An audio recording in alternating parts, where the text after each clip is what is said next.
Beep. Congratulations, host. You have successfully been reborn, and the beautiful rebate system is now bound to you. A mechanical voice resonated in his ear.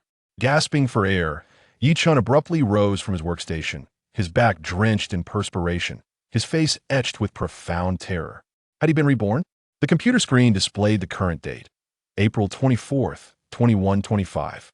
Wasn't this merely 3 days prior to the apocalypse?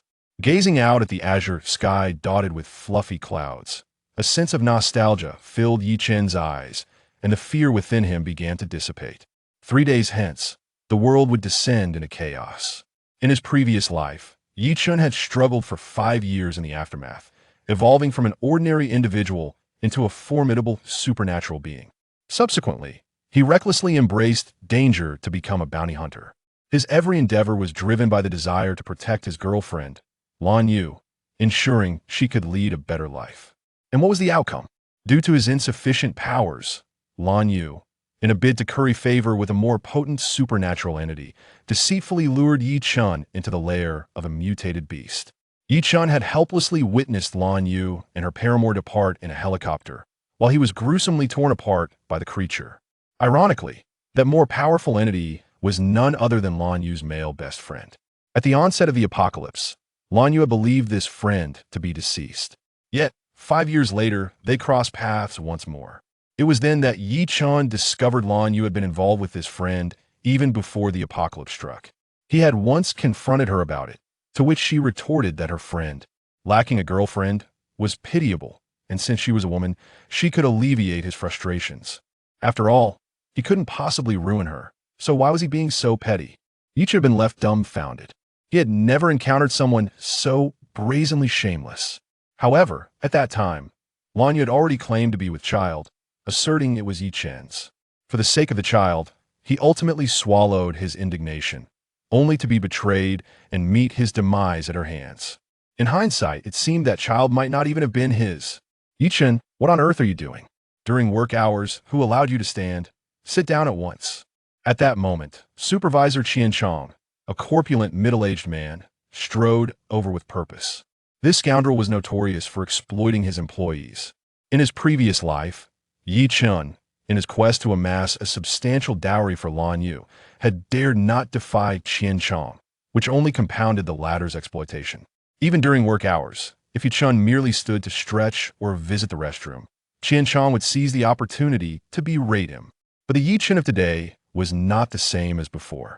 Having faced betrayal and the harsh realities of survival, he had witnessed the darkest facets of human nature and endured countless life-and-death crises, rendering his heart as unyielding as stone. As onlookers braced for Yi-chen's humiliation, a resounding slap echoed through the air. With a height of 6 feet and a weight of 150 pounds, bolstered by consistent fitness regimen, Yi-chen's physical prowess far exceeded that of the average man. How could a sluggish figure like Qian Chong withstand such force? With a single slap, Qian Chong's 2 front teeth were knocked out, causing him to collapse on the ground. Gasp! The colleagues collectively inhaled sharply, gazing at Yi-chun as if he were a specter. Wasn't he the most spineless individual in the entire company? How dared he strike the manager Qian? You! How dare you hit me? Qian Chong seethed with rage. He sprang to his feet, shouting, Yi-chun, you dare to lay a finger on me when I've had a sudden realization struck him. Lan Yu and Yi-chun belonged to different departments within the same company. Thus, Qian Chong was familiar with Lan Yu. Rumors had circulated within the firm about Lan Yu's flirtatious nature and her entanglements with several company leaders, leading to Yi-chen's prolonged ridicule. Yet, Yi-chun had dismissed their jibes as mere envy over his attractive girlfriend, believing them to be fabrications. But now, it seemed the truth of those rumors was undeniable. A surge of unbridled fury welled up in Yi-chen's eyes. He was indifferent to Lan Yu's affairs. However, he was deeply concerned about his own dignity. What? What do you intend to do? Yi-chun, I was merely jesting. I was speaking nonsense. I have nothing to do with your girlfriend. Please, don't act recklessly. Assault is a crime. Qian Chong trembled under Yi-chen's piercing gaze. What kind of eyes were those?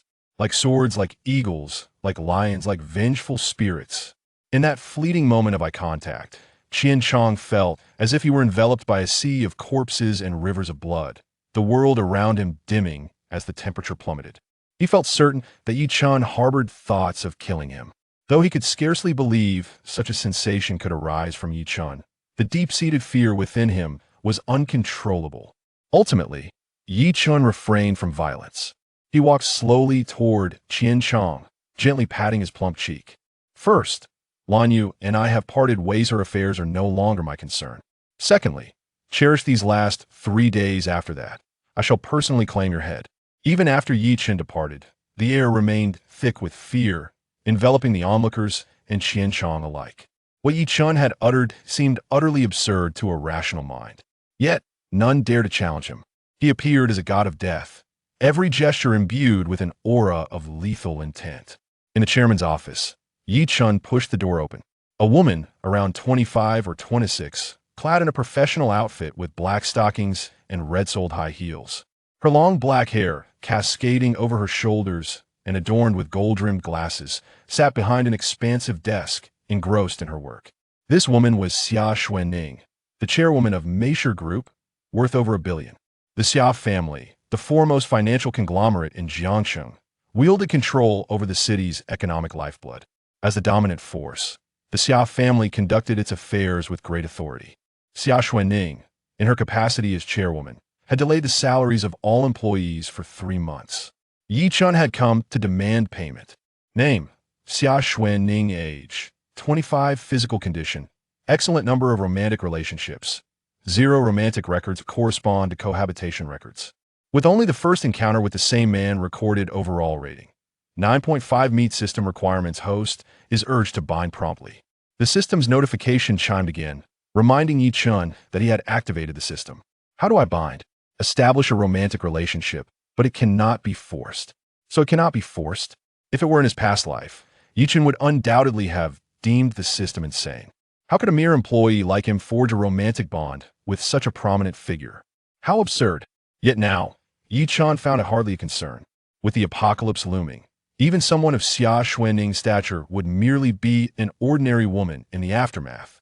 Possessing the system and the memories of his past life, winning over Xia Xuanning would not pose a challenge. Who are you? Xia Xuanning raised her chin, casting an indignant glare at Yi Chun, her beautiful eyes aflame with anger and disdain. Yi Chun replied with a cold smile. I am Yi Chun from the project department, here to collect my salary. He understood, well, that when dealing with such a formidable woman, a gentle approach was futile. One must be even more resolute to win her over. The salary will be dispersed. You may leave now. Xia Xuanning waved her delicate hand, attempting to usher him out. Yi Chun smiled. She still believed him to be just an ordinary subordinate, and even now, she dared to speak to him in such a tone. Yi Chun advanced rather than retreating, positioning himself directly beside Xia Xuanning. What would you lowly insect intend to do? Xia Xuanning gasped, her eyes wide with shock and fury. Lowly insect? Those 4 words ignited a furious spark within Yi Chun. In his past life, at the moment of her betrayal, Lan Yu had uttered these heart-wrenching words. Yi Chun was consumed by rage.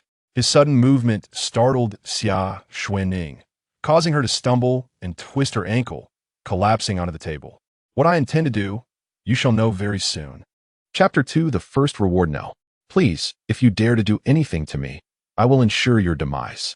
Xia Xuanning cried out in terror, desperately resisting while not forgetting to utter threats. Yi Chun, of course, had no intention of truly harming her. Yet, even the mere gesture was sufficient to send her into a panic-stricken state. No, I will pay you. I will pay you right now. Just let me go. Ultimately, Xia Xuanning became flustered. She no longer dared to threaten him, and instead pleaded with humility. At that moment, the office door was suddenly thrust open with a loud bang. A woman clad in a black professional skirt suit entered. She was tall and beautiful, though perhaps slightly less so than Xia Xuanning, yet undeniably a striking beauty in her own right. Moreover, this woman seemed to exude an alluring charm, radiating an aura of seduction. Upon witnessing the scene before her, she exclaimed, Yi Chun, what are you doing? Release President Xia at once. Name: Lan Yu. Age: 23. Physical condition: average. Number of relationships: 18. The record of relationships corresponds to cohabitation records. Only the first with the same man is noted. Overall rating: 90. Detection indicates that Lan Yu and the host are in a romantic relationship. System activation. Beep. The beginner's gift pack is automatically opened. Congratulations to the host for obtaining 10 strength potions, 10 agility potions, 10 mental potions, and 1 billion in cash. 18 romantic encounters. This implied she had relations with 18 different men. Lan Yu had previously told Yi Chun that she had only one ex-boyfriend, a scoundrel who deceived her emotionally, which had made Yi Chun feel great sympathy for her. Now, however, it seemed that she was nothing short of a complete liar. Reflecting on the sincerity he had extended to Lan Yu in his past life, Yi Chun felt a wave of nausea, wishing he could slap his former self for his naivety. Nevertheless, the successful binding of the system did elevate his spirit somewhat. Yi Chun, have you lost your mind? How dare you insult President Xia? Do you have the audacity to challenge the Xia family? Release her at once. This is a command. Lan Yu felt a wave of dizziness wash over her. She had come to report on work progress to Xia Xuanning, only to stumble upon this shocking scene. Yi Chun was, after all, her nominal boyfriend. His actions towards Xia Xuanning would undoubtedly implicate her as well. Help me. Please, save me. Xia Xuanning saw hope in Lan Yu's arrival, crying out in desperation. Silence. Yi Chun's cold command reverberated through the room, emanating a lion-like aura. Xia Xuanning's face turned pale with fear, tears welling in her eyes, trembling like a frightened lamb. Lan Yu gasped, her eyes widening in astonishment. Yi Chun had consistently given her an impression of being utterly spineless. Now, he dared to confront President Xia? Had he discovered something? Was he provoked? Lan Yu, unperturbed yet furious, admonished, Yi Chun, do not act recklessly. If you harbor any misunderstandings, simply communicate them to me. Do not resort to violence against those uninvolved. With her noble status, if Yi Chun were to harm Miss Xia, she would immediately sever ties with him. Lan Yu was supremely confident that upon hearing her mention a breakup, Yi Chun would be gripped by fear and regret. Her relationship with Yi Chun was predicated on his obedient and submissive nature. Whenever she grew angry, threatening him with separation would invariably compel him to acquiesce to her desires. Previously, when Yi Chun had confronted Lan Yu after seeing her exit a hotel with another man, he had erupted in fury. Lan Yu had firmly stated that her meeting was strictly for business purposes, and if he harbored any doubts, they should part ways. Foolishly, Yi Chun had indeed believed her, humbly seeking forgiveness and even presenting her with extravagant gifts. However, the Yi Chun of today was no longer the sycophant he once was. He smiled, a chilling smile that bore an air of mockery. Very well, let us part ways. What did you say? Lan Yu was taken aback, unable to comprehend that Yi Chun had uttered the words of separation. What? Is your hearing impaired? Yi Chun advanced towards Lan Yu, his gaze descending upon her with the derision of one in power observing a jester. I declare that from this moment forth, we are irrevocably broken up. But remember, it is I who has ended this, not you. Do you understand? Even long after Yi Chun had departed, Lan Yu remained rooted to the spot, stunned into silence. That spineless wretch dared to end things with me? No, it cannot be. He must disapprove of my demands for a bride price and is attempting to protest in this manner. Huh, Yi Chun, do you truly believe that this will make me relent on my demands? Laughable. As long as I refrain from contacting you for half a day, I refuse to believe you won't come crawling back, weeping and begging for reconciliation. Convinced she had unraveled Yi Chun's motives, Lan Yu hurried towards Miss Xia, who was still shaken, and helped her to her feet. Miss Xia, are you all right? Is he your boyfriend? Xia Xuanning questioned, angrily clutching her coat to herself. Please do not misunderstand. He is merely my pet dog. I am not intimately acquainted with him. His actions have nothing to do with me. You may deal with him as you see fit. Lan Yu hastily distanced herself from Yi Chun. Grateful for Lan Yu's timely intervention, Xia Xuanning did not dwell on the nature of their relationship. Enraged, she retrieved her phone and made a call. I need you to investigate a person named Yi Chun. I want his entire dossier within the hour. A chill ran through Lan Yu's heart. She realized Xia Xuanning was intent on revenge, and Yi Chun was destined for annihilation. With this thought in mind, Lan Yu quickly pulled out her phone and blocked Yi Chun. She had no intention of becoming collateral damage in his downfall. After finishing the call, Xia Xuanning slumped into her chair, her heart still racing with trepidation. Strangely, the anger she should have felt had dissipated significantly, replaced by an inexplicable sensation that stirred within her. For over 2 decades, she had occupied an exalted position, always regarded as the radiant sun, worshipped by those around her. When had she ever endured such humiliation? Now, She found herself treated so disdainfully by a lowly employee. Upon reflection, although Yi Chun had been assertive, he had not truly harmed her. In fact, he had not even laid a hand on her. It seemed she had merely overreacted. With this thought, a blush unexpectedly crept across Xia Xuanning's delicate face. In the happiness neighborhood, there stood a dilapidated two-bedroom apartment, covering barely over 80 square meters. Its decor was outdated, and the furniture was modest.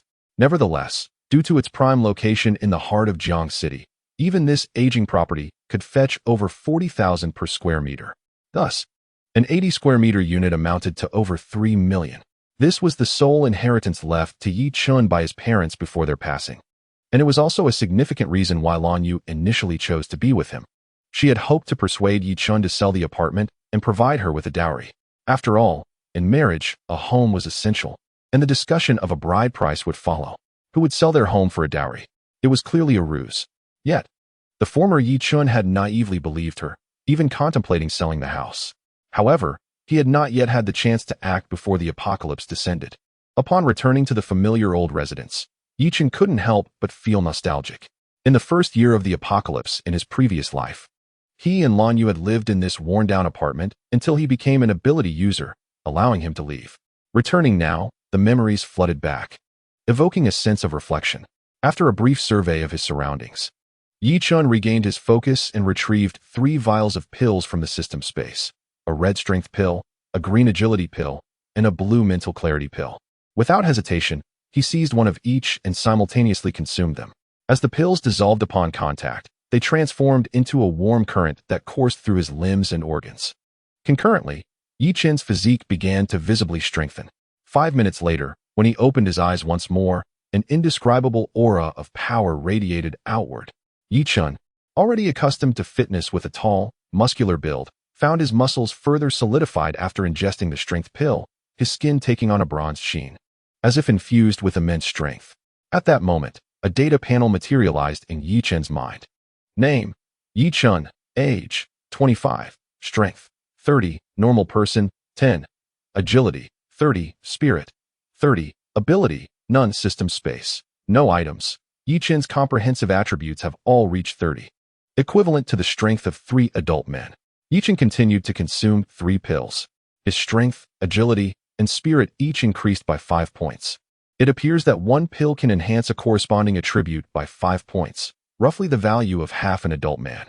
Yi Chun decided to retain one of each type of pill, consuming the rest.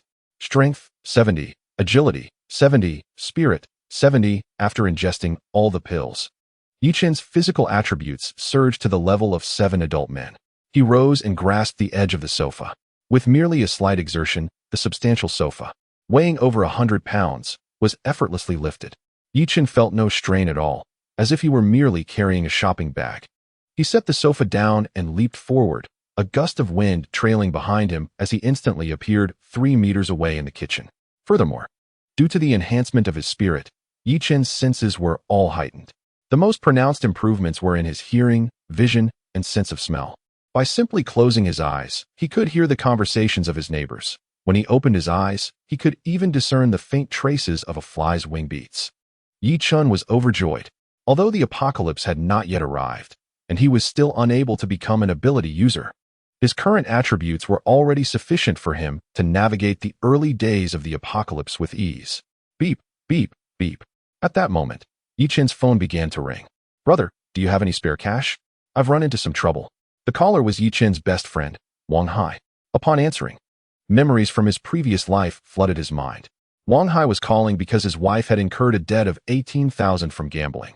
By the time Wang Hai discovered this, the loan had ballooned to 100,000 due to compounded interest. Wang Hai, a delivery worker, had spent all his savings on his wedding, and due to his wife's extravagant spending after marriage, he had been unable to save any money. 100,000 was far beyond Wang Hai's means. In his previous life, Yi Chun had also lacked sufficient funds, lending Wang Hai all he could, which amounted to merely 10,000. Unfortunately, Wang Hai was unable to repay the debt and had his hands brutally severed by the loan sharks. Yi Chun had frantically sought justice, but until the apocalypse arrived, those perpetrators remained unpunished. Wang Hai, confined to a hospital bed, became one of the first victims of the apocalypse, meeting a tragic end. Now, having been granted a second chance at life. How could Yi Chen stand idly by and watch his brother suffer the same fate? In light of this, Yi Chen comforted, "Do not be in haste. I happen to have some spare cash on hand, albeit all in cash. Allow me to deliver it to you." Inside the taxi, a sudden notification from the system emerged. Ding. Blue Moon consumed 1 chocolate, rewarded 10 chocolates, automatically credited to the system space. Ding. Blue Moon consumed 1 cigarette, rewarded 10 cigarettes, automatically credited to the system space. Ding. Blue Moon consumed 1 sanitary pad, rewarded 10 sanitary pads, automatically credited to the system space. Ding. Blue Moon consumed 1 pack of toilet paper, rewarded 10 packs of toilet paper, automatically credited to the system space. Yi Chen's eyes lit up. The Blue Moon, this veritable ATM, had finally begun to expend resources. The more she consumed, the greater his rewards. While these items might seem trivial now, in a post-apocalyptic world, they would be invaluable currency. At the commercial street in the southern part of the city, as Yi Chen alighted from the taxi, he spotted Wang Hai standing at the roadside with 3 men, alongside a flamboyantly dressed woman, his wife, Lu Li.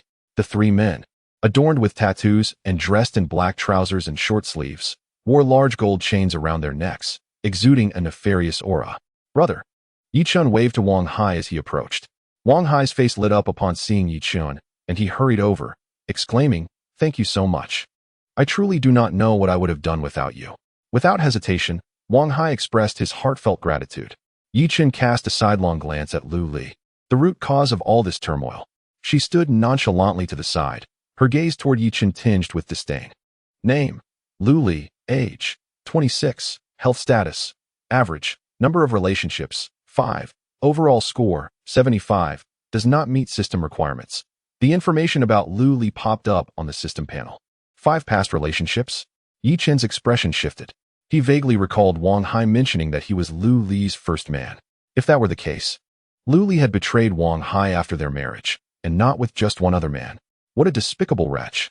Wang Hai, much like Yi Chen in his former life, was a man of deep affection. Yi Chen understood that if he did not reveal Lu Li's true nature to Wang Hai, even if he helped him through this crisis today, once the apocalypse struck, Wang Hai would eventually be dragged down to his demise by Lu Li, repeating the tragic fate Yi Chen had once endured. Yi Chen patted Wang Hai on the shoulder. "We are brothers. Let us not speak in such formalities. How much do you need?" 100,000. 100,000. Yi Chen furrowed his brow. That was no trifling sum. "What do you need such a large amount for?" Wang Hai cast a glance at Lu Li, who immediately shot him a threatening look. Wang Hai let out a sigh, admitting, "I lost some money gambling, so it's my fault." Yi Chen feigned anger, exclaiming, "Hai Zi, with Xiaoli treating you so well, how could you resort to such a despicable act as gambling? You have truly disappointed me. Brother, please don't be angry. I was just momentarily foolish. And I assure you I won't repeat this mistake," Wang Hai pleaded. Yi Chen sighed. "Very well, for the sake of our brotherhood, I shall lend you this 100,000. However, from this moment forth, we shall sever all ties." With that, Yi Chen retrieved 100,000 from his pocket and tossed it to the man beside him. The man glanced at the money, produced an IOU, tore it to shreds, and walked away. Meanwhile, Lu Li stood by, her eyes wide in astonishment. 100,000. Yi Chen actually carries that much cash? Isn't he just a poor lad? Could it be that he won the lottery? Chapter 4. The performance. Once the group received the money, they ceased to harass Wang Hai. They promptly ripped up the IOU and departed. Although lending was illegal, it could be considered a business. If they were to take the money and continue to torment the individual, it would be a display of dishonesty. In that case, no one would seek their loans in the future. As they watched the group leave, Wang Hai excitedly expressed, "Brother, thank you, truly. Without you, I wouldn't have known what to do. Rest assured, I will repay you this 100,000. "Do not thank me," Yi Chen replied coldly. "I have declared that we are severing all ties. I will consider this 100,000 as feeding a dog." Yi Chen regarded Wang Hai with a disdainful glance, embodying a sense of disappointment. "Brother, Wang Hai attempted to explain, but realizing that his justification would embarrass Lu Li, he ultimately restrained his impulse. This guy? Lu Li treats him so poorly, yet he still wishes to preserve her dignity? Yi Chen felt a sense of indignation for Wang Hai. He certainly had no intention of truly severing ties. He merely sought to help Wang Hai recognize Lu Li's true nature. Finally, Wang Hai sighed. "I know I was wrong this time. I should not have gambled, nor should I have incurred debt. Regardless of whether you acknowledge me as a brother, I will repay you this money. Your life is not easy either. I cannot take advantage of you. Huh. 100,000 is nothing, Yi Chen proclaimed, exuding an air of wealth. I have plenty of money. Wang Hai was bewildered. Aren't you struggling as well? How did you suddenly come into money? Yi Chen replied with a sense of pride. I had a stroke of good luck. A few days ago, I won 50 million in the lottery. How much? Wang Hai exclaimed, nearly leaping off the ground. Yi Chen responded, 50 million. Wah! Wang Hai exclaimed, his astonishment spilling over as he joyfully declared, Brother, your luck is extraordinary. You've turned your fortunes around and will never have to worry again.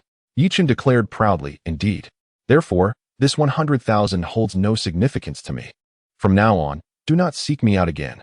Having spoken, Yi Chen turned to leave. No, absolutely not. Wang Hai hastily grasped Yi Chen's arm, shaking his head vigorously. Your money is yours, regardless of the reasons behind your fortune. That wealth rightfully belongs to you, and I cannot accept it. I am already immensely grateful for your assistance. I promise I will repay you. Observing Wang Hai's resolute demeanor, Yi Chen felt a surge of emotion within. In truth, Yi Chen's words served as a test for Wang Hai. Should Wang Hai attempt to exploit Yi Chen's newfound riches, Yi Chen would have severed all ties with him. Since Wang Hai had not disappointed him, Yi Chen naturally resolved to assist him. Meanwhile, Luli could hardly contain her frustration towards Wang Hai. This fool. That amounts to 100,000 yuan. He has just won 50 million, yet he still hesitates over a mere 100,000? What pretense is this? The more Luli pondered, the more irate she became, yet she refrained from interjecting, for she had already conceived a far superior plan in her mind. I am parched. Could you fetch me a bottle of water? Yi Chen suddenly directed at Luli. Certainly. Luli responded without hesitation, hastily departing. A few minutes later, she returned in a flurry, her shopping bag brimming with an assortment of beverages and bottled water. With a delicate demeanor, she handed the water to Yi Chen. I wasn't certain of your preferences, so I bought a variety. Yi Chen casually selected a bottle, expressing satisfaction. Well done, you are indeed a commendable woman. It is a pity you are entangled with such an unambitious man. Ah, if only you were with me. Yi Chen began, but his words trailed off, igniting a spark in Lu Li's eyes. Indeed, was Yi Chen harboring feelings for her? Lu Li, blushing, replied, Oh, how could I possibly compare to you, Lan Yu? Yi Chen exclaimed in irritation. Do not mention that wretched woman in my presence. What about Lan Yu? Lu Li gasped. Is it true that her affair with that man? My apologies, I misspoke. Lu Li felt a surge of triumph within. She had intended to sow discord between Lan Yu and Yi Chen, but realized Yi Chen already knew the truth. How fortuitous. Yi Chen seethed. I know what you are insinuating. That scoundrel has sullied my reputation, and yet I was the last to know. Thankfully, I discovered the truth in time. Otherwise, if I had married her, I would have had to share that 50 million with her. I have already severed ties with that despicable person. Wang Hai patted Yi Chen on the shoulder. Brother, you are handsome and wealthy. In the future, you will encounter countless admirable women.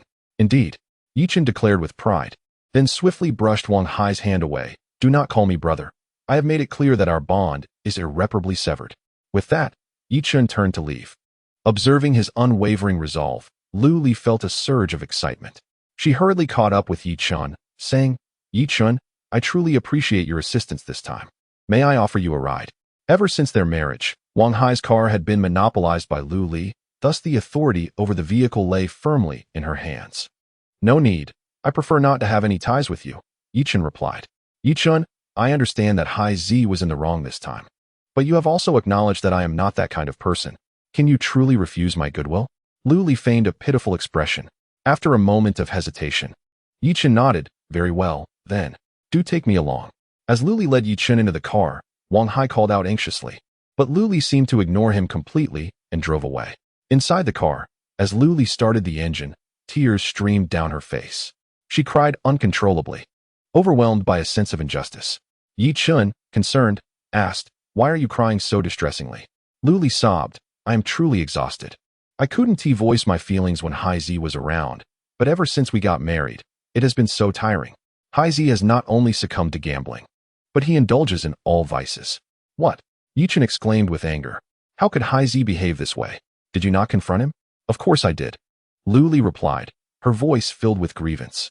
I told him not to behave this way for our family's sake. I would even overlook his infidelity if he would just turn back to me, and I would gladly live with him. But instead, he not only ignored me, but also resorted to violence. At that moment, Luli parked the car in a narrow alley. She unbuckled her seatbelt and threw herself into Yi Chen's arms, even taking his hand and pressing it against her chest. Yi Chen, my heart aches, it truly aches. Please, save me, will you? Save you? I am just an ordinary person. How could I save you? Yi Chen retracted his hand, deliberately creating distance between them. Would you take me away? Luli pressed closer again. Isn't that inappropriate? Yi Chen feigned a look of panic. Yi Chen, brother, don't you feel any sympathy for me? Luli displayed a woeful demeanor. Rest assured, if you take me away, I will be devoted to you for the rest of my life. But you are still married to Wang Hai. Isn't that a significant issue? What is the big deal? I can divorce him. In that case, you must first show me your sincerity. Of course. As she spoke, Luli began to remove her clothing. Suddenly, the car door swung open violently. Who is it? Luli, frustrated at her plans being thwarted, turned around in anger. However, upon seeing the figure at the door, her expression turned to one of shock. Standing there was none other than Wang Hai, his phone displaying the call interface with Yi Chen. She turned back and saw Yi Chen holding a phone, similarly engaged in conversation with Wang Hai, a wicked smile adorning his face. Undoubtedly, everything she had just uttered had been overheard by Wang Hai. This was a trap. Luli suddenly realized the truth. No, it's not like that. Darling, let me explain. I was merely trying to coax a little money from him to enhance our lives. I have absolutely no intention of betraying you, Luli anxiously pleaded. Enough. Wang Hai roared in a frenzy. Coaxing? Is that what you call stripping? Moreover, Yi Chen is my closest brother. What gives you the right to deceive him? Luli, I never imagined you could be such a despicable woman. I have poured my heart and soul into our relationship over the years. When have I ever wronged you? Yet, this is how you repay me. Do you even consider yourself a person? Wang Hai, consumed by rage, yanked Luli's hair and struck her twice across the face. Yi Chen exited the car and restrained Wang Hai, offering him a cigarette. That's enough. This woman isn't worth such actions. Upon hearing this, Wang Hai collapsed into tears, cradling his head. Yi Chen sighed, watching Luli flee into the distance, his emotions tumultuous. Wang Hai and Luli had been together since their university days, their love once flourishing, with Wang Hai dedicating himself entirely to her. Who could have anticipated their relationship would deteriorate to this? Damn the internet. It's all the fault of this wretched internet. Wang Hai sobbed. Lily was truly wonderful back then. But ever since she started consuming that toxic advice on social media, she began to feel that her life was miserable, thinking I was unworthy of her. If it weren't for the internet, Lily would never have transformed into this. Listening to Wang Hai's lamentations, Yi Chen found himself at a loss for words. He was right. The voices of women on the internet had indeed wreaked havoc on countless families and couples. Just moments ago, when Yi Chen had suggested testing Luli, Wang Hai had vehemently opposed it, believing she was merely momentarily infatuated with the thrill of it all, convinced she would never betray him for money or entice his closest friend. But now, all his illusions lay shattered. Yi Chen placed a hand on Wang Hai's shoulder. Brother, she is not worth this. Come with me and help me with something.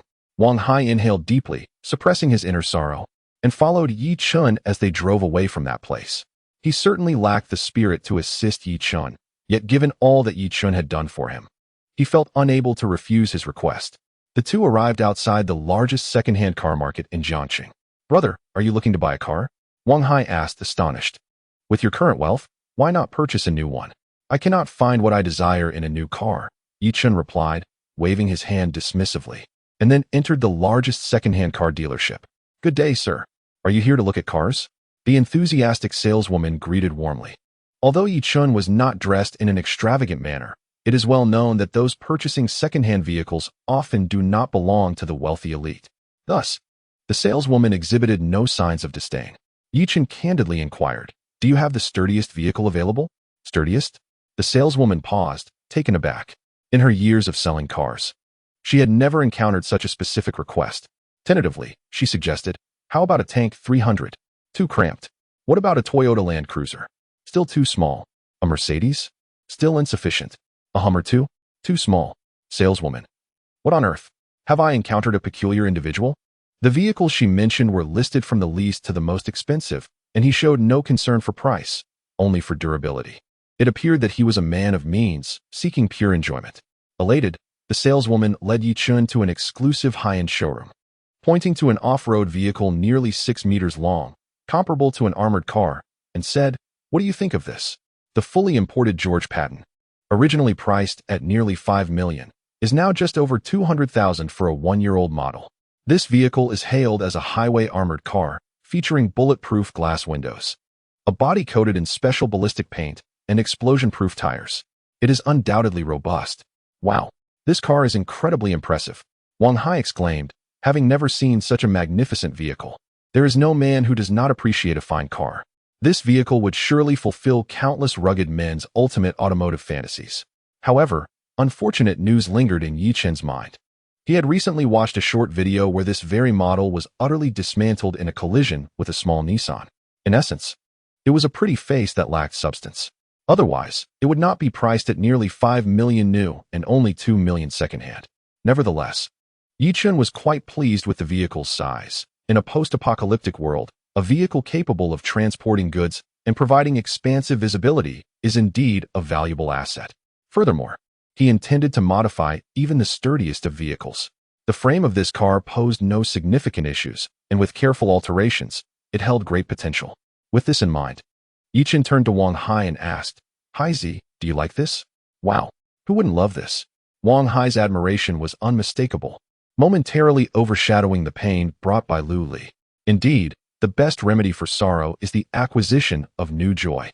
Yi Chun smiled calmly and gestured to the saleswoman, saying, "I'll take this car."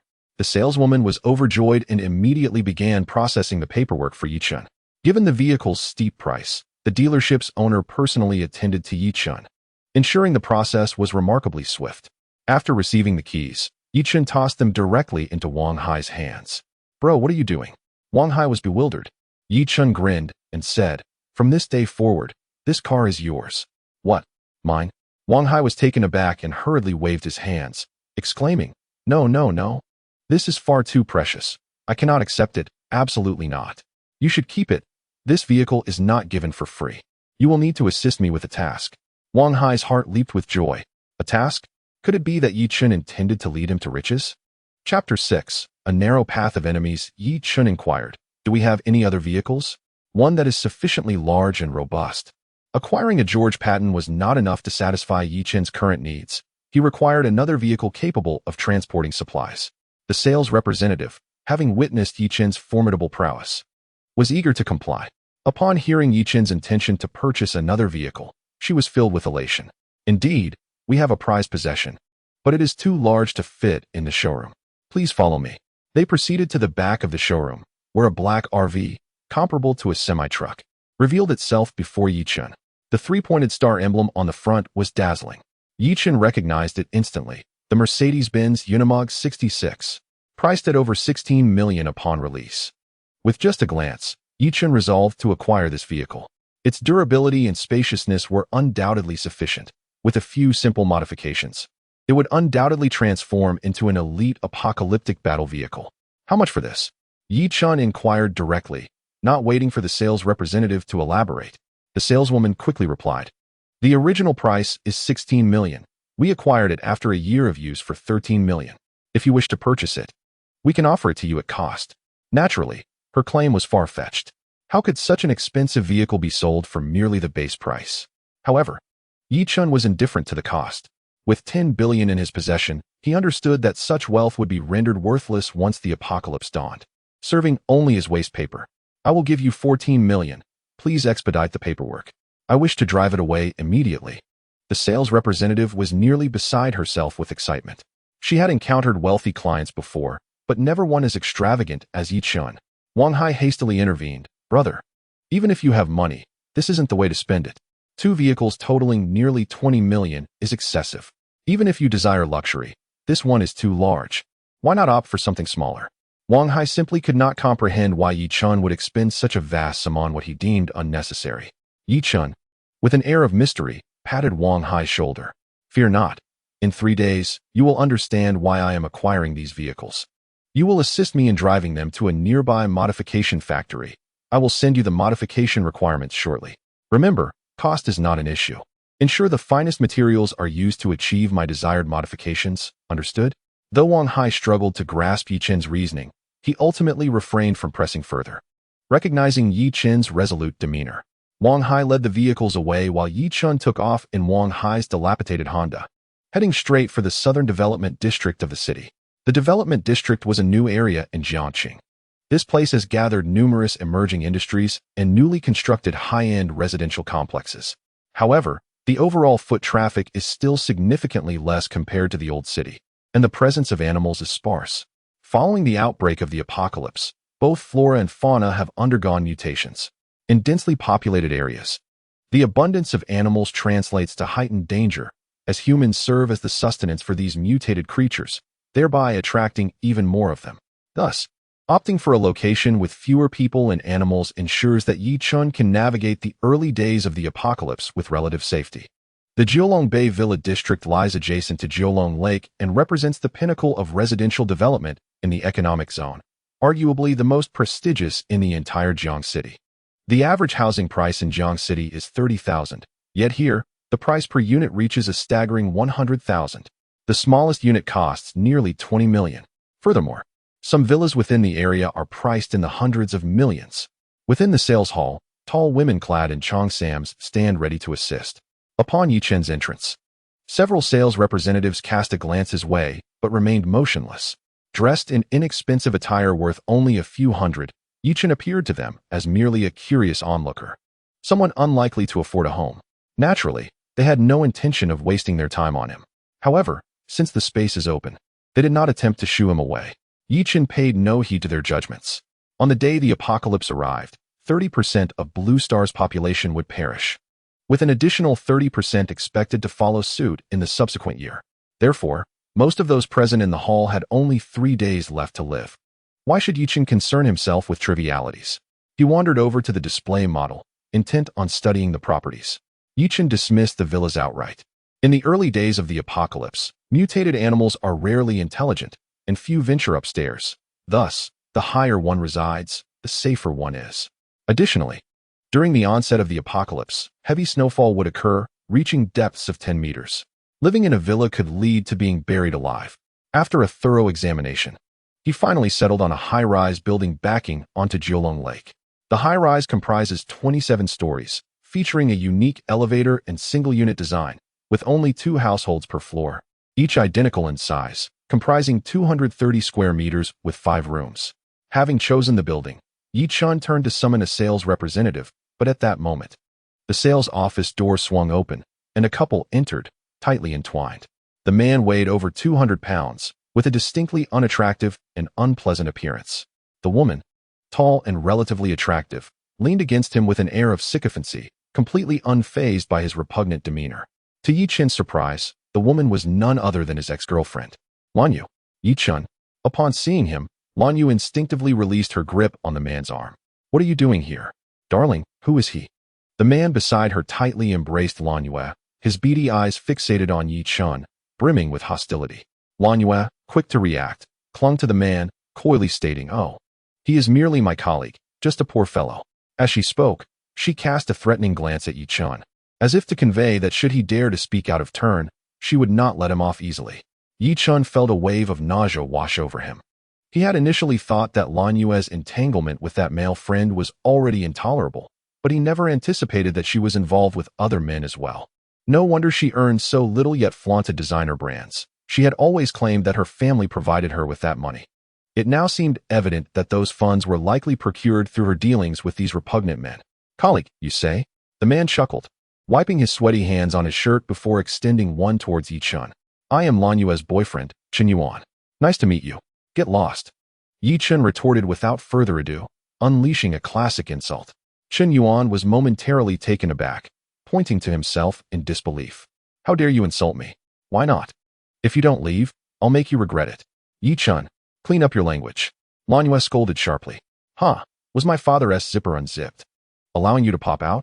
Yi Chen shot back, casting a sidelong glance at Lan Yue with a cold smirk. "I was truly blind back then to have associated with someone like you."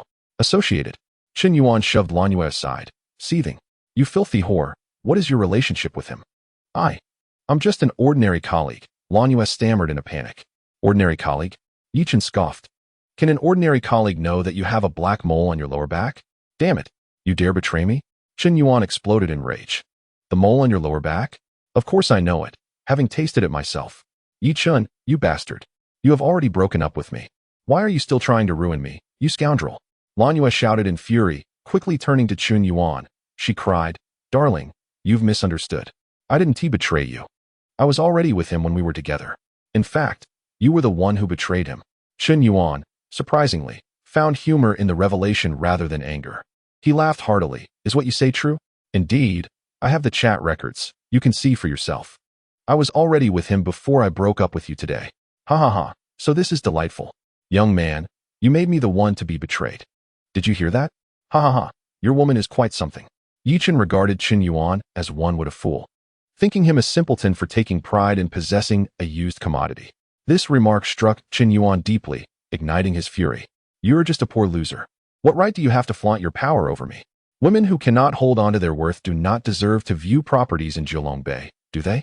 Can you even afford it? In that instant, Yi Chen suddenly struck, gripping Chen Yuan's neck with a vice-like grasp, his voice laced with malice. First and foremost, she is the refuse I discarded. Secondly, your incessant noise has successfully provoked my ire. With that, Yi Chen unleashed a flurry of slaps across Chen Yuan's face, leaving it bruised and battered. Chen Yuan's head was left resembling that of a pig, accompanied by anguished cries, blood, and shattered teeth spilling forth. Yi Chen, have you lost your mind? Lan Yu exclaimed in shock, rushing to assist Chen Yuan while casting a furious glare at Yi Chen. Chen Yuan is the cousin of Hong, the president of the Qiangxin Group. Do you dare to strike him and forfeit your life? Lan Yu's mind was a whirlwind of confusion. She could not fathom how Yi Chen had suddenly become so reckless, not only disregarding President Xia, but also daring to physically assault Chen Yuan. Was this the same meek Yi Chen she once knew? Around them, the crowd's expressions shifted dramatically upon hearing the name of the Qiangxin Group. It is the largest real estate company in Jiangxing, but that is merely the surface. In reality, the Qiangxin Group is the most formidable underground force, a front for the Black Dragon Society. Hong Ming, the president of Qiangxin Group, is the very leader of the Black Dragon Society. While Hong Ming may not possess the wealth of the Xia family, he commands thousands of loyal followers. Even the Xia family would think twice before offending him. Yi Chen, a mere insignificant figure, had managed to offend two formidable adversaries simultaneously. Was he courting death? As a resident of Jiangxing, Yi Chen was well aware of the Qiangxin Group's reputation. In the past, he would have been rendered speechless by their notoriety. But now, the Qiangxin Group is hardly worth his consideration. He stepped forward, placing his foot on the cursing Chen Yuan's head, and leaned down menacingly. You are Hong Ming's cousin? Are you frightened? Chen Yuan gritted his teeth. If you're scared, kneel and bow before me. Otherwise, I will end you. Just as his words fell, Yi Chen exerted force, causing Chen Yuan's face to scrape against the ground, instantly rendering it a bloody mess, eliciting a piercing scream of pain. Come, make a call, summon your support, or you need not leave today. Yi Chen snatched Chen Yuan's phone and tossed it before him. In that moment, he resembled a deity of death, exuding a palpable aura of menace that rendered Lan Yu paralyzed with fear on the ground, unable to speak. Lan Yu's eyes widened, cold sweat trickling down her forehead. How could this be? How had he become so terrifying? Was this truly the Yi Chen she once knew? Chen Yuan was equally terrified, his bravado shattered. He dared not bark any further, hurriedly dialing Hong Ming's number. Brother, I've been attacked. What? A man's furious voice erupted from the other end of the line. Who dares to lay hands on my people in Jiangxing? Did you not tell him you are my cousin? Chen Yuan glanced at Yi Chen, his voice laced with trepidation. He insisted I call you. Damn, so audacious. Let him wait. I won't rest until I make him pay. As the call ended, Chen Yuan, with a sycophantic tone, muttered, It's done, worthless trash. Yi Chen retaliated with a swift kick to Chen Yuan's face, eliciting a pained yelp. What on earth is this kid? Is he truly fearless? He not only dared to strike Mr. Hong, but even had the audacity to summon him personally. If he isn't tossed into the sea to feed the fish, I might as well eat dung upside down. Let the pretentious face their reckoning.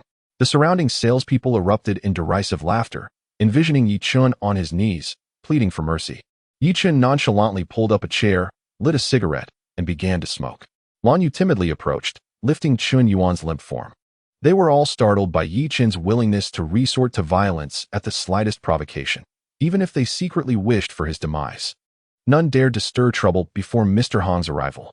10 minutes later, bang, the sales office door was kicked open. A dozen men in black, led by a middle-aged man in his 50s, stormed in with an imposing presence. The leader, with a square face and a thick beard, emanated an aura of authority, his very being hinting at a history stained with blood. Cousin, you finally arrived," Chen Yuan exclaimed, rushing toward him, clinging to his leg and spilling out grievances.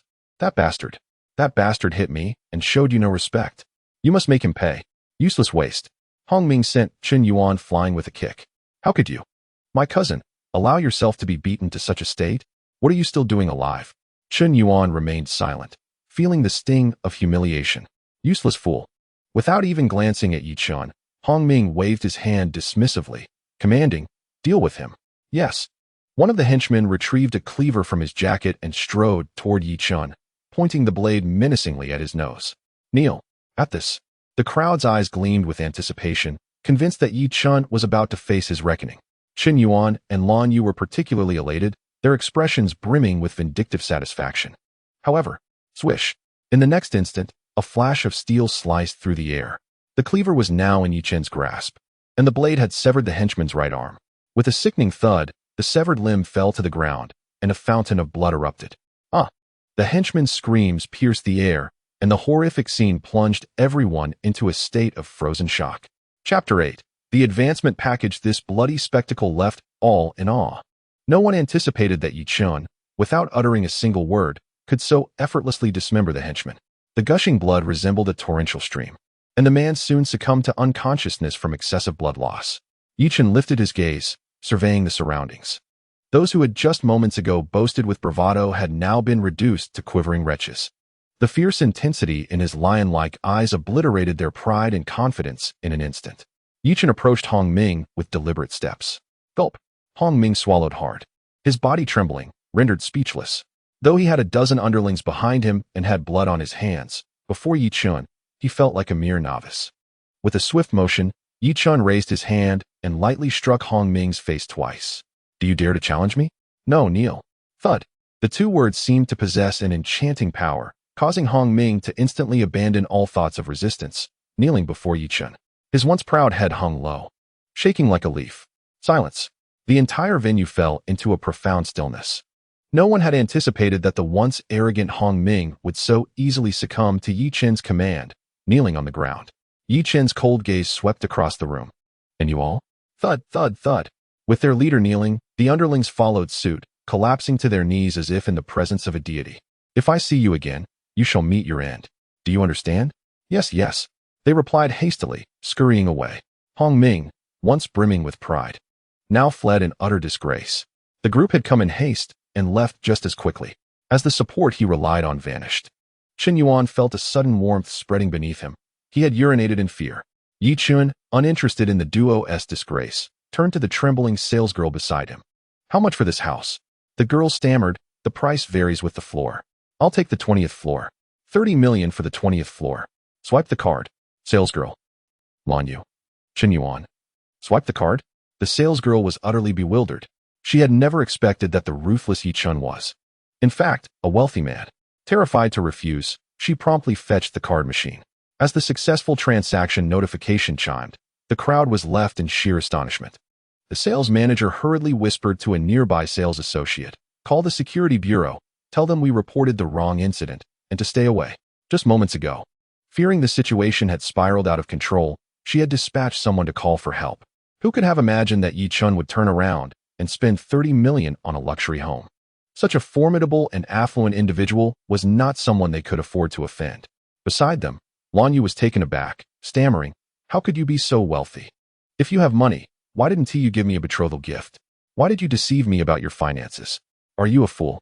Yi Chun replied with a cold smirk, "I, Yi Chun, need not offer explanations for my actions." Lan Yu suddenly understood. She had heard that some wealthy individuals liked to feign poverty. It seemed that Yi Chun was precisely that kind of affluent person.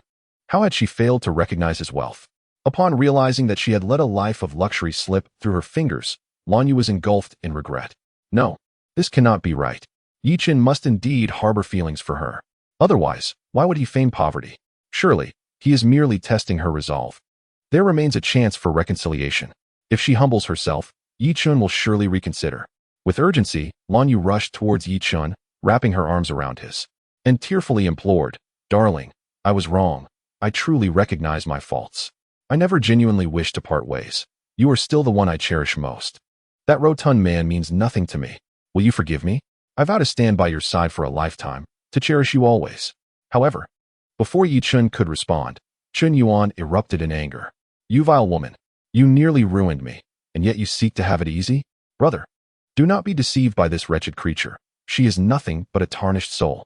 Not only have I exhausted her, but I have also heard that she is entangled with at least 3 other men. My involvement with her was merely for amusement.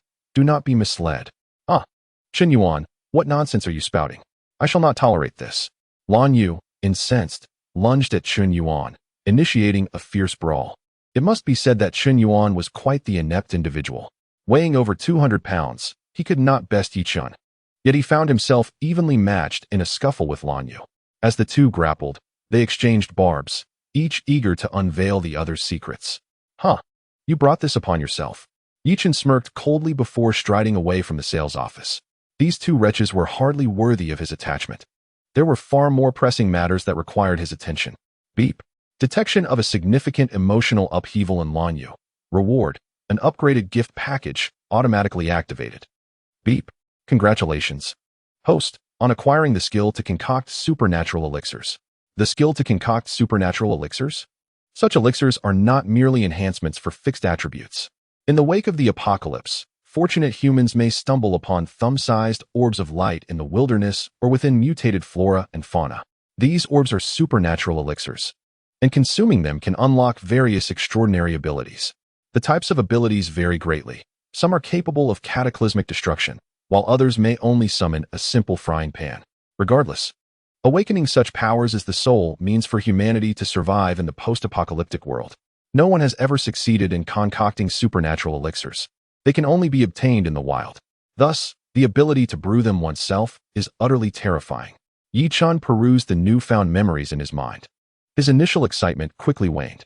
The process of concocting supernatural elixirs is akin to alchemy, yet the required materials are exceedingly rare, with many only found in the post-apocalyptic era. Presently, it is impossible to concoct any.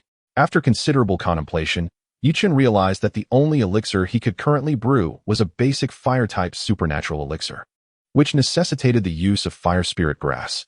The fire spirit grass is exceedingly rare, classified as a top-tier medicinal herb, unknown to the vast majority of people. However, it is indeed a herb that could be found even before the apocalypse. Nevertheless, I shall venture to the medicinal herb market in search of it. Perhaps fortune will favor me. Yi Chun collected his thoughts and drove directly to the medicinal herb market in Jiangqing. The Jiangqing medicinal herb market, although named as such, resembles an ancient commercial street. Here, numerous shops specializing in traditional Chinese medicinal herbs congregate, alongside many stores selling antiques and treasures. It is unlikely to find fire spirit grass in the average herbal medicine shop. Thus, visiting this eclectic marketplace may yield a chance encounter. After a leisurely stroll, Yi Chun quickly halted before a store named Treasure Pavilion. This establishment specializes in antiques. Yet at the center of the shop's display was a potted plant with fiery red leaves. Fire spirit grass. He had truly stumbled upon it. Filled with excitement, Yi Chun hastened into the store and pointed at the pot, inquiring, "How much for this one?" "I'll take it." Chapter 9. The bronze sword. The shop assistant was a young woman who, after glancing at the fire spirit grass, shook her head and replied, "This is a prized plant cultivated by our owner. It is not for sale." "Not for sale?" Yi Chun frowned, having finally located the fire spirit grass, which was as improbable as winning the lottery. How could he possibly let it slip away?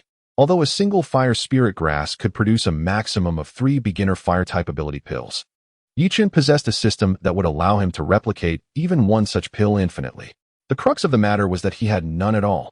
Therefore, he could not afford to relinquish this precious fire spirit grass. With this thought in mind, Yi Chun smirked and remarked, "In this world, there is nothing that isn't for sale. If it isn't available, it merely means the offered price is insufficient." The young woman chuckled at his words. "May I ask how much you intend to offer for this pot?" Yi Chun raised a finger. 1,000. The young woman scoffed. "Surely you jest?" Yi Chun shook his head. 10,000. That still won't suffice. This is our owner's most cherished pot. Not even 1 million was enough to persuade him to part with it. Yichen remained silent, still shaking his head. Her eyes widened in astonishment. 10 million? Incorrect. It is 100 million. The young woman gasped, nearly dropping her jaw in disbelief. 100 million for a single potted plant. Even if the pot were filled with saffron, it would not be worth that sum. Are you joking with me? You truly think so? Yichen simply produced his bank card. You can verify my financial capability right now. I trust your establishment can accommodate this, correct? Gulp. The young woman swallowed hard and hurriedly rushed to the counter with the card. Moments later, her expression turned pale as she stared at the computer screen. He truly has it. Can you sell it to me now? The young woman bitterly remarked. Indeed, you possess considerable strength. But I am unable to make decisions regarding this business. I must consult our manager. Please hurry, I am pressed for time. Yichen waved his hand impatiently. With the impending apocalypse just 3 days away, every second was invaluable, and he could not afford to squander any time. The lesson with Lan Yu had already consumed too much of his precious moments. Should the manager remain obstinate about the sale, Yichen would not hesitate to resort to unconventional methods to acquire the fire spirit grass. At that moment, a young woman in her 20s, clad in a flowing white dress, rushed in alongside a middle-aged man. The young woman, slender and with an innocent visage, exuded a comforting aura reminiscent of a friendly neighbor. Despite the dim lighting. Name, Muxia, age, 23, physical condition, excellent, romantic encounters, 0, overall rating, 95, meets system requirements. Host should promptly establish a bond with her. Manager, I was just about to contact you. The young woman instantly set down her phone and approached Muxia upon her arrival. However, Muxia waved her hand dismissively. I have urgent matters to attend to. We can discuss this later. I need to inspect the item. She directed her attention to the man behind her, who promptly handed her a wooden box. Manager Mu, this sword is a family heirloom. You must offer a fair price. The man implored. If it weren't for my family's difficulties, I would never part with it. Well, if the item is indeed valuable, I shall present you with a satisfactory offer, Muxia replied as she carefully placed the wooden box on the table. Donning gloves, she proceeded to open the box. Her focus entirely on its contents, completely disregarding Yichen's presence. As the box opened, an ancient bronze sword lay within. Yichen raised an eyebrow. A bronze artifact? A bronze sword? If its origins were dubious, it could lead to dire consequences. Yet, if this sword were genuine, it would be worth a fortune. Muxia's ability to accept a bronze sword indicated she was no stranger to wealth. Indeed, upon inspection, it appears to be a bronze sword from the Han Dynasty. The details seem quite impeccable, Muxia commented as she examined it. Certainly, the man boasted.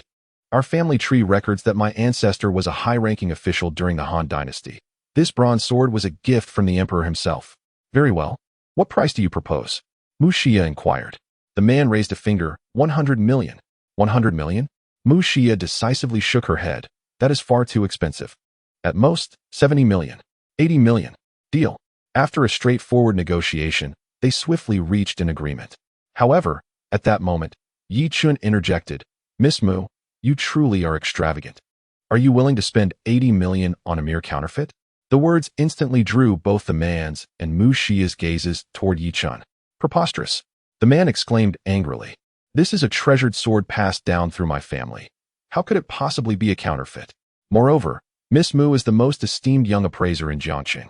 She has yet to declare this item as fake, so how dare you? Yichen replied with a playful tone. Everyone can be mistaken, and Miss Mu is no exception.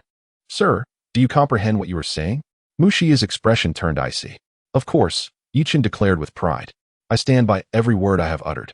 At that moment, his younger sister hurried forward and whispered, Boss, he just claimed he would purchase your potted plant for 100 million. I have verified his finances, and he indeed possesses wealth. 100 million as a starting point. He is no ordinary individual. Yichen continued, 80 million is not a trivial sum. If it cannot be confirmed as genuine, Miss Mu, acting rashly could lead to significant losses. Allow me to examine it. I shall demonstrate that this sword is a forgery.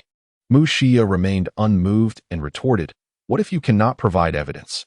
Yichen replied, If I fail to do so, you may dispose of me as you wish. Miss Mu, he is clearly just creating trouble. Do not believe him. The man implored anxiously. That is of no consequence. Muxia waved her hand dismissively. He makes a valid point. For such a valuable item, it would indeed be imprudent not to ascertain its authenticity. Since he wishes to examine it, let him do so. If any mishap occurs, I have ample means to ensure he pays the price. With that, Mu Xie handed the sword to Yi Chun. Come now, enlighten us on how this item is counterfeit.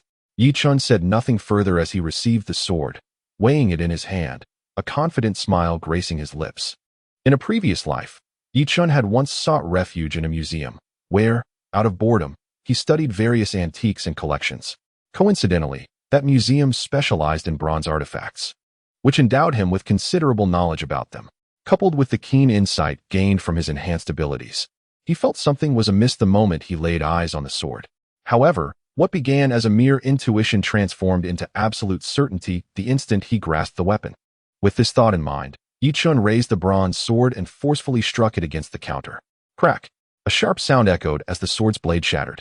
Chapter 10. Relentless Pursuit. What are you doing? Mu Xie gasped in astonishment, rushing forward to snatch the bronze sword from Yi Chun's grasp. Yet, upon seeing the cracks on the blade, her anger dissipated abruptly. Is it hollow? If it were solid, the bronze sword would not have fractured in such a manner. It would have simply broken in two. Yet, how could a sword, a weapon of warfare in ancient times, possibly be hollow? Mu Xie glared at the man. Did you dare to deceive me with a counterfeit? The man's face turned pale with panic. This should not be. He stammered. This sword truly is an heirloom from my ancestors. Enough of your excuses. Yi Chun stepped forward and firmly grasped the man's wrist, insisting he explain himself to the security bureau. Upon hearing Yi Chun's intention to report him, the man was utterly panicked. He cried out in desperation, I was wrong. Truly wrong. I admit this sword is a counterfeit. It was my first time attempting something like this. I simply wanted to test my luck. I have an elderly parent and young children depending on me. Please, I beg you spare me. I shall never dare to do this again. Yi Chun inclined his head slightly and replied, Very well. Considering this is your first offense, you may go. Release? The man was entirely unprepared for Yi Chun's leniency. He hurriedly nodded in gratitude before hastily fleeing. Who gave you the authority to let him go? Mu Xie was taken aback. She hadn't even spoken. Yet Yi Chun had made the decision on her behalf. I saved you from an 80 million loss. Do I not have the right? Mu Xie retorted. I should thank you, but if such scum is not apprehended, he will surely continue to sell counterfeit goods and harm others. Who says this is a counterfeit? Yi Chun suddenly revealed a playful smile. Mu Xie was bewildered. The bronze sword was hollow. How could it possibly be genuine? Yi Chun remained silent, taking the bronze sword from Mu Xie's hands. With a deft twist of his right hand, fragments of the sword's body fell away. Then, an astonishing scene unfolded. Beneath the shattered sword body, there was, surprisingly, a well-preserved bronze sword. A sword within a sword? Mu Xie was nearly speechless, her jaw dropping in disbelief. And her younger sister beside her shared the same astonishment. They had never witnessed such a miraculous sight. Mu Xie examined it closely and was soon overcome with joy. This was undoubtedly a bronze sword from the Qin dynasty. If this sword were genuine, its value would be immeasurable. How did you know there was a sword within the sword? How did I know? I simply sensed it. However, Yi Chun could not disclose this, though he happened to know the origins of the sword within a sword. During the Qin dynasty, our nation was weakened, and foreign invaders plundered national treasures in droves. Some patriotic individuals in the antique community devised a method of wrapping genuine items in fakes, thus preserving a significant number of precious artifacts for the nation. This bronze sword is a product of that era. Logically, this bronze sword should have appeared as an obvious counterfeit, but due to the ravages of war, it had been buried underground for centuries, leading you to mistakenly believe it was a genuine Han Dynasty bronze sword. Mu Xie's eyes widened. I have heard of this. I thought it was merely a rumor. I never imagined it to be true. You can discern this? Are you a master of appraisal? I merely possess a slight understanding. Yi Chun waved his hand dismissively. Yet, this casual gesture only reinforced Mu Xie's perception of him as a sage. In her eyes, admiration began to bloom.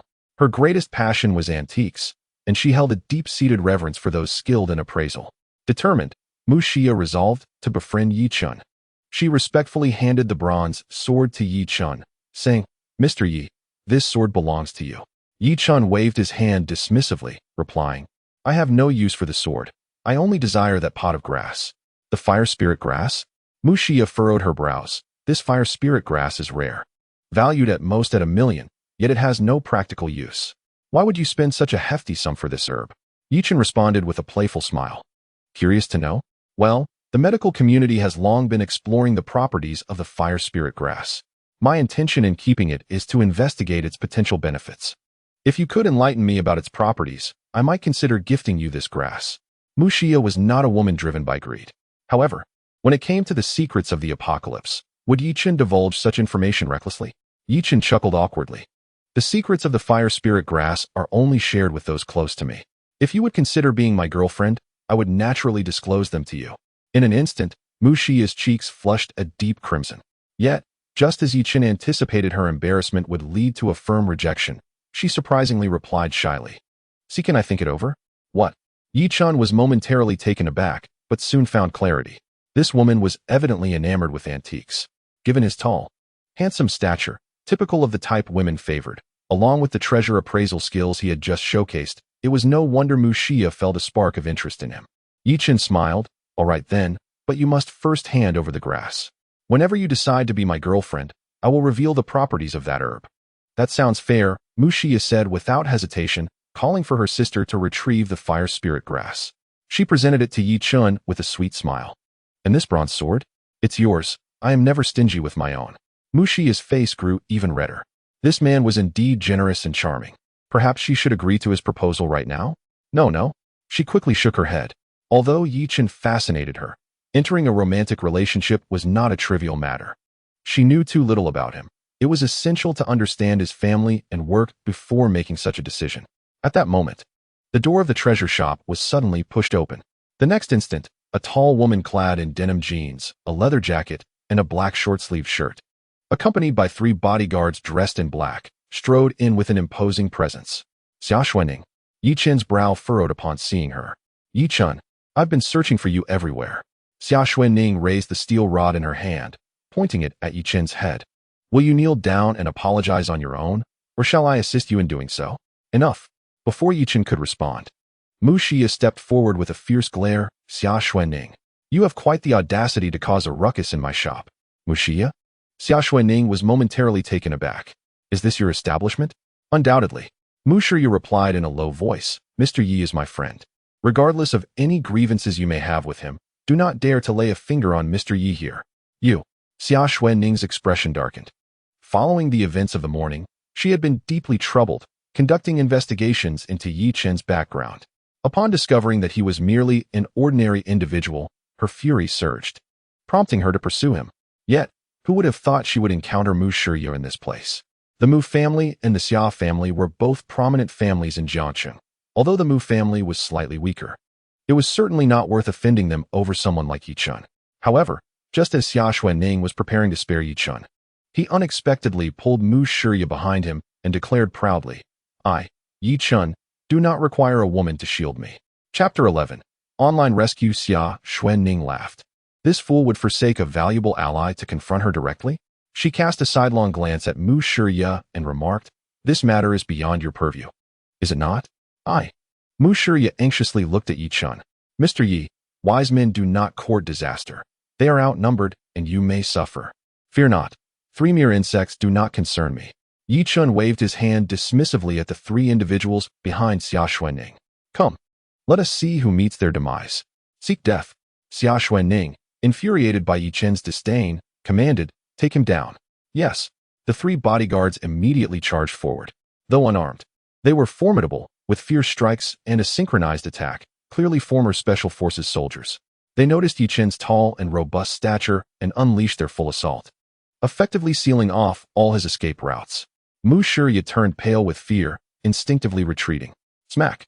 A sharp crack resonated as the first bodyguard's ferocious punch was effortlessly caught by Yichen. How is this possible? The bodyguard was dumbfounded. Mere insects dare not vie against the brilliance of the sun and moon?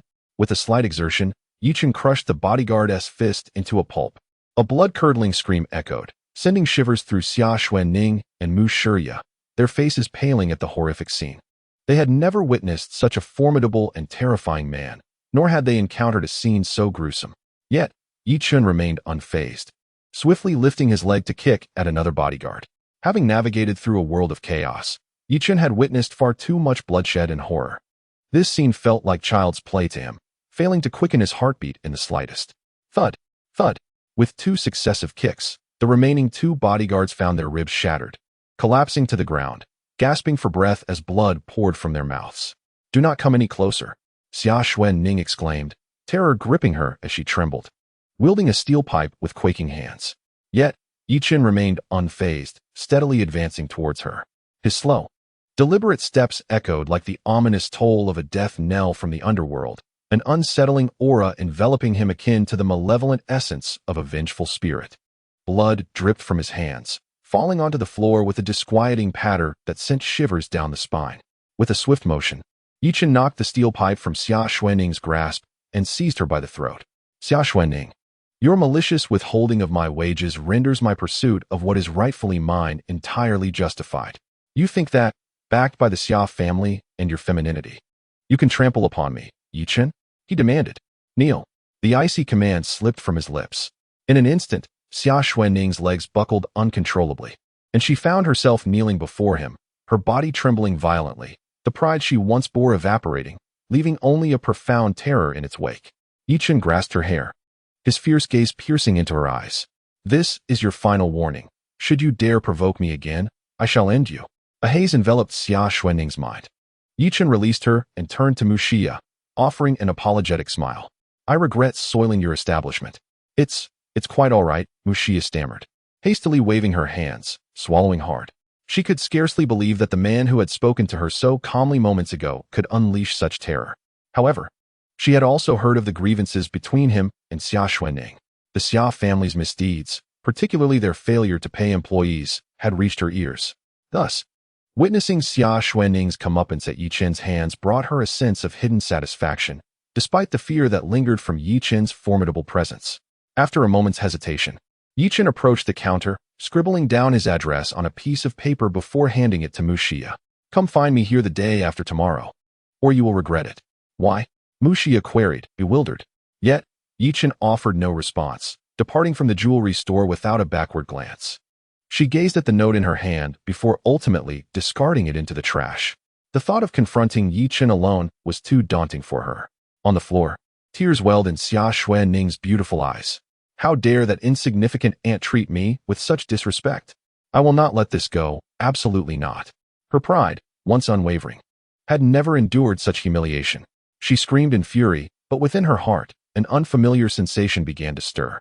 It was a blend of fear and rage. Yet amidst it all, there flickered a strange anticipation, perhaps even a perverse thrill. Xia Xuanning herself was even unaware of this sensation, yet its existence was undeniably palpable. After acquiring the fire spirit grass, Yichen did not hasten back home. Instead, he proceeded to the building materials market to order a substantial supply of steel bars and cement. With ample resources, one can indeed move mountains. Upon offering double the usual price, the seller promptly hired workers to deliver the materials to Yichen's newly purchased residence. The workers simultaneously entered, commencing the reinforcement of the doors and walls as per Yichen's instructions. Additionally, he purchased bulletproof glass to replace the ordinary panes. Once these tasks were completed, Yichen visited a supermarket to procure a variety of foodstuffs and daily necessities. There was no need to overstock, for with the system in place, Yichen could replicate items infinitely. His motivation for acquiring a large vehicle like the Unimog was primarily to transport people and irreplaceable supplies, such as gasoline, diesel, and some construction materials. After finalizing these arrangements, Yichen returned to his rented accommodation in an aging community, as he could not yet reside in the new home under construction. Reclining on his bed, Yichen was far from idle.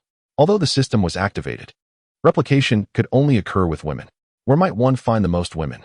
Naturally, the internet. Yichen opened a live streaming app, scrolling through local beauty broadcasts. It was astonishing how advanced technology had become. Nearly every stream featured attractive individuals. The first was a youthful girl with twin ponytails, exuding innocence and charm. Yichen immediately utilized the system to investigate the girl's information. Name: Lu Xiaofeng. Age: 56. Health status: extremely poor. Number of romantic relationships: 38. Overall rating: 30. With a splutter, Yichen expelled the cola he had just sipped. Gazing at the screen, where the girl continued to call out brother, brother, he felt a wave of nausea. Such a striking beauty. How could a woman in her 50s be portrayed as a 20-year-old girl? The enthusiastic viewers below, fervently declaring their affection and even professing a desire to worship her feet, would surely be devastated if they learned the truth. Chapter 12, 1,000 Huazi? Merely a trifle. Yichen continued to browse through a multitude of live streams, most of which were technology-focused. Even the younger participants had ratings that did not exceed 8. Just as Yichen was about to close the app in despair to focus on alchemy, a fresh-faced girl with a ponytail appeared on the screen. "Welcome, Mr. Yi," she greeted. Indeed, Yichen was the very Mr. Yi she addressed. A glance at the upper right corner revealed a mere handful of viewers for such a pure girl. Dressed in a white dress with a high collar that nearly reached her neck, she embodied innocence. What motivates people to watch live streams in this era? Isn't it all just to watch beautiful female streamers flaunt themselves? Low-cut clothing is merely standard attire, is it not? A sweet tongue is also a given, right? Streamers who dress conservatively and shyly refrain from speaking naturally attract little admiration. Name: Bai Shui. Age: 19. Physical condition: excellent. Number of relationships: 0. Overall rating: 96. What? A score of 96? Higher than Xia Xuening and Mu Shiya? Yichen was instantly elated. It appears Bai Shui hasn't employed any beauty filters at all. It is widely acknowledged that for most individuals, the unfiltered appearance captured by a camera is often less flattering than in reality. Yet, despite her timidity, Bai Shui in the frame is utterly enchanting, easily deserving a 9 out of 10 from the naked eye. Of course, most female streamers, when utilizing beauty filters, typically score around 8 or 9. However, based on the system's notification, it is evident that Bai Shui has not activated any filters. Through the screen, one can observe that her only makeup consists of a subtle pink lipstick and a hint of black eyeliner. Beyond that, she hasn't even applied foundation. Undoubtedly, this woman must appear even more stunning in reality. Nevertheless, viewers, having become accustomed to streamers who utilize beauty filters, including Yichen himself, initially assumed that this streamer had done the same until the system notification clarified otherwise. Yichen was overjoyed. How could such a woman not be pursued? "Mr. Yi, what talents do you possess, streamer?" "Bai Shui. Oh, I can sing. Would you like to hear?" "Heh, what an innocent girl. She's willing to sing for free without even asking for gifts? What a refreshing change." Yichen sent a carnival 10. Boom. Splendid effects burst across the screen, leaving Bai Shui momentarily stunned. Ah, she covered her mouth, gasping in surprise. The boss is confused. What the heck? In a room with just a few viewers, how can there be 10 gifts? What? Could it be that the streamer has signed with a guild, and this is the guild promoting her? The streaming room erupted in commotion. It is well known that the more gifts a live stream receives, the greater the recommendation traffic. With 10 gifts sent, over 100 viewers surged into the room. What kind of live stream is this? I've never seen this streamer before. Not having seen her isn't important. What matters is that she just received 10 gifts. What? How can a room with just 100 viewers receive 10 gifts? Does this streamer have a penchant for taking graduation photos? Get lost. The streamer never shows skin, okay? I've been waiting for half a month. No skin exposure yet receiving 10 gifts? The boss is truly confused. "Thank you, Mr. Yi, thank you." Tears of excitement welled up in Bai Shui's eyes as she quickly stood up and bowed towards the camera. "Mr. Yi, with so many gifts, you surely don't have any strange requests, do you?" Bai Shui sat back down, her voice trembling. "I've heard that many wealthy individuals online enjoy sending gifts to have female streamers accompany them, but I would never do that. If you have such requests, I can return the gifts." Yichen replied, "There's no need to return the gifts. I have no such peculiar demands." In truth, Yichen wished he could. However, the system had stated that coercion was prohibited. Who could say if using money to compel someone counted as coercion? What a waste it would be if it did. Especially for such a wonderful girl. Upon hearing Yichen's words, Bai Shui's face lit up with joy. "Really? Thank you so much. As long as the requests aren't too excessive, I'm open to anything you ask." Bai Shui understood that when a boss showered gifts, there would undoubtedly be conditions. Yet she was willing to comply as long as they weren't unreasonable. Yichen pondered, "Let me think. What else could the boss want? Surely he wants the streamer to show some skin. Indeed, even a low-cut outfit would suffice. Boss, foster father, I wish to see your exquisite feet. Please fulfill this request." Exquisite feet. Exquisite feet 10,086. A group of impoverished fools. Yichen felt a wave of disdain in his heart. Meanwhile, Bai Shui looked at the barrage of comments with a face full of panic. It was true that changing into a low-cut outfit or revealing her feet wasn't too much to ask, but it felt excessively shameful. Fortunately, Yi Chen's next words eased her worries. Mr. Yi, just sing your best song, and if you perform well, I shall reward you with gifts. Bai Shui replied, Really? May I sing as you wish? Of course. I must say, Bai Shui's voice was truly enchanting. Her streaming setup was quite rudimentary. Through the camera, one could see her simple home. She lacked a sophisticated sound card, only donning a Bluetooth headset. Yet, despite this, the moment she began to sing, her ethereal voice resonated powerfully, captivating every viewer in the stream. Goodness, if only the apocalypse had such a melodious woman to accompany him, entertainment would be assured. Yi Chen's resolve to win her over grew even stronger. With this in mind, he contacted the customer service of Kuaishou and generously topped up 30 million. Then, a breathtaking moment unfolded. Mr. Yi sent a Carnival 10. Mr. Yi sent a Carnival 100. Mr. Yi sent a Carnival 1000. Mr. Yi sent a Carnival 10,000. Bai Shui's singing had ceased completely by the time Yi Chen sent the 100th Carnival gift. The barrage of comments in the live stream surged like a torrent. The number of viewers in the live stream surged from a mere dozen to an astonishing 100,000. Is this a carnival of 1,000 wonders? Unbelievable. Having played for nearly a decade, I have never witnessed such an extravagant display. 3,000 for a single gift, which amounts to 30 million for 10,000. Heavens! Is the boss out of his mind? Even with wealth, one should not squander so recklessly. Where's the paparazzi? Within 3 minutes, I demand all information on Mr. Yi. What boss? Then I must be the father. Observing the flood of comments and the astonished silence of Bai Shui, Yi Chen merely smiled serenely before exiting the live stream. He was confident that with such a staggering amount of money, Bai Shui would inevitably reach out to him through private messages. The reason was simple. This sum had transcended her understanding. No ordinary person could receive such a bounty of gifts during a single live stream without feeling overwhelmed. Surviving the shock would be commendable enough. Indeed, once Bai Shui realized Yi Chen had left the live stream, she disregarded the fervor of over 100,000 viewers and quickly closed the stream, hastily opening the private message interface to contact Mr. Yi. Chapter 13. A chance encounter with Bai Shui. Hello. After much hesitation, Bai Shui finally typed those 2 words. However, when she attempted to send another message, a notification appeared. You can only send one message before the recipient responds or follows you back. Yi Chen, upon receiving Bai Shui's greeting, did not rush to reply. He could envision that she was likely startled, and her intention in messaging him was probably to inquire why he had gifted so extravagantly, perhaps even wishing to refund him. Money has a way of testing one's resolve. Even the most modest desires can be eroded in the face of immense wealth. Yi Chen intended to give Bai Shui the time necessary for her desires to amplify. He ordered a takeout hot pot on his phone and then proceeded to the kitchen, where he retrieved a clay pot and began boiling water. Following the method he remembered, he carefully placed the medicinal herbs he had purchased into the pot. Before long, the rich aroma of the concoction filled the room. Meanwhile, a gentle rain began to fall outside, causing the temperature to drop a few degrees, which the body could distinctly feel. Yi Chen approached the window, observing hurried pedestrians outside, cursing the sudden downpour. It was indeed just as it had been in his previous life. After 2 consecutive days of rain and a drop in temperature, the fine drizzle inevitably morphed into a torrential downpour, which would soon transform into a blizzard, heralding the onset of an apocalypse. Yi Chen rummaged through his cabinet and pulled out a hoodie to wear. Despite the enhancement of his physique, this slight drop in temperature no longer affected him. However, enduring the cold would inevitably deplete his energy. One of the survival principles in an apocalyptic world is to always retain a reserve of strength. For even a small amount of endurance could become a lifeline in times of crisis.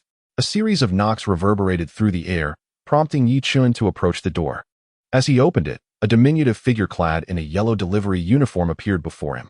I am terribly sorry, sir. I spilled your meal. May I compensate you? Please. I implore you not to leave me a negative review. Yi Chen was taken aback. The frail silhouette standing before him was none other than Bai Shui. She bore the marks of a fall, blood seeping from her injured arm, while the hot pot ingredients she carried were scattered everywhere. It was evident that the sudden rain had made the roads treacherous, resulting in her accident. Yi Chen was astonished to discover that Bai Shui was not only a streamer, but also moonlighting as a delivery person. Most astonishingly, she had just received a staggering 30 million in gifts. Why was she still delivering food? He swiftly pulled Bai Shui into the room. What are you doing? she stammered, her face paling as she trembled in protest, unable to escape his grasp. It must be said, Bai Shui was truly beautiful, even though she was drenched. Her hair clinging to her face and grimacing from pain, her stunning features remained unblemished.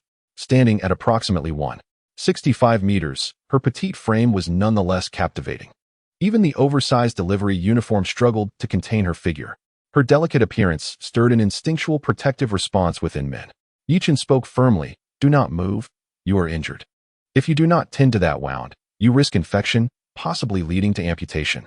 "I am fine, thank you," Bai Shui replied, relieved upon realizing he intended to dress her wound. Yet she shook her head repeatedly, eager to leave. "If you refuse to comply, I shall leave a negative review." Yichen resorted to threats, realizing it was his only recourse. As he anticipated, this tactic struck a chord with Bai Shui. "Please, I beg you, do not give me a bad review. I ride slowly, and I've already received 5 negative reviews this month. The manager warned me that if I receive another, I will be terminated. This is my primary source of income. I implore you not to leave a bad review. If you wish to avoid a negative review, then you must remain here quietly," Yichen retorted with a huff. Bai Shui panicked and hurriedly disabled her order acceptance feature. "I will listen to you. Please do not leave me a bad review. You are a good person for wanting to bandage my wound. Surely you want to give me a negative review, right?" she asked timidly. "Of course not," Yichen replied, approaching her with a first aid kit and crouching before her. As Bai Shui glanced down, she noticed her muddy shoes had sullied the floor. She hastily attempted to remove them. Yichen pressed her hand down gently. "No need to take them off. I'll be moving soon, so I'm not worried about the mess." "Thank you. You are such a kind person," she exclaimed. "Kind?" Yichen could only manage a wry smile and a shake of his head. In this apocalyptic world, he had lost count of how many of his kind he had slain. Aside from being wholeheartedly devoted to the despicable Lanyu, he had extended his heart to others as well. The phrase "good person" had indeed become a rarity for Yichen. As he rolled up Bai Shui's sleeves, he noticed that her clothing was already torn, revealing a 10-centimeter-long gash on her forearm. Fortunately, the wound was not deep, merely a scrape. However, it posed a risk of infection. Should Bai Shui be hospitalized due to this infection, she would undoubtedly perish in the impending apocalypse 3 days hence. Yichen swiftly attended to her injury, wrapping it with care. Bai Shui, filled with excitement, exclaimed, "You are truly remarkable. Your bandaging skills rival those of a hospital physician. Are you perhaps a doctor?" "I am a butcher," he replied. "Haha, I did not expect you to have such a penchant for humor." Bai Shui chuckled, retrieving her phone from her pocket. "Allow me to transfer the medical expenses and the cost of the hot pot to you. Forget it. A trifling sum is of no concern to me." Yichen waved his hand dismissively, gazing out at the rainy day. "It's pouring outside. You should head home early and not continue your journey." "That won't do." Bai Shui swiftly shook her head. "Rainy days come with subsidies, and the orders are more plentiful. In our line of work, we actually look forward to the rain. I need to earn as much as I can since tuition is due next month." Though her words spoke of hardship, her smile radiated warmth and brightness.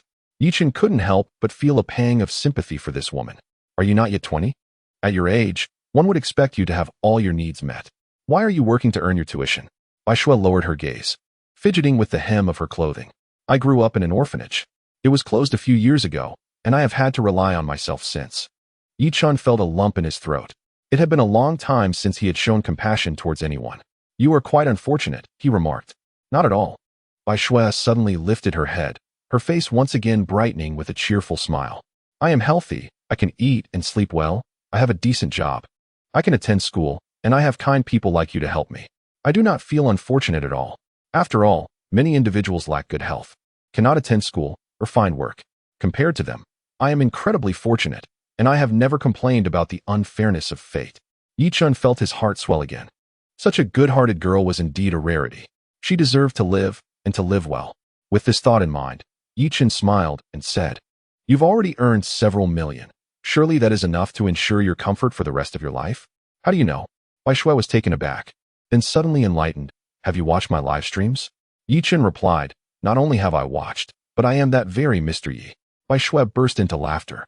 "You must be joking. Today at work, many colleagues claimed to be Mr. Yi. I initially thought they were serious, but it turned out they were all teasing me." "Well then, thank you for your help. Let me assist you in taking the trash downstairs," she offered, seizing a nearby garbage bag to leave. However, at that moment, A notification chimed from the phone of Bai Shui. Due to her habit of delivering takeout, she instinctively glanced at her phone whenever it beeped. Mr. Yi had replied to my message. Upon realizing it was a message from the esteemed Mr. Yi, her excitement burst forth. She opened the app, only to find a picture sent by him. At that moment, Bai Shui was taken aback. The image depicted a takeout girl bent over, carrying a garbage bag. The background was unmistakably familiar. Bai Shui turned around in astonishment, and there stood Yi Chun, holding his phone and grinning at her. You are truly Mr. Yi? Bai Shui gasped, her disbelief palpable. She could hardly fathom the extraordinary twist of fate. Mr. Yi had just sent her gifts, and here she was delivering takeout right into his hands. Now do you believe? He inquired. I do. Of course I believe. Bai Shui replied, her curiosity piqued. How could someone as affluent as you reside in such a place?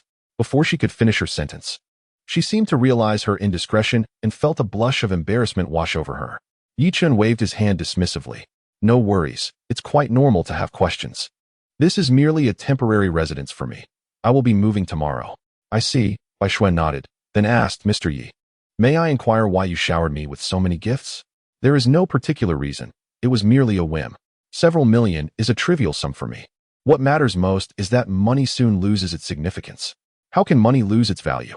Bai Shui exclaimed in surprise. The thought that someone as wealthy as Yi Chun resided here and spoke such words troubled her. Could he be contemplating something dire? With this in mind, Bai Shui hurriedly grasped Yi Chun's hand, her voice laced with urgency. Mr. Yi, you are an exceptionally kind person. Please do not entertain such thoughts. Yi Chun was taken aback. What? When did I ever say I was considering such a thing? However, he mused that perhaps he could turn her concern to his advantage. Feigning a tormented demeanor, he replied, Xiao Shui, to be honest, I have little attachment to this world. If it weren't for meeting you, I might have. Don't say such things. Bai Shui interrupted, firmly covering his mouth. Mr. Yi, you are healthy, handsome, and possess a wealth that countless people yearn for. You should cherish your life. How about this? If you ever feel lonely, I can come by every morning to keep you company. As a way to thank you for your gifts. Yi Chun felt a surge of joy within him. She had taken the bait. Really? Of course. Bai Shui affirmed with determination. I initially intended to return that money to you, but given your current state, it wouldn't be of any use. I shall safeguard that money for you, and when you no longer wish to end your life, I shall return it to you. This snow is rather intriguing. At such a moment, you still think of repaying debts? Well, if that is the case, to be honest, I too fear death. So I shall entrust this matter to you. That will not happen. It brings me joy to assist others. Bai Shui has alleviated a significant worry from her heart. Yi Chun provided her with a new address, and only then did she depart joyfully. What Yi Chun was unaware of was that, on the internet, he was believed to have given Bai Shui a staggering 10,000 huazi, and had become a sensation across the web. He was affectionately referred to as Brother Wan Hua by netizens. Discussions surrounding Yi Chun proliferated online, featuring both prominent figures and some marketing accounts deliberately seeking attention. The power of the online community was undeniably formidable. Within mere hours, information about Yi Chun was unearthed. The discussions about him surged once again. No way. How could Brother Wan Hua just be an ordinary wage earner? Brother Wan Hua was actually abandoned by his girlfriend. No wonder Brother Wan Hua spends lavishly. He must be suffering from emotional wounds, leading to his reckless behavior. How could that woman abandon such a wealthy man? Truly foolish. By the way, how could Brother Wan Hua possess such wealth? Surely he isn't involved in illicit activities? Nonsense. If Brother Wan Hua's money came from dubious sources, with his current fame, he would have been taken away by the authorities long ago. Could it be that Brother Wan Hua won the lottery? Amidst the fervent discussions, the consensus reached was that Yi Chun must have won the lottery. Otherwise, how could he be so affluent? Coincidentally, there had indeed been a mysterious individual in Jiangcheng who won a staggering 250 million prize recently.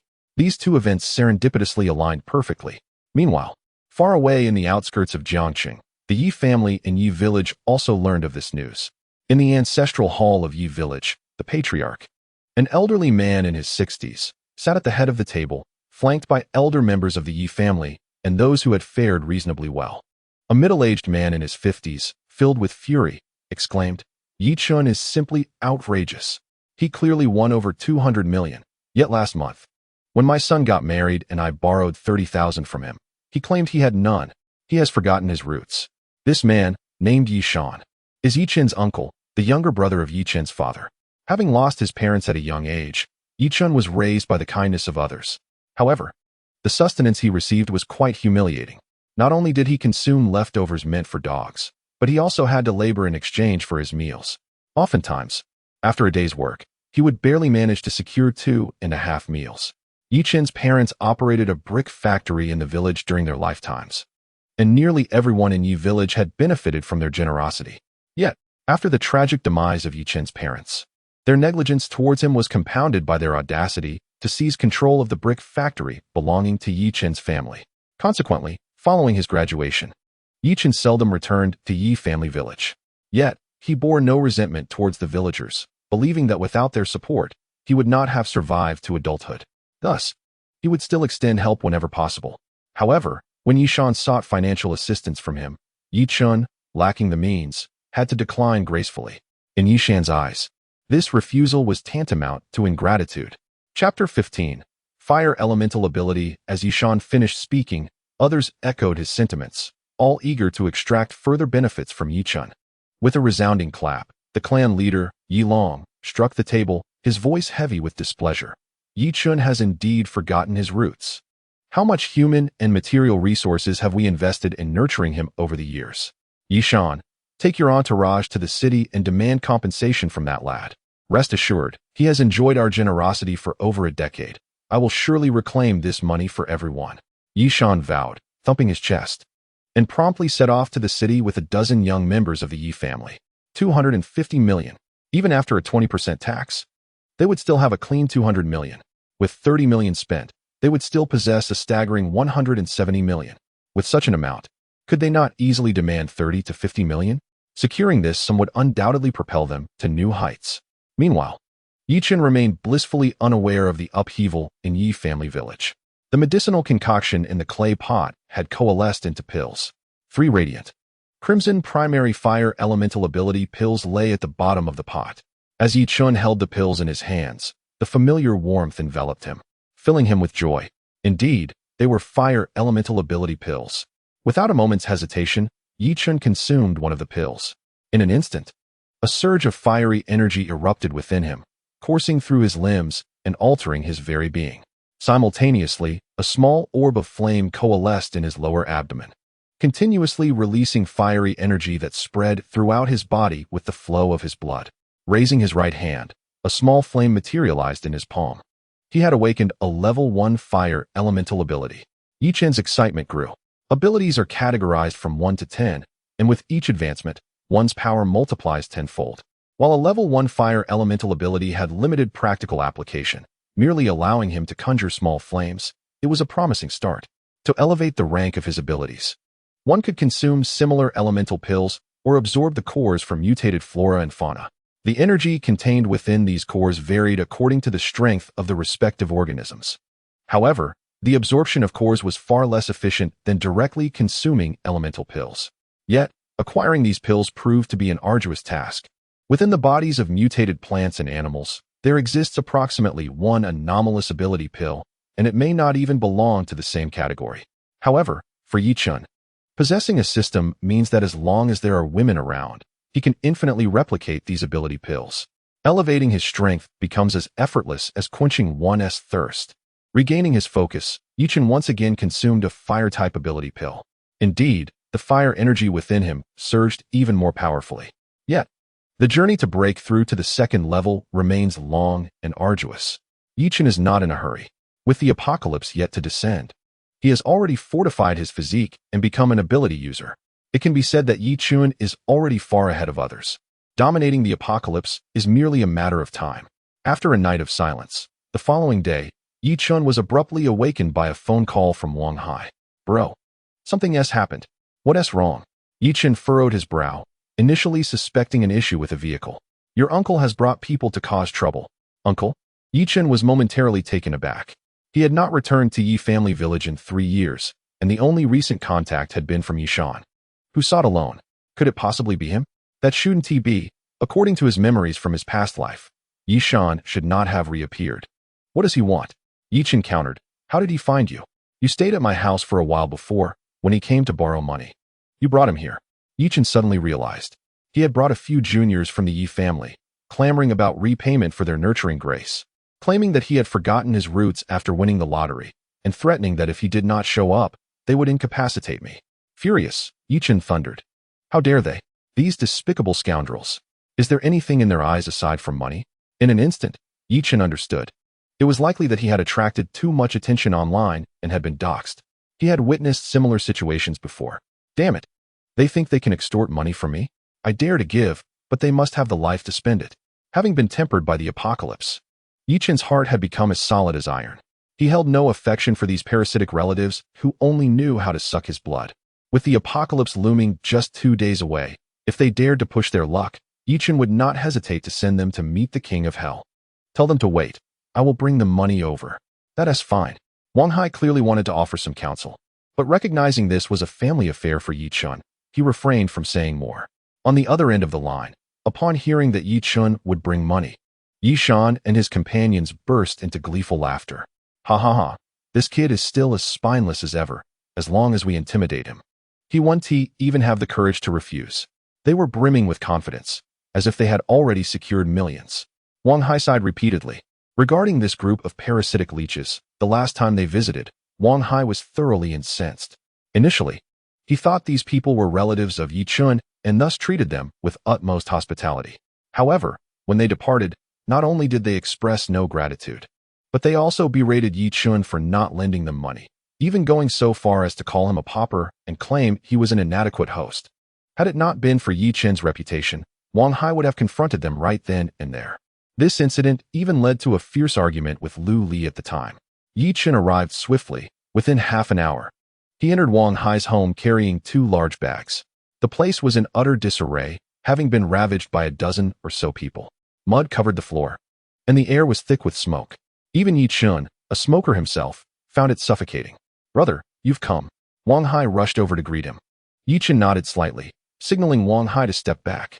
At that moment, Yishan approached, boasting, Yichen, you struck it rich, didn't you? Indeed. Yichen replied coldly with a nod. Well, it's good to admit it, Yishan said, tossing a small notebook to Yichen. Take a look.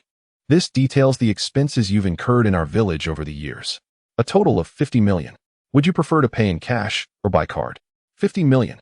Wang Hai erupted in fury, cursing, are you robbing me? Even if you fed and housed me for 100 years, it wouldn't amount to 50 million. Enough of your nonsense. Yishan glared at Wang Hai. This is a matter concerning the Yi family. Mind your own business. If you dare bark again, I won't be so courteous. Wang Hai, being hot-headed, rolled up his sleeves, ready to fight. Calm down, Wang Hai. Yichen shot him a sidelong glance. Stand back. I will handle this myself. Wang Hai gritted his teeth but retreated behind Yichen, glaring fiercely at Yishan and his companions. Yichen tossed the notebook aside and dropped the 2 large travel bags onto the ground. Here is 100 million. 100 million? Yishan and the others' pupils dilated, nearly choking on their excitement. They had merely sought 50 million, yet Yichen was offering a staggering 100 million? This was quite a revelation. Ecstatic, Yishan and his companions rushed toward the bags of money, oblivious to the fierce intent that flickered in Yichen's eyes. Chapter 16.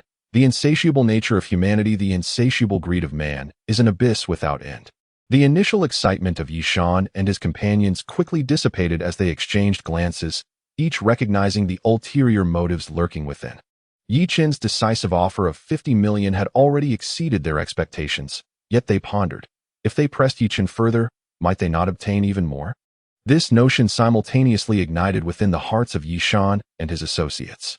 Yichen, I just realized that 30 million merely covers the costs of raising you. The additional 20 million should account for the emotional investment we have made. Shouldn't we also consider the expenses incurred during the time we've taken care of you? Yishan slowly rose, a playful glint in his eyes as he regarded Yichen. In a fit of fury, Wang Hai could no longer contain himself.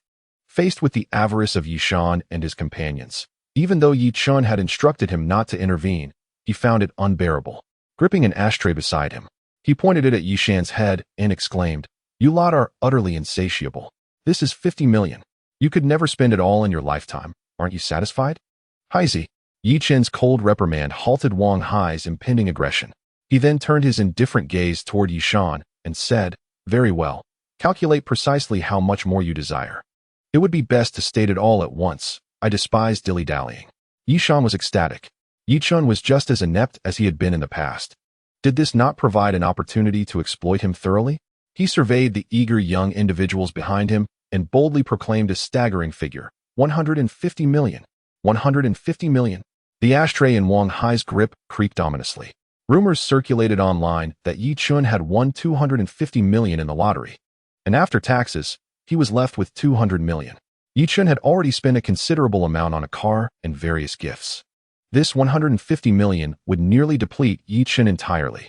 Clenching the ashtray tightly, Wang Hai prepared to confront him. He was convinced that Yi Chun would never acquiesce to such a demand. Yet, to his astonishment, Yi Chun merely smiled and replied, "All right," as he spoke. He even tossed a bank card into the air. Wang Hai's eyes widened in disbelief, unable to fathom that Yi Chun had actually agreed to part with his money. Yi Shan and his associates were beside themselves with excitement, their mouths agape. 150 million. This sum was not only sufficient for them to live extravagantly for the rest of their lives, but it would also sustain them in the next generation. Yi Chun, have you lost your mind? Wang Hai could no longer endure the spectacle. He seized Yi Chun's arm in frustration and exclaimed, "That is 150 million. That is money you could never earn in 10 lifetimes. How can you give it to these ingrates?" "Do not worry, I have my plans," Yi Chun reassured him, patting Wang Hai's shoulder with a sinister smile. A chill ran down Wang Hai's spine at that smile. It was a grin that emanated a bone-chilling aura, reminiscent of the malevolent spirits escaping from the depths of the underworld, instilling fear in all who beheld it. Under the weight of this ominous presence, Wang Hai inexplicably stepped aside. Yi Shan and his companions, having secured the money, couldn't resist taunting Yi Chun. "Heh, Yi Chun, you truly are a pathetic waste. Even if you give away some money, you won't be able to hold on to it. Ha ha ha. But it's fine. A useless person like you would just squander it online anyway. It would be better for your uncle to spend it wisely. Ha ha ha," with laughter echoing around them. Yi Shan and his cohort prepared to depart with their loot. At that moment, however, Yi Chun forcefully slammed the door shut behind him. With a resounding crash, Yi Shan and the others jolted in shock. "Damn it, who are you trying to bring down? Do you wish to die?" Yi Shan exclaimed, his face flushed with anger. Yi Chun, however, remained entirely unperturbed. He calmly pulled a chair over, seated himself, and lit a cigarette, taking a deep puff. His demeanor was remarkably tranquil, and he uttered not a single word. Yet, an unmistakable aura of chilling intensity began to emanate from him. The room fell into an eerie silence, interrupted only by the rhythmic patter of rain against the window. The others instinctively rubbed their arms, acutely aware of the drop in temperature surrounding them. Yi Shan swallowed hard, feeling an inexplicable dread wash over him. How could this be? He had always perceived Yi Chun as a worthless individual, yet now he was engulfed by a profound fear. Why? Why was he feeling this way? What do you actually intend to do? Yi Shan finally summoned the courage to shout. Yi Chun flicked the ash from his cigarette and spoke at last. "Having discussed the gratitude for my upbringing, it is time to address the oppression you have inflicted upon me." "Oppression?" Yi Shan's eyes widened in disbelief. "What nonsense are you spouting? When have I ever oppressed you?" "Never?" "Very well," Yi Chun replied, a peculiar smile curling at the corners of his lips. "If you assert that you have not, then I shall state one fact that you cannot refute, and I will sever one of your arms or legs." "Just you? Ha ha. Do you think I was raised in fear?" Yi Shan laughed heartily. However, Yi Chun paid him no mind, continuing unperturbed. "When I was 10 years old, shortly after my parents perished in a car accident, you colluded with the clan leader, employing illicit means under the guise of adopting me, to seize my parents' brick factory. Then, when I turned 18 and was to inherit, you falsely claimed the factory was bankrupt. In truth, the factory had long been sold to repay debts you incurred at the gambling table, hadn't it?" "How do you know?" Yi Shan gasped in astonishment. He had thought Yi Chun was simply a fool he could manipulate. Little did he expect Yi Chun to be aware of the truth. "I am not a fool." Yi Chun scoffed. "I am fully aware. I merely chose to overlook it out of gratitude for the care I received.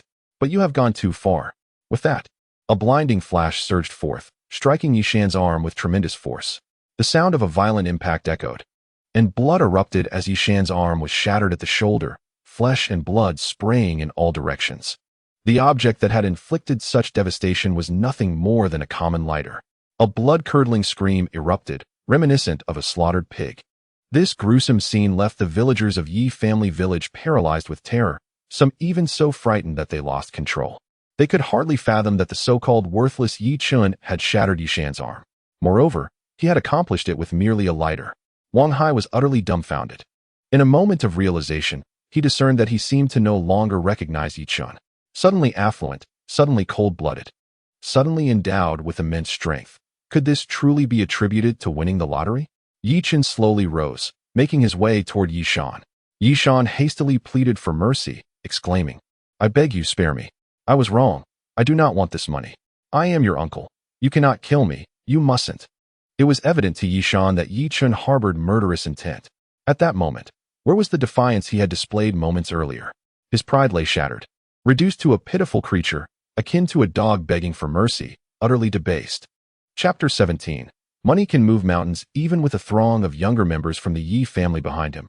Yi Shan felt no semblance of safety.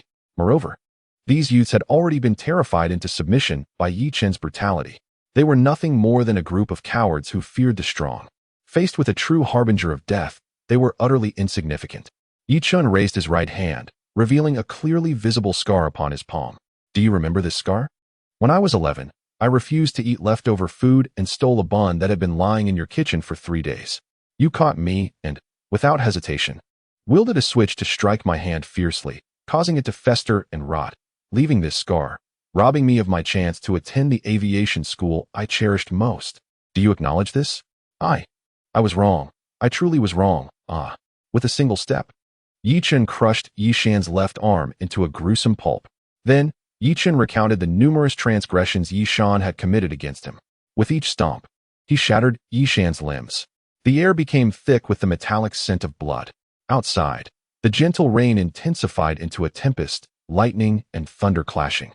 Yet they could not drown out Yi Shan's agonizing screams. Yi Chun ceased his assault. Yi Shan writhed toward the door, his severed limbs rendering him akin to a grotesque maggot, squirming on the ground, driven by the instinct to survive. He wept and cried out in despair, his bloodied visage evoking a chilling horror.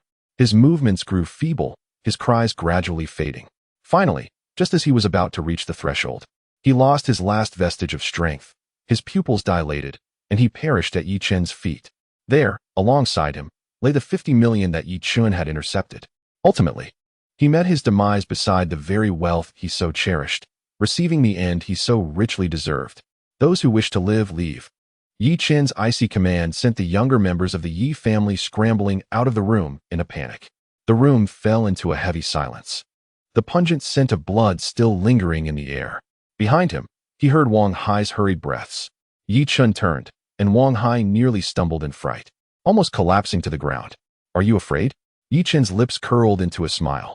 Wang Hai, trembling and at a loss for words, felt a natural fear. It was the absence of fear that was truly abnormal. Yi Chun stepped forward, causing Wang Hai to retreat another step. Halting in his tracks, Yi Chun sighed, "Brother, please, do not utter a word." Wang Hai turned his head away, insisting, "You need to leave. When the police arrive, I will claim to know nothing. You need not explain anything to me." Yi Chun shook his head in resignation. If it were not absolutely necessary, he would prefer not to take a life at this moment. Yet, faced with such dire circumstances, he found himself with no alternative. Yi Chun recognized that Wang Hai was still struggling to comprehend everything unfolding before him. He placed a card on the table and said, "Brother, I know you may not understand now, but you must remember my next words. This card contains a sum of money. Take it and purchase a sturdy house. Then procure enough supplies to sustain you for half a year. Remember, come tomorrow night. Under no circumstances should you leave that house." With that, Yi Chun departed alone. He had done all he could to ensure Wang Hai's safety. If Wang Hai could not survive, it would simply be fate. In this apocalyptic world, Yi Chun would care for those he had close ties with as much as possible, but ensuring his own survival remained paramount. After leaving the house, Yi Chun drove to the headquarters of the Changshan Group. In the president's office, Hong Ming was engrossed in the news on his phone, exhilarated and exclaiming in satisfaction, This little bastard truly seeks his own demise. Not only has he committed murder, but he also dares to allow a dozen witnesses to escape? What a fool." The news on his phone prominently reported the murder of Yi Shan. The entire neighborhood had been sealed off, and Yi Chun had become a wanted man throughout the city. The internet buzzed with fervent discussions. No one anticipated that the day after the entire city envied Wan Hua, he would become a murderer. Upon learning the truth about Yi Chun's actions, many netizens expressed their regret, yet a considerable number reveled in the thrill of it all. Such is the nature of society. Most cannot bear to see others thrive. The moment someone surpasses them, they wish for their downfall. Suddenly, the door to the president's office was kicked open with a loud bang. Hong, it seems you truly wish for my demise. Hong Ming's pupils dilated in shock, his expression drastically changing. He never imagined that the infamous Yi Chun would appear before him. Where were his bodyguards? He quickly glanced towards the door. Yi Chun sneered. No need to look. That group of useless fools has been incapacitated by me. Gulping hard, Hong Ming realized he was utterly isolated and defenseless. Slowly, he reached for something beneath the desk. It was a handgun. Yi Chun, with a playful demeanor, remarked, "Oh, Mr. Hong, no need to reach for that gun. I am already a wanted man. I came here on the main road, and I trust the police will locate you here in no time. If I were to perish here, you would have to accompany me, a wanted criminal, to the afterlife." Damn! Hong Ming was utterly distraught. There was no escaping this situation, and he felt utterly powerless. He had never experienced such humiliation in his life. Hong Ming extended his hand, bitterness lacing his words. "Brother Yi, I've called you brother. I'm just a small-time thug. Why do you insist on clinging to me? You are a ruthless killer, and in comparison, I am merely a slippery eel. What do you truly intend to do?" Yi Chun replied with a hint of amusement. "I sought you out after taking a life. What do you think my intentions are?" Hong Ming was momentarily taken aback. "You want me to protect you?" Despite Yi Chun's formidable strength, he remained a solitary figure. However, Hong Ming was a seasoned veteran in Jiangqing. If it came to protection, he certainly had the means. Yet, the cost would not be insignificant. Yi Chun nodded slightly. A cold chuckle bubbled up within Hong Ming. What kind of joke was this? You slapped my face. I'd rather see you dead than protect you. Hong Ming feigned helplessness, saying, "Brother Yi, aren't you making things difficult for your little brother? I'm just a small-time thug. How could I possibly have such extraordinary abilities?" With no further ado, Yi Chun produced a card and tossed it onto the table. 100 million. Protect me until midnight tomorrow. And if you succeed, I will give you another 100 million. Hong Ming gasped, his eyes widening in disbelief. 100 million at once? Was he truly that wealthy? He thought he might verify it. No. He believed that brother Yi wouldn't jest in such a dire moment. He quickly shook his head, glancing at the card on the table, a glimmer of greed flashing in his eyes. Protecting him for 2 days was entirely feasible, and he could earn 200 million. This was undeniably a lucrative deal. Considering this, Hong Ming seized the card from the table. Since brother Yi was so generous, he would not waste any more words. You might find it difficult to ask for extended protection, but by tomorrow night, that is absolutely guaranteed. With that, Hong Ming immediately made a call, arranging for a helicopter to arrive at the company within 5 minutes. 5 minutes later, atop the Qiangxin Group building, a helicopter slowly descended. Hong Ming smiled awkwardly, saying, "Mr. Yi, this helicopter will take you to a safe location. Please, step aboard." Yi Chun nodded slightly and boarded the helicopter. Without any pause, the helicopter roared to life and soared into the stormy night, disappearing from sight. The helicopter flew north towards the mountains. Inside, 2 pilots remained silent, not exchanging a single word with Yi Chun. After about 10 minutes, the helicopter gradually descended outside a villa nestled deep within the mountains. Yi Chun stepped off the helicopter, which immediately took off into the night. Before him lay a pitch-black villa. Yi Chun stood silently in the rain-drenched night, his half-closed eyes gleaming with a piercing light, as if capable of piercing through the shadows of darkness. "Come out," he spoke slowly, his tone devoid of emotion. "Hee, you truly possess remarkable insight. You've discovered me?" A woman's sinister laughter echoed from within the villa's entrance. The grand door creaked open to reveal Xia Xuanning, clad in black, standing at the threshold, flanked by a dozen henchmen. Simultaneously, from the surrounding thickets, dozens more thugs emerged. Undoubtedly, Hong Ming had betrayed him. An unending chill emanated from Yi Chun, a palpable aura of murderous intent coalescing around him. "Yi Chun, kneel and beg for mercy now, and I may grant you a chance to live," Xia Xuanning declared coldly. Even if you kneel and plead for mercy now, your path to survival has already been severed." With a swift motion, Yi Chun transformed into a streak of light, lunging towards Xia Xuanning. Xia Xuanning was taken aback. She never anticipated that Yi Chun would dare to strike amidst the encirclement of her henchmen. "Eliminate him," she commanded with a cold snort, causing her subordinates to surge forward. For someone of Xia Xuanning's stature, taking a life, though not without consequence, was far from a formidable challenge. Whether it meant making Yi Chun vanish without a trace or spending substantial sums to find a scapegoat to take the fall, neither was particularly difficult. Given the current laws of the Great Xia, the probability of receiving a death sentence for murder was exceedingly low. With a bit of maneuvering and some fabricated mental health evaluations, it was highly likely that a person could serve merely a decade or so before being released.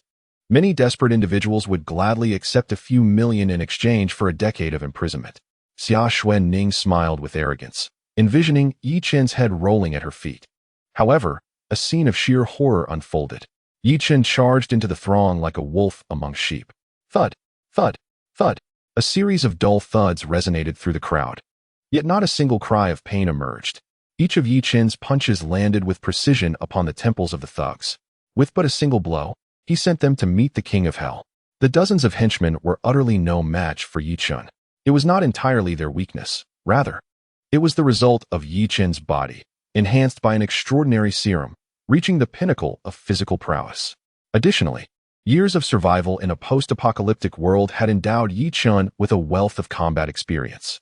His expertise was honed against mutated flora and fauna, making it a trivial task to confront a group of ordinary individuals, akin to using a hammer to swat a fly.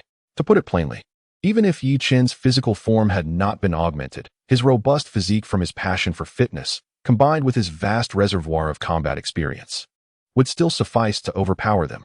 It was comparable to an adult confronting a gaggle of kindergarten children, even with weapons in hand.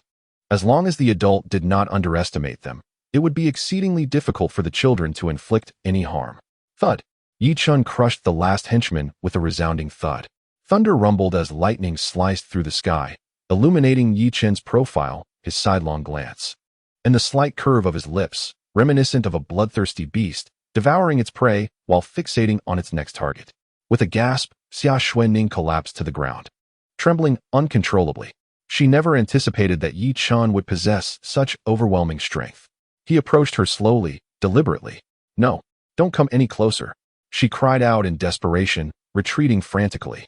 Yet, Yi Chen continued his steady advance, each footfall echoing in the muddy terrain like the ominous tolling of a death knell from the depths of the underworld. To end Xia Xuanning's life would be as effortless as crushing a chick, but Yi Chen had no intention of doing so.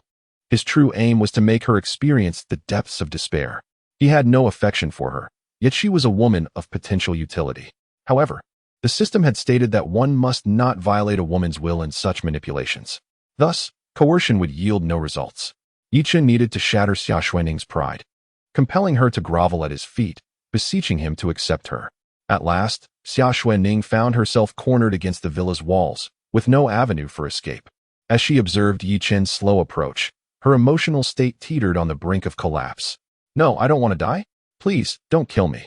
I'm sorry. I was wrong. I was truly wrong. Just spare me, and I will do anything you ask." With a sudden halt, Yi Chen regarded her with a bemused expression. Xia Xuanning's heart leapt with hope. Perhaps he indeed had demands. "What do you desire?" she asked urgently. Yi Chen merely shook his head and took another step closer. "Money. I can offer you wealth, vast amounts of wealth," she pleaded.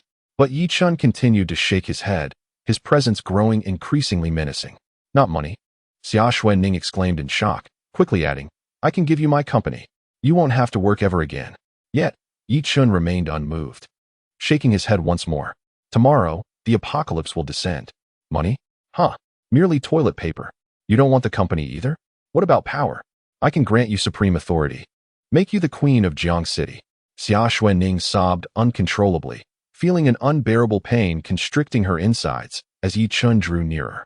He smiled, a chilling grin, and spoke, "Xia Xuanning, how naive you are. I have no interest in any of the things you offer. No interest at all. Then what could he possibly want?" Her mind raced, and suddenly, a thought struck her with clarity. Could he be after her? "You want me?" Xia Xuanning stared at Yi Chen in disbelief. Yi Chen halted his steps, a bemused smile playing upon his lips as he fixed his gaze upon her. Indeed, it was as he suspected. Driven by an instinct for survival, Xia Xuanning immediately exclaimed, "Yes. I can be your girlfriend. Just let me go, and I will be with you." "Girlfriend?" Yi Chen chuckled. In the early days of the apocalypse, women, like food and water, were merely resources. Would you consider courting your beloved little bun? Absurd. Especially when it was merely a stale piece of bread. Yi Chen shook his head once more and resumed walking. Xia Xuanning was taken aback. What nonsense was this? Being a girlfriend was not an option. Wasn't that what she wanted? Wait, did she merely desire to be herself? Chapter 19. A sheep in a tiger's den. Xia Xuanning had no time to ponder, for Yi Chun had already approached her side, with his right hand outstretched. It appeared like the claw of a demon, poised to seize her head. I can be your dog. I can be your dog. With those words, Yi Chun burst into laughter. This woman was not entirely foolish. Ding. Congratulations, host, for successfully binding with Xia Xuanning. You are awarded a 5-time draw with a selectable reward. A 5-time selectable draw? Just as Yi Chun was taken aback, a colossal wheel of fortune materialized in his mind, followed by 5 rewards manifesting within his consciousness. Reward 1, 100 billion in cash. Reward 2, a 1911 pistol, complete with 1,000 rounds of ammunition. Reward 3, 10 primary water-type ability elixirs. Reward 4, a female warrior cultivation system. Reward 5, an emotion control card. Please make your selection within 1 minute, or the system will randomly assign a reward. 100 billion? What a trivial offering. Yi Chun dismissed this reward outright. A pistol? While it might prove useful for an ordinary person, significantly enhancing survival in the early apocalypse, for Yi Chun, it was utterly superfluous. The water-type ability elixirs were indeed commendable, yet Yi Chun was capable of concocting ability elixirs himself, rendering that option rather short-sighted. Thus, he resolved to choose between the final 2 rewards. Emotion control card can manipulate all of the target's emotions with a permanent effect. This was indeed a worthy reward. The successful binding with Xia Xuanning indicated that as long as Yi Chun refrained from taking direct action or threatening her verbally, but rather persuaded her through other means to submit and declare her desire to be his, binding would be achieved. Therefore, this emotion control card would undoubtedly prove advantageous. Female warrior cultivation system. The host can nurture women recognized by the system to enhance their strength, with their prowess being doubled and returned to the host. Goodness. This was somewhat extraordinary, wasn't it? The primary function of the system is to facilitate the consumption of resources by women recognized by the system, with the promise of a 10-fold return. Hence, Yi Chun is bound to have these women consume the ability-enhancing pills, thereby returning to himself an even greater quantity of such pills. Should he opt for the Valkyrie system, the benefits would multiply. Not only would they receive the pills back, but their powers would also be doubled. Thus, his own strength could experience exponential growth. Selecting reward 4. Ding. Congratulations, host. You have acquired the Valkyrie cultivation system, which has seamlessly integrated into the main system. Ding. Note, each time the host binds with a new woman, a 5-fold selection reward can be activated. Yi Chun was overjoyed. He had initially thought that a 10-fold return on resources was astonishing. Little did he expect the system to possess such formidable capabilities. It became evident that to enhance his own strength, merely subduing 1 or 2 women would be insufficient. The more, the better.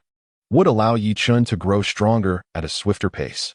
Regaining his focus, Yi Chun swiftly seized Xia Xuanning by the collar and pulled her into the villa. Indeed, the vehicle that Xia Xuanning and her companions had arrived in was parked inside the villa. Yi Chun chose not to leave, but to remain there. The following day, chaos enveloped Jiang City due to the murder incident involving Yi Chun, plunging the entire city into disarray, with numerous security bureau members scouring the streets. In a rented room, Bai Shui clutched a piece of paper tightly, torn between indecision and conflict. This was the address Yi Chun had provided her. She had intended to seek him out early that morning. Who could have anticipated that Yi Chun had become a murderer? A murderer. For an ordinary person, this was a being more fearsome than a ghost. Bai Shui was filled with trepidation, unable to summon the courage to confront Yi Chun. Yet, each time she contemplated discarding the address, her heart twisted in agony. She had met Yi Chun and had experienced his thoughtfulness. Deep down, she could not believe him to be a villain. Especially now, as the internet buzzed with the reasons behind Yi Chun's actions, many sympathized with him. After a lengthy internal struggle, Bai Shui suddenly stood up, gritting her teeth and murmuring to herself, "No, Mr. Yi is a good man. I cannot stand idly by as he strays down a dark path. His actions stem from necessity. If he surrenders, there is still hope for him. Moreover, with his substantial wealth, if I safeguard it for him, he can start anew upon his release." Resolute, Bai Shui grabbed her raincoat and hastily departed the rented room. Upon arriving at the Jiolong Bay Villa district, it was already 3 in the afternoon. Continuous rain over the past 3 days had dropped the outdoor temperature to around 10 degrees, and the cold wind battered against her, causing Bai Shui to stagger. Rubbing her arms for warmth, she glanced at the address before registering with the security and striding inside. Building 9, 20th floor. In a building with 2 households per floor. Yichun resided in the Eastern Unit, number 2001. Knocking softly, Bai Shui hesitated momentarily before rapping on the door. Her intention in seeking Yichun was somewhat tentative, as the likelihood of finding him at home after his flight from justice was slim. However, apart from Yichun's previous residence and this place, she could think of nowhere else to search for him.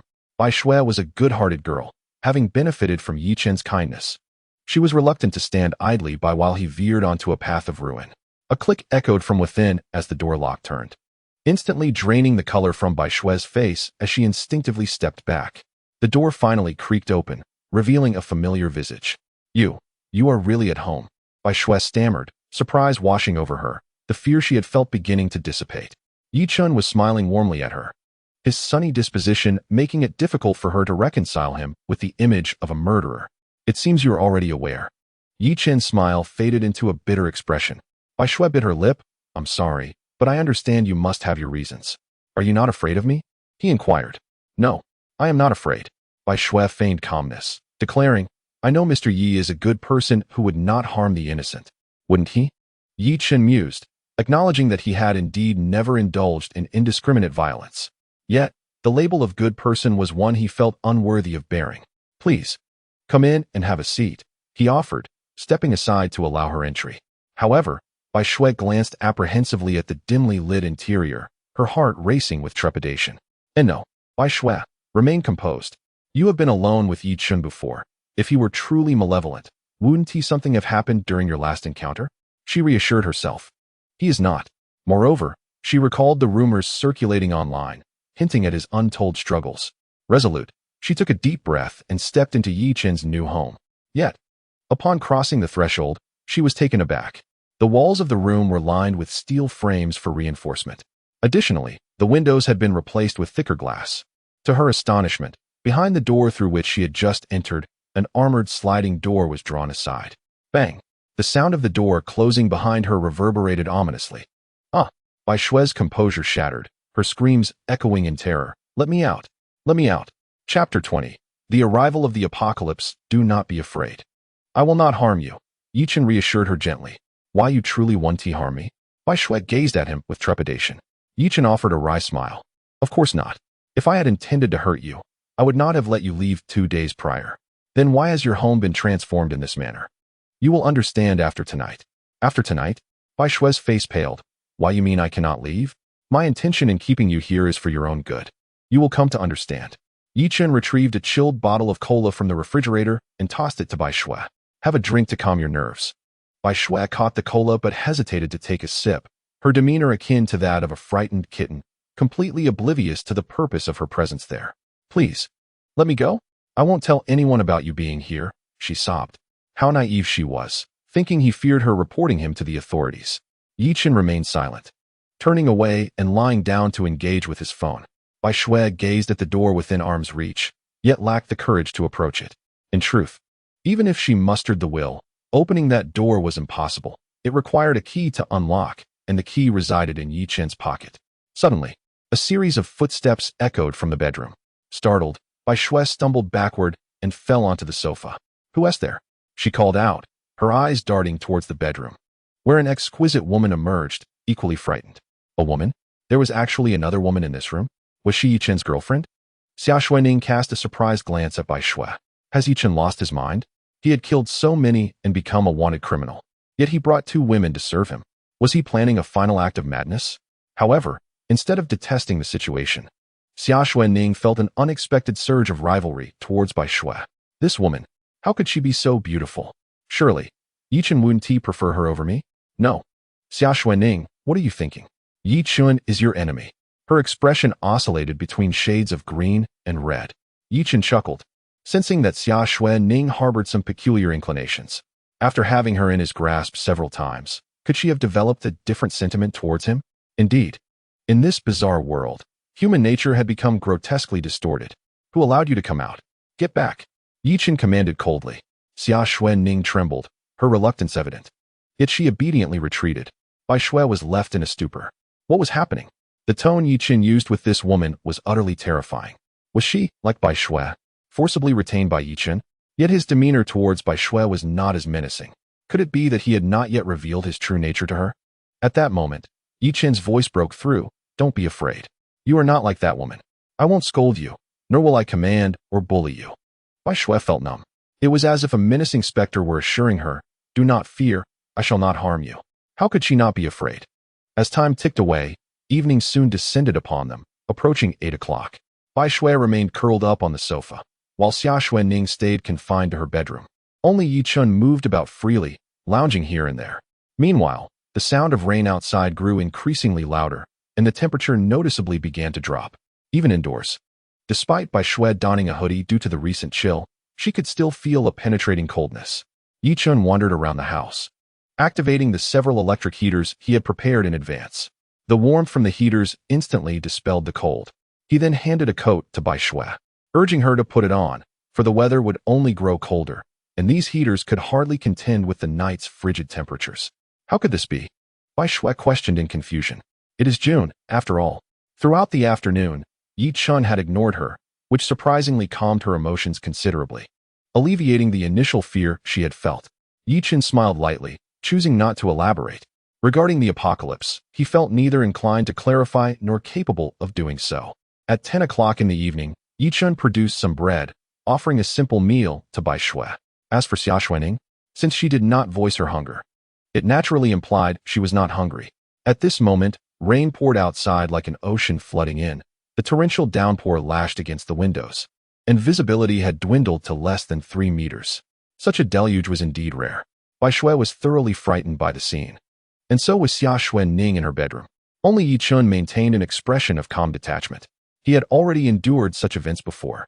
At midnight, almost precisely as the clock struck, the torrential rain ceased abruptly, and then snowflakes began to drift down gently from the sky. This spectacle startled Bai Shui into exclaiming, "Is this snow? How is that possible? It is June." She turned to Yi Qin in panic, only to find him unfazed, seemingly unperturbed by the phenomenon. Glancing at the electric heaters he had prepared, and the coat he had offered her, Bai Shui gasped, "Did you know this would happen?" Yi Qin smiled serenely. "I had an inkling, but do not inquire further. Knowing too much would not serve you well." Bai Shui dared not ask again, her gaze returning to the heavy snowfall. Filled with disbelief, she stood 20 centimeters from the glass, yet her breath was already fogging the window. As a northern native, Bai Shui was acutely aware that such condensation indicated the outdoor temperature had plunged below freezing. Simultaneously, the world outside underwent a cataclysmic transformation. The sudden drop in temperature was not lethal in itself, but the blizzard bore a deadly toxin. Anyone exposed to the snow would find their skin rapidly decaying, as though doused in sulfuric acid, leading to a horrific demise. Boom! A distant explosion echoed, originating from the highway. Without a doubt, the unexpected snowfall had triggered a chain reaction of car accidents, resulting in a gasoline leak and subsequent explosion. Sirens and cries resounded throughout the city. Bai Shui hurriedly opened her phone, only to find that the short video application was inundated with footage of the relentless blizzard. This snowstorm had inexplicably spread across the globe. Even in the Sahara Desert, this tempestuous snow was making its presence felt. In an instant, Blue Planet seemed to have returned to the Ice Age, with tags such as toxic snow and apocalypse dominating the trending list. Thud! Bai Shui collapsed onto the chair, her eyes trembling as she gazed at Yi Qin. "Did you keep me here to save me? You anticipated this situation, knowing I could not survive alone, right?" Tears of gratitude welled in Bai Shui's eyes, and the fear that had gripped her heart dissipated completely at that moment. Yi Qin nodded with a smile, affirming, "Indeed, you are a good girl. You should not meet such an end. I have mentioned that after tonight, you will understand my intentions." Chapter 21. The End of the World? No, it is a paradise. The following morning, Yi Qin arose early. He stepped out of his room to find Xia Xuanning and Bai Shui in the living room. Both were leaning against the window, gazing vacantly at the heavy snowfall outside. "You're awake?" Bai Shui rushed to Yi Qin's side. "This snow has been falling all night, and has already flooded half the first floor." "Quite normal," Yi Qin yawned. "This snow will persist for at least a month. By then, it could submerge 5 stories. "What? Submerge 5 stories?" Bai Shui and Xia Xuanning exclaimed in unison. "What does that even mean?" That's over 10 meters. With such thick snow, even if it's not toxic, it could lead to human extinction, right? Xia Xuanning gritted her teeth and retorted, don't listen to his nonsense. He is not a prophet. How could he know such specifics? I refuse to believe that a snowfall could last this long. I believe Brother Yi. Bai Shui countered fiercely. If it weren't for Brother Yi, I would have been delivering takeout at midnight and would have perished outside. Brother Yi knows everything. Yi Chen chuckled, though. So after just one night, Bai Shui has become my little admirer? This girl is quite something, far superior to Xia Xuanning. Humph, he is merely a murderer. A loud slap echoed as Xia Xuanning covered her face, staring at Yi Chen in disbelief. You hit me? Heh, Xia Xuanning. It seems you have forgotten the pain after healing, have you? Yi Chen pointed outside and continued. Have you forgotten what time it is? Even without this blizzard. The thought of ending your life is but a fleeting notion. Do you still dare to shout at me? Do not forget your place. You are merely my dog. If you dare to bark again, do you believe I won't throw you out right now? Xia Xuanning, intimidated by Yi Chen's fierce demeanor, fell silent, retreating with a sense of injustice as she covered her face. Such a woman, inherently a spinning top, truly deserved a good slap. Bai Shui cast an indignant glance at Xia Xuanning, surprisingly refraining from criticizing Yi Chen for his violent behavior. After all, Bai Shui was human too. How could anyone relish being bullied? The notion of being understanding is often a forced facade, born out of necessity. If one possessed the means to act freely, who would willingly submit to the whims of others? Thus, Bai Shui felt no sympathy for Xia Xuanning, who had benefited yet still complained bitterly. She had already discerned the reason for Xia Xuanning's presence here the previous night: unpaid wages and seeking vengeance. She had brought this upon herself. A day swiftly passed. During this time, aside from venting their frustrations online, there was little change in the world. Although many lives were lost, those who remained at home largely survived. After all, people in Xia had a habit of stockpiling food. Even with scant provisions, surviving for 3 or 4 days was certainly feasible. The authorities reassured everyone that the calamity would eventually subside, urging them to remain indoors and await assistance. Consequently, societal order persisted. At 7 in the evening, Yi Chen and Bai Shui sat at the dining table, savoring a delightful dinner prepared by Bai Shui herself. The feast included cola chicken wings, stir-fried pork, black-bone chicken soup, a pot of steaming rice, and even a bottle of red wine, an exquisite indulgence. After sipping her wine, Bai Shui's cheeks flushed slightly as she remarked, Brother Yi, although this is a disaster, I find myself rather enjoying it. Before this, I had never had a day of rest, always plagued by illness. Now I realize how blissful it is to do nothing and indulge in such feasting. I wish this calamity could continue indefinitely. Yi Chen chuckled, recognizing that she remained oblivious to the gravity of the disaster. The snow had persisted for over a month, rendering it impossible for people to venture out in search of food. Eventually, the supplies at home would dwindle. As humanity succumbed to hunger and despair towards the authorities, they would inevitably resort to extreme measures. At that point, even if one were not starved to death, the likelihood of perishing at the hands of fellow humans was high. Especially for a woman of her striking beauty, the outcome could be utterly tragic. Do not be misled into thinking that remaining at home with an abundance of food guarantees safety. Security doors? There are countless ways to bypass them.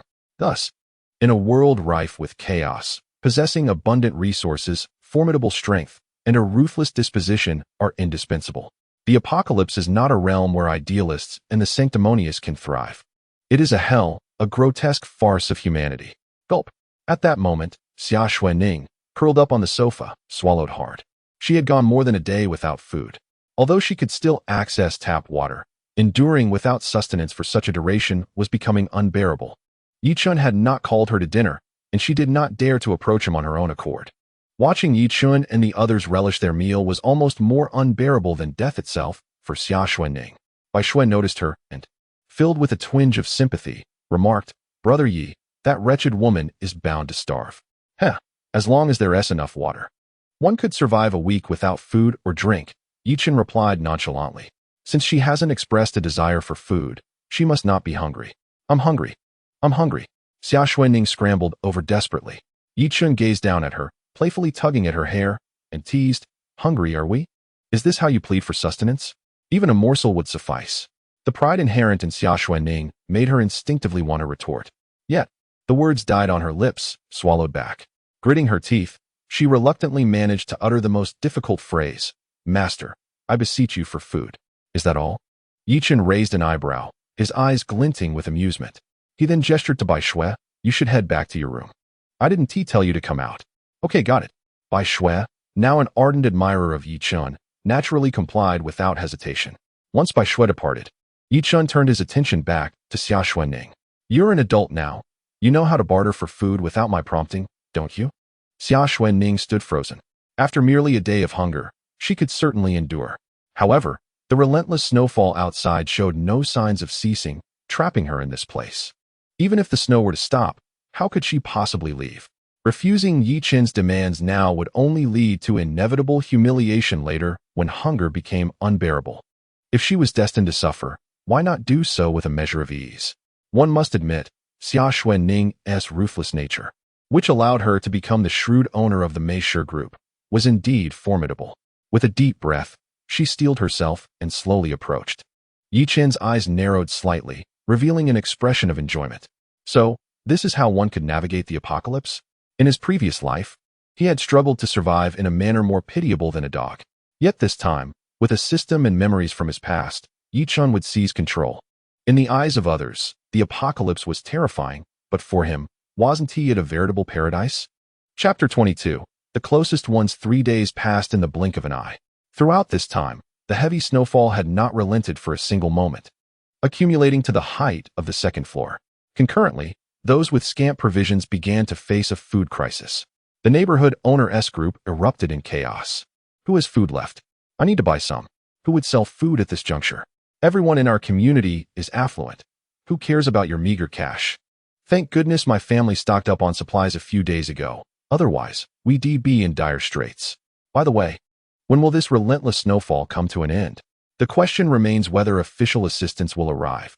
If this continues, even an abundance of food will prove insufficient.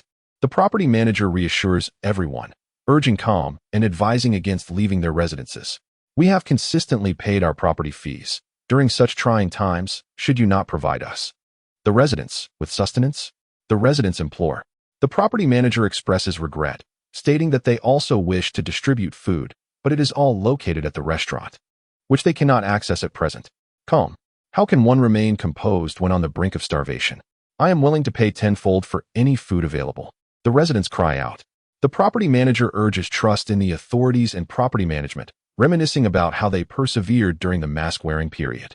During that time, we generously provided residents with food. The current situation is exceptional, not a reflection of our negligence. After all, Kowloon Bay is an upscale community, and our management is far from the tyrannical nature of lesser properties. In all honesty, our property management is responsible. Were it not for the current circumstances, food would likely be distributed to residents, as no one perceives this as an apocalyptic disaster, but rather a temporary calamity, akin to an earthquake or tsunami. Once the disaster subsides, we will still need to reconvene, businesses must continue, and the law will be reinstated.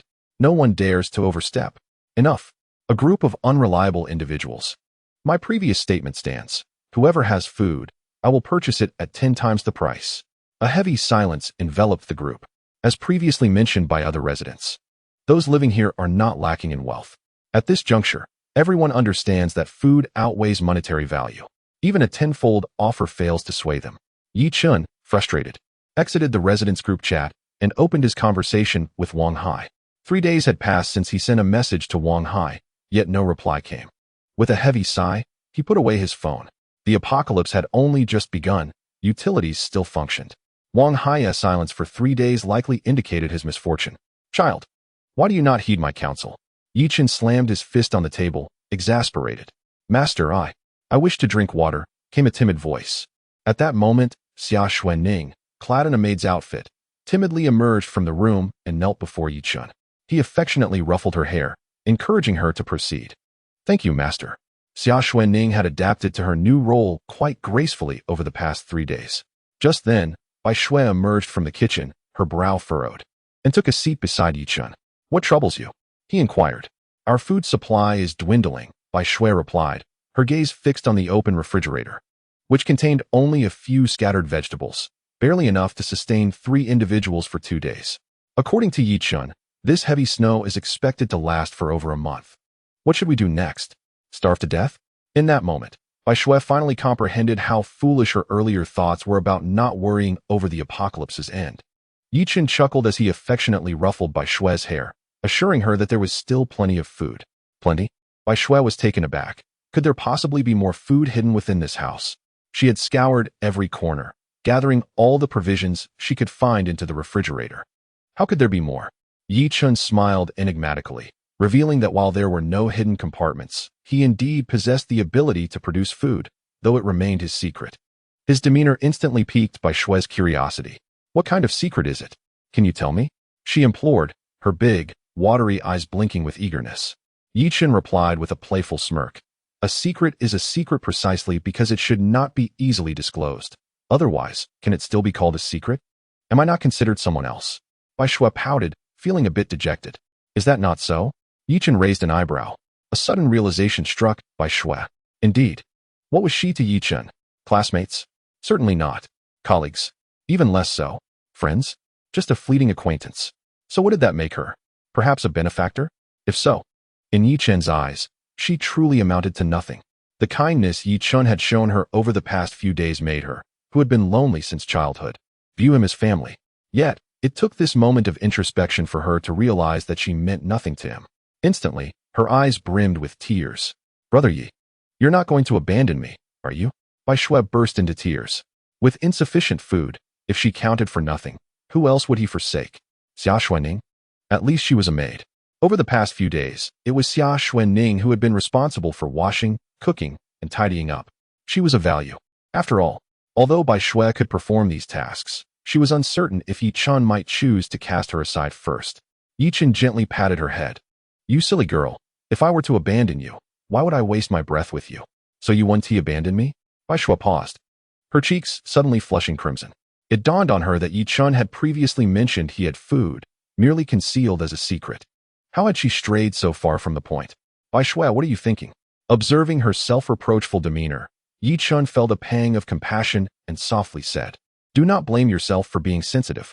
Like you, I lost my parents at a young age, so I too fear the feeling of being abandoned. When I encounter someone, I give my all. Yi Chen recalled Lan Yu. In his previous life, was he not driven by the fear of loneliness to excessively indulge her, leading to his own ruin? His words brought a glimmer of light into Bai Shui's otherwise gloomy world. Brother Yi, she cried out and leaped into Yi Chen's embrace, holding him tightly. This embrace was destined to bind her to Yi Chen for a lifetime. After a moment, Bai Shui released him, her delicate face flushed with embarrassment. Her small hands nervously fidgeted with the hem of her clothes, and after a prolonged internal struggle, she shyly uttered in a voice as faint as a whisper, Brother Yi, if you do not find me undesirable, I can be your woman. In that case, we would be the closest of companions, wouldn't we? Chapter 23, Bai Shui advances to a supernatural being. This girl is quite understanding. Yi Chen felt an overwhelming joy within. This was the outcome he had desired. However, due to the nature of the system, it was inevitable that Yi Chen would not have only one woman, so he needed to prepare Bai Shui for that reality. If she were unwilling, he would not force her. Bai Shui was a good girl with a hard life, and Yi Chen did not want to cause her distress. Although this was an apocalyptic world, Yi Chen was no saint. Yet, encountering a woman whose experiences mirrored his own stirred his compassion. If Bai Shui did not agree, he could always treat her as a sister, which would not pose a problem. With his capabilities, he had the confidence to protect her alone. With this in mind, Yi Chen asked, Of course I would never find you undesirable, but have you truly considered this? Do not feel compelled to be with me out of fear of abandonment. If the apocalypse ends, you may regret it. Rest assured, even if you do not become my woman, I will treat you as a sister and will not abandon you.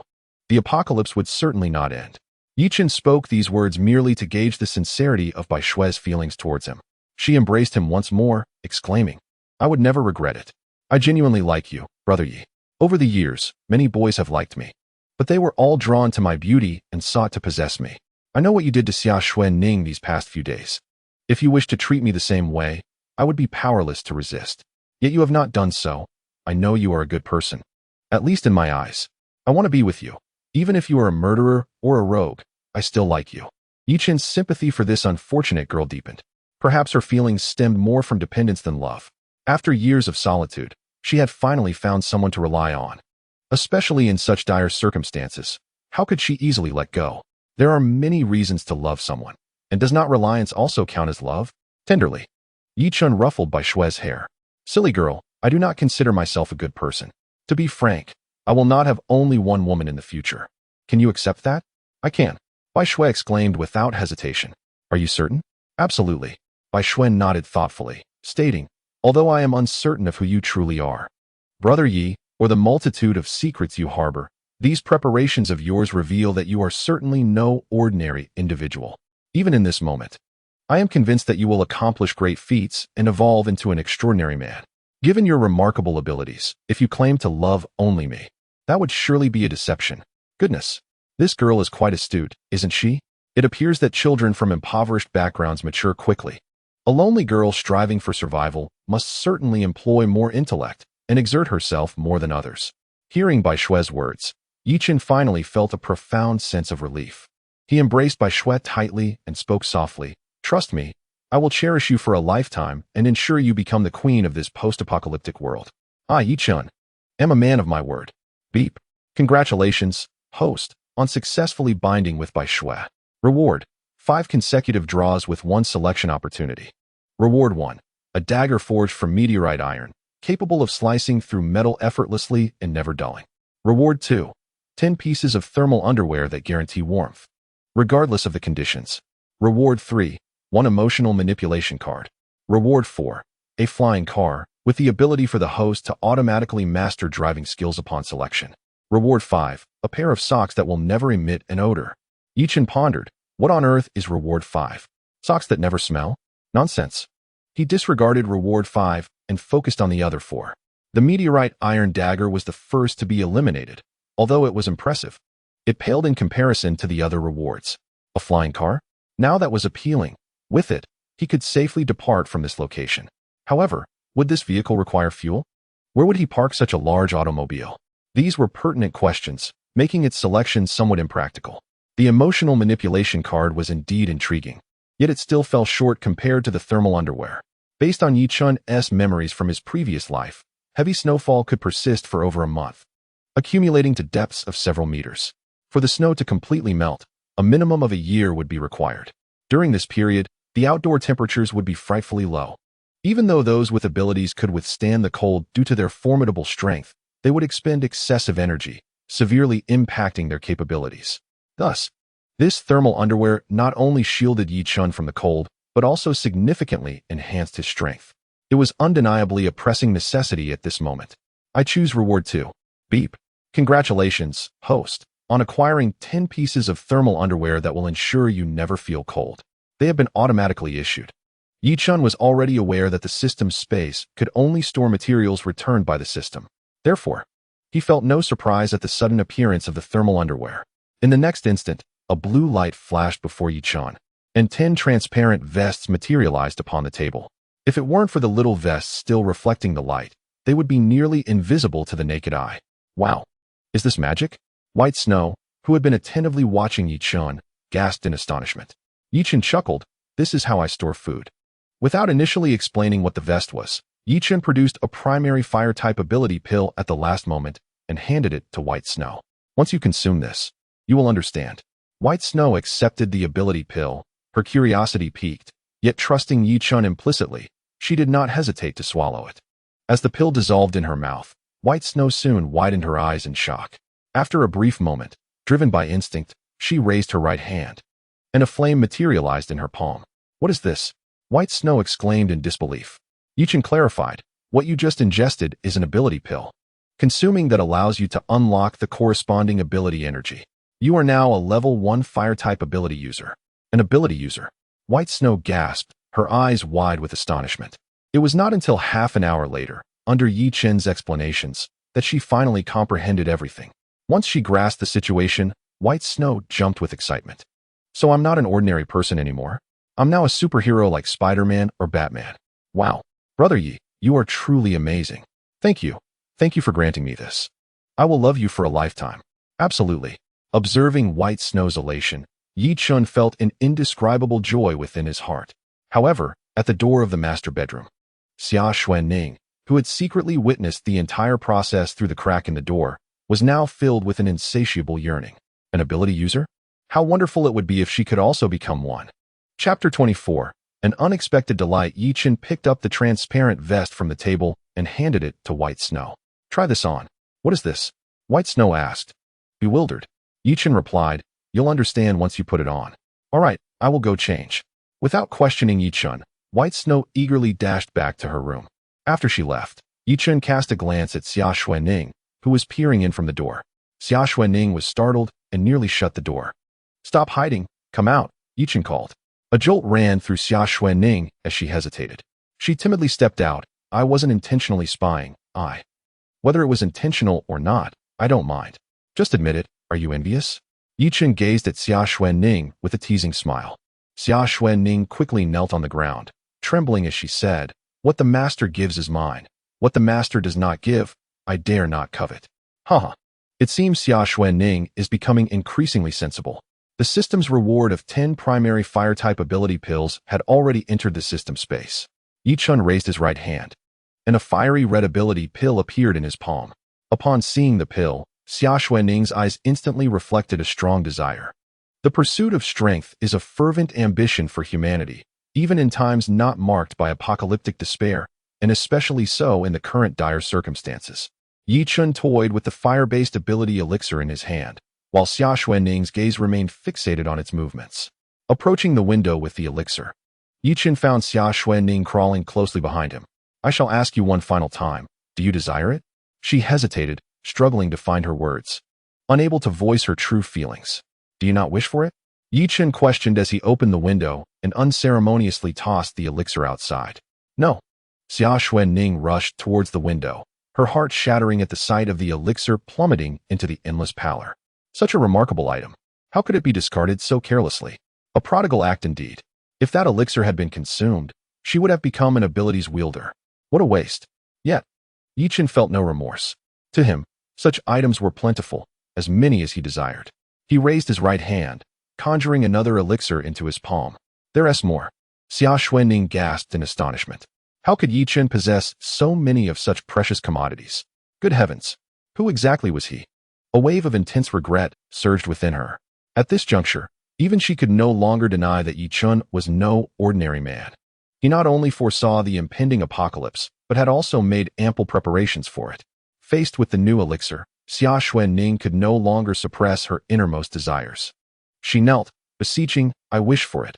I implore you, master, grant it to me. Yichen chuckled, striding back to his bedroom, with Xia Xuanning promptly following him inside. Seated on the bed, Yichen mused, you understand what the exchange entails, do you not? A shiver coursed through Xia Xuanning, her cheeks flushed with a sudden warmth. Was the inevitable finally upon her? Subservience could indeed be cultivated. After so many days, she had anticipated this very moment, though she had not imagined it would lead to acquiring such formidable power, transforming her into a so-called abilities wielder. Given this, why would Xia Xuanning hesitate? She obediently approached him. Ding! Congratulations! Host has acquired Xia Xuanning's first blood. Reward: 1 selection from a 5-draw lottery. What? Yichen was elated. Not only did forging new bonds yield rewards, but obtaining a first blood also granted him a prize. So, it seemed that one woman could allow him 2 draws. Without a moment's hesitation, despite being engaged in another task, he opted to spin the lottery. Reward 1, an everlasting candy. Reward 2, 1 ton of gold. Reward 3, a Desert Eagle handgun, with 3,000 rounds of ammunition. Reward 4, an indoor heater that, when placed, can maintain a constant indoor temperature of 22 degrees Celsius. Reward 5, a water-based ability elixir. Endless candy? Nonsense. Who among the virtuous would consume sweets only to regurgitate them, waiting until the next day to indulge again? A ton of gold? In the past, this would undoubtedly have been an extraordinary reward. Yet, in the apocalypse, this item serves little purpose beyond being used as a makeshift weapon. A Desert Eagle handgun? Now, that is indeed impressive, far surpassing the power of the 1911. In the early stages of mutated flora and fauna, most cannot withstand a single shot to the head from this weapon. Compared to his current, not-so-formidable abilities, the Desert Eagle's power is not to be underestimated. Even ability users below level 3 would find themselves kneeling in reverence at the sight of it. As for the indoor heater, after acquiring thermal undergarments, it becomes nearly redundant. Lacking the flexibility of the latter, and proving rather futile. Ultimately, the water-based ability elixir, ostensibly the best among the 5 rewards, becomes somewhat less appealing since Yi Chen possesses the skill to concoct such elixirs himself. After careful consideration, Yi Chen resolves to select the Desert Eagle. After all, this weapon can not only eliminate mutated creatures, but also serves as an excellent tool for defending against unscrupulous humans. I choose Reward 3. Ding. Congratulations, host. You have acquired a Desert Eagle and 3,000 rounds of ammunition. As the system's notification faded, a magnificent handgun, gleaming with a silvery cold light, along with 3,000 boxed bullets, materialized beside the bed. Xia Xuanning was startled by this sudden appearance, instinctively clamping her legs together, much to Yi Chen's amusement. How could these items just appear out of nowhere? Xia Xuanning exclaimed. Yi Chen exerted his strength, causing Xia Xuanning to wince in pain and retract her gaze. Some questions are best left unasked. Though Xia Xuanning dared not inquire further, her apprehension towards Yi Chen intensified. Simultaneously, her initial reluctance diminished. In this apocalyptic world, having a powerful ally undoubtedly enhances one's chances of survival. Thus, the more mysterious and formidable Yi Chen became, the more advantageous it was for Xia Xuanning, who had already become his woman. Initially, she had contemplated fleeing, but after witnessing Yi Chen's strength firsthand, those thoughts were completely cast aside. 2 hours later, Yi Chen, finally satisfied, handed the fire-based ability elixir to Xia Xuanning. Ignoring her pain, she eagerly swallowed the elixir. With Xia Xuanning's elevation, the feedback from the Valkyrie training system surged into Yi Chen's body. He distinctly felt a surge of robust power inexplicably manifesting within him, spreading throughout his body before converging into the fiery red sphere in his abdomen. The consecutive tenfold returns propelled the energy within the small orb to a critical threshold. With a resounding boom, the orb shattered and swiftly reassembled. Simultaneously, an indescribable aura of terror erupted around Yi Chen. Chapter 25. The Resource Exchange Conference. Raising his right hand, a flame measuring 30 centimeters in height materialized above his palm. Yi Chen clenched his fist and struck out with great force. Boom! The fire-encased fist unleashed a wave of heat in the air, instantly elevating the room's temperature. Hiss! Xia Xuanning inhaled sharply, her excitement mounting. Just moments ago, when she had summoned a flicker of flame upon her palm, she felt a tinge of disappointment. However, witnessing Yi Chen's display of power dispelled her disillusionment in an instant. It turned out that the potency of this supernatural ability could indeed be enhanced. System, open the personal data panel. Name, Yi Chen. Age, 25. Strength, 90. Average person, 10. Agility, 90. Spirit, 90. Supernatural ability, Level 2 Fire Ability. System Space, Level 2, 8. Primary Fire Ability. Pills. The prospect of a Level 2 system space brightened Yi Chen's eyes. The system space could actually be upgraded? System, what are the conditions for upgrading this system space? Ding. Replying to the host. The system space will automatically upgrade based on system algorithms, in conjunction with the host's current strength. Unlocked system space can accommodate objects of varying sizes. What a delightful surprise! Yi Chen exclaimed. Previously, the system space could only hold consumables and materials from system rebates. The fire ability pills, being consumables, naturally fell under this category. Now, with the system's upgrade, it could accommodate additional items? Yi Chen immediately glanced at the Desert Eagle and the bullets on the floor. With a mere thought, those items transformed into flowing light and vanished. This scene once again astonished Xia Xuanning, though her initial fear had dissipated. After all, witnessing someone summon flames was already extraordinary. Nothing else seemed too surprising now. Seeing the newly added Desert Eagle and bullets within the system space, Yi Chen was elated. This meant he could carry more useful items when venturing out. He then turned his gaze to the nightstand, which measured 60 centimeters in height and width. However, no matter how hard he tried, the nightstand remained immovable. Yi Chen shook his head in disappointment. It seemed that the Level 2 system space could not accommodate objects of such substantial size. Yi Chen examined the other data. With his ascension to a Level 2 fire ability user, all his other attributes had experienced a threefold enhancement. Yi Chen was not overly surprised. As a supernatural being among humanity, not only could he wield extraordinary powers, but his physique also received significant enhancements far beyond that of an ordinary person. Yi Chen approached the bedside cabinet, opened the drawer, and retrieved the bottles of strength elixir, agility potion, and mental clarity tincture that he had previously set aside. He had intended to utilize these potions for a tenfold return through the system. Now, the time had come for them to be put to use. 3 days had swiftly passed. Since the onset of the apocalypse, a full 6 days had elapsed. During these 3 days, Yichun had experienced exponential growth in his attributes. Thanks to the system's rewards, his fire-based abilities had even ascended to the 3rd level, yet the 4th level still seemed a distant dream. It was not that Yichun lacked the desire to enhance his strength. Rather, the efficacy of consuming the primary fire ability pills had diminished significantly after reaching the 2nd level. With both Xia Xuening and Bai Shui unable to advance in power, Yichun's own growth was inevitably stunted. The same applied to the physical enhancement potions. After reaching 100 points, further consumption yielded no benefits. His hopes of continuing to improve through this method had ultimately been dashed. It appeared that he would need to seek new connections to forge alliances for further advancement. Grasping his phone, Yichun opened the Owner S group for the first time in 3 days. The messages in the group refreshed at a rapid pace. With nearly every owner participating in the discussion, 6 days had passed, and many had begun to experience hunger. The conversations revolved around acquiring supplies, speculating about when the heavy snowfall would cease, and inquiring about the arrival of official rescue efforts. The property manager announced, "Dear residents, I firmly believe that this snow will eventually pass, and the calamity will come to an end. Therefore, we must unite in this challenging time."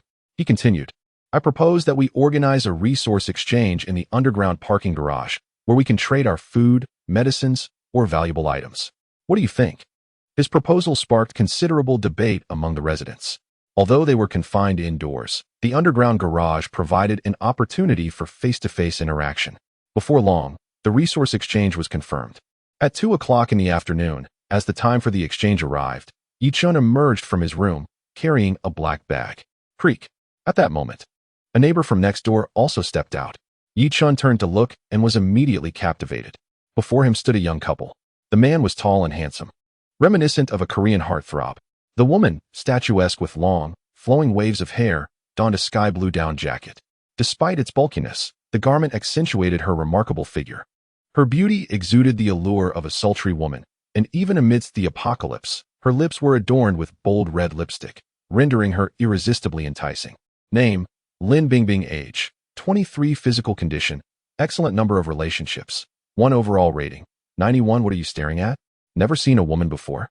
Lin Bingbing observed Yichun clad in a set of inexpensive street market attire, sporting an ordinary sweatshirt, without even a down jacket. And she could not help but express her disdain. How pitiful. Not only could he not afford valuable clothing, but he also lacked the means to purchase a down jacket? You'll freeze to death. Although Jilong Bay is a high-end residential area with steep property prices, its distance from the city center keeps the rent relatively low. Consequently, many spacious units remain unoccupied by landlords, who have transformed them into several small rooms for rental purposes. Lin Bingbing was aware that renovations had recently taken place next door, leading her to believe that the neighboring unit had been converted into rental compartments, and that Yichun was merely a penniless tenant. The man beside Lin Bingbing remarked with a hint of amusement, "Come on, don't stoop to the level of such a pauper. We wouldn't want to tarnish our reputation."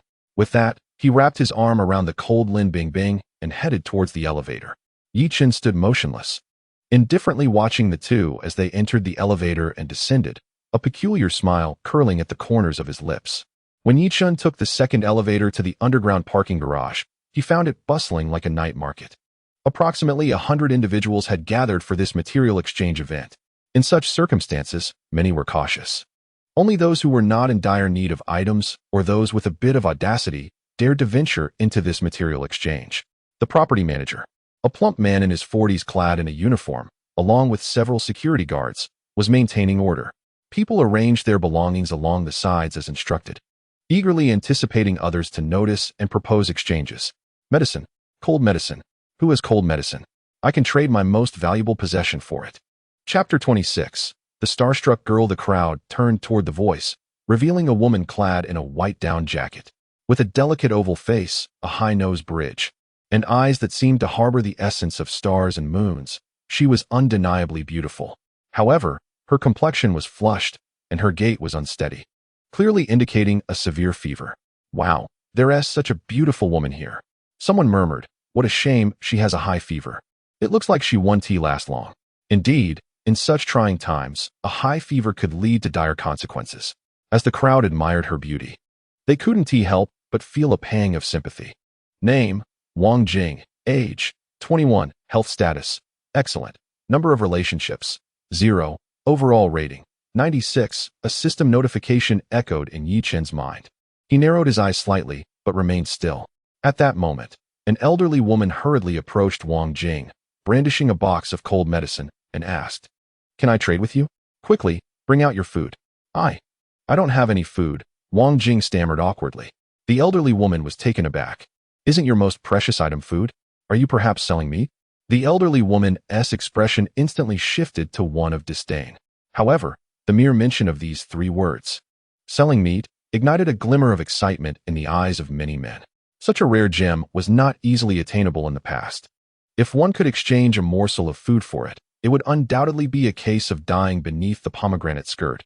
Even in death, one would remain charming.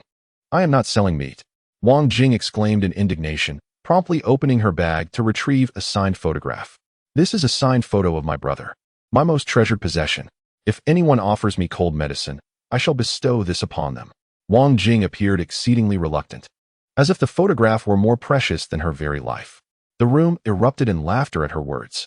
"Ha ha ha, the woman is indeed beautiful, but where is her sense?" One jeered. "Her brother? What does he amount to? Can he even provide her with food at this hour? What a foolish woman.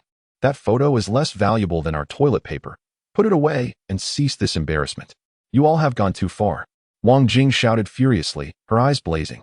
"My brother is the most exceptional man. What gives you inferior men the right to compare yourselves to him? For my brother, I would gladly give my life. Would any of you have a woman willing to do the same for you?" The laughter continued unabated. A scrawny man sneered, "If that's your stance, then you may as well wait at home to perish. What good will your brother's photo do for your illness?" Wang Jing, grasping at straws, retorted, "It's merely a photo of my brother. Though precious, he can provide me with more in the future.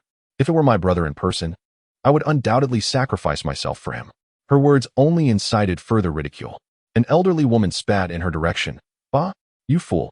You dare spit at me."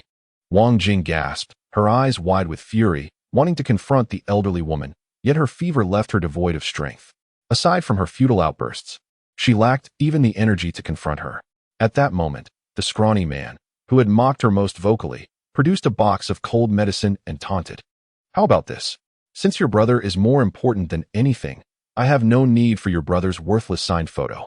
All I ask is for your company for one night, and the cold medicine is yours. What do you say?"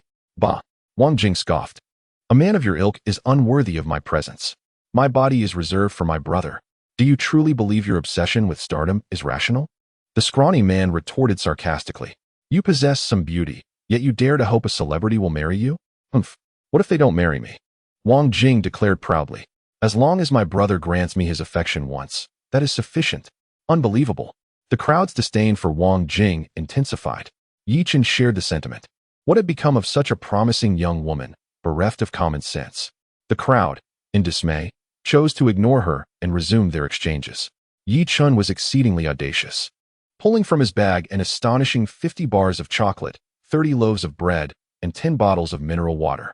The onlookers around him were left utterly speechless, their jaws agape in disbelief. How on earth does this lad possess so much food? They wondered. Clad in humble attire, unable even to afford a down jacket, he had hoarded such an abundance of provisions. Could he possibly be a reclusive otaku? While I can understand the numerous chocolate bars, does he really not fear the bread going stale? "Brother, how can we trade for your chocolate and bread?" Yi Chen replied, "It's quite simple. There are 2 ways to exchange. First, offer me any peculiar item that catches my fancy, and in return, I shall grant you a loaf of bread, a bar of chocolate, and a bottle of mineral water. Just one of each." The crowd murmured in discontent. Yi Chen smirked, "Is one too little? In this dire circumstance, if I reserve even one for myself, it could mean an extra day of survival. Who would willingly relinquish their hope for life to another?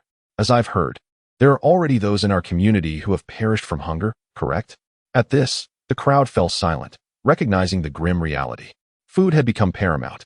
Even a single loaf of bread or a bar of chocolate could sustain a person for at least 3 days, especially since the water supply had not yet ceased. As long as water was sufficient, one could endure for a considerable time, even with minimal food intake.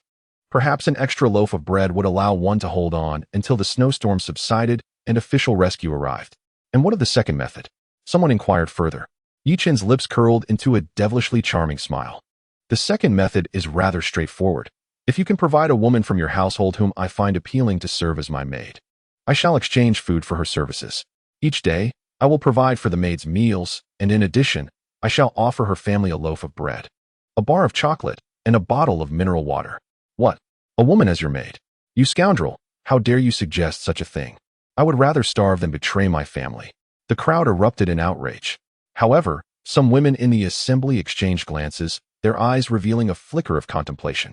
This was not the feudal era. Modern times had shifted perspectives. Frankly, even a casual encounter at a bar could lead to intimacy.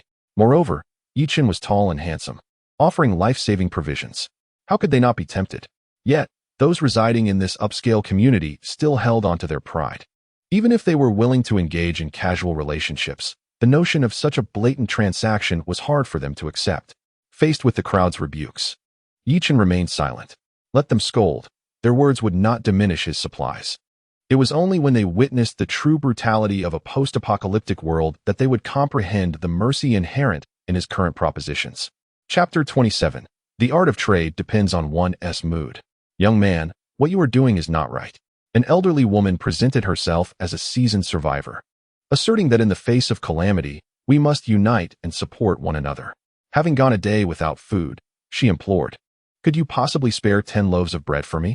I would be immensely grateful." However, I reiterated that my terms remained unchanged. A barter of individuals or goods was required. Yi Chen, displaying an icy demeanor, retorted, "Do you not understand the virtues of respecting the elderly and cherishing the young?" The elderly woman, displeased, responded, "I am old enough to be your grandmother. Can't you show a little courtesy?" Yi Chen's only reply was a curt "get lost." In such dire times, who still plays the moral card? Why should I concern myself with your affairs? Absurd. The woman was about to utter another word, but a middle-aged man swiftly pulled her aside. How dare you leverage your age for sympathy?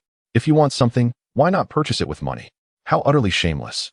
He spat at her, then turned to Yi Chen with a forced smile. "Brother, I know you wouldn't want money now, but I have something of value." He then produced a gold bar from his pocket. 100 grams of gold, with the current price exceeding 800 per gram, totaling a staggering 80,000. Your 50 chocolate bars are worth no more than 1,800. How about I trade you this gold bar for them?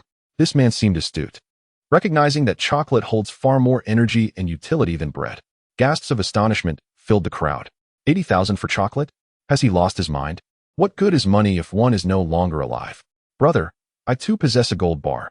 I will trade you 150 grams for these chocolates. I'll offer 200 grams. The onlookers appeared to forget their earlier admonishments towards Yi Chen, as the prospect of bartering for supplies ignited a fervor among them. Yi Chen smiled, though it was a smile tinged with derision, as he regarded them like a troupe of foolish jesters. "Are you all fools?" His words left the crowd momentarily speechless. Rising slowly, he coldly declared, "Disasters do not adhere to a timeline. You know that money is futile. Do I not understand that? Let me make this clear.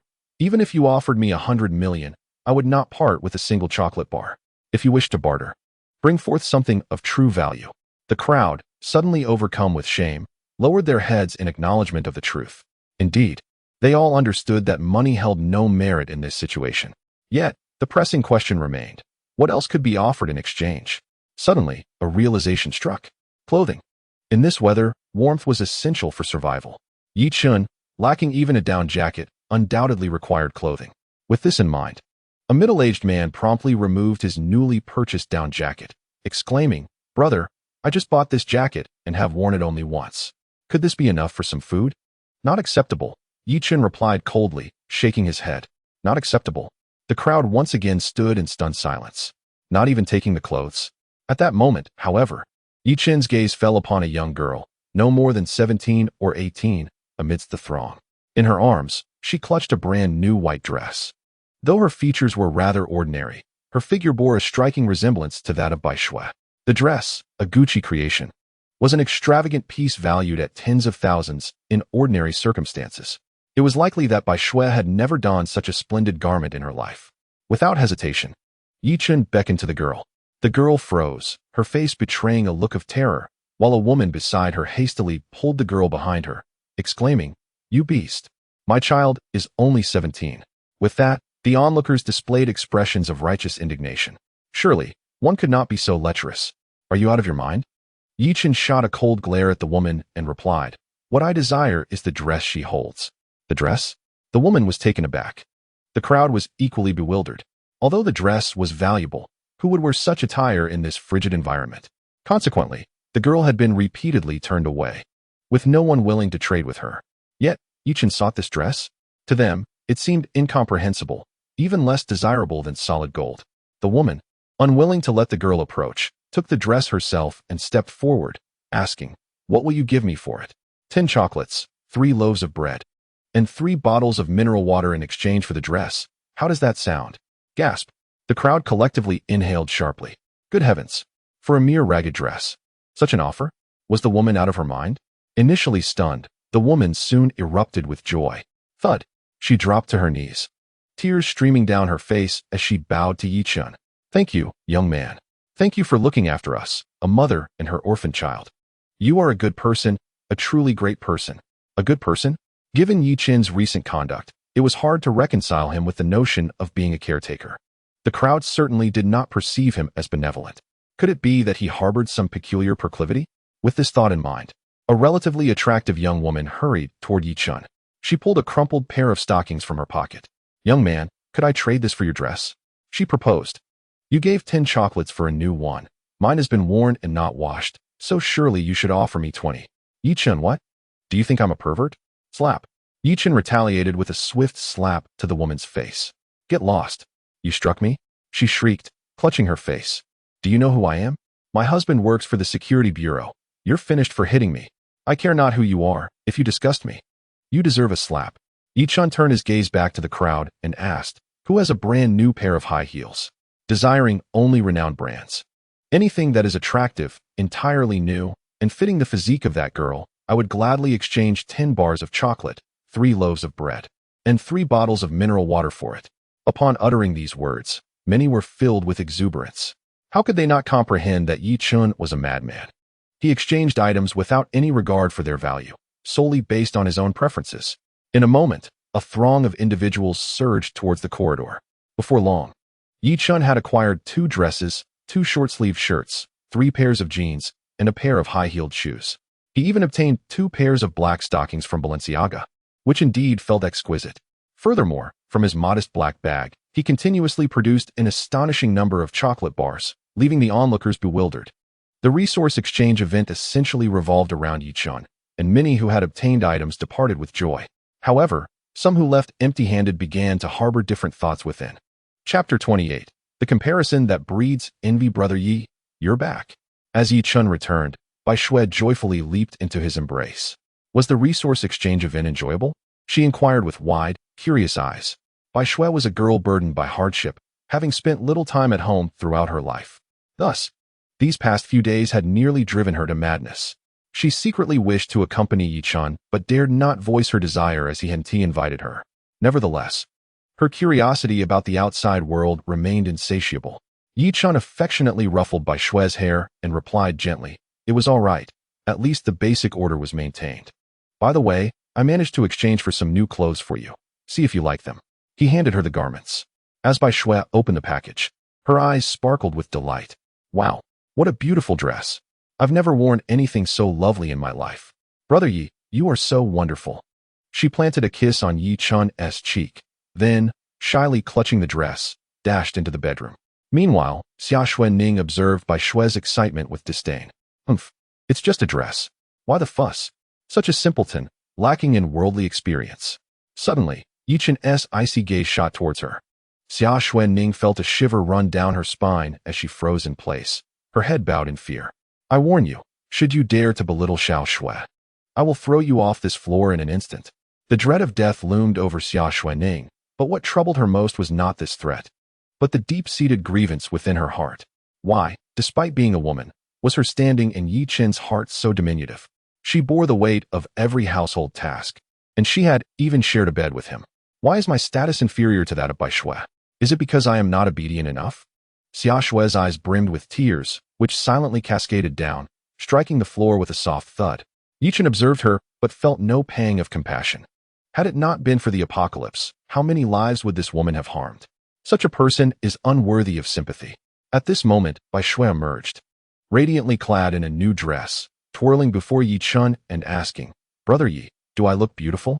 "Indeed, little Shui, you are stunning. You look lovely in anything." Meanwhile, in the adjacent room, Lin Bingbing and her husband Fang Yuan, bundled in thick down jackets, huddled on the sofa, their stomachs audibly growling. "Darling, I can no longer endure this hunger. I feel as though I am on the brink of death." "You must think of something," Lin Bingbing gasped, her words punctuated by her labored breathing. Just moments ago, she had feigned a lack of hunger, expending all her energy in the act. They had consumed their last meal 2 days prior and had been starving ever since. Fang Yuan picked up a belt from the side and handed it to Lin Bingbing, saying, "Tighten another one. It will stave off your hunger." "Tighten." Lin Bingbing exploded in fury, leaping up and pointing to the 3 belts already wrapped around her waist. "I have already bound myself with 3 belts. How much more must I do? When you married me, you vowed I would suffer no grievances. Yet here we are, and you expect me to starve to death. I demand you find food immediately, or I will divorce you." "Divorce?" Upon hearing the word divorce, Fang Yuan panicked. "Bingbing, please don't say that. You know I love you. But the provisions we have are not appealing to anyone else. How can I procure food for you? Just hold on a little longer. I believe official rescue will arrive soon. They cannot allow so many of us to perish from hunger." "Enough," Lin Bingbing retorted furiously. "How many times have you uttered that? Can't you see? The official rescue will never come. We are destined to starve. You are a man. If you cannot provide, at least have the courage to take action."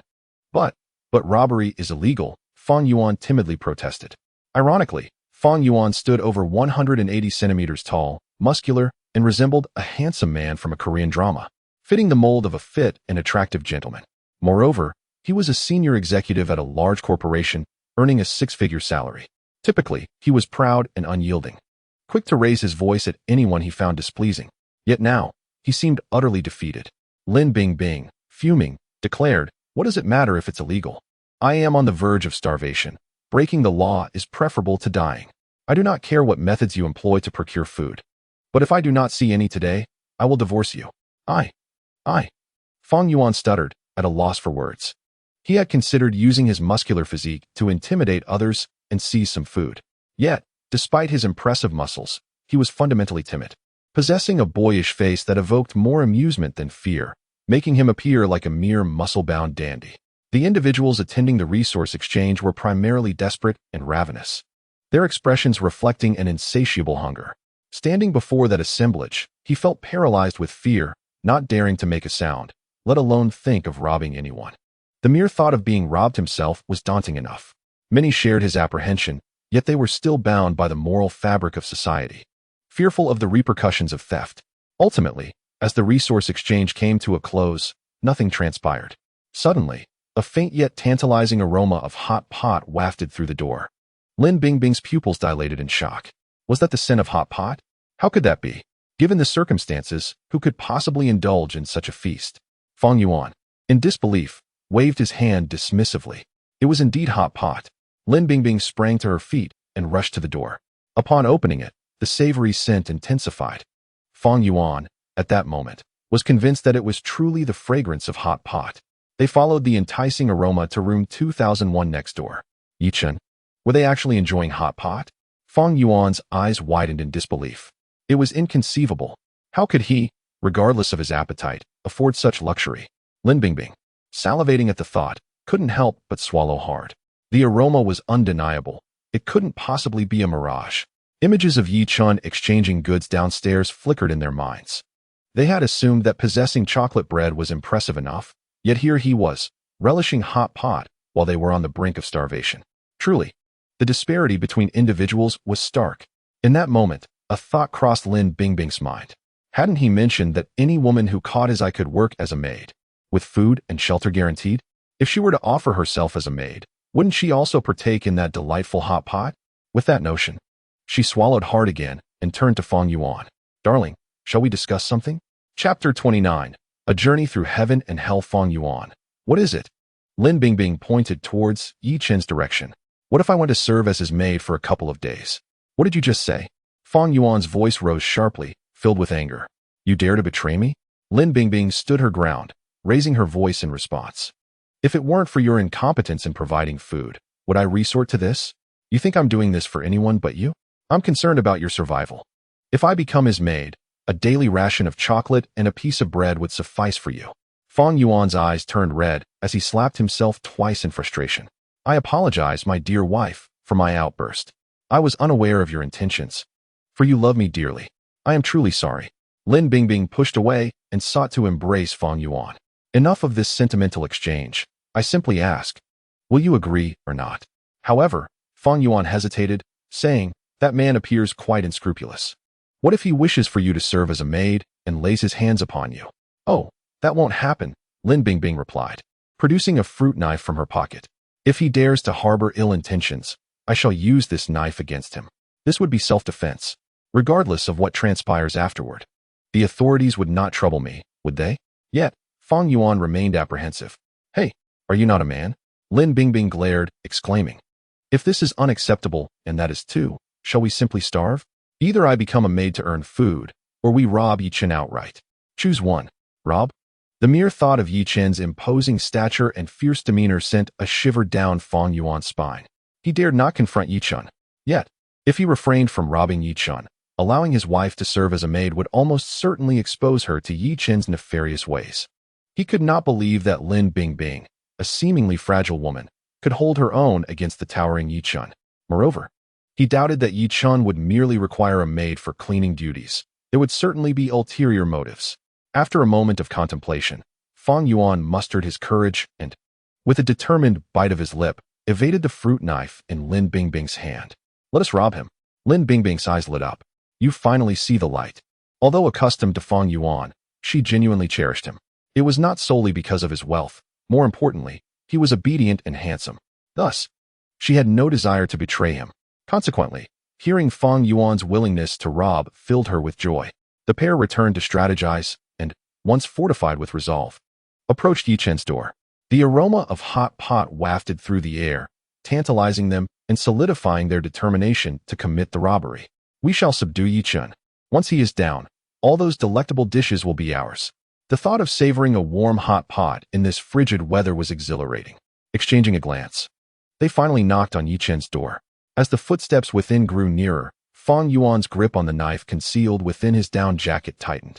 He planned to strike the moment Yi Chen opened the door. However, click, the door swung open. A formidable machete, measuring 50 centimeters in length, emerged first, pointed directly at the pair. Yi Chen brandished the machete, his expression menacing as he scrutinized them. What do you want? Hiss, gazing at the blade's sharp edge. Both Lin Bingbing and Fang Yuan gasped in terror. Ding Dang's fruit knife fell to the ground as it slipped from his trembling hand. What is this? Yi Chen cast a sidelong glance at the knife. Fang Yuan, already trembling with fear, was on the verge of bowing to Yi Chen. Lin Bingbing, witnessing his cowardly demeanor, felt an overwhelming urge to slap him across the face. Gritting her teeth, she forced a smile and said, we just cut a watermelon, and the knife was just put down. Oh, really? Yi Chen's eyes narrowed slightly, a sinister smile creeping across his face. The little schemes of the two were hardly concealed from Yi Chen's scrutiny. What do you want from me? Yi Chen inquired again. Gulp. The two swallowed hard. What could they possibly say? They couldn't admit they were there to rob him, could they? Fang Yuan, terrified, resembled a cornered dog. Lin Bingbing, growing increasingly disheartened, finally spoke up. I want to be your maid. Bingbing. Fang Yuan finally found his voice, but his words were weak. Lin Bingbing shot him a glare, whispering, if you don't want to starve, keep quiet. She then turned to Yi Chen with a flattering gaze. Mr. Yi, do you think I qualify? Yi Chen's lips curled into a peculiar smile. Of course, Miss Lin's beauty certainly meets the criteria. Please, come in. With that, he pulled Lin Bingbing into the room and shut the door with a heavy thud. Outside, the oppressive atmosphere dissipated and regret and anger surged forth. Bingbing, come out quickly. Please, come out. Bang. The door swung open once more. Fang Yuan was nearly paralyzed with fear at Yi Chen's fierce gaze. The words he meant to say swallowed back. Yi Chen tossed a loaf of bread, some chocolate, and a bottle of mineral water at Fang Yuan's feet. This is your wife's wage for today. Take it and get lost. Bread and chocolate? Fang Yuan's eyes sparkled with hope. His instinct for survival overwhelmed any thoughts of his wife as he frantically grabbed the items from the floor and dashed home. Once inside, he devoured the food ravenously. The sensation of relief was akin to a drought meeting rain, filling Fang Yuan with an unprecedented sense of happiness. It's fine, it's fine. Bing Bing is just going to be a maid. Someone as sincere as Yi Chun won't harm her. Besides, she has the knife. She promised that if Yi Chun tried to defile her, she would resist. Nothing will happen, nothing at all. Fang Yuan tried to reassure himself with Lin Bingbing's words, seeking numbness. Yet, the more he thought this way, the more distressing images he could not bear to envision filled his mind. Bing Bing, oh Bing Bing. Ultimately, Fang Yuan collapsed in despair, weeping bitterly. Meanwhile, after being pulled into Yi Chun's home, Lin Bingbing was utterly bewildered. The place was nothing like the cramped rental she had imagined. It was a solid house reinforced with steel bars. Inside, there was a heater, and the glass windows had been fortified. It seemed as if Yi Chun had anticipated the heavy snowfall and had made preparations in advance. Meanwhile, in the direction of the dining room, two women were seated at a table, indulging in hot pot. Both women possessed ethereal beauty, rivaling that of Lin Bingbing herself. Dressed in skirts, they appeared oblivious to the cold, savoring their meal at a leisurely pace, seemingly untouched by hunger. In that moment, Lin Bingbing felt as though she had been transported to another realm. It was surreal. How could it be that a mere wall separated a scene of hell from one of paradise? Chapter 30. I am here to save her brother Yi. Who is that? Bai Shui inquired, blinking her large eyes. Yi Chun smiled gently. Just a neighbor. Let us continue our meal. Oh, Bai Shui nodded obediently and resumed eating. Xia Xuanning cast a glance at Lin Bingbing, then averted her gaze. The three continued to eat in their own world. Gulp. Lin Bingbing swallowed hard. Her gaze fixated on the three indulging in their feast, her mouth watering with desire. She hurried over to Yi Chun, pointing at the hot pot on the table. I want to eat too. However, none of the three acknowledged her. Hey, I'm talking to you. With a loud slap, Lin Bingbing struck the table, anger flaring. I came to be your maid, and you promised to feed me. You wouldn't break your word, would you? Xia Xuanning, teach her how to be a maid. Yi Chun said without lifting his head. Yes, master. Xia Xuanning immediately agreed, setting down her utensils, a glint of coldness flashing in her eyes. In the next moment, she sprang to her feet and, without hesitation, delivered a hard slap to Lin Bingbing's face. The sound of the slap was sharp and clear, sending Lin Bingbing sprawling to the ground. Who was Xia Xuanning? Not only had she been harboring pent-up frustration during her time serving Yi Chun, but as the eldest daughter of the Xia family, reprimanding others was second nature to her. Yet, Lin Bingbing was not one to be trifled with either. She too was a woman accustomed to being pampered. How dare you hit me? Lin Bingbing spat blood, then lunged at Xia Xuanning with claws bared. You seek death. Xia Xuanning effortlessly swatted Lin Bingbing's hand away and seized her hair, delivering several resounding slaps. The rapid succession of slaps was chilling. Lin Bingbing's delicate face quickly swelled, resembling that of a pig. Stop hitting me. I'm sorry. Please, I beg you, don't hit me. Lin Bingbing cried out in desperation. Xia Xuanning glanced back at Yi Chun and, seeing him still focused on his meal, instantly understood his unspoken command. She continued her assault. But instead of targeting Lin Bingbing's face, she aimed for the fleshier parts of her body. Xia Xuanning has now become an ability user. Although merely a level 1 ability user, her physical prowess is sufficient to surpass that of a boxing champion. Lin Bingbing, being a delicate woman, is hardly a match for Xia Xuanning. While Xia Xuanning displays an unforgiving demeanor, Bai Shui's face is etched with compassion. Brother Yi, please make her stop. If this continues, someone might lose their life. It matters not, Yi Chun replied nonchalantly. Unless she is thoroughly subdued, she will not comply. What I desire is an obedient woman, not a source of trouble. Bai Shui fell silent.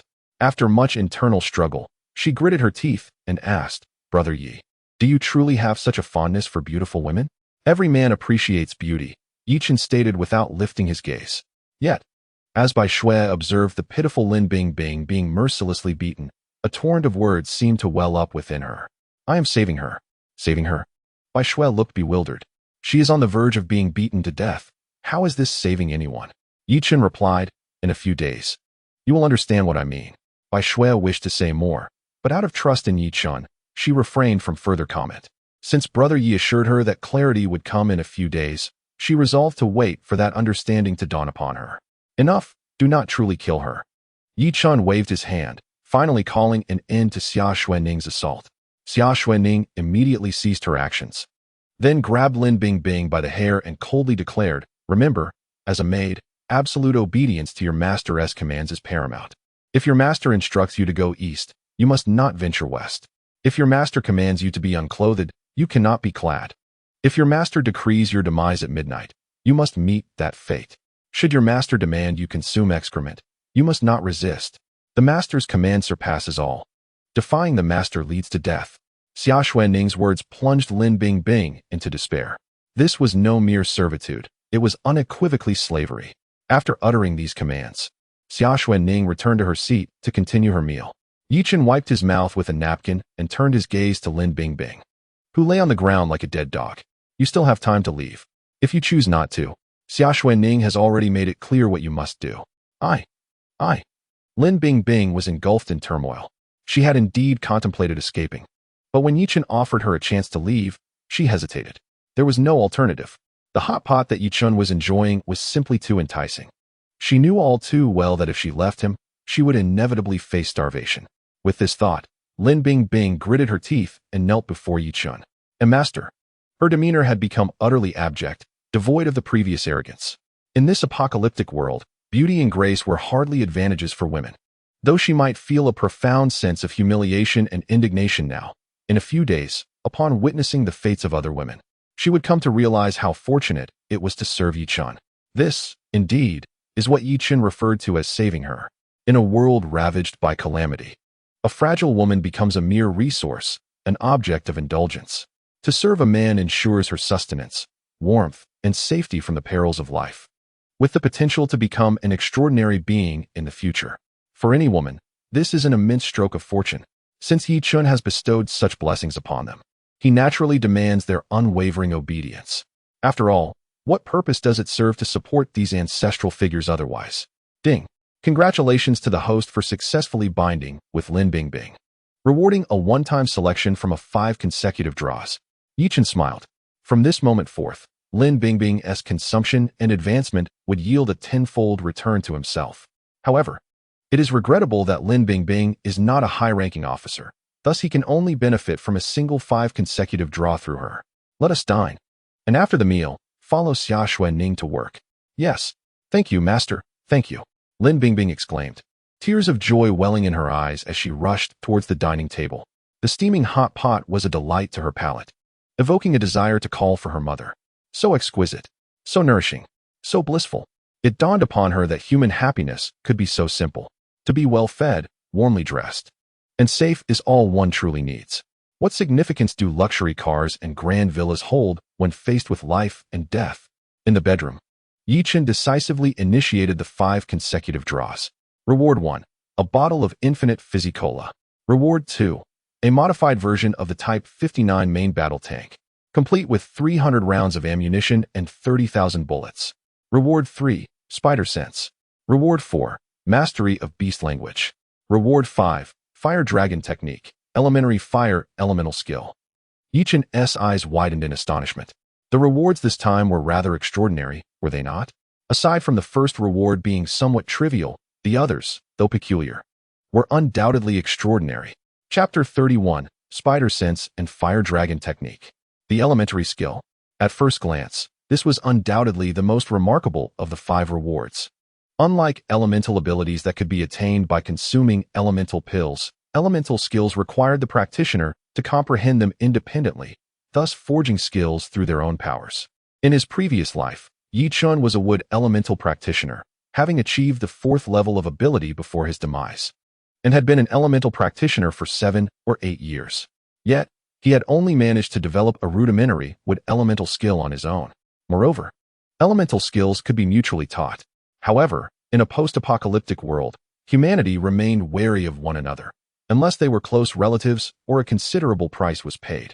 No one would willingly share their elemental skills with others.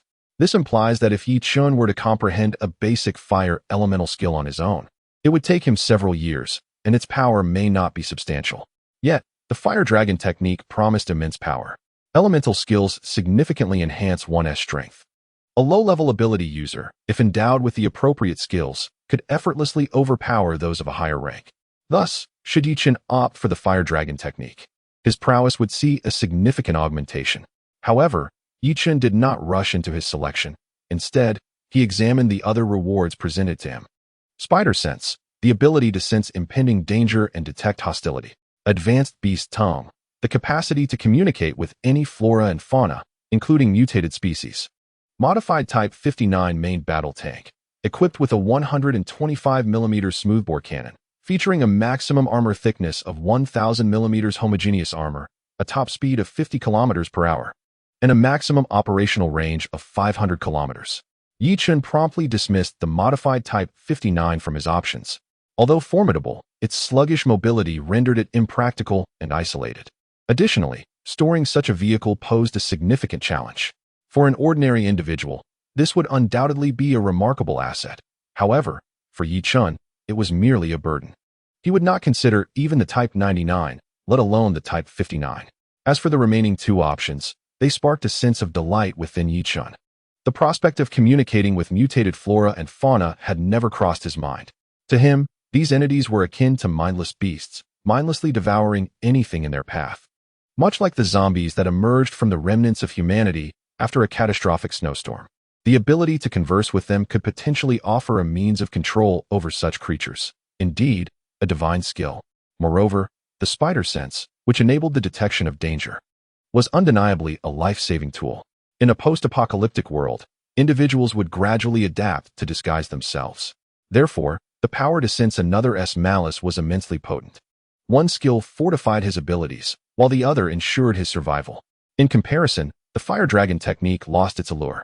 After a moment of contemplation, Yi Chen ultimately resolved to choose Spider Sense. After all, survival was paramount. As long as he maintained his safety, there would always be opportunities to enhance his strength. System. I choose Reward 3. With Yi Chen's decision, an enigmatic sensation surged through his entire being. He closed his eyes, and everything around him seemed to project holographically within his mind. Furthermore, his five senses experienced a remarkable enhancement. Even the faintest sounds from outside the door were easily captured by him.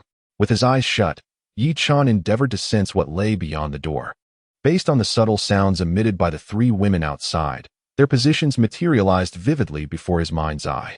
Moreover, he discerned distinct auras emanating from each of them. Bai Shui radiated a gentle aura, her reflection appearing somewhat pale and misty.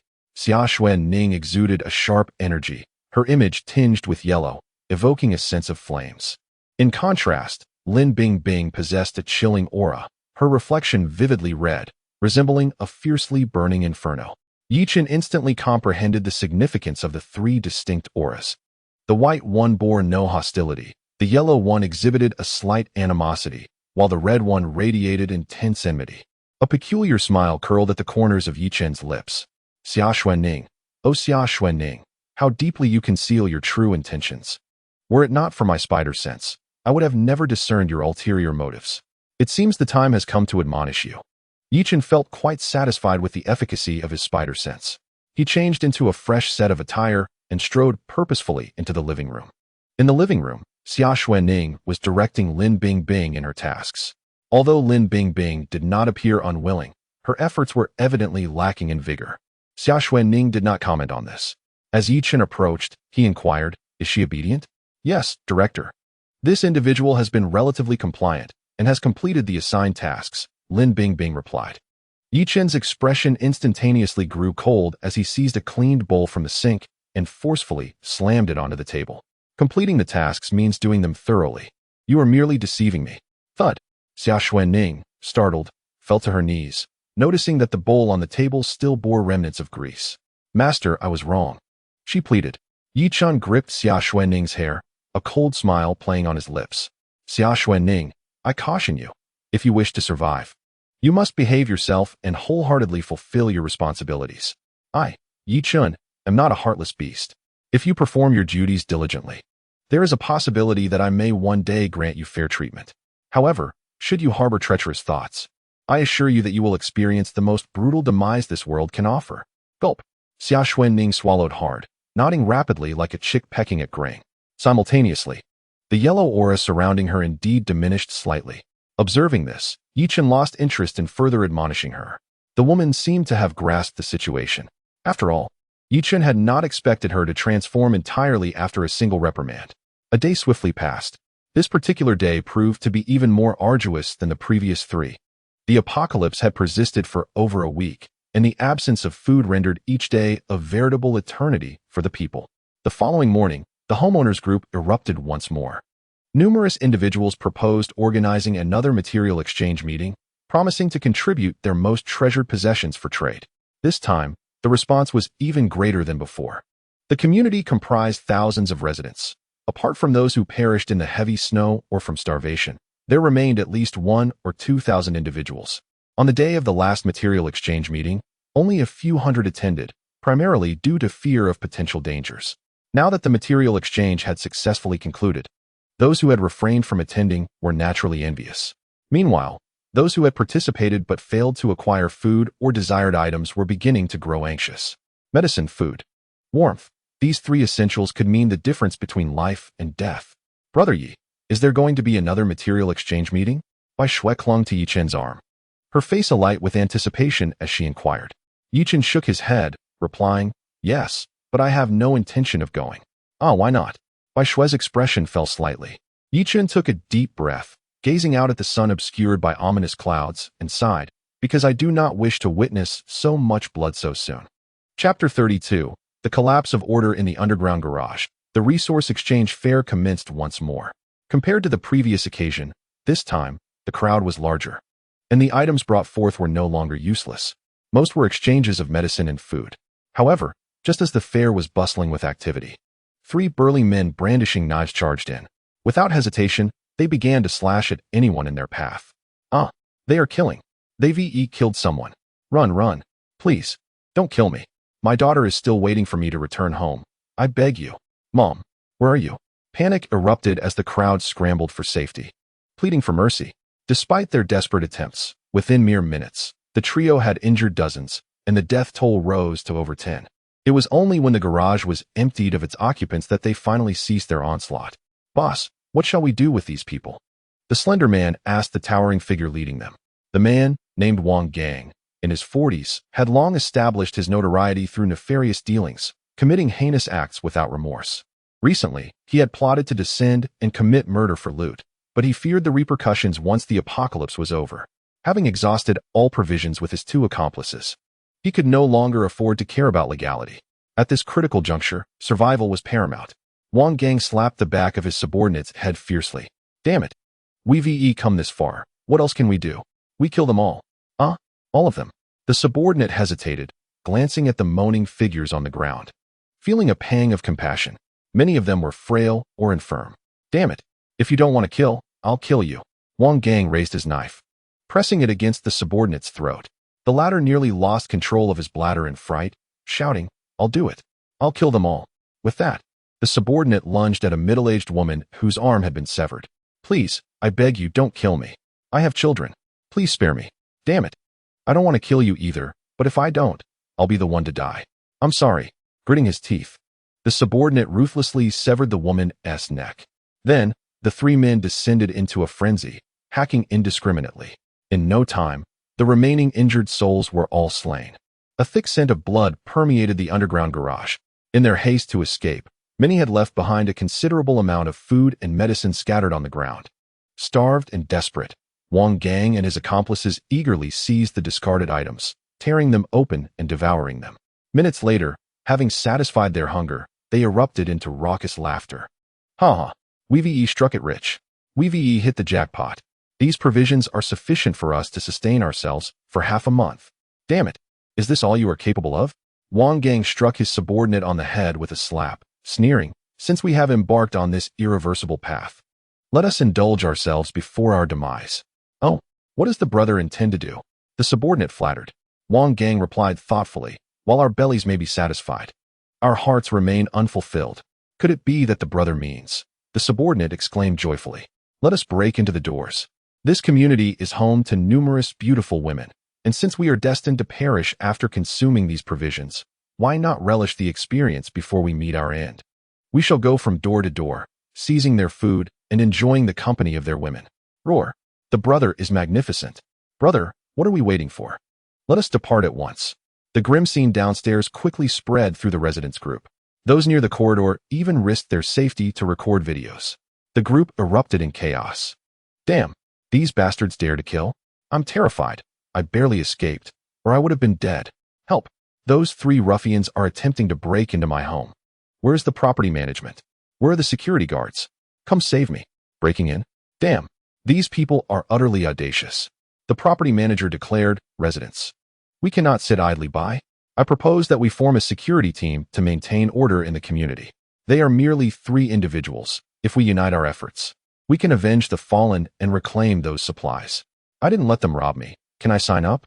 Yes, anyone who volunteers will share equally in the reclaimed supplies. On what grounds? Those are our provisions. To hell with your grounds. What time is it? You expect to receive without contributing? Get lost. I sign up. I also sign up. The property manager responded, all right, those willing to join the security team, let us meet in the underground parking lot in 10 minutes. Remember to bring your equipment. Understood. Observing the messages in the residence group, Yichun could not suppress a cold smirk. Seeing this, Bai Shui asked in confusion, Brother Yi, isn't this a good thing? Why do you scoff so disdainfully? I laugh because they underestimate the malevolence of human nature. Yichun inhaled deeply. The precedent for murder and robbery has already been set. Can they truly believe that others do not harbor similar intentions? Hiss. Bai Shui gasped, Brother Yi, do you mean that these people might turn on one another? It is not a matter of possibility. It is a certainty. In the underground parking lot, the property manager brandished a large wrench, flanked by a dozen men. Despite the uproar in the group chat, few had the courage to confront the situation head-on.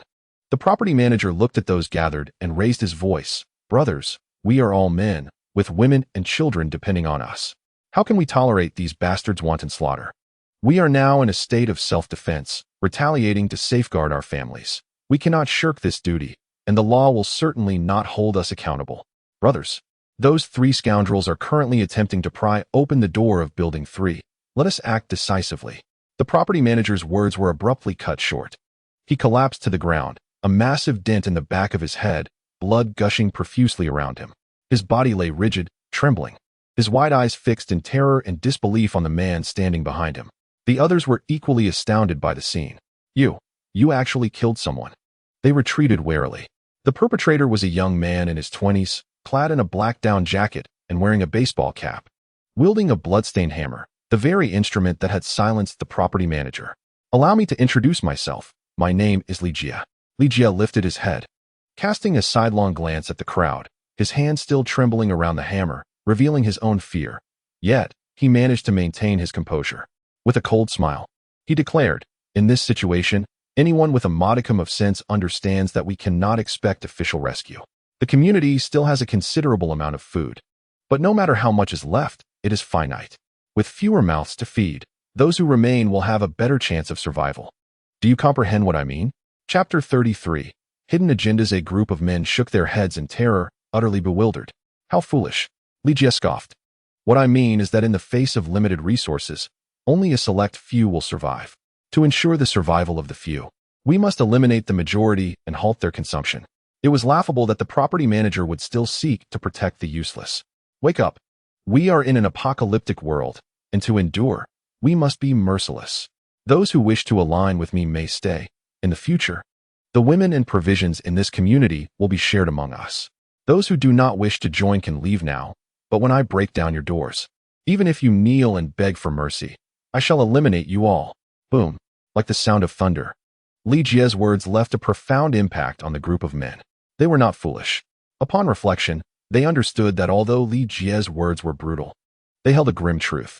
A single loaf of bread would scarcely suffice for 10 individuals for a day. However, for one person, it could sustain life for an entire day. The logic was undeniable. The sooner they resorted to violence and seized resources, the more they could amass, along with an endless supply of women. At that moment, a man shouted, "Damn it, I'm with you. I've long grown tired of my barren wife. I'll be the first to kill her." This shocking declaration sent a tremor through the others. What a ruthless scoundrel, to even consider killing his own wife first? Yet, such a breach of the moral threshold swayed many minds. Death leaves the birds soaring to the heavens, yet life endures for eons. Madness has consumed you all. Have you abandoned your children?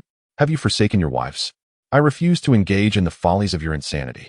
In a mere few minutes, a dozen individuals came to their resolutions. Among them, 6 chose to remain, while the others opted to depart. Li Jie regarded the 6 who stayed and declared, "Since you have chosen to ally with me, let me make my position clear. From this moment forth, I shall be the leader. All spoils of our endeavors shall be entrusted to me for distribution, and any women we seize will be offered to me first. You may partake only after I have had my fill. To assert my authority, I will lead the charge in every heist, the first to spill blood. Do any of you dissent? No, no, your word is law, leader." Naturally, a powerful leader commands such respect. Leader, I am famished and aware of a solitary elder who hoards provisions. Shall we not execute this venture first? Excellent. Let us depart. Li Jie led the group upstairs. Their numbers a formidable sight. News of their actions swiftly reached the community group. Bai Shui gazed at Yi Chun with admiration and respect.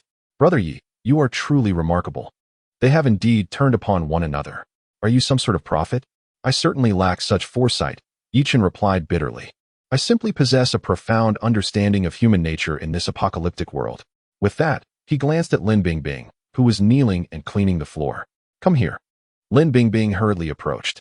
Yi Chun lifted her chin and remarked playfully, I know you still harbor some resentment and are preoccupied with thoughts of your handsome husband. No, no. My heart belongs solely to you, master, Lin Bingbing insisted, shaking her head fervently. Yi Chun smirked. There is no need for denial. I am well aware of your thoughts. However, soon enough, you will be disillusioned with your husband. You must realize that only by unwaveringly following me can you hope to survive. A chill ran through Lin Bingbing's heart. Master, I beg you, do not harm Fang Yuan. As long as you spare him, I will do anything you ask. She feared Yi Chun might target Fang Yuan, prompting her desperate pleas. The bonds of marriage hold 100 days of kindness. Even though Lin Bingbing had grown accustomed to comfort under Yi Chun's care, her heart still clung to Fang Yuan. Yi Chun scoffed him, merely an insect, unworthy of my direct intervention. However, whether he shall act against you is a matter worth contemplating. Meanwhile, Fang Yuan, having noticed the stir in the group, promptly exchanged contact details with several male residents from the adjacent building. Half an hour later, armed with a hammer, he cautiously exited his room and took the elevator to the 10th floor. As the doors opened, 5 men awaited him outside. My brothers, I appreciate your patience. Fang Yuan greeted them with a smile. A few individuals stood scattered, each wielding weapons, warily observing one another.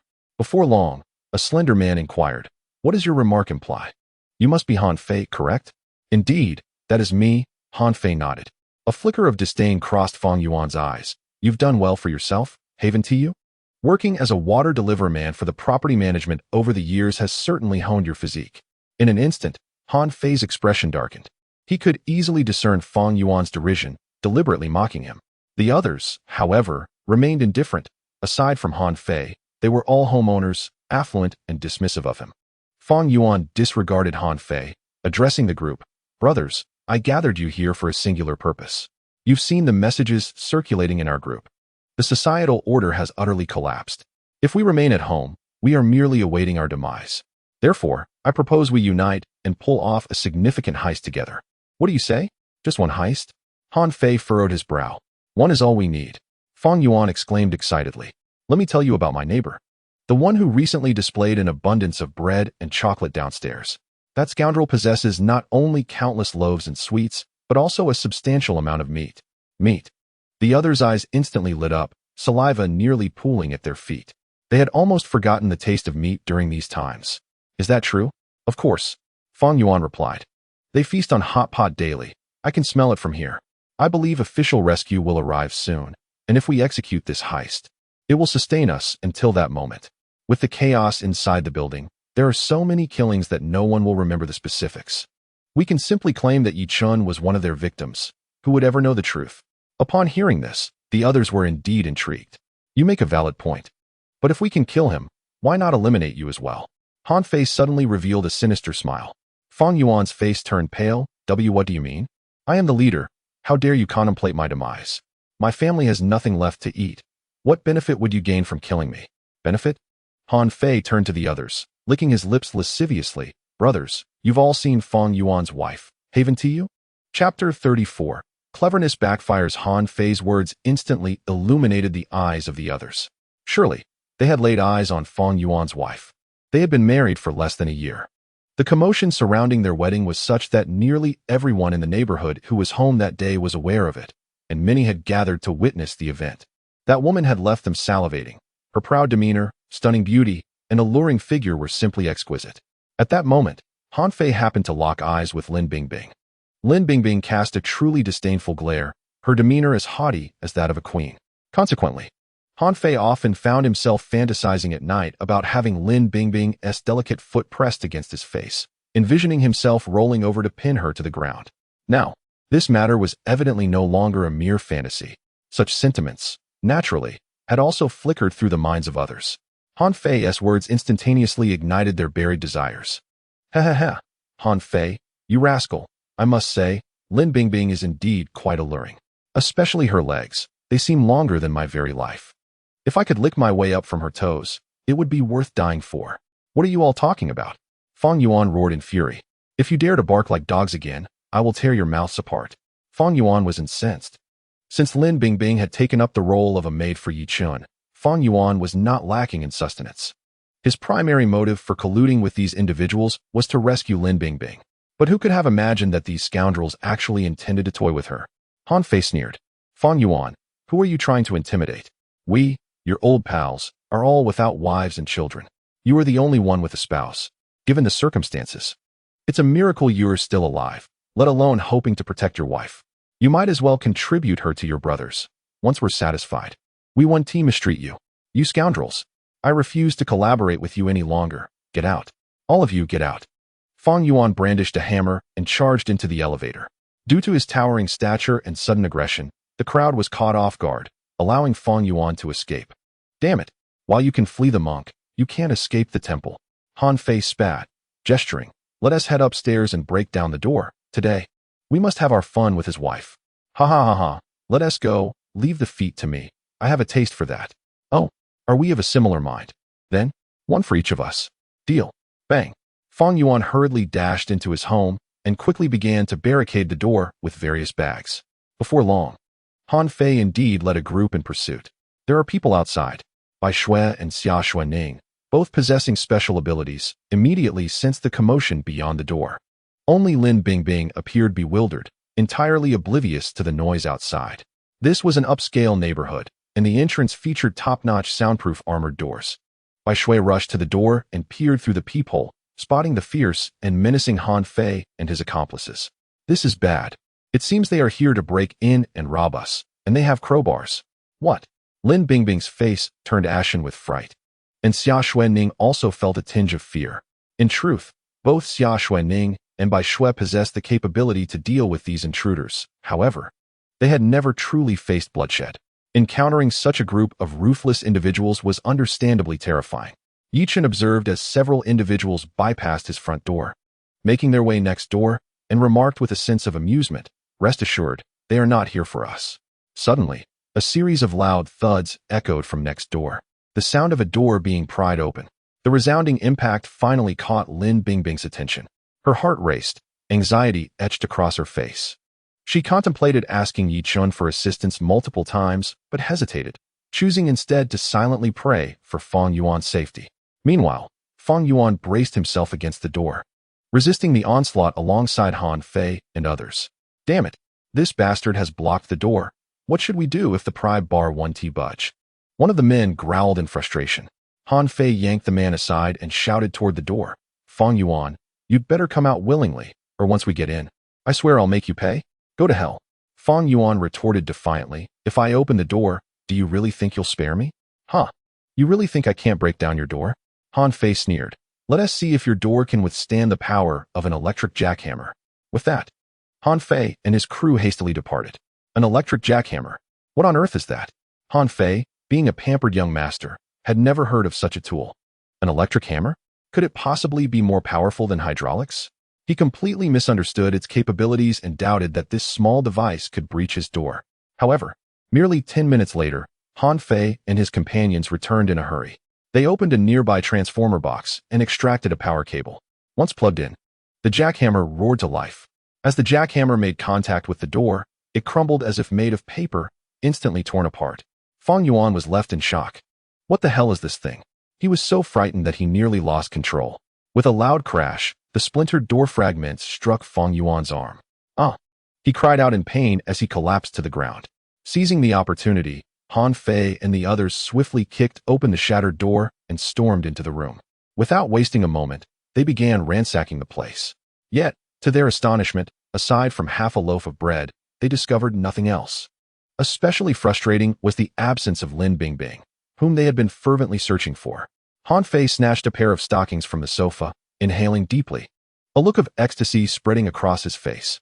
Wow, this scent is simply intoxicating. Put down my wife's stockings. Feng Yuan shouted furiously. Go to hell. Han Fei retaliated, kicking Feng Yuan aside. Where are you hiding your wife? If you tell me now, I'll let you join my crew. And you'll get a loaf of bread a day, ensuring your safety. You scoundrel. You're truly heartless. At least Yi Chun treats his woman well, giving her an extra chocolate every day, and he doesn't have to lift a finger. However, Han Fei, that scoundrel, not only wants so many people to share his wife, but he even offers them a mere piece of bread and expects me to toil alongside him in seeking others to fight. In comparison, Han Fei actually feels that Yi Chun is quite the benevolent person. Naturally, he would not allow Lin Bingbing to fall into the hands of this group. Thus, Han Fei immediately fabricated a lie, stating, my wife has gone back to her family ahead of the heavy snow and has yet to return. How absurd.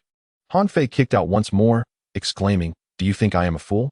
Just a few days ago, I saw your wife speaking in the group. And now she has gone back to her family? Han Fei felt utterly bewildered. Damn it. Had he known, he would not have bothered with that wretched homeowners group. Otherwise, he would not be in this predicament now. Chapter 35. Master, I will not leave. Han Fei seized Feng Yuan by the hair, declaring, if you wish to live, it is best you speak the truth. I do not possess the patience to play games with you. With that, Han Fei delivered several harsh slaps. The sound echoed as Feng Yuan cried out in agony. It must be said, Feng Yuan was indeed a weakling. Despite his muscular physique and towering stature, he was reduced to tears by the slender Han Fei. I said she is next door? My wife is next door. Please, do not hit me anymore. Ultimately, Feng Yuan could no longer withstand the brutal assault and revealed Lin Bingbing's whereabouts. Next door? Han Fei's eyes lit up with realization. Mocking, huh? I knew a coward like you would not dare to call for me to rob. It seems you were trying to save your wife. Huh? How despicable of you to sell your wife to Yi Chun. That bread was indeed given to you by him, wasn't it? Feng Yuan felt utterly humiliated, yet dared not rebut. Ha ha ha. Well, this is rather fitting. After all, since you have sold your wife once, what difference does it make to sell her again? Han Fei leered. Rest assured, I am not as selfish as Yi Chun, who would indulge himself without sharing. Once I have my fill, your wife will still be yours. All that is required is for her to serve us whenever we desire. Ha! Han Fei and his companions burst into laughter. Amidst their banter, they arrived at Yi Chun's doorstep. Han Fei knew that Yi Chun would not open the door voluntarily, so he raised a jackhammer, preparing to break in. However, just as Han Fei was about to act, the door unexpectedly swung open. Yi Chun, clad in a short-sleeved shirt, appeared at the threshold. Han Fei was momentarily taken aback, as were his followers. Oh, what is this? Planning to pry the door open? Yi Chun observed Han Fei with a hint of amusement. Han Fei gulped nervously, feeling an inexplicable aura of fear emanating from Yi Chun. The glint in Yi Chun's playful eyes resembled a sharp blade, causing Han Fei to forget the words he intended to utter. We have come to assist Feng Yuan in finding a wife. Han Fei refrained from mentioning robbery, instead deceitfully claiming to help Feng Yuan in his quest for a spouse. Lin Bingbing, adorned in a beautiful dress, promptly emerged with a cheerful demeanor.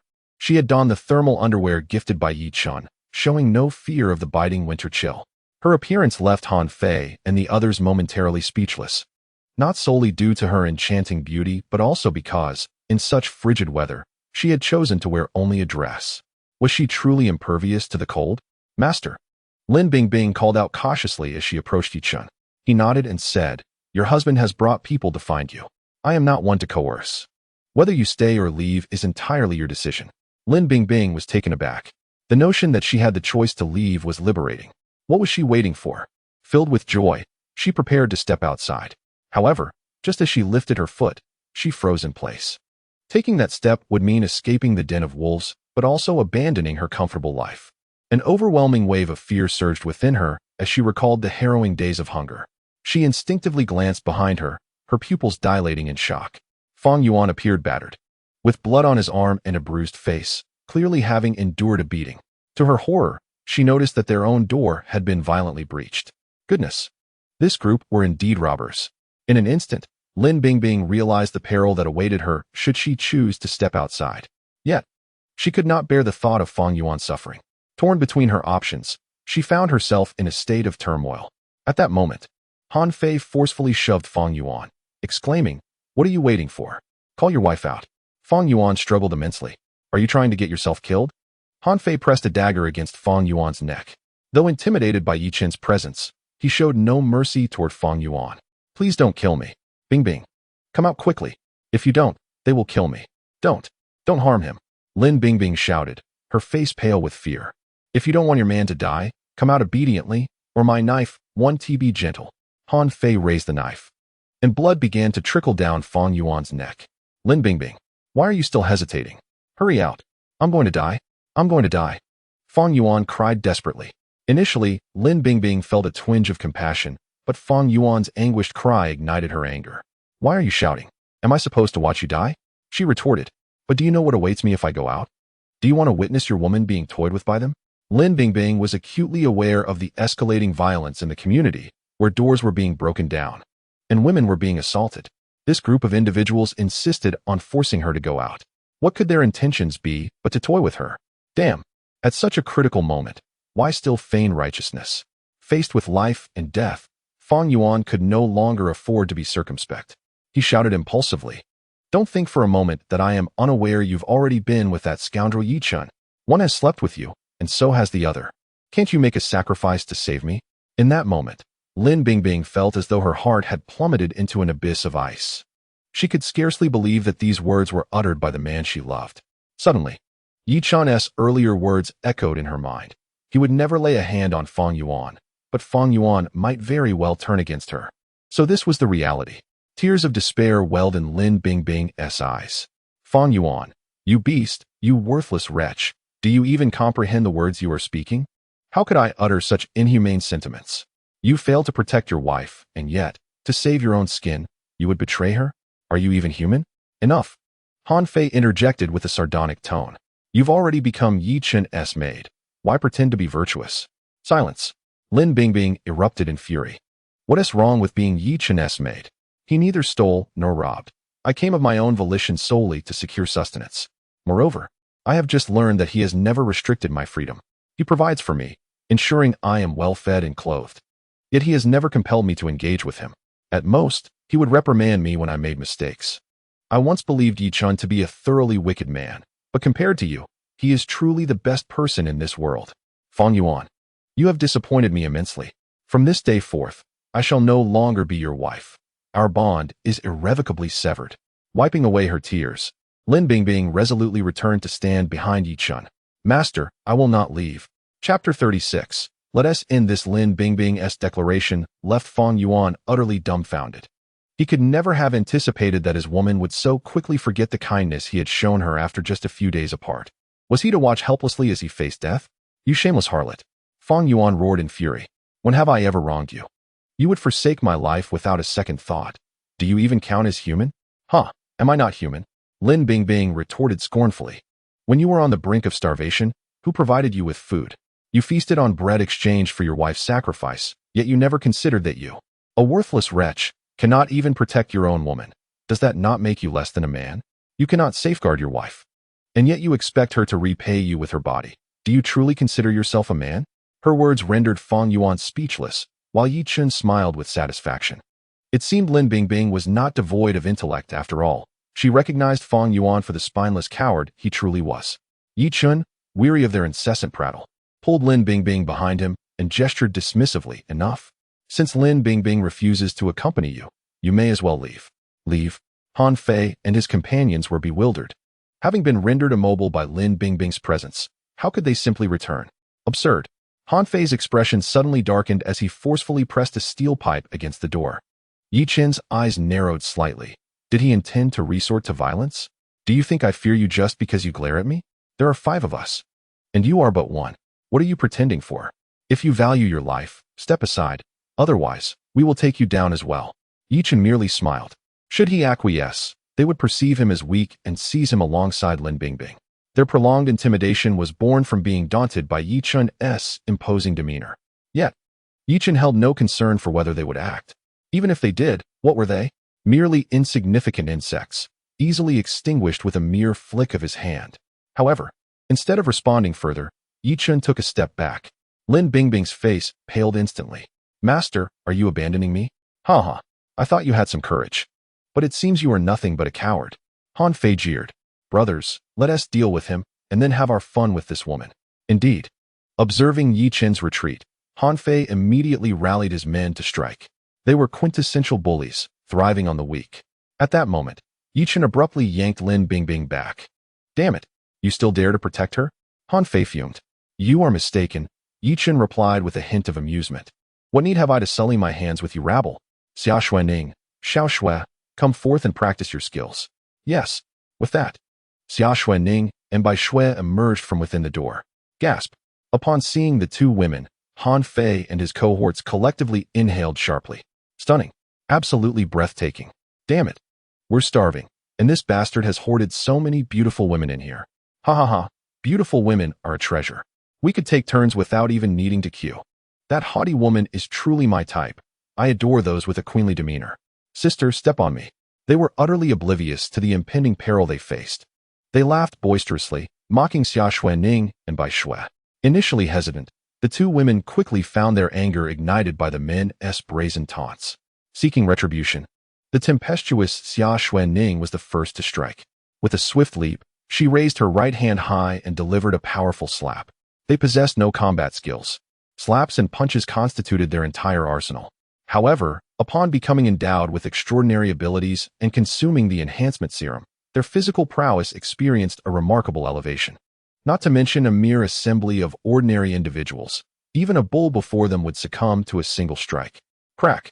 A sharp sound of a slap resonated, and the nearest man was sent hurtling backward. Thud! His body crashed heavily against the wall, blood mingling with shattered teeth spilling from his mouth, his cheek grotesquely distorted. Eyes glazed over, and before he could even utter a scream, he lost consciousness. A profound silence enveloped the room. No one anticipated that such a delicate and seemingly frail woman could unleash such terrifying power. Who dares to speak disparagingly? Who wishes for me to kiss their feet? Who yearns to sleep with me?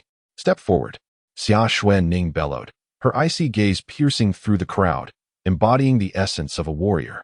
A stark contrast to her earlier submissiveness before Yi Chun. The terrifying aura sent shivers down the spines of Han Fei and his companions. They could scarcely fathom that such a menacing presence emanated from a seemingly fragile woman. Why? What could possibly explain this? No, it must be an illusion, an accident. This cannot be real. Han Fei, no stranger to tenacity, gritted his teeth and shouted, Brothers, do not fear. She is but a weak woman, who, in a moment of desperation, has merely unleashed a fleeting surge of extraordinary strength. I once heard of a mother who, in a frantic attempt to save her child, lifted a car. She is merely momentarily formidable. Let us confront her together. Such a fierce woman is exhilarating to challenge. His words served as a reassuring balm to his comrades, who quickly surged towards Xia Xuaning in a chaotic rush. A swarm of ants. Xia Xuaning's expression turned frigid as she aimed a kick at the man leading the charge. Thud! His chest caved in violently, his body propelled like a cannonball, crashing against the wall. You relish being trampled by me, do you? Allow me to indulge you. Slap. Another was sent flying. You wish to savor my fingers? Consider your wish granted. Thud. Another was kicked away. Yearning to lick my toes? Enjoy your fantasy. In no time, only Han Fei remained.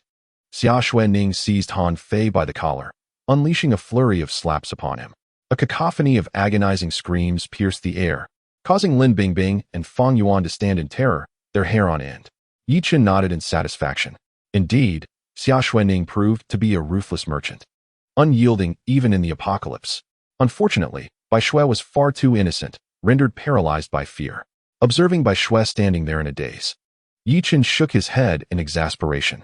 Clearly, he would need to conduct further training with Bai Xue. Such a frail disposition cannot possibly survive in the apocalypse. Master, what shall we do with these individuals? Xia Xuaning inquired, having just knocked Han Fei to the ground with a sharp slap. Yi Chun waved his hand dismissively, replying with a casual air, eliminate them. Chapter 37. Were they all deviants? Eliminate them? Xia Xuanning's body shuddered, leaving her momentarily paralyzed. She had presumed that Yi Chun would only instruct her to tear their mouths apart or incapacitate their hands. She never fathomed that he would command her to take a life. No matter how ruthless she might be, the notion of murder had never crossed her mind. She was a capitalist, not a butcher. I. Xia Xuanning stammered, her face awash with terror. Yi Chen's gaze turned frigid. What? Are you afraid? No. Xia Xuanning trembled like a leaf, a lump lodged in her throat. To survive in this apocalypse, this is a step you must endure. If you hesitate to kill, then it is you who will be slain. In this world of the apocalypse, it is survival of the fittest. You are no longer merely a woman, but rather a bloodthirsty creature. You must contend with the heavens, the earth, the mutated flora and fauna, and, most importantly, with humanity itself. With that, Yi Chen produced 3 loaves of bread and a sharp blade, casting them at Xia Xuanning's feet. Take the knife and slay him. From this moment on, you will no longer be my maid, but my woman. I shall ensure you live without want and in peace for the rest of your days. Take the bread, and you may leave at once. With your current strength, surviving in the early days of the apocalypse will pose no challenge. Leave? I can actually leave? Today, Xia Xuanning discovered that she could indeed depart from this place. But what did Yi Chen mean by mutated flora and fauna? What did he imply by the early days of the apocalypse? Was it possible that the heavy snow would persist for an extended period, transforming the world into an apocalyptic landscape? Would there be more mutated organisms in the future? Would this world become entirely unrecognizable? If that were the case, would her current abilities be utterly insufficient? Most importantly, everything she possessed was granted by Yi Chen. If she forsook him, would she not lose it all? Furthermore, despite her disdain for Yi Chen, she had already become his woman. Though she had once yearned to escape at every moment, when faced with the reality of the situation, a profound sense of loss began to swell within her. She suddenly realized that she had grown somewhat dependent on Yi Chen. Xia Xuanning slowly turned her gaze towards the dagger. Pick it up. By doing so, you will no longer be Yi Chen's maid, but his woman. By picking it up, you shall also attain the privileges of Snow White status. Pick it up. By picking it up, you will embark on a brand new life. A legendary life. With trembling hands, Xia Xuanning crouched down, grasping the dagger firmly with both hands. Please, do not kill me. I beg you. Do not take my life. I acknowledge my mistakes. I truly understand my wrongdoings. I have elderly parents and young children who depend on me. I cannot die. I promise I will never err again. I swear I shall not dare. I am a living being. How could you take my life? Are you not afraid of nightmares? Han Fei cried, his voice a pitiful wail. Xia Xuanning's trembling gaze slowly shifted towards Han Fei, her expression increasingly tormented, yet more ferocious. Her breath quickened, akin to a beast unleashed, yearning to tear apart everything in its path. Yet, she was evidently unprepared, still grappling with her own resolve. Suddenly, a gust of wind swept past her, and a white blade was brutally thrust into the crown of Han Fei's head. The force exerted by the assailant was terrifying, as a watermelon knife pierced through the very skull of a man. Fear and disbelief filled Han Fei's wide, dilated eyes. The first to collapse was not Han Fei, but the one who wielded the blade. Bai Shui. Xia Xuanning gasped in horror at the sight of Bai Shui crumpled on the ground. Yi Chen and Lin Bingbing stared in disbelief. None could comprehend the scene before them. Bai Shui had charged forth without a moment's hesitation and slain Han Fei. Even Han Fei was taken aback. I'm sorry. I didn't mean to. Brother Yi said that only those who dare to kill can remain by his side. I cannot leave Brother Yi. I'm so sorry. I fear not death. But I cannot abandon Brother Yi. I must become ruthless. I must be strong.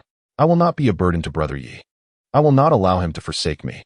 Bai Shui initially trembled in fear, her voice a murmur, before it escalated into a scream, her hands clutching her head in despair. The surrounding crowd was left in a state of shock, their minds blank. Rather than feelings of astonishment and fear, a wave of sympathy surged within them. They understood not. Beneath Bai Shui's seemingly delicate and understanding exterior lay a heart deeply wounded. She had finally found Yi Chen, whom she considered her closest kin. Regardless of whether Yi Chen was virtuous or vile, or what manner of person he was, she could not detach herself from him. This had nothing to do with the apocalypse or favors. It was simply that Bai Shui could not part from Yi Chen. At that moment, Xia Xuanning let out a piercing scream. She suddenly seized a dagger and lunged towards the nearest man. No, please no. Xia Xuanning disregarded the man's cries for mercy, driving the dagger deep into his abdomen. Then, like a frenzied beast, she continued to stab again and again. After dozens of thrusts, the splattered blood painted Xia Xuanning a crimson figure, while the man's lifeblood pooled around him, his breath extinguished. Only then did Xia Xuanning cease her assault. She immediately charged towards her next target. Ha! What exhilaration! How delightful! I fear not the crimson tide, nor the act of taking a life. I shall not be outdone by a mere girl. I am no longer a servant. I am Yi Chen's first woman, the principal wife, and I shall not falter. Ha ha! Let all of you perish. Die, die. The blood flows like a river, a rich and pungent scent saturating the air, intertwined with Xia Xuanning's chilling laughter, echoing through the corridor. This scene sends shivers down Yi Chen's spine. Have I erred in judgment? The woman I presumed to be meek has revealed herself as a deranged fanatic. The one I thought easily subdued is, in fact, a psychological deviant. And what of Lin Bingbing? Turning to her, Yi Chen finds her already fainted from fright. Ah, at least there remains one rational soul. Yet, with the rest of them unhinged, how can she remain untouched? Cease. Yi Chen commands, halting Xia Xuanning as she approaches her final victim, Fang Yuan. My master. I crave the thrill of bloodshed. Xia Xuanning spins around, her bloodshot eyes, complemented by the crimson streaks cascading down her face, render her more terrifying than any specter from the silver screen. For an ordinary person, such a gaze could induce sheer terror. But who is Yi Chen? Murder? Spare me your trivial threats. There will be ample opportunity for you to satiate your bloodlust. This wretch has his uses. Keep him alive. Chapter 38. Unfinished business. Xia Xuanning reluctantly suppresses her murderous intent and returns to Yi Chen's side, still yearning for more. Truly, she is a monster. How can she feel unfulfilled? Yi Chen's eyes twitch in disbelief as he reflects on his previous fears that these women might hesitate to kill, a self-deprecating smile creeping upon his lips. How foolish I have been to fret over trifles. Revive her. Yi Chen gestures toward Lin Bingbing. Xia Xuanning promptly strides over and slaps Lin Bingbing's face twice. Slowly, Lin Bingbing's eyes flutter open, only to meet a visage soaked in blood. Ah, please. Do not kill me. Do not kill me. She screams in a frenzy. Fear not. I shall not take your life. My master requires your assistance. Xia Xuanning rolls her eyes, stepping back after releasing Lin Bingbing. The latter breathes a sigh of relief, but as she surveys her surroundings, terror grips her once more, causing her to faint again. Yi Chen swiftly grasps her arm, preventing her from succumbing to unconsciousness again. Please, do not kill me. I have not betrayed you. I beg you spare me. Lin Bingbing implores, panic-stricken.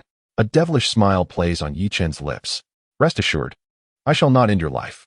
However, whether you remain by my side depends on your actions. With that, he seizes the dagger, slick with viscous blood, from Xia Xuanning and places it in Lin Bingbing's trembling hands. Subsequently, Yi Chen grasped Lin Bingbing's hand and directed it towards Fang Yuan, lying on the ground. What should be done? I trust you need no reminder. Do you wish for me to commit murder? Or to slay my own husband? Lin Bingbing's beautiful eyes widened in disbelief. Yi Chen scoffed. I will not spare those who lack the courage to kill. You have heard me say this.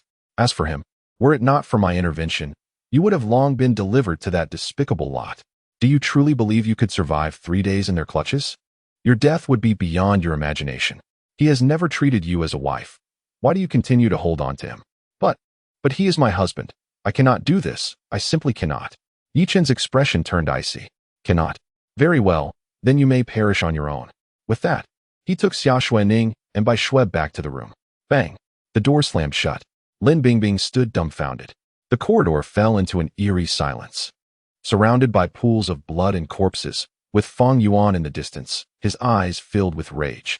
Only faint rays of sunlight pierced through, making the place resemble hell itself. Let me in. Do not abandon me. I was wrong. Please, let me in. I beg you. Lin Bingbing cried in terror, pounding on the door frantically. Yet, the door remained unmoved, silence echoing from within. Lin Bingbing, weeping pitifully against the door, was desperate, realizing that if she succumbed to unconsciousness now, everything would be over. Not far away, Fang Yuan watched Lin Bingbing weeping and banging on the door, his fury boiling over. Why? I am her man. How can she be so frightened and not seek me, but instead turn to that worthless Yi Chen? Is this all Yi Chen's doing? Shouldn't her fear be directed towards him and those 2 women by his side? Why? Yet, Fang Yuan dared not voice his thoughts, fearing that Yi Chen and Xia Xuanning would return. Inside, Bai Shui expressed her concern. Brother Yi, you left her outside. What if Fang Yuan harms her? Huh? Fang Yuan is nothing but a coward. If she cannot deal with him, she is unworthy of living. Yi Chun replied dismissively. But she is merely a weak woman. Bai Shui worried. She is not an extraordinary being. What if Fang Yuan becomes ruthless? Xia Xuanning rolled her eyes. This is the master's test for her. Just as the master tests you and me. If she cannot withstand the trial, the master will not have her. The master does not support idlers. Can you not see that? Xia Xuanning had gained confidence in her position and spoke boldly, a stark contrast to her previous demeanor. Yi Chen nodded in approval. It must be said, although Xia Xuanning had her flaws, her intellect surpassed that of Bai Shui. Compared to Bai Shui, Xia Xuanning better understood the master's intentions. Yi Chun, I have already told you that you are no longer my maid, so there is no need to call me master anymore. You may address me as Yi Chun or anything else you prefer. Xia Xuanning shyly lowered her head. I am accustomed to calling you that goodness.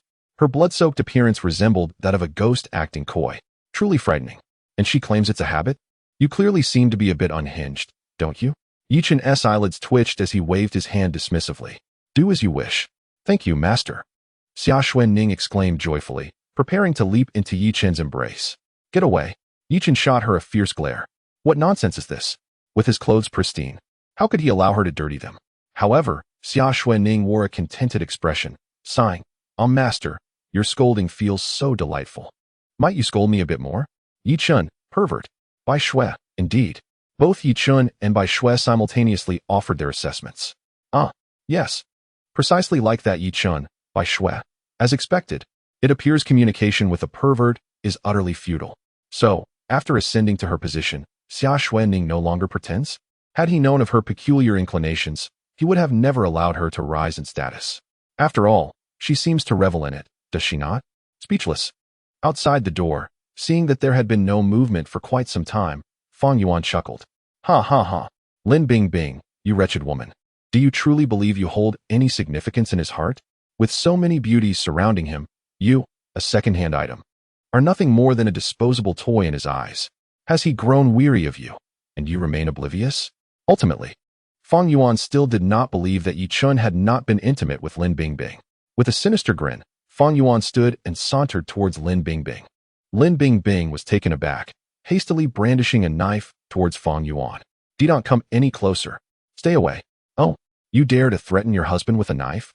Fang Yuan approached slowly, a lecherous and malevolent smile upon his face. Lin Bingbing, I am your husband. How could I ever harm you? I will protect you. Cherish you dearly. Now, be a good girl, put down the knife, and come home with me. Weren't you the one who loved cuddling with me while sleeping? No, I refuse to go back with you. Stay away, stay away. Lin Bingbing was once again reduced to tears by fear. At that moment, she suddenly felt that the Fang Yuan before her was a complete stranger, so unfamiliar that it evoked terror within her. It was as if the man she knew as her husband was now a demon, a soul-hungry demon. Lin Bingbing, do not bring this upon yourself. Put down the knife, or I will end you. Chapter 39, You Dare Glare at Me. Fang Yuan suddenly turned vicious. He lunged towards Lin Bingbing, knocking the knife from her hand before seizing her head and forcefully slamming it against the wall. Thud! Her head struck the wall with a heavy impact, causing excruciating pain and a wave of dizziness to wash over her. Lin Bingbing emitted a piercing scream, pleading for mercy. Please, no more. I'll go home. Don't hit me. I'm your wife. You promised to take care of me for a lifetime. Please, I beg you, stop. How dare you call yourself my wife? You wretched woman who shares a bed with others. With a resounding slap, Fang Yuan struck Lin Bingbing fiercely across the face. I was on the brink of death, and you had the audacity not to save me, yet you still claim to be my wife? Let me tell you, not killing me just now is the gravest mistake of your life. After all these years of enduring your torment in this apocalypse, you still dare to play games with me. Let me make it clear. If your father weren't the deputy director of the Industrial and Commercial Bureau, do you think I would grovel at your feet? I earn 100,000 a year, tall, handsome, and there are countless women vying for my affection. What do you think you are? As he spoke, Fang Yuan unleashed several more slaps. Lin Bingbing was bewildered. This time, instead of begging for mercy, she gritted her teeth against the pain and shouted in anger. So, you finally revealed your true feelings, you bastard. No wonder you let those scum take advantage of me. You never cared for me at all. Fang Yuan, how good you are at pretending. Huh. Who isn't? Fang Yuan retorted with a cold laugh. Don't think I'm oblivious to your thoughts when you went to Yi Chun for food. You were just afraid of starving and thought about selling your body, weren't you? And when you approached me, it was because I was handsome, obedient, and made good money. We are both wretched creatures. Why pretend otherwise? Boom. Like thunder. Lin Bingbing felt a crushing despair. Tears streamed down her cheeks. She never imagined that the man she had loved so deeply harbored such thoughts about her. He was right. In her desperation, she had considered trading her body for food to survive. But the truth was, it was not just for her own sake. She hoped to ensure Fang Yuan's survival as well. Yet now, she had become the vile creature he described. If she were truly that kind of person, with her looks, how could she have only him as a partner all these years? Lin Bingbing was utterly despondent. Her heart turned to ash. At that moment, Fang Yuan grabbed her by the hair, dragging her towards the neighboring room. Ha ha. He laughed maniacally, the sound grating. It's all your fault, Lin Bingbing. I'm as good as dead. But before I go, I want to let you off easy. I will ravage you before I take my own life. His words jolted the numb Lin Bingbing back to reality. The instinct to survive surged within her, and all reservations about this heartless man evaporated. She frantically glanced around, searching for anything that could save her. A metal rod. A rod brought by the man. Lin Bingbing seized the rod and swung it violently towards Fang Yuan's skull. Thud. The rod predictably flew out of her grasp, clattering against the wall. Damn, you still want to attack me. Fang Yuan's rage ignited instantly. He grasped her hair and yanked her up, delivering a brutal kick to her abdomen. Thud. Lin Bingbing was sent flying, landing amidst the pile of corpses. Her body was soaked in blood, the acrid scent overwhelming, and the excruciating pain in her belly churned her stomach, forcing her to retch. Bastard, I will kill you. Fang Yuan was relentless, charging towards Lin Bingbing to strike again. However, at that moment, the viscous blood beneath his feet caused him to slip, and he lunged forward towards Lin Bingbing. She quickly dodged, and Fang Yuan crashed down in front of her. Damn! Damn! Fang Yuan cursed furiously, attempting to rise. Driven by survival instinct, Lin Bingbing grasped a wrench nearby and, without hesitation, swung it towards Fang Yuan's head. Thud! The wrench struck forcefully at the back of his skull. Ah! Fang Yuan cried out in agony, a dent forming in his head as blood streamed down his face. How dare you hit me? Fang Yuan whipped around, his eyes blazing with fury as he glared at the trembling Lin Bingbing. I didn't mean to, I will kill you. Fang Yuan, in a frenzy, lunged at Lin Bingbing. Ah! Survival instincts surged once more. Lin Bingbing swung the wrench wildly. Bam! The wrench crashed against Fang Yuan's temple. In an instant, his pupils dilated, then rapidly expanded, and he collapsed to the ground, lifeless. Thud! Lin Bingbing, terrified, dropped the wrench and retreated to the corner, burying her head in her knees, sobbing uncontrollably. I'm sorry, I didn't mean it, I'm sorry. It was your fault. You shouldn't have hit me, you shouldn't have tried to kill me, you shouldn't have used me. I loved you, why? Why did you treat me this way? Lin Bingbing wept pitifully. Time passed, though she was unaware. Eventually, she ceased her sobbing, slowly opening her eyes. She found Fang Yuan's unblinking gaze still fixed upon her. Don't look at me, please, don't look at me. As dusk approached, the setting sun cast an orange glow along the corridor, rendering it eerily surreal. Fang Yuan lay among the corpses, his lifeless eyes staring at Lin Bingbing, placing immense pressure upon her heart. Don't stare at me. I said don't stare at me. Overwhelmed by the weight of her emotions, Lin Bingbing screamed in desperation, trying to bolster her courage with her own voice. However, how could a corpse possibly move simply because of your loud voice? Fang Yuan remained with vacant eyes, staring at her unblinking. At last, under the immense pressure, Lin Bingbing's emotions erupted. Ah! She let out a piercing scream, then raised a wrench and charged at Fang Yuan. The wrench came crashing down upon Fang Yuan's head, striking again and again like a pestle. Blood splattered, and brain matter flew. Don't look at me. Don't look at me. I told you not to look at me. Can't you understand? Ah! Finally, when Fang Yuan's head was reduced to a pulp, Lin Bingbing ceased her assault. She wiped the brain matter and blood from her face, and a satisfied smile crept upon her lips. What a relief at last. It feels so good the world has grown silent. Chapter 40. Borrowing your stockings. Luring your man. Lin Bingbing collapsed among the corpses, her smile becoming increasingly radiant. Under ordinary circumstances, this smile would be breathtakingly beautiful. Yet, when a blood-soaked beauty lies amidst a pile of bodies, that smile becomes utterly bizarre. It is a sight so eerie it sends shivers down one's spine. Creak. The door swung open, and Yi Chun, along with the freshly cleaned Xia Xuanning and Bai Shui, emerged. Congratulations on overcoming the most challenging hurdle. This is your reward. Yi Chun approached Lin Bingbing, tossing 3 bottles of ability potions and a primary fire ability pill beside her. What is this? Xia Xuanning explained. Consume this, and you shall become as powerful as us. My master refers to this as becoming an ability user. Ability user? The 3 syllables seemed to unlock the door to a new world. Lin Bingbing immediately stuffed the potions and ability pill into her mouth. Take her inside. Yes. Xia Xuanning promptly dragged Lin Bingbing inside. Yi Chun waved his right hand, and a blazing inferno erupted, engulfing the corpses. The fierce flames blazed brightly, yet they did not disturb the surrounding environment, precisely incinerating the bodies. In no time, the corridor was filled with the remnants of black ash, and not a trace of the stench of burning flesh wafted through the air. Xia Xuanning and Bai Shui stared in astonishment, their eyes wide. Brother Yi, you are truly incredible. Master is so powerful. Yi Chun shook his head. This is nothing extraordinary. You will reach this level sooner or later. Merely a 3rd-level ability user. Indeed, it hardly qualifies as impressive. In his previous life, Yi Chun had witnessed supreme beings soaring through the night sky on fire dragons. In comparison, he still felt too weak. However, given the current state of the apocalypse, Yi Chun might very well be considered a top-tier powerhouse, wouldn't he? Upon returning to the room, Lin Bingbing had already undergone her transformation. This night was destined to be sleepless, as the sounds of destruction echoed throughout the entire community. The next morning, as Yi Chun emerged, Lin Bingbing and the others were all peering intently out the window, their gaze fixed on a scene across the street. What is happening? Yi Chun inquired as he approached. Over there. Bai Shui pointed towards the opposite building. Following her gesture, Yi Chun's eyes were drawn to a frail woman on the 20th floor, strenuously resisting the forceful assault on her door. Bang, bang, bang. The door was being relentlessly kicked, teetering on the brink of destruction. Instantly, Yi Chun recognized the identity of the person in distress. Wang Jing, that foolish woman who clamored for food in exchange for idle signatures. Though undeniably foolish, she was acknowledged as such by the system.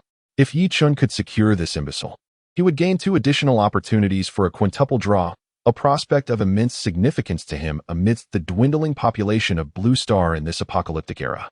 Finding a woman who met the system's criteria was no trivial task, and Yi Chun could not afford to relinquish this chance. With this thought in mind, he promptly turned to head outside. Master, are you going to help her? Lin Bingbing hurriedly stepped in his path. What? Do you have objections? Yi Chun shot her a sidelong glance. He was not one to be swayed by a woman's whims. No, I have no objections. I just think that woman is rather foolish, and I fear she may not appreciate the gesture. Lin Bingbing had attended the supply exchange event and was naturally familiar with Wang Jing's appearance, especially now that she had become an ability user with significantly enhanced vision. Yi Chun scoffed. If she fails to show gratitude, I shall teach her the meaning of appreciation. I am not like Fang Yuan, that worthless individual. Lin Bingbing fell silent, caught off guard. Master, how mischievous you are. Why bring up that topic? Watching Yi Chun stride away, she pouted in frustration, her mind swirling with thoughts. She could not ignore Yi Chun's attitude towards her. Was she truly the least favored among the 3 women? Xia Xuanning needed no further mention. Irrespective of her past identity, she now shared Yi Chun's bed every night. Bai Shui, though she had yet to share a bed with him, was someone Yi Chun had known long before the apocalypse, a cherished figure. As for herself, merely a second-hand option, and the last to arrive. Watching Yi Chun prepare to rescue another woman, she realized she must take action, lest her position be jeopardized. With this in mind, Lin Bingbing quickly approached Bai Shui, ingratiatingly saying, Little Shui, may I borrow something from you? Of course, Bai Shui replied with a smile. Though she was the mistress of the house, she treated Xia Xuanning and Lin Bingbing with kindness, embodying the role of a good-natured person. Lin Bingbing's heart soared with joy. I would like to borrow a few pairs of stockings. Yi Chun had previously returned a considerable number of stockings to Bai Shui, all of which had found their way into her possession, leaving Xia Xuanning without a single pair. Suddenly, Bai Shui's expression shifted, her demeanor turning wary. What are you planning to do? Foolish girl, she obviously wants to entice your beloved brother Yi. Teased Xia Xuanning from the side. What? Bai Shui pouted. I won't lend it. While Bai Shui had no qualms about Yi Chun being surrounded by admirers, it did not imply that she would graciously allow others to use her belongings to captivate him. Lin Bingbing stood awkwardly, caught off guard. Hey, don't be disheartened. If she won't lend it to you, I will. Xia Xuanning flashed a mischievous smile and stepped closer, wrapping her arms around Lin Bingbing. A chill ran down Lin Bingbing's spine. For some inexplicable reason, the sight of Xia Xuanning's current smile brought to mind the brutal image of her from a few days prior. No. I want to lend it. Lin Bingbing exclaimed, shaking her head vigorously as she fled through the door. She's not getting away that easily. Xia Xuanning held her head high in triumph. However, moments later, Lin Bingbing returned, grinning widely as she carried 2 large packages. Slap. Xia Xuanning smacked her forehead, her expression darkening. I underestimated her. I forgot her home is right next door. Yet, Lin Bingbing was not foolish. She understood that even if she were to attract Yi Chun's attention, she could not neglect her 2 senior friends. Her physique was comparable to Xia Xuanning and Bai Shui. Upon entering, she hurried over to them, beaming, Xiao Shui, Xuanning. These 2 packages contain clothes I bought, but never wore. Feel free to choose whatever you like. We are all family. Well, that is quite thoughtful, Xia Xuanning said, patting Lin Bingbing on the shoulder with satisfaction. I acknowledge you. Tonight, I shall hand over the spotlight to you. Thank you, Sister Xuanning. Lin Bingbing replied with a grin. You 2 are in cahoots. I don't want any of these. Bai Shui huffed. Brother Yi will bring me new clothes. Oh, how enviable. Xia Xuanning and Lin Bingbing exchanged glances, both sharing a wry smile. Indeed, when it came to status, Bai Shui's uncompetitive nature made them no match for her. Meanwhile, with a resounding crash, the door to Wang Jing's room was violently flung open. Wang Gang barged in with a group of intimidating men. Damn it, living in such a nice neighborhood and still installing double-layered security doors? Are you out of your mind? Wang Gang shook his numbing hand, seething with anger. However, when he lifted his gaze to see the woman before him, he was momentarily taken aback.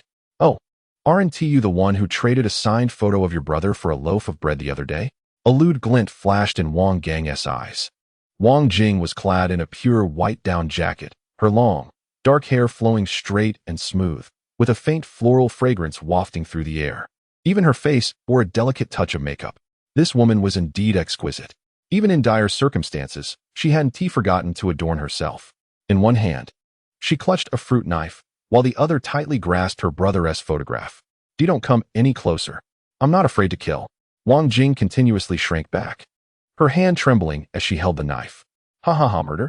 Which of us hasn't taken the lives of at least a dozen? Wang Gang not only felt no fear, but instead burst into hearty laughter. Ha, this woman is truly a fool. Are these mindless fans really that dim? Brother, this lady is quite the catch. She is the most beautiful woman we've encountered in days. We certainly cannot let her slip away. Of course. What a ridiculous thing to say. Wang Gang angrily retorted, I don't need your foolish comments. Listen carefully. When I'm through with her, take it easy. Such a fine specimen should not be wasted in a single encounter. Rest assured, brother. We would never be so cruel to a good catch, would we? Brother, you understand me well. I relish the beauty of delicate feet. How could I ever harm her?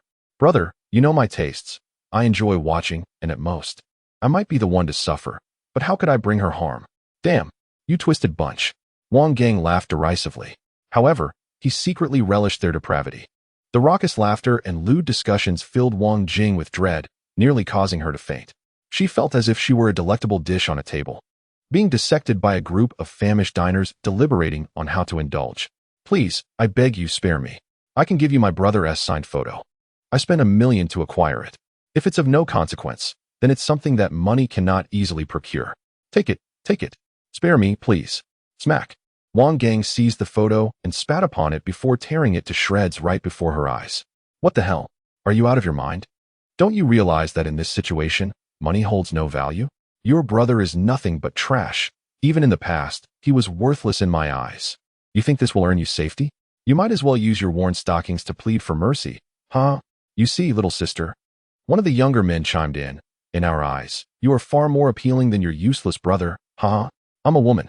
Wang Jing, realizing the futility of the photo, attempted a different approach. You all smack. Wang Gang struck her, sending her crashing to the ground. Damn, you're still a female fighter? What the hell is wrong with you, trying to fight back now? Indeed, it seemed that every star-chasing fool lacked intelligence. The sting on her face paled in comparison to the agony in her heart. as she gazed at the torn photograph on the ground, her heart shattering alongside it. It was only at that moment that she comprehended her own folly. Who was born to idolize? Ultimately, Wang Jing was merely a woman who had been severely brainwashed by the internet. She was infatuated with celebrity culture, believing her brother to be the greatest in the world, and thought that her admiration made her special. She believed herself to be a woman of superior stature, a being exalted above the lesser men beneath her gaze. Firm in her conviction that women could bear half the sky, she incessantly championed female safety, extolled the virtues of feminism, and proclaimed the significance of womanhood at every turn. Over time, she truly came to regard women as a superior species, viewing men as mere lowly ants. She thought herself to be an elevated woman, deserving of deference from all. Yet, it was only in the face of the apocalypse, at this very moment, that she realized the absurdity of her misconceptions. The notion of idolizing stars. How utterly laughable. Feminism. In this desolate world, apart from a few exceptional women, the majority were naught but tools of amusement for men. Their options lay between a humiliating demise or subsisting under the whims of men, reduced to mere playthings. It was laughable that she was only now awakening to this reality. Wang Jing turned her gaze to the window, a flicker of resolve igniting in her eyes. However, just as she contemplated shattering the glass to leap to her fate, a voice, laced with amusement, rose from the crowd. Hey, fellas, killing is merely a matter of a light tap. Stealing some food is one thing. But why resort to violence? The voice snarled. Who the hell dares to meddle? Wang Gang spun around, instantly recognizing Yi Chun. You? The kid with all the bread and chocolate? I've been searching high and low for you these past few days, and here you are, presenting yourself. Wang Gang's joy was palpable. He had attended the first resource exchange and had seen Yi Chun there. He had intended to seize resources from him during the second exchange, but Yi Chun had not shown up. For days, he had scoured the complex, unable to find Yi Chun's whereabouts. Yet, unexpectedly, Yi Chun had emerged on his own. It was as though a pillow had been delivered to a weary head. Wang Jing also recognized Yi Chun, but despair lingered in her eyes as she subtly inched toward the window. Yi Chun was but a solitary figure, unarmed. Even if he wished to rescue her, how could he possibly contend with the dozen or so men before them? Indeed, Wang Gang wasted no time, commanding, go, incapacitate him, and extract his address. The young thugs, having succumbed to a bloodlust in recent days, surged forward at the prospect of violence. However, Yi Chun remained motionless, one hand hanging at his side, the other resting behind his back, a faint, enigmatic smile gracing his lips. His demeanor was utterly disdainful, as if he were confronting mere ants rather than a band of aggressors. At last, the first man charged toward Yi Chun, a ruthless character with a machete raised high, aiming for Yi Chun's shoulder. While the blow narrowly missed a vital area, the severity of the wound would surely threaten Yi Chun's life. Stop! Wang Gang bellowed furiously, prompting his subordinate to halt immediately. You fool! I instructed you to inquire about his address, not to kill him. What will happen to the food at his home if you do? Enraged, Wang Gang advanced and delivered a powerful kick that sent his subordinate flying. Let me handle this. Another subordinate stepped forward, brandishing a machete and directing it menacingly at Yi Chun's nose. Speak. Where do you live? If you cooperate, I might just let you join our ranks. Chapter 42. Skinning and muscle extraction. With that, the subordinate gestured as if to strike Yi Chun across the face with the blade. Suddenly, a flash of cold light appeared. Yi Chun remained stationary, yet the knife was now firmly in his grasp. At that moment, thud, a severed arm fell to the ground, accompanied by a fountain of blood and anguished screams that pierced the air. Silence engulfed the scene. The crowd turned pale, their bodies trembling. Despite having committed numerous acts of violence in recent days, they were left utterly stunned by Yi Chun's swift action. They had never encountered such ruthlessness. What was most terrifying was his complete composure as he severed the subordinate's arm, a faint smile gracing his lips. His deep-set eyes gleamed like swords, eagles, lions, and vengeful spirits. In that moment, it felt as though they were not confronting a mere man, but a deity of death risen from the depths of hell. Even the disarmed subordinate dared not utter a sound, covering his mouth and writhing on the ground, fearful of provoking this harbinger of doom. Impressive. So incredibly impressive. Brother Yi is simply magnificent. Our master is formidable. At the opposite end of the building, Bai Shui and her companions watched Yi Chun execute his move with precision. Rather than feeling fear, they transformed into enamored fans, erupting in cheers.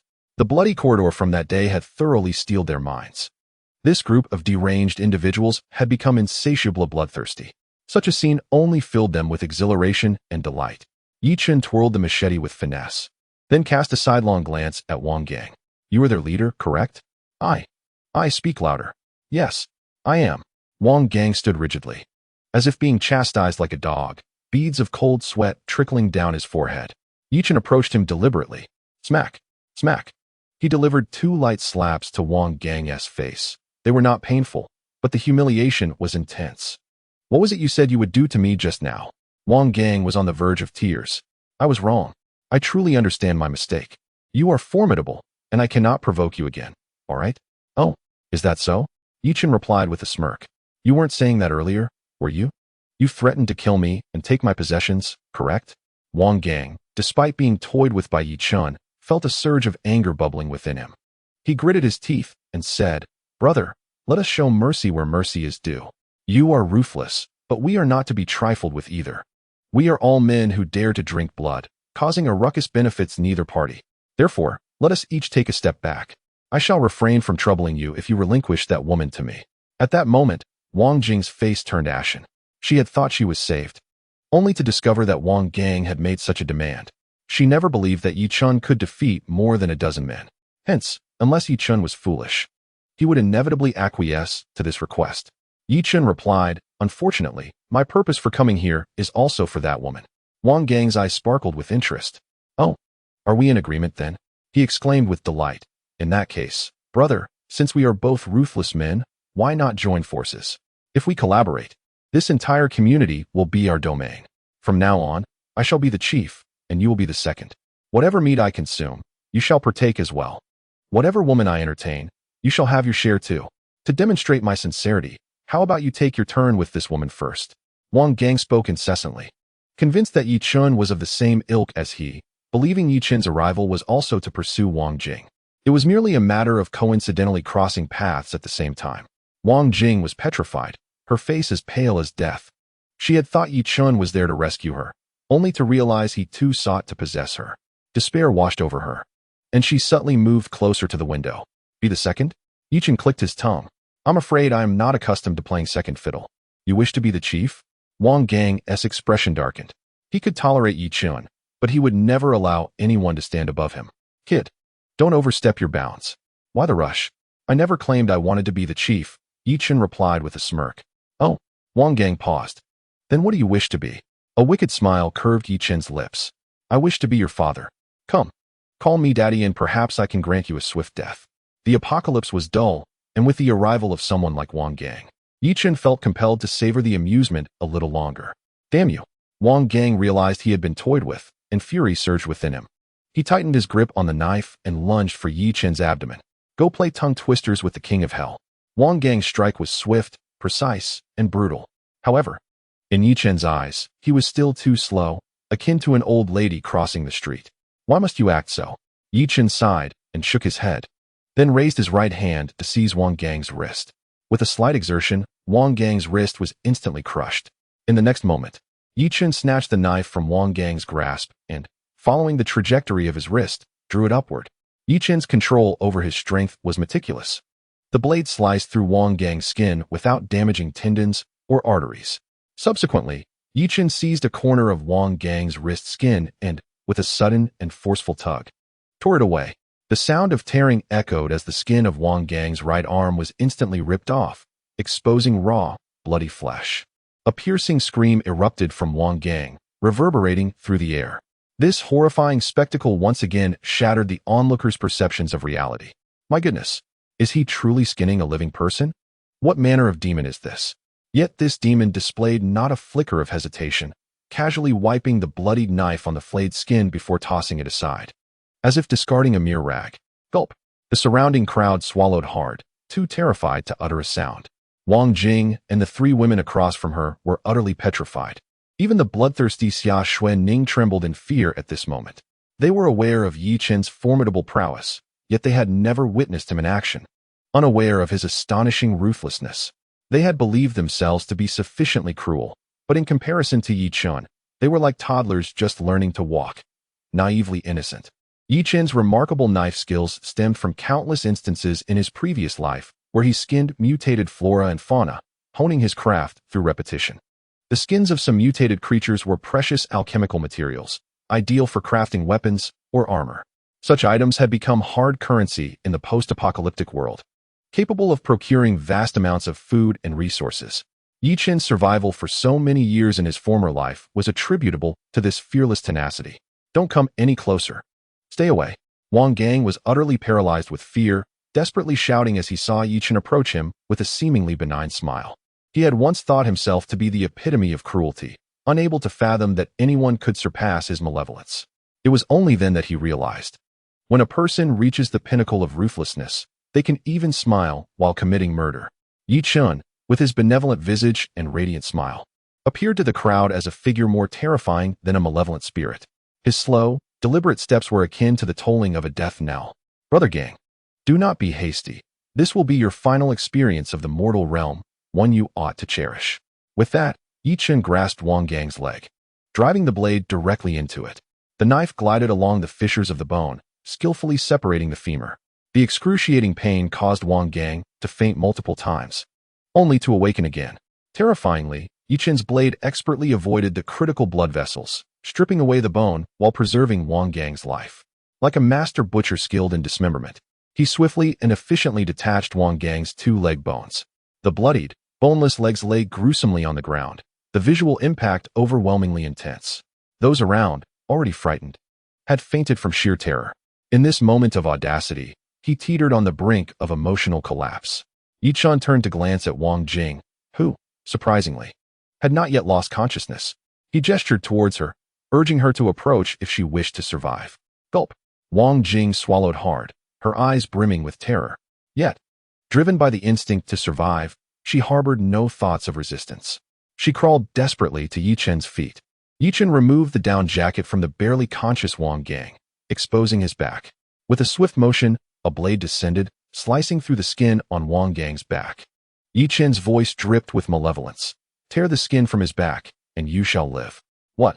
The thought of flaying him sent Wang Jing into a near panic. Having never even killed a chicken in her life, the notion of taking a human life was utterly unfathomable. Refuse to act? Yi Qin sneered, grabbing a handful of Wang Jing's hair and rolling up her sleeve, thrusting the dagger towards her. No, no, I'll do it. I'll do it.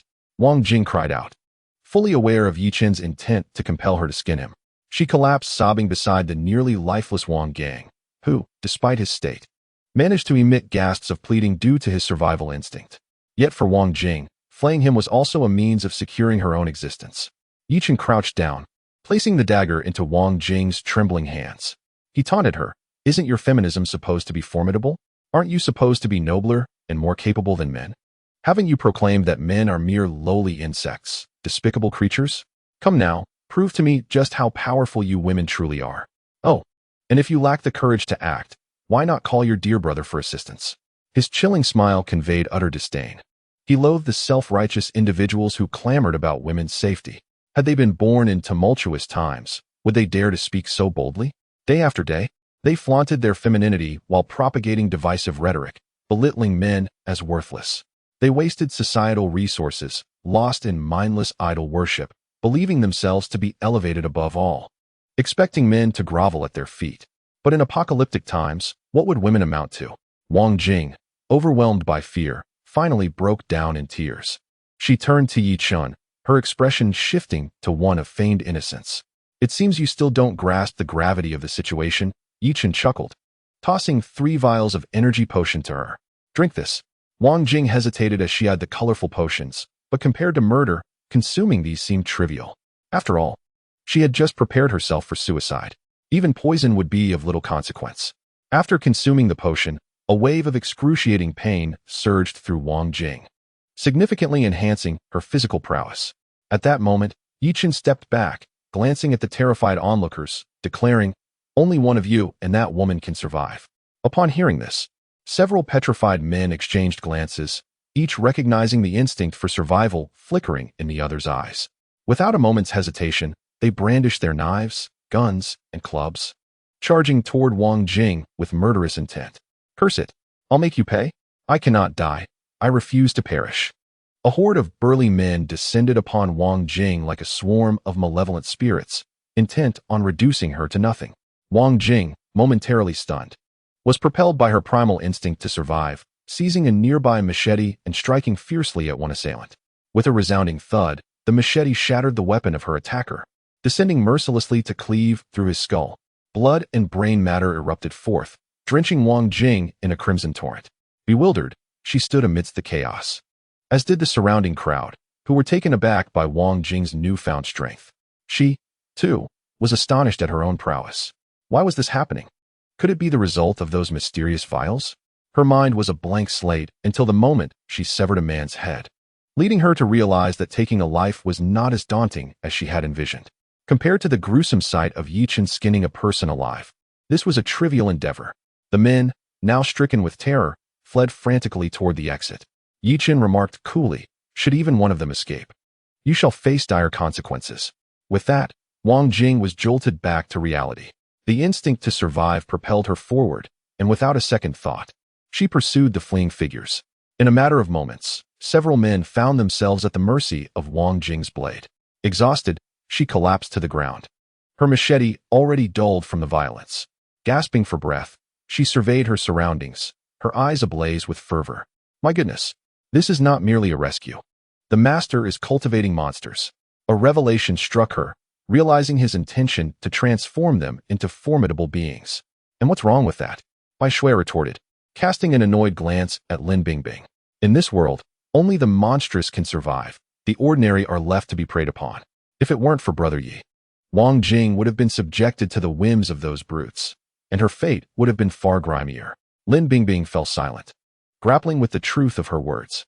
Indeed, Yi Chen's actions, though seemingly cruel, were designed to instill in them the necessary mindset for survival in a post-apocalyptic world. Without Yi Chen's intervention, Wang Jing would not be the only one at risk. Lin Bingbing herself would have succumbed to the same fate at the hands of Han Fei and his ilk. The thought of that scenario sent shivers down her spine. For a woman, nothing could be more harrowing than being subjected to the brutal desires of a mob. Chapter 44. The Top Martial Artist Upon Reflection. Yi Chen deemed it entirely justifiable to have ruthlessly dealt with Wang Gang, the leader of the group. Such scum deserved no less. After all, while he too had his desires, he had never indulged to such an extent, despite having taken in numerous beautiful women. When had he ever sought to revel in debauchery with a gang of like-minded companions? Indeed, he would never force them into such situations. In comparison, could it not be said that Yi Chen was a paragon of virtue? As the adrenaline-fueled exhilaration began to wane, the overwhelming stench of blood and the grotesque sight of dismembered limbs delivered a jarring visual impact. The fiery intensity in Wang Jing's eyes diminished, replaced by a numbed expression. She turned to face Yi Chen, whose countenance remained impassive, devoid of any discernible emotion. Her gaze fell to the bloodied, shattered photographs scattered nearby. Staggering to her feet, she made her way to the images, collapsing to the ground as she wept uncontrollably over the remnants. After what felt like an eternity, Wang Jing finally ceased her lamentations. In a sudden surge of resolve, she seized the fragmented photographs and hurled them out of the window. With renewed determination, she picked up the jagged machete from the ground and strode purposefully towards Yi Chen, declaring, "I want to follow you. I can assist you in killing and stealing, but I refuse to be your subordinate. I possess my own rights." Yi Chen responded with a chilling smile, one that betrayed no warmth. Wang Jing had learned a degree of wisdom, recognizing the absurdity of idolization, especially in a post-apocalyptic world. Yet, she remained oblivious to the gravity of her current predicament. With a derisive chuckle, Yi Chen retorted, "Do you think that by taking a few lives, you've become formidable? You are not as impressive as you believe. Yet I have indeed taken lives. I ask you, how many women dare to kill as I do?" Wang Jing, brimming with confidence, seemed to have entirely forgotten who had bestowed upon her the capacity for violence. Yi Chen's laughter rang out, unrestrained and mocking. "What are you laughing at?" she demanded, her fury igniting as she glared at him. A staunch advocate of feminism, she had come to understand the absurdity of idolization in the face of the apocalypse. But the act of killing had imbued her with a newfound confidence. She felt invincible, believing firmly that women could indeed hold their own and should never be subservient to men. This was her interpretation of true feminism. Yet, she conveniently overlooked the societal contributions and external support that had facilitated her achievements, naively attributing them solely to her own efforts. Such thinking was utterly foolish. Without further ado, Yi Chen seized Wang Jing by her hair, eliciting a startled protest. "What are you doing? Let me go? Release me." She struggled desperately, but his grip was as unyielding as a vice, rendering her immobile. In a fit of rage, she brandished her weapon, preparing to strike at Yi Chen. "You seek your own demise." Yi Chen was immediately filled with rage. He swiftly struck the knife from Wang Jing's hand, and then forcefully slammed her head against the wall. A dull thud echoed, and Wang Jing's forehead split open, blood pouring forth. For an ordinary person, such an impact would have been fatal. Fortunately, Wang Jing's body had been enhanced by an ability-altering serum, leaving her only with pain and dizziness, not immediate death. Yi Chen seized her by the throat and hoisted her up, declaring, "This is the first time you have attacked me with a weapon. I shall grant you mercy this once. Should you dare to wield a blade against me again, I will ensure you experience the most excruciating death imaginable." A chill ran through Wang Jing's body as images of Yi Chen skinning a person alive flashed through her mind. At that moment, she realized the true nature of the demon she faced. The pride that had once surged within her now began to fracture. 10 minutes later, Yi Chen dragged Wang Jing back to his doorstep. Upon arrival, Bai Shui, Lin Bingbing, and Xia Xueqing greeted them. The sight of these three enchanting beauties eased Wang Jing's anxious heart. It seemed that Yi Chen would only claim her for himself, rather than resort to perverse cruelty. He must be a lecherous man. Otherwise, why would he surround himself with so many beautiful women? With this thought, Wang Jing resolved to unite these women and devise a plan to eliminate Yi Chen. She firmly believed that women were inherently more noble than men, and these women were merely compelled to align themselves with Yi Chen. If she could persuade them, they would surely band together to vanquish him. "Wow, Master, you are incredibly handsome. You've brought back such a stunning beauty? How delightfully perverse." One exclaimed, "Nonsense. Brother Yi is not perverse. He is a genuinely good person." Another countered, "Master, you're amazing." The three women giggled as they rushed towards Yi Chen. Xia Xueqing and Bai Shui flung themselves into his arms, while Yi Chen affectionately ruffled their hair before tossing Wang Jing at their feet. "I'm tired. Please give her a lesson," he instructed. "Any way we can," Xia Xueqing exclaimed with delight. Teaching someone a lesson was her favorite pastime. "As long as you don't kill her," Yi Chen cautioned. "Understood." In the living room, Xia Xueqing sat on one side of the couch, Lin Bingbing on the other, with Bai Shui nestled between them. Wang Jing knelt in the center, her gaze vacant as she surveyed her surroundings. She could hardly believe that within this community lay a fortress-like residence. The home was filled with electric heaters, radiating warmth, and the aroma of food wafted through the air: hot pot, chips, even tuna. How could this be? With heavy snow for nearly a month, even those with ample supplies should only be consuming thin gruel by now. How could this household still be enjoying hot pot? Just how much provisions had this man stockpiled? Could it be that he had foreseen the impending heavy snowfall? With this thought, the greed in Wang Jing's gaze intensified. "Capture Yi Chen. It is imperative to seize Yi Chen. Once Yi Chen is in their grasp, all these treasures shall belong to them, the noble women." As a woman capable of taking a life, she would undoubtedly rise to lead these ladies. After indulging in these luxuries, she would then lead them to commit acts of murder and theft. Would not life become increasingly splendid? With such musings, Wang Jing swiftly turned her attention to the master bedroom. Upon discovering the door firmly shut and even hearing Yi Chen's rhythmic snores, a smile crept across her face.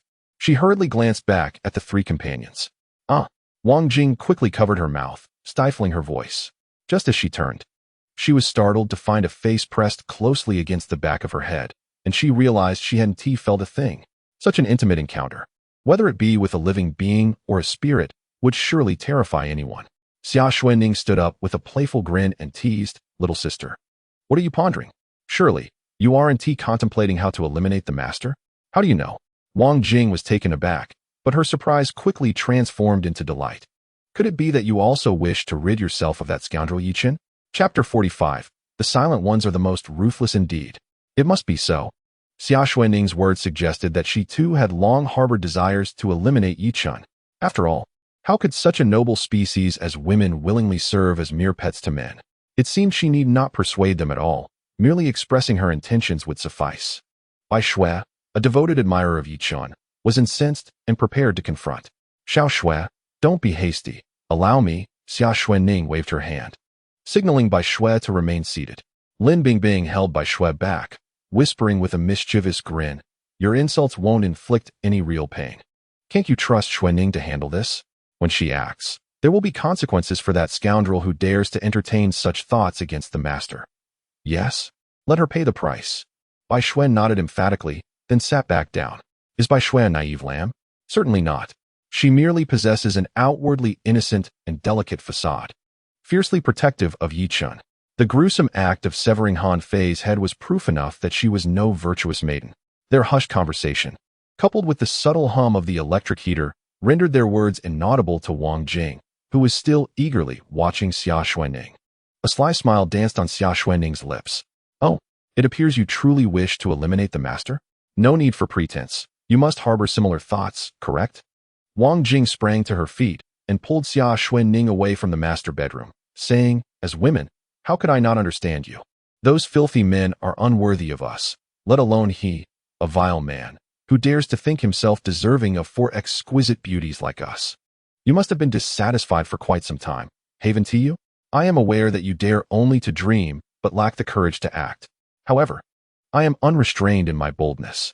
Allow me to inform you that I am capable of taking lives. Just moments ago, I dispatched a dozen or so. With a mere nod from you, we shall join forces to eliminate that filthy man. Afterward, I shall lead you to seize food and drink, and united as sisters, we will surely dominate the entire community." Wang Jing chattered incessantly, weaving a vivid tapestry of fantastical aspirations. Her haughty demeanor suggested she was the sovereign of this realm, unmatchable by any man or the world itself. Xia Xuanning chuckled at her audacity. Meanwhile, behind her, Bai Shui and Lin Bingbing shared in the amusement. "What are you laughing at?" Wang Jing glared at the trio, an undercurrent of anger swelling within her. "I find your foolishness quite amusing," Xia Xuanning retorted, dripping with sarcasm. Foolish? Wang Jing, brimming with pride, could not tolerate such an insult. In a fit of rage, she raised her hand to strike Xia Xuanning across the face. "To lay hands on me is to court death." Xia Xuanning intercepted Wang Jing's hand and retaliated with a resounding slap that sent Wang Jing sprawling to the ground, her cheeks swelling in an angry hue. Clutching her throbbing face, disbelief clouded her features. How could this happen? She, a fierce woman capable of effortlessly dispatching a multitude of men, could not best this seemingly fragile woman before her. Something is amiss. "Ah, I shall not relent," Wang Jing screamed, seizing an electric heater from the ground and hurling it towards Xia Xuanning's head. "Come at me," Xia Xuanning responded, delivering a swift kick to Wang Jing's abdomen, causing her to drop the heater. Seizing the opportunity, Xia Xuanning caught the heater and forcefully restrained Wang Jing's hand. A piercing scream erupted, mingling with the enticing aroma of roasted meat. Though not truly intending to sear her hand, Xia Xuanning soon grasped Wang Jing's hair, dragging her toward the window. With a swift motion, she flung open the window and thrust Wang Jing's hand out into the frigid air. The pain from the recent burn was compounded by the biting cold, amplifying her agony manifold. "Let me go? We are both women. Why must you treat me this way? I am capable of murder. Do not compel me to take your life." Wang Jing howled in pain yet remained defiant, her words still sharp. "Murder?" Xia Xuanning mused with a hint of amusement. "What a coincidence that we are both familiar with that notion. However, I find tormenting others far more enjoyable." As she spoke, Xia Xuanning yanked Wang Jing's hair and unceremoniously tossed her out the window. "Ah, do not. Pull me back. Quickly pull me back. Murder. Help." Wang Jing was dangling outside the window. In the face of death, all pain vanished. At this moment, she was consumed solely by profound terror of dying. Xia Xuanning declared, "You will never dare to defy your master again." "Impossible. I will never say it. I would rather die than submit to that filthy man." Wang Jing remained defiant. Xia Xuanning's expression darkened. Despite the torment she inflicted, Wang Jing still refused to yield. The master had decreed she must not be killed. She could not truly let her fall, could she? Yet, just when Xia Xuanning was at her wit's end, Bai Shui charged forward in a swift motion. She grasped Wang Jing's hair and yanked her inside, while the dagger in her other hand plunged viciously into Wang Jing's abdomen. "You dare to call Brother Yi a filthy man? You deserve to die." Bai Shui's eyes were aflame, resembling a demon. Wang Jing was instantly paralyzed with fear. She could sense Bai Shui's murderous intent. "No, please don't kill me. I was wrong. I won't dare again. I beg you, spare me." Wang Jing cried out desperately. In that moment, she realized that everyone in the room was a psychopath. She had once thought herself formidable, but in the eyes of Yi Chun and his companions, she was merely a clown. Yet, she could not comprehend why these formidable women chose to align themselves with Yi Chun. She dared not ask, fearing that one more word might lead to her demise at Bai Shui's hands. Previously, she considered suicide only to escape the defilement by Wang Gang and his ilk. But how could she not fear death? Ultimately, she was still terrified. Lin Bingbing then reacted, rushing forward to restrain Bai Shui. Xiao Shui, don't be impulsive. The master said to spare her life. If she dies, the master will be displeased. Gulp. Xia Xuanning swallowed hard, looking at Bai Shui with trepidation. She acknowledged her own psychological issues, labeling herself a pervert. Yet, in front of Bai Shui, she felt she fell short. Though Bai Shui often appeared calm, she was a person of action, not one for idle conversation. When confronted with a situation, she truly engaged. Especially concerning Yi Chun, Bai Shui would unconditionally defend him, surpassing all her boundaries. Chapter 46. The sisterhood grows stronger. Just this fact alone was enough to demonstrate her fierceness. Upon hearing that Yi Chun would be displeased, Bai Shui finally released her grip on the dagger. I warn you, if I hear you speak ill of Brother Yi again, I will twist your head off and present it to Sister Xuanning as a ball to kick. Xia Xuanning retorted, are you joking? Am I a pervert for enjoying kicking heads like a ball? With a helpless shrug, Xia Xuanning thought to herself that she was clearly far less twisted than Bai Shui. However, who could blame the most eccentric among the three, Xia Xuanning? It seems that this accusation can only rest upon her shoulders. Wang Jing was indeed frightened. She shook her head frantically, exclaiming, no, I can't do this anymore. Xuanning, please continue the lesson. You are the one suited to inflict torment. Bai Shui rose and returned to the sofa. Xia Xuanning remarked, am I truly that proficient? It was merely a slight exertion on your part. And the resolute Wang Jing has already cowered, hasn't she? With a wry smile, Xia Xuanning approached Wang Jing. She crouched down and raised an eyebrow towards Bai Shui, saying, you see, when I take action, your suffering is minimal. But when little Shui intervenes, it could very well cost you your life. As for that Ice Queen over there, if she were to act, you would surely regret your very existence in this world. Lin Bingbing interjected, hey, why am I being implicated in this? I am the most normal of us all. With a perplexed expression, Lin Bingbing felt the weight of the situation. Xia Xuanning couldn't help but revel in the moment. Indeed, it was gratifying to label others. The sight of Lin Bingbing's disgruntled face was particularly entertaining to Wang Jing, especially as she noticed Lin Bingbing, in a huff, mimicking a dramatic gesture behind Xia Xuanning, which utterly terrified Wang Jing to tears. Heavens! This room is filled with oddities.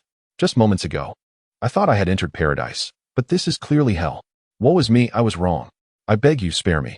Whatever you ask, I will comply. Just please let me go. Xia Xuanning replied, what you must do is quite simple.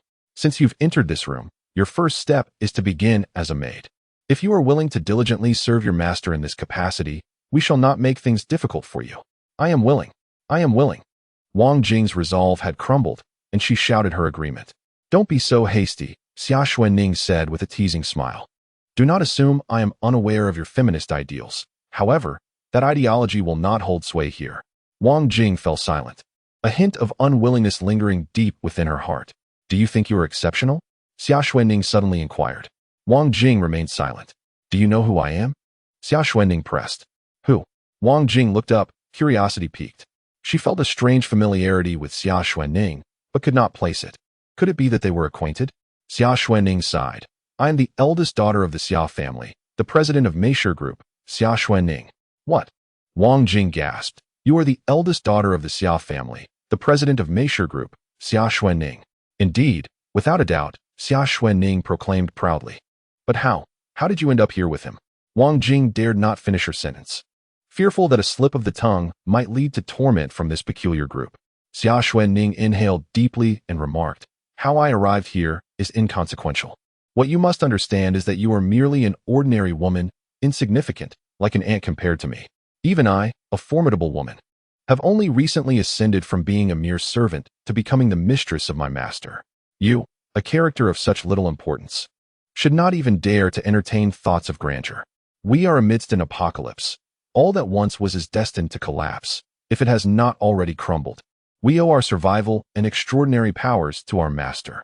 In this desolate world, Women who are alone and powerless are nothing more than commodities, akin to bread, fiercely contested by all.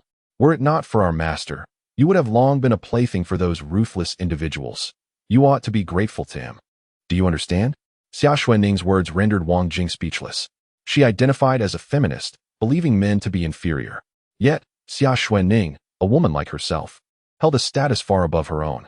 If Xia Xuanning submitted to Yi Chun, what did that make her? Xia Xuanning's assertions were indeed valid. Without Yi Chun, she would either be dead or reduced to a mere toy. How could she still breathe this fresh air and grasp the essence of life? In the apocalypse, women might truly be reduced to mere resources. Xia Xuanning rose and approached the door, opening it as she stated, "You now have two choices, to leave or to stay." "Can I really leave?" Wang Jing was bewildered. Like Xia Xuanning and others before her, she had not even realized she possessed the right to depart. "Of course," Xia Xuanning replied coolly. "Our master has declared he will not restrict anyone's freedom." Upon hearing this, Wang Jing immediately dashed towards the door. "However, you must contemplate carefully. Once you step beyond this threshold, you shall forfeit any right to return. You will need to fend for yourself, to survive in this frigid apocalypse. You may believe yourself strong, yet countless others surpass you. Even a single handgun could claim your life." Wang Jing's footsteps halted midair at the threshold, her heart racing. Had she heard such words previously, she would have brushed them aside with disdain. She was capable of killing, so formidable, yet unable to survive. But after witnessing the prowess of Xia Xuanning and her companions, she came to realize that there indeed existed individuals beyond her comprehension. If Xia Xuanning and the others, clearly superior, could choose to remain, why did they not leave? Could it be that they were irrevocably in love with Yi Chun? She could not accept that. More critically, a dagger was presently lodged in her abdomen. If she did not receive timely medical attention, she would surely perish. "Perhaps I could stay here a while longer to discern the allure Yi Chun possesses that keeps Xia Xuanning and the others from departing." Wang Jing seemed to have found a rationale to convince herself. She retreated indoors, while I chose to remain. This time, she genuinely expressed her desire to stay. As her words fell, the system's notification chime resonated as expected. Ding. "Congratulations, host, on successfully binding Wang Jing. Reward: 1 opportunity for a 5-fold draw with selected rewards." In his slumber, Yi Chun was awakened by the system's alert. Oh, these 3 women possess some intriguing qualities. A satisfied smile spread across Yi Chun's face.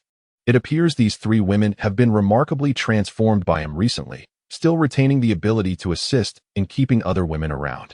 This, undoubtedly, is of paramount importance to Yi Chun, for he requires numerous women to continually unlock the system's rewards. Only in this manner can Yi Chun perpetually grow stronger.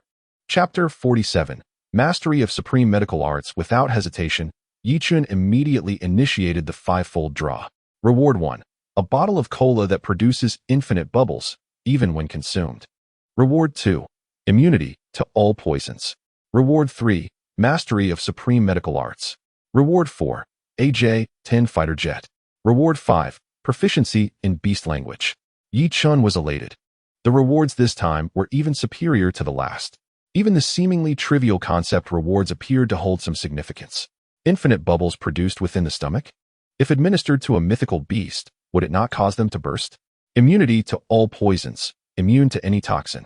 The brief description could not obscure the sheer might of this reward. It is well known that the most lethal aspect of the heavy snow outside is its inherent toxicity. Contact with it would lead to dissolution. If he chose immunity to poisons, would it not mean Yi Chun could disregard the toxic snow and leave this place unscathed? He bypassed the reward of the fighter jet without a second glance. While formidable, it paled in comparison to the other rewards. As for proficiency in beast language, there was no need for elaboration. Having drawn it in the previous 5-fold draw, it remains an essential skill for attempting to control mythical beasts. Its significance is self-evident. Mastery of Supreme Medical Arts. Proficient in all top-tier medical techniques from ancient to modern times, possessing the ability to heal all injuries and ailments. Incredible. This is undoubtedly a miraculous reward. Who says that a healer cannot heal themselves? That merely reflects a deficiency in their medical prowess. With supreme medical skills, how could one be incapable of self-healing? To put it another way, Yi Chun's most vital assets are the women outside. Their safety is paramount for him to continuously enhance himself through the rebate system and the emerging goddess training system. With mastery in medical arts, their safety could be significantly assured.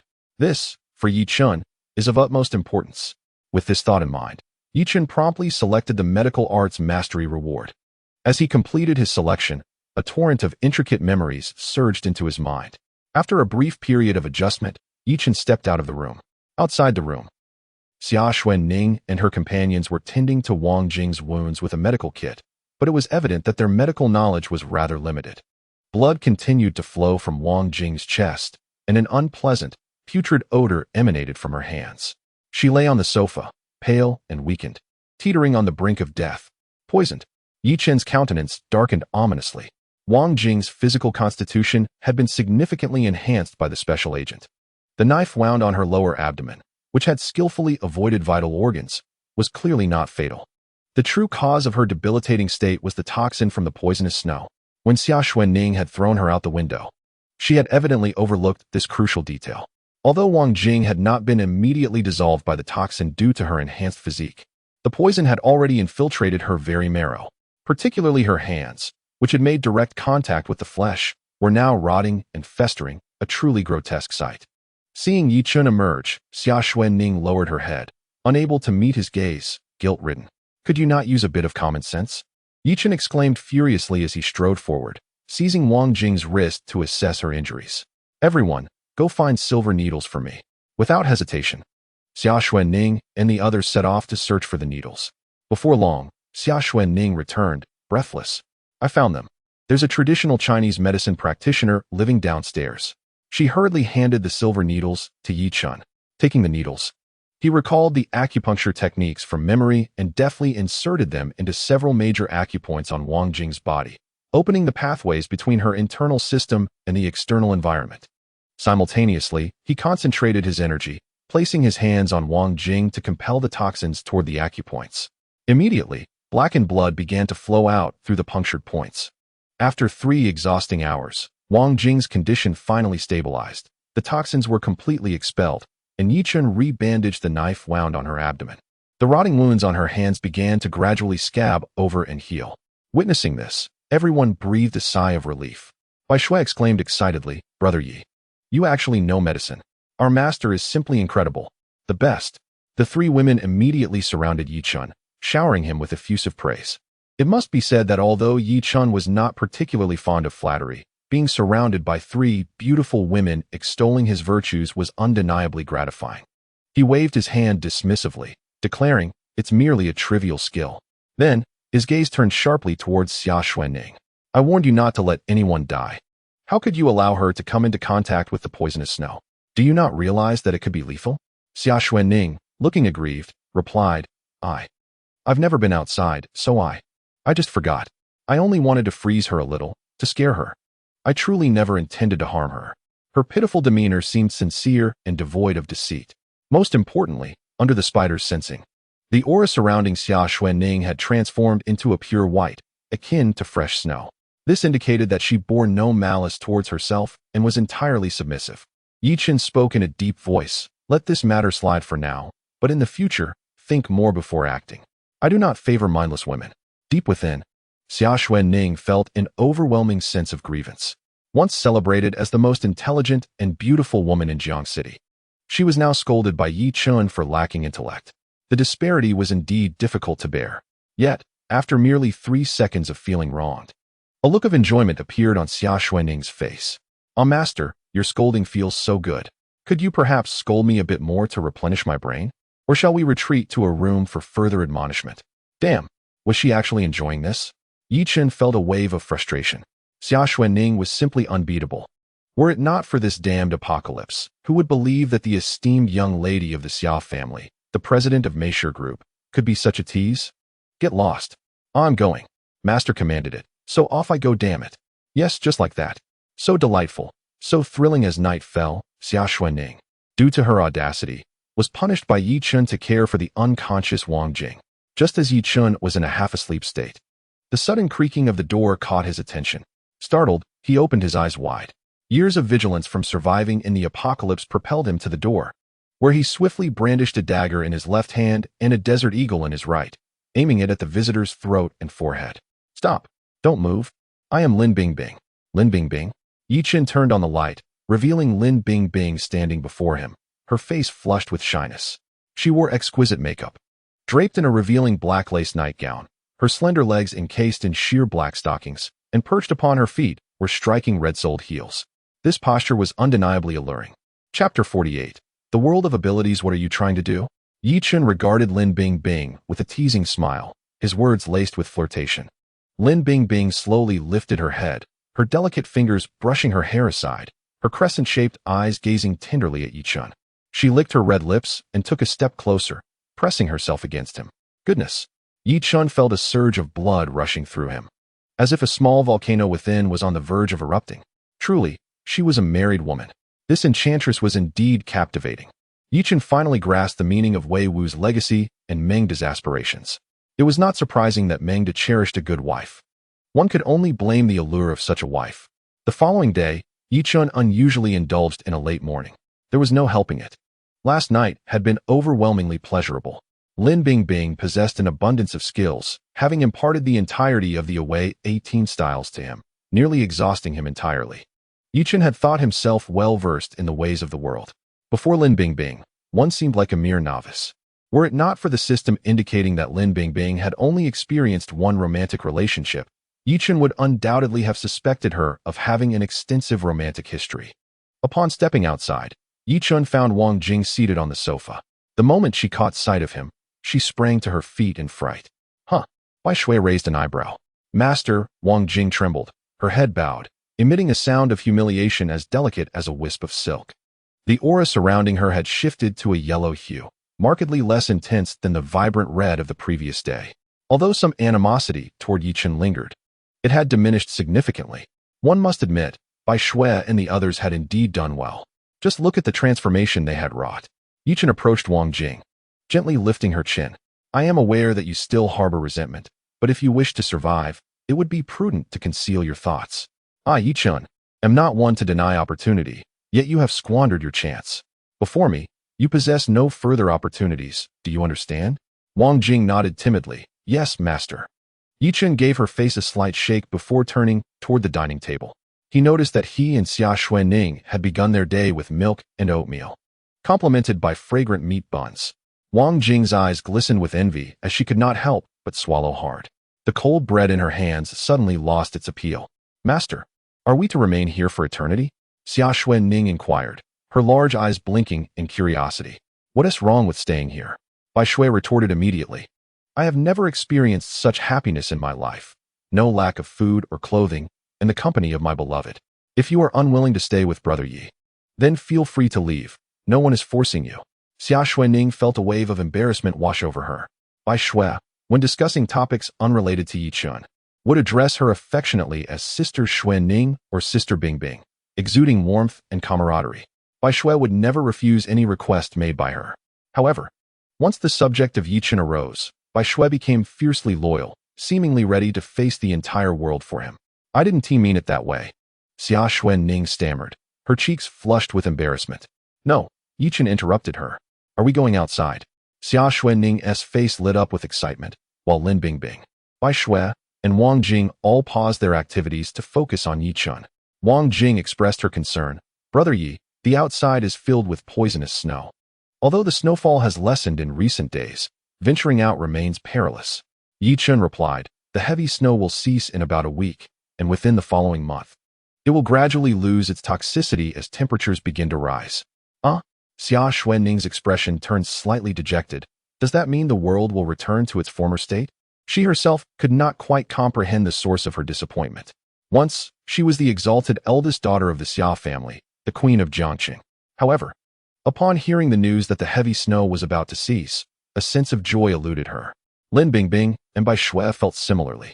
Only Wang Jing secretly rejoiced, envisioning that once order was restored, she could finally part ways with Yi Chun. Yet, a shadow of somberness flickered in Yi Chun's eyes as he spoke gravely. You are mistaken. The cessation of the snow does not signify the end of this apocalypse, but rather the true beginning of it. After the snow melts, all creatures that perished within it will undergo mutations. Humans will transform into zombies. Animals will evolve into monstrous beasts, and even the plants will begin to grow wildly, turning into flesh-devouring fiends. At that point, if we remain here, though starvation may not be our fate, we shall be besieged by the ever-increasing hordes of mutated beasts and zombies, becoming their next meal. To survive in this new world, we must continually enhance our strength, necessitating our venture outside in search of greater opportunities. Thus, we may only linger here for one more month. Once the snow has melted sufficiently for vehicles to pass, we must seek our fortunes beyond these walls. The gravity of Yi Chen's words caused by Shui and the others to gasp in horror. Zombies? Monstrous beasts? Flesh-consuming plants? They had thought the poisonous snow was terrifying enough. Never imagining such horrors lay ahead, Bai Shui inquired, "Does this mean that Blue Star will never return to its former state?" "Indeed," Yi Chen affirmed. Lin Bingbing expressed her concern. "What about humanity? In the films I've seen, even the military struggles against zombie hordes, let alone the beasts and carnivorous plants. Have you not become superpowered beings?" Yi Chen replied with a smile. "What?" Xia Xuanning exclaimed in astonishment. "Are you suggesting that others will also become superpowered?" Yi Chen nodded. "Precisely. Whenever a zombie, monstrous beast, or mutated plant is slain, a white orb will appear within its body, which we refer to as the Xian Neo or celestial brain. Consuming the Xian now can enhance physical strength, and certain special Xian Neos contain superpower energy, known as superpower Xian Neo or superpower pills. The superpower pills are what I had you consume a few days ago. Anyone who ingests these pills can become a superpowered being. Once one becomes a superpowered individual, they can continue to consume similar superpower pills or Xian Nao to augment their power and ascend through the ranks of superpower. It is currently understood that there are 10 levels of superpowers. Becoming a superpowered being places one at the first level, while mastering one's abilities in combat elevates one to the second level. Each subsequent breakthrough at these levels results in a tenfold increase in strength. The most formidable 10th level superpowered beings can even manipulate colossal superpowered beasts and obliterate mountains with a single blow. Upon hearing Yi Chen's words, several individuals gasped in astonishment. The might of a single punch capable of obliterating a mountain? What kind of terrifying power could that possibly be? Was this still a normal human being? Initially shocked, they soon erupted in a frenzy of excitement. Does this imply that one day we too might attain such formidable prowess? Xia Xuanning inquired with fervor. The others gazed at Yi Chen with similar enthusiasm, including Wang Jing, unfamiliar with the true nature of ability users. She merely believed that by consuming the potions Yi Chen provided, she had already become one of them. Yi Chen replied with a cold smirk. If relying solely on your own strength, you could never hope to reach that pinnacle in this lifetime. To become a level 10 ability user, an abundance of resources is indispensable. Such resources cannot be acquired on your own. They necessitate the backing of a powerful force. However, being by my side, I am confident I can elevate you to that height. Upon hearing this, their joy knew no bounds. Wow, our master is so formidable. Master, a kiss please. Brother Yi is so handsome. I want to be his woman for life. Master, you promised last night that you would never abandon me. Bah, you vixen. Bai Shui and Xia Xuanning simultaneously cast disdainful glances at Lin Bingbing. Last night, this madwoman had screamed all night long, her voice louder than thunder. Yet today, she had risen early to prepare breakfast for Yi Chen. Is this the terrifying power of a devoted wife?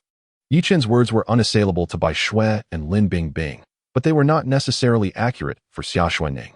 As the foremost family in Jiang City, even in the face of apocalypse, the Xia family's foundation would surely allow them to endure. Great families do not simply await their demise. They will seek paths for survival and soon uncover the secrets of ability users. According to Yi Chen's memories from his past life, the Xia family remained the sovereign of Jiang City after the apocalypse. However, Yi Chen had departed Jiang City early with Lan Yu in search of opportunities, leaving him oblivious to the fates of Xia Xuanning and the others. Nonetheless, it was certain that if Xia Xuanning remained with the Xia family, she was destined to become a remarkable ability user. But what of it? Yi Chen was a reborn individual with a dual advantage of a system. What could any so-called prestigious family offer compared to the rapid advancement that comes from being by his side? It was utterly laughable. Meanwhile, Wang Jing listened to Yi Chen's words with disdain. Humph, as if following you is the only way to reach that level. What nonsense are you spouting? I refuse to believe that without you, there would be no path forward. My staying is merely a matter of convenience. Once I am powerful enough, I will surely leave you and prove to everyone that women do not need to rely on men. Old habits are hard to change. Wang Jing's deeply ingrained feminist beliefs could not be altered overnight. Her emotional shifts were entirely within Yi Chun's perception, under the watchful gaze of the spider's sense. The aura emanating from Wang Jing fluctuated in an unstable state of red and yellow flashes. This condition was a manifestation of emotional turbulence. However, Yi Chun remained utterly indifferent. Would an elephant concern itself with the reactions of mere ants? Should she dare to act recklessly, he would ensure she faced the dire consequences. Suddenly, the phone resting on the table emitted a hurried notification sound. The message originated from the homeowners group. In this post-apocalyptic world, those within the community had either succumbed to starvation or fallen victim to marauders breaking in. Consequently, the homeowners group had been devoid of activity for days. Curiosity piqued.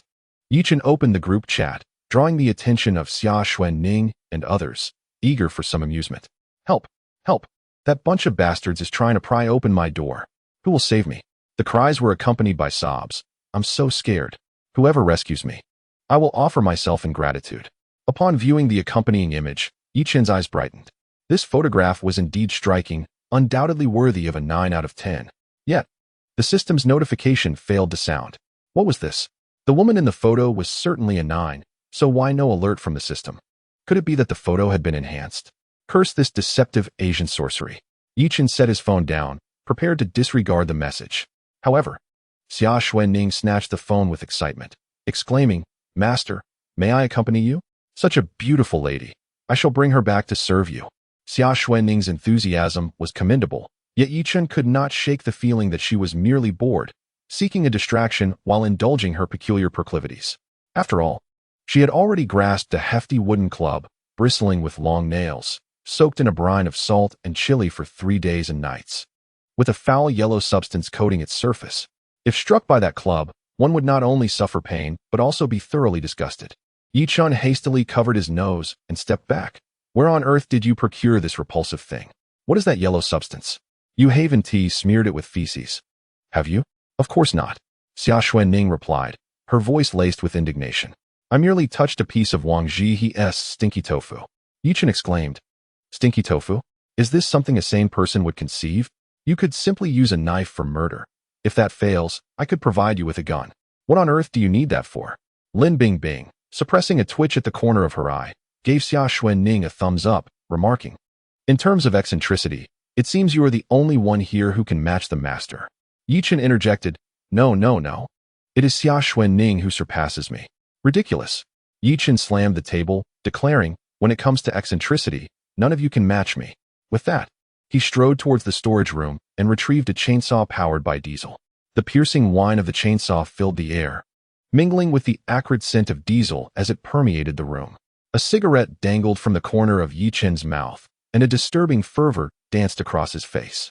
Since you all wish to venture out, allow me to introduce you to the world. He cackled. Make sure to stock up on tissues. I fear you may cry in terror. Cut it out. How could that be?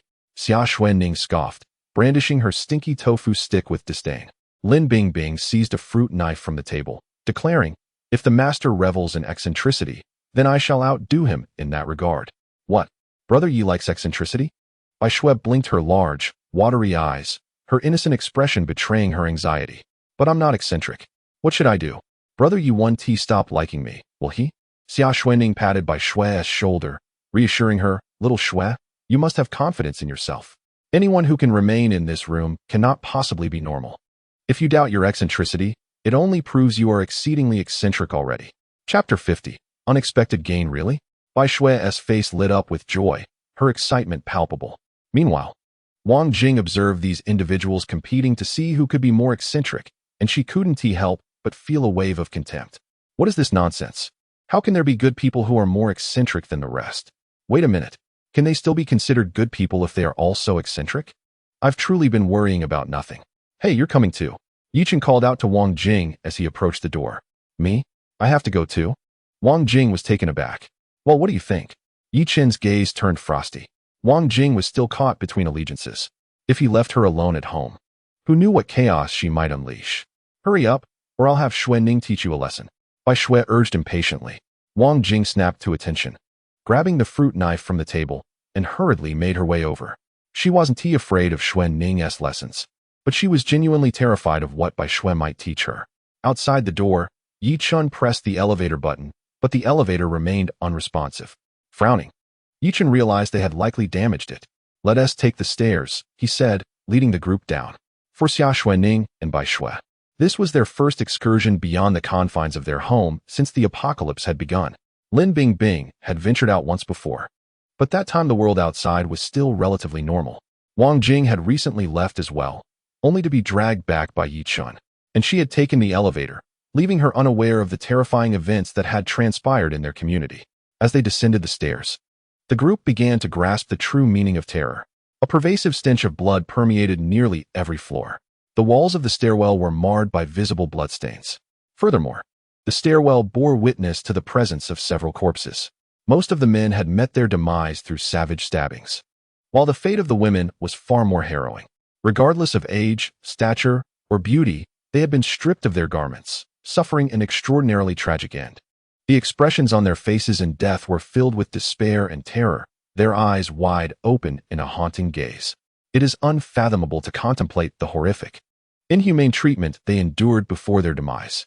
Even the likes of Xia Xuening and her companions, despite their own twisted natures, were rendered pale at the sight of such carnage.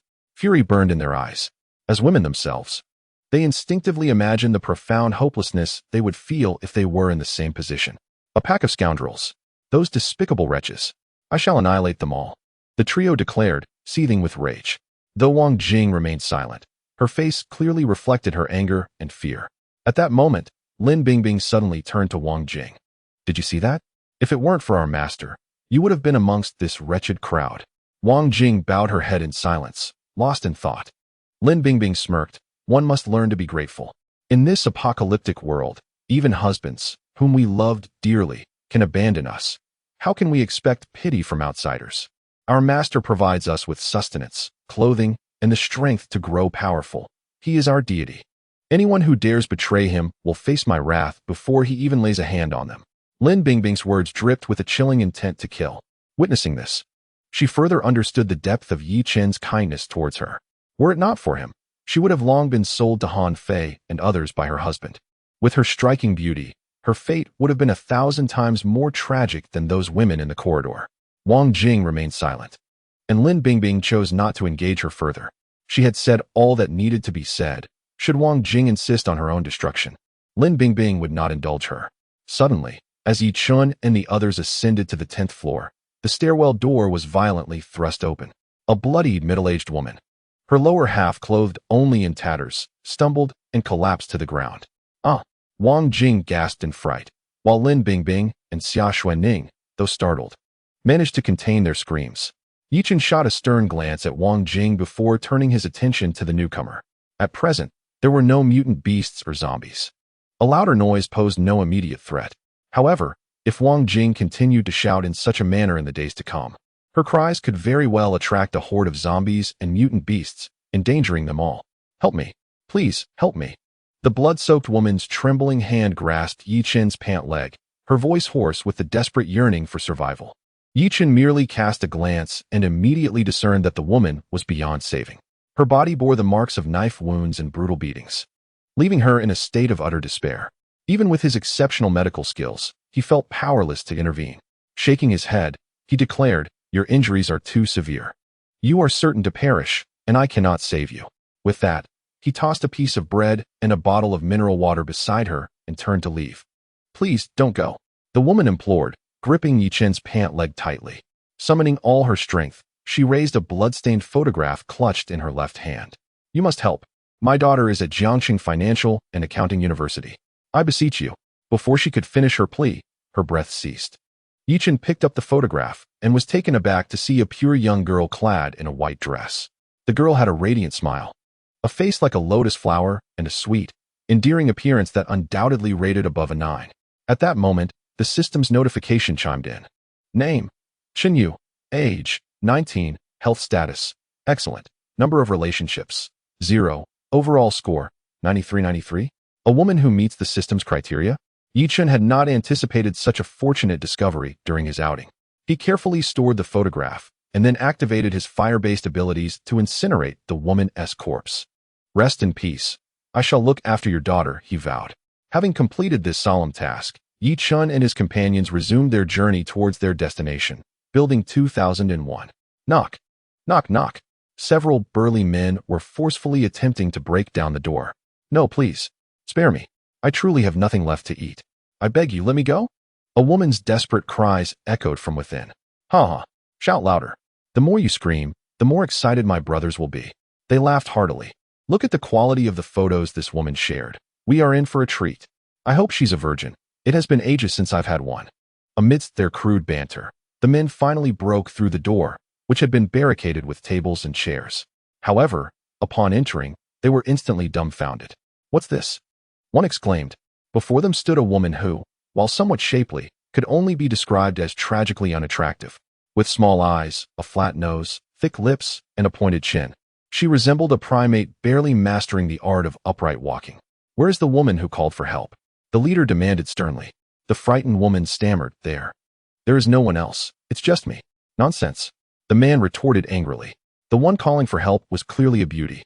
What on earth are you? Bring that woman out, or I swear I will end you. With that, he stepped forward and delivered a harsh slap across the woman's face. A woman, in excruciating pain, cried out, I am Lu Meng. This is my phone. You may check if you do not believe me. The man snatched the phone away and, in a fit of rage, kicked Lu Meng. Damn it. Whoever possesses the phone owns it. Do you dare to deceive me? That woman cannot escape. Search for her in this room. He shouted furiously. You wretched creature. Once I find her, you'll be doomed. Several henchmen immediately began rummaging through the room. After turning everything upside down, they still found no trace of the woman from the group photo. Where the hell is she? Where have you hidden her? The man, infuriated, slapped Lu Meng across the face. I truly am Lu Meng. The woman in the photo is indeed me. You must believe me. Enough with the lies, he exclaimed, delivering several more slaps. Please, stop hitting me. I beg you. The woman in the photo is really me. I can prove it.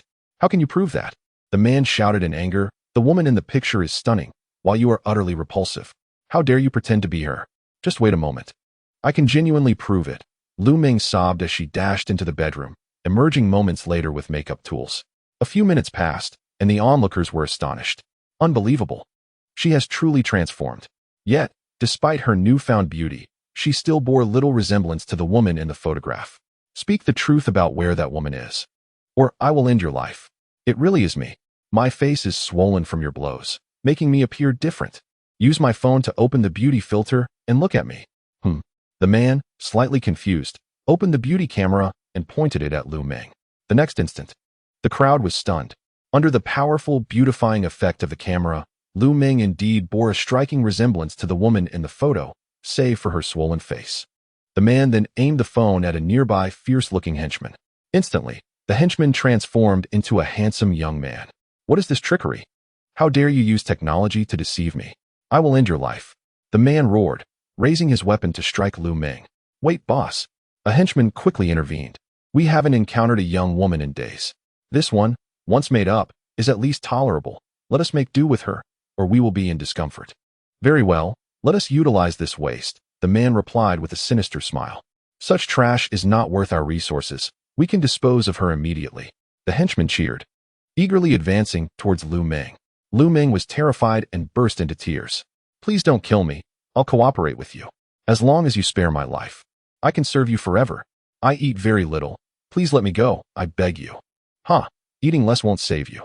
Your biggest crime is being ugly.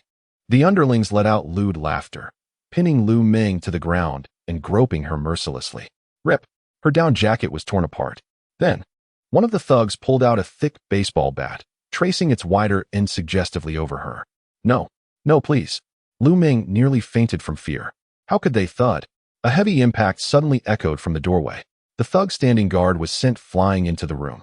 Shit. Who's there? The boss and his men whipped their heads toward the entrance. Gulp. With just one glance, their throats went dry, eyes gleaming with unrestrained lust. Boss. Am I dreaming? There are so many beauties. So many. Cold, domineering beauties, innocent maidens, the girl next door type. It's like all my favorites gathered in one place. Damn it. Am I dead? Is this heaven? Shut the hell up. You're not dead. This is real. Real beauties. The boss snapped, wiping drool from his lips, his entire body burning with desire. Yet, Yi Chun and the others paid no heed to their vulgar remarks. With a lazy smirk, Yichen glanced at Xia Xuening and the others. Who's going first? Obviously me. Clad in a leather dress, black stockings, and red-bottomed stilettos, Xia Xuening stepped forward. Swinging a foul-smelling, specially crafted spiked club, she sauntered up to the men, then slowly unzipped her leather jacket. The sight of her curves straining against the tight fabric made their mouths water. Then, with deliberate grace, she bent over, slipping off her stilettos before sliding them back on. Her stockinged feet teasingly poised. Fuck. A siren. A real-life siren. Boss, give the order. Let us take her down. God, those feet.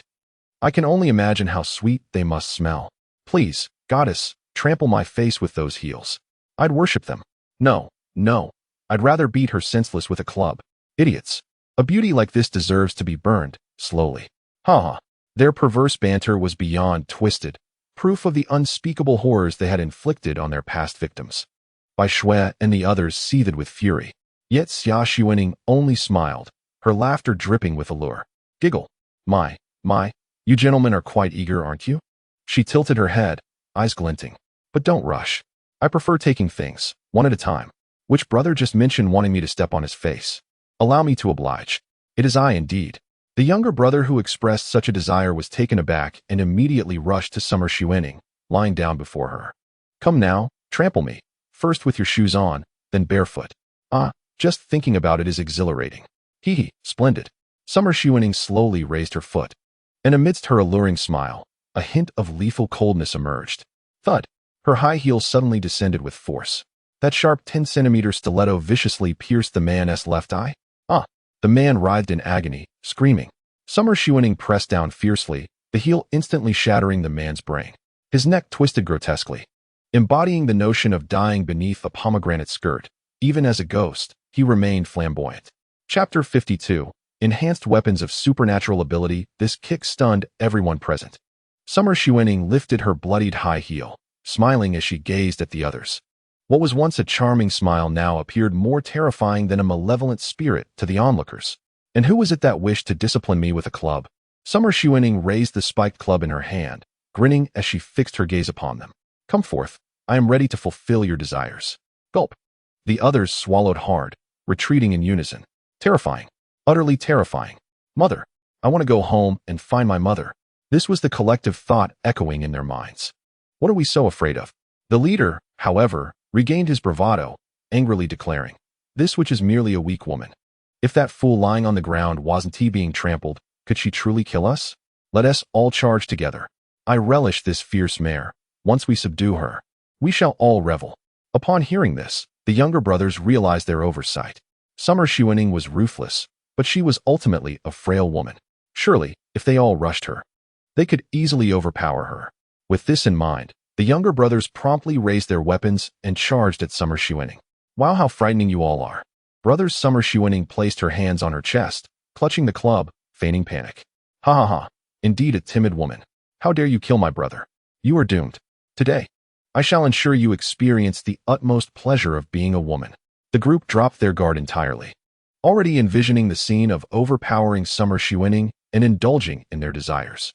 However, just as the first man lunged towards Summer Xuening, her expression of feigned panic transformed into a cunning smile. Oh no! The first man immediately sensed a profound threat of death. He attempted to flee, but Summer Xuening would not grant him such an opportunity. The club came crashing down upon him. Thud! With a muffled sound, his head was obliterated like a crushed watermelon. Without the slightest hesitation, Xia Xuening stepped forward and charged into the crowd. Thud! Thud! 2 swift strikes, and 2 more heads were shattered. Stop! Please, stop! Bai Shui cried out anxiously. Brother Yi favors the eccentric. If you kill them all, how can I prove my own eccentricity? Yet, Xia Xuening, blinded by bloodlust, showed no signs of halting. Seeing her efforts to intervene were futile, Bai Shui rushed forward in desperation. In a moment of urgency, she unleashed her powers. A fireball shot forth, striking one of the men directly. Ah! The flames engulfed the man, causing him to writhe on the ground in agony, ultimately succumbing to the inferno. This scene left the surrounding men utterly dumbfounded. They had never witnessed such a brutal form of murder. They're not human. They aren't human. Run. Run for your lives. I was wrong. Please don't kill me. I beg you. Mom. I want to go home, Mom. The crowd began to scatter in panic. At that moment, Lin Bingbing also sprang into action.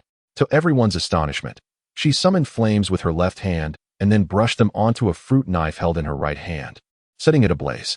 With the fiery knife in hand, she effortlessly decapitated a man. The blade sliced through flesh and bone with ease.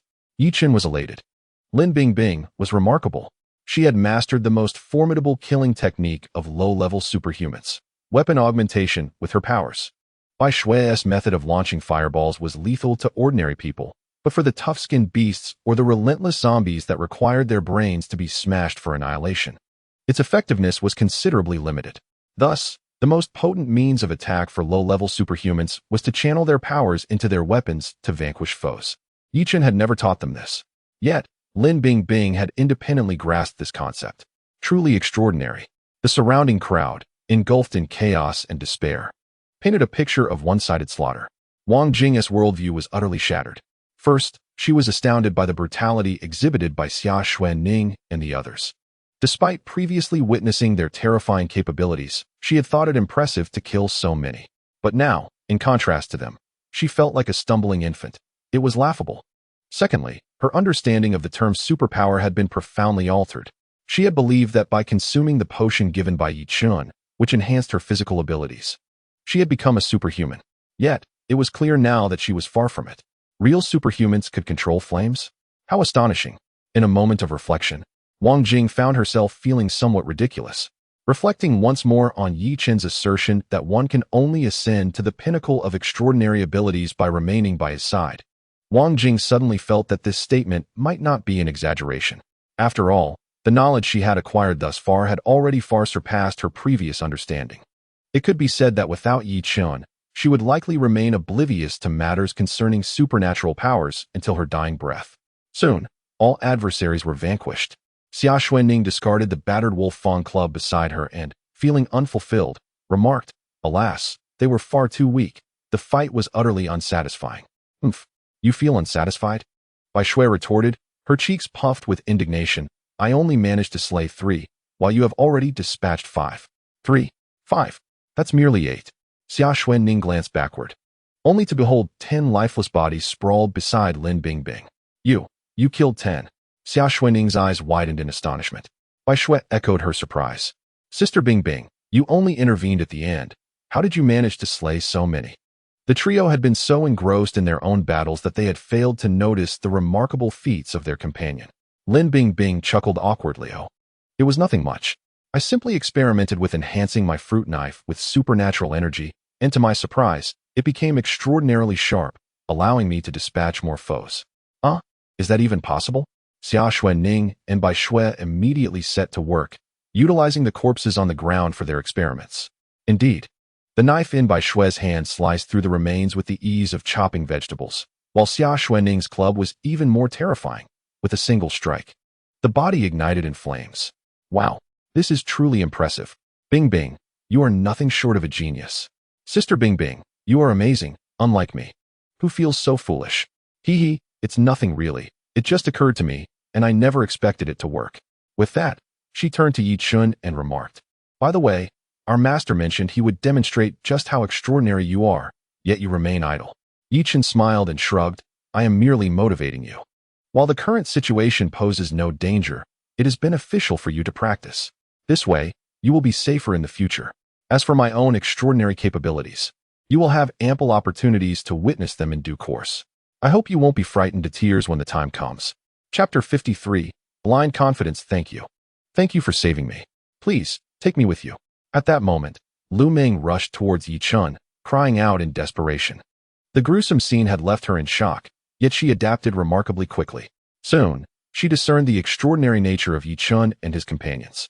She keenly noticed that they appeared vibrant and well-fed, showing no signs of hunger. Moreover, she had overheard their conversation. Supernatural beings? They can grow stronger? This implied that if she aligned herself with Yi Chen, she too could attain such strength. Since the apocalypse began, she had encountered far too many incomprehensible phenomena. Although Lu Ming was perplexed, she understood that following Yi Chen was her only hope for survival. Otherwise, even if Yi Chen rescued her now, she would eventually perish from hunger. She realized that Yi Chen was the leader of this group and, given the number of women he had accompanied, he must be a man of considerable appetites. As long as she demonstrated her willingness to accompany Yi Chun, how could he possibly refuse her? Moreover, she was exceedingly confident in her own beauty. Over the years, whenever she adorned herself and shared her photos online, she was met with a chorus of admirers clamoring for her attention. She firmly believed that with her stunning looks and her alluring ways, she could swiftly ascend to become Yi Chun's most cherished companion. However, Yi Chun cast a cold glance at Lu Meng and remarked with a sneer, "I'm afraid I do not rescue unattractive women." Unattractive? Lu Meng was taken aback, her heart igniting with fury, yet she dared not express her anger towards Yi Chun. She pleaded, "I have been struck, which is why I look unappealing. If you provide me with new clothing and allow me to beautify myself, I assure you I will surpass them all in beauty. Please, take me with you. I can wash your clothes and cook for you. I can do anything, just don't leave me behind." Lu Meng stepped forward, grasping Yi Chun's arm, and began to act coyly. This scene made Xia Xuanning and the others feel nauseated, not because of the coyness itself, but rather because it was an unattractive woman attempting to be charming. Yi Chun felt similarly, yet he refrained from pushing Lu Meng away and instead said with a hint of amusement, "The person I desire must be one who absolutely obeys my commands. Are you certain you can do that?" "Absolutely and undoubtedly," Lu Meng responded eagerly. "As long as you take me with you, I promise to be your most obedient companion." "Very well, I shall grant you this opportunity." Bai Shui and the others were left in shock. What was happening? Was Yi Chun truly so indiscriminate? He was willing to take someone of such a low caliber? However, none dared to challenge Yi Chun's decision. Unlike the confusion of Xia Xuanning and the others, Wang Jing felt a deep contempt. He truly is a man of base desires. A lowly man is never of any worth. He will consume anything. Disgusting. Her emotional turmoil did not escape Yi Chun's notice. Yet he chose to disregard her. Accepting Lu Meng, Yi Chun certainly had his own plans. Upon returning to the house, Lu Meng indulged in hot pot, while wearing the thermal vest Yi Chun had provided, basking in the warmth of her clean surroundings, feeling utterly elated. After a shower and some grooming, her appearance indeed reached a score of around 8 out of 10.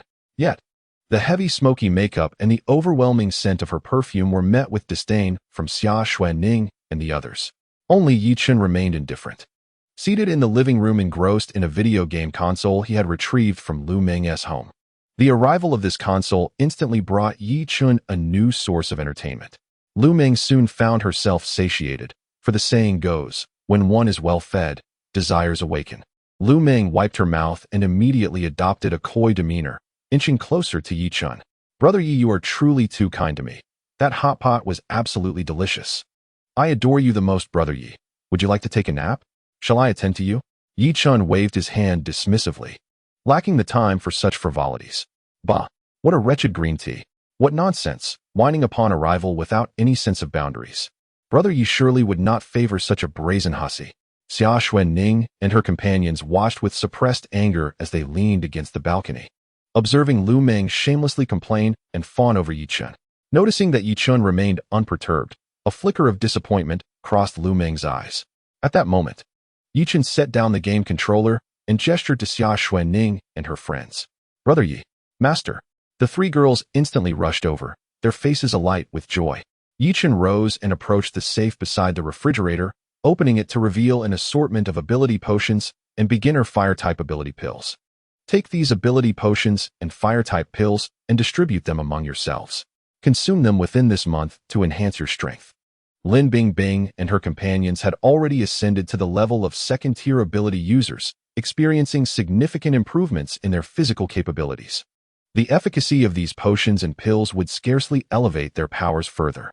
Nonetheless, it would be beneficial to maximize their potential before venturing out. Having savored the advantages of these items before, the 3 girls beamed with delight upon seeing them again. Although Yi Chun had previously supplied them with such items, they had tactfully refrained from asking him for more. This awareness of their position greatly pleased Yi Chun. They understood that what he provided was theirs by right, and what he withheld should not be requested. Meanwhile, Lu Meng watched with barely concealed greed as Bai Shui and the others took the ability potions and pills. Could those be the means to gain strength? If I were to consume them, would I not also become powerful? Contemplating this, Lu Meng wrapped her arms around Yi Chun's. Acting sweetly, "Brother Yi, I want some of those too. Could you spare me a little?" Yi Chun glanced at Lu Meng with a sardonic smile. "Lu Meng, do you even comprehend what you are saying? I saved you, provided you with food and shelter. That is already the greatest kindness I could bestow. What is meant for you will be given in due time. I advise you not to covet what does not belong to you, understood? With that, Yi Chen turned and strode back to his bedroom. Haha, what a clown. She doesn't even realize her own worth and has the audacity to ask the master for favors? It's laughable. Humph. Such a hussy is not deserving of Brother Ye's generosity. She is merely a toy brought back on a whim. Does she truly believe she is worthy of such things? Xia Xuanning and her companions had long found Lu Meng's antics distasteful, and now, witnessing her comeuppance, they couldn't help but erupt into laughter. The three women bore no ill will towards one another, for they were all stunningly beautiful and mutually believed that each was worthy of Yi Chen. Yet, what was Lu Meng? Merely an eyesore, barely tolerable, relying on her dark arts, and so brazenly forward that she sought to cater to Yi Chen's afternoon rest shortly after their acquaintance. Such a woman. How could they possibly regard her with any esteem? Though these women were willing to share a bed with Yi Chen, there was a process to such intimacy. Who would shamelessly present themselves outright? Chapter 54. A minor test you. You all. Lu Meng seethed with rage, wishing she could extinguish them. But upon recalling the formidable prowess of Xia Xuanning and the others, she ultimately found herself unable to voice her fury. Just wait. I shall not rest until I see you perish. Lu Meng thought malevolently, then hastily retreated to the restroom to evade the awkward situation. Huh. A mere jester. Oblivious to her own shortcomings. How amusing indeed. Xia Xuanning and her cohorts scoffed disdainfully, then joyfully returned to their chambers, clutching their abilities-enhancing potions and pills to enhance their powers. In the living room, only Wang Jing remained, still scrubbing dishes in the kitchen. Her expression darkened, her hands gripping the plates tightly. Though she had never faced such ridicule, her heart simmered with indignation. After all, Yi Chen had not bestowed upon her the abilities-enhancing potion when he first offered it. She had been here for quite some time, serving tea and water. Why should Yi Chen treat her differently? Xia Xuanning and the others possessed such strength, yet Yi Chen still chose to favor them. In contrast, Wang Jing had merely ingested a few abilities-enhancing potions, never even having tasted the abilities pills. This naturally bred a deep sense of imbalance within her. Coupled with her existing resentment towards Yi Chen, this imbalance intensified. As night fell, silence enveloped the world.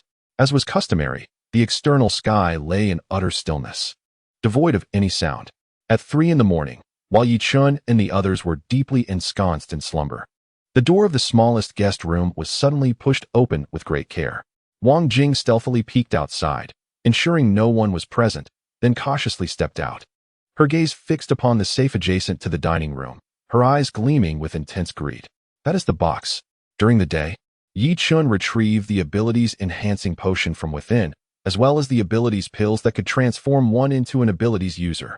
If only she could unlock that safe, she would obtain the abilities pills and potions. She could become an abilities user. Thump, thump, thump. Wang Jing's heart raced to her throat, her gaze burning with fervor upon the safe. However, just as she took her first step, an overwhelming sense of impending doom enveloped her without warning. What is happening? Wang Jing froze, then surveyed her surroundings, yet found nothing amiss. Why? What could possibly give rise to such an overwhelming sense of impending doom? Is it merely an illusion? Wang Jing attempted to take a step forward. Swish! Just as she lifted her leg, that terrifying sensation surged back, as if there lurked a monstrous predator within the tranquil living room. The moment she dared to step out, she felt she would be torn to shreds. However, just as Wang Jing grappled with her confusion, the door to the storage ring beside her suddenly cracked open. This house contained only 4 bedrooms. Yi Chen occupied one, while every night either Lin Bingbing or Xia Xuejing would share a bed with him. Bai Shui had her own room, as did Wang Jing, leaving the last room for Xia Xuejing and Lin Bingbing to alternate. Besides the 4 bedrooms, there was a vacant storage room. After Lu Meng arrived, Yi Chen had arranged for her to stay in that storage room. Naturally, Lu Meng was quite displeased about it, yet she dared not voice her objections. Such is human nature, forever dissatisfied, perpetually in pursuit of something better. While some can restrain their desires, others are consumed by them. Emerging from the open storage room was none other than Lu Meng. Wang Jing quickly pressed herself against the narrow doorframe, concealing herself. The room was already shrouded in darkness, and being an ordinary person, Lu Meng remained oblivious to Wang Jing's quiet observations. Lu Meng, with her beady eyes, scanned the surroundings before stealthily making her way to the safe. She illuminated the safe with her phone, the faint light revealing the sinister, malevolent smile curling at the corners of her mouth. Humph, what a pathetic man. Does he truly think I am afraid of him? If he doesn't appreciate my charms, then I shall take matters into my own hands. This safe undoubtedly contains a plethora of those so-called ability potions. How would he know if I pilfer a few bottles? Once I secretly gain power, the first to be dispatched will be this group of fools. Fortunately, I possess an extraordinary memory. Humph. With a triumphant grin, Lu Ming began to input the password she had memorized from Yi Chun, attempting to crack the safe. Minutes later, click. The sound of the lock mechanism echoed as it contracted. However, this was merely the first step of the locking mechanism. To unlock the safe, a fingerprint was also required. Lu Ming was far from an amateur. She produced a UV light and a piece of transparent tape, pressed it against the fingerprint scanner, and then adhered it to a piece of aluminum from a soda can, effortlessly acquiring Yi Chun's fingerprint. How professional! Wang Jing marveled inwardly. Although she had contemplated stealing the ability potions and pills, she had not considered how to unlock that safe, merely thinking to approach it first. Little did she expect Lu Ming not only to remember the password, but also to devise a method to obtain Yi Chun's fingerprint. It was evident that this woman had not been unfamiliar with thievery. Otherwise, how would she be so adept? Lu Ming eagerly pressed the acquired fingerprint onto the recorder. With a click, the final layer of the lock cylinder retracted instantly. Excitement coursed through her as she rubbed her hands together, her eyes gleaming with insatiable greed. Slowly, she opened the safe's door, her expression more fervent than that of a lecherous man unveiling a maiden's garments. However, at the very moment the safe door swung open, a thunderous sound pierced the night sky. Bang! It was the deafening crack of a gunshot, echoing as if from a sniper's rifle. Wang Jing jolted in shock, and when she reopened her eyes, she found Lu Ming sprawled in a pool of blood. Above her neck, nothing remained visible. The wall behind her was splattered with thick blood and brain matter, punctuated by a gaping, smoking hole. What had transpired?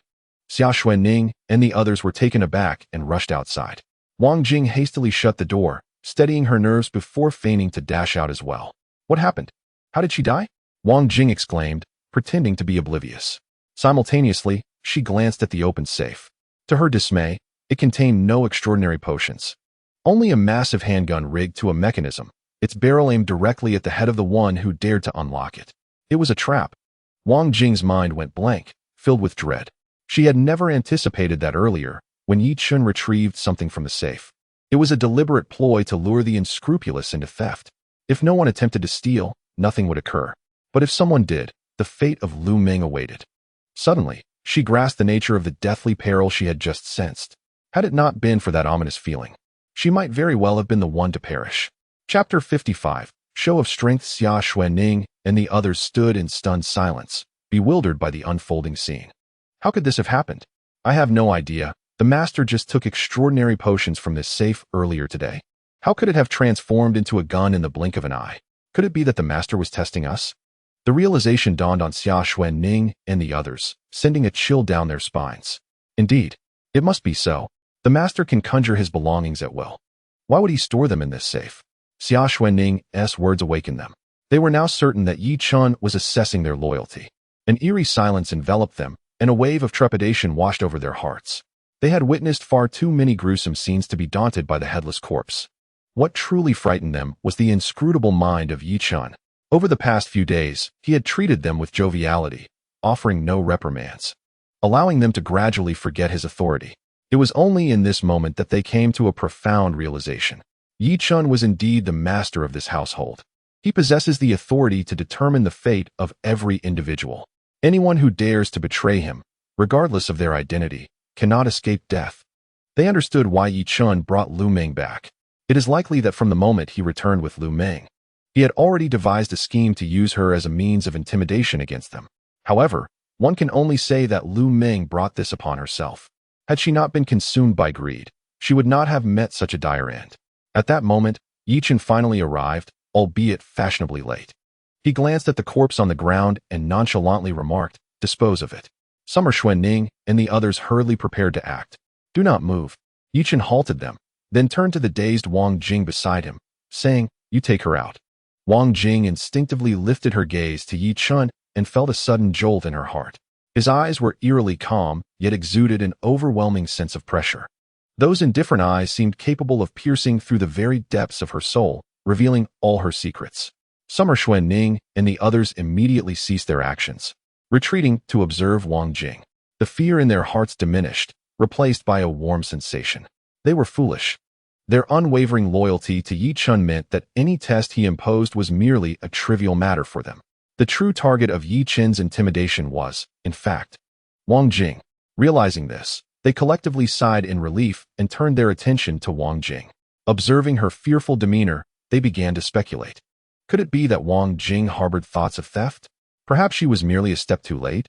It seemed that Wang Jing was indeed not to be underestimated. Are you not moving? Yi Chen's dark voice echoed once more. Wang Jing shuddered, then silently lowered her head, lifting Lu Meng's lifeless body and discarding it through the window. Clean this place up. If I see even a drop of blood by tomorrow morning, you shall take your leave. With that, Yi Chun turned and re-entered the room. Throughout the entire ordeal, he displayed not a hint of astonishment or emotion regarding Lu Meng's demise, as if the life lost was not that of a human, but rather that of a mere insect. In that moment, everyone began to comprehend why Yi Chun considered himself the most monstrous of all. A true monster, at the very least, must remain unfazed by the duality of life and death, mustn't they? Compared to Yi Chun, their own reactions fell woefully short.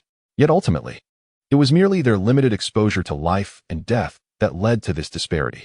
Soon, the living room was left with only Wang Jing. As Summer Xuanning and the others departed, they cast her knowing glances filled with significance. In the eerie stillness of the room, the pale light illuminated the bloodstains on the walls, rendering them exceedingly ghastly. Clutching a rag, Wang Jing gazed at the bloodstains, feeling a chill creep down her spine. She turned to glance at the half-open door of the master bedroom, and in that moment, her rebellious thoughts plummeted to despair. Wang Jing wept, collapsing to the ground, covering her mouth, desperately suppressing her cries. After a long while, Wang Jing slowly raised her head and ambled towards the window. She opened it and stood at the edge. Gazing down into the abyss below, her face seemingly engaged in a fierce internal struggle.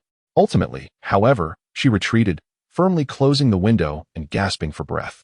Initially, her courage to understand herself arose from being driven to the brink of despair. She did not wish to meet a tragic end, which had led her to contemplate jumping. Yet, she realized that she was far from such a desperate state. Thus, as she stared into the profound depths, she found herself unable to comprehend her own being. At that moment, Wang Jing suddenly felt insignificantly small, unwilling to submit, yet powerless to resist. Her every action appeared independent and thoughtful, yet in reality, she had long been seen through by Yi Chun.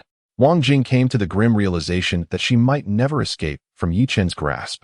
If she wished to survive, submission was the only path laid before her. Feminism? How laughable. Yi Chun was indeed correct. In a post-apocalyptic world, women are mere commodities. Without the support of powerful families or men, she was nothing but a pitiable creature, one that could perish at the sound of a gunshot. With this thought, Wang Jing dropped the cloth she had been holding and numbly walked towards the master bedroom. Upon entering, she found Yi Chun standing by the window, gazing outside. Have you come to terms with it? He asked without turning around. Wang Jing lowered her proud head, managing a bitter smile as she replied. I've come to terms with how ridiculous my thoughts are, and how small I truly am. And what do you intend to do about it? Yi Chun turned to regard her with a smirk.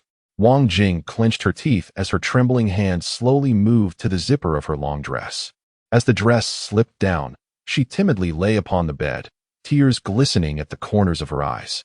This is my first time. Could you refrain from being too rough?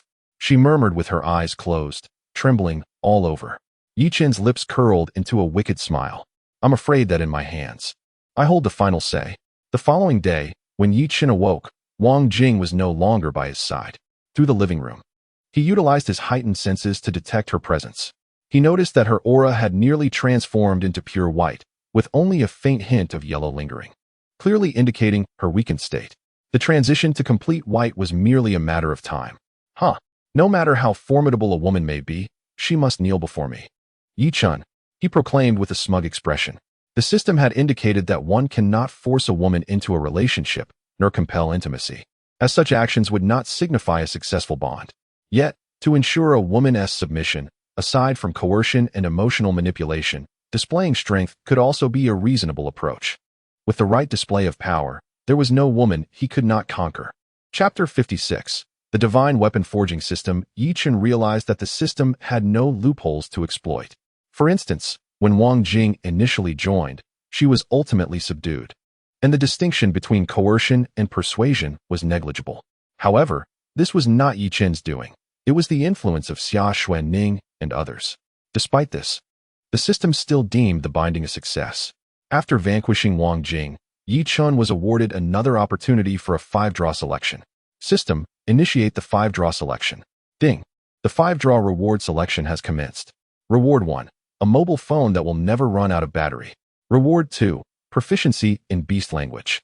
Reward 3. 1 Abrams main battle tank. Reward 4. The Divine Weapon Forging System. Reward 5. 1 intermediate fire element ability pill. Incredible. Yi Chen was overjoyed. The rewards this time were indeed extraordinary. A mobile phone that would never run out of power might sound trivial, yet it possessed significant utility. Moreover, the Abrams tank was impressive, albeit primarily for ordinary individuals. The proficiency in beast language was a familiar reward, having appeared in previous draws. Yi Chen had often contemplated selecting it, but there were always superior rewards. This occasion was no different. The intermediate fire element ability pill. Consuming it significantly enhances the fire elemental energy within an ability user, potentially elevating them to the 4th level of ability mastery. The intermediate fire element ability pill was undoubtedly one of Yi Chen's most pressing needs. His strength had stagnated at the 3rd tier. Not only could this pill elevate Yi Chen's ability level to the 4th tier, but after administering it to Lin Bingbing and others, he would receive a 10-fold return. With that, Yi Chen was confident he could break through to the 5th level of ability mastery. A 5th level ability user could transform an area of 100 meters into a sea of flames with a mere gesture. Achieving this level would grant Yi Chen unparalleled dominance. However, he was even more intrigued by Reward 4. The Divine Weapon Forging System. It allows the host's weapon to be reforged, enhancing its strength 10-fold. A 10-fold enhancement. Yi Chen was ecstatic. Naturally, ability users would not wield ordinary weapons. Besides those who harnessed elemental abilities, a small faction of exceptional ability users would emerge. They consumed special ability pills to acquire skills in forging, alchemy, medicine, and more. Some even unlocked rather mundane culinary abilities. The number of these exceptional ability users was exceedingly rare, each one a treasure, except for those with culinary abilities. The formidable weapons wielded by powerful ability users were crafted by those possessing the skill of forging. The spiritual weapon encompasses extraordinary energy, enabling its wielder to unleash formidable abilities that far surpass the strength of ordinary weaponry. These spiritual weapons are classified into 10 distinct levels. In times past, Yi Chen was aware of only one level 10 extraordinary ability user in the Great Xia, who wielded merely a level 9 spiritual weapon. Thus, the Divine Weapon Forging System was a source of immense joy for Yi Chen. A 10-fold enhancement of an ordinary weapon would undoubtedly result in a spiritual weapon. This system not only allows for the direct enhancement of weaponry, but also requires no supplementary materials. Although it may not possess the same creativity as an ability user who can forge whatever they desire, it is undoubtedly far more convenient. Furthermore, this system has no upper limit. Any weapon can be enhanced 10-fold. If Yi Chen were to acquire a level 10 spiritual weapon and subsequently enhance it 10-fold, would it not result in a transcendent super spiritual weapon? Truly invincible. While the intermediate fire-type ability elixir is commendable, Yi Chen was confident that he would eventually obtain it. Moreover, the intermediate fire-type elixir is only beneficial at present and will become obsolete in the future. However, this divine weapon forging system remains perpetually useful. Without any hesitation, Yi Chen promptly selected Reward 4. Ding! Congratulations to the host for acquiring the divine weapon forging system, which has been seamlessly integrated into the system's functionalities. Forging a fruit knife. Yi Chen grasped the fruit knife on the table and commenced the forging process. A golden light instantly emanated from within Yi Chen, lifting the fruit knife into the air. Within the golden radiance surged intense heat. In mere moments, the fruit knife melted into molten iron. Subsequently, a cascade of colorful luminescence descended from above and merged with the golden light. After a full 10 minutes, the radiant flow dissipated and the golden light receded. A fruit knife identical to the original floated in midair. Yi Chen exclaimed, "What the? Is this a joke? Why is it still a fruit knife?" Bewildered, Yi Chen reached out to retrieve the fruit knife. However, The moment he grasped it, he was utterly astonished. It was a spiritual weapon. This was no longer the ordinary fruit knife. It now brimmed with rare extraordinary energy, and the blade's strength had significantly increased. Yi-Chen swung the fruit knife towards the corner of the wooden table. Without utilizing any extraordinary energy, the knife effortlessly severed the corner of the solid wood. Indeed, it is a spiritual weapon. Yi-Chen was overjoyed. He comprehended the essence of the divine weapon forging system. This forging system does not alter the weapon's original appearance or attributes. It merely enhances its inherent strength and the extraordinary energy contained within. Suddenly, Yi-Chen had a bold idea. What if he were to enhance that odious stick of Xia Xuanning into a spiritual weapon? In the future, if someone were to battle Xia Xuanning, believing she wielded nothing more than a mere stick, they would be in for a rude awakening when she unleashed a barrage of powerful strikes.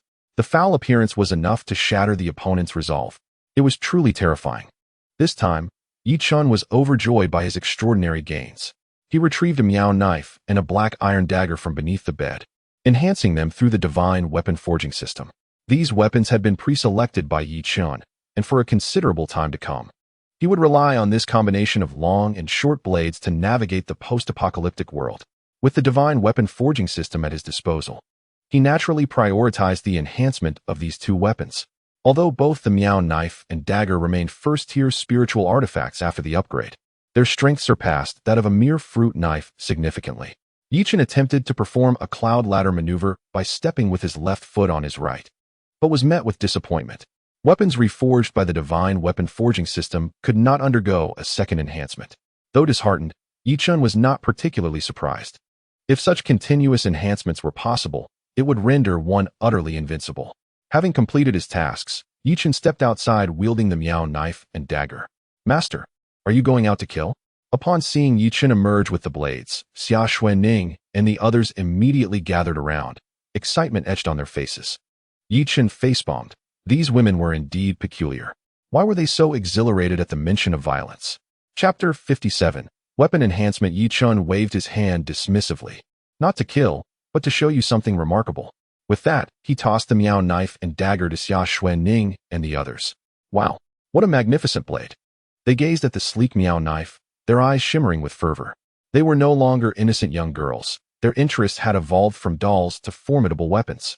However, when Xia Xuanning grasped the Miao knife, she immediately sensed something amiss. "Wait, is there some kind of extraordinary energy within this long blade?" The dagger seemed to possess the same anomaly, eliciting a curious exclamation from Bai Shui. "How can a knife contain such energy?" The girls looked at Yi-Chen in confusion.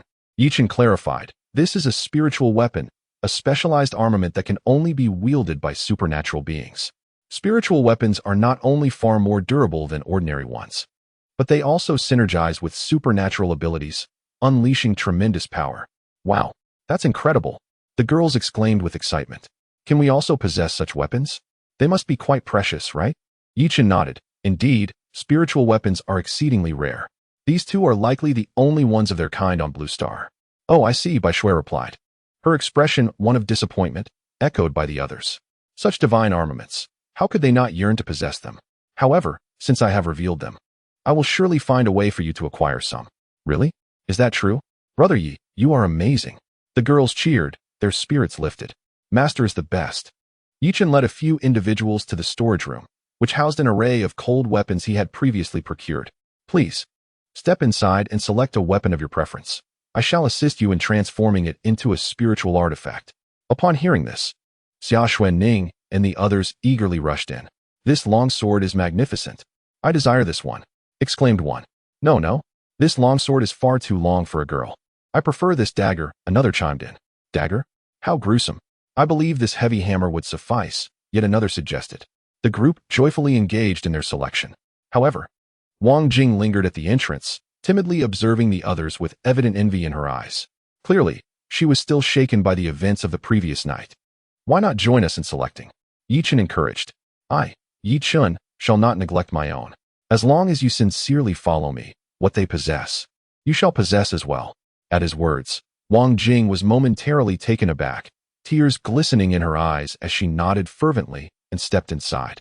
"Sister Xuanning, Sister Xiao Shui, Sister Bing Bing, Master has allowed me to choose one as well," she said shyly upon entering, bracing herself for potential ridicule from the others. Yet, to her surprise, Xia Xuanning embraced her shoulders, laughing heartily. We are all sisters now. You go ahead and choose first. Indeed, you have the least strength. It's only fair you select first. As long as you harbor no ill intentions towards Brother Yi, you may choose freely, the three women reassured her, causing Wang Jing's eyes to well up once more. In that moment, she experienced a long-lost warmth of camaraderie. Thank you all. After several minutes, the women concluded their selections. Wang Jing chose a pair of twin blades, one longer and one shorter, reminiscent of an item favored by her companion. Xia Xuanning opted for a solid steel baseball bat, undeniably fierce. Lin Bingbing selected a small, agile dagger, while Bai Shui chose a long sword that, when held, made her appear ethereal and graceful. Yi Chun refrained from interfering with their choices, understanding that only weapons they favored would unleash their greatest potential. Their selections hinted at their future combat styles. Xia Xuanning, wielding the bat, would undoubtedly be the frontline tank. Bai Shui, with her longsword, would embody agility. Avoiding head-on confrontations, Lin Bingbing's dagger suggested a lethal assassin's approach, while Wang Jing's twin blades offered versatility, allowing for both offense and defense. Marking her as a well-rounded combatant, Yi Chun enhanced their weapons, and inspired by a sudden thought, he decided to toss the Desert Eagle, a reward from the system, into the divine weapon forging system as well. To his astonishment, the Desert Eagle has indeed been successfully enhanced. Not only does it harbor extraordinary energy within itself, but even the bullets it fires are infused with this remarkable power. Yi Chun decided to test its might next door. With a single shot, it astonishingly obliterated a section of the wall, and the exploding bullets ignited a sea of flames. What a marvel! Truly, it is a spiritual weapon upgraded from conventional firearms. This undoubtedly stands as the most formidable weapon among those that Yi Chun has enhanced. Contemplating this, Yi Chun was struck by a bold notion. If a handgun could be reforged and strengthened, might tanks also be subject to such enhancement? However, he quickly dismissed this idea. Truly powerful spiritual weapons are typically of level 3 or 4 and above, possessing the capability to move mountains and fill seas. Even if a tank could be transformed into a level 1 spiritual weapon, it would still pale in comparison to genuinely formidable high-level spiritual artifacts. Thus, this enhanced handgun may only serve as a transitional tool in the early stages, becoming rather superfluous in the later phases. A month passed in the blink of an eye. During this time, incidents of violence within the community dwindled significantly. Over the course of the past 2 months, most of the residents had been slaughtered, leaving only a few survivors. Those remaining, unable to secure sufficient food, were on the brink of starvation, with only a handful fortunate enough to have managed to survive until now. Meanwhile, the heavy snowfall outside had ceased long ago, and the snow had melted to a mere half-meter in height. While the average person still found it difficult to venture out, larger vehicles could navigate the terrain. The Unimog. Yi Chun recalled the vehicle he had instructed Wang Hai to modify before the apocalypse. If he could retrieve that vehicle, he could finally take them away from this place. Although the snowfall had stopped and temperatures had risen, complete melting of the toxic snow would still require at least another month. Yi Chun realized he could not afford to wait any longer if he wished to seize the opportunity. Fortunately, in the past 2 weeks, he had successfully obtained the white snow and, through a series of 5 consecutive draws, acquired the immunity to toxins. Now, the toxic snow posed no harm to him. Simultaneously, during this period, the abilities of the women had also experienced a significant enhancement. Yi Chun's own power surged dramatically, propelling him to the threshold of a level 4 extraordinary ability user. At present, Yi Chun needed only to raise his hand slightly to summon a fireball the size of a basketball, which would erupt into a blazing inferno within a 10-meter radius upon striking a target. Chapter 58, Unimog, Name, Yi Chun, Age, 25, Strength, 300, Agility, 300, Mentality, 300, Ability, Level 3 Fire-type Ability, the System Space, Secondary 370 Primary Fire-type Enhancement Pills, 370 Strength Potions, 370 Agility Potions, 370 Mental Potions, 1 first-level Spirit Tool Seedling Knife, 1 first-level Spirit Tool Dagger, 1 first-level Spirit Tool Desert Eagle. Special Abilities: Immunity to all poisons, Mastery of advanced medical skills, Expertise in alchemical refinement, Valkyrie cultivation system, Divine weapon forging system. Yi Chun, after a long absence, glanced at his personal data panel, and discovered a new introduction panel for special abilities under the system's inventory. As a third-level enhancer, his strength was sufficient to navigate the current apocalyptic world with confidence. Satisfied, Yi Chun collected his thoughts and turned towards the bored Su Xuanning and the others in the room, stating, "I am going out." As time passed, Su Xuanning and the others could no longer contain their restlessness within the confines of the room. Upon hearing Yi Chun's intention to venture outside, they were immediately filled with joy and gathered around him. "Wonderful. We have been eagerly awaiting this moment. Brother Yi, when shall we depart? I will go prepare my belongings." Yi Chun shook his head. "No rush. You all prepare your things first. I need to go out alone for a bit." "What? You don't want us anymore?" Su Xuanning and the others immediately looked crestfallen. "Not want? How could I possibly forsake such treasures?" Yi Chun replied with a smile. "Of course, I would never abandon you, but the toxic snow outside remains perilous for you. You cannot go out just like that. I will find a vehicle that can take you away and return to fetch you." The girls suddenly understood. Although reluctant, they had no choice but to accept. After spending so many days together, even Wang Jing had become utterly devoted to Yi Chun. They naturally did not believe he would abandon them. Moreover, even if he did, they would not harbor any grievances. With a thud, Yi Chun kicked open the door to the second floor, revealing 2 corpses frozen stiff. The cold weather did have its advantages, notably the absence of the foul odor of decaying bodies.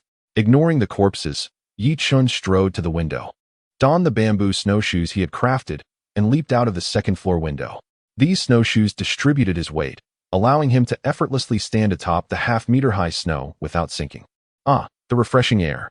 Yi Chun felt his blood vessels expand with the invigorating breath.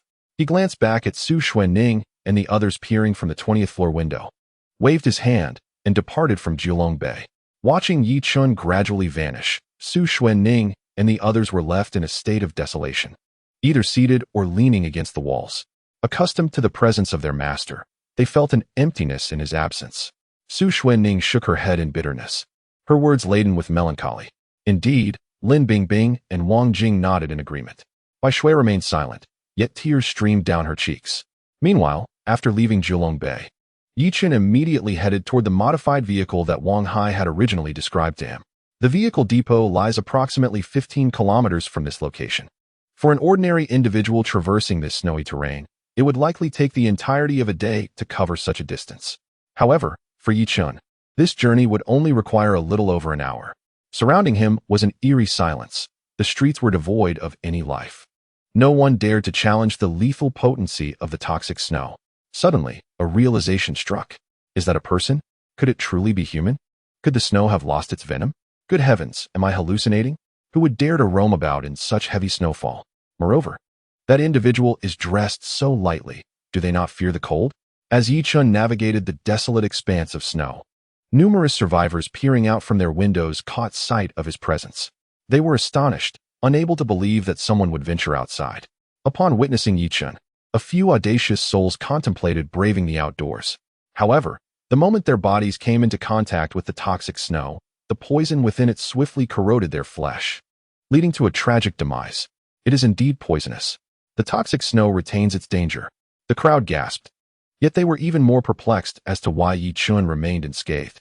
Though he treaded upon snowshoes, preventing him from plunging into the snow, the flakes had clearly splattered upon him as he ran. An hour later, Yi Chun finally reached the modified vehicle depot. He retrieved his portable entrenching tool and began to excavate the snow piled at the entrance. With a resounding kick, the heavy iron door collapsed. Peering inside, he beheld the massive Unimog parked at the center of the garage. The George Patton was nowhere to be seen. It had either been taken by Wang Hai or the proprietor of the depot. Nevertheless, Yi Chun did not mind. He could not operate 2 vehicles alone, and the George Patton had been intended for Wang Hai. Now that Wang Hai was absent, it mattered little who had taken the vehicle. Yi Chun leaped into the driver's seat and attempted to start the engine. Yet, to his dismay, the fully fueled tank refused to ignite in such frigid conditions. Damn it, the diesel has frozen. Furrowing his brow, Yi Chun promptly exited the vehicle and approached the fuel tank. Fire! With a swift motion of his right hand, a flame erupted forth, plunging into the depths of the tank. Under the intense heat, the tank quickly thawed, restoring the diesel to a liquid state. Once more, Yi Chun climbed into the vehicle, and indeed, the engine roared to life. The four-cylinder diesel engine emitted a thunderous growl, although it lacked the explosive power of an eight-cylinder. It resonated strikingly in the stillness of the snowy day. The four searchlights at the front of the vehicle, alongside the main headlights, illuminated the surroundings like a lion awakening, exuding a formidable presence. The blade-like plow, which Yi-chun had specially requested to be installed at the front, trembled gently in sync with the engine's rumble, resembling a dormant beast poised to unleash a lethal strike. The vehicle surged forward, its tires gripping the ground as it plunged into the snow. A mere half-meter of accumulation proving insignificant against the towering height of the 4-meter vehicle. The shovel swiftly cleared the snow to either side, and the engine roared with intensity as it sped into the distance. Half an hour later, the Unimog resembled a modern-day Noah's Ark navigating through an apocalyptic landscape. Arriving at Julong Bay, above, Xia Xuanning and her companions leaped up in excitement upon seeing the approaching vehicle. "It's the master. It must be the master," they exclaimed. "Wow, the master has brought back such a magnificent vehicle. He is truly remarkable. Quickly, let us grab our things and find Brother Yi." Without waiting for Yi-chun to ascend, the girls hurriedly gathered their belongings and rushed downstairs. They could hardly contain their anticipation. Every second spent away from their confinement felt like a liberation. Chapter 59, An Unexpected Encounter at the Supermarket. "Wow, what a stunning vehicle. I have never ridden in anything quite like it," exclaimed Bai Shui, Wang Jing, and Lin Bingbing, all astonished by the grandeur of the Unimog. Only Xia Xuanning remained indifferent to the vehicle, her eyes sparkling with the joy of leaving the house as she leaned against the window, gazing eagerly outside. As the heiress of the prominent Xia family in Jiangxing, she had encountered experiences beyond the imagination of ordinary people. A mere Unimog paled in comparison to the private jet she might have access to. After the initial thrill, Xia Xuanning rushed to the passenger seat and inquired, "Master, where are we headed?" "To Jiangxing Financial University," Yi-chun replied. "Are we going to find that woman named Qinyu?" In an instant, Xia Xuanning recalled the woman she had encountered in the corridor a month prior. "Yes," Yi-chun affirmed with a nod. Xia Xuanning furrowed her brow, saying, "It's been 2 months. I fear that girl may have perished from hunger. Let us hope she hasn't tea." Yi-chun sighed.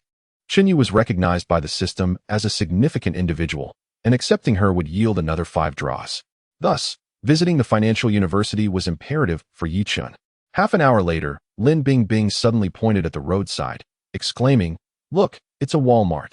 With a swift motion, Yi-chun slammed on the brakes, bringing the vehicle to a halt. "Would you like to go inside?" he asked, glancing back at the girls. Their eyes lit up with excitement. "Yes, absolutely," they replied. Although they had been well-fed and warmly clothed during this period, Yi-chun had not provided them with cosmetics or much in the way of snacks. Even their supply of undergarments was limited. While they appeared polished, it was solely due to their inherent beauty. Otherwise, they would have long been disheveled. Inside Walmart, not only were there a plethora of snacks, but also a variety of cosmetics, skincare products, and undergarments. They were undeniably eager to explore. "I will go clear the snow. You all wait here," Yi-chun said, fully aware of their current desires. Since he could fulfill their needs, he was more than willing to do so. Having spoken, Yi-chun jumped out of the vehicle, grasping a spade as he strode towards the entrance. This scene left Bai Shui and the others utterly astonished. "Wow, Brother Yi is not afraid of the toxic snow," one exclaimed. "Our master is truly remarkable, having grown so powerful that he can withstand the poisonous snow. When will we attain such formidable strength?" "Do not worry. As long as we follow our master, one day we too shall become as mighty as he is." Meanwhile, as Yi-chun approached the doorway, he sensed something amiss. Was there a wave of warm air emanating from within? Activating his spider sense, his expression shifted dramatically. Behind the grand entrance, not only were there layers of obstacles obstructing the door, but there also lingered a dozen ominous red auras. One of them appeared to be wielding a firearm. A wicked smile curled at the corners of Yi-chun's mouth. Should the individuals inside be amicable, he would not mind taking a few items and departing peacefully, perhaps even offering them something in exchange. However, if they proved difficult, he would not hesitate to eliminate them. Such is the law of survival in a post-apocalyptic world. The strong reign supreme. Yi-chun first cleared the snow, allowing Bai Shui and the others to descend. Then he knocked upon the grand door. The sight left the group astonished. Bai Shui inquired, "Brother Yi, are there people inside?" "Indeed, there are," Yi-chun replied calmly. Upon hearing this, Bai Shui and the others immediately braced themselves, gripping their weapons tightly. having witnessed the horrific fates of many during these days. They dared not lower their guard against those who still lived. "Who is it?" A vigilant woman's voice echoed from within after the knock. Yichen responded nonchalantly, "Survivors." "What? There are indeed people outside? How can that be? How could anyone ignore the toxic snow? Quick, open the door and let them in." Sounds of movement followed, and soon the grand door was swung open. Yichen found himself momentarily taken aback. They opened the door so readily? Moreover, the individuals who emerged wore expressions of joy. His gaze fell upon the leading woman, and a glimmer of intrigue flickered in his eyes. This commanding figure was a tall woman clad in a safety bureau uniform, a pistol in hand, exuding an extraordinary aura. Name: Han Lu. Age: 28. Physical condition: excellent. Number of relationships: 0. Overall rating: 97. A score of 97? This woman certainly possesses remarkable qualities. Han Lu approached with exuberance, exclaiming, "This is wonderful. Truly wonderful. I thought everyone outside had perished. But to discover other survivors is simply fantastic. Has the poisonous snow dissipated?" A white mist enveloped her, yet she bore no hostility towards Yichen. Conversely, the group behind her cast him wary glances. Yichen shook his head and said, "The poisonous snow still contains toxins. We arrived by car and have not come into contact with it." "I see." Han Lu sighed in disappointment. "This damned heavy snow has undoubtedly claimed countless innocent lives. By the way, since you are from outside, how is the situation out there?" Yichen replied nonchalantly, "The situation is rather dire. The order in my community has completely collapsed. Many have starved to death, and those who have not succumbed to hunger have been robbed and killed." "What?" Han Lu exclaimed angrily. "They are brazenly defying the law. There are laws of the land. Don't they fear the repercussions of their actions?" She scolded in fury. Yichen pointed to the people behind Han Lu and inquired, "What is the situation here?" Taking a deep breath, Han Lu explained, "We have been fortunate. When the heavy snow struck, we were near the supermarket. Most took refuge here and survived. The supermarket is well stocked, and we have fared well over the past 2 months." A cold smile crept across Yichen's face. This woman is truly foolish. In the apocalypse, revealing the abundance of one's supplies is the gravest mistake. Those with malicious intent would not hesitate to eliminate Han Lu and her companions to plunder the supermarket. "Wait." Han Lu noticed the weapons in Lin Bingbing and the other's hands. Frowning, "What are you doing with those knives and clubs?" "For self-defense," Yichen replied with a calm smile. "As I mentioned, many have begun to resort to robbery. If we do not prepare some weapons, we would have been robbed long ago." A red and yellow mist enveloped Han Lu as she grew increasingly vigilant. "Are you defending yourselves or planning to rob others? Why are there so many women together? You claim that food is scarce in your community, yet you show no signs of hunger. Also, why are you dressed so lightly without feeling cold?"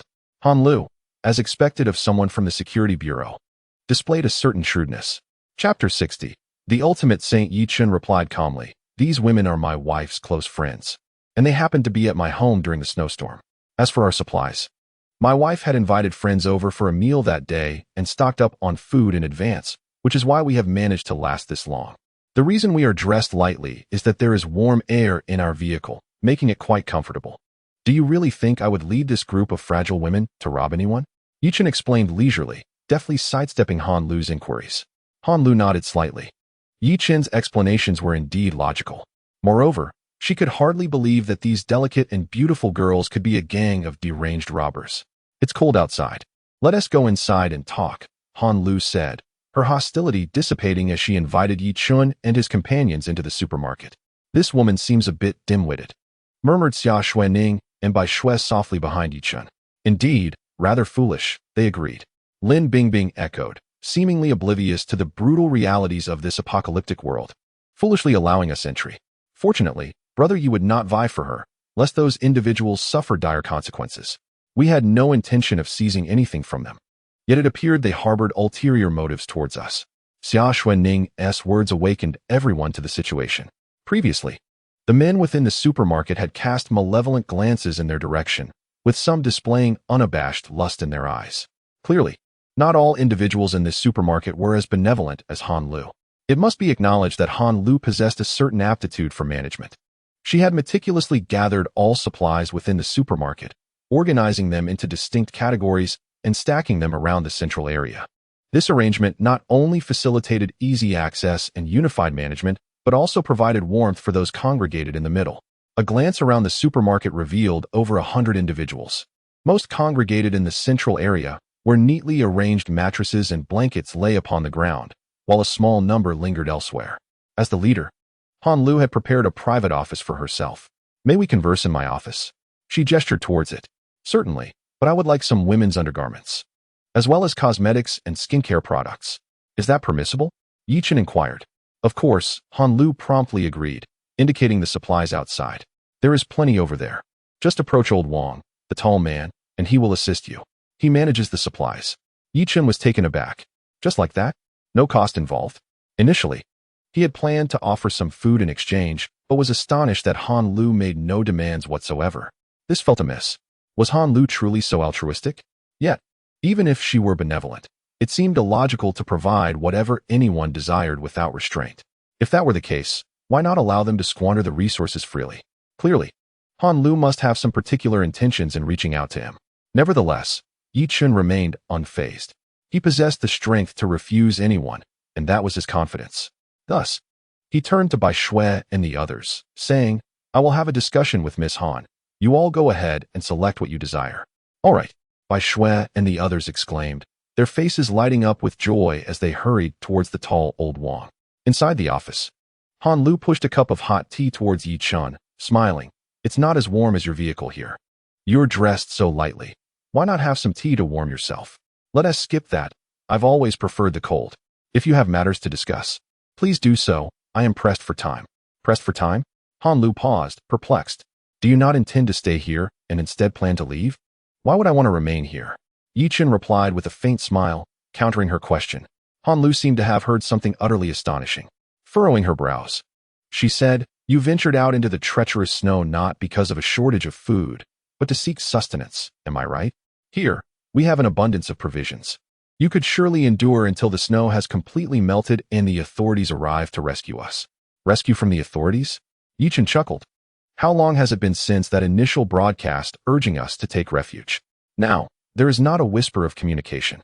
No, it cannot be. Han Lu gritted her teeth, asserting, the government has its own difficulties. The military and other state institutions possess significant food reserves. They cannot have perished entirely. Once the snow melts, they will undoubtedly come to our aid. Yi Chen, disinterested in her arguments, replied casually, How you perceive the situation is your concern. My perspective is mine. I merely passed through here to procure some essential supplies. As for food, we have plenty and do not need to rely on your resources.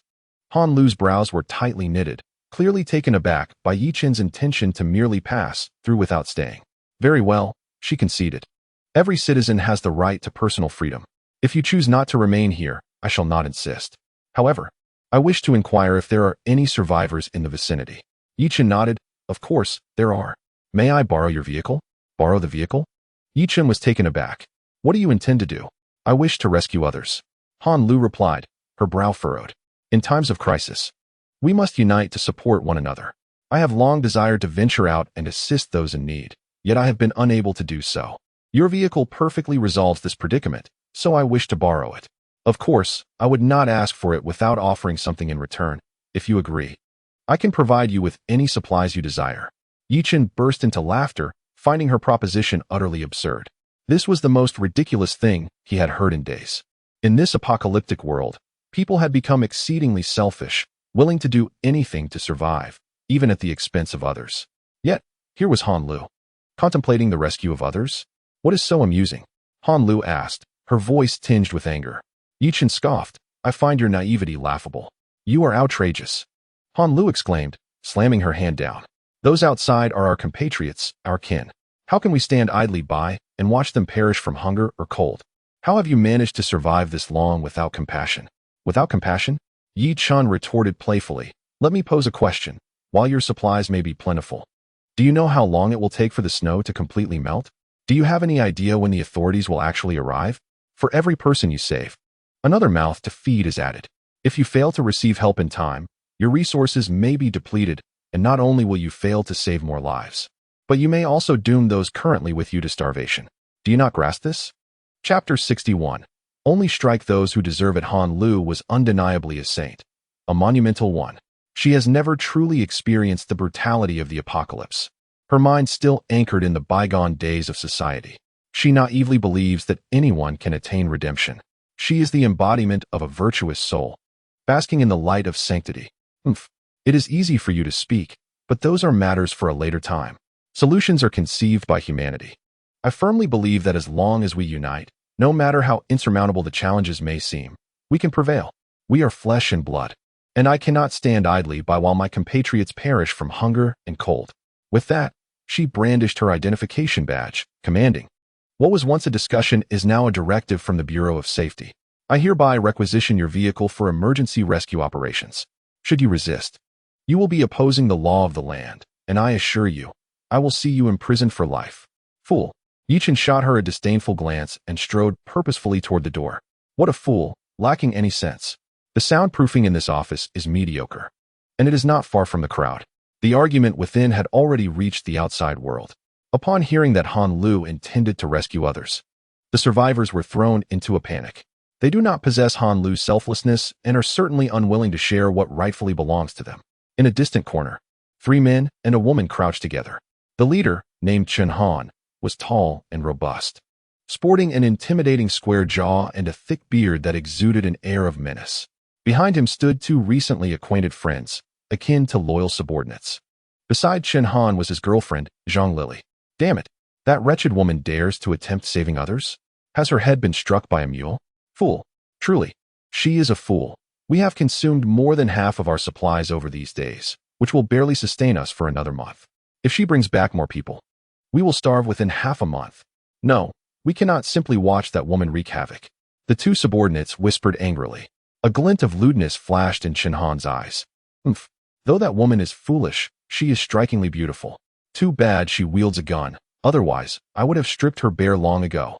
Hey Han bro. While I agree that Han Lu is decent, those women who just entered are each as captivating as she is. Especially that one with the allure of a married woman. She is simply my type. Married women hold no interest for me. I prefer the one with an attitude. Such women bring excitement. Ha ha ha. Can one truly feel anything with a sister-in-law? The 2 subordinates leered at Zhang Lily with untamed desire. Zhang Lily, unfazed, rolled her eyes and jested, "You bunch of deadbeats nearly exhausted me last night, and now you're still thinking of me?" Indeed, Chen Han is a pervert. And so is Zhang Lily. They were originally a couple, but after spending too much time here, boredom set in. Chen Han unexpectedly invited 2 of his underlings to join them in their revelry. Rather than rejecting the invitation, Zhang Lily embraced it with enthusiasm. Thus, the dynamics among the 4 became increasingly chaotic. Isn't that just because sister-in-law is so capable? Chuckled one of the underlings. Well, sister-in-law has no idea what you are all thinking. Zhang Lily waved her hand dismissively and, casting a fierce glance in the direction of the office, declared, "I have been deliberately getting closer to Han Lu during this period. It seems today is the time to take action. Isn't she merely relying on her gun to keep us in check? As long as we disarm her, you can do whatever you please with her," she continued. "And those new women who just arrived, along with all the women here, as long as you wish to indulge, sister-in-law will make it happen for you. Sister-in-law is magnificent. We love sister-in-law." The 2 underlings rejoiced, and Chen Han was equally elated. He had long harbored disdain for Han Lu, but had not found the opportunity to take her down. After all, seizing the gun was one matter. He also needed to command respect. Han Lu managed everyone with precision, and many owed their gratitude to her for being saved. If Chen Han recklessly attempted to seize the gun, he could incite chaos due to a lack of support. After all, there were only so many bullets in the gun. Even if he managed to take down a few reckless souls, he would still face a brutal beating. However, Han Lu's recent actions had begun to displease most people. This was indeed a prime moment to strike, with fortune favoring him on all fronts. Bang! Yichin pushed the door open and strode out. Han Lu hurriedly followed after him. "Stop right there," she shouted, but Yichin paid her no mind and walked straight over to Bai Shui and the others. "Have you made your selections?" he asked flatly. Bai Shui and the others, each pushing a cart brimming with goods, beamed. "Yes, we've chosen everything."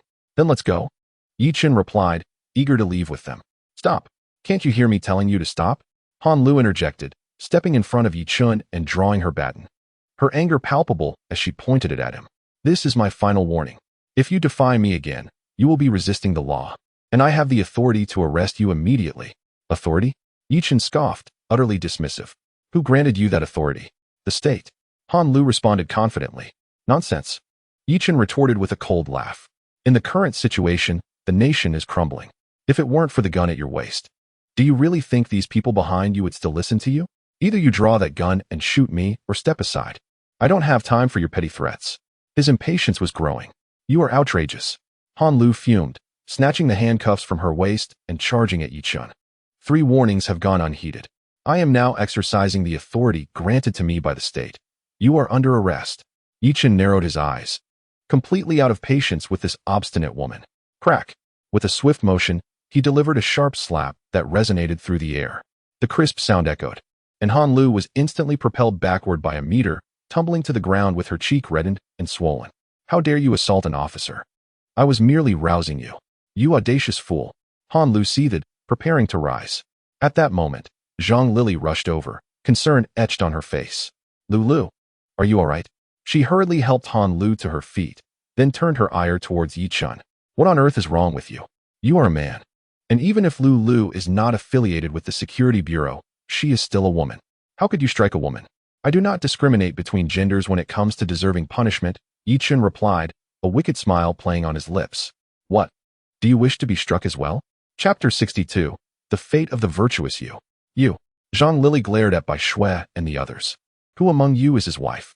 How can you stand idly by while he insults women like this?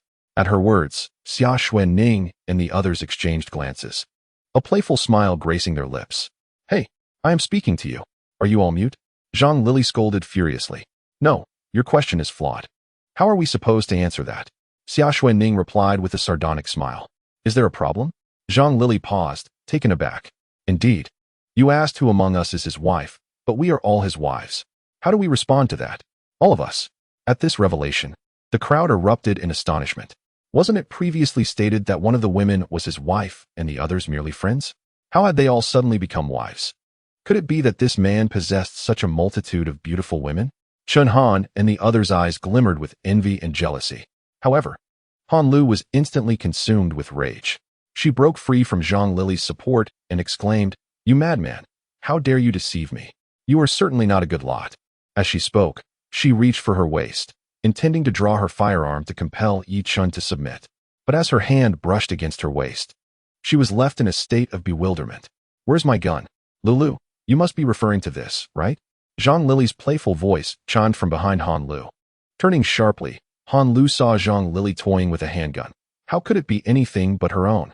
Stunned, Han Lu urgently implored, A gun is not a toy. Please return it to me. She attempted to step forward to reclaim it.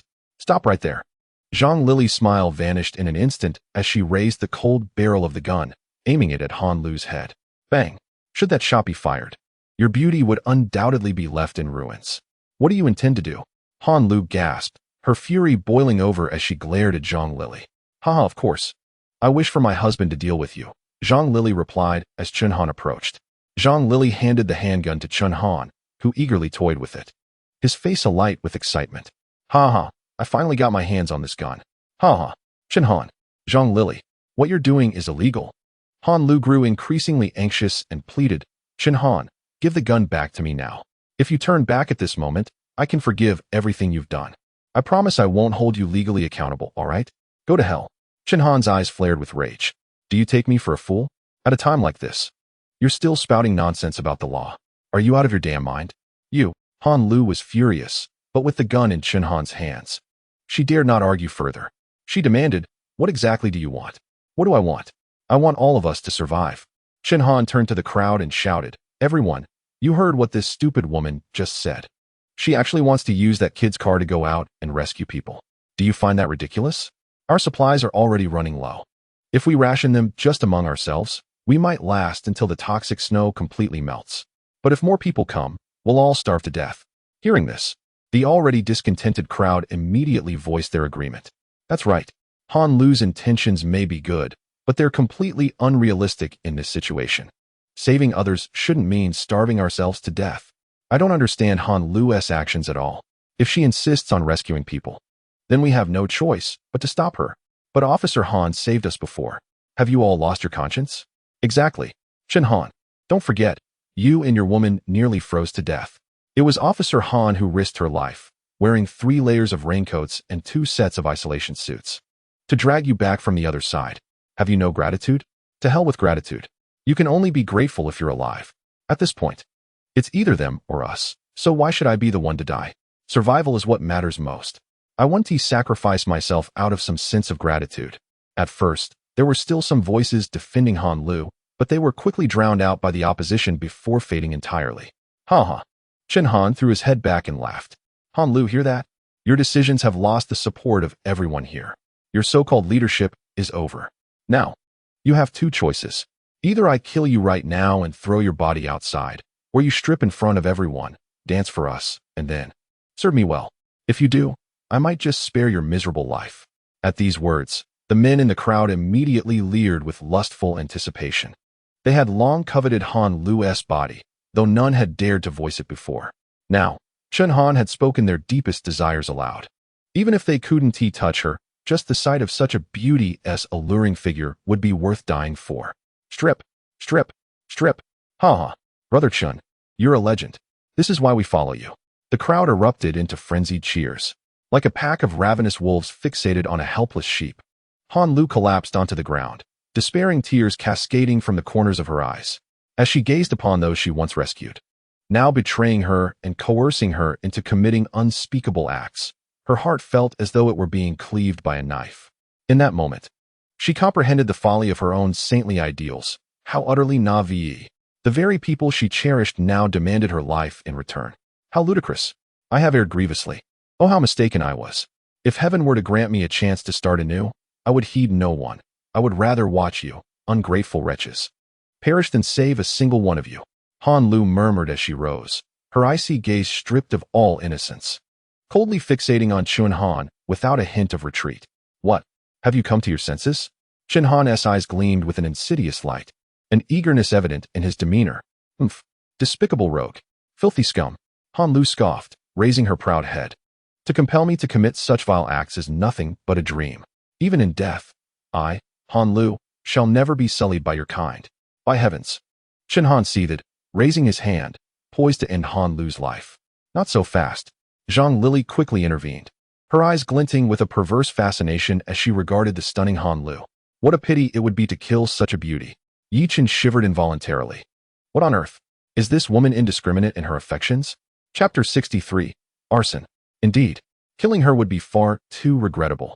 Though Chen Han retained his weapon, he clearly hesitated to end Han Lu's life. She cannot escape. I propose we eliminate this troublesome individual first. His women are rather appealing, after all. Zhang Lili's lascivious gaze pierced through by Shui and the others. Hey, your man is about to meet his end. If you wish to live, strip off your clothes now. Otherwise, do not blame us for being merciless. There is but one female officer, yet you all lack such privilege. Precisely. Chen Han grinned wickedly, aiming his pistol at Yi Chen's head. Those who do not wish to die alongside him, strip immediately. Xia Xuanning and the others exchanged glances, amusement dancing in their eyes. He claims he will kill the master? Ha ha ha. With that pathetic stick in his hand, he dares to threaten? How utterly laughable. Go on, kill one of us and prove it. If you cannot take down Brother Yi, you will be looked down upon. Bai Shui mocked, mimicking the tone of Xia Xuanning and the others. The crowd around them stood in bewilderment. What is happening? Are these women out of their minds? That is a handgun. How can one not fear the power of a gun? Could it be that this lad is impervious to blades and bullets? Do these women truly wish for that young man to perish? Good heavens! Do you believe I lack the courage? Chen Han, consumed by fury, racked the gun's chamber and stormed towards Yi Chen, pressing the weapon against his temple. Listen here. It's not that I am unwilling to spare your life. It is your women who demand your demise. He sneered. Speak now, before your last breath. Do you have any final words? Don't say I didn't give you a chance. Yi Chen remained unperturbed, as if the cold instrument of death resting against his head were merely a child's water gun. It is far too premature for farewells. For if one of us is to die today, it shall undoubtedly be you. The onlookers gasped. Has this young man lost his mind? The women's indifference to his fate is one thing, but does he not care for his own life? With a gun pressed to his head, he dares to utter such audacious words? Is he eager to hasten his own demise? You scoundrel! Chen Han, enraged, prepared to pull the trigger. However, in the next instant, the handgun he grasped ignited in a fierce blaze. The flames seared his palm, forcing him to relinquish the weapon as he frantically shook his hand. Yet the fire could not be extinguished, rapidly engulfing his arm and soon enveloping his entire being in a fiery embrace. "Ah, help! Help me!" Chen Han writhed on the ground, his anguished cries echoing chillingly in the air. "Quick, douse the flames." Zhang Lili, reacting swiftly, grabbed a nearby fire extinguisher in desperation, followed by two of his subordinates. However, the extinguisher proved utterly ineffective against the raging inferno. As the mist dissipated, Chen Han was reduced to a charred husk, with only his white eyeballs protruding from their sockets, his mouth agape, emanating the scent of roasted flesh, an utterly terrifying sight. Several onlookers were so horrified that they retched. Even those who did not succumb to nausea found themselves paralyzed with fear, trembling uncontrollably. Zhang Lili and the two subordinates collapsed to the ground, gazing at Yi Chun as if he were a demon. Though Han Lu was from the security bureau, she too was shaken by the horrifying spectacle. Only Yi Chun and Bai Shui maintained a semblance of composure, casually enjoying the ice cream they had just acquired, engaging in light-hearted conversation, as if the charred remains before them were not a person, but merely a roasted pig. "What manner of beings are you?" Zhang Lili, trembling in terror, stammered her question. Yi Chen's lips curled into a devilish smile as he raised his right hand, a flame bursting forth, dancing upon his palm. The crowd gasped in astonishment. Despite their awareness that Chen Han's fiery demise was undoubtedly linked to Yi Chun, they could hardly fathom the extent of his powers. Yi Chun possessed the ability to command flames. Was he even human? He was nothing short of a deity. "In my world, I am merely an ordinary individual. Yet in your realm, I am a god." Boom. These words resonated like thunder, utterly shattering Zhang Lili and her companion's mindset. "Master, shall we proceed with the kill?" At that moment, Xia Xuanning stepped forward to inquire.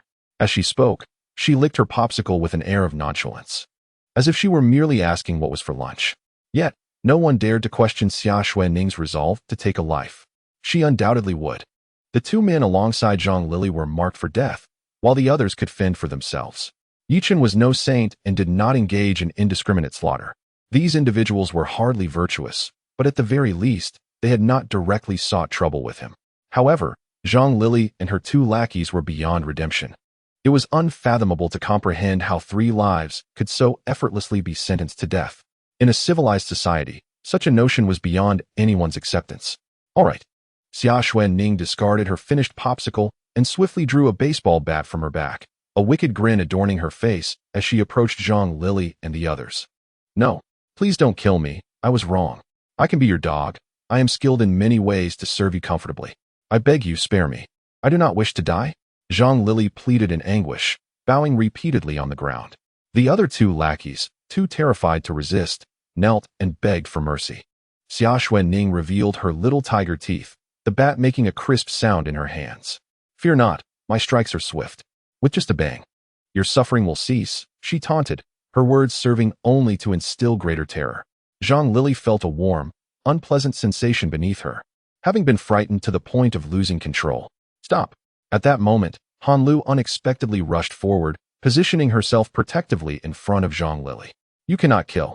Yi Chun and Xia Xuanning both reacted with disbelief. Xia Xuanning chuckled. "Oh, my dear saint, this woman was just contemplating how to humiliate you. And now you plead for her? Have you lost your mind?" Han Lu trembled, her voice quivering. "They are villains. They must face the law's judgment. You are merely ordinary people and cannot take the law into your own hands. But we have already taken a life. Are you suggesting you will judge us as well?" Xia Xuanning replied, her tone laced with mockery, her gaze fixated on Han Lu as if she were a jester. Chapter 64. Justifiable Defense. Han Lu resolutely shook her head. "No, it is different. You acted in justifiable defense. It is not a crime. However, they can no longer inflict harm upon you, and being defenseless, you must not harm them. I shall confine them, and, once the heavy snow has completely melted, hand them over to the authorities. To hell with the authorities." At that moment, Zhang Lili suddenly erupted, seizing a sharp fragment of stone from the ground and fiercely ensnaring Han Lu's neck from behind, shouting, "Get out! All of you get out! If you don't leave, I will kill this woman." Han Lu was bewildered. "Zhang Lili, have you lost your mind? I am trying to save you." Her eyes widened in disbelief, unable to comprehend that just a moment ago she wished to rescue Zhang Lili, yet now she found herself held hostage by her. "To hell with this." Zhang Lili hissed. Do you truly believe these people will heed your words? Save me? You're delusional. Get out now, or I shall kill her immediately. Zhang Lili's words left Han Lu's heart in despair. Huh, you really are a woman who forgets pain after a meal. Yi Chen scoffed, slowly approaching Han Lu. You see, they have already betrayed you once. Why do you still wish to save them? Now, betrayed again. How does that feel? Han Lu remained silent, tears streaming down her cheeks. She had indeed resolved not to save anyone any longer. Yet, one's nature is hard to change. As she watched Shun Han perish in such a tragic manner, and as Xia Xuanning was about to kill Zhang Lili and the others before her eyes, Han Lu's compassionate heart could no longer be restrained. She could not bear to witness such a scene, thus she rushed out to rescue them. In her eyes, these individuals had erred, yet they had not committed murder. Their crimes did not warrant death. In due time, when handed over to the court, the authorities would surely impose the appropriate punishment. Now, she realized how utterly mistaken she had been. Her compassionate heart was indeed laughable. With vacant eyes, Han Lu managed a grim smile and said, "Let her kill me. I have completely lost hope in this world." "Huh, do you think I would still care?" Yi Chen replied, his expression one of derision. Then he turned to Zhang Lili, saying, "Zhang Lili, is it? I am an utter stranger to the woman in your grasp. She even aimed a gun at me. Do you believe I would care for her life or death? Go ahead, kill her. I will kill you afterward. That way you will have company on your journey to the underworld, and you won't be so lonely." Yi Chen's words plunged Zhang Lili into further disarray. Her intention was never to kill Han Lu, but rather to ensure her own survival. Now, with self-preservation seemingly unattainable, what good would it do to kill Han Lu? It was then she realized the absurdity of her thoughts. Yi Chen was not like Han Lu with her naive compassion. He would kill without a second thought, bearing no concern for having taken Han Lu hostage. Upon reflecting on this, she forcefully pushed Han Lu aside and, tumbling forward, clung to Yi Chen's thigh, crying out, "I was wrong. I beg you spare me. I truly do not wish to die. Do you genuinely desire to live?" Yi Chen replied, a hint of wicked amusement playing at the corners of his mouth. Zhang Lili's heart soared with hope. "I do. Of course I want to. But you have offended me. While you may escape death, you cannot evade punishment. Even if you live, I must impose consequences upon you. Can you accept that?" "Yes, absolutely." Zhang Lili nodded fervently, her desperation evident. "As long as it allows me to survive, I will accept any punishment. Please, I implore you, let me live." "Ha ha, very well. Since your will to survive is so fervent, I shall indulge you." With that, Yi Chen seized Zhang Lili's arm and, with a sudden, forceful twist, crack, her arm was grotesquely contorted into a spiral. "Ah!" Zhang Lili's agonized scream pierced the air. Yi Chen showed no mercy, continuing to grasp her other limbs, crushing them one by one. "Ah! Ah!" Zhang Lili writhed in pain, her limbs flailing uncontrollably, her body convulsing like a maggot upon the ground. "You shall not die a good death. You shall not die a good death," she cried out in torment, the excruciating pain fueling her curses. "Why must you resort to such lamentation?" Yi Chen mused. "You claimed that as long as you could live, you would accept any punishment. I have yet to gouge out your eyes or sever your tongue. Is this not a display of mercy?" With that, Yi Chen disregarded her further and turned to his two underlings, asking, "What about you? Do you wish to be punished as well?" Sometimes, living can be far more agonizing than death. Just like Zhang Lili. In this apocalyptic world, having your limbs rendered useless is akin to death. No one will return to care for a cripple. They must endure immense suffering and face starvation. The two men understood that they would not survive the day. They exchanged glances, each perceiving the other's intention to fight to the death. In the next moment, they abruptly sprang into action, brandishing daggers towards the seemingly closer Bai Shui. "You bastard! Die!" one shouted. "Even if I must perish, I will take you down with me." They were lucid enough to realize that kidnapping Han Lu had been futile. However, if they could capture the other women brought by Yi Chen, perhaps there was a glimmer of hope. Yet, they had chosen the wrong target. While Bai Shui and her companions appeared delicate, in truth, they were vicious to an extreme. Provoking them? That would be sheer folly. Yi Chen remained unfazed, ready to witness the unfolding drama. Upon this realization, the two men felt a surge of exhilaration. They could hardly believe that someone with such a seemingly pure and fragile appearance as Bai Shui could be their adversary. Since Yi Chen refrained from intervening, they were certain they could subdue Bai Shui. This would guarantee their escape. "You despicable villains!" Bai Shui seethed, her eyes flashing with a sharp murderous intent. In an instant, Her long sword appeared in her hand, enveloped in flames enhanced by her extraordinary abilities. With a swift motion, the fiery sword sliced through the air before swiftly returning to its sheath. The two men stood frozen in place, their eyes wide with terror as if they had encountered a ghost. In the next moment, their upper bodies fell to the ground, severed at the waist. This single strike had cleaved them in two. The gruesome scene sent many into a fainting spell. They finally realized that it was not only Yi Chun who was a devil. Everyone present was a fiend. What about this woman? Xia Shui, observing the decapitated heads, irately pointed at Han Lu and inquired. She had initially intended to slay 3, yet had failed to kill even 1, leaving her deeply dissatisfied. Han Lu stared blankly at the floor. Although she understood that Xia Shui was inquiring about her fate, she felt no emotional response. Her altruistic heart had been utterly shattered. The stark contrast had stripped her of all hope in this world. Chapter 65. The ex-girlfriend. Just as Yi Chun was about to speak, his phone, tucked away in his pocket, suddenly rang with an urgent tone. Could it be Hai Zi? While numerous individuals knew his number, he could scarcely fathom who would call him at this moment, aside from Wang Hai. Could it be that he was still alive? That would be splendid. Yi Chun, filled with excitement, retrieved his phone, only for his expression to darken. Damn it, it was actually Lan Yu? Why on earth would that wretched woman call him? Initially, Yi Chun contemplated hanging up immediately, but after a moment's reflection, he decided to answer and discern the situation. In his previous life, during the apocalypse, Lan Yu had shared the dilapidated rental unit with him. Thanks to a food factory's warehouse located downstairs, they had managed to survive the toxic snow period. In this life, having parted ways with Lan Yu, Yi Chun had lost track of her whereabouts. He even feared she might have perished from starvation. Yet, now she had the audacity to call, indicating she was still alive. Lan Yu was the principal culprit responsible for Yi Chun's demise in his past life. She had not only deceived his affections, but had also betrayed him. Thus, she was his sworn enemy. He had refrained from killing her before due to the absence of the apocalypse. Now that she dared to call, Yi Chun would not hold back.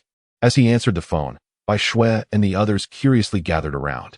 Hello, is this Yi Chun? You truly are alive. This is wonderful. Absolutely wonderful. Lan Yu's ecstatic voice erupted upon realizing he had picked up the call. Simultaneously, on the other end of the line, several women's voices chattered incessantly. To Blue Moon's surprise, she was not alone but surrounded by a group of women. From the sound of it, there seemed to be 4 or 5 of them. Yi Chun's interest was piqued. With so many women, what if one of them met the system's criteria? What is it? Yi Chun asked, his tone indifferent. Woo-woo, darling, I miss you so much. I truly can't live without you. Blue Moon did not mention the reason for her call, and instead began to sweetly indulge in her affectionate teasing. This immediately widened the eyes of Bai Shui and the others. What on earth is this woman doing? Why is she being so coy right from the start? Only Xia Xuanning furrowed her brow. After all, Blue Moon was an employee of the Meisher Group, and Xia Xuanning certainly recognized her. Given this context, could Blue Moon be Yi Chun's girlfriend? With this thought, Xia Xuanning felt a pang of jealousy. After all, Bai Shui and the others had all come after her in Yi Chun's life. Although Xia Xuanning initially started as a maid, she was nonetheless an elder. Yet, compared to Blue Moon, Xia Xuanning could hardly claim to be old. Fortunately, Yi Chun's subsequent words eased the tension for Xia Xuanning and Bai Shui. Enough. We have already broken up. Please refrain from speaking nonsense. Woolwood darling, I know you still love me. Please don't say such hurtful things, okay? How have you been managing all this time? Where are you? Yi Chun replied nonchalantly, of course, I'm at home.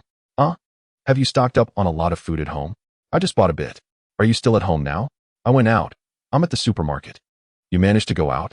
Blue Moon exclaimed, her excitement palpable. You're not lying to me, are you? Haha, do you think I have any reason to deceive you? Yi Chun's tone dripped with disdain. In the past, such a tone would have undoubtedly angered Blue Moon. However, at that moment, she interpreted Yi Chun's demeanor as confidence. Suppressing her exhilaration, Blue Moon continued to sweetly plead, darling, it's been a day since I've eaten anything at home. Please, come and take me away. I swear I will never betray you again.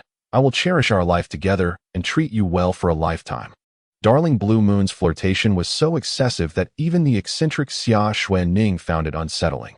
Bai Shui and the others displayed expressions of disgust, secretly scolding the shameless green tea for her antics. Yet, all of them were tense with apprehension. They feared Yi Chun might acquiesce. However, Yi Chun disappointed them once more. Stop with the pointless chatter. Where are you now? At home. I'm at home. All right, wait for me. I will come by shortly. Wow. Darling, you're amazing. Love you. Love you, love you. After hanging up, Bai Shui and the others looked at Yi Chun with expressions akin to scorned wives. Brother Yi, she has already broken up with you. What is the point of this? Indeed, Master, after all this time, are we not worth more than just her? You are so biased. Master is naughty. The four women wore displeased expressions. Yi Chun forced a smile and shook his head, explaining, you misunderstand. That Blue Moon has betrayed me and has entangled herself with many colleagues at the company. Do you think I could ever forgive a woman like that? Xia Xuanning said in confusion. Then why did you say you were going to pick her up? Yi Chun scoffed. I know her character all too well. If she weren't in a desperate situation, she would never seek me out. This time, she is merely looking to exploit me before discarding me again. I intend to discover what tricks she is up to and, in the process, settle the score for her betrayal. Upon hearing this, Xia Xuanning and the others suddenly understood, their faces breaking into mischievous smiles. Wow, Master, you are so wicked. I adore it. I knew brother you wasn't that foolish. Her heart may be black, but she can't compare to our master indeed. You are the most extraordinary. Yi Chun replied, is there such flattery? Master, can we accompany you? Xia Xuanning posed the crucial question. Yi Chun shook his head. No, that won't do. If she sees you, it would ruin all the fun. Here's the plan. You stay here and deal with this Han Lu while gathering anything useful. I will confront Blue Moon. I can set up a video call so you can witness the spectacle. Yi Chun picked up a scattered action camera from the ground. This device connects to a phone, allowing him to broadcast live to them, providing an immersive experience. Great. Master, go teach her a lesson. Brother Yi, please be careful. Yes. I will be careful. I'm heading out now. After ensuring the girls were settled, Yi Chun stepped out of the supermarket. Meanwhile, Blue Moon hung up her phone, and her three friends immediately cast envious glances at her. Wow, Blue Moon, your clingy ex-boyfriend is treating you so well. He actually came to pick you up with just one call? With this treacherous snow outside, the further he goes, the more danger he faces. It's truly enviable that he would come for you. Yes. Blue Moon, dear friend, can you ask your boyfriend to take us along too? We're starving. Chapter 66. 5 groups of 4. The 3 women chattered excitedly. Blue Moon's vanity was greatly satisfied as she raised her head proudly, declaring, of course. I understand this clingy fool's intentions perfectly. If it weren't for Chang's constant excuses for not showing up, why would I need to call him? This time, I'm just using him. Once he picks me up, I'll kick him right out. Wow. Dear sister, you truly possess a remarkable confidence. Having a devoted admirer as a boyfriend is simply splendid. Wang Ping exclaimed enviously, admiring the tall figure of 1 meter 80 and model-like stature. Beside her, Chen Rong, with her oval face and a height of around 1 meter 60, nodded in agreement. You err, we are surely saved this time. That Yi Chun will undoubtedly bring food. And we won't have to endure hunger. There was a hint of skepticism in Chen Rong's words. Lan Yu proudly declared, that devoted admirer is utterly obedient to my wishes. Rest assured, as soon as he arrives, I will ensure he takes us all with him. However, she suddenly winced, but my shoulders feel a bit sore. I'll take care of it. I'm quite adept at shoulder massages. Chen Rong hurriedly dashed out to assist Lan Yu. Yet, a deep-seated anger simmered in her eyes. Damn it, if it weren't for your devoted ex-boyfriend, would you even deserve my assistance? Oh dear, I'm feeling a bit parched. Lan Yu relished the flattery, her tone dripping with sarcasm. I'll go boil some water. Li Shuang exclaimed as she rushed to the kitchen. Oh, I feel so bad to trouble you all. Never mind. I'll just wash my underwear instead. Hey, what are you saying, good sister? I was just about to wash mine. It's only natural to do it together. Wang Ping quickly rose and scampered into the bathroom. Lan Yu couldn't contain her laughter, her smile spreading wide as she wielded her influence like a queen. If Yi Chun were to witness this scene, he would surely marvel at her prowess. Is this what it means to wield power through others? One moment, they were best friends, and the next, mere subordinates. Truly, the epitome of superficial sisterhood. However, after indulging in her moment of glory, they awaited the words they longed to hear. All right. I'm feeling a bit tired. I'll head back to rest for a while. Don't worry. Once that devoted admirer Yi Chun arrives, I will ensure he brings you all along. Upon hearing this, Chen Rong and the others were filled with joy. This was precisely the affirmation they had been waiting for. You err, I always knew you had our best interests at heart. A figure, barely 1 meter 50, yet weighing a hefty 150 pounds, moved clumsily, ready to pounce on Lan Yu. Startled, Lan Yu swiftly sidestepped to evade the embrace. Li Shuang, please, control your excitement. The hefty Li Shuang collapsed onto the sofa, her expression momentarily clouded with displeasure. Yet, once she rose, the annoyance dissipated, and she smiled lightly. My apologies for my lapse. After receiving Lan Yu's reassurance, the trio engaged in light chatter before retreating to their respective corners. They each retrieved their phones and soon became engrossed in lively discussions within the vast realm of the internet. In the Jiangxing Four Beauties WeChat group, Chen Rong shared a grateful emoji. Thank you, Yue, for taking us along. We are lifelong sisters. Wang Ping, indeed. We are the best of sisters, destined to be together for a lifetime.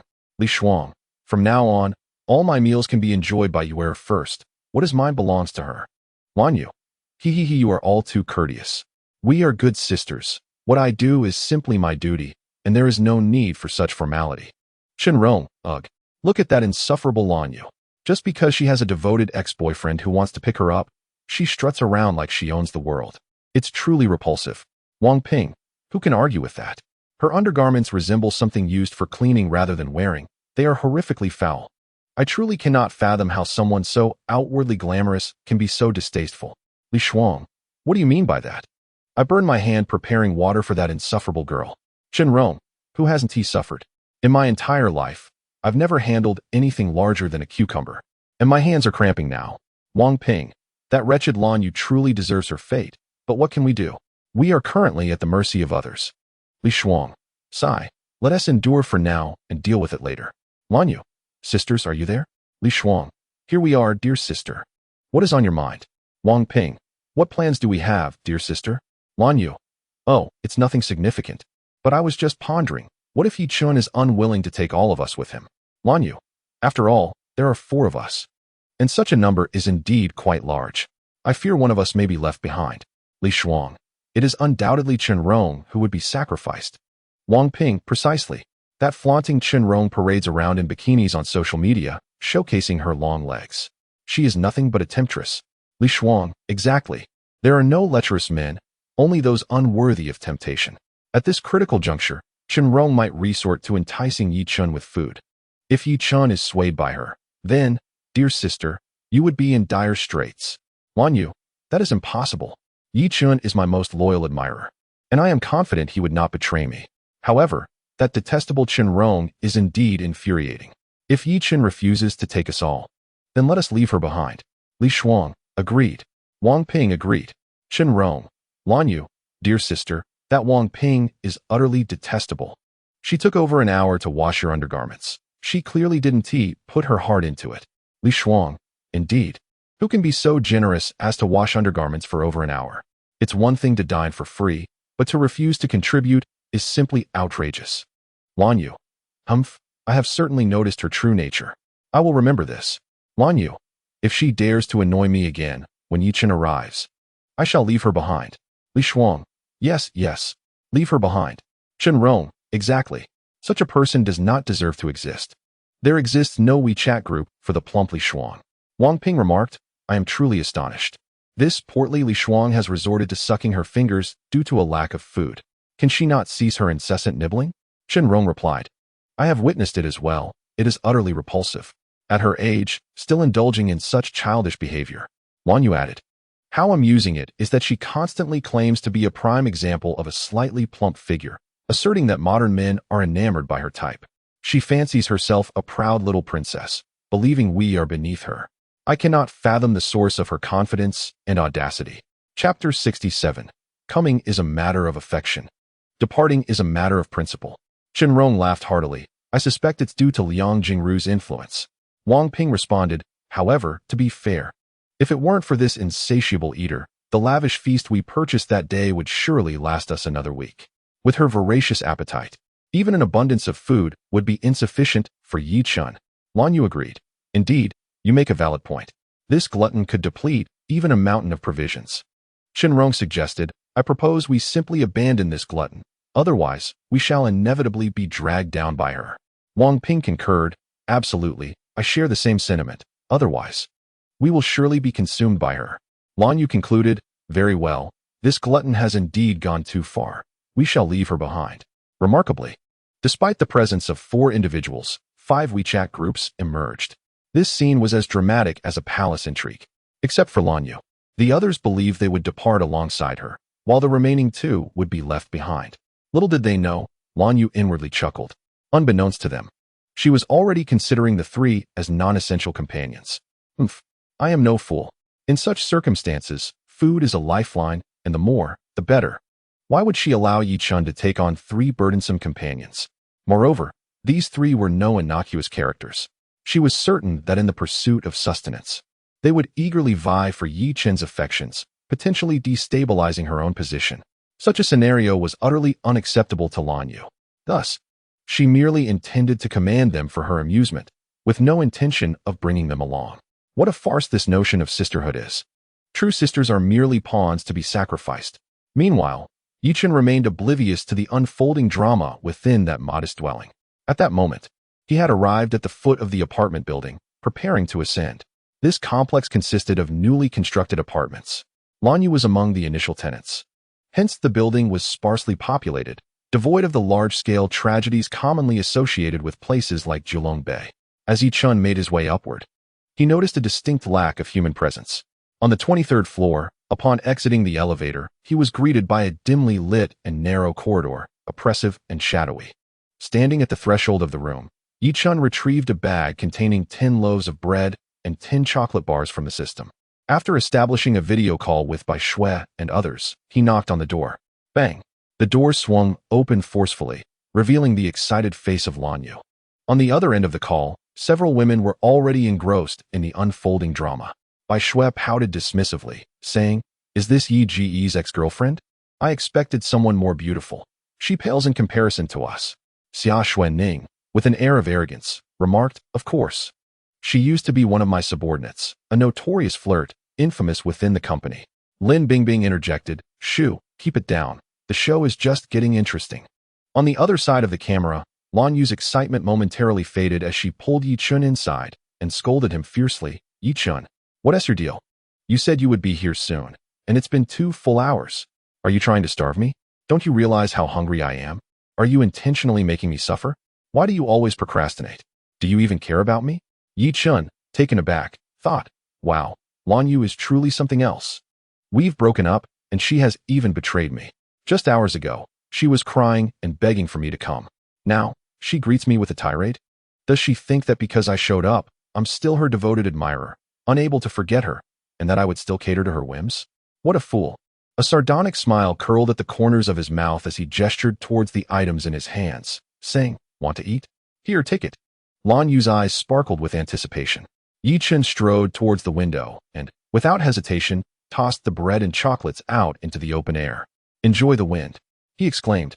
The scene left the onlookers utterly stunned. They never anticipated that amidst such scarcity, Yi-chun would so casually discard 10 loaves of bread and a handful of chocolates, items that could mean the difference between life and death. Such wastefulness was simply outrageous. Lanyu panicked, rushing to the window in desperation. "No, please, Yi-chun, are you mad? Those are life-saving provisions. How could you throw them away? Go down and retrieve them at once, or I swear I will never reconcile with you." Indeed, the portly Li Shuang was equally furious, her mouth agape in disbelief.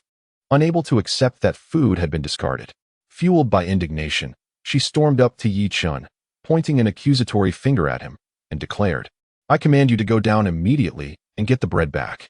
Otherwise, you'll never have a chance with Yue again." Yi-chun couldn't help but chuckle at her outburst. On the other side of the camera, Bai Shui and her companions were thoroughly amused, erupting into hearty laughter. With a swift motion, Yi-chun delivered a sharp slap to Li Shuang, sending his hefty form sprawling to the ground, where he began to wail. "Woo woo woo, where he struck me. How dare he?" Lanyu was instantly incensed.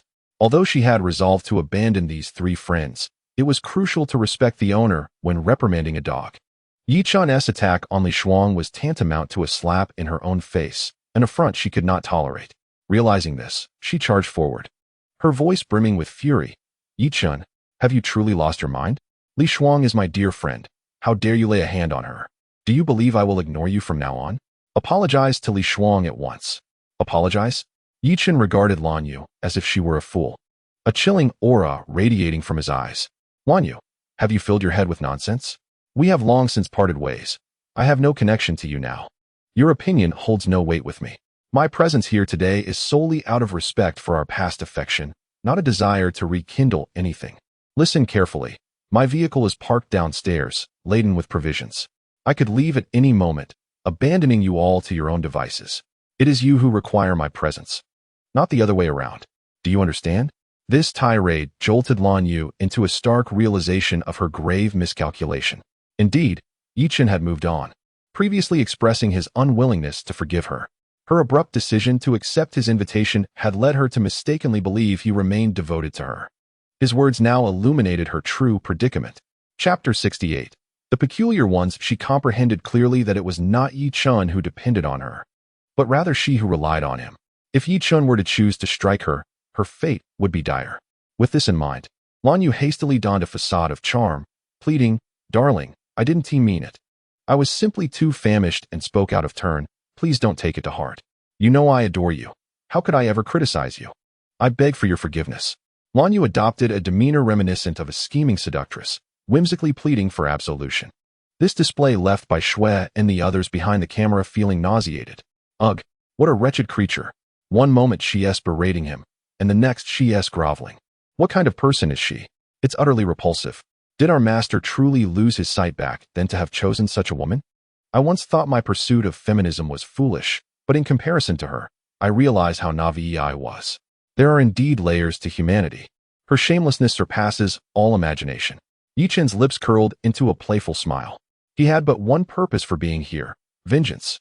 With this in mind, he decided to play along and tease that wretched Blue Moon a little. Thus, he waved his hand dismissively and said, "Let it be. I have come here today out of respect for our past. Let us not dwell on what just transpired. However, there are 4 of you, and my vehicle is already laden with goods. It can accommodate no more than 3 passengers. So, who among you will remain here?" Blue Moon was about to speak up, suggesting that she could go alone, but she quickly swallowed her words. She was intent on crafting the image of a well-behaved girl. If she were to voice such a thought, wouldn't her carefully constructed persona collapse? If Yi Chun, in a fit of anger, were to abandon her, it would spell disaster. The others exchanged glances, none wishing to be the one left behind, yet none dared to speak first. They understood the adage about the bird that sticks its head out first. Seeing the silence, Yi Chun continued, "Very well then. Each of you must provide me with a reason to take her with me.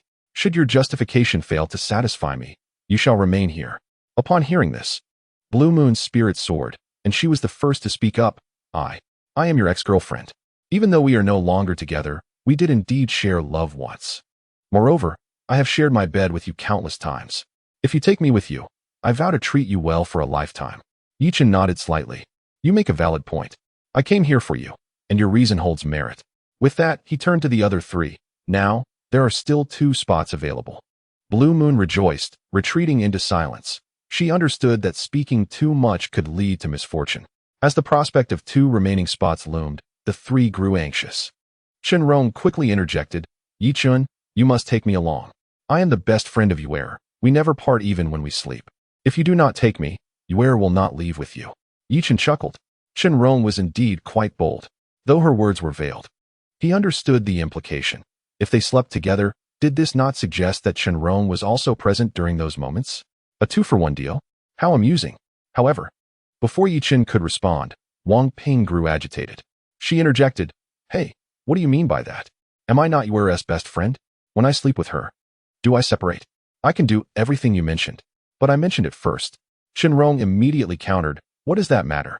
A reason must possess uniqueness. Why should I be forbidden from saying what you have?" "Wang Ping, don't go too far," Shenrong retorted through gritted teeth, her face flushed with anger, clearly ready to escalate the confrontation. However, Wang Ping, who had been trailing behind, abruptly tore off her fade. She directed her gaze towards Lan Yu and remarked, "Yi Chun, you are unaware that this Chun Rong is particularly shameless. She has privately labeled Yuer as a gold digger, claiming her lifestyle is dissolute, that she sleeps around for money. She is nothing but a gossiping harpy. You must not take her away. How dare you?"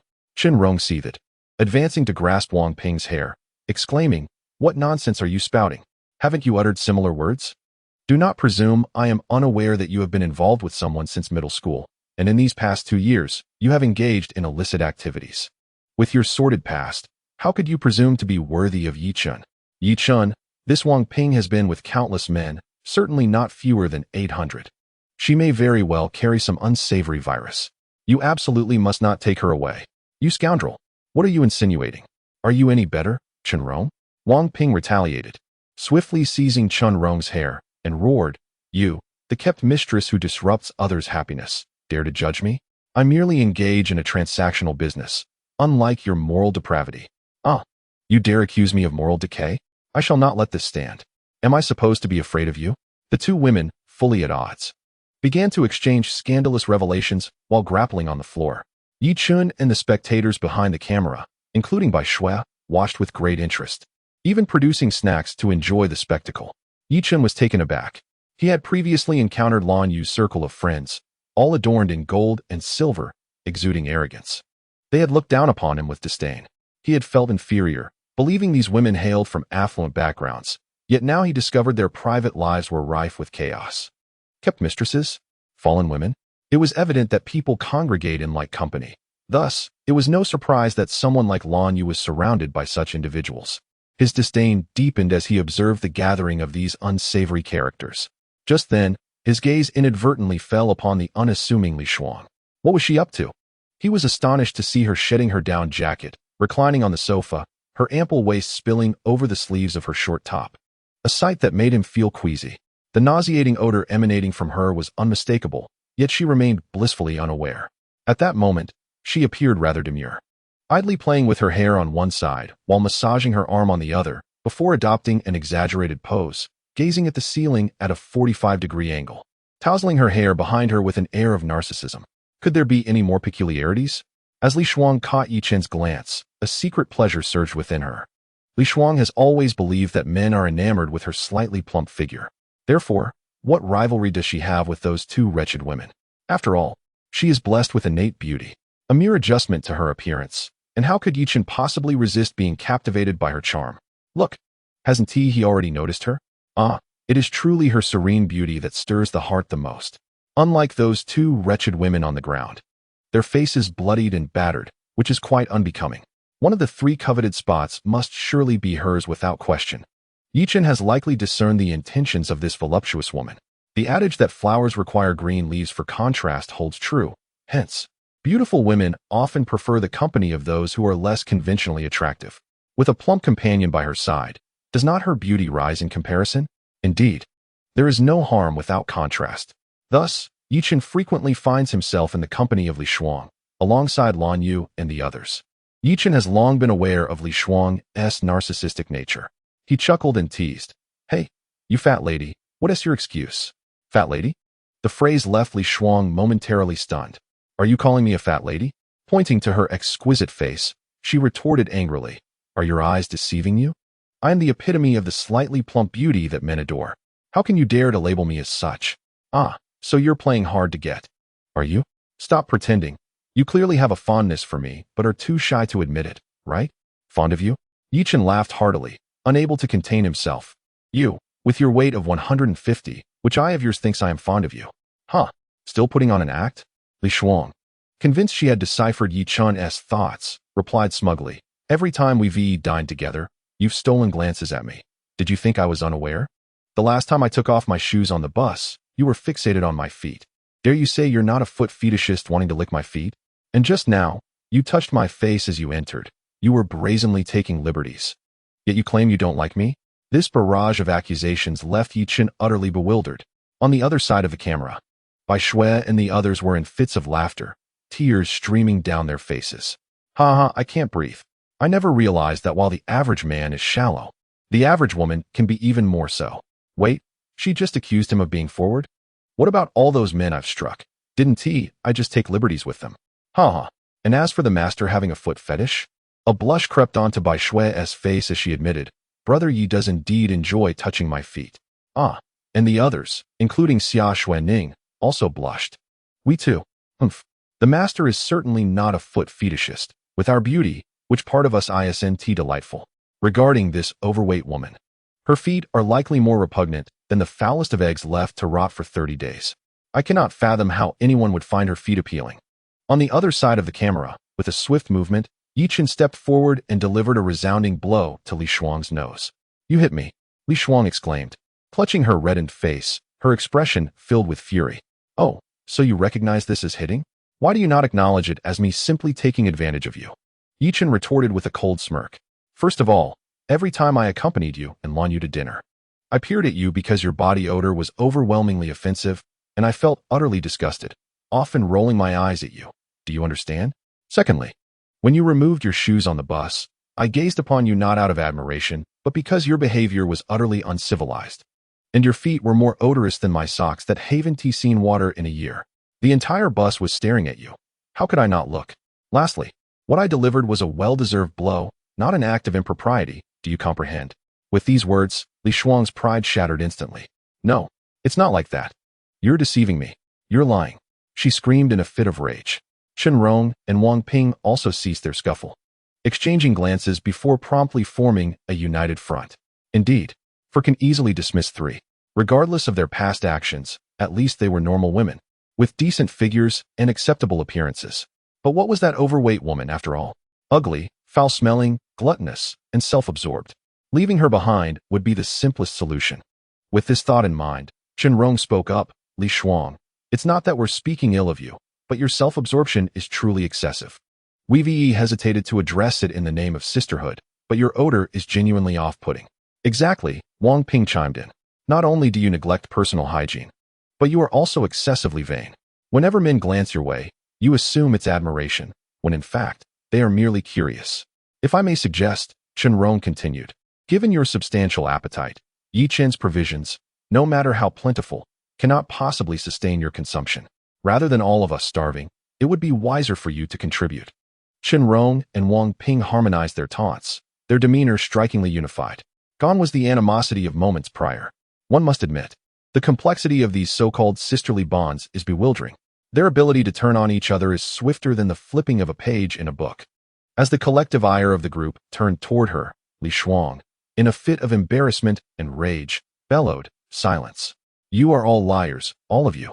I am the ideal slightly plump type that men adore. The internet speaks of it.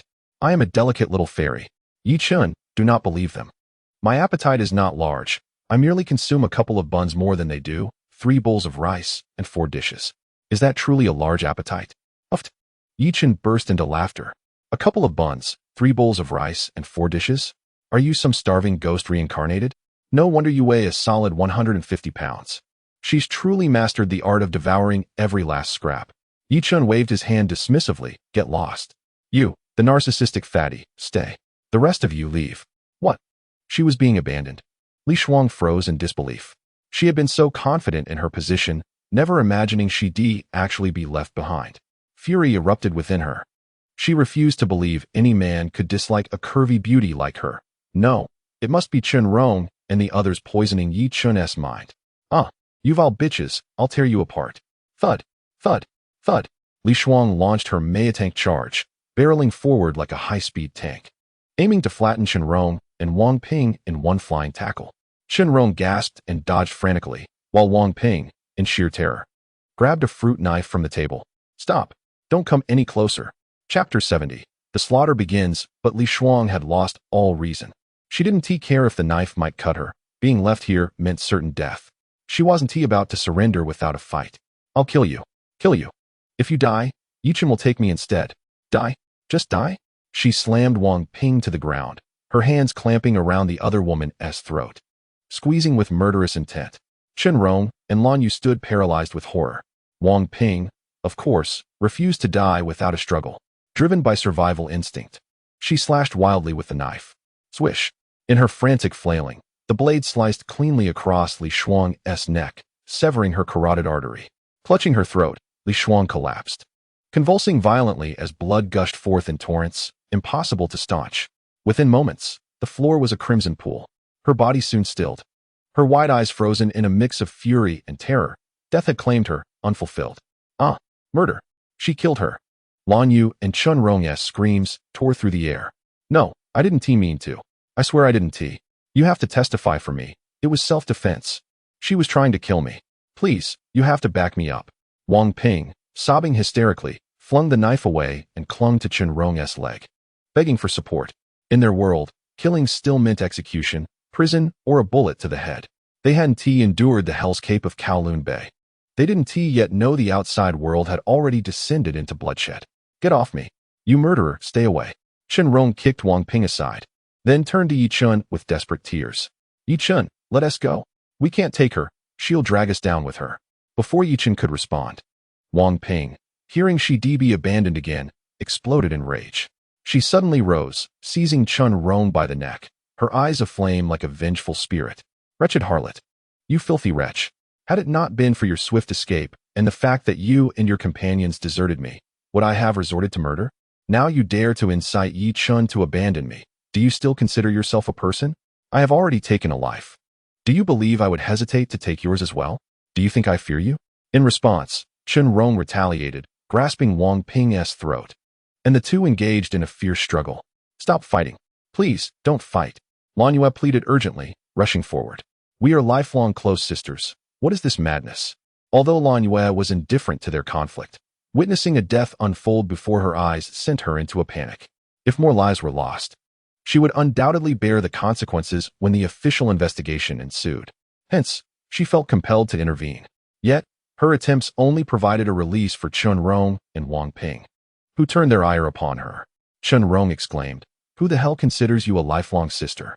Take a good look at yourself in the mirror, you wretched creature. What gives you the right to call me your sister?" Exactly, Wang Ping chimed in, releasing Chen Rong in a fit of rage. When we were in trouble, you didn't utter a single word of support. If it weren't for your connection with Yi Chun, granting you one of the slots, would you dare to speak such insolence? Yi Chun, this Lan Yue is nothing but a harlot. Chen Rong began to divulge. While she was with you, she frequently went to hotels with other men, flaunting her escapades in our friend group with photographs. Indeed, behind your back, she often derided you as a useless pauper, claiming that if it weren't for your docility and willingness to serve her, she would have kicked you to the curb long ago. Wang Ping echoed. Chen Rong continued. Just now, she admitted she called you because her other men were unavailable, yet once she stepped out, she discarded you. She never truly cared for you. This shameless woman even summoned male masseurs. What does that signify? The last time we played truth or dare at the bar, after losing, she shamelessly approached a stranger and slept with him. She is a wanton who would lay with anyone. And that is not all. Last time, she spent an entire night at a hotel with 3 male colleagues, claiming she hadn't gotten out of bed for 3 consecutive days. Especially her male best friend, who doesn't date her yet frequently seeks her out to satisfy his physical needs. She never turns him down. Boom. Each of these revelations struck Yi Chun's mind like thunder. Though he had long been aware of Lan Yue's shamelessness and chaotic private life, he had still underestimated her depravity. Yi Chun vividly recalled the incident when Lan Yue claimed she couldn't walk for 3 days due to a car accident. He had been deceived, even going to the police station to verify her story, only to discover that the place she fabricated lacked surveillance. He had personally staked out the intersection for a week, hoping to find that elusive pink van whose license plate he could not recall. Yet now, he realized the truth. To hell with that pink van. Who in their right mind would paint a van pink? Even if someone did, what are the odds it would collide with Lan Yue? Moreover, given Lan Yue's nature, how could she remain unperturbed? Is it possible she allowed 3 men to have their way with her? Damn it. It wasn't just Yi Chun who was furious. On the other side of the camera, Bai Shui and the others were equally enraged, their fists clenched tightly, wishing fervently to smash that vile woman's head in. Shameless. Despicable. How can such a repugnant woman exist in this world? I am utterly appalled. What on earth was my master thinking to associate with such a wretch? Thankfully, this wretch is not afflicted with any disease. Otherwise, my master would suffer, and we would too. This despicable creature deserves nothing less than to be immersed in a pig's trough for her transgressions. On the other side of the camera, upon hearing her own sordid deeds laid bare, Lan Yue was completely bewildered. "Ah, you scoundrels, be quiet. Silence," she shrieked, but her words fell on deaf ears. In a fit of rage, she seized a fruit knife from the ground and charged at the two. "Die, you all shall perish." With frenzied swings, Lan Yue struck. Her luck surprisingly fortuitous. The knife plunged into Chen Rong's neck and then into Wang Ping's heart. Although her strikes were wild, they found their marks with deadly precision. Chen Rong and Wang Ping could not even utter a cry before collapsing to the ground, lifeless. Lan Shui, terrified, dropped the knife, and slumped to the floor. No, no, no, no. How could this happen? How could this be? Chapter 71. The ruthless character. Have I become a murderer? No, I am not a killer. Yi Chun, with a wicked smile, remarked, "Stop your wailing. You are indeed a murderer. I witnessed it all. You struck quickly and accurately, ending 2 lives in mere moments. A remarkable feat. I'm so sorry. It was not intentional. I truly didn't mean it. Please, save me. I don't want to go to prison or face execution. I am still young. I cannot die. I cannot." Lan Yu grasped Yi Chen's arm, pleading desperately. Yi Chen found himself amused. Is this woman truly devoid of common sense? How can she utter such nonsense? What is this? A lifetime of betrayal not enough? She believes she can continue in the next life? She truly views herself as a tragic victim. Get lost. Yi Chen forcefully shook off Lan Yu's grasp. I am not your boyfriend. It's a miracle I am even here to help you. And you expect me to take the fall for you? Who do you think you are? Blue Moon, trembling with fear, stammered. What should I do? What should I do? A wicked smile curled at the corners of Yi Chen's lips. What to do? Why, of course, it was to send her down to accompany them. However, just as Yi Chen prepared to act, a piercing dog bark suddenly resonated from outside. Woof, woof, woof. This barking was alarmingly loud, distinctly different from the usual canine sounds, resembling the wails of a wild beast. Yi Chen's eyes widened in shock. A mutated dog? How could this be possible? The toxic snow had yet to melt. How could a mutated dog appear? Could it be that animals do not wait for the toxic snow to completely thaw before mutating? In his previous life, Yi Chen had waited until the toxic snow had thoroughly melted before leaving the rental apartment with Blue Moon. Perhaps he was fortunate, as it was only after another half-month that he encountered the first mutated beast.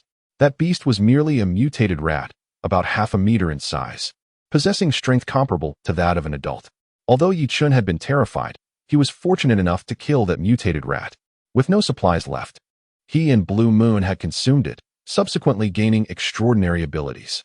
It was from that moment that Yi Chen acquired the means to survive in the apocalypse. However, this mutated dog was far more formidable than the mutated rat. They measured over 1.5 meters in length, capable of tearing apart a security door with a single swipe. Even a level 1 ability user would struggle against them, and only a level 2 ability user could contend. And even then, it would be a fierce battle.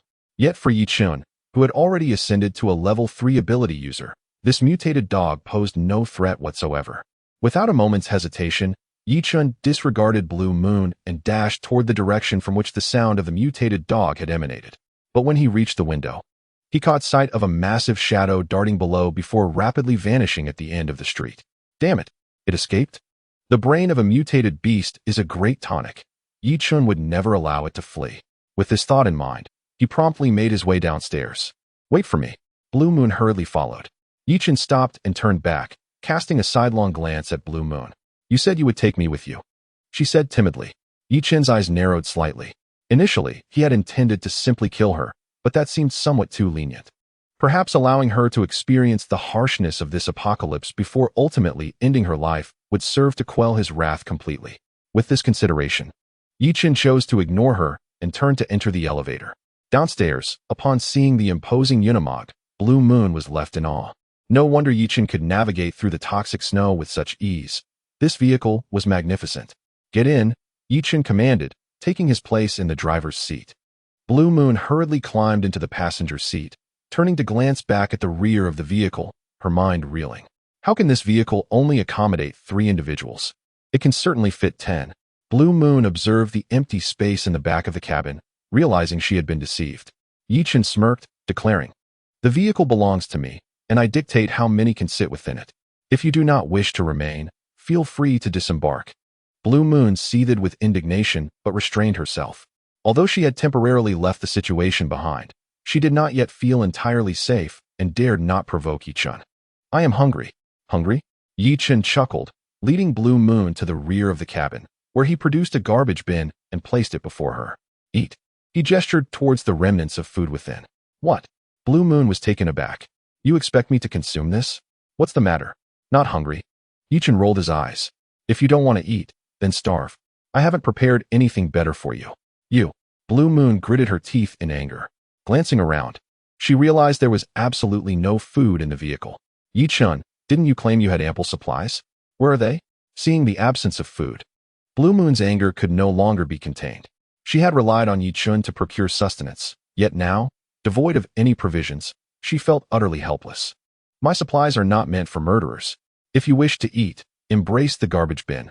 If not, then starve. Blue Moon remained silent, her attention drawn to two pieces of lingerie on the bed behind her. Although the sizes differed, both were larger than her own.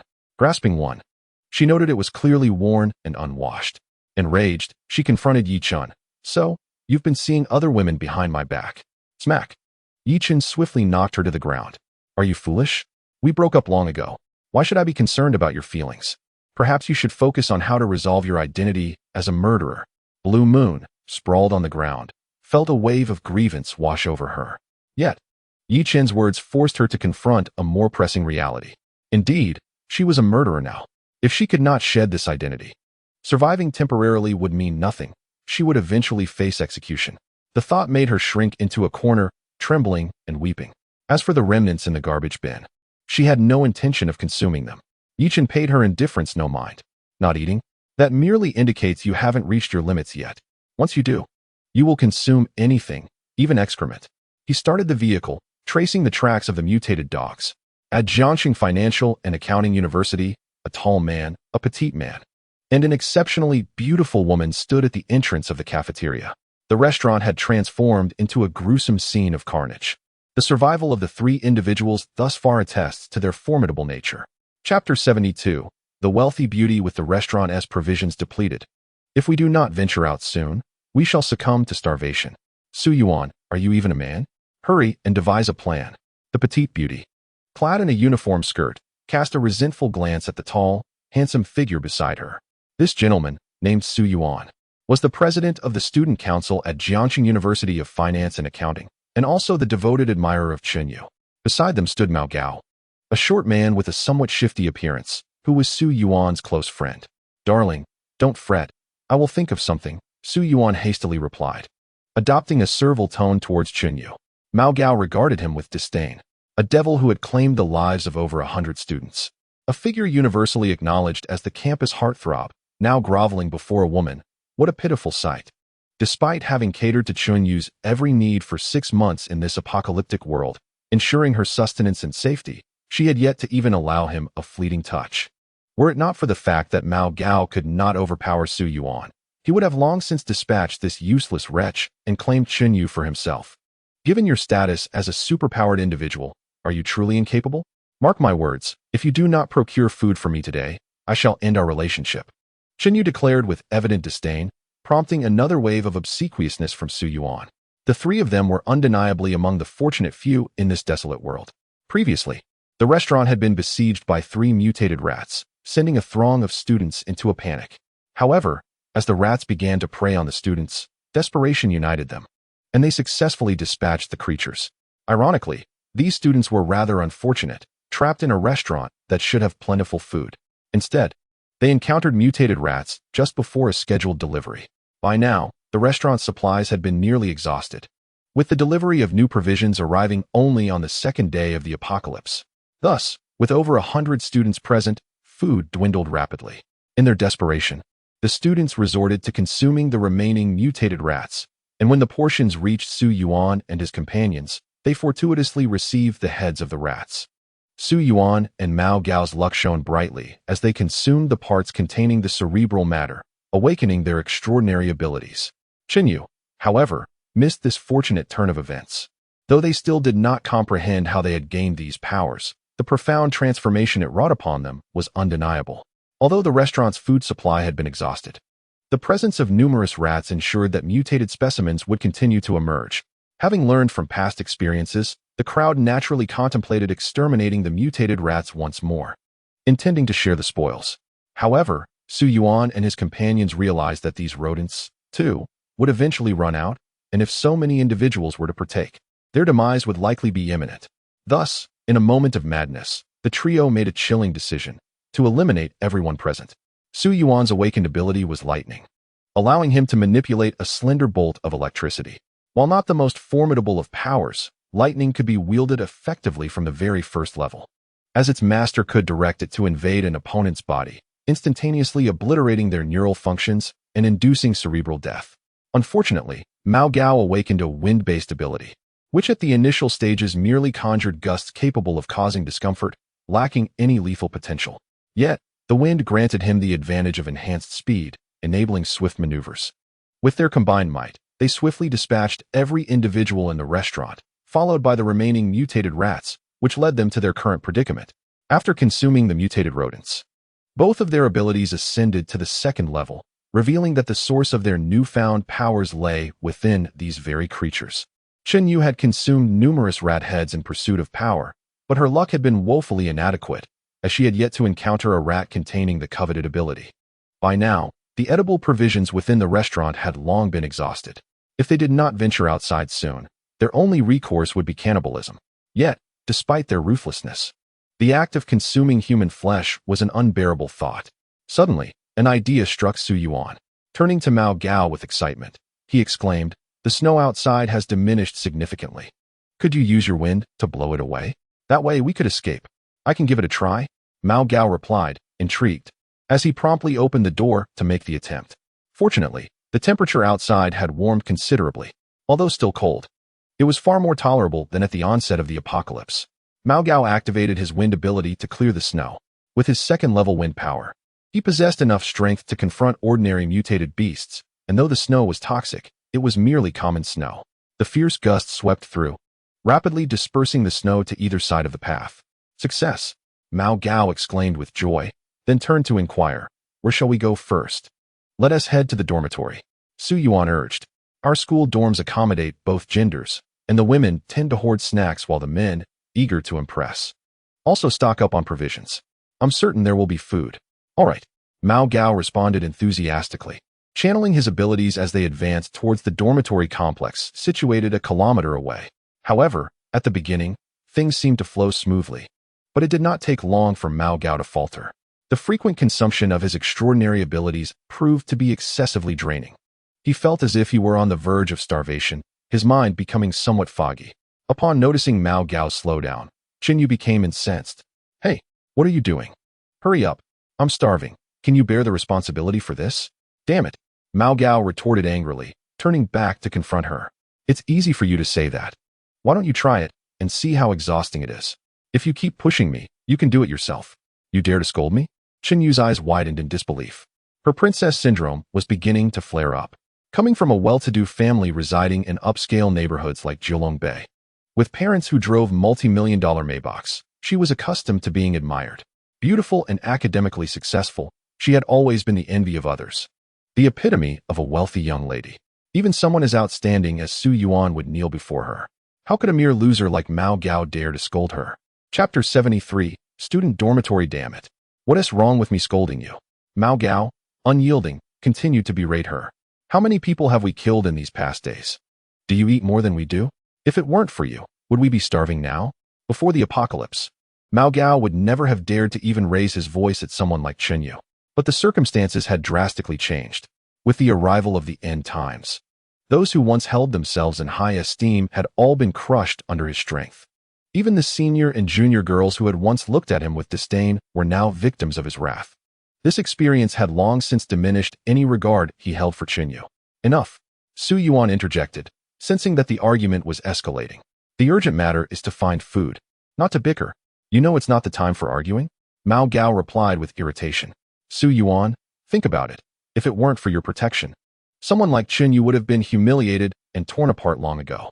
The very reason she has managed to live comfortably until now is because of you and me.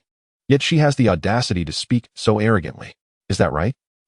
Chen Yu's emotions erupted, and she screamed, "Su Yuan, kill him. I command you to eliminate this audacious trash. Otherwise, I will break up with you. You must kill him."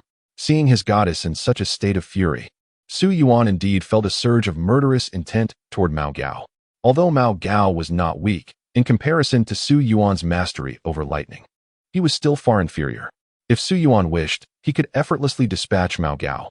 However, he was not foolish. Everyone possesses their own strengths. While his lightning prowess was formidable in combat, it was inadequate for clearing away the snow. To avoid succumbing to starvation and leaving this place, he had no choice but to rely on Mao Gao. Mao Gao, fully aware of his own worth, sneered, "Oh, you want to kill me? Come on. Go ahead and kill me." If you do, you'll all starve. He bore a rather provoking demeanor. All right, enough of this, Su Yuan interjected, attempting to mediate. However, Chen Yu remained irrationally furious. One must admit, this woman, though long-haired, possessed a short-sighted perspective. In her anger, she failed to consider the long-term consequences and was solely focused on eliminating the oblivious Mao Gao. Su Yuan, look at him. He has spoken of you in such a manner, and you can still endure? Are you even a man?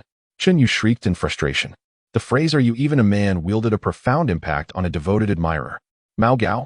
Su Yuan bellowed in fury, sparks of wrath flashing in his eyes. Mao Gao flinched at the intensity of Su Yuan's rage.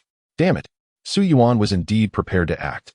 Mao Gao panicked, knowing that Su Yuan, in his infatuation for Chen Yu, might truly lose his senses and do something reckless, though his demise would also lead to their starvation. Mao Gao had no desire to perish.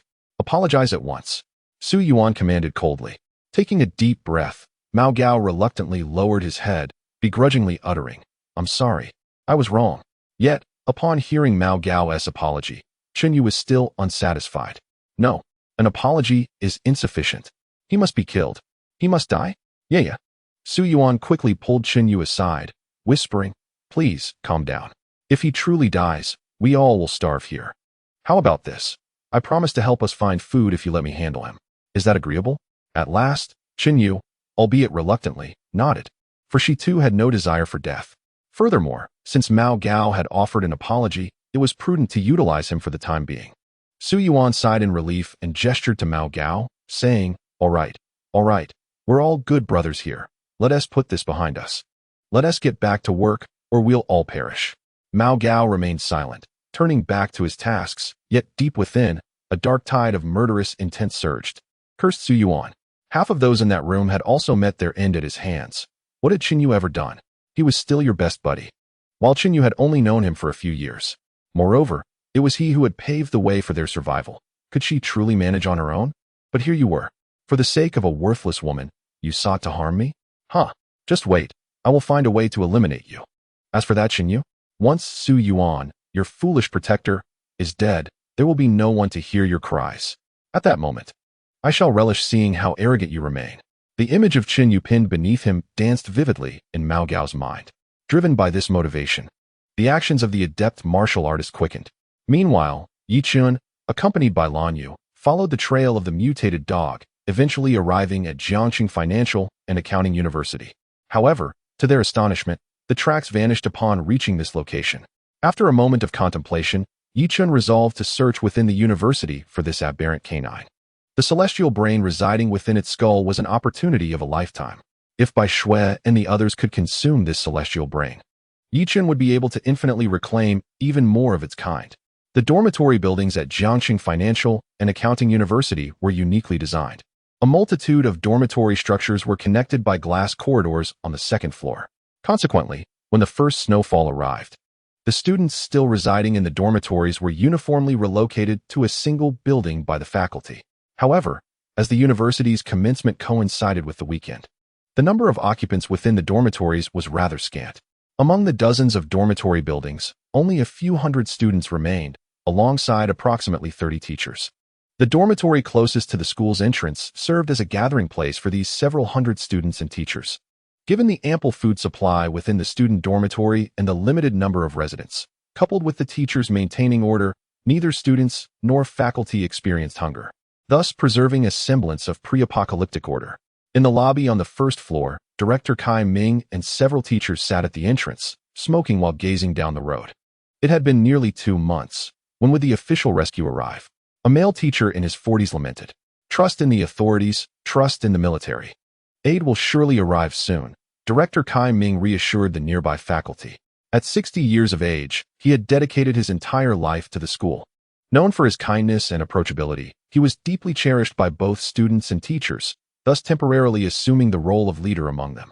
Do we have sufficient supplies? Another middle-aged female teacher inquired. Kai Ming nodded, responding, rest assured, these students have stockpiled quite a bit of food in the dormitories, especially the boys who have hoarded instant noodles. The current provisions should sustain us for over a month. Chapter 74. Prelude to death with the present weather conditions. The snow would undoubtedly melt completely within a month, and the authorities would come to our rescue. Upon hearing this, the two teachers sighed in agreement. We used to advise those male students against spending all their money on their girlfriends, suggesting they eat instant noodles in the dormitory instead. Little did we know that those very noodles would end up saving our lives. Fate has a curious way of working, one mused. Indeed. However, the status of women in society has become disproportionately elevated. Among the rations we distribute, many male students willingly share their food with female classmates, choosing to go hungry themselves in order to ensure that they are well fed first. The female teacher furrowed her brow. Women are inherently part of a vulnerable demographic.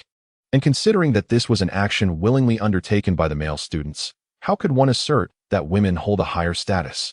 As the teacher appeared ready to intervene forcefully, Kai Ming quickly gestured for her to desist, stating, "Now is not the time for such discussions. As long as the students remain unharmed, that is all that matters. Their choices are their own." Indeed, the female teacher nodded. It's not just the male students sharing their food with the female students. Many male teachers also share their provisions with Teacher Long. Look at Teacher Long. Her cheeks are flushed from indulgence, and even her pet dog is plump and well-fed. Is that not infuriating? Upon hearing the teacher's grievances, the male instructor lowered his head in embarrassment, for among those who had shared food with Teacher Long was he himself. It is no wonder. If one were to discuss who the belle of Jiangxing Financial and Accounting University is, Chen Yu would undoubtedly be a contender.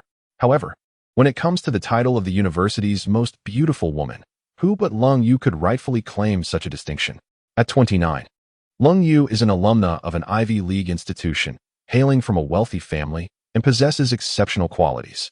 Furthermore, her beauty and grace are unparalleled by her peers.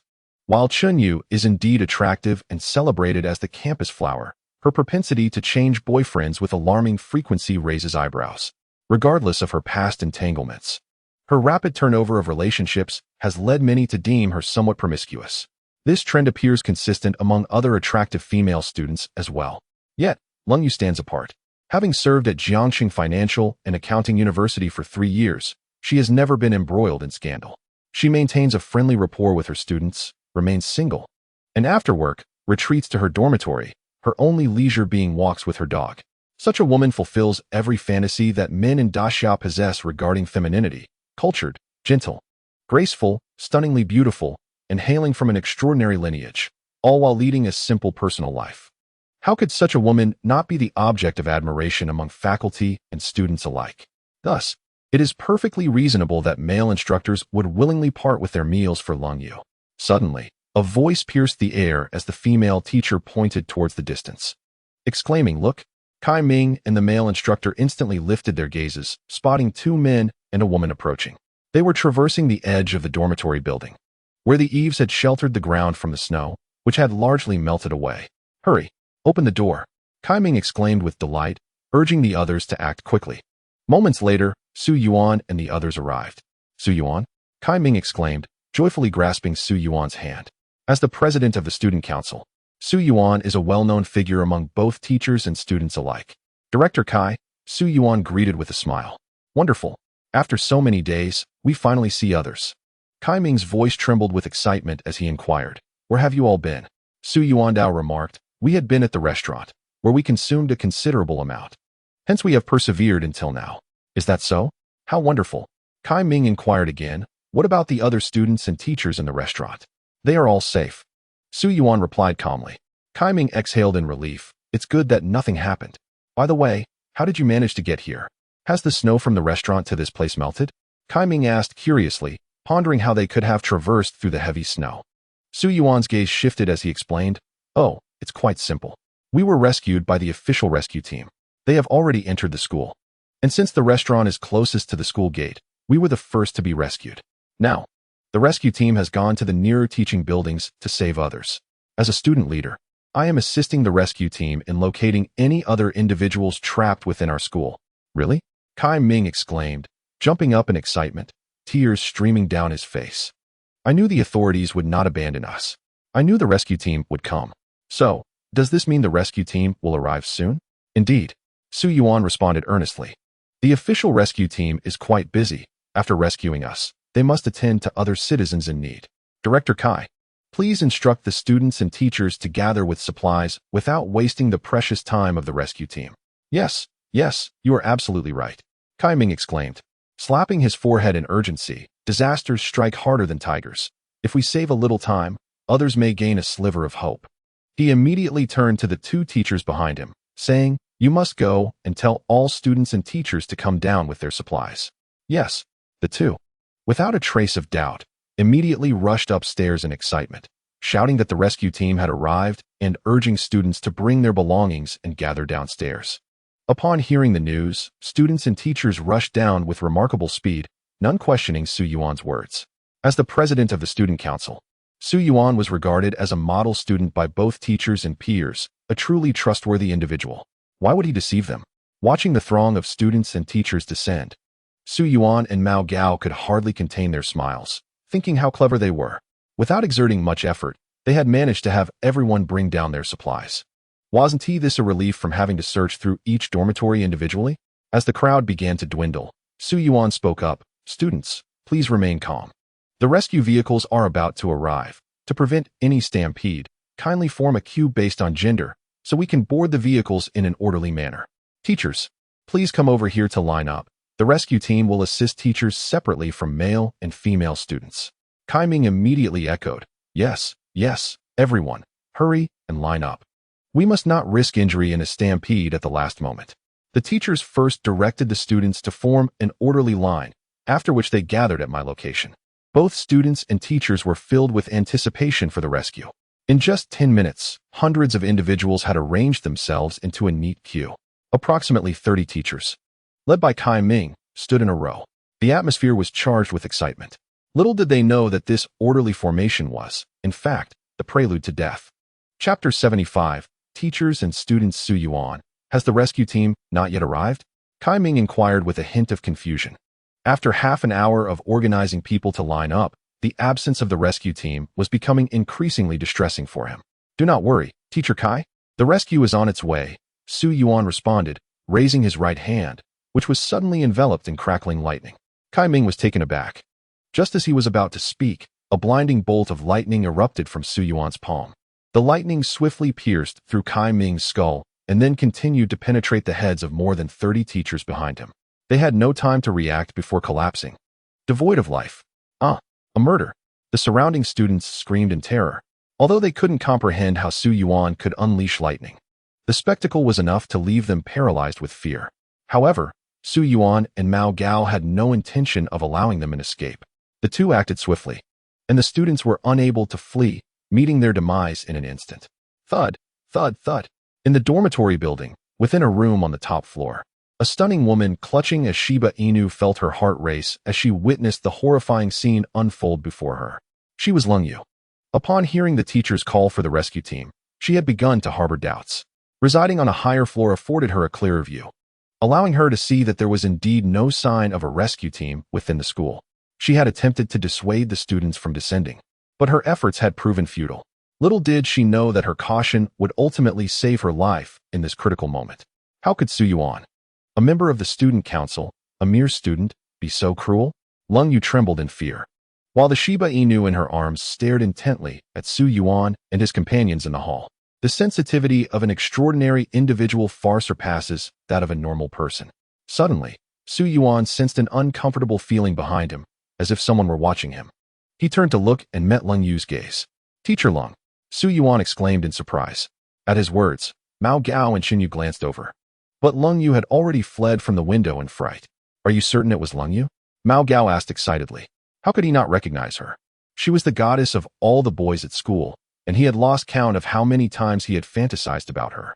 Now, in this post-apocalyptic world, everything was different.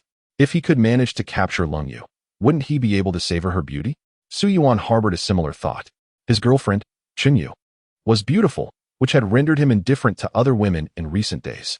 However, Lung Yu was a different matter entirely. Lung Yu's beauty was unparalleled. In comparison, Xin Yu was simply not in the same league.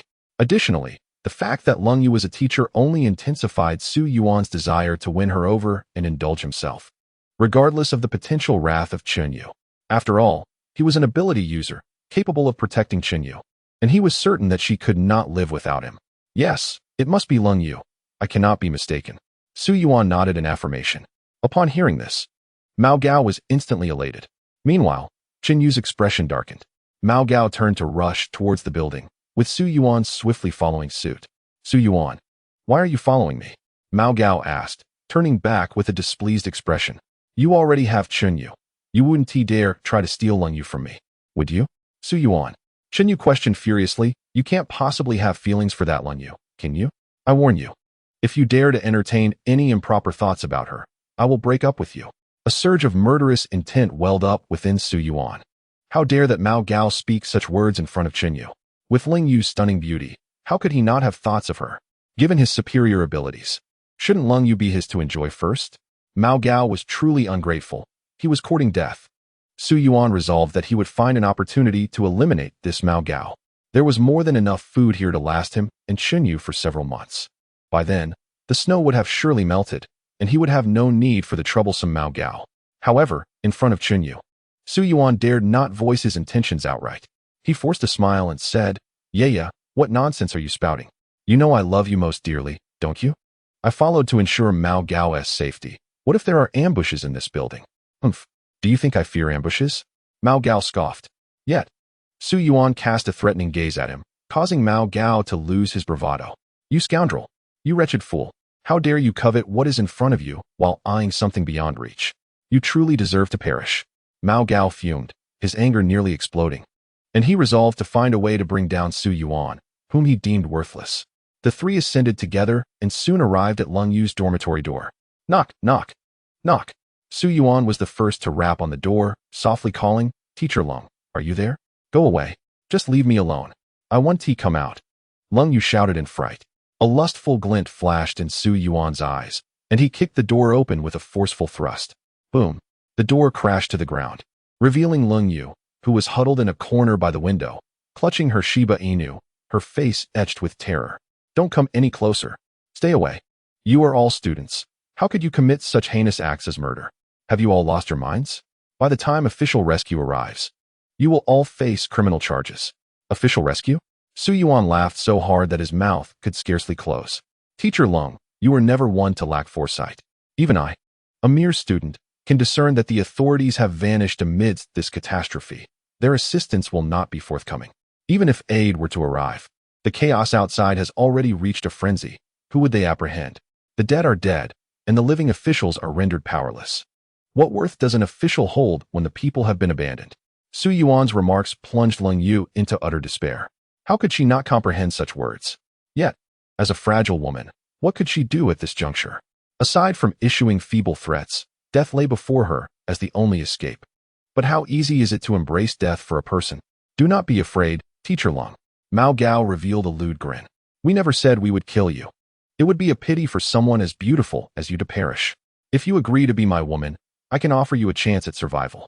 What did you say? Lung Yu's eyes widened in disbelief. She had assumed that Su Yuan and his companions had come solely to take her life. But she never anticipated they harbored such thoughts towards her. Enraged, she retorted, I am your teacher, and you are my students. How can you entertain such notions? This is utterly outrageous. Chapter 76. When disaster strikes, each to their own. What is a teacher? Teachers are meant to feel. The depravity in Mao Gao's eyes deepened. What he desired was the allure of her status as a teacher. Otherwise, how could there be such a forbidden thrill? Lung Yu trembled in fear, stammering, You are simply perverse. You are students. How can you behave this way? Leave now, and I shall forgive you. Leave? Mao Gao stepped forward first, a playful smirk on his face. How could I possibly depart without securing Teacher Lung for myself?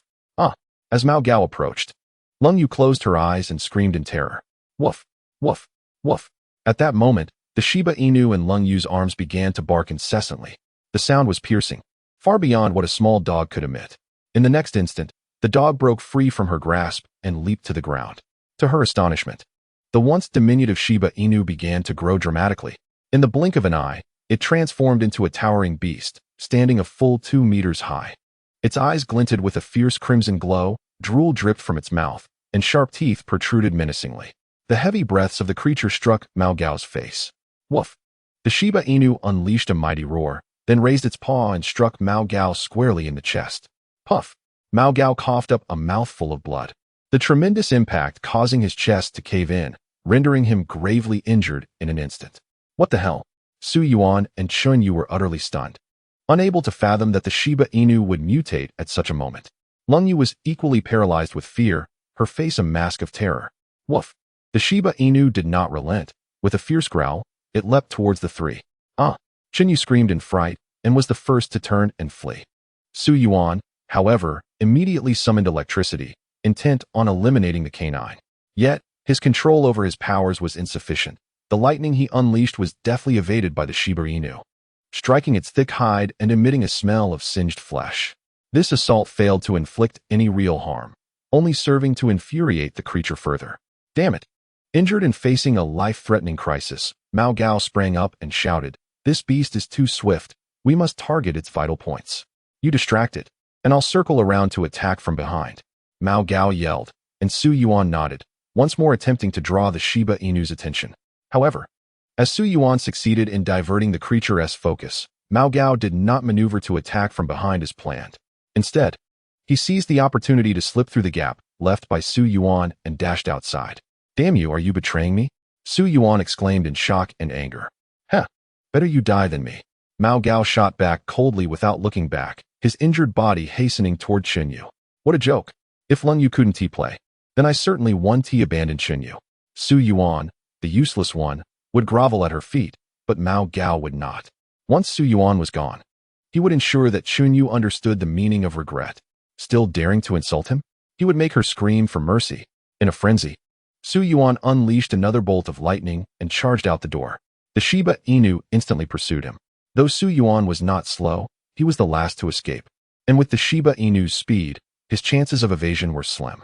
As the creature's gaping jaws approached to snap his neck, despair enveloped Su Yuan. Watching Yu and Mao Gao, who seemed indifferent to his plight, he was beset by regret and hatred. Given another chance, he would have eliminated that worthless Mao Gao long ago and claimed Yu for himself. "Cola, stop!" At that moment, Lung Yu's urgent cry rang out behind him. In the next instant, the Shiba Inu trembled, indeed halting its descending paw. Its gaze flickered between red and white, as if something was wrestling for control over its consciousness. Though Lung Yu was oblivious to why her cola had suddenly grown, she regarded it as her own, regardless of its transformation. As long as it remained her cola, she would not be afraid. In the cold moonlight, Lung Yu rushed forward and embraced Kayleigh's hind leg, crying out, "Kayleigh, do not frighten your mother. Please awaken. You must not take a life. You are a good child." Upon hearing these words, Kayleigh's anguish intensified, eliciting a series of anguished roars. Just then, to everyone's astonishment, the fleeing Su Yuan dashed back, clutching a thunderball tightly in his hand, which he hurled fiercely towards Kayleigh's eyes. Woof! Kayleigh reacted swiftly, yet the cramped corridor hampered its movements. Boom! The thunderball struck Kayleigh's eye, piercing through its skull in an instant. Simultaneously, Kayleigh's enormous paw came crashing down upon Su Yuan's chest with a force far greater than before. Su Yuan's chest was brutally torn apart, exposing bone. As blood gushed forth uncontrollably, staining the floor crimson, he promptly succumbed to unconsciousness. "Kayleigh!" Lung Yu gazed upon Kayleigh's lifeless body, weeping until her voice was hoarse. At that moment, the boisterous laughter of Mao Gao echoed through the air. "Ha ha ha! Su Yuan, you have finally made me wait." He yanked Yu by the neck and strode back confidently. "Wretched woman, open your eyes wide and behold, your protector has been rendered powerless. Soon, you shall learn what happens to those who dare to look down upon me." Yu, paralyzed by fear, sobbed uncontrollably. It was only at this moment that she realized her ability to live so freely was due to whom? Su Yuan. Everything she had was bestowed upon her by him. Without Su Yuan, she was no different from those who had been easily slain. Mao Gao advanced towards Su Yuan, seizing his head with one hand, the other gathering a tempestuous force as he sneered, "Su Yuan, do not blame me. This is the fate you have brought upon yourself with your own foolishness. Is it?" Suddenly, Su Yuan's eyes flew open, emitting a seductive voice. "You are not dead," Mao Gao exclaimed in shock, hastily retreating, but it was too late. Crack! A bolt of lightning pierced through Mao Gao's forehead, his wide-open eyes remaining unblinking as he collapsed lifelessly to the ground. "Su Yuan, you are alive? Oh, how wonderful! You truly have not perished." Yu exclaimed joyfully, rushing towards him to assist him up. Su Yuan coughed up blood, coldly retorting, "I, Su Yuan, am no weakling like Mao Gao. If he could not be obliterated by a mere slap, do you think I could be? And you, wretched woman?" Su Yuan glared at Yu. How dare you flee without waiting for me? I treated you so well. Just you wait. Once I deal with Lung Yu, I shall ensure your demise. His gaze was fierce, reminiscent of a demon from the depths of hell, instilling such fear in Chun Yu that her legs turned to jelly, leaving her devoid of the strength to escape. Chapter 77. The calamitous news. Chun Yu begged for mercy, yet she could not sway Su Yuan's resolve. Su Yuan turned to Lung Yu, a wicked smile curling at his lips. Teacher Lung, do not be disheartened. Even more harrowing events await you. Beast, you are nothing but a beast. Lung Yu cried out in anguish. She could scarcely believe that just a moment ago, she had saved Su Yuan from the jaws of death, only for him to heartlessly slaughter her beloved Kola right after. How could he be so cruel? Buzz. At that moment, a roar of an engine resonated from below. In a flurry, Lung Yu dashed inside, hoping it was a rescue team, shouting, "Help! Help! Someone has been murdered." However, when she reached the window, she discovered it was not a rescue team at all, but rather a young couple, Yi Chun and Lan Yu. Yi Chun was immediately drawn by the commotion. He had searched for that mutated dog for quite some time and had not anticipated stumbling upon a scene of carnage littered with corpses. The bloodstains indicated that those individuals had evidently been slain moments ago. What piqued Yi Chun's interest even more was the realization that these victims had been killed by supernatural powers. This revelation did not particularly surprise him. After all, no one could ascertain when the first supernatural beings emerged in his previous life. Moreover, the appearance of mutated creatures made the existence of such powers rather unsurprising. Nevertheless, Yi Chun did not expect to encounter other supernatural beings so soon. He also heard Lung Yu's cries for help from above. Without a moment's hesitation, Yi Chun ascended the stairs with Lan Yu. "No, don't come up. You must flee. They are capable of murder." Lung Yu shouted anxiously as she witnessed Yi Chun and Lan Yu making their way upward. Yi Chun paused, taken aback by her words. This woman possesses a certain intrigue. Despite being on the brink of death, she refrained from clinging desperately to him, her lifeline, yet warned him of impending danger. Name: Lung Yu. Age: 29. Physical condition: excellent number of romantic encounters. 0 overall rating. 98. The system's notification chimed at an opportune moment, startling Yi Chun. A rating of 98? This was the highest score he had encountered thus far. Although she appeared somewhat disheveled at present, the system never errs. Surely, after a little grooming, this woman would astonish him. At that moment, Su Yuan also rushed to the window. Upon spotting the Unimog parked below, he was filled with ecstatic joy. With those two Unimogs, even without Mao Gao, he could go wherever he pleased. Was this not a fortuitous gift? Indeed, Su Yuan was destined for greatness. Ha ha ha. Just then, Yi Chun and Lan Yu ascended the stairs. Lung Yu cried out, "Did you not hear what I said? Hurry and leave. They are capable of murder." Yi Chun paid no heed to Lung Yu's words, his gaze fixed intently on the Shiba Inu lying on the ground. A mutated dog? How intriguing that such a creature exists here. However, it was evident that this particular mutated dog had only recently undergone its transformation. Its aura was feeble, and it could even be slain by that level 2 ability user. This was certainly not the same mutated dog he had encountered moments ago. The previous dog was capable of carelessly darting about despite the toxic snow, its power vastly superior to this one.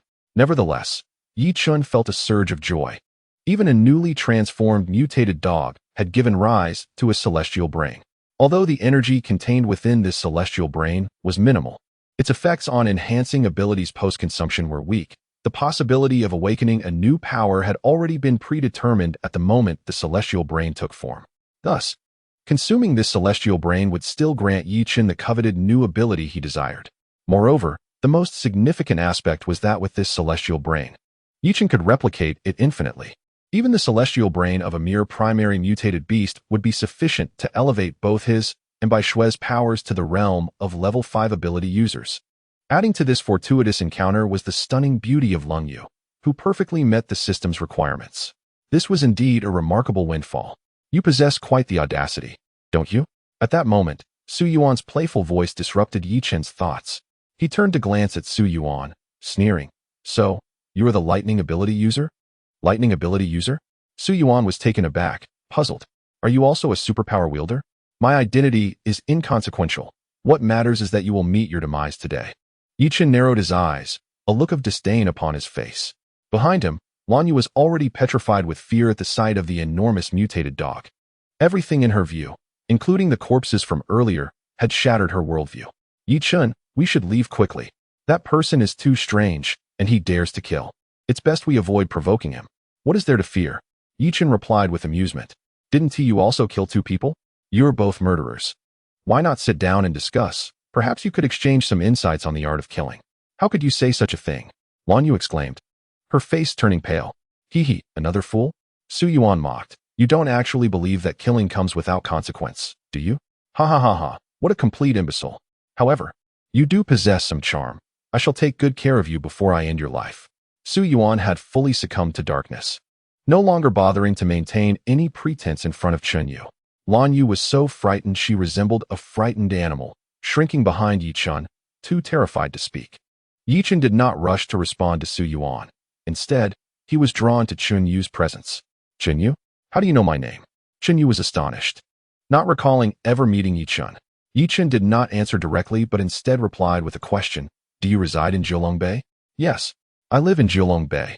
How do you know so much? I also live in Jiulong Bay. I have seen your mother. Is that true?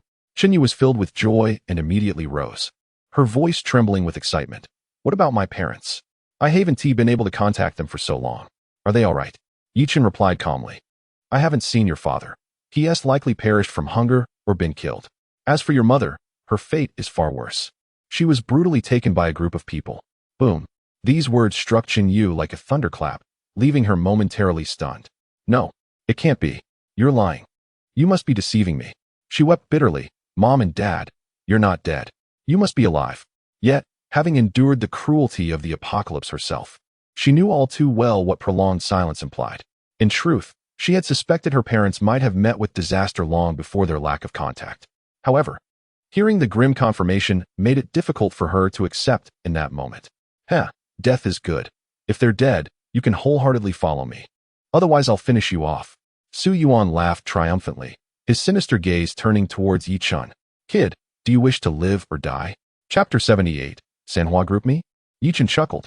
This fool actually thought to provoke him? Was he not inviting his own demise? However, just as Yi Chun was about to respond, the thunderous roar of a helicopter echoed from the sky. Yi Chun's expression shifted as he looked up towards the approaching aircraft. The others followed suit, their eyes drawn to the helicopter. A helicopter? Could it be that official rescue has arrived? Lan Yu exclaimed excitedly. Chen Yu was equally thrilled. But Su Yuan and Lan Yu wore expressions of dread. Having committed murder themselves, what would they do if the official rescue team had indeed arrived? What should we do? Yi Chun, you must save me. I don't want to die. Lan Yu cried, clutching Yi Chun's arm desperately. Meanwhile, a fierce glint of murderous intent flickered in Su Yuan's eyes. What if they are from the government? I refuse to be taken captive. If they are indeed officials, then we shall eliminate them. After all, I've already killed so many. What to say few more? With that thought, Su Yuan prepared to strike. Get away. Yi Chun pushed Lan Yu aside, his mind racing. Based on his experiences from his previous life, the government would not have been wiped out by this heavy snowfall. The military and government continued to operate as a significant force in the post-apocalyptic world. However, this was merely a force. During this blizzard, the officials would be overwhelmed and incapable of rescuing ordinary citizens. Thus, this helicopter was certainly not a rescue team.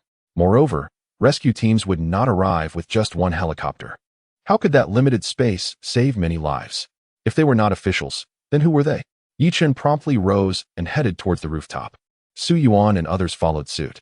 Although Lan Yu was reluctant to ascend, she dared not remain alone in the presence of corpses, so she steeled herself and proceeded upward. At that moment, a helicopter arrived, hovering approximately 5 meters above the rooftop without landing. A dashing young man, clad in a black suit and draped in a fur cloak, leaped gracefully from the aircraft. To him, the 5-meter height seemed as trivial as the ground itself. Ah, my esteemed friends, you have been waiting for me, he exclaimed with a hint of mock humility. Yi Chun squinted slightly and inquired, who are you?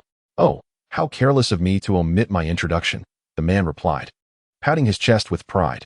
I am Han Long, representing the Sanhua Group. Upon hearing the name Sanhua Group, Yi Chun's expression shifted, a tremor of alarm coursing through him.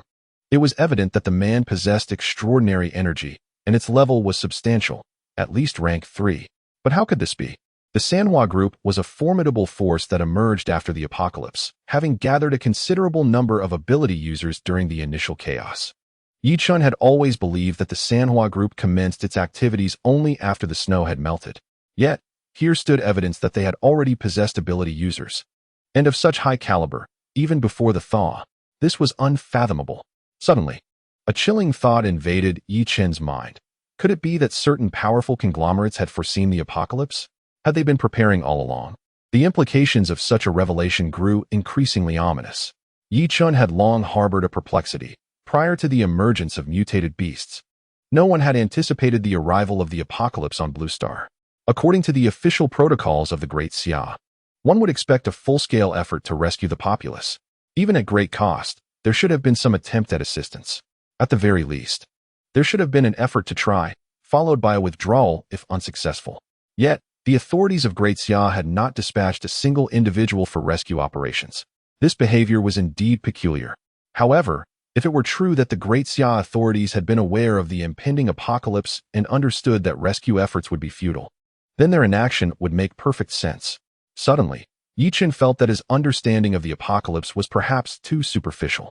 Despite having lived 2 lives, he remained largely ignorant of the machinations of the true upper echelons of power.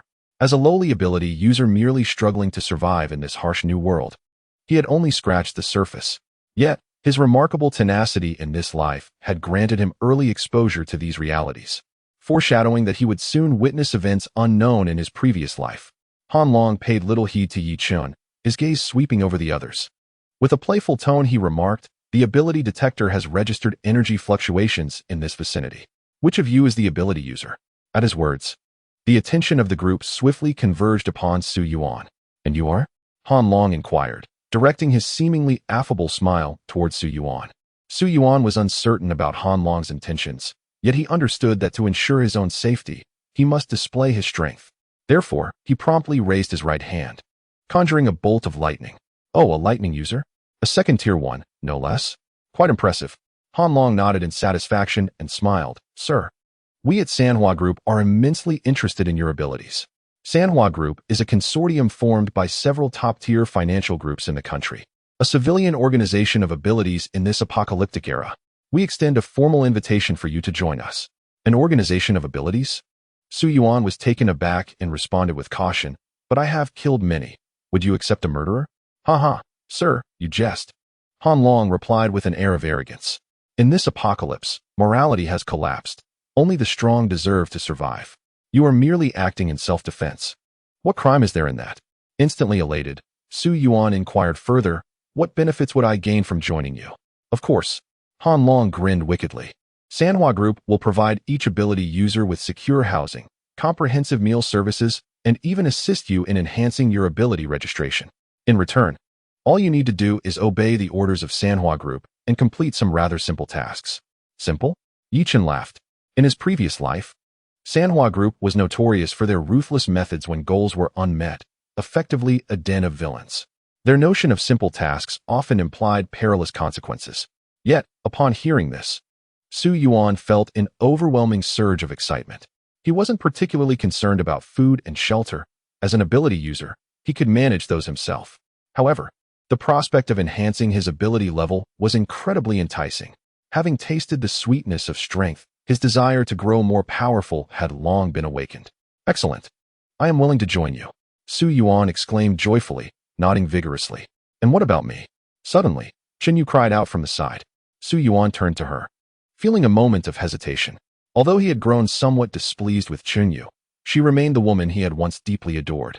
The most irksome aspect of infatuation is the inability to forget, especially when it concerns a goddess one has long pursued without success.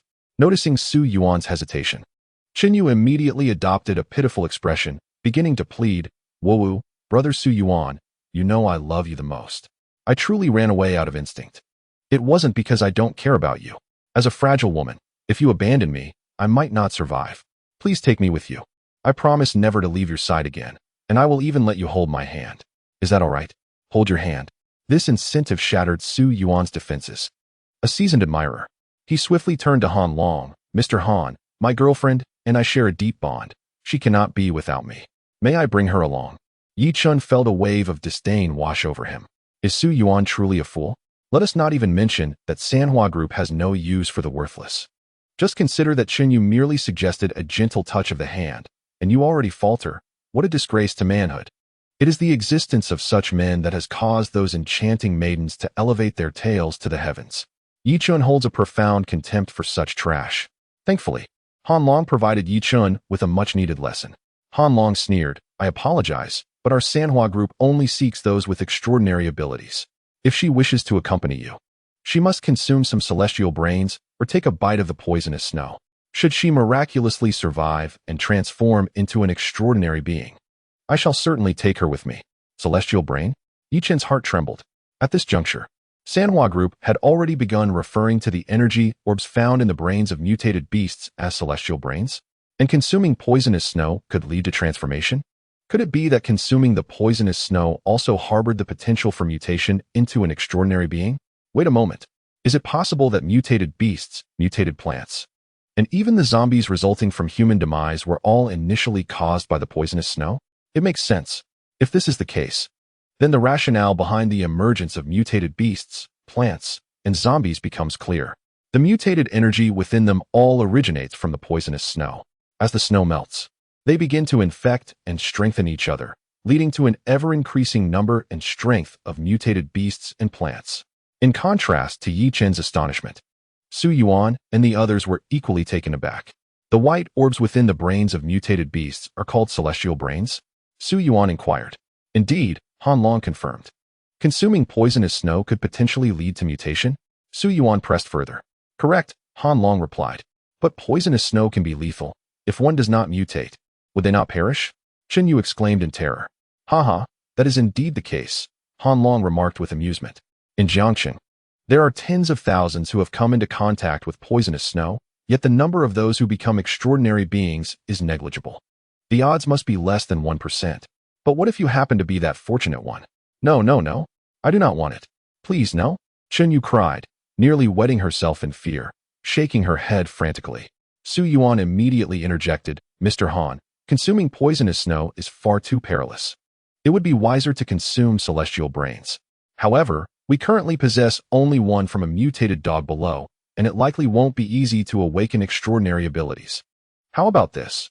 I will take my girlfriend away first, and later, I will find a celestial brain for her. That will surely enable her to become an extraordinary being. This statement nearly caused Yi Chun to burst into laughter.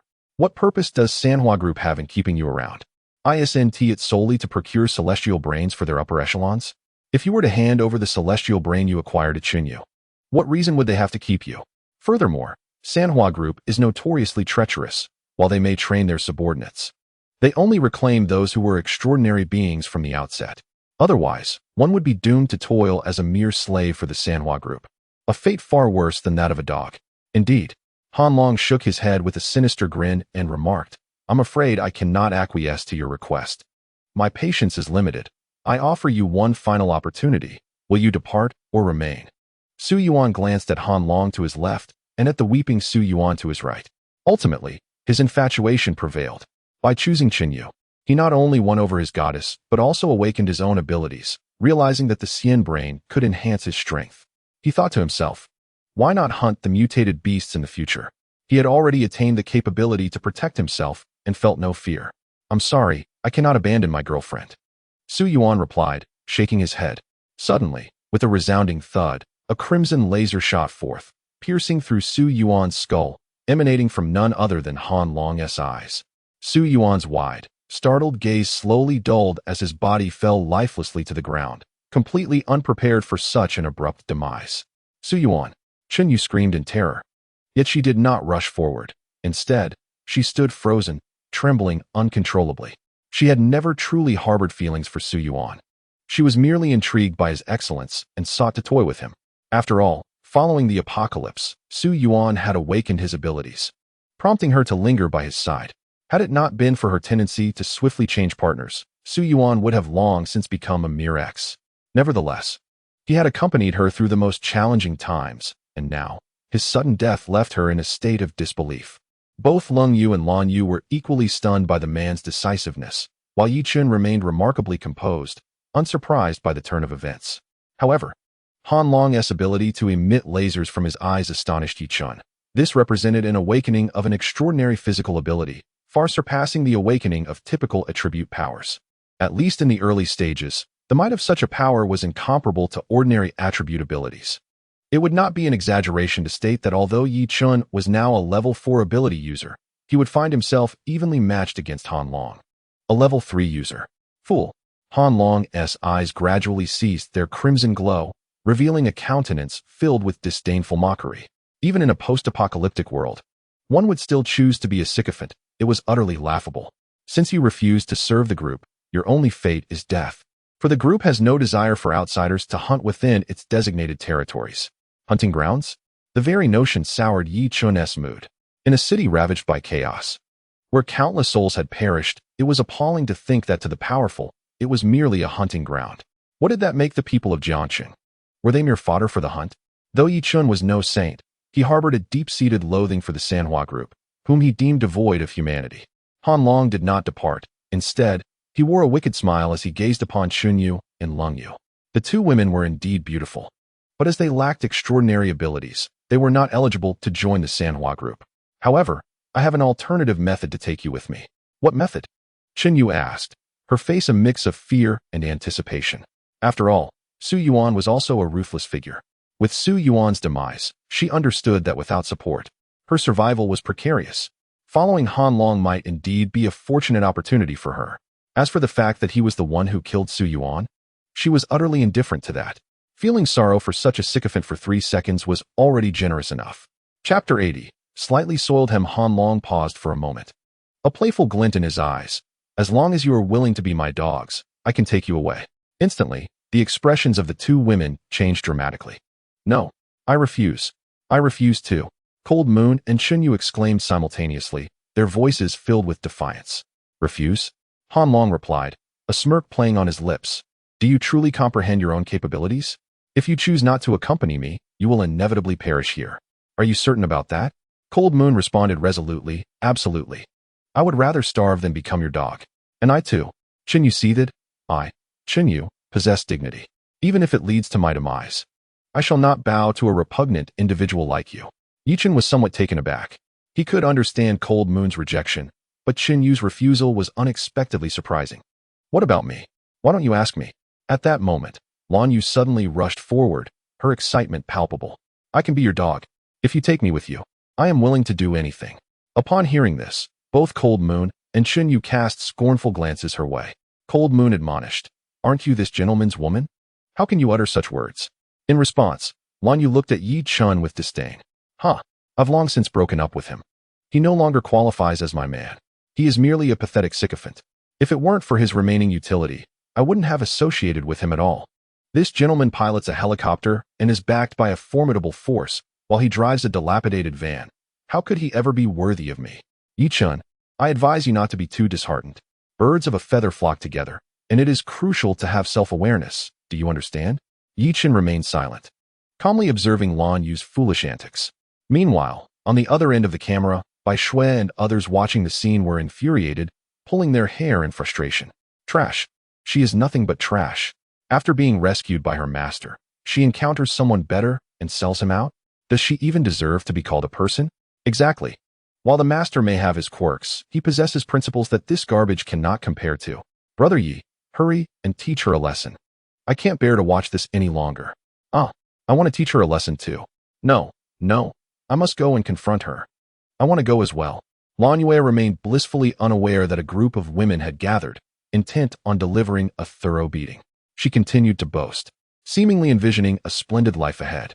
Yi Chun could no longer suppress his disdain, remarking, Lan Yue, for someone of your stature, how can you so eagerly submit to being someone else's lapdog? If you must serve, at least refrain from exhibiting an air of superiority. Should I pity you? Or should I pity you? His words left Lan Yue utterly bewildered. How dare you insult me? Handsome, he is insulting me. Quickly, take care of him. Lan Yue, accustomed to ordering men around, turned to command Han Long instead. What nonsense are you spouting? Han Long chuckled incredulously. You, with your wretched demeanor, dare to give me orders? With your appearance, do you think you have the right to be my servant? If you wish to live, I suggest you step aside. This is utterly laughable. You think I'm ugly? Lan Yue's pride was severely wounded. She considered herself undeniably beautiful, even receiving a score of over 9 from the system. Yet, In this moment, she was being called ugly. She wished to retort, but upon meeting Han Long's fierce gaze, she realized the enormity of her blunder. Fear gripped her, leaving her speechless, filled with regret. This is it. I'm finished. If Han Long won't take me away, and I've offended Yi Chun, what shall I do? A group of pitiful souls. Since you seek your own demise, then accept your fate. Han Long sneered, his eyes glowing ominously. He intended to eliminate Yi Chun and the others. Hold on. Yi Chun suddenly interjected, a bemused smile gracing his lips. You asked them, but why not inquire of me? What is this? Do you wish to accompany me? Han Long replied, amusement dancing in his voice. Very well. Then go ahead and take a bite of the poisonous snow. If you become an ability user, I shall indeed take you with me. Nay, that won't be necessary, for I am already an ability user. Yi Chun raised his hand, flames flickering within his palm. Oh, a fire ability user? Han Long's eyes sparkled with excitement. I never anticipated encountering 2 ability users on this outing. How intriguing. Very well, you are worthy of joining me. Come forth. Joining you is one option, but I would prefer for you to remain. Remain? For what purpose? Your life. With that, Yi Chun withdrew a modified Desert Eagle from his cloak, aiming it at Han Long's head. A handgun? Ha ha ha. Han Long laughed heartily. You've forsaken your abilities for such an improbable method to defeat me. You truly are amusing. Within 10 meters, your gun may be quick, but bang. The gunshot rang out, the Desert Eagle's fierce bullet tearing through Han Long's skull. He collapsed, now a headless corpse, falling straight to the ground. My apologies, but within 10 meters, the gun is both precise and swift. Yi Chun exhaled a plume of smoke from the muzzle of his gun, striking a pose that could only be described as ostentatious. This scene left Lan Yu and the others utterly dumbfounded. The once formidable ability user, Han Long, had been dispatched in an instant by Yi Chun? This was utterly absurd. At that moment, the occupants of the helicopter were equally astonished. 2 armed men immediately began to unleash a barrage of gunfire upon Yi Chun. Huh, mere ants. Yi Chun waved his left hand, conjuring a shield of flames that instantly devoured the incoming bullets. This is bad. He is a level 4 fire ability user. Retreat, retreat. The individuals on the aircraft realized that even armor-piercing rounds were incapable of breaching Yi Chun's defenses, leading them to comprehend the futility of their situation. The helicopter roared to life, attempting to flee. However, Yi Chun was not about to grant them such an opportunity. With a powerful stomp, he leaped into the air, soaring to a height of 5 meters. He then forcefully pulled his left hand, transforming the flame shield into a towering fire pillar that surged forth, carrying with it a multitude of bullets, crashing down upon the helicopter. Bang! The sound echoed as the helicopter was engulfed in flames, followed by the unmistakable sound of bullets piercing through armor. In mere moments, the helicopter soaring in the sky was reduced to a fireball, plummeting to the ground. Boom! The fireball erupted skyward, its violent commotion resonating across the silent snowy landscape for miles. Yi Chun returned to the ground, brushed off his clothing dismissively, and scoffed. A gaggle of ants daring to vie for supremacy with the sun and moon? Dealing with you merely leaves my attire a tad soiled. Chapter 81. The Xia family. Within the Xia family manor, located in Wulong Mountain Villa, there were no signs of the apocalypse. Instead of snow, the estate was alive with the melodies of birds and the fragrances of blooming flowers amidst lush greenery. Spanning over 100 acres, the estate boasted artificial hills and flowing streams, encased within a faint blue light barrier that insulated it from the cold outside world. Inside the manor, armed men in black patrolled diligently. The estate comprised 5 small villas surrounding a grand central villa. Within one of the smaller villas, a young man with a stern expression held a cigar, his gaze dark and brooding as he stared out the window. 2 months have passed, and still no word? He spoke in a low voice without turning. The elderly man standing behind him wore a pained expression and replied, "Third young master, I have truly done my utmost." The man was named Xia Wu, the 3rd son of the Xia family. Xia Xuanning had 4 brothers, Xia Tian, Xia Di, Xia Wu, and Xia Shuang. Their names derived from the concept of heaven and earth being unparalleled. However, the Xia family's inheritance system had always favored the legitimate eldest son, with no distinction made between genders. Males inherited directly, while females, upon inheriting the Xia family, would take on a son-in-law. As a prestigious family with a legacy spanning centuries, the Xia family was deeply rooted in Jiang City, their influence extending throughout the entire Linjiang province. As a prestigious family, The Xia clan had been forewarned of the impending apocalypse long before its arrival, thereby establishing comprehensive protective measures. They even succeeded in nurturing abilities among their members at the earliest opportunity. However, as the family patriarch, Xia Kunlun, fell gravely ill, the Xia family began to fragment. What was meant to be inherited by Xia Xuanning was eyed by her 4 younger brothers. Thus, while the entirety of the Xia family was aware of the impending doom, Xia Xuanning remained oblivious to this foreboding news. They all harbored hopes that she might perish in the cataclysm, for this would allow the position of patriarch to potentially fall into their hands. Yet, the 3rd brother, Xia Wu, harbored a particularly ruthless disposition. He believed that merely allowing Xia Xuanning to await her demise was too precarious. She should be actively eliminated. Consequently, on the eve of the apocalypse, Xia Wu dispatched assassins to eliminate Xia Xuanning, only for her to mysteriously vanish. To this day, Xia Wu has sent countless individuals in search of her possible hideouts, yet all efforts have yielded nothing. Useless incompetence. Xia Wu slammed his hand against the nearby table, an aura of terror radiating from him. Xia Xuanning was not to be underestimated. Her sudden disappearance undoubtedly indicated that she had sensed their intentions, and she might have already been aware of the impending apocalypse. If she were to survive, my heart would remain uneasy. Do you understand? The elderly steward trembled. As the steward of the Xia family, he was well aware of Xia Xuanning's capabilities. A mere woman, without relying on the Xia family, had single-handedly established the Meisher Group, the second most powerful entity in Jiangcheng after the Xia Group. Moreover, she was highly esteemed by Xia Kunlun, who regarded her as his successor. Although the Xia family adhered to a primogeniture system, as the patriarch, Xia Kunlun was still entitled to designate the heirship to other children if the firstborn son was deemed inadequate. This was especially true when the firstborn was a woman, as many previous patriarchs had transferred the heirship to other sons. But Xia Xuanning was exceptionally capable. Coupled with her status as the firstborn, the position of patriarch in the Xia family was rightfully hers. Zhang Hong. Xia Wu turned to the steward, Zhang Hong, a glint of ruthlessness flashing in his narrowed eyes. We are already allies in this endeavor. You should comprehend the consequences if Xia Xuanning returns alive. Father will awaken in a few days, and I do not wish to hear of Xia Xuanning's survival after his awakening. Should I face his wrath, you shall not escape unscathed. Thud. Zhang Hong, terrified, fell to his knees, trembling, and said, "Rest assured, 3rd young master. The latest batch of experimental subjects has been successfully prepared. I shall dispatch them immediately. Within a month, I will certainly locate the young lady." 7 days.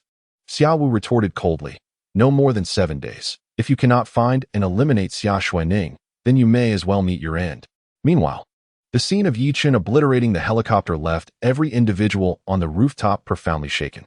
Leng Yu, Lan Yu, and Xin Yu were utterly astounded, as they had never before encountered such formidable strength. This is simply divine. Lan Yu is filled with regret. How could this be? How could Yi Chen be so formidable? Had she known of his extraordinary prowess, she would never have left him, even at the cost of her life. At that moment, Yi Chen's icy gaze pierced through Lan Yu. A shiver ran down her spine as she stammered, "Yi Chen, you wouldn't possibly consider abandoning me, would you?" "Well, what do you think?" Yi Chen replied, a wicked smile curling at the corners of his lips. "No, you cannot abandon me. After all, I am your woman." Yi Chen retorted, "Oh, you are aware that you are my woman? Yet, when you cast me aside earlier, you were quite resolute." No, you misunderstood. I did not abandon you. I was merely trying to distract him to create an opportunity for you. Yes, I was doing it for you, to ensure you could defeat him effortlessly. Do you not see how significant my role was? Yi Chen, how could you misinterpret my unwavering devotion to you? Never mind. Although I am furious, I still love you. Let us move past this and be on our way. Yi Chen, Leng Yu, and Xin Yu were all left bewildered. How could one person be so shameless? To blatantly lie in broad daylight? Such a masterful reversal of roles would leave even Huang Zhong speechless. However, before Yi Chen could respond, several women suddenly burst onto the rooftop. "Ah, shameless. Truly shameless. I have never encountered such a brazen woman in my life." Xia Xuanning led the charge, pointing an accusatory finger at Lan Yu. Behind her, Bai Shui, Wang Jing, Lin Bingbing, and even Han Lu joined in the chorus of indignation. Lin Bingbing declared, "In terms of shamelessness, I have never met one who could rival you." Bai Shui spat. "You scum do not deserve to be with Brother Yi." Wang Jing added, I thought I was foolish before meeting my master. But it appears there are women even more foolish than I. You should consider changing your ways. You tarnish the reputation of women everywhere. Han Lu chimed in. I despise you too. Lan Yu was taken aback by the sudden onslaught of beautiful women, exclaiming in outrage, Who are you? What business do you have meddling in my affairs with my man? Neither Lan Yu, Lung Yu, nor Chun Yu could fathom who these women were. They recognized the connection to Yi Chun, but could not imagine the nature of that connection. After all, it was utterly absurd for so many beauties to serve a single man. Chapter 82. The collapse of order. Yet reality struck them fiercely. Who am I? Xia Xuanning was the first to speak, stepping confidently towards Yi Chun and planting a firm kiss on his left cheek. I am her woman. At this revelation, Lan Yu's expression shifted dramatically. You are stealing my man. Yi Chun, you wretched scoundrel. How dare you seek companionship with other women behind my back?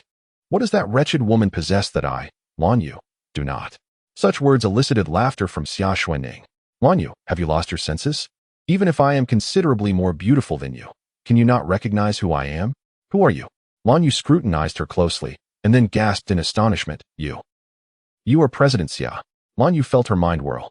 Although she sensed a resemblance upon first seeing Xia Xuanning, she could not fathom that Xia Xuanning would be with Yi Chun, let alone be his woman. Thus, she instinctively dismissed that possibility. However, upon Xia Xuanning's revelation, she became unequivocally certain of her identity. Why? Why on earth? Lan Yu felt as though her worldview had shattered. The man she deemed beneath her, a mere nobody, could not possibly be the partner of the illustrious young lady of the Xia family. It must be your ignorance. Xia Xuanning wrapped her arm around Yi Chen's, declaring with pride, My master is the finest man in the world. To have the honor of being with him is my fortune. You, with your pathetic existence, dare to harbor ill thoughts towards my master? People like you deserve nothing less than to vanish. Master? Lan Yu's mind became even more perplexed. Not only was Xia Xuanning with Yi Chun, but she also referred to him as master? What kind of sense does that make? Lan Yu could not comprehend, yet she had little choice but to accept it. No wonder Yi Chun had shown her indifference. He was with Xia Xuanning.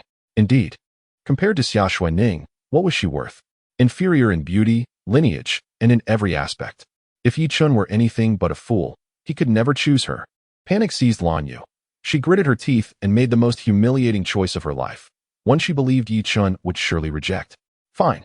Yi Chun, I acknowledge your greatness. You have indeed surpassed my expectations by winning President Xia. However, no man is devoid of desire. If you take me away, I can be your devoted servant, even serving alongside President Xia. What do you say? Lan Yu was convinced that Yi Chun would not refuse. Yi Chun chuckled. Do you think I lack women? Don't think I am oblivious to how men think. Lan Yu, convinced she understood men well, boasted. Aren't men always eyeing something while feasting at the table, dreaming of two at once? Now that I present you with this opportunity, could you possibly refuse? Lan Yu, your nose has fallen off, and you didn't even notice. Fallen off? What do you mean? Lan Yu was utterly bewildered. It means you are a fool. Lin Bingbing snorted coldly, then strode towards Yi Chun and planted a forceful kiss on his cheek. What does this mean? Lan Yu gasped in shock. Cannot you see? Lin Bingbing declared proudly, I, too, am the master's woman. As the conversation concluded, Wang Jing approached and gently kissed Yi Chun on the nose, declaring, I am also the master's woman. Subsequently, Bai Shui moved toward Yi Chun and pressed her lips against his, proclaiming, I too am Brother Ye's woman. To Yi Chun's astonishment, after the four of them had each kissed him, Han Lu unexpectedly rushed over, kneeling before him and kissing his shoe. I am the master's dog. Yi Chun was momentarily taken aback, yet secretly elated. Could it be that Xia Xuanning and the others had helped him win over Han Lu? Ding. Host has successfully bound Han Lu. Reward of 5 consecutive draws available for selection. Elation surged within Yi Chun. Meanwhile, Lan Yu stood speechless, overwhelmed by the sight of so many beautiful women, each either belonging to Yi Chun or in servitude to him. And every one of them possessed a beauty surpassing her own. This is impossible. Why? Why is this happening? You are all stunning beauties. How can this be? Is it not real? Xia Xuanning scoffed. Not only are our feelings for the master genuine, but do you think we women hold any value in this apocalyptic world? Had it not been for the master's grace that bestowed us with powers, we would have been reduced to mere dogs, mere commodities, ultimately facing a gruesome fate. Indeed, Wang Jing nodded emphatically.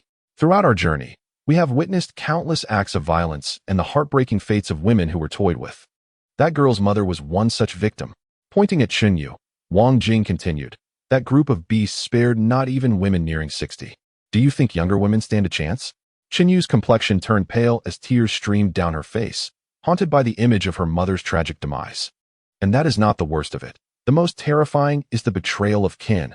Lin Bingbing's face reflected sorrow as she bitterly smiled. I was a married woman, deeply in love with my husband, yet when faced with life and death, he sought to sell me to those vile individuals. Had it not been for the master's bestowed strength, I would have surely met a fate akin to that of the girl's mother. Me too, Wang Jing affirmed. Without the master, I would have perished long ago. I as well, Han Lu timidly nodded. I was once a member of the Security Bureau, and during the onset of the apocalypse, I single-handedly saved over 100 people. I believed they would be grateful, yet they betrayed me, seizing my weapon and attempting to humiliate me publicly. Had it not been for the master, I shudder to think of the horror of being toyed with by more than 100 individuals. Over 100 individuals? The women, including Lung Yu, felt a chill run down their spines. They say that only the overworked oxen die, not the fields that have been overworked. Yet, that was only if one had never experienced the chaos of a stampede. The abundance of cattle trampled this land into utter ruin. Particularly, when Han Lu revealed her affiliation with the Security Bureau, the treatment she received left everyone in sheer despair. The Security Bureau, that was the official entity they had long awaited. Yet, those tasked with authority were utterly preoccupied, nearly falling victim to the chaos themselves. What then was the purpose of their anticipation? The world has irrevocably changed. Beside them, the cruel reality weighed heavily on Lan Yu, plunging her into madness. Chapter 83. The Celestial Brain. No, it cannot be. It shall not be. Why? As a noble woman, I cannot accept this fate. Even in the apocalypse, my dignity remains intact. I wish to return. I wish to return. Ah! Suddenly, Lan Yu emitted a piercing scream, then dashed headlong towards the railing, ultimately vanishing from sight. The crowd rushed to the barrier, only to behold a gruesome sight below, a mangled mass of blood and flesh. Huh! What a spirited individual! Xia Xuanning scoffed disdainfully. Bai Shui and the others echoed her lack of sympathy. A fitting end for someone so foolish. Witnessing this, Yi Chun maintained a tranquil demeanor. He felt no emotional upheaval over Lan Yu's demise. In fact, he deemed her death a mere reprieve for that wretched being. Had it not been for her, his previous life would not have been so arduous, nor would he have met such a tragic end. Yi Chun turned to look at Leng Yu and Shen Yu. What will you choose? Will you accompany me, or remain here? Joy illuminated their faces. Can we truly walk with you? Of course, Yi Chun replied with a serene smile. I will go. I will go too. They did not hesitate, fully aware that as two vulnerable women, staying would mean awaiting their demise. Only by following Yi Chun could they grasp a sliver of hope. Yi Chun did not rush to bond them to him. The system mandated that coercion was forbidden, thus, any further discussion was futile. He led the group downstairs, passing by mutated dogs. Yi Chun drew his knife and approached. Come here, you lot. Bai Shui and the others immediately surrounded him. Wow, is this a mutated beast? It's so large. It must be formidable. Yi Chun shook his head. This is merely a low-level mutated dog. It's not particularly powerful. What I am about to teach you is how to extract the celestial brain, so pay close attention. In the future, when you slay any mutated beasts or plants, you must retrieve their celestial brains. The celestial brain of mutated beasts resides within their skulls, while that of mutated plants is found in their roots. With that, Yi Chun brandished his dagger, preparing to slice open the dog's head. No, you cannot. At that moment, Leng Yu unexpectedly rushed forward, shielding the mutated dog. You must not do this. Cola is my dearest companion. You cannot harm its body. Yi Chun initially believed that Cold Moon was a commendable woman, yet she turned out to be a fool, an ardent dog lover no less. While there is nothing inherently wrong with loving dogs, in a post-apocalyptic world, such affection borders on foolishness. Whether one consumes dog meat is a matter of personal choice. But in the face of starvation, one must be prepared to resort to anything, even human flesh. Yi Chun's gaze gradually grew colder as he spoke in a deep tone. Step aside. I do not wish to repeat myself. No, I will not step aside. Cold Moon resolutely shielded Cola. Are you certain? Absolutely. With a swift motion, a dagger pressed firmly against Cold Moon's throat, enveloping her in an overwhelming aura of imminent death. Choose between severing its head or yours, Yi Chun remarked with a semblance of a smile. Do not doubt my resolve. You should have witnessed my capacity for violence. And you are well aware of my lack of need for women. It is a kindness for me to offer you a chance to escape. It is my obligation not to take your life, and should I choose to do so, none would find fault with me. A shiver coursed through Cold Moon's heart as she suddenly realized the extent of her folly. Indeed, for Yi Chun to offer her the opportunity to escape was a stroke of fortune she had scarcely earned in 8 lifetimes. Yet, how could she dare to obstruct him? The dilemma was that her beloved Kola was right behind her. How could she bear to witness Kola's demise, let alone his decapitation? As Yi Chun exerted force on the dagger, it swiftly sliced through Cold Moon's skin, crimson blood cascading down her pristine neck. A sharp pain surged through her. At that moment, all compassion dissipated. In the face of such a dire threat, the notion of companionship became utterly inconsequential. Thud! Cold Moon fell to her knees in terror. Pleading, please, do not kill me. Drag her away, commanded Yi Chun. Immediately, Bai Shui and her companions advanced to seize Cold Moon. Subsequently, Yi Chun thrust the dagger toward Kola's brow. The blade expertly traversed the fissure in the skull, precisely ejecting Kola's brain. With deftness, Yi Chun's right hand plunged into the cavity, expertly extracting a jelly-like orb enveloped in white mist from the center of the brain. This orb was roughly the size of a half palm, brimming with potent energy. Wow, is this the celestial brain? Bai Shui and the others gazed at the orb in Yi Chun's hand with excitement. Indeed, Yi Chun affirmed, explaining, this is the celestial brain. Consuming it can enhance one's ability level and may unlock additional powers. As he spoke, Yi Chun tossed the celestial brain to Bai Shui, saying, here, take it and consume it. Bai Shui's face lit up with joy. Thank you, Brother Yi. Among Yi Chun's many women, he chose to bestow the very first celestial brain upon her, a testament to her esteemed position in his heart. Xia Xuanning and the others looked on with envy, yet dared not voice their thoughts. They understood well that if Bai Shui claimed second place, who would dare to lay claim to the first? Nevertheless, they harbored no excessive regrets, because they are well aware that Yi Chun would ultimately treat everyone fairly. Even if the first one is given to Bai Shui, there will be no shortage for the others afterward. Should I consume this now? Bai Shui gazed at the somewhat viscous celestial brain, her expression troubled. Yi Chun produced a bottle of mineral water and rinsed the celestial brain before stating, this is said to be consumed, but in reality, it only needs to be pressed against the forehead for absorption. So miraculous? Bai Shui immediately pressed the celestial brain against her forehead. Indeed, a flash of white light passed, and the celestial brain was absorbed through her skin. In the next moment, the extraordinary energy within Bai Shui visibly surged. Wow, this is truly astounding. This item is even more potent than consuming an ability pill. Yi Chun nodded with a smile, affirming that indeed, this is natural extraordinary energy, remarkably pure. The ability pills I provide are products of postnatal refinement. While they can activate extraordinary abilities and enhance energy to some extent, they cannot compare to this. Everyone nodded in agreement, filled with anticipation for the celestial brain. Do you wish for some too? Yi Chun asked, looking at Xia Xuanning and the others with a smile. The group exchanged glances, then shook their heads in unison. Don't pretend with me. Desiring it means you desire it, and not wanting it means you don't. I want to hear the truth. Yi Chun frowned. Xia Xuanning and the others immediately nodded, awkwardly admitting, this item is so powerful, of course, we want it. However, since the master has only one, how could we dare to say we want more? Who said I only have one? Yi Chun said with an air of pride. Xia Xuanning and the others were taken aback. Could it be that the master has more? Chapter 84. New function unlocked. When have I ever treated you poorly?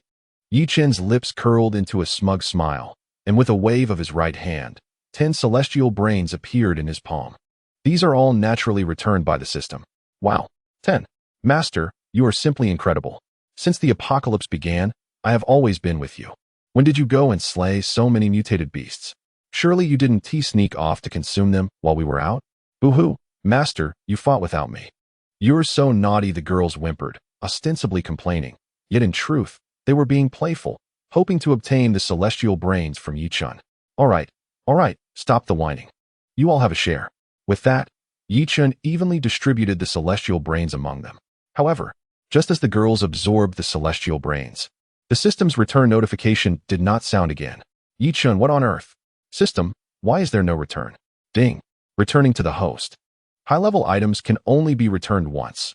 Items returned by the system cannot be returned again. Ding. Detection of the system's first return of high-level items. Unlocking tenfold return function. Tenfold return function? What does that mean? Tenfold return. It allows for the enhancement of the quality of items used by the bound girls without increasing the quantity, returning it tenfold. Wow, this is amazing. It is essential to recognize that celestial brains are indeed registered. The celestial brains they are currently consuming are merely the most rudimentary level 1, originating from first-tier mutated beasts. Ingesting such celestial brains can elevate one's extraordinary abilities to a maximum of level 3, which is the threshold. Yi Chen's consumption of the rewards from the female warrior cultivation system can only enhance him to level 5 at most. However, if there were a tenfold enhancement, these celestial brains could ascend to level 2, allowing extraordinary abilities to reach level 4 at their peak. In simpler terms, for level 3 extraordinary beings, level 1 celestial brains become obsolete. Yet, with the return function in play, level 1 celestial brains can still be effective up to level 4. This feature may seem trivial, yet its significance is exceedingly profound. Although the system stipulates that high-level items cannot trigger unlimited returns, the unlocking of this new functionality still brings considerable joy to Yi Chen. While it may not be as immediately beneficial as the previous method, in the long run, this capability might prove just as advantageous. Yi Chen does not lament the absence of celestial brains, for they hold no value for him as a level 4 extraordinary being. What he urgently requires now is a tome of extraordinary techniques. Otherwise, he possesses the energy of a level 4 extraordinary being, but cannot fully harness its potential. After consuming the celestial brains, the girls reached the pinnacle of level 2. They merely need to ingest 1 or 2 more celestial brains to break through to level 3. Yi Chen is thoroughly satisfied with this surge in strength. Alas, the extraordinary energy required for a level 4 to level 5 ascension is exceedingly vast. Even with the returns from the female warrior cultivation system, the transition from level 2 to level 4 remains a rare opportunity for Yi Chen.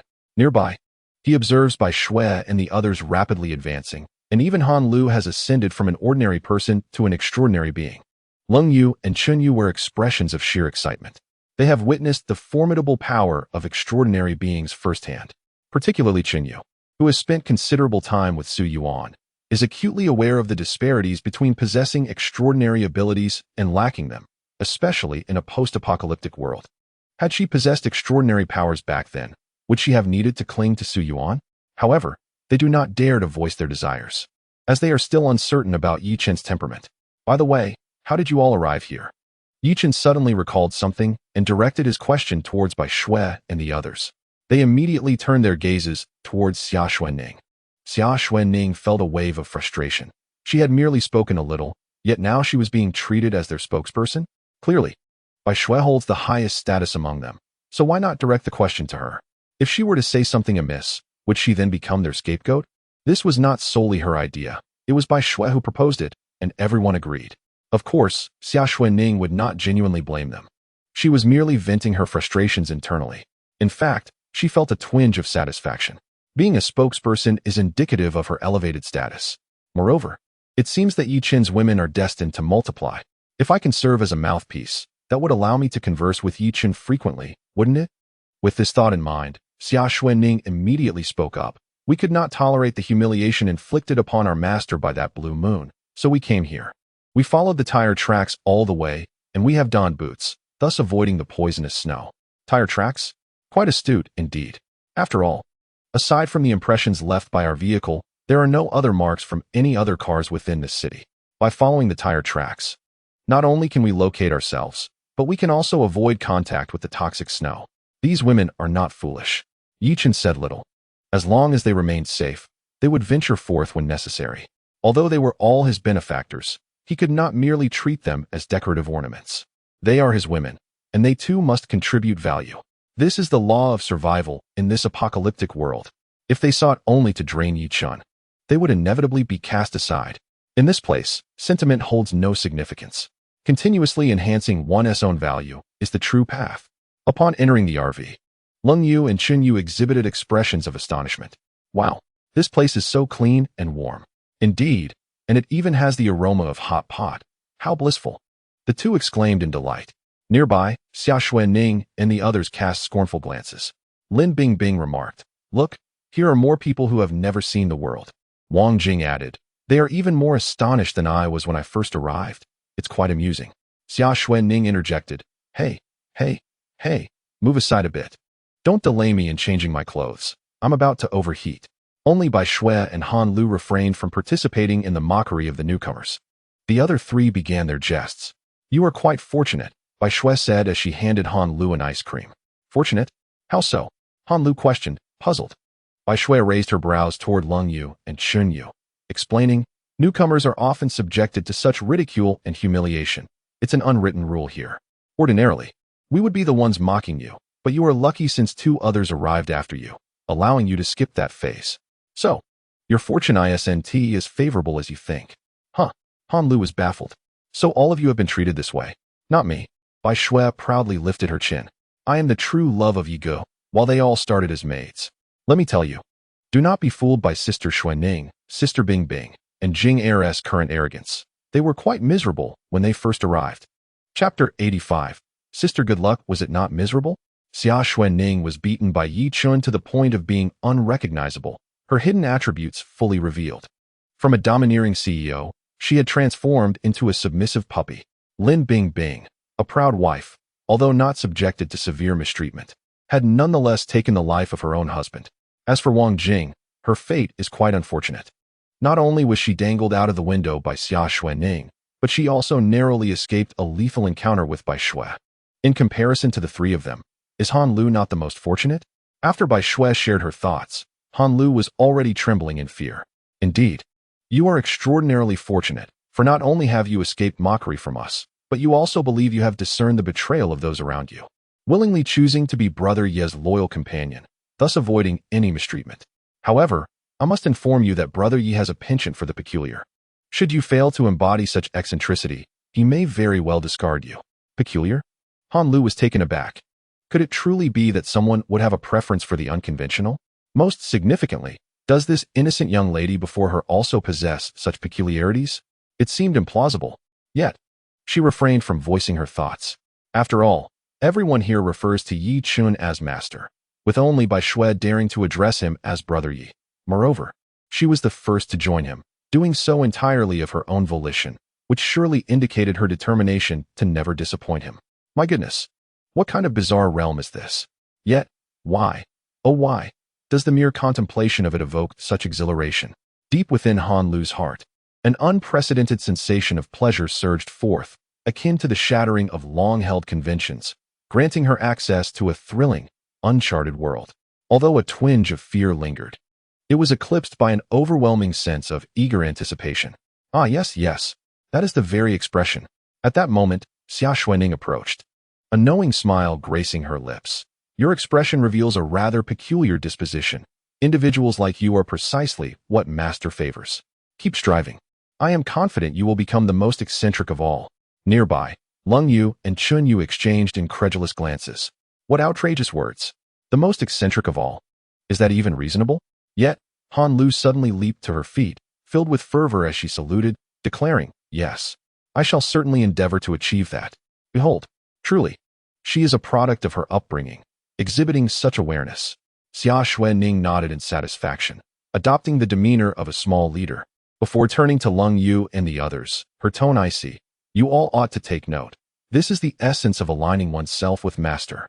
As long as you demonstrate understanding, Master shall not treat you unfairly. With that, Xia Xuanning produced a transparent thermal vest and handed it to Han Lu. Han Lu, perplexed, inquired, what is this? This is a garment that allows us to wear minimal layers while remaining warm. Try it on. Wow, such a miraculous item exists. Han Lu exclaimed joyfully, I will try it on at once. What woman does not cherish beauty? Yet, how can one feel beautiful in cumbersome down jackets? Naturally, a lovely little dress is the epitome of beauty. But in this weather, donning a skirt feels perilous. She had always been astonished at how Xia Xuanning and the others could frolic about in skirts, initially believing that they were simply too powerful to be affected by the cold. Unanticipatedly, there exist other reasons. Do not depart, let us change here instead. Xia Xuanning firmly grasped Han Lu, who was about to leave. Han Lu paused momentarily, perplexed. Huh? Change here? There are so many people. I feel somewhat embarrassed. Have you forgotten what I mentioned before? Xia Xuanning furrowed her brows and said, I stated that the master favors the unconventional. If you feel shy about this, how can you possibly embrace being unconventional? Moreover, since you are destined to be with the master, previewing for him is hardly a transgression. Upon hearing this, Han Lu felt utterly mortified, wishing to vanish into the ground. Yet, despite the oddities of this group, she experienced a warmth she had not felt in a long time. Particularly, Yi Chun had just elevated her to the status of an extraordinary being. She sensed that although Yi Chun was decisive and instilled a sense of fear, he was not a bloodthirsty individual nor a wholly malevolent being. She recognized that Xia Xuanning's words were indeed accurate.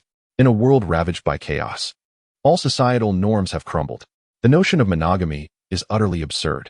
In this current reality, power reigns supreme. If she aspired to accompany Yi Chun, becoming his woman was simply a matter of time. Thus, why not endeavor to endear herself to him even more? With this thought in mind, Han Lu resolutely began to change her attire. Nearby, Yi Chun inhaled sharply. Truly, the stunning beauty from the security bureau, clearly someone who has practiced diligently, boasted an enviable physique. This figure was utterly irresistible.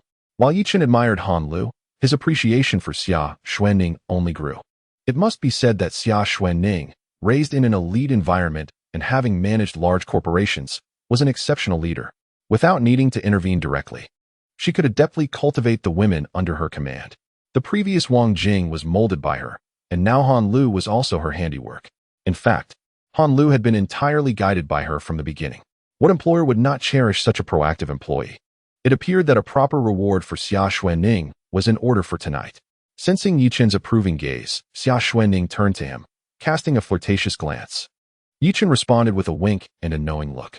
Xia Xuanning instantly felt elated, playfully swaying her waist. Goodness, she was indeed a captivating enchantress. This fellow was truly becoming more unrestrained by the moment. At this point, thoughts of being a domineering figure were far from her mind. She had transformed into a quintessentially unconventional individual. Excellent. Yi Chun expressed his delight. However, to the side, Lung Yu and Chun Yu observed this scene with incredulity etched upon their faces. Particularly Lung Yu, who felt an overwhelming sense of repulsion rising within her. She could not comprehend how a woman could resort to such actions in the pursuit of strength and survival. Of course, she was unaware that Han Lu had not always been this way. She remained entirely unaware of the trials that Han Lu had endured. Unlike Lung Yu, Chun Yu harbored a distinctive thought. What was Chun Yu's forte? Manipulating men. The way Yi Chun gazed at Han Lu, practically drooling, was unmistakably that of a lecherous man. Furthermore, Yi Chun was not one to resort to coercion, indicating that he possessed a modicum of gentlemanly charm. Given this, it seemed that with just a subtle approach, she could effortlessly ensnare him. Certainly, she had also witnessed Lan Yu's failure. However, she did not attribute it to Yi Chun's inability to be swayed. Rather, she believed that Lan Yu simply lacked the skill. There were various methods to entice a man. Lan Yu's approach, akin to her previous dealings with Su Yuan, was one of brute force that instilled insecurity in the other party. In contrast, another method was akin to the art of seduction, employing entirely captivating and delicate words to firmly grasp a man. Chapter 86. The art of seduction. She discerned that Yi Chun was more amenable to gentle persuasion than to forceful tactics, leading her to believe that this approach would undoubtedly be effective with him. Additionally, while Lan Yu had betrayed Yi Chun, she had not. Not only had she never betrayed him, but she also retained her innocence. She was acutely aware of the allure that innocence held for men. This was precisely why, over the years, she had refrained from engaging intimately with men, choosing instead to captivate them from a distance. The very identity of being untouched held immense allure for men. She contemplated the current societal context. Despite the multitude of women surrounding Yi Chun, how many could truly claim innocence? Once she revealed her status as a departmental official, combined with a sprinkle of charming words, Yi Chun would surely succumb to her charms. Not only would he willingly cater to her every whim, but he would also elevate her to the status of an extraordinary being, the leader among these women. The thought of basking in such adulation brought Chun Yu immense joy, prompting her to giggle uncontrollably. Her laughter instantly drew the attention of those around her. Yi Chun furrowed his brow, questioning her behavior. What are you laughing about? In response to Yi Chun's rebuke, Chun Yu displayed no signs of displeasure. Knowing that she needed to embody charm, she adopted a modestly flattering demeanor. Now that Yi Chun had initiated conversation with her, was this not an opportunity? She swiftly approached Yi Chun, placing her hands demurely before her, her large, soulful eyes glistening as she said, "I'm simply smiling because I'm happy." Ugh. This statement nearly induced a gag reflex in Xia Xuanning and the others. How nauseating. This woman truly had no shame. How could she utter such revolting words? Surely, she couldn't be like the master? Humph. The master was certainly not a simpleton. They would simply wait to see her humiliation. A wave of disdain washed over the onlookers. Nevertheless, Yichen did not respond to her as they had anticipated. Instead, he smiled and inquired, "Oh, what is it that brings you such joy?" As Qinyu witnessed Yichen conversing with her with a smile, she was instantly filled with joy. Success. Indeed, there are no men who cannot be swayed. Only women who do not employ the right approach. She immediately moved closer to Yi Chun, playfully declaring, "Of course, it's because of you, Brother Yi. With someone as formidable as you by my side, I shall never have to worry about danger again. Being with such a handsome and capable man is enough to make me wake up smiling from a dream." "Is that for real?" Yi Chun inquired. "Absolutely," she replied. "But right now, I'm quite hungry and crave hot pot." Chun Yu pouted adorably, her demeanor evoking a sense of sympathy. "Eat to your heart's content." Yi Chun waved his hand, promptly instructing Xia Xuanning and the others to arrange for hot pot. The sight left them utterly astounded. What on earth is happening? Does he truly fancy this green tea vixen? I thought he preferred the more eccentric types. Have we misjudged him? Oh, had I known, I wouldn't have acted so bizarrely. One lamented. "Humph. We are all delicate women. Who among us cannot act coy?" Another chimed in. "Tonight, I shall indulge in my coyness with Brother Yi." Despite their grumbling, the women prepared the hot pot. As Chun Yu savored the delectable dish, her satisfaction grew. Men are merely men. With just a slight effort, they fall right into my grasp. Truly, I am remarkable. Once she had her fill, she brazenly gestured to Xia Xuanning. "Sister Ning, I'm done eating. Could you please tidy up?" Xia Xuanning's expression darkened. While she was willing to play the maid, it was only for the master. What right did Qin Yu have to demand such service? She shot a glance at Yi Chun, but upon meeting his teasing gaze, she understood. A sly smile crept across her face as she asked, "Is anything permissible?" Yi Chun shrugged. "Feel free to play, as long as there's breath in me. I can save the day." "Ha ha ha, splendid." Xia Xuanning burst into laughter, then turned to Bai Shui and the others, "Sisters, who wishes to take on the green tea vixen? I volunteer." Lin Bingbing was the first to step forward. "Humph. How dare she compete for the title of Brother Ye's favorite?" "I'm in," Bai Shui declared. "This will be my first time tormenting someone. I intend to use every trick Sister Ning has employed on me." Wang Jing grinned wickedly. "Can I join too?" Han Lu timidly inquired. "Of course. Let us all partake." Xia Xuanning waved her hand, and Han Lu eagerly joined the fray. Only Lung Yu remained silent, shrinking into the corner, fearfully observing the unfolding chaos. Chen Yu was bewildered. "What are you all planning to do?" "Brother Yi, they are bullying me. Please save me." Chen Yu was utterly oblivious to the reason behind her sudden assault, yet she dared to turn back and whimper at Yi Chun. Yi Chun approached her, gently caressing her forehead, and softly inquired, "Do you really like me?" "Of course. Absolutely." Chen Yu hastily nodded in affirmation. "Then, would you be willing to do anything for me?" "Of course. Certainly." Chen Yu once again nodded vigorously. Yi Chen's tender smile morphed into a mischievous grin. "Well, with your promise, I feel reassured. Since you are so understanding, let them have their fun, but you must keep them company." With that, Yi Chen turned and headed to the driver's seat, starting the engine and setting off. He felt no need to interfere with the events unfolding behind him. He could only imagine the prowess of Xia Xuanning, anticipating that by the time he parked, another opportunity for 5 consecutive draws of selected rewards would be at hand. As Yi Chun abandoned her, Chen Yu was paralyzed with fear, nearly soiling herself. "No, don't come near me, please." Chen Yu retreated in terror, grabbing a table knife and pointing it at Xia Xuanning and her companions. "Oh, playing with knives?"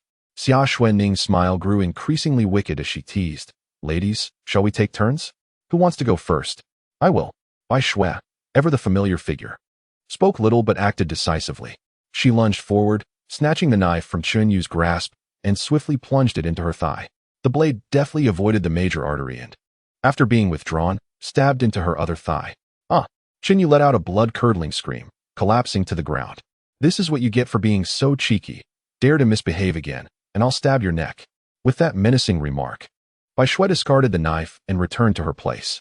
Her methods were always straightforward and brutally effective. TSK. Shui'er has certainly lived up to expectations with such a grand move. We cannot be outdone. Who is next? Chapter 87. Torment. Let me have a go. Lin Bingbing emerged from beneath the table, brandishing a whip she had mysteriously acquired, her wicked grin widening as she approached. This sight was enough to terrify the already wounded Chenyu. However, Xia Xuanning scoffed. Bingbing, your methods are rather primitive, aren't they? Using a whip is merely rewarding her. Don't be impatient. Lin Bingbing revealed an odd smile, then shockingly grabbed the chili sauce from the table and smeared it onto the whip. Whoa, now that's creative, gasped Xia Xuanning and the others. Now this is what we call flavor. No, please no. I was wrong, sob. I won't dare again. I beg you spare me. This scene shattered Chenyu's composure entirely. She, a pampered little princess, could hardly endure such torment. The two strikes shattered her defenses, the whip, tainted with chili sauce, extinguishing her will to resist in an instant. Her once proud dignity became utterly worthless before this cruel instrument. The pitiful display of submission bore an uncanny resemblance to that of a dog begging for mercy. Do not plead for mercy, your words may comply, but your heart remains defiant, a truth I perceive clearly. Lin Bingbing showed no inclination to relent despite her pleas. She approached Chenyu with deliberate steps, and the whip descended with merciless force. A piercing scream erupted, resonating with despair, accompanied by the mocking laughter of Xia Xuanning and others, creating a chilling atmosphere. Cold Moon stood petrified, nearly losing her sanity. Tremors coursed through her body, her heart steeped in regret. Had she known the terrifying nature of this group, she would have preferred starvation over following Yichun. But now, it was far too late. Lin Bingbing continued her assault for a full 10 minutes, leaving Chenyu's body marred with lacerations, save for her face. It's my turn. It's my turn. Wang Jing exclaimed eagerly, unable to contain her excitement. Chenyu, beaten to the brink of exhaustion, lacked the strength to beg for mercy. Yet, Wang Jing had no intention of sparing her. She seized Chenyu's hand and, astonishingly, flung open the door of the RV, thrusting her hand outside into the snowbank. The corrosive chill of the toxic snow began to take effect. The excruciating pain was incomparable to the lashes of the whip. Even in her weakened state, Chenyu let out another cry, her hand grotesquely burned, revealing the white of bone beneath the charred flesh. Satisfied, Wang Jing pulled her back, cackling. The thrill of witnessing another's torment is truly exhilarating. Xuanning, it's your turn. Not yet. Let Han Lu go first. Xia Xuanning glanced at Han Lu, who, despite her face being a mask of terror, exhibited an unsettling thrill in her eyes. This was troubling. It seemed some dark aspect of her nature had been unleashed. Han Lu, proceed. See, can I? Han Lu stammered, her voice laced with urgency. Of course. Xia Xuanning replied with a smile. They conversed as if discussing mundane matters, oblivious to the torment unfolding. Then I shall. Han Lu, trembling, approached Chenyu. Please, spare me. Chenyu, bloodied and too weak to move, gazed with desperate eyes filled with a yearning for life, whispering fervently for Han Lu to show her mercy. Yet, Han Lu acted as if she were deaf to Chenyu's pleas. Grasping Chenyu's hair, she murmured, I'm so sorry. This isn't my intention. But I must do this, or they might turn on me as well. I'm truly sorry. As she apologized, Han Lu picked up a nearby ashtray. With a resounding thud, the ashtray struck down, shattering Chenyu's forearm.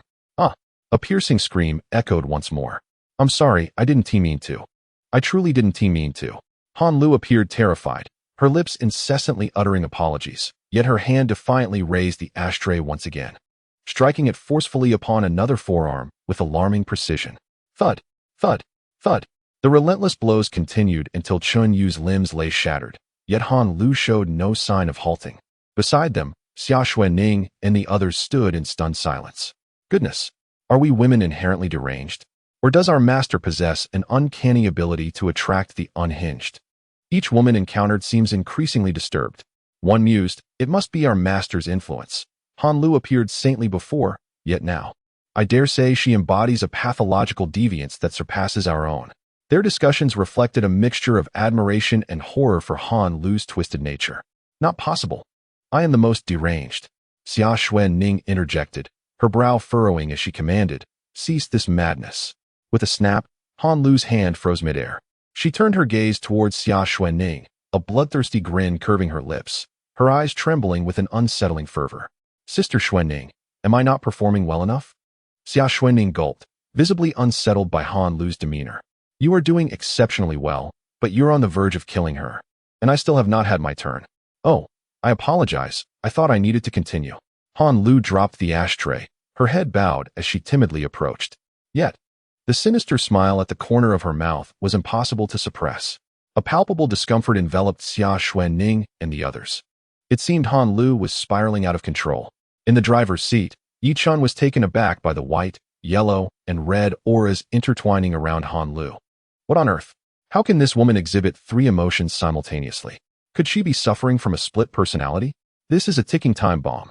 Through the rearview mirror, Yi Chun's gaze remained fixated on Han Lu, his mind racing with possibilities. In the back of the car, Xia Xuanning, the last to act, showed no mercy. Having witnessed bloodshed before, she remained undeterred by Han Lu's recent aberration.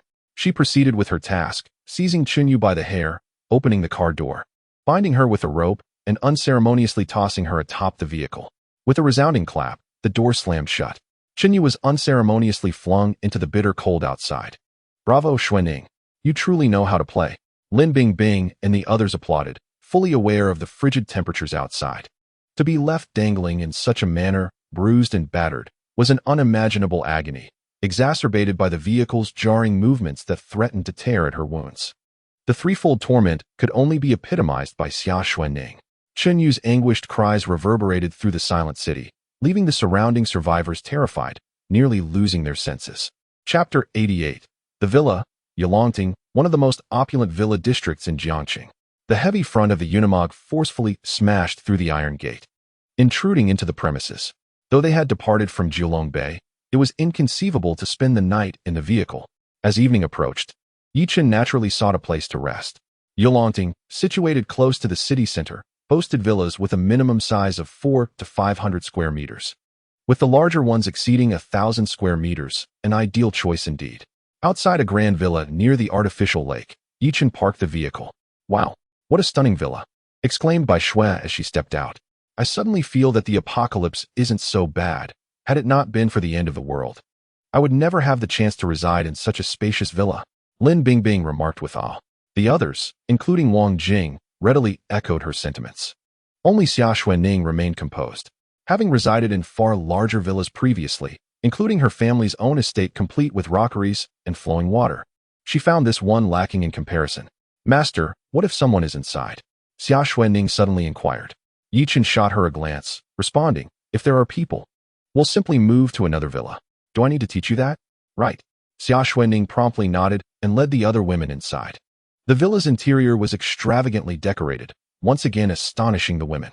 However, it bore no signs of recent habitation, despite the presence of numerous personal belongings. It appeared the villa's owner had been away before the apocalypse, leaving it vacant. This, in fact, simplified matters considerably. The largest master bedroom naturally belonged to Yi Chun, while the other women selected their preferred rooms. Once they had completed these arrangements, Xia Xuanning returned, dragging the barely conscious Chunyu inside. Master, what should we do with her? Xia Xuanning asked, as if discarding refuse, as she dropped Chunyu onto the floor. Find a room to place her in. I will tend to her shortly. After Xia Xuanning departed with the others, Yi Chun turned his attention to Leng Yu, who huddled in the corner of the sofa, trembling uncontrollably. This woman, Leng Yu, was rather decent, save for her excessive fondness for small animals. However, this was the apocalypse. Yi Chun demanded absolute obedience. As he approached her, Leng Yu was immediately frightened into kneeling, stammering, "Please don't hit me. I will obey. I truly will. You can do anything you wish. I beg you, don't strike me." Leng Yu believed herself to be a paragon of virtue. Even in the face of Su Yuan and her companions, she would resolutely refuse to yield. Yet, upon witnessing how Xia Xuanning and the others treated Chunyu, she realized she had overestimated herself. No one could endure such torment. No one. The defenses of Ling Yue have utterly collapsed. Her submission is not born of a desire to survive, but rather from fear. Do not be afraid. I will not harm you, Yi Chun said, seated comfortably on the sofa, gesturing for Ling Yue to join him. I dare not sit. Ling Yue trembled, shaking her head. I told you I won't strike you. There is no reason for me to deceive you, Yi Chun replied, rolling his eyes in exasperation. Indeed, could Yi Chun have any reason to deceive himself? Any one of his companions could easily crush her. Why would he engage in such futile theatrics? Eventually, with trembling resolve, Leng Yue settled onto the sofa. Yi Chen conjured a piece of bread and tossed it to her. You must be hungry. Go ahead and eat. However, upon seeing the bread, Leng Yue was overwhelmed with fear and began to weep, kneeling on the ground in supplication. Please, do not harm me. I am not hungry. I can forego food. I beg you, spare me. Yi Chen was taken aback. What? I offer you bread. Why would I want to harm you? But Chen Yu was beaten after eating hot pot. She stammered. Yi Chen chuckled. This woman has quite the imagination. You see, Chen Yu was punished because she overstepped her bounds, believing her looks could manipulate me, which is why I entertained her whims. You, however, harbor no such intentions toward me. So why would I wish to harm you? Eat, and let us converse. If I truly desired to discipline you, even your refusal of food would not deter me. Leng Yue paused, contemplating. Indeed, if Yi Chen wished to punish her, would she be able to evade it simply by abstaining from food? With this thought, she hastily unwrapped the bread and took a bite. It was delicious. A warmth of happiness blossomed within her, although she had never lacked for food at school. Where male teachers would often share their meals, the perishable bread had long been consumed, leaving her with little more than instant noodles to eat, which had grown tiresome. Now, savoring the fragrant bread, she felt a sense of joy. Leng Yue, Yi Chen continued, though our time together has been brief, you have witnessed my character. I do not take pleasure in bullying others, yet I will not tolerate defiance, betrayal, or opposition. As you can see, I have an appreciation for beauty, but I will never coerce any woman. If you remain obedient and follow me, I will provide for your needs and ensure your safety, without requiring you to sacrifice your virtue, merely your compliance with my directives. A sudden thrill raced through Leng Yue's heart. No physical sacrifices required? Provision and protection in return for simple obedience? The terms sounded exceedingly tempting. Yet, caution lingered in her mind. How can I trust that what you say is true? Yi Chen replied with a playful glint in his eye. Do you possess any other options? Yi Chen rose slowly, finally declaring that he would never restrict anyone's personal freedom. If you do not trust me, you may choose to remain here. With that, Yi Chen strode upstairs. Chen Yu was in a dire state. If Yi Chen did not come to her aid soon, she would truly be lost. On the sofa, Leng Yu was engulfed in turmoil. At that moment, Xia Xuanning descended from upstairs. Oh, still sitting there? Xia Xuanning approached Leng Yu, causing her to startle. What do you intend to do? Fear not. Xia Xuanning snatched the unfinished half of the bread from Leng Yu's hands and tossed it into the trash. Leng Yu's eyes instantly brimmed with tears, a profound sense of grievance swelling within her. Why? Why would that bread be discarded rather than given to me? I only prevented Yi Chen from dissecting the cola. Yet he has not committed any wrongdoing against us. With a soft plop, large tears cascaded down her cheeks. Her pitiful expression was utterly heart-wrenching. Hey. Why are you crying? Xia Xuanning exclaimed, exasperated. You make it seem as though I am bullying you. Are you not bullying me? Leng Yu replied, her tone tinged with displeasure, though she dared not show it overtly. Of course I am not bullying you. Xia Xuanning shot her a disapproving glance, then continued. Can you cook? Cook. Leng Yu hesitated momentarily before nodding vigorously. Yes, of course I can. That's all that matters. It's my turn to cook tonight, so join me. One cannot simply be a useless ornament while in the presence of the master. One must be sufficiently formidable and daring, as well as care for the master's daily needs. In the past, we entrusted cooking and laundry to newcomers, but we felt uneasy about their ability to care for the master, so we decided to alternate responsibilities. However, for the first few days, newcomers must observe closely, understand? As Xia Xuanning guided Leng Yu along, she patiently explained, resembling an understanding older sister, completely shedding the fearsome demeanor she exhibited when reprimanding Chen Yu. Leng Yu was astonished. Could this woman possibly have a dual personality? Oh right.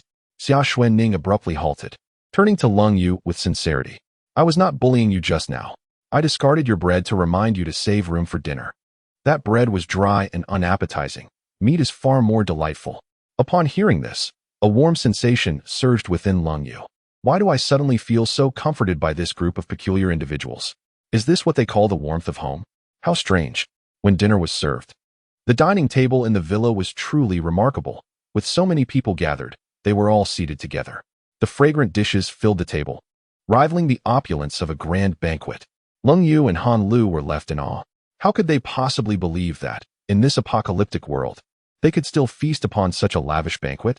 The most terrifying aspect was that they had not witnessed Yi Chun and his companions unloading the ingredients from their vehicle. The supplies within this villa were far from fresh. Yet, the ingredients of the dishes laid out before them appeared astonishingly pristine. However, what astonished them the most was Chunyu, who sat at the end of the dining table. The woman who had nearly been beaten to death was now seated there in apparent good health. Although her body bore scars, they seemed to be of little consequence, and her bandaged hands suggested she was recovering well. In that moment, she had lost all her previous arrogance, cowering in the corner of the table. Her head bowed in fear, rendered mute. It was evident that she was thoroughly terrified. Yi Chun, uninterested in her plight, beckoned everyone to begin their meal. Once dinner concluded, he did not rush to draw the lottery, but instead departed the villa. Earlier, upon entering, he had sensed a multitude of people gathered in the largest villa at the center of the area. Initially, Yi Chun pondered whether they would approach him, yet they remained silent. Thus, he resolved to investigate their activities himself, for the current apocalypse differed significantly from the one he had known in his previous life. There were matters he needed to comprehend. At the central villa, as Yi Chun approached the entrance, he heard peculiar noises emanating from within. He refrained from entering immediately and peered through a gap in the window. The sight that greeted him left him utterly bewildered. In the vast living room, there stood an odd altar surrounded by candles, with a group of individuals draped in red fabric kneeling in a circle around it. At the heart of the altar sat an elderly man in a white robe, surrounded by his followers, appearing as if he were a deity. O foolish mortals! Angering the divine brings forth retribution from the heavens. Yet we, the devout, bear no sins. There is no cause for your alarm. I am the messenger of the divine, here to faithfully convey the sacred edicts and guide you to ascend to the celestial realm. However, within our ranks lurk those who disrespect the divine, sowing discord and leading the faithful astray. How shall we address such heinous acts? At his words, a chorus of furious shouts erupted from the crowd. They must be punished. They must be punished. They must be punished. In the corner of the hall, a petite girl clad in a white down jacket trembled in terror. Yi Chun was momentarily taken aback. This was undoubtedly a cult. He could not fathom how this assembly of affluent individuals, all possessing considerable intellect, could now resemble a pack of ravenous wolves, their eyes tinged with a crimson hue, howling in frenzy. At that moment, the elder at the center turned his gaze towards the girl in the white down jacket.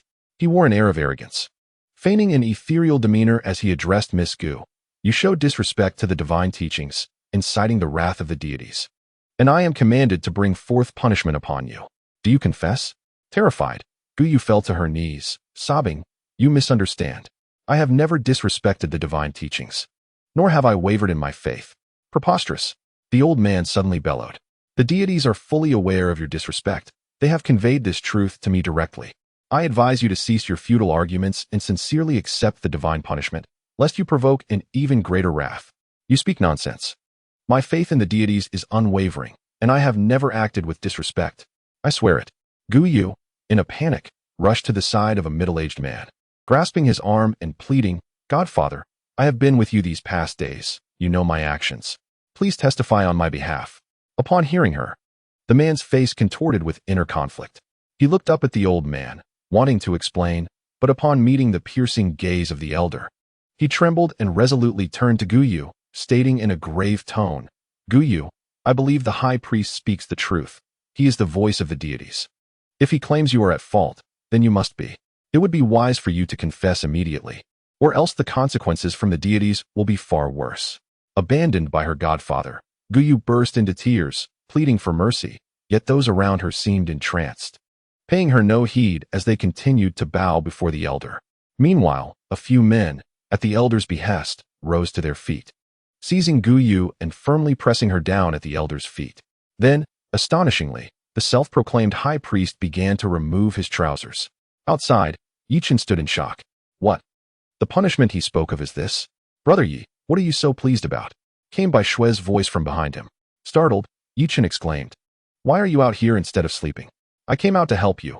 Fearing you might encounter trouble, Bai Shui replied cautiously, evidently anxious about displeasing Yi Chun. Well then, let us watch the spectacle together, Yi Chun said, making space for Bai Shui to see inside. Ah, Bai Shui exclaimed after just one glance.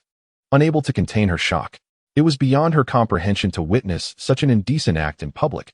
She was understandably taken aback. Her outcry, however, stirred the attention of those within the room. Chapter 90. A Contest of Divine Power? Who? The old man's gaze instantly darted toward the entrance. Bai Shui, fueled by a pent-up fury, kicked open the door and stormed inside. Upon seeing her, the elder's eyes brightened with intrigue. Is she truly a breathtaking beauty? She far surpasses the Guyu before me. My dear girl, are you here to join the cult? The old man struck a pose of profound wisdom. Damn it!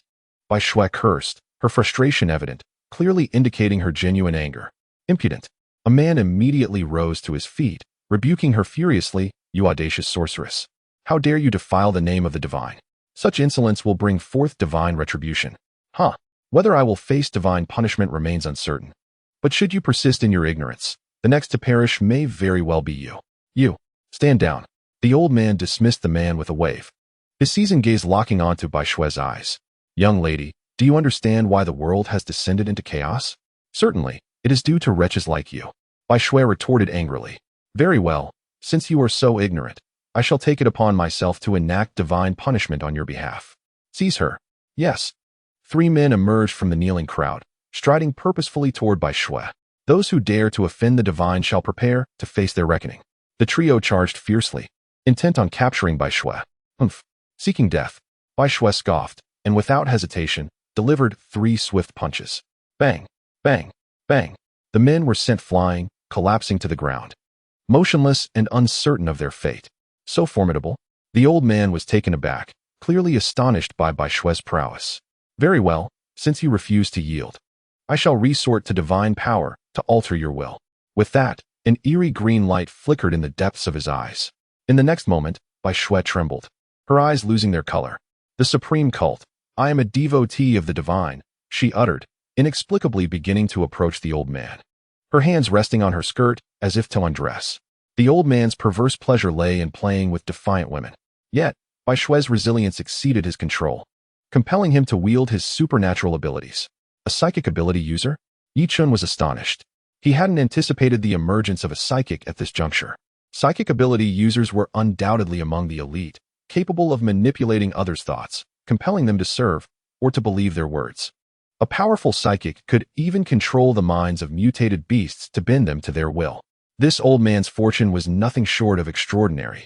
Yet he squandered his abilities for nefarious purposes, exploiting them for a cult? Such a waste. Yi Chun cursed inwardly. But as he saw Bai Shui on the verge of undressing, he could no longer remain passive. Bai Shui, he shouted, unleashing a surge of potent energy that instantly pulled her consciousness back to reality. What am I doing? Bai Shui was bewildered. You were just under the control of a psychic. Come back to me. Bai Shui was taken aback, utterly astonished to discover that she had been manipulated. As she glanced at her hands resting on her skirt, a surge of murderous intent erupted within her. How dare that wretched old man attempt to tarnish her dignity? Fortunately, Brother Yi intervened just in time. Otherwise, her fate would have been sealed. She was, after all, Brother Yi's woman, destined to remain so for eternity.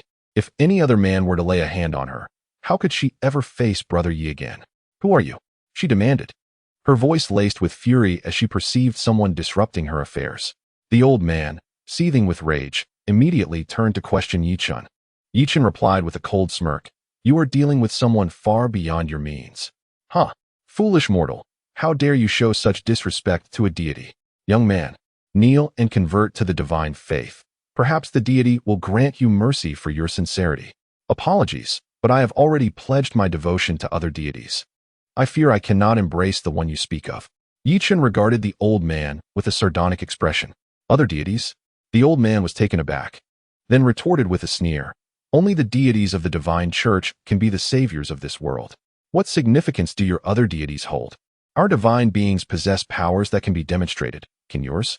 Indeed, they can, Yi Chun replied, a wicked smile playing on his lips.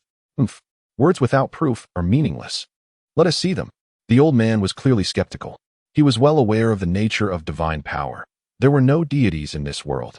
Could Yi Chun truly conjure a deity? However, the very next moment, the old man was left dumbfounded. With a mere wave of his hand, a desert eagle materialized in Yi Chun's grip, its ominous barrel aimed directly at the old man's head. Allow me to introduce my deity, the god of headshots, whose path is known as ballistics, and whose technique is called marksmanship. I wonder if my deity surpasses yours. Impudent. The old man erupted in fury. That is merely a gun. What sort of deity is that? What kind of path? What kind of technique? Yi Chun retorted with a derisive laugh. As the saying goes, marksmanship is indeed a technique, and ballistics is a path. Given that, why should what I hold not be considered a deity? Humph. You audacious youth, if you seek death, I shall show you what true divine power is. You claim that what you possess is a deity, correct? Then let me compel you to use your so-called divine weapon, your gun, and your marksmanship, to blow your own brains out. Upon uttering these words, a green light flickered in the depths of the old man's eyes. 1 second, 2 seconds, 3 seconds. A full 3 seconds passed, yet Yi Chun remained utterly unaffected. The old man was bewildered. How is this possible? You are impervious to divine influence. I already informed you that I have pledged my faith to other deities. Thus, your divine power is of no use to me. This is no jest. Yi Chun is a level 4 ability user, while you are merely a level 1 psychic ability user. Your ability to control by Shui, a level 2 ability user, is solely because she lacks the means to defend against psychic abilities, leaving her vulnerable. Although Yi Chun had no means to defend against psychic abilities. As a level 4 supernatural being, his power alone served as the finest form of protection. A mere level 1 ability posed no threat to him whatsoever. Gradually, he raised the Desert Eagle, aiming it at the old man's head. You have showcased your divine power. Now it is my turn. Curse it. The old man, startled, shouted. Stop him. Quickly, prevent this blasphemous adjudicator from proceeding. Upon hearing this, the surrounding individuals rushed towards Yi Chun like a pack of wild wolves. It was too late. Bang. With those 3 words, the Desert Eagle unleashed a fiery tongue, propelling a spiraling bullet forth. Thud. The bullet pierced directly through the old man's dantian, obliterating the source of energy controlling the crowd. The onlookers froze momentarily, gradually regaining their senses. Chapter 91. Enchanting woman, what am I doing? Where's this place? Damn, how did I end up here? It feels as though I've been brainwashed. Was it some accursed cult? Did I really offer my wife to that old man? Damn that wretched scoundrel. Where's my daughter? What have you done with her? Only after regaining their senses did the crowd comprehend the actions they had been manipulated into by the old man. Like ravenous wolves, they surged towards him, unleashing their pent-up fury. No, I am the spokesperson of the divine. You ignorant fools will face retribution. How could the enraged crowd still believe in any so-called deity after awakening? They surged forward, swiftly overpowering the old man and beating him to death. Deservedly so. Yi Chun spat, then took Bai Shui and departed from the scene. Once they had left, Bai Shui wore a discontented expression. What's wrong? Are you unhappy? Yi Chun inquired. Glancing at her, Bai Shui offered a wry smile, saying, I always thought there were more good people than bad, but after the apocalypse struck, I realized the darkness within human hearts is truly terrifying. Are there any genuine good people left in this world? Yi Chun inhaled deeply, reflecting, perhaps there are, but such individuals tend to perish the quickest. Human hearts are inscrutable. In any era, those with filthy intentions often thrive longer and more comfortably. Some may suppress their desires, while others merely allow them to manifest. Does that mean Brother Yi is also a bad person? Bai Shui blinked her large eyes at him. Yi Chun replied with a faint smile. Indeed, I am a bad person, albeit one with principles. Then I am a bad person too. But I have principles as well. Bai Shui beamed, her small tiger teeth making her irresistibly adorable. Yi Chun reached out to ruffle her hair. Yes, we are both big bad guys. Ha. At 3 in the morning, a towering Hummer SUV appeared at the entrance of the Yulongting Villa district. In the driver's seat of the car sat a young man, while a young woman occupied the passenger seat. The man's complexion was pallid, exuding an air of effeminacy, though he was quite handsome. The woman, adorned with heavy makeup, was dressed alluringly. Her slender, elongated legs were brazenly exposed to the cool air, seemingly unperturbed by the chill. In contrast to the man's waxen hue, the woman's skin was notably darker, reminiscent of exotic beauty, elevating her enchanting essence to perfection. Old Bai, do you sense it? The dark-skinned woman in the passenger seat inhaled deeply, a look of rapture crossing her face. It was the scent of supernatural energy, mingled with a potent aroma of hormones. Undoubtedly indicative of a robust man. If I could experience him even once, I would willingly embrace death. I haven't caught a whiff of the man. But the woman's scent is indeed intoxicating. The pale-skinned man rasped. This allure is not limited to a single woman, and they are all beauties. I shall undoubtedly bestow upon you a green hat. Giggle, you are insufferable. That brawny man could surely leave me breathless, and you can simply watch your wife being enchanted. I quite enjoy such spectacles, hee. Who could argue?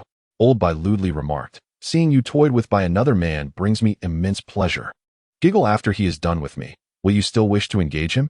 That depends on whether these beauties are sufficient for my amusement. The two shared a conspiratorial glance, laughter growing ever more lascivious. Were there outsiders present, they would undoubtedly be taken aback by the grotesque nature of their conversation.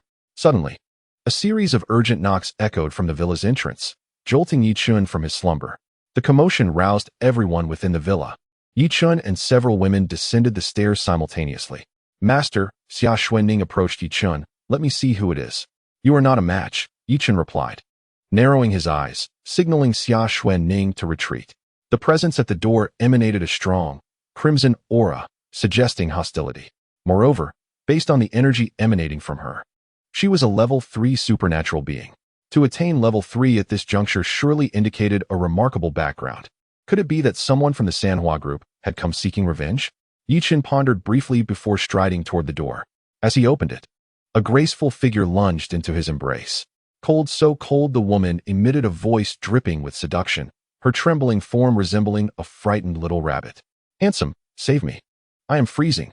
I might die from the cold. Playing tricks, are we? Yi Chun chuckled, playing along. Do not fear. Let us step inside. He ushered the woman into the house, while Xia Xuanning and the others had already hidden away at Chun Quan's behest. Thus, at that moment, the villa's hall contained only Yi Chun and this mysterious woman. What is your name? Yi Chun inquired. The woman wept softly, introducing herself as Xiao He. Xiao He. Yi Chun mused, observing her dusky complexion, which indeed suited the name. Please, have a seat. It's warm here. He gently placed Xiao He onto the sofa beside a heater. As the warmth enveloped her, she ceased trembling and gazed at Yi Chun with an alluring look, her voice laced with a hint of coquetry. You are so kind, handsome. Thank you. The depths of her eyes sparkled with genuine affection, devoid of any pretense. Yi Chun was taken aback. How could this woman harbor such intense feelings for him despite her apparent animosity? It was perplexing. There was something peculiar about her. Nevertheless, regardless of her eccentricities, they were mere trifles in the face of absolute strength. Yi Chun ventured into the kitchen to fetch a cup of hot ginger soup. Here, drink this. It will warm you up. All right, but my arms are a bit sore. Could you feed me, handsome? Her eyes danced playfully, igniting a wave of heat within Yi Chun. Enchantment? This woman possessed charm magic? It seemed her awakened ability was indeed a special form of enchantment. Yet, for Yi Chun, this fleeting warmth was inconsequential. As a level 4 ability user, he was hardly affected by a mere level 3 enchantment. This was not to say that a level 3 charm couldn't influence a level 4 user. Rather, Yi Chun was simply too robust. With a glance, he could tell she barely rated above 8 points. Such a woman posed no threat to him. Nonetheless, Yi Chun concealed his nonchalance, intrigued to uncover what tricks lay beneath her facade. With this in mind, he feigned excitement. Is that truly possible? Of course. Come here. Chapter 92. The tip of the iceberg. All right then. Yi Chun, brimming with anticipation, promptly sat beside Xiao He. In the next moment, she unexpectedly melted against him, her soft form pressing against his arm. Her delicate fingers casually climbed onto his leg, her warm breath tickling his ear. Beautiful lady, what are you doing? Yi Chun feigned panic, shifting slightly away. Ha ha ha. Don't be scared, handsome. I just couldn't help but be drawn to your good looks. It's been so long since I've been close to a man since the apocalypse. Don't you want to have some fun with me? The apocalypse? Most would not use such terms to describe the current situation. It seemed this woman was well aware of the impending calamity. Yi Chun realized he might glean much information from her. With this thought, he offered a wry smile. Sister, please don't frighten me. I've never been with a woman in my life. Ha ha ha. Why would you lie, handsome? Xiao He glanced at the shoes lined up at the entrance and remarked, look at all these different sizes of women's shoes. This place certainly has a distinct feminine aura. What pretense of purity are you maintaining? No, I'm not pretending. Yi Chun replied, there are many women in my house, but they are merely performers invited for a celebration in the community. They got stranded here due to the heavy snow. Is that so? Xiao He retorted, then how do you explain the tire tracks leading right up to your home? Oh, well, I just happened to own a camper van. After everything in the house was consumed, I had no choice but to venture out for food. But why just one set of tire tracks? Going out was unavoidable, but I feared getting stuck on the return journey if I couldn't see the road. So I retraced the tire tracks I made coming in. Xiaohei clearly did not trace the tire tracks back to Yi Chen's origins. Her eyes lit up with excitement as she exclaimed, "So, you're a department-level official, then?" Yi Chen nodded, a hint of embarrassment coloring his cheeks. "I am. But please don't mock me. How could I? This is wonderful news." Xiaohei's excitement grew. A department-level official? What a stroke of luck. Her exhilaration made her drop her guard considerably. Although she could tell Yi Chen possessed some abilities, she didn't perceive him as a significant threat. After all, most ordinary ability users merely awakened from consuming celestial substances, and even the most adept were only at the second level, barely achieving renown. Yet, she was a third-level ability user, and Old by outside was also at the same level. Why should she fear anything? She was determined to enjoy herself thoroughly today. A department-level official was surely easy to handle, wasn't he it? With this thought, Xiaohei promptly retracted her abilities. Did she really need to use charm on a mere department-level official? How absurd. With her allure, she could easily win him over. Surely, given that he was surrounded by so many beautiful women and hadn't strayed, he must be quite starved for attention. With this in mind, Xiaohei's hand slipped inside Yi Chen's short sleeves, playfully wandering. "Hey there, big boy. At your age, have you never been with a woman? Aren't you yearning for it?" I'm fine, I suppose," Yi Chen stammered, his body slightly trembling. "Hee. Let me tell you. The greatest joys for a man are all found with women," Xiaohei said, surprising him by straddling his legs. "Please, don't do this. I'm feeling quite flustered." Yi Chen protested, increasingly anxious. "Sister, I don't think I've seen you in the community before. Where are you from?" It is entirely normal for someone in a panic to inquire about another's background. Xiaohei, not suspecting anything, responded alluringly. "Have you heard of the Xia family?" "I'm one of them." The mention of the Xia family sent a shiver down Yi Chen's spine. He had departed Jiang City early in his previous life and had never interacted with the Xia family. Yet, he had heard whispers that the Xia family was a formidable force in the post-apocalyptic world. Yi Chen was taken aback. He had not anticipated that the Xia family was already aware of the impending apocalypse and had even begun to cultivate supernatural beings. But why was Xia Xuanning oblivious to this? She ought to be a core member of the Xia family, was she not? What on earth was happening? It seemed the young man had indeed heard some rumors. Meanwhile, the petite figure continued to tease Yi Chen with her playful gestures. At that moment, Yi Chen sensed a gaze fixated on him from beyond the door. Outside, Lao Bai watched with an unsettling excitement as the petite figure began to undress. A perverse thrill spread across his face as his right hand descended, initiating a rather inappropriate action. What a repulsive sight. Realizing Lao Bai's intentions, Yi Chen felt nausea wash over him. He pressed on with his inquiry. "Sister, I sense that you possess some unique energy within you as well." "Ah, you've discovered that. It's called supernatural ability. You must have acquired it after consuming a mutated beast, right?" She giggled. "Yes, indeed. What about you, sister?" "Hee. I'm not like that. I am a supernatural being cultivated by the Xia family." The fiery hostility emanating from the petite figure remained unyielding. At this juncture, Yi Chen began to discern the truth.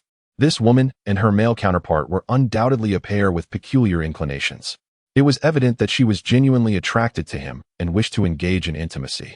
But her desire to eliminate him was equally real. Clearly, she believed her demise was inevitable, hence her candid responses to his inquiries. However, Yi Chen was astounded by the revelation that supernatural beings could indeed be cultivated. If she was a powerful supernatural being, why had she been frozen in such a manner moments ago? Well, if I hadn't been frozen, how would my little brother have had a chance? She chuckled, her laughter growing increasingly alluring as her hand inched toward Yi Chen's waist. Damn it, he could not afford to delay any longer. Yi Chen hastily posed one final question. "From what you've said, it seems the Xia family was already aware of the apocalypse. How did they come to know?" "Ah, that I cannot say. I am merely an executor, not one who makes decisions," she replied with a mischievous tone. "Now, dear brother, let us cease these dreary discussions and allow me to provide you with some comfort. This is your first time, and I intend to take full advantage of it," she declared, unexpectedly pulling off her skirt, preparing to indulge in an intimate encounter with Yi Chen. Outside, Lao Bai's excitement escalated, his movements becoming increasingly fervent. Upstairs, Bai Shui and the others were so enraged they could hardly contain themselves. Only Xia Xuanning remained in a state of bewilderment, absorbed in thoughts about the Xia family's prior knowledge of the apocalypse and their ability to cultivate supernatural beings.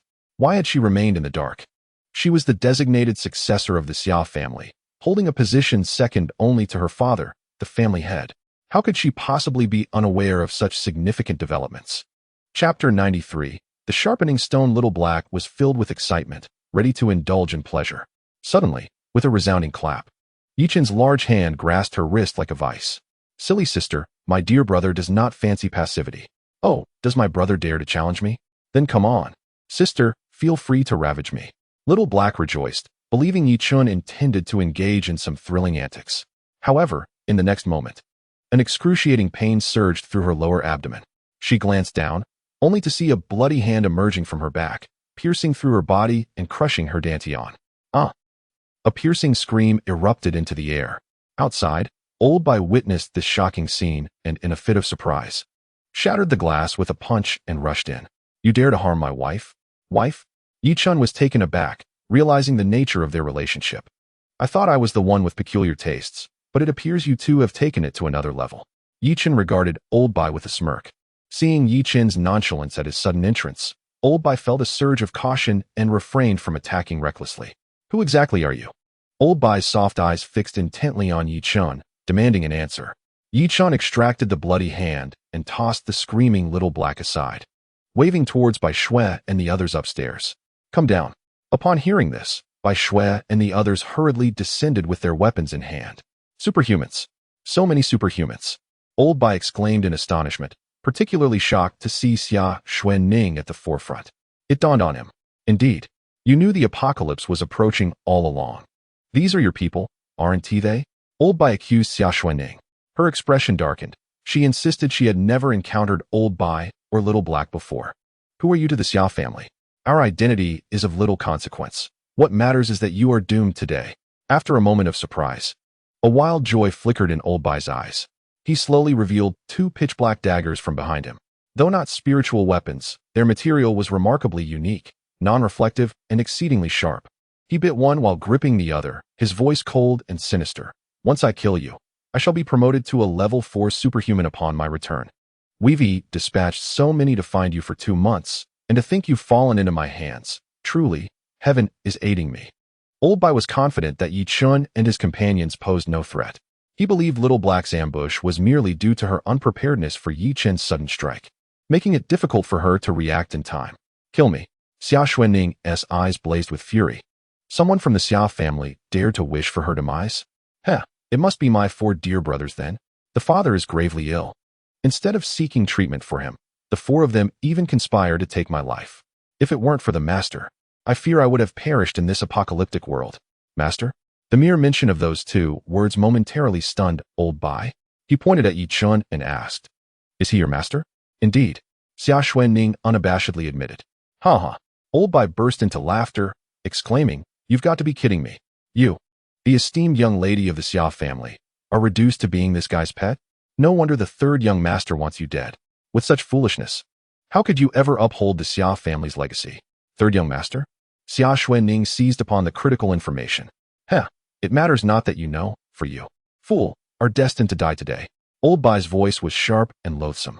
He lewdly stated, Young lady, don't even think about resisting. It would be futile before me.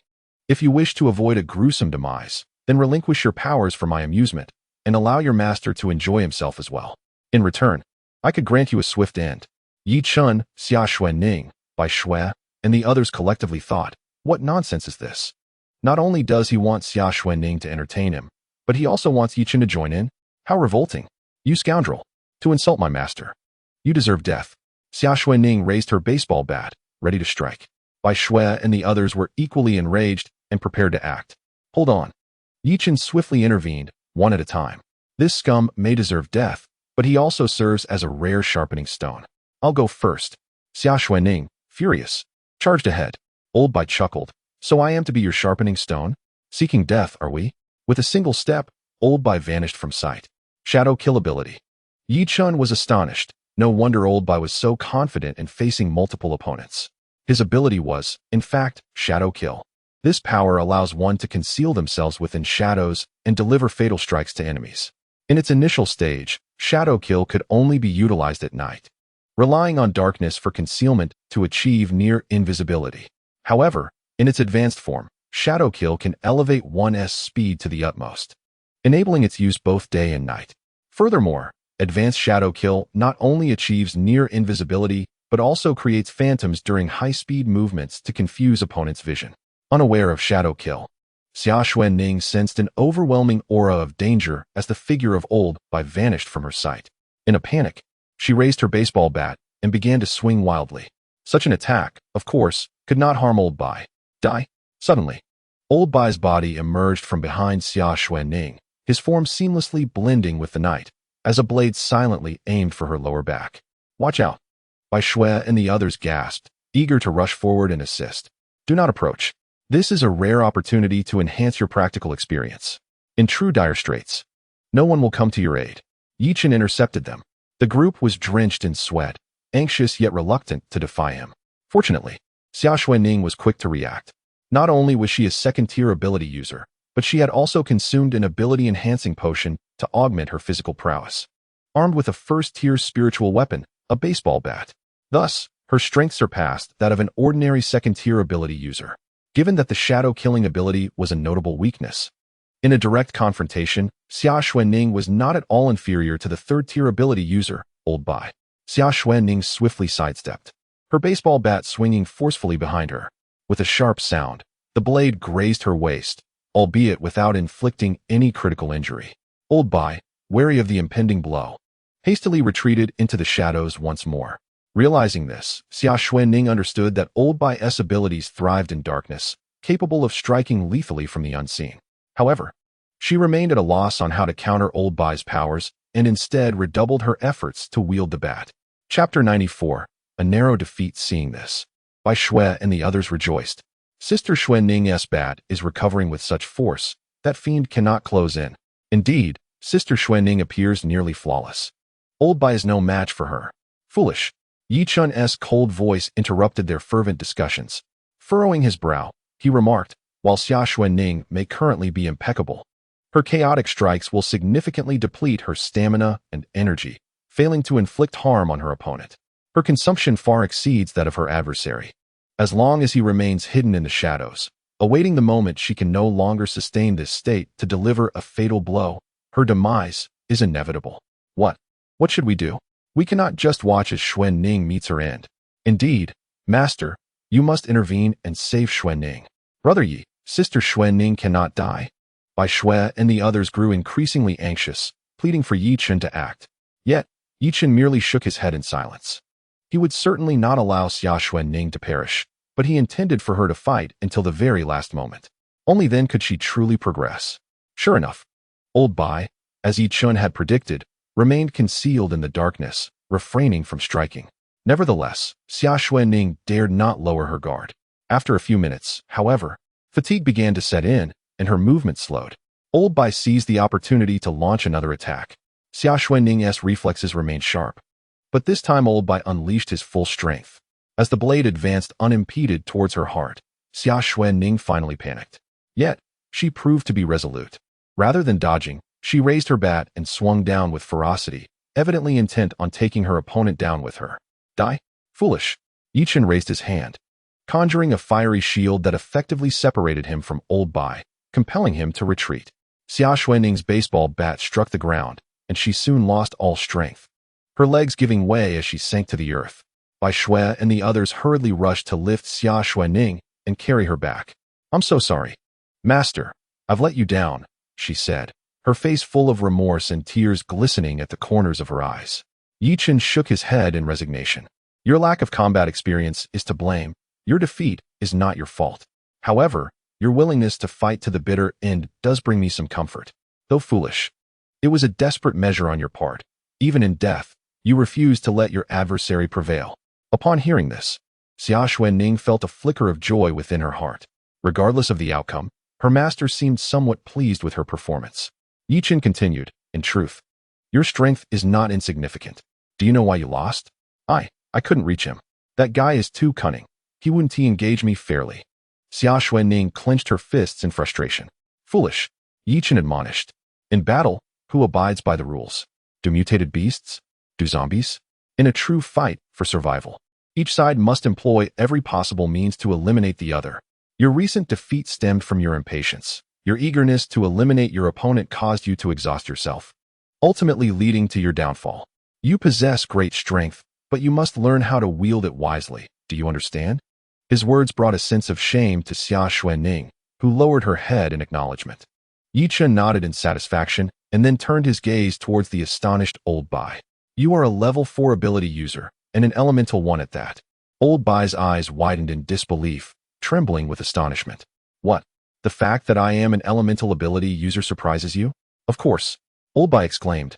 Elemental ability users cannot be manufactured. They can only be attained through the consumption of celestial brains, which requires an extremely low probability of success. Even if you were extraordinarily fortunate enough to become an elemental ability user, how could you advance so rapidly? Huh, that's none of your concern, Yi Chen replied coldly. Just know that you cannot escape today. Yi Chen was unaware that elemental ability users could not be artificially created.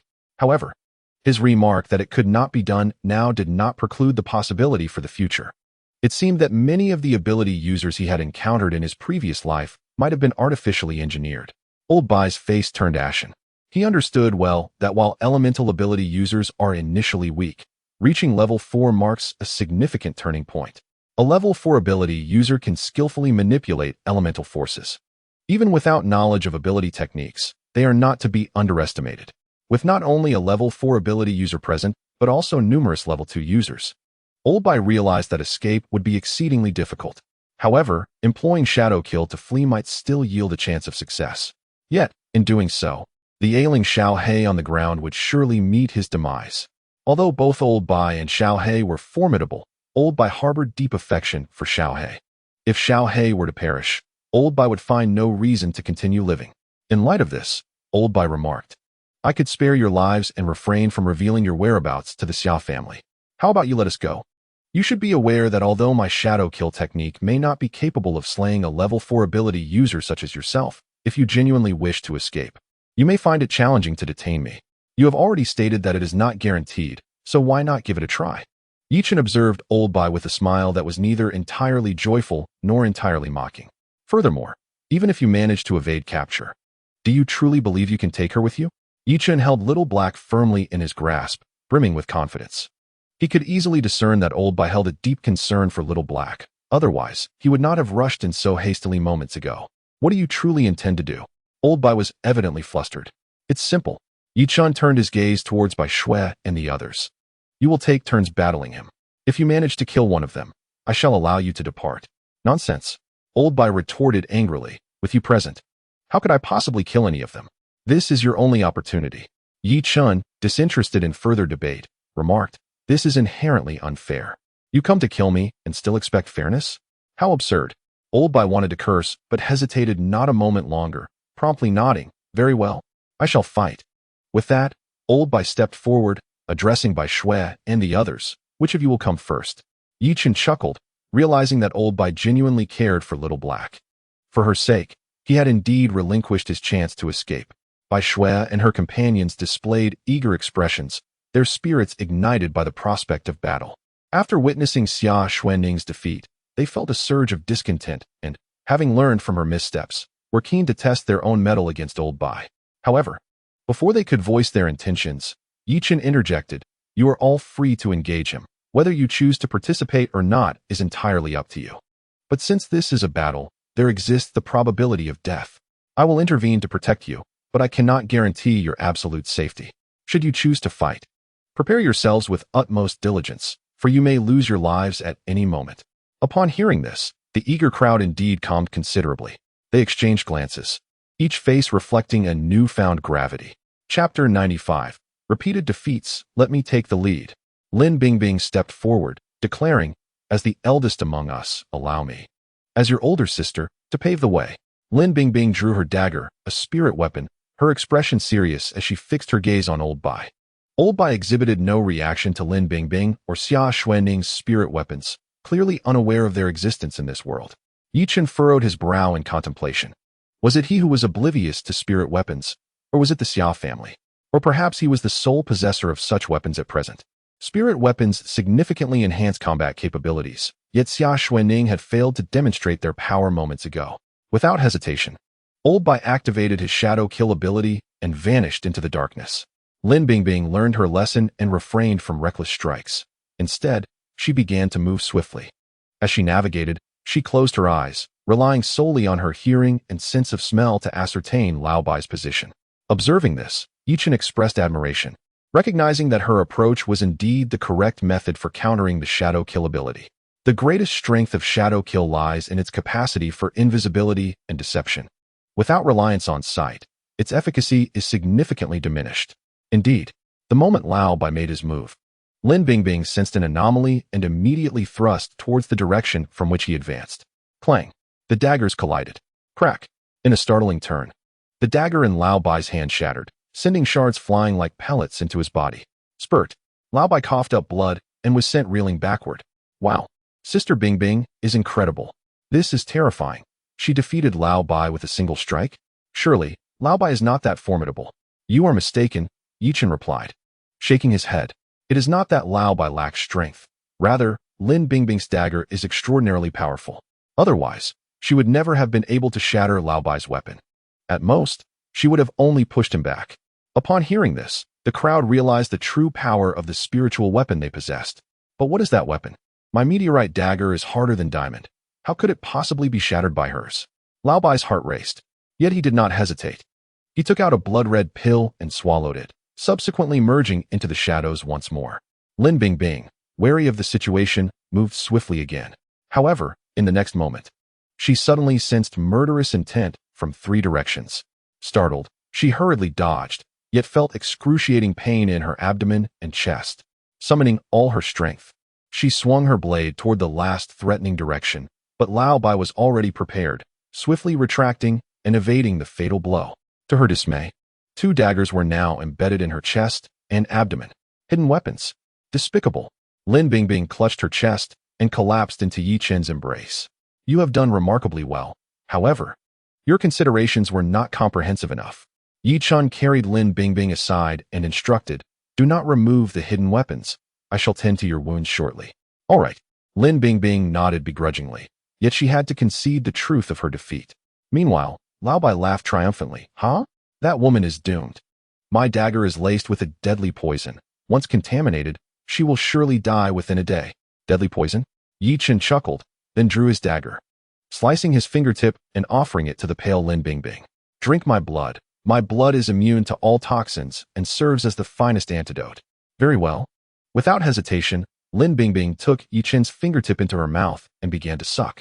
Indeed, as she ingested Yichen's blood, her previously pale complexion instantly regained its color. How is this possible? Lao Bai was left utterly astounded. He had initially believed that with a feigned attack complemented by 2 venomous daggers, he could surely eliminate Lin Bingbing, allowing himself and Xiao He to escape. However, he never anticipated the existence of a miraculous antidote found in blood. This was utterly outrageous. Lao Bai felt a surge of despair. Yichen glanced around at the others, inquiring who would be next. I will. Wang Jing exclaimed, eager to step forward. Lin Bingbing had already discerned Lao Bai's other trump card, significantly increasing her chances of victory. Wang Jing unsheathed her dual blades, and 2 fiery orbs erupted upon them. The enhancement of her weapons with supernatural energy was a lethal technique that Lin Bingbing had discovered, yet it was now wielded by Wang Jing. Another fire elemental ability user? Lin Bingbing and her companions had not revealed the type of their abilities, leaving Lao Bai in the dark about their powers. Is everyone here a fire elemental ability user? Yichen declared with pride. Everyone. Lao Bai's jaw nearly dropped in disbelief. What an extraordinary gathering of talents this was. Though astonished and reluctant, Lao Bai knew he had to act again to secure Xiao He's escape. Wang Jing did not choose to confront Lao Bai in the same manner as Lin Bingbing. Instead, she swung her dual blades vigorously, unleashing flames with each strike. The fire illuminated the villa, casting a light upon Lao Bai's figure. Without hesitation, Wang Jing charged toward him. Lao Bai, caught off guard, had not expected such a bold approach from Wang Jing. Unable to evade, he could only spit out the dagger in his mouth and brace for a direct confrontation. Clang! Crack! The dagger was swiftly pierced, and Wang Jing's blades were poised menacingly against Lao Bai's throat. Cold sweat broke out on his forehead in sheer terror. Master, I have won, Wang Jing shouted with excitement, turning to boast. Yet, at that moment, Lao Bai's sleeve suddenly slipped, revealing a hidden blade that lunged toward the back of Wang Jing's neck. "Be careful!" Bai Shui exclaimed in alarm. Wang Jing sensed something amiss, but was unable to react in time. In a critical moment, Yi Chen conjured a fire shield, forcing Lao Bai back once more. "Master, I am sorry." Wang Jing acknowledged her mistake, lowering her head, unable to meet Yi Chen's gaze. Yi Chen replied coldly, "This is the first time. I hope it will be the last." On the battlefield, one must never waver until they are certain their opponent is entirely incapacitated. "Do you understand?" Wang Jing nodded earnestly. "Go ahead," Yi Chen instructed, turning his attention to Bai Shui. Although Han Lu was also an ability user, she had only recently acquired her powers and was merely at level 1. Facing off against the level 3 Lao Bai would not be a sharpening of skills, but rather a path to demise. Chun Yu and Lung Yu were not ability users, so they couldn't participate either. Thus, only Bai Shui remained. Bai Shui nodded solemnly. "I will learn from my sister's lessons." She drew her longsword and slowly approached Lao Bai. The graceful figure, draped in flowing garments, resembled a celestial being descended from the heavens. Lao Bai's composure was on the verge of eruption. Were it not for Yi Chen's repeated interventions, these women would have long since met their demise at his hands. How could one possibly prevail under such circumstances? Yet, Wang Jing's innocent visage still ignited a flicker of hope within Lao Bai. After all, among the four, Bai Shui appeared to be the most easily intimidated. Chapter 96. A blade to the throat. A fierce determination gleamed in Lao Bai's eyes. He understood that should he fail in this battle, everything would come to a catastrophic end. Thus, he resolved that even if it meant inflicting 1,000 losses upon himself to slay his adversaries, he must stake his life to secure Bai Shui. Without uttering a single word, Lao Bai melded into the shadows before Bai Shui could approach, executing his shadowy assassination. Whoosh, whoosh, whoosh. In the next moment, a flurry of daggers sliced through the darkness, hurtling toward Bai Shui. Simultaneously, Lao Bai surged forth, his fist enveloped in a surge of energy, aimed squarely at Bai Shui's face. "Be careful!" Xia Xuanning and the others exclaimed in alarm, hastily issuing a warning. Seeking death, Bai Shui scoffed, and with a swift motion of her left hand, unleashed a fireball that charged toward the incoming daggers. Boom! The fireball collided with the daggers, erupting in a brilliant explosion, and the searing heat enveloped the area as the daggers were obliterated. As the flames dissipated, Bai Shui's sword emerged from the chaos. "No!" Lao Bai shouted in terror, but it was too late. Thud! A blade found its mark, severing Lao Bai's throat, his head soaring away and rolling several meters from his body. Lao Bai, on the ground, Xiao He emitted a heart-wrenching wail, rushing toward Lao Bai. "Do not fret. There are far better rewards awaiting you," Yi Chen remarked, gripping Xiao He by the neck and pinning her to the ground. "Ah, Lao Bai, how could you die? You promised to show me the beauties of the world. You cannot die, you cannot." Xiao He sobbed, her cries piercing the air. Yi Chen harbored a cold smirk within. What a twisted couple, indulging in such frivolities, yet still yearning to experience the beauty of the world. It was utterly laughable. Disregarding Xiao He's lamentations, Yi Chen turned his gaze to Bai Shui, admiration gleaming in his eyes. "Not only have you absorbed the experiences of those who came before, but you have also demonstrated an ability to think critically. Although you may not possess the shadow assassination ability, you skillfully utilized the fireball to obscure your opponent's vision, achieving an element of surprise. Quite commendable." Bai Shui beamed with excitement and bashfulness. "It is all thanks to Brother Yi's excellent guidance." Yi Chen waved his hand dismissively, then addressed Xia Xuanning and the others. "You all performed admirably as well. Given that this was your first encounter with an ability user, the outcome matters less than the lessons you have learned. I can envision that had you been the last to engage, you too could have triumphed over your foe." Yi Chen's praise brought a flicker of joy to the faces of the defeated. Nearby, Lung Yu and Han Lu exchanged glances, their eyes shimmering with eager yearning. Is this the power of ability users? How utterly terrifying. Chen Yu remained with her head bowed, appearing as if her soul had been lost in her own thoughts. Half an hour later, at the central villa, Yi Chen summoned the residents of the community once more. The crowd regarded him with trepidation, fear evident in their expressions. "Do not be afraid. I come bearing gifts," Yi Chen said with a smile, directing his gaze toward a middle-aged man closest to him. "How many of you are there in total?" The man, trembling with fear, responded, "There are 152 of us." "And how many men?" 83 men. "Excellent. Men, stay. Women, you may leave." The crowd gasped in disbelief. "What is this? Shouldn't the women stay and the men leave? Why does he want the men to remain?" Is he planning some nefarious scheme, or does he have peculiar preferences? Hurry up! I have no time for idle chatter, Yichen urged impatiently. They had all witnessed his capacity for violence and understood that he was not someone to be trifled with. The women hastily departed, leaving the trembling men behind. Without further ado, Yichen tossed a small black object into the center of the group. This is a reward for you. Take it and enjoy. With that, he turned and walked away. In this apocalyptic world, Yichen was acutely aware of humanity's darker inclinations. The alluring small black object, once in the hands of these men, would face a fate far worse than death. Wasn't she fond of enticing men? Didn't she enjoy deceiving her husband? Well then, Yichen, inherently compassionate, relished in granting others their desires. Indeed, the sight of the small black object sent the men into a frenzy. Goodness, this woman is stunning. Her beauty and figure surpass even the stars we see on television. It's her innate seduction that truly captivates me. I've never had the chance to indulge in something like this. Today will be exhilarating. What do you intend to do? I am a supernatural being from the Xia family. Do you dare to harm me? I warn you, even if you were to kill me, my cries would ensure you never possess her heart. The small black object, appearing anxious, scolded as she gasped for breath, her cheeks flushed, revealing her eagerness. The crowd was ignited by her provocative demeanor, and they surged forward. By dawn, the small black object lay lifeless, having been utterly exhausted. Her demise was horrifically tragic, yet her contorted expression bore a hint of perverse satisfaction.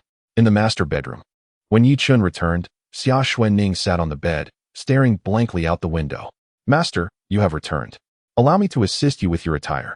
Upon hearing Yichen's entrance, Xia Xuanning rose with a forced smile, though it was tinged with bitterness. Yichen pressed down on Xia Xuanning's hand, signaling her to take a seat before inquiring, you must have quite a bit to say, right? I have nothing. Xia Xuanning hesitated, ultimately denying it. Yichen produced a cigarette, ignited it, and after a deep inhalation remarked, I appreciate candor. You should be aware of that. Xia Xuanning's expression shifted to one of panic as she hurriedly rose and respectfully said, Master, I fear my thoughts may trouble you. Yichen shook his head, his demeanor turning serious. In my heart, you have long been my woman, Xia Xuanning. Though you prefer to call me master, it does not imply that I regard you as a mere servant. Thus, your affairs are my affairs, your troubles are mine, and your unhappiness equally signifies my own. Upon hearing this, Xia Xuanning felt a surge of emotion, tears welling in her beautiful eyes. It is truly wonderful to have you, master. She leaped into Yichen's embrace, planting a fragrant kiss before slowly releasing him and speaking softly. Actually, I was contemplating matters concerning the Xia family. Yichen nodded slightly. Intrigued. I am also curious about this. How is it that as a woman, you are being pursued by your brothers? Master, you are unaware. Xia Xuanning responded bitterly. The Xia family has always upheld a primogeniture system. Any outstanding firstborn, regardless of gender, is eligible to inherit the position of family head. My abilities are commendable, while my brothers seem only to indulge in pleasure and excess. Hence, my father has long designated me as the future leader of the Xia family. Chapter 97, Fire Dragon Technique. Truth be told, this matter is not of great significance to me, but it holds great weight for my brothers, Xia Xuanning continued. Before encountering you, my life revolved solely around work, sustenance, and rest. I believe my purpose was to strengthen the Xia family, which is why I established my own company, hoping to eventually merge it with the Xia family and expand its business horizons. However, I am rather indifferent to the position of family head. If it is meant for me, I shall accept it. If not, I have no desire for it. My brothers, however, think otherwise. Despite their lack of capability, they all aspire to become the head of the Xia family and oppose me at every turn. What astonishes me is that the Xia family was already aware of the impending apocalypse, while I, the prospective family head, remained oblivious. They even sent people to kill me.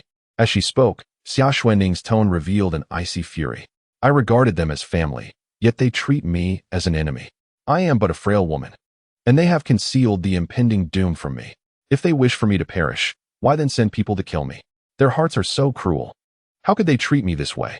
Xia Xuanning vented her frustrations, and Yichen grasped the situation's complexities. He gently patted her fragrant shoulder and smiled. Do not worry. I will ensure you return to the Xia family and make those brothers kneel before you in repentance. Really? Xia Xuanning was filled with overwhelming joy, her eyes sparkling with excitement. She was far from a benevolent individual. Rather, She epitomized the archetype of a formidable woman. In the ruthless arena of power struggles, her relationships with her brothers were rather lukewarm. Now, with her brothers conspiring to conceal the truth, and even the third brother attempting to have her killed, her sentiments towards them had dissipated completely. Her singular desire was to see them kneel before her in remorse, with no other intentions in mind. While this was indeed true, she decided to bide her time and observe whether they would send anyone after her. Knowledge of oneself and one's adversary leads to victory in 100 battles. Since the Xia family had foreseen the impending apocalypse, it was likely they possessed a multitude of supernatural beings. To venture forth recklessly would not be prudent. Indeed, my master speaks wisely. I shall heed your words. Xia Xuanning nodded with delight, then slowly embraced Yi Chun, playfully asking, Master, can you guess what delightful treasures I have uncovered here? Oh, treasures? Yi Chun replied with surprise. Xia Xuanning chuckled mischievously, and from beneath the covers, she produced a nurse's uniform. However, this was no ordinary attire. It was of a rather scandalous nature. Goodness, do the wealthy indulge in such amusements? Surely this cannot be used. Of course not. Xia Xuanning smirked. This is brand new. Additionally, there are teacher-s uniforms, security uniforms, flight attendant outfits, and a myriad of others, all of which have been claimed by Shui, and the others. You shall see the next set tomorrow night. Is that so? Such delightful surprises. Yi Chun grinned devilishly, pulling Xia Xuanning close. Forget about tomorrow night. Let us summon Shui, and the others now. The following day, Yi Chun awoke to find it was already noon. Despite being a formidable level 4 supernatural being, he still felt a twinge of soreness in his back and waist upon rising. The five-way battle had been intense. It had begun with the flight attendants, followed by the teacher's guidance, which had escalated to the point where the security bureau intervened, and ultimately, he found himself in the embrace of a nurse. The sensations were indescribably pleasurable. This was what it meant to truly live. With a satisfied smile, Yi Chun stretched lazily, preparing to utilize his 5 consecutive draws. System. Activate the 5 consecutive reward selections. Ding. 5 consecutive reward selections activated. Reward 1. A rope that will never break. Reward 2. Mastery of beast language. Reward 3. Level 1 supernatural ability. Reward 4. A set of adaptive level 3 supernatural techniques. Reward 5. A rocket backpack. Familiar with the mastery of beast language and the seemingly inconsequential technological rewards, he recognized these conceptual rewards. However, this time, it appeared that one of them held significant potential, a rope that would never break. If utilized wisely, could it not surpass even the legendary binding ropes of immortals? However, this is not Yi Chun's immediate necessity. Yi Chun's pressing need lies in the enhancement of his supernatural abilities and their corresponding techniques. Therefore, the significance of attaining a level 1 supernatural ability and the adaptive supernatural technique cannot be overstated. Without much hesitation, Yi Chun opted for the technique. After all, there are ways to elevate his supernatural level in the future, but currently, aside from acquiring techniques from the system, Yi Chun truly lacks the time to delve into personal research and exploration. Moreover, techniques developed through personal experimentation, without undergoing countless revisions, cannot achieve the potency of a mature technique. Additionally, this technique is categorized as a Tier 3 skill, which typically requires at least a Tier 4 level of ability to develop. It also demands a minimum of 6 months, followed by several years of refinement, to be deemed a complete Tier 3 supernatural technique. It is precisely due to the precious nature of supernatural techniques that elemental supernatural practitioners are often perceived as somewhat lacking. Most of them possess abilities without the requisite skills to wield them effectively, unlike other practitioners, such as those who can emit lasers from their eyes, who require no technique and can simply rely on their high ability level to be formidable. Nevertheless, this results in a low baseline for elemental practitioners, while also allowing for a high ceiling of potential. It can be said that as long as elemental practitioners are equipped with formidable techniques, they can transcend boundaries and defeat foes, even across multiple realms. System, I choose reward 4. Ding. Congratulations, host, you have acquired a Tier 3 adaptive technique, which is identified as the Tier 3 fire-based supernatural technique, Dragonfire technique. As the system's voice faded, Yi Chun felt an overwhelming surge of memories flooding into his mind, followed by a mysterious power coursing through his limbs and bones. This was muscle memory. Yi Chun promptly made his way to the backyard, raising his right hand towards the open area and delivering a powerful strike. Dragon Fire Technique. Roar. A resounding dragon's roar echoed as a roaring fire dragon surged forth from the center of his palm. The fire dragon swelled in size, expanding to an impressive 0.5 meter in diameter and 5 meters in length. Boom. The fire dragon, moving at astonishing speed, collided with the villa's courtyard wall, producing a thunderous sound. The wall shattered, and the remnants of the destruction, including the ground, continued to burn with lingering flames, while the snow within a 5-meter radius melted under the intense heat, and the air within 10 meters felt as warm as spring. Chapter 98. Conspiracy Hiss. Yichen inhaled sharply, nearly leaping with excitement. The quality of the system's output is undoubtedly exceptional. This power is undeniably a highly refined and nearly Tier 4 fire-based supernatural technique. Summer Snow and others rushed out upon hearing the commotion outside. Master, what has happened? Brother Yi, are there bad people again? Where are they? Let me deal with them.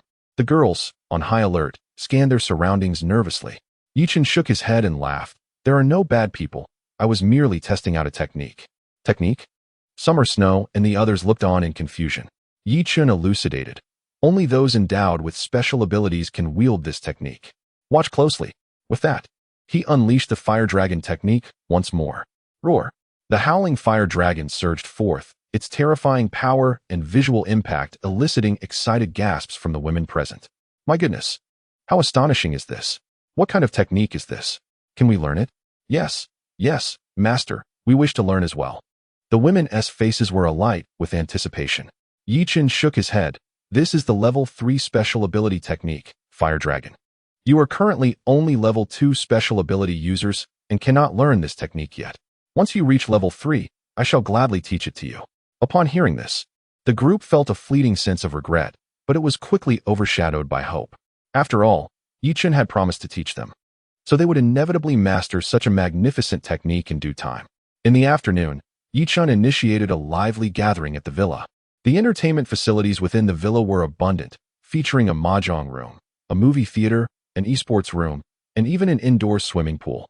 Yichen indulged in nearly every activity available before eventually leading the women into the pool, accompanied by dance music and the enticing aroma of barbecued delicacies. The scene radiated the essence of a lavish, hedonistic paradise.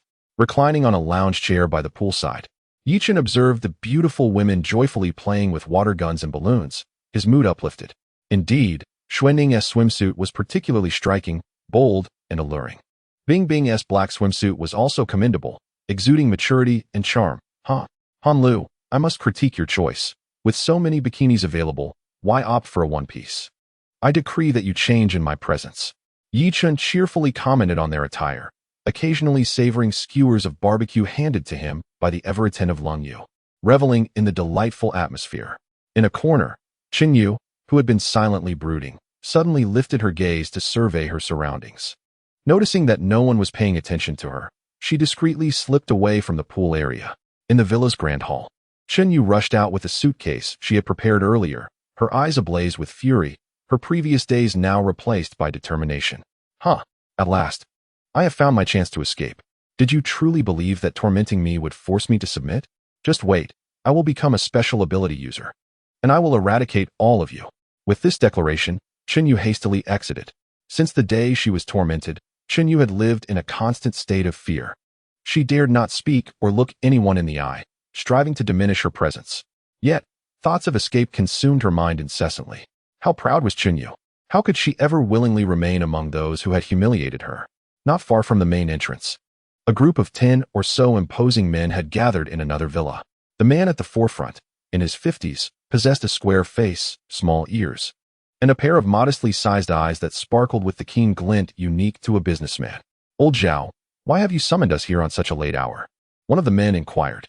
Indeed, I can barely keep my eyes open. If you have something to say, do so quickly. This cursed snowstorm. If it weren't for our wealth and the ample provisions we have stored at home, we would have starved by now. The group expressed their grievances in unison. Suddenly, with a resounding slap, Old Zhao slammed a pitch-black handgun onto the coffee table. Gasps of terror echoed around the room, their faces turning pale as they exclaimed, Old Zhao, what is the meaning of this? Do you intend to kill us? Do not act rashly, Old Zhao. Murder is against the law. If you require something, you need only tell us. There is no need for such theatrics. Yes, Yes, we have been neighbors and friends for many years. You must not act recklessly. The unexpected display left the gathering in shock. Yet, old Zhao merely grinned and said, "You misunderstand me. I am not lacking in food or drink, nor do I wish to harm you. What I meant to inquire was how you all enjoyed the woman from last night. It was exhilarating. By heavens, I have never experienced such pleasure. Being with dozens of others, it was both painful and delightful, so enticing. Alas, it is regrettable that the woman was injured and could not endure. She was practically killed in the throes of passion. Those young fellows were too rough, truly a waste." The group erupted into further complaints, their faces betraying a blissful savoring of the experience. "Ha! I knew you all must have relished it." Old Zhao continued, "Thus, I gathered you here today to ask if you are interested in finding more women for our amusement." "Find what?" one man retorted, clearly displeased. "In this neighborhood, where could we possibly find anyone more enjoyable than that woman from last night?" "Wait, there might actually be someone," another exclaimed. "Could you be referring to the woman that man brought along? She is exquisite, far surpassing last night's companion, but both she and her escort are formidable. We cannot afford to cross them. Indeed, while women are entertaining, one must also have the means to engage with them." The group shook their heads, indicating their reluctance to proceed. However, old Zhao reached for the handgun on the table, his demeanor contemplative. "You are correct. Those two are not to be trifled with. But who truly fears a gun? After all, using a firearm is illegal." "Yes, and you possess a gun while we do not." The men exchanged glances, laughter erupting nervously among them. "Enough of this chit-chat." Old Zhao expressed his impatience. "We have been neighbors for many years. I know your capabilities well. If I possess this, surely you cannot be without it. Since I have revealed it, I have no intention of hiding it from you. You see the current situation. The snow may not melt away anytime soon, and the officials have seemingly vanished. The nation is on the brink of collapse, devoid of any laws or governance. Those matters once shrouded in secrecy can now be brazenly brought to light. Yet what does it matter? That Yi Chun is formidable. But with a handful of us wielding firearms, even if that lad possessed extraordinary strength, he would surely meet his demise beneath our relentless gunfire." As these words were spoken, the others indeed appeared somewhat stirred. At that moment, one man gritted his teeth and exclaimed, "Damn it, to die beneath the skirts of a pomegranate. Even as a ghost one remains dashing. Given our current predicament, the wealth we once amassed holds less value than a mere scrap of toilet paper. Since the pursuit of wealth is futile, we must seek something else. I once risked my life for money, and now I shall risk it for pleasure. There is nothing wrong with that." With that, he boldly drew a pistol from his waist and slammed it onto the table. This replica of a 1911, complete with 30 rounds, had cost me over $1 million to smuggle back into the country, and now it was time for it to serve its purpose. "Come on, let us not play dead. If you have a weapon, show it. If not, get out," he shouted. "Damn it, if all of you are armed, how could I be without one?" To his astonishment, another man also revealed a pistol, though a mere imitation. "I possess a genuine Beretta, with 20 rounds. Seeing this, the others no longer held back and began to speak up. "I too have a pistol, though I have only 12 bullets. I enjoy hunting. I possess 2 shotguns and 100 rounds." Indeed, these 10 or so individuals were not to be trifled with. Each possessed at least one firearm, and some even had 2 or 3. In total, they amassed nearly 20 guns, with the majority being handguns, and collectively, they boasted several hundred rounds of ammunition, an impressive arsenal not to be underestimated. "Ha! I knew you brothers were not ordinary. With our group of over 120 guns, no matter how formidable Yi Chun may be, he will surely fall." "Perhaps it isn't that simple," one man suddenly interjected with a note of discouragement. "Yi Chun is an extraordinary being, and he too has a gun. If we confront him head-on, I fear it could end poorly for us. Indeed, that kid's life may be worthless, but ours is not to be trifled with. We cannot recklessly challenge him. In my view, while we possess the strength to contend with Yi Chun, to eliminate him requires careful planning." The crowd began to deliberate. They sought to engage in a game of wit, but that did not equate to a desire for self-destruction. To them, they were esteemed individuals of high status. Had the apocalypse not arrived, they would not have bothered with such complications regarding Yi Chun. They believed that a mere few million could easily resolve the matter, for they could not fathom the existence of any virtuous maidens in this world. How laughable! Yet now, with money rendered ineffective, they could no longer rely on it to exert their influence. Thud, thud, thud. At that moment, suddenly, there was an urgent knocking at the villa door. Who could it be? Could it be that Yi Chun had sensed our intentions and come to trouble us early? Oh no, this is disastrous. I had warned that Yi Chun was not to be trifled with. What are we to do now? I said nothing earlier. This matter has nothing to do with me. I don't want to die. Just moments ago, the group that had been plotting to eliminate Yi Chun was now reduced to a state of sheer terror by a mere knock at the door. Their earlier bravado had vanished, replaced by cries for help, utterly devoid of any semblance of authority. At that moment, the door, left ajar, was unexpectedly pushed open from the outside. They were nearly paralyzed with fear, only to find that the visitor was not Yi Chun, but a stunningly beautiful young woman. Who are you? Old Zhao and the others were taken aback.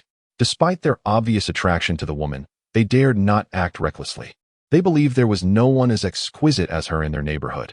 This woman was likely associated with Yi Chun. Are you Mr. Zhao from Xinghui Industries? Are you Mr. Ma from Qingqing Electronics? Are you Mr. Li from Gallon Chemical? The woman, upon seeing Old Zhao and the others, surprisingly called out their names with a look of astonishment. You know us? Old Zhao asked, bewildered. Of course. The woman replied excitedly. You are all prominent entrepreneurs in Jiangxing. I've come across your companies online. Understanding dawned upon Old Zhao and the others, and they quickly inquired, who are you, and what brings you here? Upon hearing this, the woman displayed a pitiful expression and, with a quivering voice, said, I am Chen Yu, a student from Jiangxing University of Finance and Accounting. I came here to escape. Escape? Old Zhao and the others were increasingly perplexed. Chen Yu explained, I was kidnapped by a man named Yi Chun. After he abducted me, he subjected me to inhumane torment. I could no longer bear it, so I seized the opportunity to flee. Brother Zhao, you must save me. I am willing to do anything if you agree to help me. Brother Zhao? Those two words delighted Old Zhao immensely. He was old enough to be Chen Yu's father, yet she addressed him as brother? Furthermore, her willingness to do anything carried a hidden connotation he could not overlook. However, before Old Zhao could revel in his excitement, someone nearby voiced concern. This doesn't add up. How could Yi Chun, being so formidable, allow her to escape? She might be a spy sent by him upon realizing our ill intentions. Foolish. Old Zhao retorted sharply. What strength does Yi Chun possess? If he wished to eliminate us, he wouldn't resort to such roundabout methods as sending a spy. Upon hearing this, the others felt embarrassed. Indeed, given Yi Chun's prowess, it was evident that he could have dispatched them without such complications. Furthermore, he had the opportunity to eliminate them all the previous night. With this realization, they finally relaxed, their eyes gleaming with lascivious intent. Chen Yu is undeniably a stunning beauty, rivaling even the beloved by Shui. If only we could have her, that would suffice. Exchanging glances, the men discerned each other's thoughts. One of them whispered, Old Zhao, this woman is sufficient. I believe we need not provoke Yi Chun any further. Nonsense. Old Zhao shot him a glare. Since this woman fled from Yi Chun, do you truly think he would not come looking for her? If we wish to keep her, we must act decisively and eliminate Yi Chun. Not only would this eradicate future threats, but it would also grant us another woman. What a splendid gain. Upon hearing this, the others nodded in agreement. Being business-minded individuals, they understood the importance of eliminating potential threats. With this in mind, Old Zhao inquired, since you escaped from Yi Chun, you must know something about him, correct? We can offer you refuge and protection, but you must divulge everything you know, otherwise, we cannot ensure your safety. Chapter 100, A Sinister Plot. Upon hearing this, Chen Yu was instantly elated. Indeed, these societal elites are certainly not comparable to the likes of Yi Chun. They would not turn a blind eye to her plight. Unbeknownst to her, these men had ulterior motives regarding her, believing she had been rescued. Thus, she hurriedly shared what she knew about Yi Chun. Indeed, I am aware of Yi Chun's situation. In total, there are 6 women by his side, and each one is a first-rate beauty. The jaws of Old Zhao and the others dropped in astonishment. This meant that, including Chen Yu, Yi Chun had 7 stunning beauties? This fellow was rather greedy, wasn't he? Yet, this predicament worked to their advantage. Hearing this, Old Zhao and the others became even more resolute in their intention to eliminate Yi Chun. 7 beautiful women. That would certainly suffice for their indulgence until the snow completely melted. Old Zhao, unable to contain his excitement, pressed on, what is the situation with these women? What are their abilities? Chen Yu was about to mention that they were all supernatural beings, but swallowed her words. She feared that revealing this information would deter Old Zhao and the others from offering her shelter. Thus, she altered her statement. Only one of them possesses notable strength. The others are ordinary people. Only one with notable strength? That must be Bai Shui. Aside from her, the rest are mere commoners? This was indeed monumental news. Old Zhao eagerly urged her, continue. Well, there are 7 of them in total. Yi Chun is quite powerful and possesses a handgun. I am unclear about his previous occupation. Bai Shui has decent strength. She used to be a courier. Leng Yu is an ordinary person. She was a university professor. Lin Bingbing is also an ordinary person. She was a housewife. Wang Jing is an ordinary individual, previously a fervent fan lacking in discernment. Han Lu is also an everyday person, formerly associated with the Security Bureau, which may present certain complications. Xia Shui is a commoner, seemingly employed in a corporate setting. Qin Yu, with her quick tongue, swiftly elucidated the identities of Yi Chun and his companions. However, in an effort to prevent Lao Zhao and the others from feeling apprehensive and neglecting her, she concealed the fact that, apart from Leng Yu, all the others possessed extraordinary abilities. She even withheld the identity of Xia Xuanning, for she is the chairwoman of the Meisher group and the young lady of the Xia family. Should they become aware of this, they might lose the courage to protect themselves. Upon finishing Chun Yu's introduction, Lao Zhao and his companions were filled with elation, suppressing their inner excitement. They gestured for her to ascend the stairs, instructing her to find a room to rest. We are all successful individuals and shall not turn a blind eye to peril, they assured her. Overjoyed, Qin Yu repeatedly expressed her gratitude before carrying her belongings upstairs. In truth, Qin Yu harbored no expectations that Lao Zhao and the others would safeguard her. Her sole intention was to remain hidden from Yi Chun while ensuring that Lao Zhao and his companions would not interfere with her, all while providing her sustenance. She held immense confidence in her partner's capabilities. To her mind, even if Yi Chun were to falter, it would be due to the meddling of those wretched women like Xia Xuanning. Were it not for them, Yi Chun would undoubtedly remain under her control. Once Chun Yu ascended, Lao Zhao and the others erupted into a chorus of lewd laughter. Ha ha ha, 7 stunning beauties, including a university student, a teacher, a security bureau agent, and a married woman.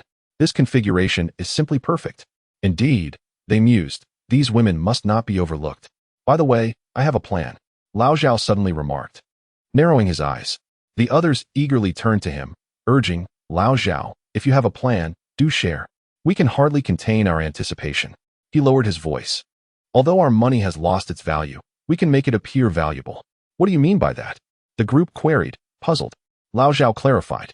According to Qin Yu's information, the women around Yi Chun are financially modest, and I suspect Yi Chun was once a person of low status himself. If that is the case, we can easily feign a noble identity, claiming to have received an official confidential report indicating that social order will soon be restored. By doing so, we can not only leverage Yi Chun's involvement in the killings, but also promise him substantial wealth, persuading him to relinquish the women around him and even serve as our enforcers. Is this not a splendid opportunity to achieve 3 objectives in one stroke? We gain the women, acquire a free enforcer, and all we need to do is offer him the useless scraps of paper from our safe. Upon hearing this, the group was instantly elated. This is a brilliant plan, Lao Zhao. You truly have mastered the art of deception, they exclaimed. Indeed, who among us is not a cunning merchant? Unprincipled dealings are commonplace in business, yet one must not feel shame in such matters. Ha ha ha. Nevertheless, to execute our plan, we must first bring Yi Chun into the fold. What shall be our approach? I have a scheme. Old Zhao's eyes narrowed as he smirked. My goddaughter was rescued by Yi Chun yesterday. If she were to invite him to dinner as an act of gratitude, coupled with some physical allure, he would surely come. Gratitude combined with seduction? One man frowned, expressing doubt. Yi Chun is already surrounded by numerous women. What makes your goddaughter appealing enough? Of course it will work, Old Zhao declared with pride, precisely because he is surrounded by women. He must be a man of carnal appetites. Since he is indeed such a man, he is likely to be receptive, eager to experience diverse encounters. While my goddaughter may not rival the beauty of those around him, she is by no means unattractive. I am confident she can entice Yi Chun. Upon hearing this, the others nodded in agreement, endorsing the plan. Meanwhile, within the villa, Yi Chun had just finished a playful afternoon by the pool with several ladies and was preparing to join them in the living room for some television. Suddenly, a series of knocks echoed at the door. Again, Xia Xuanning's expression darkened as she approached the door with displeasure. Do not fret, they are not from your family. Yi Chun quickly discerned the identity of the visitor through his instincts, intercepting Xia Xuanning and proceeding to open the door himself.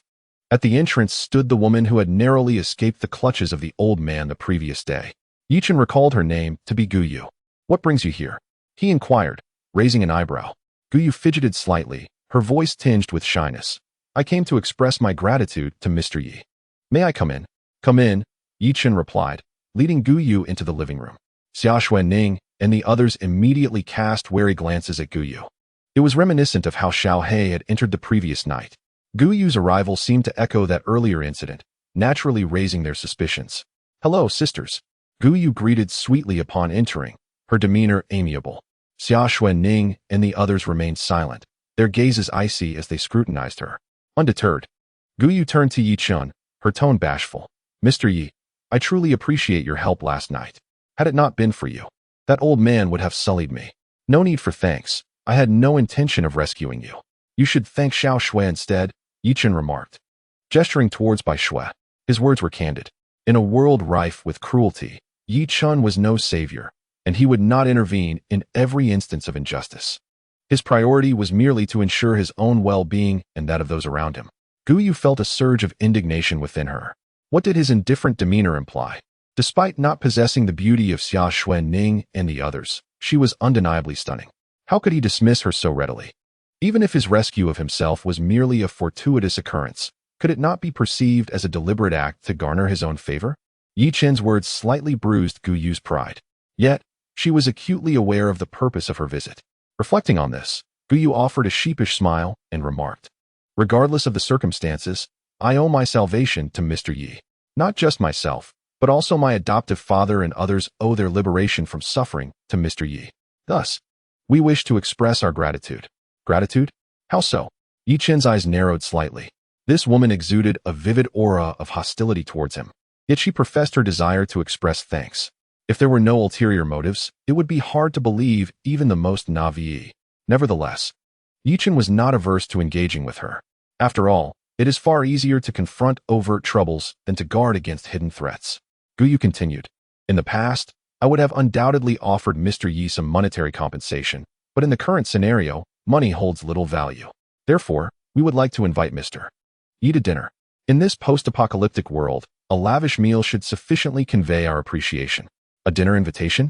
Quite the extravagant gesture," Yi Chen replied with a chuckle. This was indeed a post-apocalyptic world. Food was more precious than gold. Thus, what used to be a simple form of gratitude in peaceful times had become a luxury in the present conditions. Guyu displayed a smug expression, feigning humility as she added, "Oh, it's nothing compared to Mr. Yi's kindness. I sincerely hope you will accept. By the way, this meal will be quite sumptuous. And Mr. Yi is welcome to bring along a few of his companions." At her words, Yi Chen felt a cold laugh bubble within him. An invitation for a meal was not sufficient. She also expected him to bring several others? How amusing. In this post-apocalyptic reality, where individuals would be fortunate not to stab each other in the back, who would willingly part with their survival resources in the name of gratitude. Even if they were affluent, Yi Chen doubted they would act so generously. It was akin to wealthy individuals possessing a fortune yet casually bestowing their wealth upon others, an impossibility.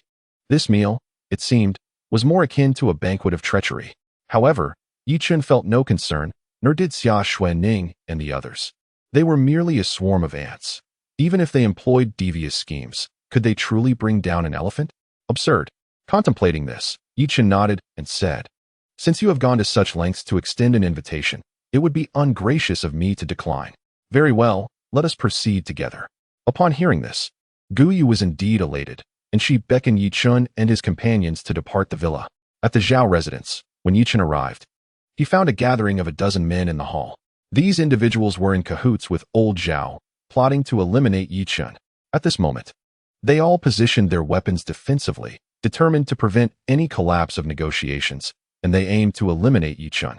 Yi Chen felt a surge of alarm upon witnessing the multitude before him. Lao Zhao and the others were equally taken aback by the presence of Xia Xuanning and her companions behind Yi Chen. They were breathtakingly beautiful. The allure of these women was extraordinary, particularly one whose face seemed hauntingly familiar. Had they encountered her before? The thought eluded them, and they chose to abandon it. For even if they racked their brains, they could not dare to imagine that Xia Xuanning would accompany Yi Chen. The lustful glimmer in their eyes was nearly uncontrollable. their breaths quickening as vivid fantasies of battling with the women danced through their minds. They were seasoned individuals, and such expressions were fleeting. Yet, even so, their reactions did not escape Yi Chen's keen observation. A smile crept across Yi Chen's face. How amusing. He had saved them and even provided them with women. Yet they exhibited no gratitude, instead contemplating actions against the women beside him. Yi Chen disowned their thoughts, but chose not to confront them. Since they were all present, why not indulge them in a bit of playful diversion? Mr. Yi, you have arrived. Lao Zhao immediately rose to greet Yi Chen, his face beaming with a smile. Mr.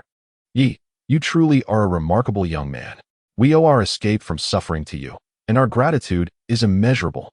Indeed, had it not been for Mr. Yi, we might still be serving that wretched scoundrel. Please, Mr. Yi, take a seat. Our feast will commence shortly. And ladies, do not linger. Come and join us for the meal. Lao Zhao and the others urged Yi Chen and his companions to take their seats, subsequently summoning the servants to serve the dishes. It must be said that their lifestyle was extravagantly opulent. Not only could the dining table accommodate dozens, but the variety of dishes was astounding, even before the apocalypse. The cost of such a meal would not be less than several tens of thousands. As they indulged in lavish feasts while countless others faced starvation, a wave of anger surged within Yi Chen. Though the world had descended into chaos and humanity had deteriorated, the indulgences of the wealthy, who once occupied positions of power, were in stark contrast to the plight of the average person in this new world. If one were as powerful as the Xia family, they could have anticipated the apocalypse's arrival, stockpiling vast resources for a more comfortable existence. At the dining table, after a flurry of expressions of gratitude, Lao Zhao abruptly shifted the topic. Mr. Yi, what was your profession before? Why do you ask? Yi Chen replied with indifference. Do you suppose the apocalypse will come to an end and order will be restored? A keyword had been triggered. This was precisely the question Lao Zhao had intended to guide Yi Chen to inquire about. Lao Zhao's expression turned conflicted. Logically, such matters were not to be discussed with outsiders, but Mr. Yi had saved them. Thus he could hardly be considered an outsider. To speak frankly, we have numerous acquaintances in both the political and business spheres, and thus we are privy to a great deal of insider information. To be candid, I received the news last night that the snow is expected to melt within a month, after which societal order will purportedly return to normal. Chapter 102, The Restoration of Order? What? Order will indeed be restored. At the dining table, Lung Yu was the first to express her excitement, her face alight with anticipation as she gazed at old Zhao. Having followed Yi Chen for the shortest duration, her understanding of the apocalypse remained quite superficial. In contrast, the other women displayed expressions of disdain upon hearing this statement. The restoration of order? If order could truly be restored, would you all be so kind as to share it? No business is without deceit.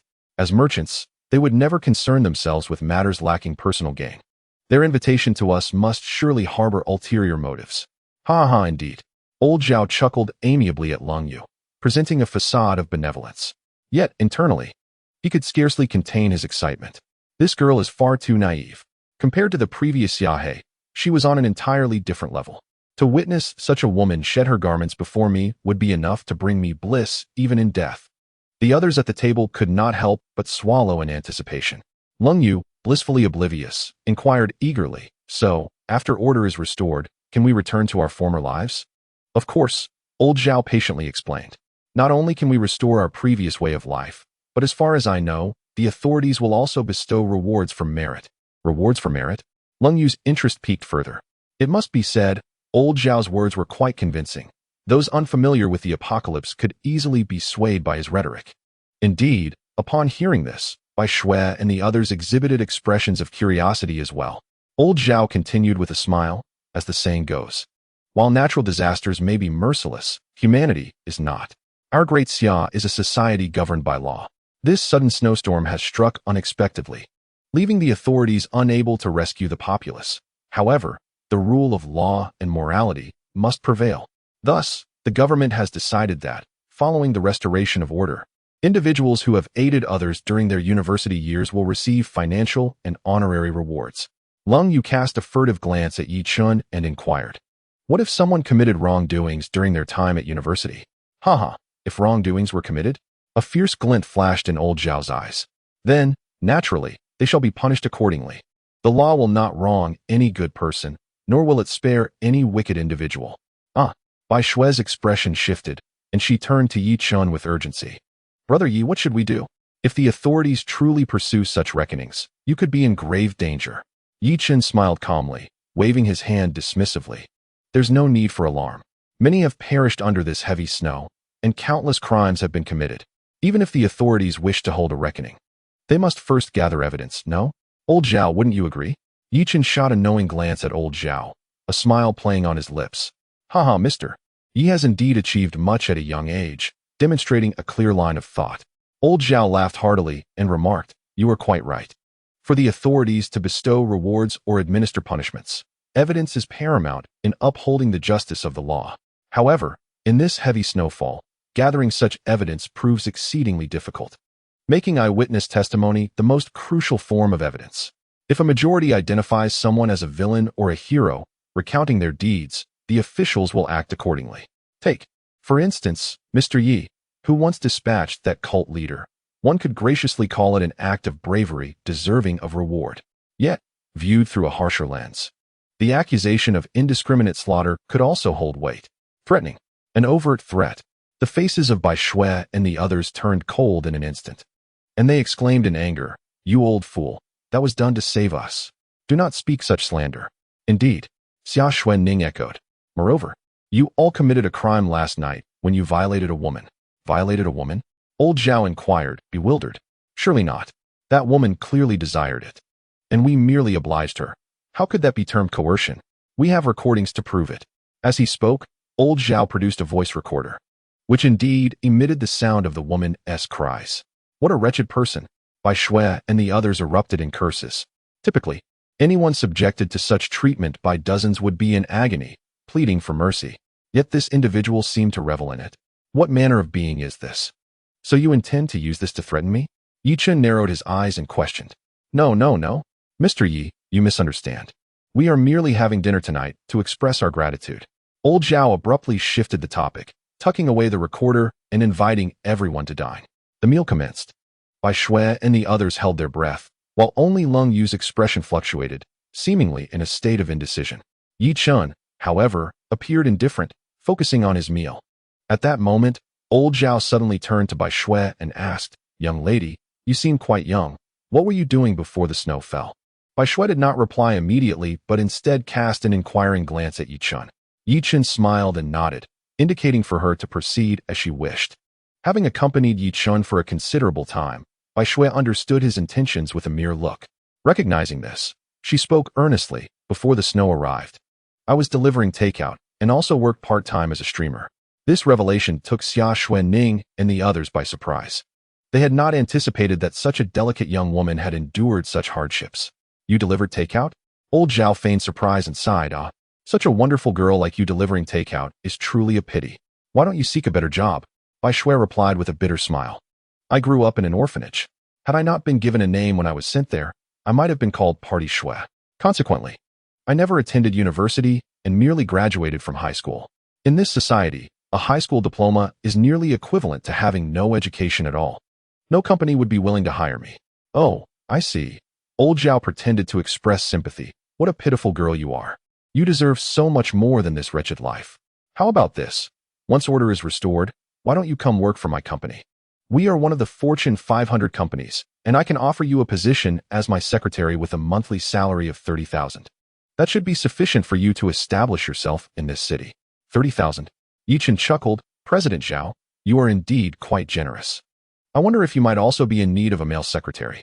I would be willing to take on that role for just 20,000 a month. Chapter 103. Lies exposed you?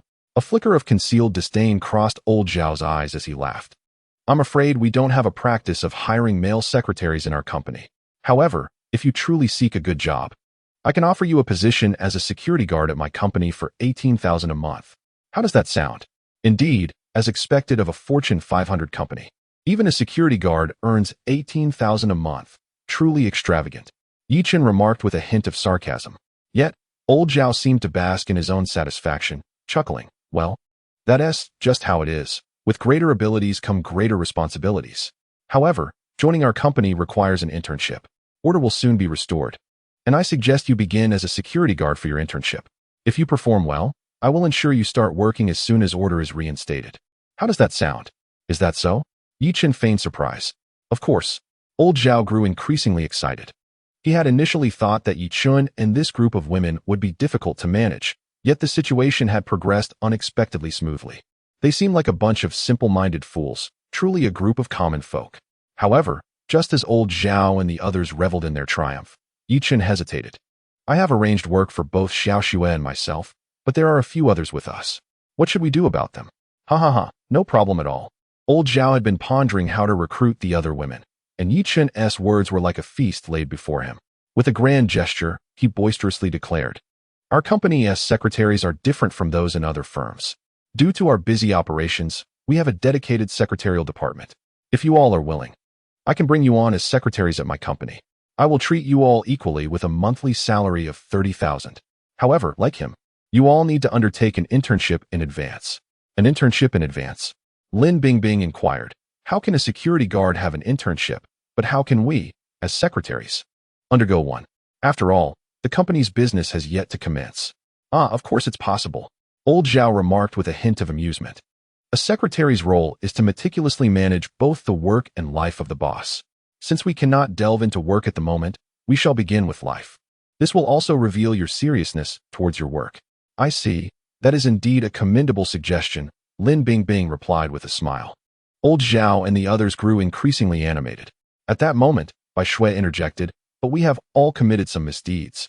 Once order is restored, if the authorities investigate and discover that you have sheltered so many wrongdoers, it may be difficult to justify. Oh, haven't I mentioned before? Old Zhao assured, thumping his chest. Gathering evidence in this heavy snow is challenging. The most critical factor is witness testimony. We are all prominent entrepreneurs, and the restoration of order post-snowfall cannot proceed without our assistance. Therefore, the authorities will place absolute trust in our words, as long as we vouch for your integrity. Even attesting to your good deeds, not only will the authorities refrain from punishing you, but they may even reward you. Really? That would be wonderful. Wang Jing chimed in, her excitement palpable. However, at that moment, Yi Chen suddenly frowned. But we have someone from the security bureau here. From the security bureau? Old Zhao's expression shifted. Who? All eyes turned to Han Lu. Han Lu was taken aback, suddenly feeling awkward and at a loss for words. The notion of restoring order was something she could hardly believe. The reason was simple. Her father was the director of the Jiangqing Security Bureau. If order were truly to be restored, would her father not be aware? Yet, her father had been missing for quite some time. How could order possibly be restored? It was absurd. Yet, she dared not voice her thoughts, fearing it might jeopardize Yi Chen's situation. Miss, you are from the Security Bureau? Old Zhao regarded Han Lu with caution. Han Lu nodded slightly. Yes, I am. Old Zhao and the others displayed evident discomfort. Seeing their unease, Yi Chen turned to Xia Xuanning. Apart from the arrangement difficulties with this Security Bureau personnel, Miss Xia here also presents a challenge. Miss Xia? Old Zhao and the others were momentarily taken aback. Xia Xuanning, however, needed no introduction. She rose, exuding an aura of authority, her icy gaze sweeping across the group. No introduction was necessary. Old Zhao and the others instantly recognized her identity through her commanding presence and strikingly familiar appearance. You are Xia Xuanning, the chairwoman of Meisher Group and the eldest daughter of the Xia family? Consider yourself perceptive. Xia Xuanning retorted coldly. What?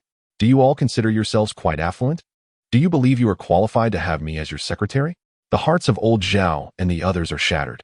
They had an inkling that Xia Xuanning looked familiar, yet they dared not entertain the thought that she was indeed Xia Xuanning. Primarily, they did not envision such a prominent figure trailing behind Yi Chen as a mere follower. Furthermore, Xia Xuanning emanated a formidable aura, far removed from the submissive demeanor she had just exhibited. Yet now, she suddenly exuded a commanding presence. This terrifying aura instantly rekindled their memories. Yi Chen, with a hint of amusement, remarked, Mr. Zhao, you mentioned that you received news, but why has Miss Xia not been informed? Are your ranks superior to hers? Or were you merely deceiving us from the outset? Old Zhao and the others were visibly distressed. Realizing that the charade could no longer continue, he slammed his right hand on the table and coldly stated, How intriguing. It seems you were aware that I was deceiving you, deliberately toying with me. Weren't you? At his words, Lung Yu's face turned pale. Are you lying? The order will never be restored. A fool with a big chest, but no brains. Old Zhao scoffed. If order were truly to be restored, Why would we divulge anything to you? We initially hoped to entice you into our bed, sparing you some pain. But it appears you have chosen to drink the bitter wine instead. Lung Yu felt a chill run down her spine and cold sweat trickle down her back. She was grateful she hadn't uttered any words of apology to Yichen earlier. Otherwise, her fate would have been sealed. She glanced around, only to see Bai Shui and the others wearing indifferent expressions. She was momentarily taken aback. Did they all know that old Zhao was spouting nonsense? Was she the only one made a fool of? A bitter smile crept across her face. Meanwhile, Yichen raised an eyebrow and said, "Since your scheme has failed, you dare to admit it so openly? Aren't you afraid I might kill you? Kill us? Do you possess the strength to do so?" Old Zhao retorted, slamming a pistol on the table. "You think a mere handgun will suffice against me?" Yichen wore a look of disdain. And this? Others emerged from beneath the table, brandishing their own weapons, slamming them onto the table. "Ah, so you came prepared?" Yichen, rather than being unsettled, laughed scornfully. "Rest assured, we know you are an extraordinary ability user and are not afraid of bullets. However, I have already laced your food with a special tranquilizer. This drug could incapacitate even a bear. Even if you are extraordinary ability users, you will find yourselves powerless." With that, Bai Shui hastily rose, yet before she could fully stand, her legs buckled, and she collapsed back into her chair. "Ew, despicable, cursed scoundrels. If you dare to lay a finger on us, we shall dismantle you piece by piece. You beasts." The women seethed with rage, hurling their invectives. They were endowed with extraordinary abilities, yet that did not render them immune to toxins. "Ha ha ha, the poison has taken effect. Today, my comrades and I shall indulge ourselves thoroughly. Old Zhao, how about leaving Xia Xuanning to me? I have long desired this fiery spirit since our soiree in the business realm. Today, I shall finally savor the experience." "Ha ha ha, well said. These women are likely already worn down by this fellow. There's no need for us to compete. Let us enjoy together." "Ha ha ha, indeed. It's far more pleasurable to revel in unison than in solitude. I happen to possess a special elixir. Who among my brothers wishes to partake?" I do. Today, I shall ensure these young ladies experience unparalleled pleasure. Your elixir is worthless. My nourishing soup of rare delicacies is the pinnacle of sustenance. Consume it, and you shall remain unyielding throughout the night." Old Zhao and the others shed their faades, revealing their lascivious intentions as they deliberated on how to amuse themselves with the women. They evidently believed victory was assured. Unbeknownst to them, however, Yichen stood nearby, his gaze clear and unclouded by any aphrodisiac. "Save us, master. Yi Gu, I will not betray you. I shall never allow them to succeed. In life, I am yours. In death, I shall remain your spirit. If you dare to harm me, I shall take my own life." A sense of despair enveloped the young women. "Ha ha, today is your day of reckoning." At that moment, a triumphant laugh echoed from the direction of the second floor. The group turned to behold the source, their expressions shifting dramatically. "Chen Yu, what brings you here?" Xia Xuanning was the first to voice her inquiry. Chen Yu strode confidently to Xia Xuanning, delivering a sharp slap without hesitation. Smack. Although Xia Xuanning, being an extraordinary being, was not physically harmed, the slap left her cheek reddened and swollen. "You vile witch. Do you not recognize the gravity of this situation, still daring to speak to me in such a manner? Chen Yu, how dare you strike me?" Xia Xuanning's eyes blazed with fury. "Oh, and what of it? Compared to the torment you've inflicted upon me, this is but a mere fraction." Chen Yu retorted with glee. "Weren't you quite arrogant? Today, I shall witness firsthand how they bring about your demise." "Ha ha ha ha. To challenge me, Chen Yu? This is your fate." Chen Yu's laughter resonated with triumph. Xia Xuanning and her companions, consumed by rage, wished to tear Chen Yu apart. Yet, at that moment, old Zhao abruptly grabbed Chen Yu's hair from behind, sneering, "Who do you think you are? Do you truly believe it is your place to dictate terms here?" Chen Yu gasped in shock, attempting to ingratiate herself. "Mr. Zhao, what are you doing? You promised to protect me. I am loyal to you. Please, do not jest with me." "Ha ha ha, protect you? That was merely to placate you, to use you, so that we could all enjoy ourselves together afterwards. Do you think just because you're a woman with some looks, you can enchant us? When we were in power, you were still in diapers. In the eyes of us capitalists, women are nothing but playthings, and you're merely a pretty toy. You and them. I'll have my way with all." With that, old Zhao pinned Chen Yu onto the table, tearing at her clothes. "Since you came down on your own, I'll start with you." "Ha ha ha. Old Zhao, take it easy. Don't kill her. Come on, With old Zhao's skills, how could he kill her? This girl's still a college student, the youngest of the bunch. Old Zhao sure knows how to pick. Ha ha ha ha. I can't take it anymore. This is driving me wild. They say a cunning rabbit has 3 burrows. I want in 2. Hey. Save the last one for me. Damn it. Give me her feet. That's my thing. The crowd surged forward, scaring Qinyu out of her wits. No. Please. Woo. Spare me. I can lure other women for you. Please let me go. If you dare lay a hand on me, I'll haunt you even as a ghost. No. I have AIDS. Come at me if you're not afraid of infection. What? AIDS? Old Zhao and the others exchanged glances before bursting into laughter. Ha ha ha. What a coincidence. We all have AIDS too. Ha ha ha ha whoosh. At this, Qinyu was utterly petrified. A foul stench suddenly filled the air. She had wet herself in terror. Damn it. She pissed herself. Disgusting. Let her go. Find someone else. Repulsed by the sight, the crowd released Qinyu immediately. Qinyu was stunned. Had she known wetting herself would work, she'd have done it sooner. Yet, fear still clung to her heart. She knew these men wouldn't let her off. Once they were done with the others, they'd clean her up and have their way regardless. Sure enough, old Zhao turned to the others. What rotten luck. Play with the others first. We'll clean this one up for later. With that, old Zhao and his men advanced toward Bai Shui and the others. Bai Shui and the rest trembled, desperately trying to summon their powers to resist. But the drug was too potent. No matter how they struggled, it was futile. As old Zhao drew near and they prepared to end their lives in despair, a calm, chilling voice suddenly cut through the air. Enough. This farce has gone on long enough. Whoosh. All eyes turned to see Yi Chen slowly rising to his feet, a bloodthirsty grin curling his lips. Old Zhao and his men were aghast. You weren't poisoned? Chapter 105. Withstanding 100 strikes by Shui and the others gasped, their eyes blazing with fierce hope. Wonderful news. Brother Yi is safe. Ha ha ha, with our master unharmed. Your fates are sealed. How foolish we have been. Our master is a formidable being. And how could a mere sedative possibly affect him? You old fools are doomed. Our master will ensure you experience the most excruciating demise this world can offer. The women erupted in ecstatic cheers. Old Zhao and his companions exchanged glances, their eyes betraying a shared fear, yet beneath it lay a steely resolve. They were seasoned veterans of the business world, many of whom had blood on their hands from turbulent times decades past. Thus, how could these ruthless figures simply sit idle? Without your assistance. Even if he is powerful, can he truly contend against a dozen guns? Old Zhao sneered and bellowed, act now. In the next moment, 7 or 8 individuals, including a nearby maid, brandished handguns. The dark muzzles were all aimed squarely at Yi Chen's head.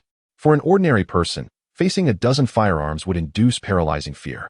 Even the sight of a single gun pointed at them would be enough to make them tremble. But who was Yi Chen? He remained unfazed, as though the guns were merely sticks of firewood aimed at him. However, while Yi Chen remained calm, the other women grew anxious. This was dire. They were outnumbered, and their master was in peril. Brother Yi, you must flee. Do not worry about us. Yes, master, hurry. We are expendable. You must not come to harm. To have you save us is the greatest fortune of my life. Please, go quickly. The women cried out, pleading for Yi Chen to escape. They believed in his strength, convinced that even if he could not best these assailants, he would surely find a way to retreat unharmed. Hearing their desperate words, Yi Chen felt a surge of reassurance. He smiled gently and said, I, Yi Chen, have yet to abandon my women. They are but a swarm of insignificant ants, hardly worth fearing. Ha ha ha, hardly worth fearing? Are you out of your mind? Old Zhao laughed maniacally, the cold steel of the gun granting him unprecedented courage. Kid, those are a dozen guns. Even if Superman came, I'd make him regret it, and you still dare to bark? Recognize your situation and kneel before us, begging for forgiveness. And have these women willingly strip and lay prostrate for our enjoyment. Only then might I consider sparing your life. Kneel in apology? Yi Chen's smile turned increasingly sinister. How embarrassing. The word apology does not exist in my dictionary, nor does the notion of kneeling. With that, Yi Chen raised his right hand, and a blaze of fire erupted forth. Not good. He is about to use his powers. Shoot. Old Zhao and the others shouted in panic. These individuals were indeed formidable. Without a moment's hesitation, they pulled the triggers. Bang, bang, bang. The air was filled with the sound of gunfire as Yi Chen was engulfed by a torrent of flames. No. Brother Yi. Master.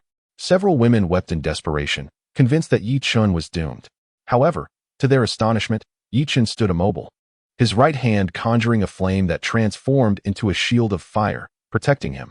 The lethal, icy bullets, upon contact with the fiery barrier, vanished as if swallowed by the sea, unable to penetrate. This is impossible. He can actually deflect bullets. Curse it, keep firing.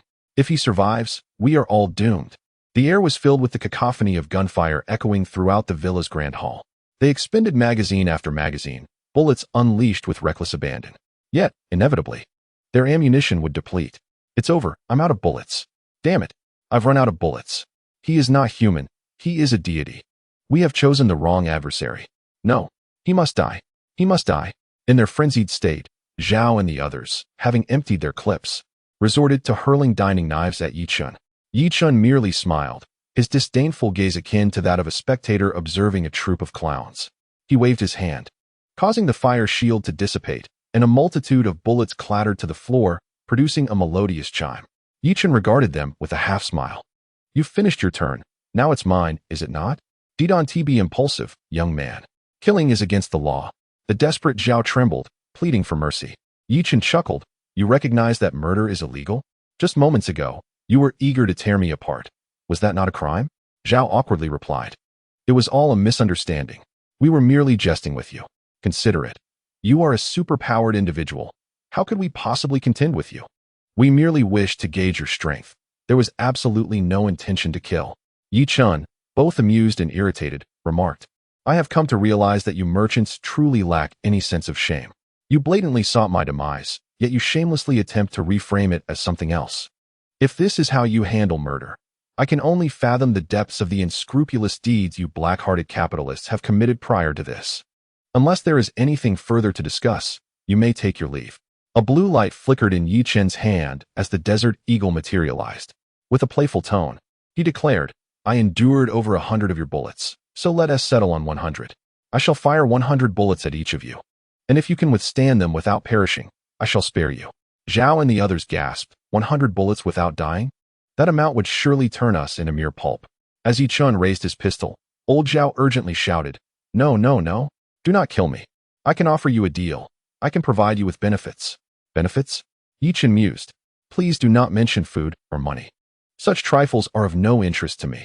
At that moment, money was mere refuse. Yet food remained a vital resource for survival. Old Zhao indeed had intended to offer sustenance, but Yi Chun's words rendered him speechless. Indeed, these unscrupulous capitalists were not lacking in food. How could someone as powerful as Yi Chun, a formidable superhuman, possibly be in need of nourishment? In both times of peace and turmoil, the strong would always manage to thrive, while only the weak and vulnerable, mere lambs for slaughter, would perish. Chapter 106. Human blood buns. It was not food or money that old Zhao was offering, but rather a woman. He abruptly pulled the terrified Guyu closer and shoved her toward Yi Chun. Brother, you have so many women around you. Surely you have a taste for them, right? This woman is untouched by anyone aside from me. She is still pure. I offer her to you. Please spare my life. Before Yi Chun could respond, Guyu was in shock. She gazed at old Zhao in disbelief, sobbing, Foster father, how can you give me to another man? I have been with you since my first year in college. I have never betrayed you, devoted to you alone. You promised to marry me after I graduated. How could you treat me like this? I have endured 10 abortions for you, spent 20 times in the hospital, cried 30 times, and gone hungry 40 times. How could you do this to me? Guyu screamed as if possessed, her cries filled with despair. Enough of your nonsense. Old Zhao bellowed, his fury palpable. What do you think you are? I have cared for you solely because of your youth and beauty. If it weren't for that, you would be nothing more than a decorative vase, unworthy of living in such a grand villa, driving fine cars, or wearing exquisite clothes. You think you can marry me? Who do you think you are? Even at my age, anyone worthy of marrying me must be of equal or higher social standing, someone from a wealthy background. Do you dare to dream of being a wealthy lady? I tell you, my promise to marry you was a ruse. I called you over that snowy day simply to hand you a sum of money to send you away. Boom. These words struck Guyu like a thunderbolt, knocking her to the ground. No, you are lying. You must be lying. She cried, Foster father, please do not jest with me. You know I am the most obedient to you. I beg you, do not frighten me. Huh? Frighten you? Old Zhao sneered. I need no tricks to deal with you. I anticipated you might refuse to leave me, so this gun in my hand is actually prepared for you. Boom. Another thunderous revelation struck. Guyu's face drained of color entirely. The gun, it seems, was prepared for oneself? If that is the case, if it were not for the heavy snow, if it were not for the apocalypse, I might have already met my demise. Ah, Zhao Ming, you scoundrel, I devoted a decade of my youth to you. And yet you treat me this way. You deserve to die? Deserve it. Heh, what of a decade of youth? Old Zhao scoffed. Are you not merely a woman who sells her youth and beauty? You spent 10 years of your youth, while I have lavished millions upon you. Is that not fair enough? Who told you to spend money like water, leaving not a penny in your pocket? Had you been a tad wiser, you would have realized you could never marry me, and thus you should have saved the money I gave you. This several million, plus the 500,000 I offered as a breakup compensation, would suffice for you to live your remaining years in comfort. His words struck Guyu so fiercely that she spat blood and collapsed to the ground. She gasped for breath, her crimson eyes filled with a seething hatred that wished to tear old Zhao apart. Yet old Zhao remained utterly indifferent, showing neither fear nor concern. TSK. What a splendid drama of shattered dreams in high society. After all, even raising a dog for 10 years should evoke some affection. Yet these vile capitalists are utterly heartless. Indeed, a decade of youth. And in the end, merely 500,000 to dismiss it? Humph. In my opinion, she brought this upon herself, failing to ground herself. Always dreaming of ascending to the heights of the wealthy. Even going so far as to serve an old man older than her father, she deserves it. Heh. Is that not the truth? One should exert their strength in accordance with their abilities. Modern women, having watched too many online novels and films, all believe they can marry into wealth, oblivious to the fact that youth and beauty are but commodities in the eyes of the affluent. Who would fall in love with a toy that can be bought with money? Indeed. Xia Xuanning nodded. Every affluent family values social standing. Rarely is there a case of marrying beneath oneself. Even when such instances occur, the individuals who marry into wealth often live a life akin to that of a dog. Truly miserable. One must learn to be content and find joy in what they have. The girl sighed, feeling both pity and disdain for Guyu. Guyu is undoubtedly a reflection of many women today, albeit in a more extreme form. Most women either seek a younger wealthy man, dreaming of marrying into high society, only to be cruelly discarded, or they settle for an older gentleman, fully aware that he would never marry them, merely to extract money. Of course, many women never even come into contact with genuine highborn families. They can only navigate among ordinary people, striving to extract what they can from them. Some possess remarkable cunning, managing to amass a fortune during a relationship, only to move on to the next, sometimes even juggling multiple partners simultaneously. Yet, there are others who play a much riskier game, opting for deceitful practices like wedding scams or false marriages, even resorting to accusations of assault, leaving men not only financially drained but also utterly disgraced. Guyu, however, though not as ruthless, is among the most foolish of them all. She actually believes that an elderly man in his 70s or 80s would marry her. Of course, perhaps Guyu is not foolish. She is merely too clever for her own good. After all, how could she genuinely fall in love with a man of such advanced age? Her intentions might simply be to await the inevitable demise of old Zhao, after which she would seamlessly inherit a substantial fortune and ascend to the pinnacle of her life. Yet, regardless, how could a mere young girl outwit those merciless capitalists who thrive on the misfortune of others? These capitalists only grant you the illusion of control, so they can manipulate you more effectively. The so-called cleverness is merely a facade they allow you to wear. In reality, it is utterly laughable. Ultimately, you are just a disposable plaything. Old Zhao completely disregarded Guyu, fawning over Yi Chun. Mr. Yi, do you think this could save my life? He chuckled, finding it somewhat amusing. Yi Chun, with a smile that held a hint of mockery, replied, Indeed, I am quite satisfied with what you have offered. I can spare your life. His piercing gaze then shifted to the others. What about you? The others immediately trembled. They realized that the only thing they could offer Yi Chun, which might hold any value, was women. However, aside from old Zhao, who had a mistress, the women surrounding the others were the most important figures in their lives. Yet, did any of these men truly care for anyone? These ravenous creatures only cared for themselves. At last, one of them stammered, I can give you my daughter. Chapter 107. A tiger does not eat its young daughter? Indeed, that could work. Yi Chun smiled and nodded. The man immediately exhaled in relief, a look of joy spreading across his face. Go fetch your daughter. If she comes, I shall spare you. Yes, I will call her right away. The man promptly nodded, and took out his phone to message his daughter. Seeing Yi Chen's earnestness, the others became excited as well. Mr. Yi, my niece is staying at my house. Would she suffice? Of course. My niece is also at my home. That too is acceptable. My granddaughter just turned 18. I will offer her to Mr. Yi. Very well. I have no younger relatives. Would my wife be acceptable? Your wife? How old is she? 50. Yi Chun immediately felt a wave of disbelief, but still nodded. Experience is indeed valuable. Bring her forth. Wonderful. Mr. Yi, I will call her right away. Before long, several women entered the room, ranging from 18 to over 50. All of them were their closest female relatives, granddaughters, daughters, cousins, and wives. They had all been deceived under various pretenses and were now startled to find so many people present, with a heap of bullets strewn across the floor. Oldly, why did you call me here? Father, I find myself gripped by a sense of trepidation. Grandfather, did you not say we were to dine here? Yet, the food has been cast upon the ground. The inquiries of the aunts and uncles left these self-serving capitalists, whose hearts brim with avarice, ensnared in a web of embarrassment. A flicker of reluctance glimmered in their eyes. It appears that some of you still possess a semblance of humanity? Yi Chun smiled and then inquired, who among you has sons or grandsons? Upon hearing this, several exchanged glances, and many affirmed that they had sons and grandsons at home. Yi Chun nodded slightly. Very well. I now offer you an opportunity for a renewed choice. If you are willing to exchange yourselves or your sons and grandsons for these women, I shall spare them. At this proclamation, the women were momentarily bewildered, bombarding him with questions once more.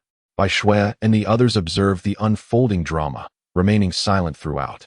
For they understood that Yi Chun, while not virtuous, was not devoid of all decency. His summoning of these women did not stem from a desire to possess them, but bore a deeper intent. Old Li, what is this young man saying? Mrs. Li, the eldest among the women at 50, asked in a huff, voicing the collective concern. Old Li's face flushed crimson, rendered speechless. Allow me to elucidate, Yi Chun sneered. They sought to kill me and claim my women, yet their failure has rendered them my captives. They summoned you here to offer you to me in exchange for their own lives. What? Old Li, how could you commit such an act? Father, I am your own daughter. The women erupted in fury, hurling accusations. Old Li, besieged by their wrath, remained mute. Enough of this uproar.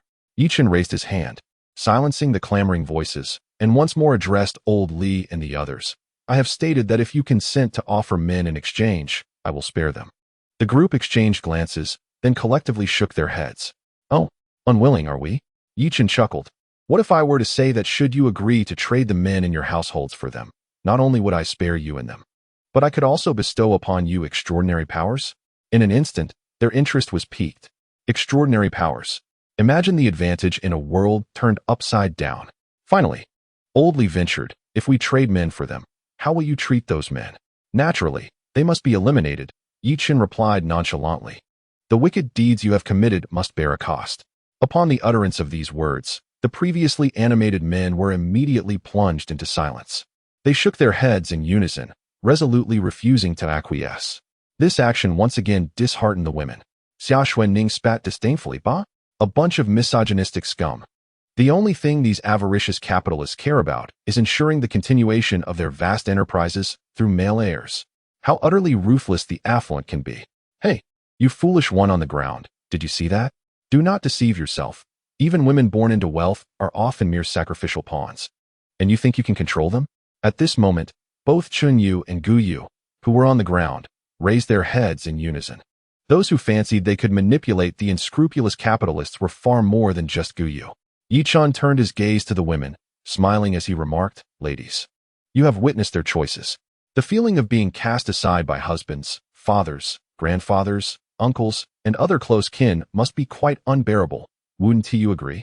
The women's eyes flared with fury, unleashing a torrent of invective. Suddenly, a gunshot rang out, and a man's head exploded like a shattered watermelon, leaving the onlookers in stunned silence. The women, who had previously harbored a flicker of hope that even if their families betrayed them, they would not easily submit to Yi Chun, were now utterly terrified upon witnessing his willingness to kill. You promised to spare us. Old Li and the others questioned in terror. Ah, my apologies. It was an accidental discharge. Yi Chun chuckled, then turned his attention back to the women. Ladies, I pride myself on being equitable. I have granted them a chance to survive, and naturally, I shall extend the same opportunity to you. With that, Yi Chun gestured towards the women who had begun to recover from the effects of the drug, instructing, go and give those ruffians a taste of their own medicine. Wow. Master, are you going to use the same method on them as you did on me? Lin Bingbing was the first to comprehend, and with a mischievous grin, she dashed to the kitchen to retrieve several knives, distributing them among the women. Bai Shui and the others also handed over any weapons they possessed to those who had not received knives. The women grasped their weapons, their expressions filled with trepidation as they regarded Yi Chun. Madame Li was the first to inquire, what do you want us to do? Yi Chun replied, it is simple. What I desire you to do is precisely what you were contemplating moments ago. With a menacing glint in his eyes, he pointed toward old Li and the others, exuding an aura of bloodthirsty intent. Eliminate those who betrayed you, and you shall live. Chapter 108. Self-inflicted consequences. At the proclamation of these words, the crowd erupted in shock. Only Bai Shui and her companions wore smiles that could not be contained. Xia Xuanning remarked, Master, you truly are quite the sadist. Lin Bingbing added, hee. It's about time they experience what I felt back then. However, these men are willing to betray even their own kin for survival, and they certainly deserve to be punished. Bai Shui wondered, do you think they will take action? Han Lu replied, I doubt they will. They are all daughters of wealthy families, who wouldn't dare to kill even a chicken in their daily lives. How could they possibly commit murder, especially against their own kin? Wang Jing remarked, I believe they wouldn't dare either. Sister Bingbing once shared her story with me. She only retaliated against her husband when pushed to her limits. Otherwise, she would not have acted that way. Lin Yue interjected, I actually think they would kill. Oh, what makes you say that? Xia Xuanning and the others looked at Lin Yue with confusion. Lin Yue shrank her neck slightly, though I have been with the master for the shortest time. I sense that he is someone who will not rest until he achieves his goals. If he desires to accomplish something, he will undoubtedly find a way. This revelation resonated with the women, and they nodded in agreement, acknowledging the validity of Lin Yue's insight. Bai Shui praised, as expected of a university professor. Sister Lin Yue is quite impressive. The term Sister Lin Yue momentarily stunned her. Bai Shui undoubtedly held the highest status among these women, although she did not perceive herself that way. Yi Chun would always offer her the best things first, and among them, she was the only one who did not address him as master. Thus, Bai Shui's calling her sister was enough for Lin Yue to feel a long-lost sense of recognition. In that moment, Lin Yue experienced a warmth reminiscent of home once again. The first time was given by Xia Xuanning, and this time it was from Bai Shui. She gradually straightened her posture, moving a little closer to Bai Shui and the others. Observing this, Yi Chun felt a surge of satisfaction within. Indeed, at this rate, the day when this aloof female teacher would voluntarily climb into his bed was not far off. On the other side, after Yi Chun presented them with the condition for their survival, none dared to make a move. Some were so frightened that they dropped their knives and began to weep on the ground. No, I don't want to kill. Please, spare me. I haven't offended you. Why are you doing this to me? Big brother, please let me go. As long as you don't make me kill, I will do whatever you ask, I beg you. Spare me. A chorus of women wept and pleaded for mercy. Meanwhile, old Li and his companions wore smug expressions. They knew these women all too well. Make them commit murder? Huh. They lacked the courage for that. Yi Chun scoffed. You haven't done anything wrong, but you clearly don't understand your current situation. First, your family master has offended me and sold you to me, which means your lives are in my hands. Secondly, we are in an apocalyptic world. In this world, strength is the ultimate truth. You must understand, weakness is the original sin. Boom. His words struck terror into the hearts of the women, and their cries grew increasingly frantic. Yi Chun remained unfazed and turned to old Li and the others. Since they do not dare to kill you, then you should kill them. Whoever kills their own kin, I will spare. What? Old Li exclaimed in horror, you are not trustworthy. You once claimed that if we surrendered the women around us, you would spare our lives. How can you be so utterly devoid of integrity? Yi Chun chuckled, are you truly a fool? I have already stated that in this apocalyptic world, weakness is the original sin. If you wish to spare them, then come and kill me instead. Otherwise, they shall all perish. With that declaration, Yi Chun raised his firearm and mercilessly shattered the skull of a man beside him. The gruesome spectacle sent shrieks of terror cascading through the crowd. Yi Chun glanced at his wristwatch and said with a hint of amusement, from this moment forth, I shall execute one man and one woman every minute. The timer begins now. He then aimed his weapon at the head of a young girl in her 20s. 50 seconds. 40 seconds. 30 seconds. No. Please. Do not kill me. I beg you. I can be your dog. I can lick your feet. I will do anything, please. Do not take my life. The girl, reduced to a quivering mess, clung to Yi Chen's leg, weeping profusely. Yi Chen remained unmoved, his voice as frigid as ever. 20 seconds. At this, the onlookers dared not even breathe, their apprehension palpable. Even Lung Yu's face drained of color, her heart heavy with pity, as did Han Lu's. They cast anxious glances at Bai Shui and the others, evidently hoping they would intervene to halt Yi Chen's brutal actions. Finally, Han Lu could no longer contain herself. Xiao Shui, this is too cruel. You must persuade your master to stop. Persuade? Bai Shui's expression instantly turned icy, revealing a chilling aura. This countenance struck fear into Han Lu's heart. TSK, foolish woman. Even if you seek to intercede, you should not approach Xiao Shui. Xiao Shui remarked with a playful laugh. Not approach Bai Shui.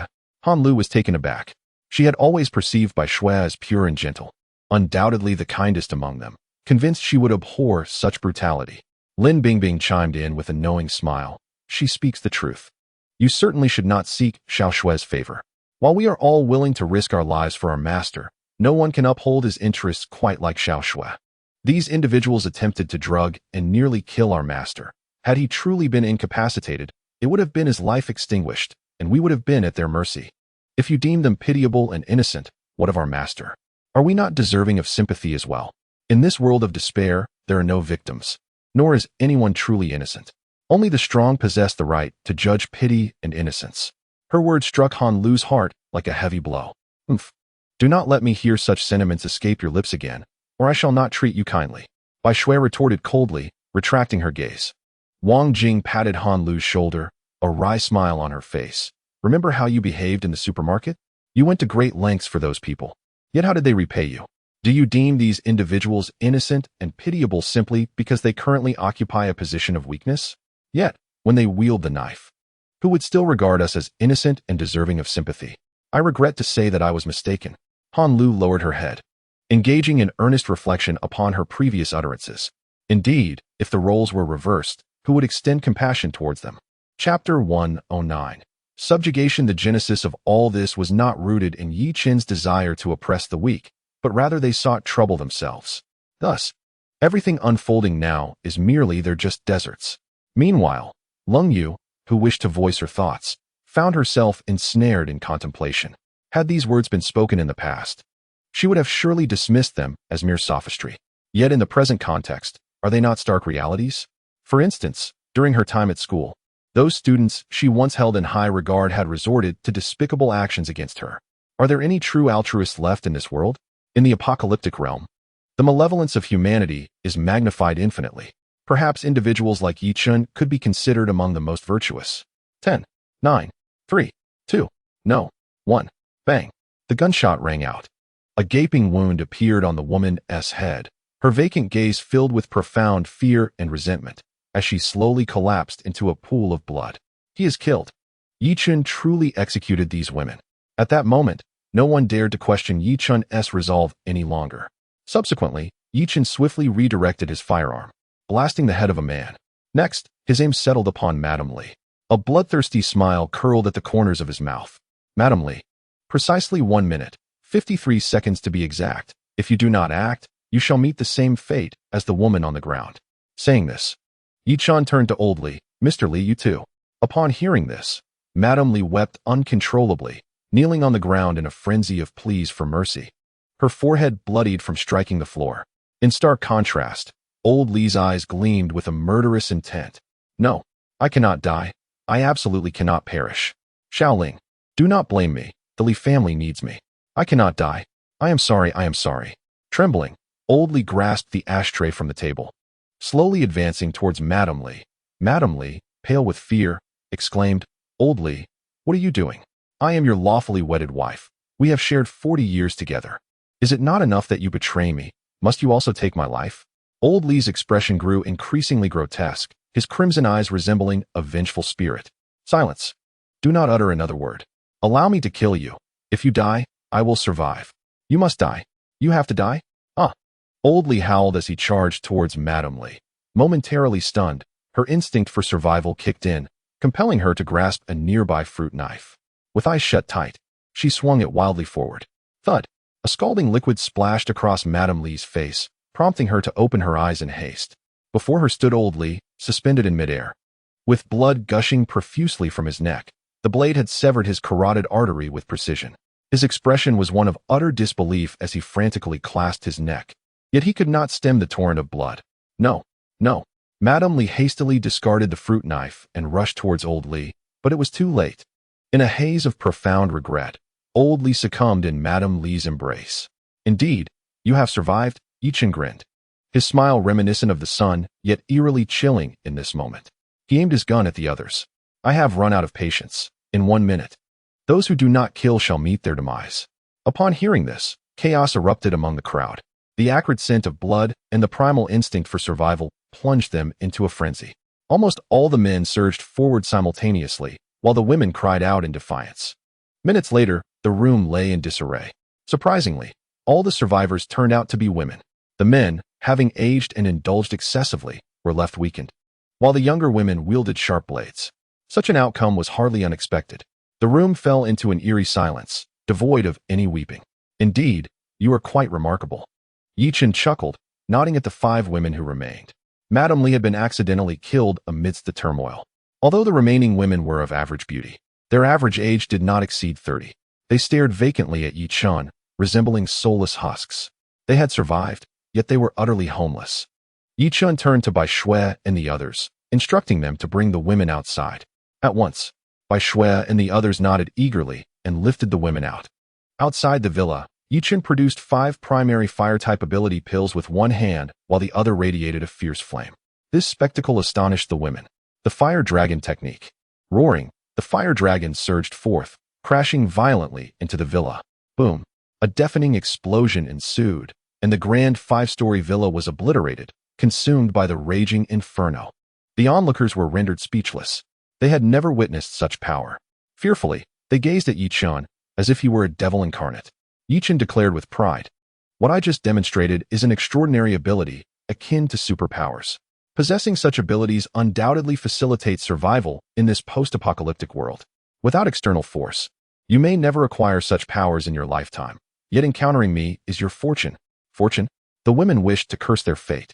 Were it not for this devil, how could they have transformed into ruthless beings capable of tearing apart their closest kin?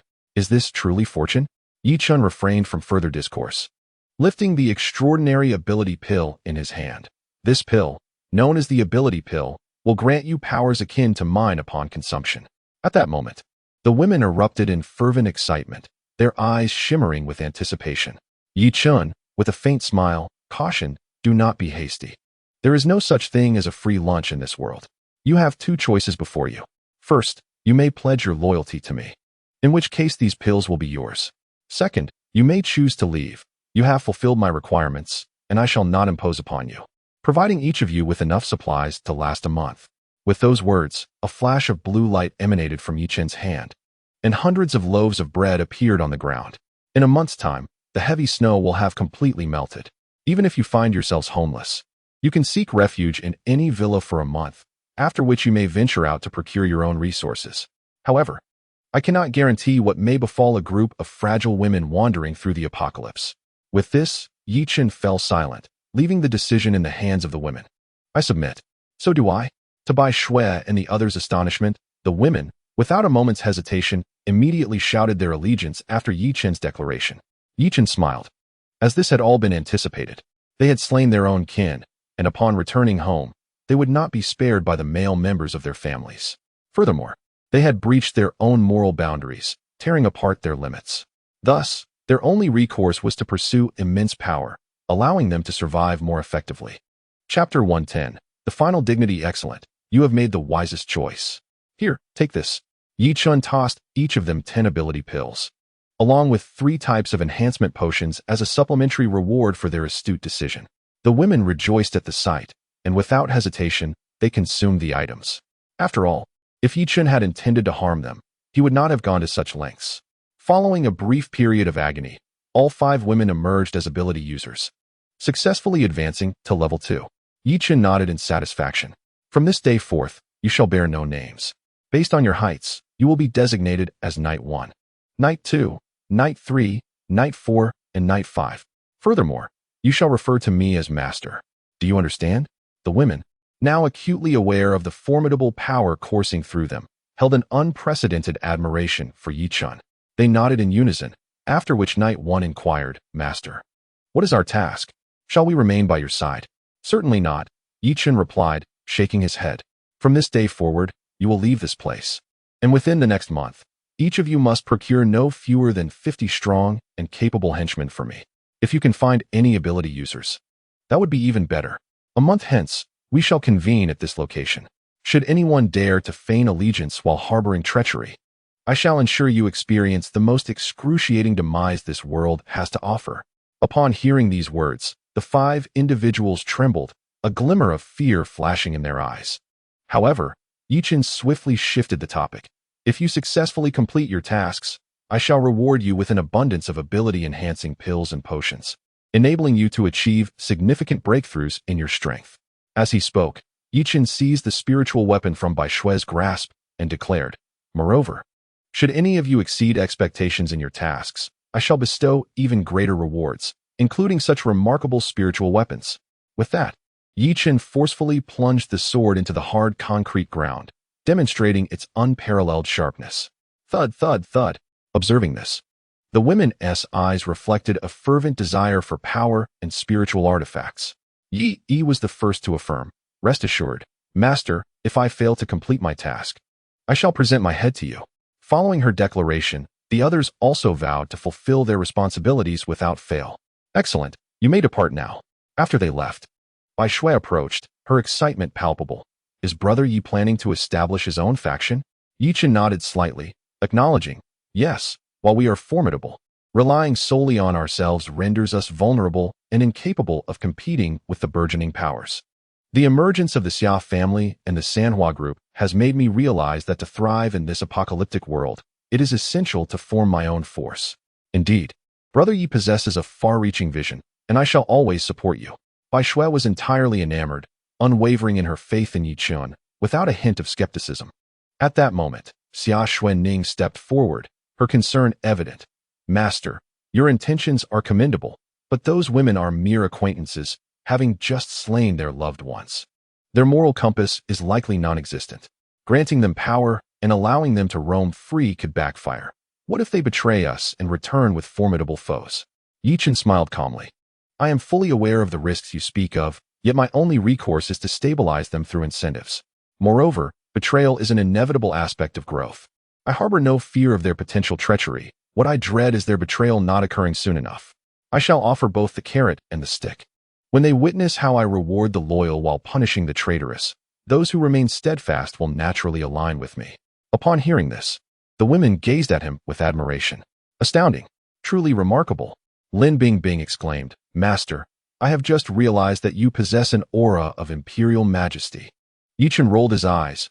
I too have noticed a certain sycophantic essence about you. Come to my room tonight. I shall conduct a thorough examination. Lin Bingbing was instantly elated. Xia Xuanning and the others were taken aback. Master, wait. I too possess a sycophantic essence. Wang Jing chimed in. I have it as well. Xia Xuanning proclaimed. Master, you are the most handsome in Blue Star. Bai Shui added. Brother Yi, you are the mightiest in the universe.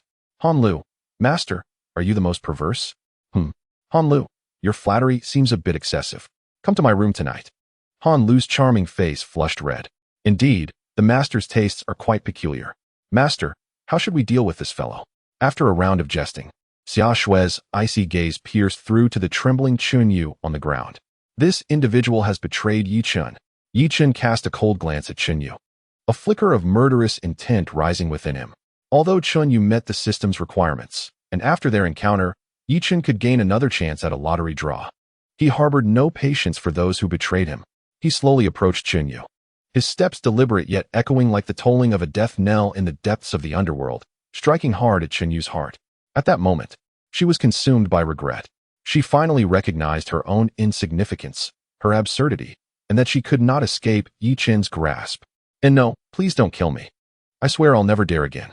I can be your maid, your dog. I'll do anything for you. Please, don't hold it against me. I'm just a weak woman. I truly made a mistake. I bow to you, I bow. Thud, thud, thud. Chen Yu's head struck the ground heavily. Her aura drained of color, leaving only a pallid hue. However, this did not satisfy Yi Chun. For the fear that had consumed Chen Yu reached its zenith. Everything she did thereafter was inextricably linked to coercion. Thus, even should they engage, it would never be recognized by the system. This meant that Chen Yu had lost all value for exploitation. Her head bore the marks of her self-inflicted punishment, with her forehead bloodied and grotesque. Observing the utterly defeated Chen Yu, Yi Chun felt a flicker of compassion. Xia Shui discerned Yi Chun's dilemma and approached him, saying, "Master, shall I take over?" Yi Chun shook his head, then produced 10 loaves of bread and a dagger, casting them before Chen Yu. Chen Yu was momentarily stunned, then trembled violently. "Why you want me to eat and kill myself?" "Heh," Yi Chun scoffed. "Your life or death bears no significance to me. However, considering your mother pleaded for your salvation before her demise, and your betrayal has not caused me substantial harm, I shall grant you a reprieve. These items are your final semblance of dignity. Take them and leave. Do not let me see you again. Otherwise, your death is inevitable." Chapter 111. Returned to the Xia family, Chen Yu stared at the objects on the ground, her mind blank. She had thought her demise was certain, and at the very least, she would endure another round of inhumane treatment. She did not wish to die, thus she had prepared herself for torment. Yet, she never anticipated that Yi Chun would allow her to leave. As a frail woman, to be cast aside in such a manner felt akin to a death sentence. The mere thought of the monstrous beasts lurking outside, coupled with the even more terrifying nature of humanity, sent a chill down Chen Yu's spine. In tears, she rushed towards Yi Chun, clinging desperately to his leg, and cried out, "Please don't abandon me. I beg you, don't leave me behind. I will do your laundry, cook for you, serve you tirelessly, whatever it takes to make you happy. I am willing to do, as long as you take me with you. I'm so scared. I cannot survive alone. Please don't forsake me. Oh, and if you seek vengeance, feel free to torment me. Yes, you may torment me." With that, she dashed towards Xia Xuanning and the others, urging, "Hurry, strike me, torture me. As long as you do, the master will forgive me. What are you waiting for? Please, torment me." Xia Xuanning and the others remained unmoved, coldly staring at Chen Yu. A heavy silence enveloped the scene, broken only by the echo of Chen Yu's cries resonating through the desolate villa district. In that moment, Chen Yu realized that nothing was more agonizing than silence itself. Yi Chun cast a cold glance her way and declared, "My decision is unchangeable, yet I can offer you an opportunity. If, after a month, you can become a supernatural being on your own, I might allow you to stay by my side. If not, then you must fend for yourself." With that, Yi Chun turned and departed with Bai Shui and the others. Watching them disappear into the distance, Chen Yu felt an unprecedented emptiness engulf her. She cried until her throat was hoarse, but dared not pursue Yi Chun, fully aware of his temperament. If she were to chase after him, he would indeed kill her. TSK, what a self-inflicted predicament," Lin Bingbing remarked. Bai Shui blinked her large eyes and said, "Do you think she can survive a month and become a supernatural being? I find it highly unlikely." Xia Xuanning shook her head and added, "The commotion here will certainly attract the attention of others in the villa. They hesitate to approach now because we are present, but once we leave, they will undoubtedly come to investigate. Once they discover their loved ones are dead, they will not let it go easily. Chen Yu will surely become their target for venting their rage. If she stays in this villa district, she will inevitably be dragged out and killed." Han Lu sighed. It seems that if she wishes to survive, she must leave the villa district. Yet, even if she escapes, survival will be a challenge, let alone becoming a supernatural being. The group sighed collectively, all convinced that Chen Yu had no chance of survival. Yi Chun remained indifferent. Whether Chen Yu lived or died was of no concern to him. As he had stated, were it not for the favor owed to her mother, he would have shown no mercy to Chen Yu. This was already the best outcome for her. The group retraced their steps. However, just as they reached the entrance of the villa district, a cacophony of engines suddenly erupted from the end of the silent street. "This is the first time I've witnessed such a commotion since the apocalypse. Surely, they cannot be coming for us." Xia Xuanning furrowed her brows and spoke in a low tone. In the desolate world, no one would venture outside aimlessly. Yi Chun stated with grave seriousness, "This group must either be members of the Sanhua group or individuals from your Xia family." Upon hearing the mention of the Xia family, Xia Xuanning's expression turned instantly ashen. Although she had long anticipated future conflicts with the Xia family, she never expected them to arrive so swiftly. At this moment, Lung Yu trembled slightly, saying, those two individuals likely had no time to send a warning. If they are indeed from the Xia family, they must have a tracking device on them. Their location has remained static, and since the Xia family cannot reach them, they would dispatch more people. Impressive indeed. You are quite astute, Yi Chen remarked, casting an appreciative glance at Lung Yu. He, too, suspected that these individuals were predominantly from the Xia family, as the Sanhua group should not have been able to ascertain their whereabouts so quickly. What shall we do, master? Xia Xuanning inquired, looking towards Yi Chen. With a gentle smile, Yi Chen replied, I am open to any course of action. It depends on what you wish to decide. In truth, he regarded these early-stage, supernatural beings with disdain. However, the possibility that they might hail from the Xia family, perhaps even being Xia Xuanning's close relatives, compelled him to consider her feelings. Thus, this became a test for Xia Xuanning. Xia Xuanning did not disappoint Yi Chen. She firmly stated, if you are confident in eliminating them, then let us wait for them here. If not, we shall take refuge for the time being. Oh, Yi Chen countered. Are you not concerned that among them could be your own kin?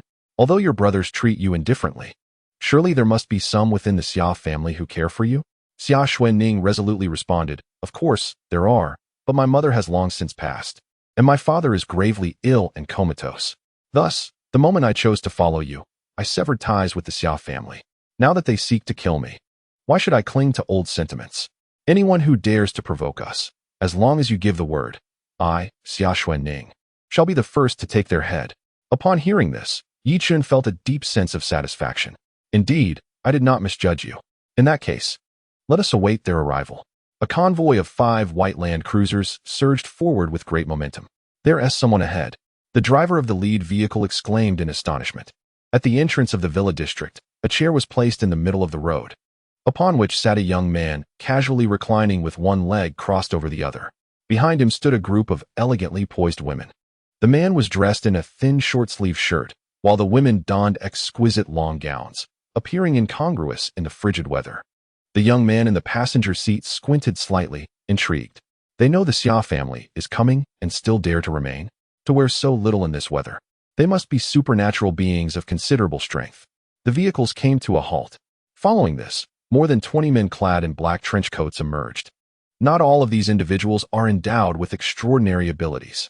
Only the 5 occupants of the first vehicle exhibit auras of such powers. The others are merely ordinary people. Upon disembarking, they promptly brandished submachine guns, their dark muzzles aimed directly at Yi Chen and his companions. It seems that Xiao He and Lao Bai have already met their demise at your hands? The young leader inquired with a sinister edge. Yi Chen discarded his cigarette, and raised his gaze. In Chapter 112, The Shameless Xia Jia, the young leader stood at an imposing height of 185 meters. His robust physique complemented by a sharply defined face, reminiscent of a K-pop idol. Do you know him? Yi Chen disregarded the man, instead addressing Xia Xuanning beside him. Of course I do. Xia Xuanning replied coldly. This individual is Xia Jia, a relatively notable junior from the collateral branch of the Xia family. He previously held a managerial position within the Xia Corporation and had a close relationship with the third son, Xia Wu. Is he the same Xia Wu who harbors the greatest hostility towards you? Yi Chen inquired further. Indeed, it is he, came the response. Yi Chen smirked darkly, realizing that Xia Jia had indeed come to claim her head. Do not worry, master. Should anyone lose their head today, it will undoubtedly be his. Xia Xuanning's tone was frigid. Young lady, why does your demeanor remain as resolute as in the past? Xia Jia rubbed his wrists, relishing the moment. Since you are alive and have become an extraordinary being, you must possess considerable knowledge of this apocalyptic world. Therefore, you should comprehend your current predicament. Do you dare speak to me so defiantly, unafraid of death?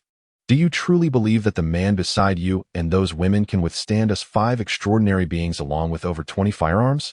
Xia Xuanning stepped forward, sneering. You expend such effort to eliminate me. Do you think that I could simply plead for mercy and you would let me go? Moreover, that Xiao He and Lao Bai are not to be trifled with. They have already become souls beneath our blades. As for you, I have never regarded you highly, and that sentiment remains unchanged. Ha ha ha. The young lady is indeed as sharp as ever. Xia Jia clapped his hands in laughter. You remain as clever as in the past. Unfortunately, back then, you had the old master protecting you, and many were fiercely loyal to you. But what of now? Now, You are merely accompanied by these few insignificant lackeys. What bravado can you muster? As he spoke, Xiajie scrutinized Xia Xuanning, a lascivious glint flickering in his eyes. Considering our bond as siblings, if you could serve me well before your demise, I would ensure that your suffering is lessened. What say you? Boom. His words struck like thunder, leaving Xia Xuanning in a state of shock. She shouted in fury, Xiajie, I am your cousin. Our fathers are full brothers. How can you utter such words? Enough. Ancient emperors have married their own sisters. What does this amount to? Xiajie brazenly retorted. His remarks not only incensed Xia Xuanning, but also ignited the fury of Bai Shui and her companions, who clenched their teeth in outrage. They were aware of the excesses of the Xia family, yet they never anticipated such egregious behavior. A profound murderous intent flickered in Yi Chen's eyes. Even if Xiajie were not Xia Xuanning's cousin, the fact that he dared to toy with Yi Chen's woman in his presence warranted his demise. Tears of despair cascaded from Xia Xuanning's eyes. Xiajie, have you forgotten how I treated you in our childhood? We are of the same age. Yet due to your father's early demise, you were shunned at home. I relinquished my possessions to you one by one, stood up for you, and made sure no one in the Xia family dared to bully you. You chose to conspire with Xia Wu for power, ungrateful as you are. I do not harbor anger, for everyone has the right to pursue their own choices. But how dare you utter such despicable words just now? Xiajie, you deserve to die. Her eyes blazed with fury, threatening to erupt. Xiajie, utterly shameless, found no shame in Xia Xuanning's words. Instead, he laughed heartily. When have I ever forced you to help me? You did it willingly, didn't you? To be honest, I am a man without scruples, a man devoid of shame. Do you remember how you often lost your socks? What? Xia Xuanning's eyes widened in shock. Could it be that you indeed? Xiajie exclaimed with wicked delight. The socks you lost were all stolen by me. The scent was truly intoxicating. You bastard, are you seeking death? This time, before Xia Xuanning could speak, Yi Chen's fury ignited. He stepped forward, his figure like a specter, appearing before Xiajie in an instant. Crack! His iron-like hand grasped Xiajie's throat tightly. His eyes, fierce as demons, were capable of piercing through Xiajie's very soul, rendering him paralyzed with fear. Xiajie was instantly left dumbfounded, fully aware of Yi Chen's lethal intent. The onlookers were taken aback by Yi Chen's sudden aggression, raising their weapons in alarm. Unrestrained. Release him. Kid, are you courting death? Let go. The men in black shouted in anger, yet they dared not act recklessly. Yi Chen paid no heed to the raucous crowd, his gaze, akin to that of a reaper, fixated on the terrified Xiajie. What kind of eyes were they? Like a sword, like an eagle, like an abyss, like a vengeful spirit. Xiajie wished to plead for mercy, yet words failed him. He could only squirm helplessly, to no avail. Master, please wait. Just as Yi Chen was about to snap Xiajie's neck, Xia Xuanning suddenly intervened. Have you softened your heart? Yi Chen shot a sideways glance at Xia Xuanning, his eyes ablaze with fury. Of course not. Xia Xuanning strode forward, seething with rage. I want to kill this scoundrel with my own hands. Upon hearing this, Yi Chen finally released Xiajie. Cough, cough, cough. Xiajie fell to the ground, coughing violently. Damn it, kill him. Xiajie is indeed a formidable character. Just moments ago, he was paralyzed with fear, yet now, having just broken free from his restraints, he seeks vengeance. His subordinates respond with remarkable swiftness. Bang, bang, bang.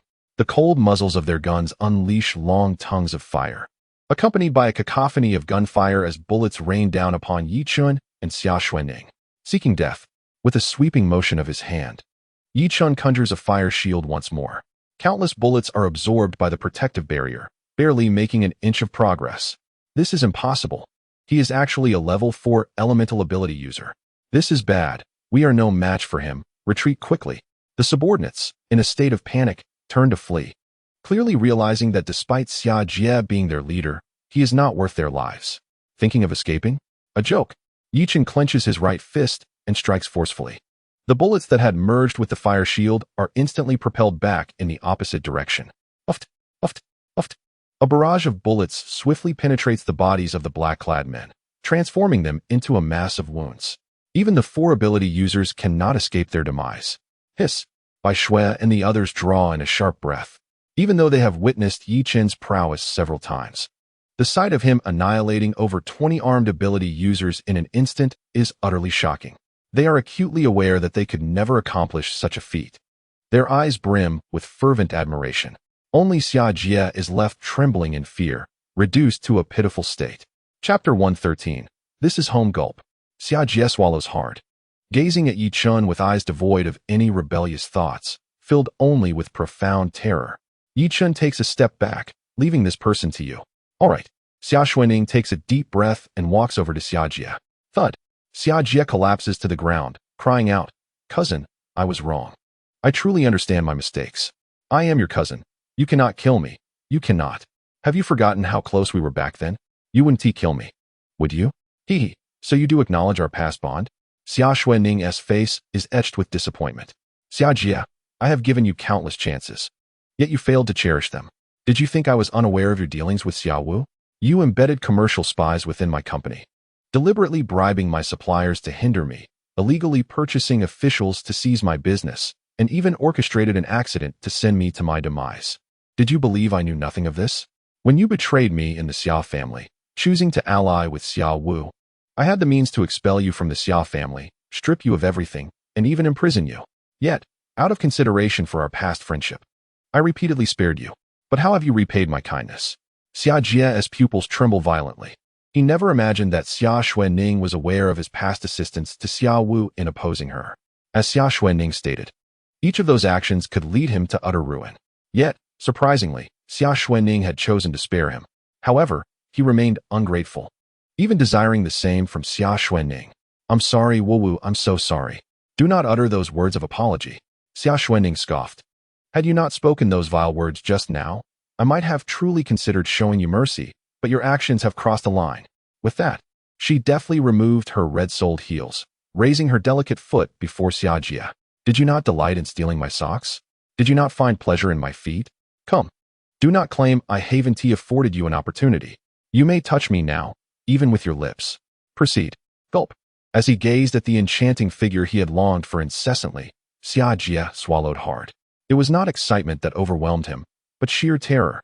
If he were not a fool, he would realize that Xia Xuanning was certainly not genuinely inviting such actions. Should he dare to act, his demise would be inevitable. He had once dreamt of this very moment, yet when it materialized, he was gripped by paralyzing fear. It became evident that all human desires pale in comparison to the instinct to survive. In the face of life and death, all else is mere rhetoric. Thud. Xia Jie's head struck the ground heavily. I am not human. I am refuse. I am scum. I'm sorry, I'm sorry. Spare me, spare me. I can become your informant within the Xia family. I can provide you with all their secrets. I could even assist you in assassinating Xia Wu. I do not wish to die. I truly do not wish to die. Do you not wish to die? Xia Xuanning's tone suddenly turned flat. Xia Jie glimpsed a glimmer of hope and exclaimed, No, I do not wish to. As long as you spare my life, I will do anything you ask. I ask nothing of you. I have but one question for you, to which you must answer truthfully. What question? Xia Jie queried impatiently. Xia Xuanning spoke solemnly. If today I were the one kneeling here, would you spare me? In an instant, Xia Jie found himself rendered speechless. He could never have anticipated that the question posed by Xia Xuanning would be so absurd. What a jest!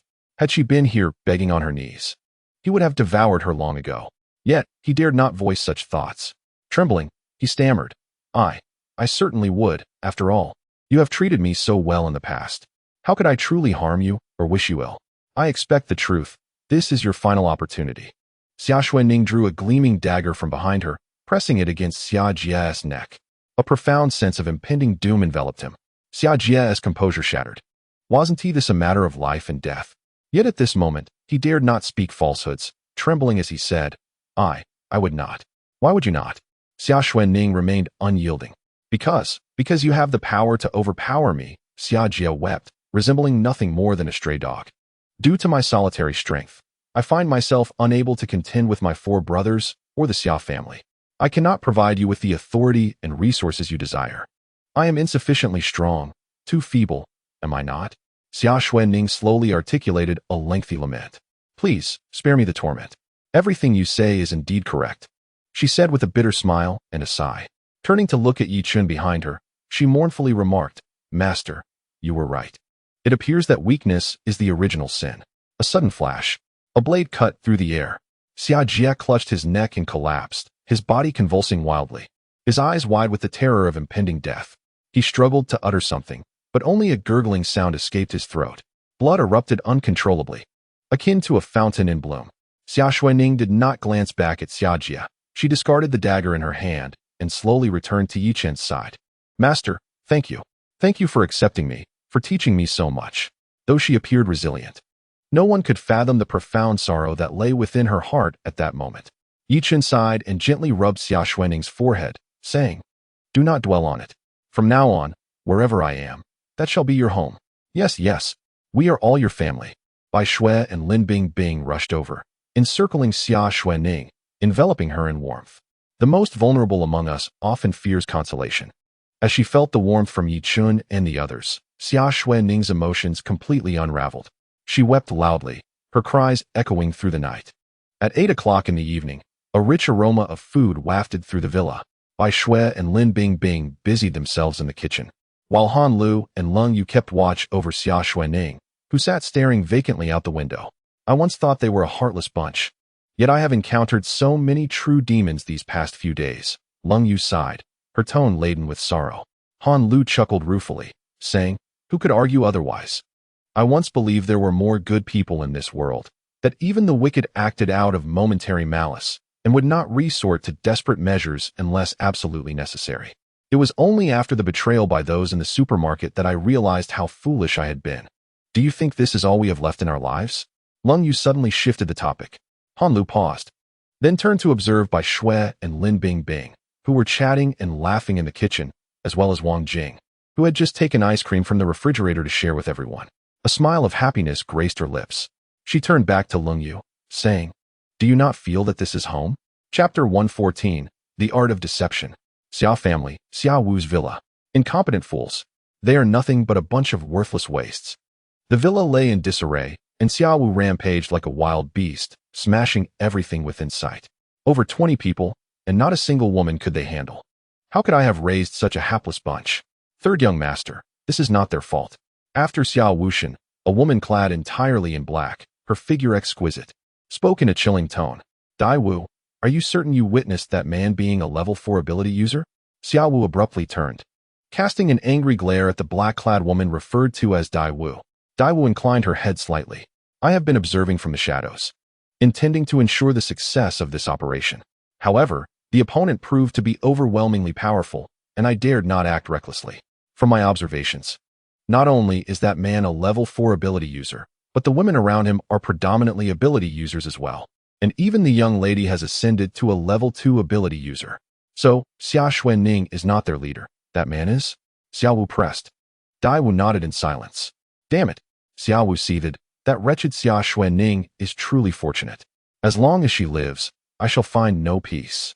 Immediately gather our forces. We must eliminate this wretched woman." Dai Wu did not acquiesce, but instead spoke in a grave tone. "Third young master, please temper your anger. I believe we should not act in haste." "What do you mean?" Xia Wu stepped forward, seizing Dai Wu by the neck and forcefully pressing her against the table. Dai Wu remained unflustered, continuing in a calm tone. "Across the entire Xia family, there are many who wish for the young lady's demise, not just you, third young master. The old master is still in slumber, and the Xia family is without a leader. Even if the young lady were to perish, you would still require strength to contend for the position of the family head. The previous 2 failed attempts have already cost you dearly. That man is a level 4 ability user. Even if we exert all our strength to eliminate him, we would inevitably suffer great losses. What then of the position of family head?" Dai Wu's words deepened Xia Wu's frown. He growled, "What then shall we do? I have already severed ties with that wretched woman. If left unchecked, she will undoubtedly retaliate. We are well aware of Xia Xuenning's capabilities." Dai Wu replied, "Third young master has misunderstood. I propose we might consider an alternative method to eliminate the young lady." "An alternative method?" Xia Wu paused, releasing Dai Wu. "What do you mean?" Dai Wu rose, calmly articulating 4 words. "Use another's knife to kill." "Are you suggesting I leverage the 2nd, 4th, and 5th young masters?" Dai Wu shook her head. "No, the 2nd, 4th, and 5th young masters are not foolish. Over the years, although they have harbored disdain for the young lady, they have never acted against her. Moreover, it is you who has severed ties with her. They would never take action against the young lady. My suggestion is that we could utilize the 6th young lady." "What?" Xiao Wu's eyes widened in disbelief, and he rebuked Dai Wu. After 10 years of following me, how can you be so thoughtless? Xia Bingning has an excellent relationship with Xia Xuanning. Had I not confined her, she would have long since informed Xia Xuanning of the impending apocalypse. Is it even possible to use her? Dai Wu produced a photograph from her pocket and handed it to Xiao Wu. With a puzzled expression, Xiao Wu accepted the photo, which prominently featured a handsome young man. Who is this person?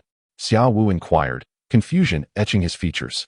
Butterfly explained, the person in the photograph is Han Hu, the boyfriend of Miss Xia Bingning, the sixth lady.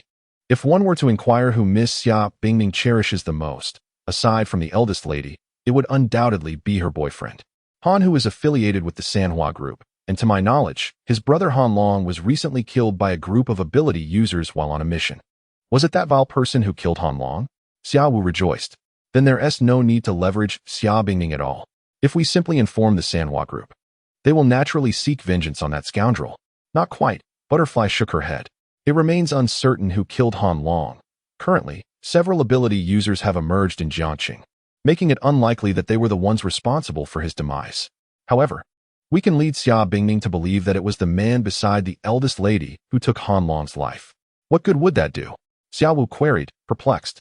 It was Han Hu's brother who died, not Han Hu himself. Butterfly replied, Young master, you may not be aware, but Han Hu and Han Long share a bond akin to that of brothers. After Han Long's death, Han Hu was consumed with fury, seeking vengeance for his brother, but was ultimately ambushed by a group of ability users, leaving him devastated. Are you implying? Xiao Wu pointed to himself. Precisely. Han Hu has utterly lost his standing as a man. In his profound grief, he has contemplated ending his own life multiple times. Thus, Miss Xia Bingning holds an intense hatred for the one responsible for Han Long's death. If we claim that Yi Chun was the one who killed Han Long, Miss Xia Bingning will undoubtedly go to any lengths to eliminate him. Once Yi Chun is dead, how the eldest lady handles the matter will be entirely at your discretion. Yes? Ha ha ha ha, splendid. Xiao Wu exclaimed in excitement, rushing towards the main villa. Upon arriving at the Xia family villa, Xiao Wu found a breathtakingly beautiful young girl. Resembling Xia Xuanning to some extent, but significantly younger, seated on the sofa, weeping. Dressed in a plain white gown, her sobbing was heart-wrenching. This girl was none other than Xia Bingning, the younger sister of Xia Xuanning. Binger. Xiao Wu feigned concern as he hurried towards Xia Bingning. What brings you here? Upon seeing Xiao Wu, Xia Bingning's already foul mood soured further. She shot him a fierce glare, filled with animosity. I heard you sent someone to kill my sister. You beast. Xiao Wu settled himself at the opposite end of the sofa with a wry smile. Binger, I hope you can understand your brother. The struggle for the title of heir has always been this way. Even if I abstained from taking action, wouldn't the other brothers do so? I merely undertook what they all wished to do. Shameless. Xia Bingning retorted coldly, turning her head away to ignore him. She wished nothing more than to slay Xiao Wu. Yet among the Xia family, her influence was the weakest. How could she possibly contend with Xiao Wu? Moreover, she had to safeguard her father, knowing that these scoundrels might commit patricide. Thus, even aware of the Xia brothers' vile nature, she could do little to intervene. Binger, can we have an earnest conversation? You are aware that my brothers harbor no ill intentions towards you. There is little for us to discuss. Xia Bingning shows no mercy to Xiao Wu. The smile on Xiao Wu's face faded as he spoke in a low voice. What if I told you I know who killed Han Long? Chapter 115. Officer Rabbit. Xia Bingning abruptly turned to Xiao Wu, exclaiming, What did you say? Xiao Wu, with a bitter expression, replied, Please don't be so agitated. My brothers are well aware of your situation with Han Hu. They have chosen to remain silent out of respect for your happiness. However, it has been impossible for them not to notice your distress these past few days. Thus, I discreetly dispatched someone to investigate the cause of Han Long's death. And guess what? The one responsible for Han Long's demise is none other than the man who is with your good sister, Xia Xuanning. What did you say? Xia Bingning sprang to her feet.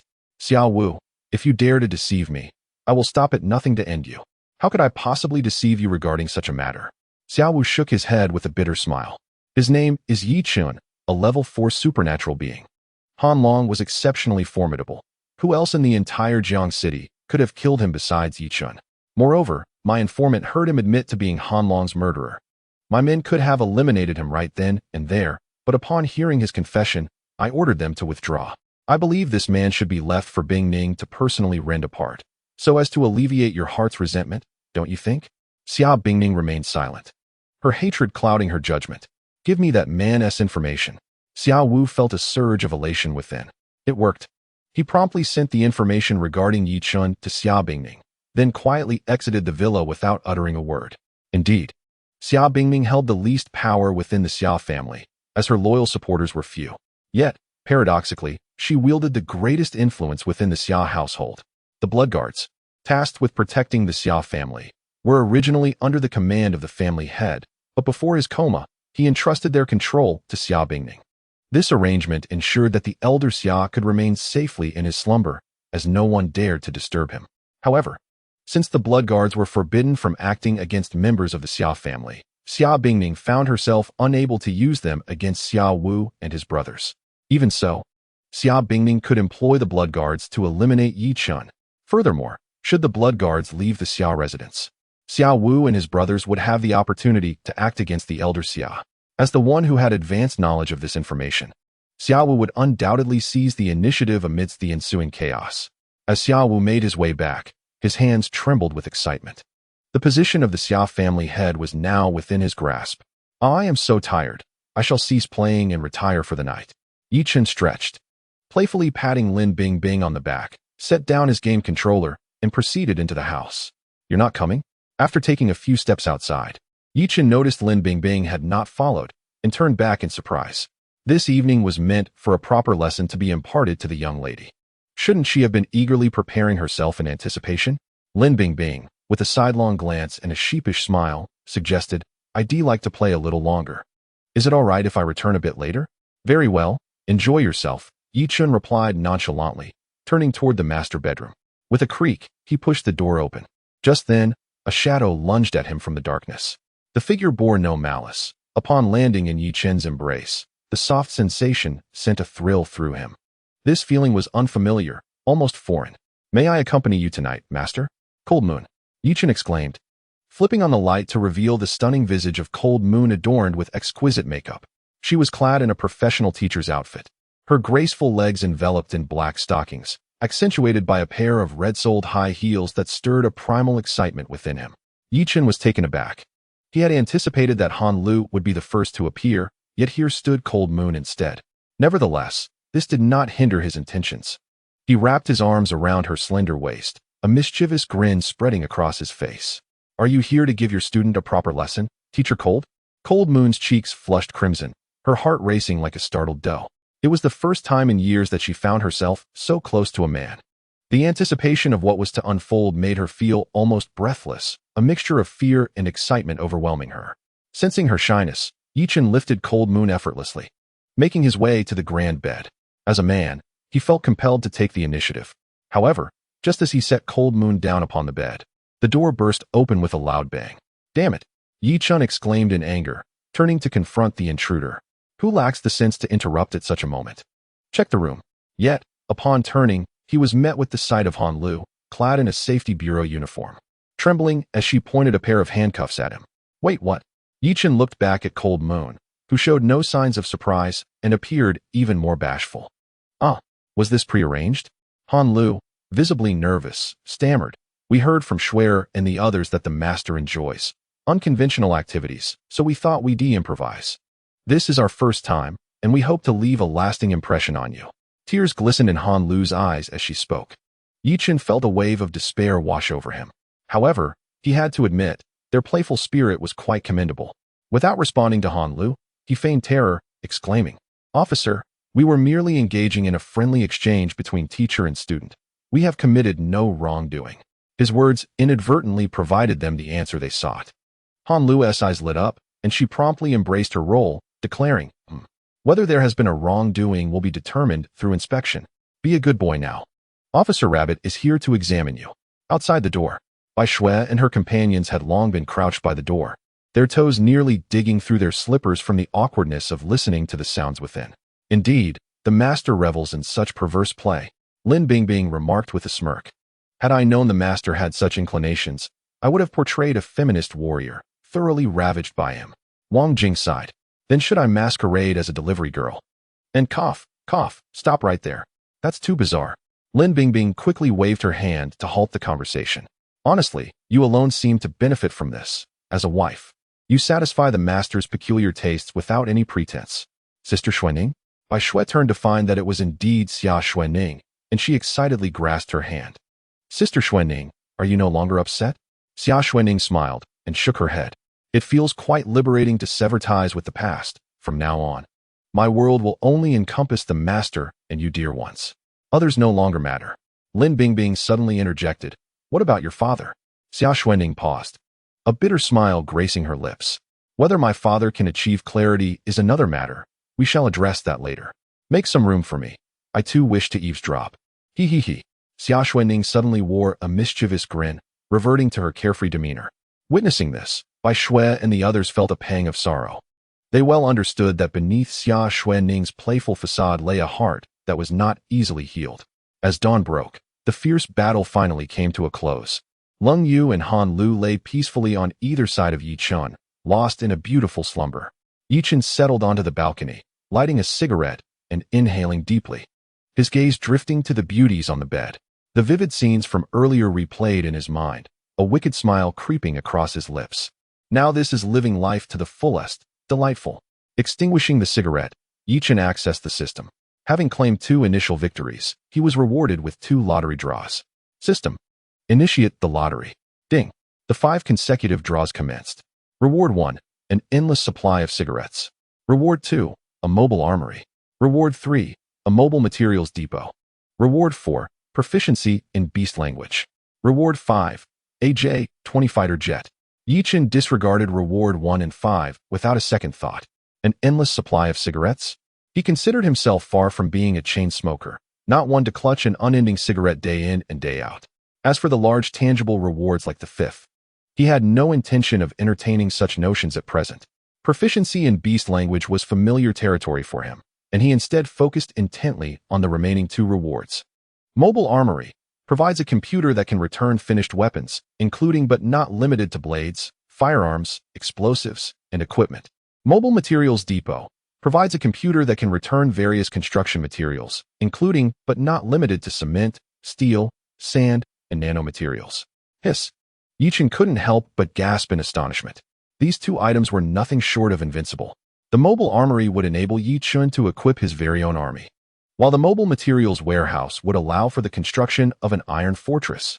However, to erect such a fortress, one must first ensure sufficient fortitude. Mass-producing superhumans was impractical, not due to Yi Chun's inability, but because an excessive number of superhumans could easily spiral out of control. Therefore, he must maintain the number of superhumans within a manageable limit. Consequently, ordinary individuals armed with firearms would serve as the foundational combat force of the future base. With this in mind, Yi Chun promptly declared, System, I choose reward number 2. Ding. Congratulations, host, you have acquired a mobile armory, which has been automatically integrated as a subordinate function of the system. Yi Chun immediately opened the details, growing increasingly exhilarated. The mobile armory not only housed conventional blades, firearms, and explosives, but could also manufacture aircraft and tanks. However, the required number of computers was astonishingly high. Yet, to Yi Chun's delight, the items stored within the mobile armory were all first-tier spiritual weapons, and by adding more materials, he could upgrade the quality of the manufactured items. Yi Chun envisioned a legion of tens of thousands wielding spiritual weaponry, sweeping through the apocalyptic armies that stood before him. System, proceed with the next lottery. Yi Chun refocused his thoughts and initiated the second draw. Ding. The 5 consecutive draw rewards have been selected. Reward 1. A pair of indestructible black silk stockings. Reward 2. Mastery of beast language. Reward 3. The War God set. Reward 4. A mobile generator. Reward 5. 3 blood fury pills. Indestructible black silk stockings? Yi Chun rolled his eyes. What use were such stockings? He glanced at the other 3 rewards. The War God set. When worn, it would double one's physique, making the wearer appear as a deity of war, thereby enhancing their strength twofold. The mobile generator, a wireless generator that required no fuel and could provide sufficient power for an entire city. The blood fury pills, upon consumption, regardless of the user's current state, they could unleash tenfold combat prowess within 3 breaths, with no side effects whatsoever. Incredible. Yi Chun was elated. These 3 rewards were even more extraordinary. Although the current power system was operational, it primarily relied on wind and solar energy. As the fire-powered plants had ceased functioning long ago, Jiangchen was somewhat fortunate to have a nearby hydroelectric station, while areas dependent on thermal power had experienced blackouts over a month ago. Nonetheless, how much longer the city could sustain its electricity was an uncertainty. A mobile generator was crucial for the establishment of the fortress. However, constructing the fortress would require time. Thus, items that could enhance strength were what Yi Chun valued most at present: the Blood Fury pills and the War God set. The Blood Fury pills were an ace up his sleeve, but they could only be used thrice. Although the God of War armor may not possess the absurdity of the blood elixir, it boasts the ability to be used infinitely. Moreover, it doubles one's size. An image that is undeniably awe-inspiring. After a moment of contemplation, Yi Chun resolved to select the God of War armor. System, I choose reward 3. Ding. Congratulations, host. You have acquired the God of War armor. With those words, a flash of white light illuminated the space, revealing a set of dark golden battle armor before Yi Chun. At a mere glance, he felt an overwhelming sense of pressure, involuntarily gasping in awe. The God of War armor was indeed a magnificent set of dark golden heavy armor. Its surface shimmered with a blood-red glow reminiscent of flowing magma, emanating the warmth of a forge and the indomitable spirit of cold iron. The shoulder plates were rugged and mountainous, with ancient blood grooves carved deeply into them, as if lingering embers of past battles still danced within. The chest plate boasted a relief of a soaring azure dragon, coiled and ready for flight, its claws seemingly stirring up thunderous waves beneath. A tattered yet fervently fiery cape cascaded from his shoulders, resembling a burning battle standard that tore through the stillness of time. This was no ordinary armor. It was the embodiment of divine might, a manifestation of power clad in an immortal form, every hard edge and gleaming surface daring one to gaze upon it. The title God of War was indeed well-deserved. Yi Chun then realized the correctness of his choice. The system merely stated that the God of War armor could enhance his strength twofold, without mentioning any limitations. This implied that regardless of how formidable Yi Chun became, donning the God of War armor would consistently amplify his combat prowess twofold. Such a set of armor was nothing short of a divine artifact. Though Yi Chun could not discern the exact level of the God of War armor, he was certain that its property of growing stronger in the face of adversity was sufficient to rival a level 10 spiritual weapon. With a mere thought, the God of War armor disassembled and enveloped him. In the next moment, Yi Chun felt his perspective elevating as his body and limbs proportionately swelled. This sensation was entirely natural, devoid of pain, instead filled with an indescribable surge of power that coursed through his every vein. He suddenly opened his eyes, and a chilling aura radiated outward in all directions. At that instant, Yi Chun felt like the supreme God of War, basking in the lap of beauty, wielding dominion over the world. Chapter 117. The pinnacle of life. The following day, Yi Chun summoned everyone to the living room early in the morning. Bai Shui was the first to express her astonishment. Brother Yi, why did you call us so early for a meeting? Are we about to leave this place? Upon hearing this, Xia Xuening immediately displayed her excitement. That's wonderful. Leaving here means we can go hunt. It's been ages since I last killed someone. I want to kill too. Han Lu raised her hand timidly. I am already the Master S woman, and I cannot be a burden to him. Me too. Lung Yu nodded emphatically. The moment they decided to follow Yi Chun for life, they had prepared themselves for the reality of taking lives. In this cannibalistic apocalypse, they had never envisioned themselves as mere ornaments. In time, Yi Chun would inevitably abandon them. Observing this group of formidable women, he felt a throbbing headache. Where was the femininity in them? They resembled a horde of demonic deities. However, it was not entirely displeasing. Yi Chun chuckled and shook his head. Leaving was only a matter of time, but the moment was not yet ripe. I summoned you here to present something remarkable. With that, he donned the War God armor. Gasp! At the sight of Yi Chun's transformation, the women collectively inhaled sharply. Bai Shui exclaimed, wow, Brother Yi is so handsome. Xia Xuening added, goodness, what is this? How has it made you so grand? Wang Jing remarked, I sense that the Master's aura has intensified significantly. Could this armor enhance your power? Lin Bingbing interjected. Enhance power? In what aspect? The women paused, then cast mischievous glances at Yi Chun. Master, could it possibly augment other forms of strength?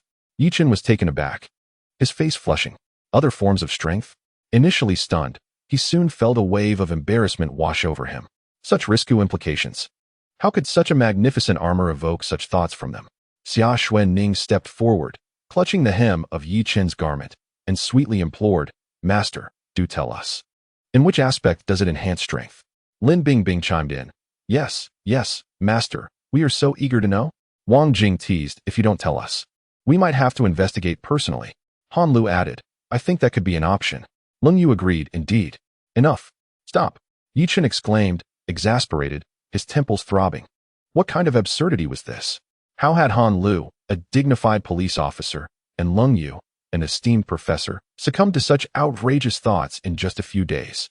Look at the words they were uttering. Was he truly conveying such meanings? Yet, it seemed he had genuinely grown stronger, hadn't he? No. What nonsense was he thinking? He quickly dismissed those futile thoughts. He was a man akin to a war god. Did he really need enhancement? Ridiculous. With a sigh of resignation, Yi Chen declared, "I did not summon you to discuss such nonsense."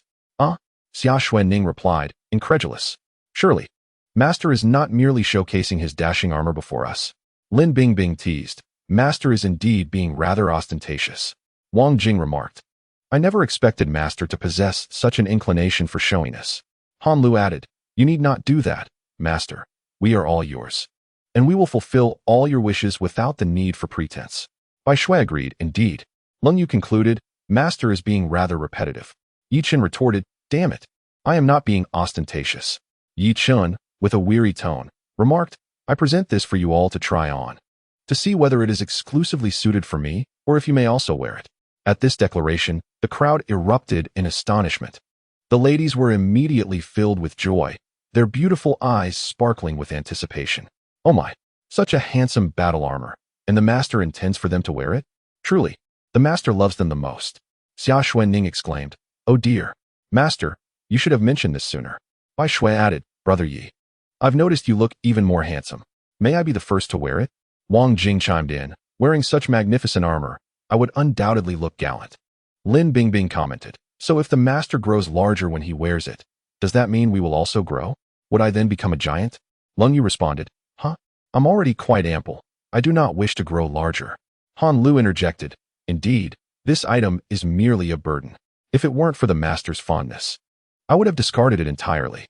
Recalling how Yi Chen had not removed his hand from her last night, Han Lu's cheeks flushed with embarrassment.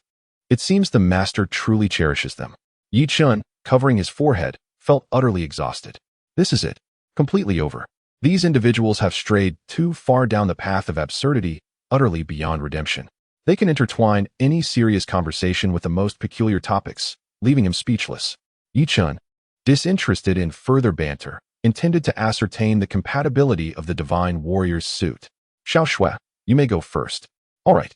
Bai Shui immediately ceased her chatter with the other women and eagerly approached. She dashed to Yi Chen and began to remove her long dress. "Hey," Yi Chen called out to stop her. Bai Shui, puzzled, asked, "Brother Yi, what is wrong?" Upon glancing at the expectant faces of the women around him, not stirred by Bai Shui's disrobing, a mischievous thought crossed Yi Chen's mind. Ha, it's nothing at all. Please, proceed." "Okay, Brother Yi." Bai Shui nodded obediently and began eagerly. Before long, the sight of her fair, graceful figure captivated Yi Chen, who inhaled sharply, feeling a rush of warmth. Although he had witnessed such beauty before, witnessing it in broad daylight, amidst so many others, rendered the experience entirely different. "Wow, Shui has such a lovely figure," Xia Xuanning exclaimed, rushing to Bai Shui's side, reaching out to touch her waist, unable to contain her admiration. Bai Shui, unfazed, humbly replied, "Oh no, you too. Sister Xuanning, have such beautiful skin." "Xiao Shui, your skin is so supple. What skincare products do you use?" Lung Yu inquired as she joined the conversation. Bai Shui responded, "I hardly used any skincare products, as I didn't have much money before." "Oh my, to be so radiant without skincare products. How enviable. No wonder the Master adores you so." The women, engrossed in discussing beauty, found an endless topic to explore. A group of young ladies surrounded by Shui, chattering away, much to Yi Chen's delight. "I must say, your skin is truly splendid," he remarked suddenly, prompting the girls to exchange humble pleasantries. Wang Jing responded, "Oh no. It is Bai Shui whose complexion is the most radiant." Bai Shui countered, No, it is Sister Xuanning whose skin is the fairest." Xia Xuanning chimed in, "Not at all. I believe that Lung Yu is the one to admire. Her legs are flawless. I am tempted to touch them." Lung Yu replied, Having long legs is nothing exceptional. Han Lu is the one with a remarkable figure that our master particularly adores. Han Lu added, Sister Bing Bing also possesses quite a figure. Please do not tease me, dear sisters. Lin Bing Bing giggled. Hee hee, I think we all have our merits. But Wang Jing's petite feet at size 34 are truly enviable. Upon hearing this, Wang Jing's cheeks flushed crimson. Indeed, when she was with their master, he seemed to have a particular fondness for her feet. Yi Chen felt a warmth creep to his face, yet he thought, why not indulge in the moment? Your debate is futile. Why not have a comparison right now? I can serve as the judge. The winner shall have my favor for 3 consecutive days. The mention of this prospect brought immediate joy to the ladies. They had anticipated trying on their battle armor soon, so starting early was quite agreeable. Xia Xuanning exclaimed excitedly, hee hee, since our master has suggested it, I shall not hold back. With that, she began to disrobe. Wow, Sister Xuanning, how daring of you. Wang Jing retorted, refusing to be outdone, and soon followed suit. The other girls eagerly joined in as well. Even Leng Yu, who was typically more reserved, succumbed to the infectious atmosphere. What an exhilarating sight it was. Yi Chen feasted his eyes, reveling in the spectacle. It was a veritable bloom of beauty, reminiscent of the pleasures of the king of Zhou. Master, why do you sit there in silence? Please provide your commentary. Xia Xuanning urged eagerly. Clearing his throat, Yi Chen feigned seriousness and began, in terms of skin, I believe Leng Yu has the fairest complexion, while Bai Shui's is the most delicate. Regarding height, Bai Shui is the shortest and Leng Yu the tallest. In terms of figure, Bing Bing is the most voluptuous, and Wang Jing the most petite. As for their feet, though varied in size, I appreciate them all, ha ha ha. And as for waistlines, I believe Han Lu possesses the best. Her constant exercise leaves her with no excess. When it comes to legs, I find Bing Bing's to be the most appealing, perfectly proportioned. Yi Chen's evaluations were almost evenly distributed among them. This was not mere flattery. Each of these women was recognized as extraordinary by the system, each one a paragon of beauty in her own right. They all had their strengths, and even in comparing the tall, each of them stood out distinctly, despite any shortcomings. They were all exceptional when compared to others. Half an hour later, Xia Xuanning, in displeasure, remarked, Master, after all this discussion, we all have our respective advantages. Who will emerge victorious? Indeed. Someone is still waiting to be chosen. Lin Bing Bing cast a flirtatious glance, exuding an air of seduction. Master, please do tell us who is the best. Brother Yi, I trust you will choose me, won't you? The girls surged towards Yi Chen, encircling him, teasing him incessantly. Yi Chen, a spirited young man, could hardly withstand such advances. He swiftly pulled Lin Bing Bing, who was closest to him, closer, and exclaimed, You mischievous little minxes. Since we cannot determine a winner through our contest, let us take the battlefield to settle this. Ah, Master, do you mean it? Wow. Master, you are so wicked. Brother Yi, you're such a nuisance. In Jiangqing, Central District.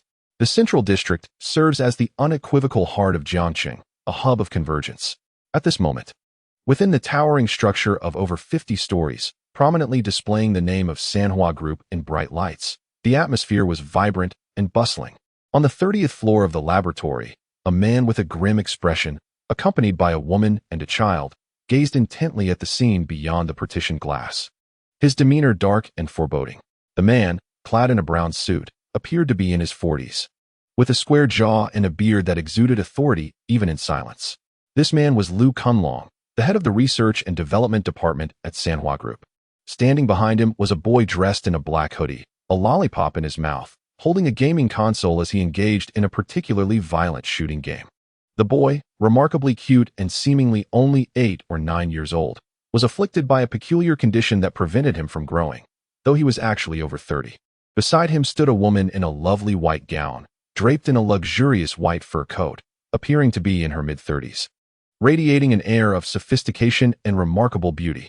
This woman was Lu Kunlong's wife, Chen Huohua. The young boy was her brother, Chen Tai. Through the isolation glass, a laboratory was revealed. In the center, 3 surgical tables held ordinary men in their 20s, 30s, and 40s, bound and weeping in terror. Surrounding them were 5 or 6 laboratory personnel clad in protective suits. The staff ignored the desperate pleas for mercy, their focus unwavering on the instruments at hand, methodically injecting green liquid into the men's arteries. Suddenly, the 40-year-old man emitted a piercing scream. His eyes bulged, veins visibly turned green, and grotesquely protruded from his skin. In the next moment, a series of explosive sounds erupted as the man's eyes and blood vessels burst simultaneously, resulting in a gruesome demise. Beside him, an older laboratory technician cursed vehemently, his voice heavy with dread. Record. Subject 138 of Agent Number 3, male, aged 40, weight 75 kilograms.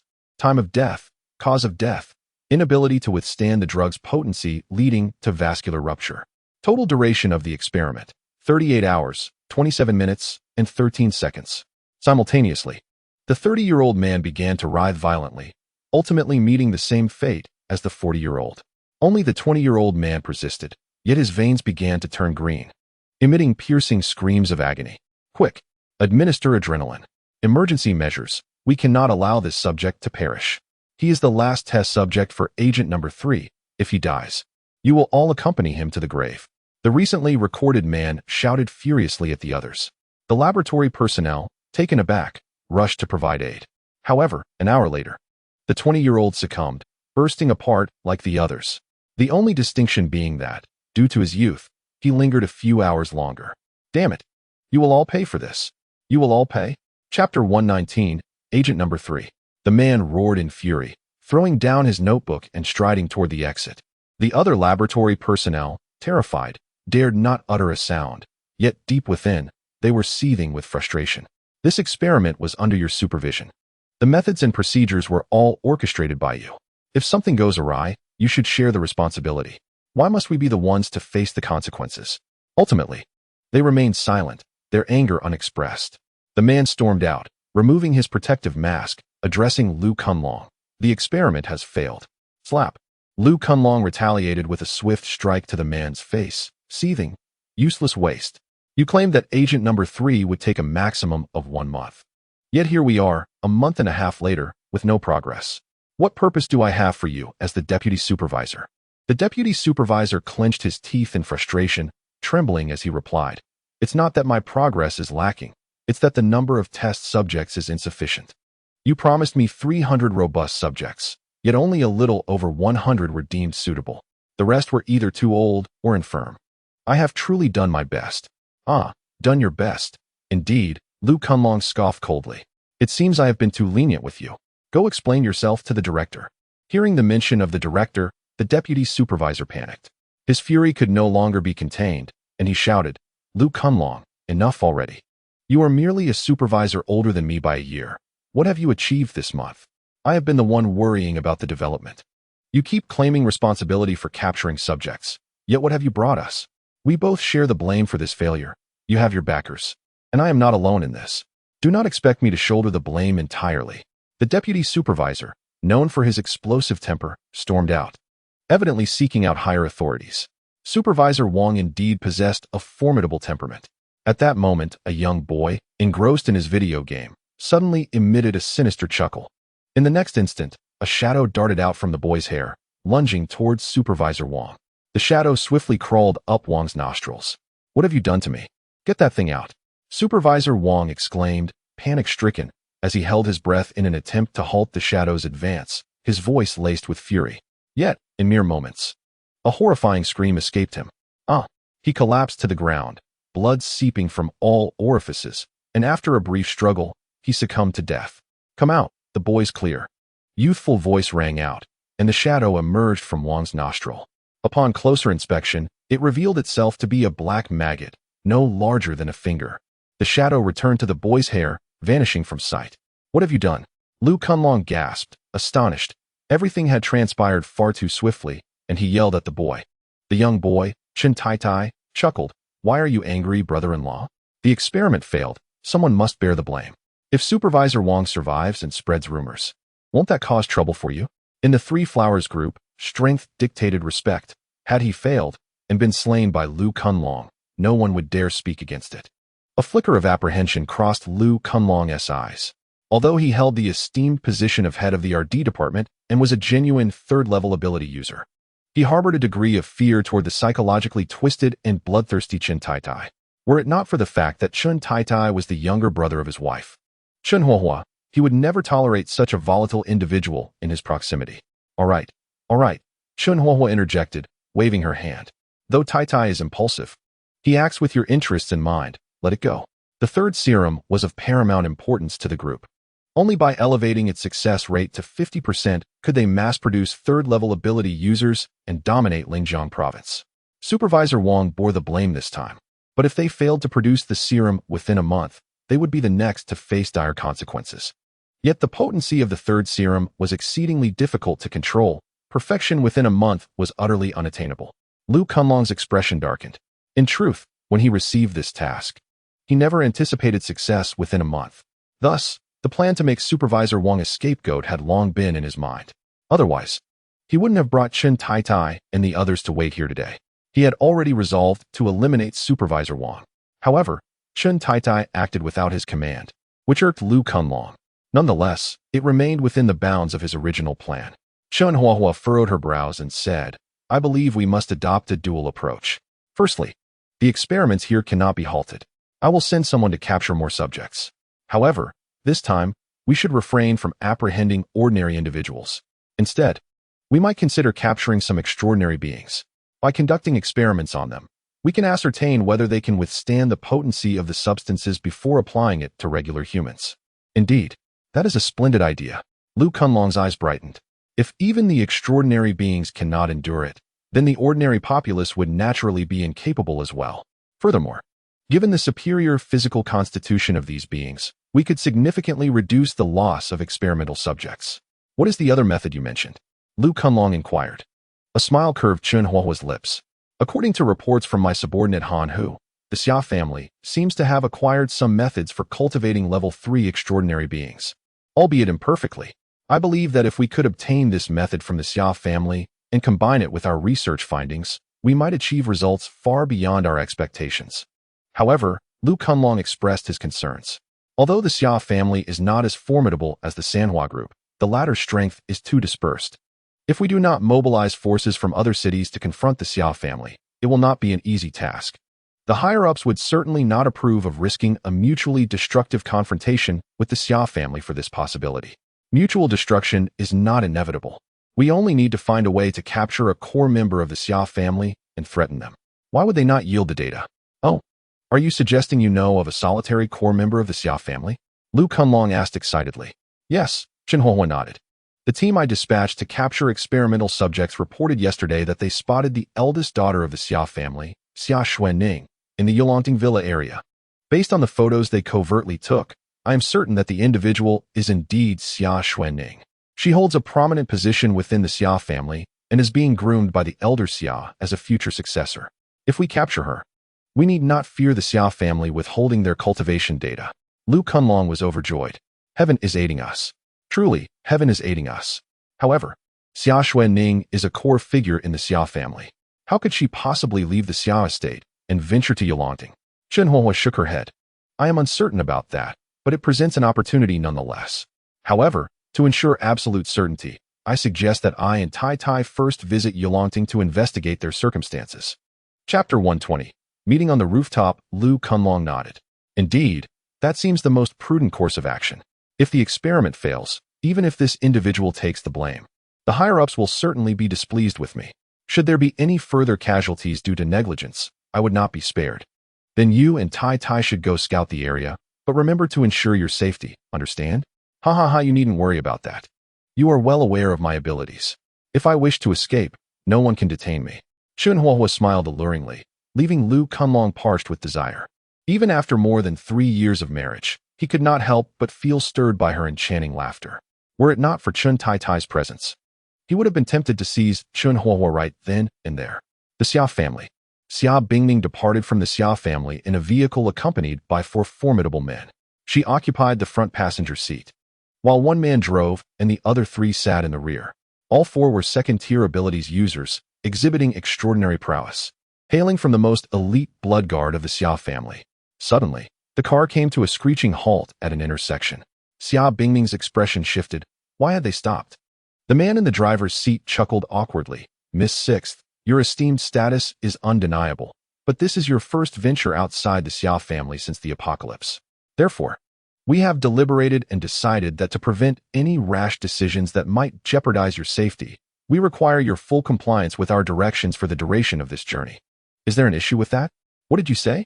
A fierce glint of murderous intent flashed in Xia Bingning's eyes. You are members of the Blood Guard. My father entrusted the control of the Blood Guard to me before his coma. Thus you are obliged to follow my orders. You are the Xia family's loyal warriors. And even if I commanded you to sacrifice yourselves, you would have no right to dissent. Xia Bingning seethed with rage. She held the lowest status within the Xia family. Had it not been for the old patriarch's fondness for her, she would have been entirely inconsequential. Previously, Xia Bingning had been indifferent, but now, everything had changed. This was a post-apocalyptic world where everyone, even family, could be considered an adversary. Therefore, while she could tolerate their impositions within the confines of the Xia household, she would not permit them to dictate her actions outside. However, the driver remained unfazed, smiling calmly. Our actions are solely for your safety, Miss Sixth. Should anything happen to you, we would bear the burden of that responsibility. If you refuse to comply, we cannot continue this journey with you. You may choose to return home or exit the vehicle to pursue your own endeavors. But know this, your life and death will no longer concern us. At this proclamation, Xia Bingning felt a chill seep into her heart. With a darkened expression, she demanded, who bribed you? Was it Xiao Wu? The driver remained silent, shaking his head, seeking death. In a sudden burst of fury, Xia Bingning unleashed a punch enveloped in icy energy, emanating the terrifying aura of a third-tier ability user. With a resounding thud, the driver's head was crushed to bits. She killed someone. Miss Sixth has committed murder. She is actually a third-tier ability user? The three men in the back were taken aback, utterly stunned by Xia Bingning's violent outburst. Xia Bingning exited the vehicle, yanked open the rear door, and coldly commanded, "Get out. Please, don't kill us. We are merely following orders." They dared not resist, and obediently climbed out. Crouch down. Xia Bingning's icy command prompted them to comply immediately. She then interrogated, "Speak. Who bribed you?" I don't know. Brother Lei offered us benefits, instructing us to follow his orders." One stammered, "Yes, we only obey Brother Lei. We truly know nothing else. We were wrong, and we dare not act again. We implore Miss Lu to spare us." The three of them were utterly terrified, having lost all courage to lie. Observing their demeanor, Xia Bingning felt a pang of sorrow. With indignation, she declared, "You were once beneficiaries of the Xia family's grace, once the most loyal warriors of my family. But what are you now? Cowards. Greedy for life and wealth, betraying the family head and disrupting our clan. You are unworthy of living." Upon finishing her words, 3 ice spikes materialized from thin air and violently pierced the heads of the three. They perished instantly, their demise tragic. Gazing at their lifeless bodies, Xia Bingning's breath quickened. This was her first act of murder. Yet, for those who had betrayed her and the family, she felt no obligation to show mercy. Though she was currently powerless within the Xia family, as the daughter of a prominent household, she was no benevolent figure. Anyone who dared to provoke her would not escape unscathed, including Yi Chun. After a moment of contemplation, she resolved to continue her search for Yi Chun. She needed to address the family matters, but given the circumstances, returning now or later made little difference. To ensure absolute discretion, she had not taken all her blood guards, merely bringing along 4 as a precaution. With over 100 blood guards divided into 10 separate teams, each completely independent of the others, Xia Bingning was confident that even if someone had bribed a few, it could not be all of them. After all, the true elite among them had received immense favors from the old master, and she trusted their loyalty. Moreover, all 4 young masters of the Xia family aspired to be the head, thus no one dared to act recklessly against her or harm her father. With this in mind, Xia Bingning hopped into her vehicle and continued on her way. 10 minutes later, she arrived at Jiangxing Financial and Accounting University. It was here that Han Long had met his demise, prompting Xia Bingning to investigate this location first. She was not naive. Although Xiao Wu had informed her that it was her sister's man who killed Han Long, she suspected that it might be a frame-up. Thus, she sought to uncover clues at the site of his death. On the rooftop of the dormitory, as Xia Bingning arrived, she noticed a young boy standing there, scanning the surroundings. Her brows furrowed. How could a small boy be here? The area had long been devoid of life. What would a normal boy be doing in such a place? At that moment, the boy also noticed Xia Bingning. He turned to her, and a fleeting glimmer of desire flickered in his eyes. What a beautiful woman. The boy was none other than Chen Taitai. He had come here because he had a good relationship with Han Long, and previously, due to a mission, he had been unable to participate in the investigation surrounding Han Long's death. The perpetrator responsible for Han Long's demise has yet to be found. Chen Taitai seized this opportunity to seek vengeance for Han Long. Thus, he arrived at this location to investigate the matter. By chance, he encountered Xia Bingning, who shared the same objective.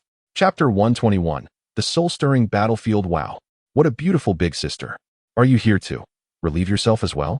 Chen Taitai displayed an innocent expression, his voice sweet and childlike. Relieve myself? Xia Bingning paused, noticing a steaming pile of excrement in the corner. With her brows furrowed, she retorted, "What are you doing here? Where are your family?" Upon hearing this, Chen Taitai's face transformed into one of utter sorrow. He sobbed, My family. They are all gone. They were captured and killed by those wicked people. I was so frightened that I ran away alone. Could you take me with you, sister? I'm scared." Chen Taitai's acting prowess was undoubtedly worthy of an Oscar. His heartfelt performance stirred the maternal instincts deeply ingrained within Xia Bingning. She relaxed her guard somewhat and approached him. "What is your name?" "I am Chen Taitai. What about you, big sister?" Xia Bingning. Upon hearing this, Chen Taitai's eyes widened in surprise. Sensing something amiss, Xia Bingning halted. "Do you know me?" Chen Taitai quickly regained his composure, adopting a pitiful demeanor. "No, I don't know you. It's just that your name is the same as my mother's, so I was momentarily taken aback." "Oh, what is your mother's name?" "My mother is named Chen Bingning. I have never known my father. I have always taken my mother's surname." Xia Bingning's wariness diminished further upon hearing this, and her sympathy for the unfortunate boy grew. Relieved, Chen Taitai felt a surge of joy within. He initially thought capturing Xia Xueqing would be a significant achievement. Little did he expect to encounter Xia Bingning as well. However, Xia Bingning held a low status within the Xia family, and merely capturing her might prove ineffective. Yet, her presence undoubtedly added an extra layer of assurance to his plan. With the essential Xia Xueqing alongside the youngest member of the Xia family, Xia Bingning, how could the Xia family possibly refuse to yield the information they possessed? At that moment, Xia Bingning knelt before Chen Taitai, gently stroking his head. "Poor child, fear not. Sister will ensure no one can harm you." Chen Taitai nodded obediently, then rubbed his arms, trembling. "Sister, I am so cold. Could you hold me?" "Of course." Xia Bingning, entirely disarmed, reached out to embrace Chen Taitai. As she drew nearer, Chen Taitai's heart raced with excitement. He even drooled, his small hands instinctively reaching towards Xia Bingning's ample bosom. However, just as Chen Taitai was about to succeed, Xia Bingning suddenly paused. "There seems to be a bug in your hair?" Xia Bingning forcefully shoved Chen Taitai aside, her face a mask of terror.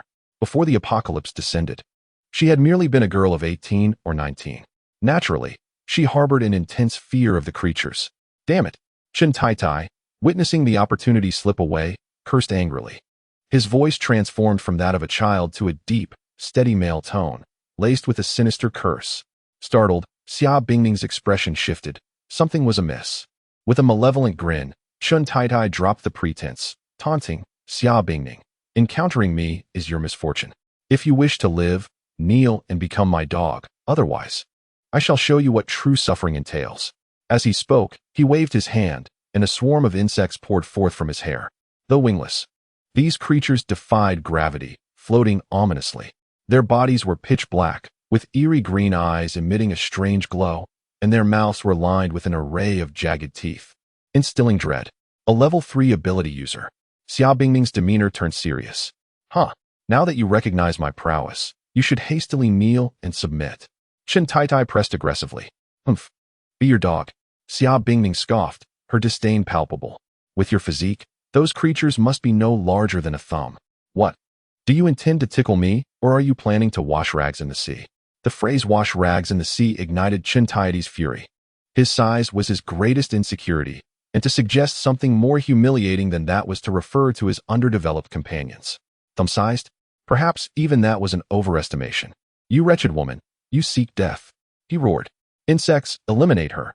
In his rage, Chen Taitai recklessly sought to end Xia Bingning's life. "Come at me." Xia Bingning charged forward, her right hand striking out as countless ice spikes rained down towards Chen Taitai. The sheer number of insects was formidable, yet the strength of the ice spikes was unparalleled. In a mere moment, half of the insects were annihilated, and the remainder stood no chance against the might of Xia Bingning's ice projectiles. "You are also a level 3 ability user," Chen Taitai exclaimed in shock, astonished by Xia Bingning's strength. Yet simultaneously, exhilaration surged within him. If even Xia Bingning, a relatively peripheral figure in the Xia family, possessed level 3 abilities, it certainly indicated that the Xia family had mastered the technique for mass-producing such power. With this realization, Chen Taitai understood that Xia Bingning must not perish. Her survival was essential for maximizing her worth. Resolving this, he decided against further combat and pivoted, rushing towards the edge of the building. Attempting to flee, Xia Bingning denied him the opportunity and immediately pursued. Ha ha ha, farewell, Miss Xia. Chen Taitai leaped off the edge, and the insects enveloped him, cushioning his descent. Oomph, you shall not escape. Xia Bingning relentlessly followed suit, leaping from the building as she conjured ice spikes beneath her feet, forming a makeshift staircase to chase after Chen Taitai. Incredible. This is possible. Chen Tai was taken aback, spitting in frustration. Damn. The elemental abilities of the late-stage practitioners are truly formidable. Initially, he intended to lure Xia Bingning, but after witnessing her skills, he suddenly realized he was no match for her. It seemed that capturing her alive was out of the question, even if he wanted to kill her. He would need to draw her closer to his sister, and only together could they succeed. With this in mind, Chen Tai exploded into motion, racing towards the dragon court. Chen Huahua showed no interest in Han Long's demise. Thus, she did not accompany Chen Tai, opting instead to head to the dragon court first. Bastard, stop right there. Xia Bingning accelerated in pursuit, launching another ice spike. Damn, is she still capable? Xia Bingning's ice spikes were swift and precise, leaving Chen Tai in shock, forcing him to slow down for defense. At the dragon court, Yi Chen's battle with the women finally came to an end the following morning. Despite Yi Chen's robust physique, the intensity of the combat had taken its toll on him. At one point, he had even donned the God of War armor, which ultimately allowed him to defeat the women. Yi Chen felt a sense of helplessness.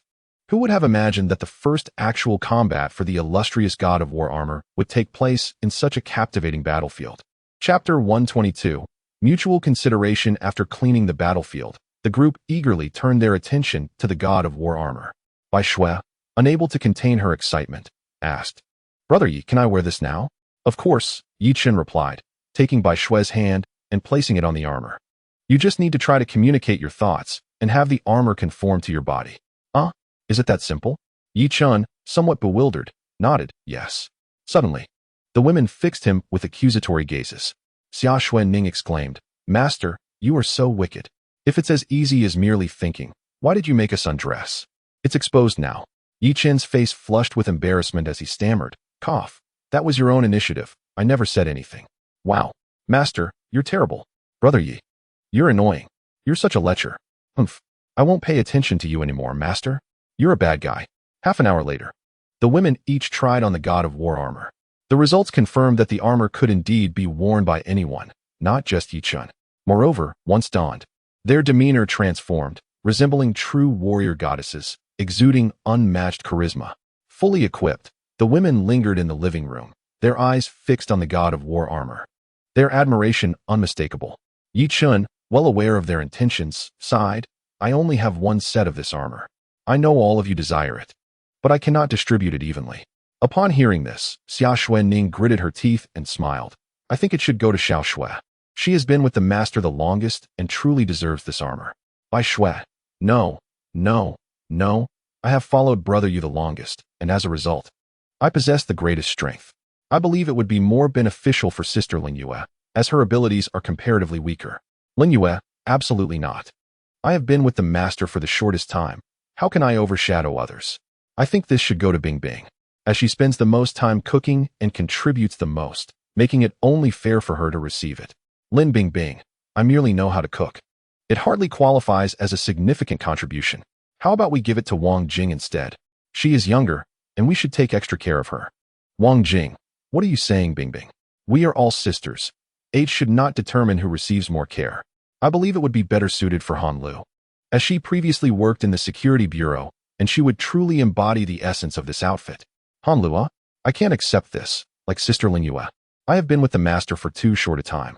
In my opinion, Xuanning should be the one to receive it, as she embodies the role of the elder sister among us. The girls began a grand display of selflessness. Yi Chen watched in amusement, his heart swelling with satisfaction. Before following him, these women had their flaws and tendencies towards selfishness. Even Bai Shui had once been quite insecure. Yet, after being with him, they experienced monumental transformations. Yi Chun recognized their genuine affection for the war god outfit, and their willingness to relinquish this opportunity was enough to fill him with joy. All right, stop the formalities. Yi Chun interjected. I appreciate your willingness to yield, and I know you all cherish the war god outfit. However, allow me to assure you that although there is but one, there will surely be more exceptional items in the future. As long as you sincerely follow me, I will treat each of you equally and ensure that no one is at a disadvantage. Here is the plan. You shall take turns using the war god outfit. 3 days each, before passing it to the next person. If there are special circumstances that necessitate someone else's use, simply grant it to her, understood? Upon hearing this, the women were overjoyed. Although this meant they would have to wait a while for their turn, the fact that each of them would have a chance to wear it brought them immense delight. They were not overly concerned with the power boost the outfit provided, as they knew that even adorned in it, they could not surpass Yi Chun's prowess. What truly captivated them was the striking appearance it offered. Their warrior-like elegance was simply breathtaking. 10 minutes later, through a fair draw, the order of usage was established, first with Xia Xuanning, followed by Lin Bingbing, then by Shui. As Xia Xuanning donned the outfit, she could hardly contain her excitement. Wow, you look incredible. Sister Xuanning, you now resemble a true warrior. If I were a man, I would undoubtedly fall in love with the Xuanning of today. Indeed, everything has expanded. A chorus of voices surrounded Xia Xuanning, delighting her vanity to the fullest. Oh, sisters, please, your compliments will make me quite proud. She giggled. You all look stunning. Observing the radiant smiles of the ladies, Yi Chun felt an indescribable sense of satisfaction. Perhaps this is the essence of life. Yi Chun chose not to linger in the villa. Instead, he lit a cigarette and exited. He strolled quietly through the desolate community, contemplating his forthcoming plans. With no mutated beasts or women meeting the system's criteria, remaining here would merely be stagnation. Yet, he remained, waiting patiently, for the representatives of the Sanoa group and the Xia family. He was curious to see if they would seek him out again. If they did not, it would indicate that the current Sanoa group and Xia family were not as formidable as he had presumed, and he would then take the initiative to create trouble for them. Conversely, if they did come, it would suggest they still held some cards close to their chest. Yi Chun sensed that establishing his fortress would inevitably involve the Xia family and the Sanoa group. Thus, eliminating them was a necessary path. Therefore, using this method of fishing for information to gauge their strengths was indeed a prudent choice. Good afternoon, handsome. At that moment, a sultry voice echoed from behind him. Yi Chun turned abruptly to find a captivating woman clad in a snow-white fur coat, a gray woolen dress beneath, and black silk boots, leaning against a lamppost and gazing at him. His heart sank. When had she appeared? He had not sensed her presence at all. Simultaneously, the system's notification chimed in his mind. Name, Chun Huahua. Age, 35. Physical condition, excellent. Number of relationships, 1. Overall rating, 93. Yi Chun's interest peaked. He had just lamented the absence of women meeting the system's requirements, and now one had appeared at his doorstep. However, it was evident that this woman was not to be underestimated. With narrowed eyes, Yi Chun retorted, Are you affiliated with the Xia family or the Sanoa group? Chun Huahua smiled coyly. Does it truly matter which faction I belong to? Of course it does, Yi Chun replied with a cold smirk. If you are from the Xia family, I might spare your life, but if you represent the Sanoa group, then I shall have no choice but to send you to meet the king of hell. Naturally, he would leave matters concerning the Xia family to Xia Xuanning. However, if she were indeed from the Sanoa group, he felt no qualms about detaining her for interrogation. If he could extract useful information, that would be ideal. If not, well, that would simply seal her fate. Although Chun Huahua meets the system's requirements, such stipulations cannot compel obedience from others. In light of this, Yi Chun would naturally show no mercy towards his adversary. Chun Huahua laughed, her demeanor lively and animated. Little brother, you truly are something else. As she chuckled, she drew closer to Yi Chun, who made no attempt to evade her approach. However, Yi Chun's right hand was poised, ready to strike at a moment's notice. He was confident he could summon the Desert Eagle and eliminate Chun Huahua within a breath. At this juncture, unless Chun Huahua was a level 4 ability user, she could not hope to outpace Yi Chun. Observing Yi Chun's lack of retreat only heightened Chun Huahua's astonishment. Little brother, you possess quite the courage. I am growing increasingly fond of you. Enough chit-chat, reveal your allegiance. Yi Chen demanded coldly. By then, Chun Huohua had approached Yi Chen, her voice sultry. Sister is, of course, yours. At that moment, Yi Chen suddenly felt a wave of dizziness wash over him. The next instant, his consciousness plunged into an abyss of darkness. Soon, the sounds of vendors hawking their wares echoed in his ears. Bewildered, Yi Chen abruptly opened his eyes, only to find himself on a bustling, ancient street. To his left lay a small river, while to his right stood a row of lively shops. The thoroughfare was teeming with individuals clad in traditional attire. Lanterns drifted by. The sky was adorned with twinkling sky lanterns, and the sounds of merchants' calls, children's laughter, and the melodies from a nearby tea house painted a vivid tableau of a prosperous ancient era. Yi Chen was dazed. Who am I? Where am I? What manner of person am I? He felt out of place, yet he couldn't recall where he came from. Looking down at his attire, he was astonished to find himself clad in an opulent azure robe. Sir, come in for a drink and enjoy some music. One to you? At that moment, a captivating woman in a red dress emerged from a nearby establishment named the Drunken Immortal Pavilion, her smile radiant. Clad in scant fabric, her fair thighs were exposed, starkly contrasting with the conservatively dressed populace around her. Yet Yi Chen found nothing amiss. The only perplexity he felt was how strikingly beautiful she was, as if he had encountered her before. Sir? The woman's voice jolted Yi Chen from his reverie. With a wry smile, he replied, I have no money. No money? She teased, pointing at the pouch at his waist. Surely, sir, you jest. You possess a hefty bag of coin. Why deceive a poor, defenseless woman?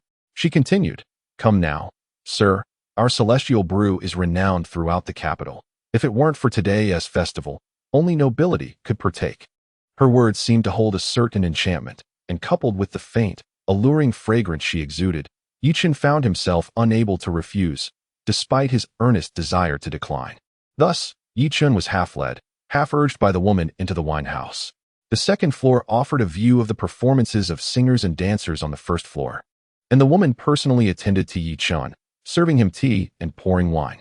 The dishes were exceptionally fragrant, and the beverages were unparalleled. After a few bites, Yi Chen became completely absorbed in the joyous atmosphere. At that moment, the woman suddenly chuckled and said, My lord, I see you are dressed in finery. Yet you seem unfamiliar with the capital. Where do you hail from? As Yi Chen was about to respond, a sudden wave of intense danger surged over him. He immediately swallowed his words, reaching instead for his abdomen. It felt so hot. It seemed as though a flame was raging within him. Simultaneously, a peculiar sound echoed in his mind. Ding, ding, ding. With each chime, other sounds seemed to follow, yet Yi Chen could not decipher them. Noticing Yi Chen's silence, the woman appeared momentarily taken aback, then leaned in and slowly removed her shoes, revealing her delicate, fair feet. She let her foot glide gently up Yi Chen's calf. In that instant, the heat within his abdomen became increasingly difficult to suppress. His mind felt as if it were on the brink of total surrender to this fervor. My lord, the woman teased, playfully twirling her fingers around her red lips, her serpentine waist swaying with an alluring grace.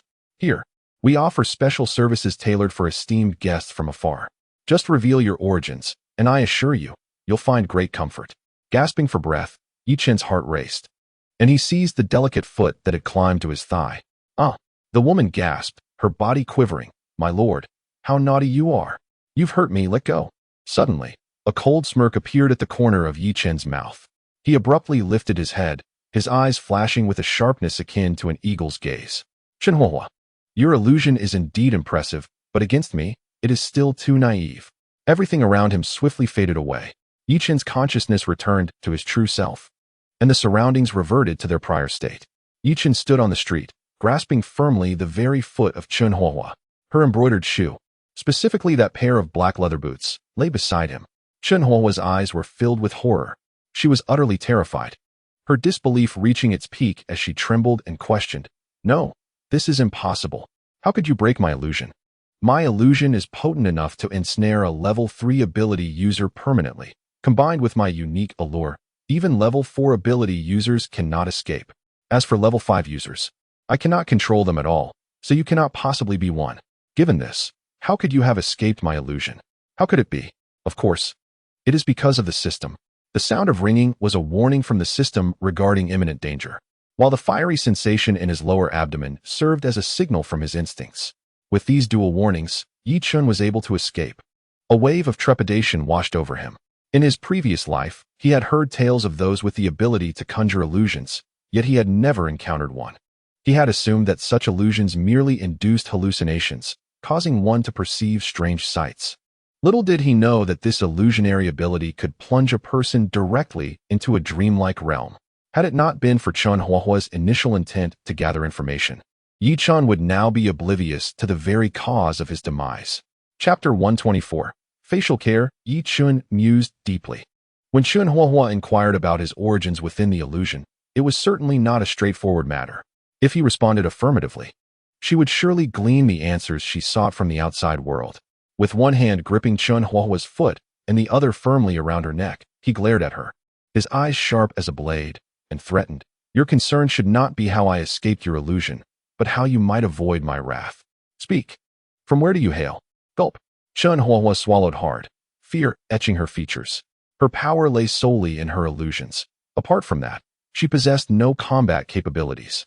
Despite being a level 3 ability wielder, without her illusions, she was weaker than even a level 1. Her face drained of color. Chun Huahua trembled and stammered. I cannot say. Cannot say? Yi Chun was unyielding, squeezing with a sudden force. Crack. Her delicate foot was crushed mercilessly. Ah! A piercing scream escaped Chun Huahua's lips. The excruciating pain evident. Will you speak? With a venomous glare, Chun Huahua snarled. I refuse to divulge. If you possess the courage, then kill me. Kill you? Yi Chun chuckled coldly. That would be too lenient. With that, he seized her left foot, gripping it fiercely through her boot. Ah! With her feet rendered useless. Chun Huahua collapsed to the ground, clutching her injured foot and wailing in agony. Yi Chun showed no signs of mercy. To show compassion to an enemy is to be cruel to oneself. Had he not just escaped the illusion? Revealing the information Chun Huahua sought would have certainly led to his demise as well. With this thought in mind, Yi Chun pressed down on her left hand and warned. Chun Huahua, I strongly advise you to disclose your origins. If you cooperate, you may endure less suffering, and perhaps, should I feel generous, I might even spare your life. However, if you refuse, I will methodically crush your bones, allowing you to experience the most excruciating death imaginable. Humph. Suddenly, Chun Huahua let out a cold snort, her face resolute with malevolence. Dream on if you think I'll speak. With that, she bit down fiercely, and a jet of dark blood erupted from her mouth. Poison. Yi Chun was taken aback. Chun Huahua chuckled bitterly, proclaiming, even in death, I shall not divulge anything to you. My husband will avenge me. He will surely dismantle your very being. I await you in the depths of the 9 nether hell. Is that so? Yi Chun replied with a sardonic smile, amusement dancing in his eyes as though he were observing a jester. Why must you resort to poison in my presence when there are far more graceful methods to end your life? Chun Huahua paused, a foreboding sense of dread creeping over her. You couldn't possibly prevent my suicide, could you? This potent poison is uncurable within 3 minutes of ingestion. I shall surely perish. Is that so? Yi Chun shrugged nonchalantly. You may find yourself sorely disappointed. With that, he bit into his finger, forcibly prying open Chun Huahua's mouth and inserting his blood within. Startled, she instinctively struggled, inadvertently absorbing his blood. The moment his essence touched her tongue, it transformed into the purest antidote, cleansing her body of all toxins and healing the injuries wrought by the poison. Realizing something was amiss, Chun Huahua gasped, What have you made me consume? The toxins within me, they are gone. Yi Chun casually wiped his finger across her skin, grinning with mischief. As you can see, what I offered you was merely my blood. It possesses the remarkable ability to resist all poisons and to detoxify. Your venom may be deemed incurable in the world, yet my blood can neutralize all toxins. It seems your poison pales in comparison to my blood, Yi Chun's laughter grew increasingly sinister. At that moment, Chun Huahua was thoroughly alarmed. She had intended to end her life, a decision she had prepared for long before this encounter. Each member of the Sanhua group had been equipped with this poison, fully aware of the fatal consequences of failure. The repercussions of betraying the Sanhua group were dire. Death would not come solely to the traitor, but also to their family, friends, and colleagues. Chun Huahua did not wish to bring harm upon her brother or husband, which was why she contemplated suicide. But now, the opportunity for such an escape had vanished. If she could not die, she understood fully the terror that Yi Chun embodied. Yi Chun grinned wickedly, once more pressing down upon her hand, even scooping a handful of toxic snow from the roadside. I shall grant you one final chance, Chenhuahua. If you remain silent, I will not only crush your bones inch by inch, but will also smear this toxic snow upon your body. As it erodes you to the brink of death, I shall revive you, only to continue the torment. You are well aware of the horror that toxic snow embodies, are you not?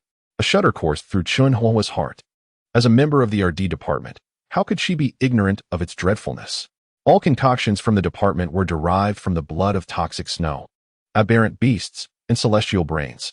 To this end, they previously captured countless individuals, subjecting them to various methods in an attempt to become extraordinary beings. The most common outcome was death from the corrosive effects of the toxic snow. This confirmed their belief that direct contact with the venom, aside from animals, rendered it impossible for humans to transform into extraordinary beings. However, by combining the toxic snow with the blood of mutated beasts and a small amount of celestial brain, they could produce the first and second potions. These two concoctions could enable ordinary individuals to become extraordinary beings, with a success rate of 50%. This implies that upon consumption, there exists a 50% chance of succumbing to the toxins within the toxic snow. There is also a general chance of becoming an extraordinary being. Nevertheless, the powers of these artificially created extraordinary beings cannot be enhanced, though it allows for substantial savings in celestial brain resources, which is why the Sanhua Group fervently conducts research on this matter. Upon hearing that she would be subjected to a bath in toxic snow, Chenhuahua was instantly haunted by horrific images from the laboratory. She could hardly fathom that the terrifying methods she had once employed against those experimental subjects would now befall her. Her understanding of the situation only deepened her fear. In a state of utter despair, she wept profusely, pleading, "Please, I beg you, do not do this. I will tell you everything. I am from the Sanhua Group. I belong to the Sanhua Group."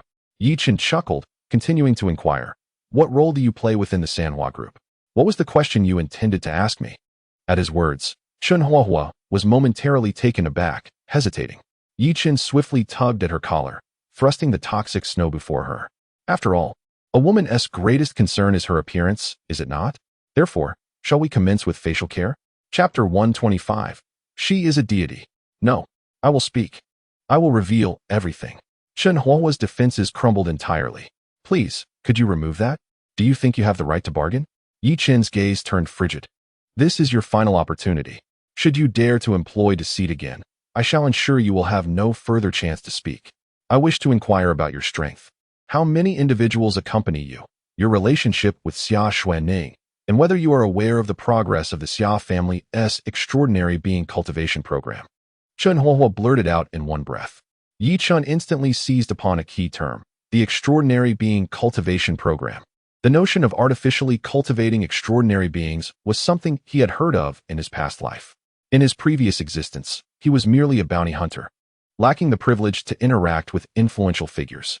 Yet, he had frequented the strongholds established by these powerful individuals and had dealings with numerous artificially created extraordinary beings.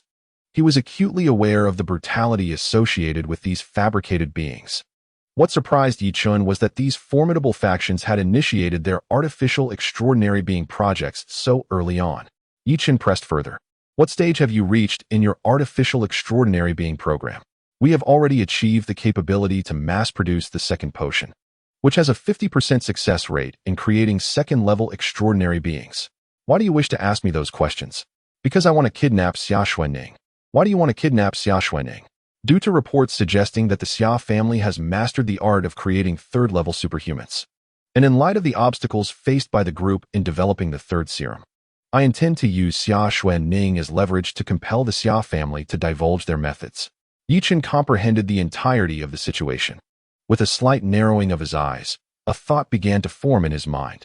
The Sanhua Group is an adversary, and so is the Xia family. If that is the case, why not let them engage in their own conflict? I could then reap the benefits while they are preoccupied with each other, establishing my own stronghold, and perhaps even profiting from the ensuing chaos. How delightful that would be. With this in mind, Yi Chen continued his inquiry. How many of you came this time? 2, plus my brother. Where is your brother? He went to Jiangxing Financial University to investigate the cause of a colleague's death. Jiangxing Financial University? Are you referring to Han Long? You know him. Chenhuahua exclaimed in shock. Could it be that you are the one who killed Han Long? "Ha, what do you think?" Yi Chen retorted with a cold smile. At this, Chen Huohua fell into utter despair. She had initially hoped that Yi Chen might hesitate to act against the Sanhua group and would therefore spare her after she revealed this information. However, since Yi Chen dared to kill someone from the Sanhua group, how could he possibly let her go? Chen Huohua regretted her impulsiveness in seeking trouble with Yi Chen. Yi Chen seized Chen Huohua by the collar. "Chen Huohua, I am offering you a chance to survive. Do you accept or not?" Chen Huohua's heart soared with joy. "Yes, of course I want to." "Very well," Yi Chen said, his eyes narrowing. He then dragged Chen Huohua into a nearby villa. 2 hours later, Yi Chen emerged, thoroughly satisfied, with a tearful Chen Huohua trailing behind him. "I'm sorry, husband, I'm so sorry." Chen Huohua wept pitifully. Her eyes filled with resentment as she looked at Yi Chen. Yi Chen did not wish for this outcome, but he needed to find a way to control Chen Huohua. He turned to her with a teasing glint in his eye. "Did you enjoy yourself just now?" Chen Huohua turned her head away, silent, her legs still trembling. Despite her fury, she had to admit that Yi Chen was far too formidable, infinitely stronger than her husband. Yet, how could she ever concede that it was pleasurable? Yi Chen scoffed. "Pleasure is irrelevant. What matters is that what I have infused into your body possesses unique properties akin to my blood. My blood grants immunity to all poisons, while my liquid is highly toxic. Only my blood can serve as an antidote, but that remedy is only temporary. If you comply, I will provide you with my blood weekly to neutralize the poison.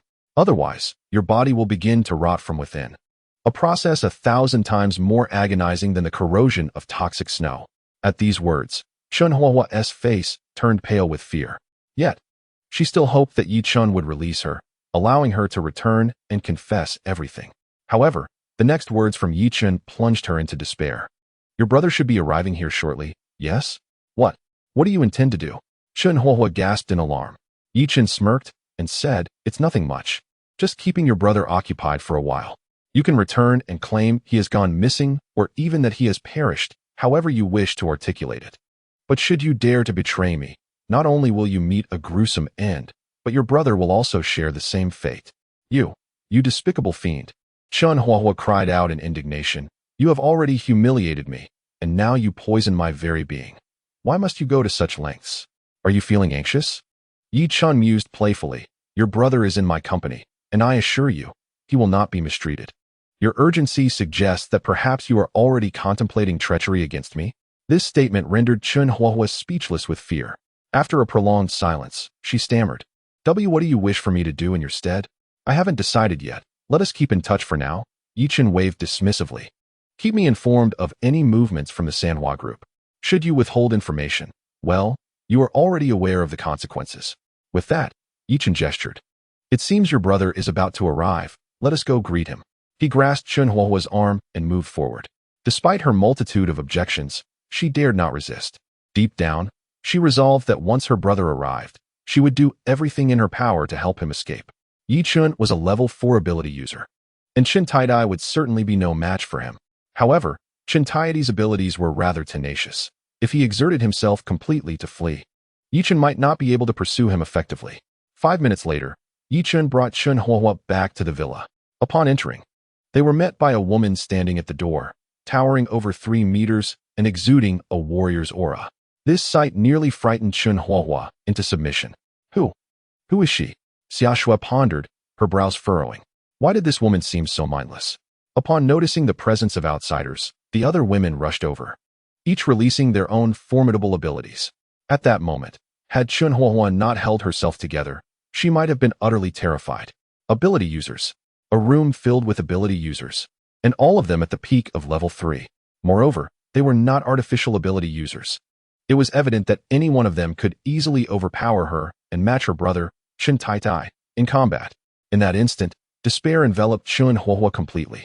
If Yi Chen were the only formidable opponent, perhaps Chen Taidai could manage an escape. But with so many level 3 ability users, not to mention a level 4 ability user and a warrior-like woman, there was no hope of fleeing. Chapter 126. Sisters reunited. Yi Chen pushed Chen Huohua inside, stating, "This woman is from the Sanhua group. You can entertain her for a while." The Sanhua group? Leng Yu exclaimed in shock. Among those present, she had the most vivid recollections of the Sanhua group, having first encountered their members on the rooftop of the dormitory with Chun Yu. That Han Long even had the audacity to make them serve as his dogs. If it were not for Yi Chun, she could scarcely imagine the dire fate she would have encountered. The other women were equally aware of what the Sanhua group represented.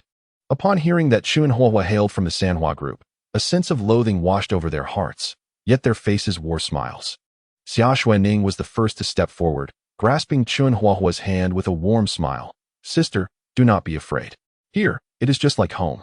Shall I take you for a stroll?" Chunhua was rendered motionless by Xia Xuanning's enigmatic smile. Yi Chun remarked softly, "Go ahead, take a good look around. Is not your purpose for being here to capture her? Such an opportunity for close proximity is rare indeed." "Capture me?" Xia Xuanning paused, her smile deepening. "Oh, sister, you have such intentions? Then I must take you for a proper tour." "No, I shan't go. Spare me. I repent. I have already submitted to my master." Chunhua fell to her knees, pleading for mercy. "Not leaving?" Xia Xuanning's demeanor shifted abruptly. "You have no choice." With that, she seized Chunhua by the hair, preparing to drag her inside. At that moment, a cacophony of fighting erupted in the distance. Xia Xuanning immediately halted her actions, a cautious expression crossing her face. Yi Chun was taken aback as well. Chunhua's brother? But why would he be fighting? Yi Chun pushed the door open, and Xia Xuanning and the others promptly followed. As they looked up, they beheld a woman, bearing a striking resemblance to Xia Xuanning, but younger, in pursuit of a chubby boy of 7 or 8 years, delivering a sound thrashing. "Help! Help!" The boy, upon seeing them, rushed over, crying out in distress. Is that boy an ability user? Why does that woman resemble Sister Xuanning so closely? Indeed, they appeared as if cast from the same mold, particularly in profile, where they were almost indistinguishable. While everyone was bemused, Xia Xuanning suddenly exclaimed, "Bing Ning! Bing Ning!" The group looked at Xia Xuanning in confusion. She furrowed her brow and explained, "She is my sister, Xia Bing Ning, the youngest child of my father.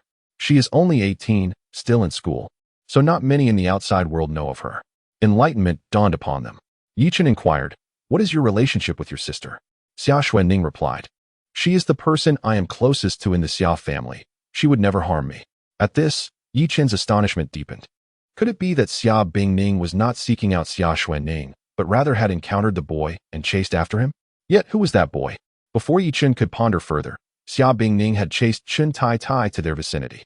Wow, such beautiful big sisters. So many lovely big sisters. Upon seeing Xia Xuanning and the others, Chun Tai Tai erupted with excitement, jumping up and adopting an innocent demeanor as he sprinted towards Lin Bingbing. Reaching out to embrace her leg, seeking death, Lin Bingbing realized that the young boy was an ability user and was not inclined to indulge him. She swiftly attempted to push him away. "You don't like me." Chun Tai Tai suddenly erupted in anger, and with a flick of his hand, several insects immediately flew towards Lin Bingbing. "What disgusting creatures!" Lin Bingbing gasped in shock, drawing her twin blades in a fluid motion. The insects stood no chance against the flames engulfing her blades and were effortlessly severed in an instant. Without hesitation, Lin Bingbing delivered a powerful kick that sent Chun Tai Tai sprawling, and with a swift follow-through, she aimed her blades at his head. Chun Tai Tai was rendered speechless. He had assumed Lin Bingbing was merely an ordinary person, only to discover that she was an ability user, and a level 3-1 at that. Especially with those ominously fiery twin blades in her hands. In the face of such a strike, Chun Tai Tai found himself utterly defenseless. "No, he is my brother." At that moment, Chunhua's panic shout rang out. Upon hearing this, Yi Chun quickly called out, "Stop! Let him live. He may still be of use." Indeed, Lin Bingbing immediately sheathed her blades, the edge hovering perilously close to Chun Tai Tai's head, a mere inch away. Gulp! Chun Tai Tai swallowed hard, trembling in fear. However, after a fleeting moment of terror, he regained his composure and retorted furiously, "You damned wretch! How dare you show me disrespect? Sister, why are you still hesitating? Hurry and join me to take them down." Chunhua was taken aback and scolded, "Shut your mouth. Can't you see the current situation?" Chunhua was as frantic as an ant on a hot pan. What a joke. With so many level 3 ability users, they could be chopped to pieces a dozen times over. How could Chun Tai Tai still dare to bark? "Sister, you?" Chun Tai Tai was perplexed. To him, his sister's illusionary skills should easily handle these foes. He had just witnessed her amidst the crowd and assumed they were already under her control.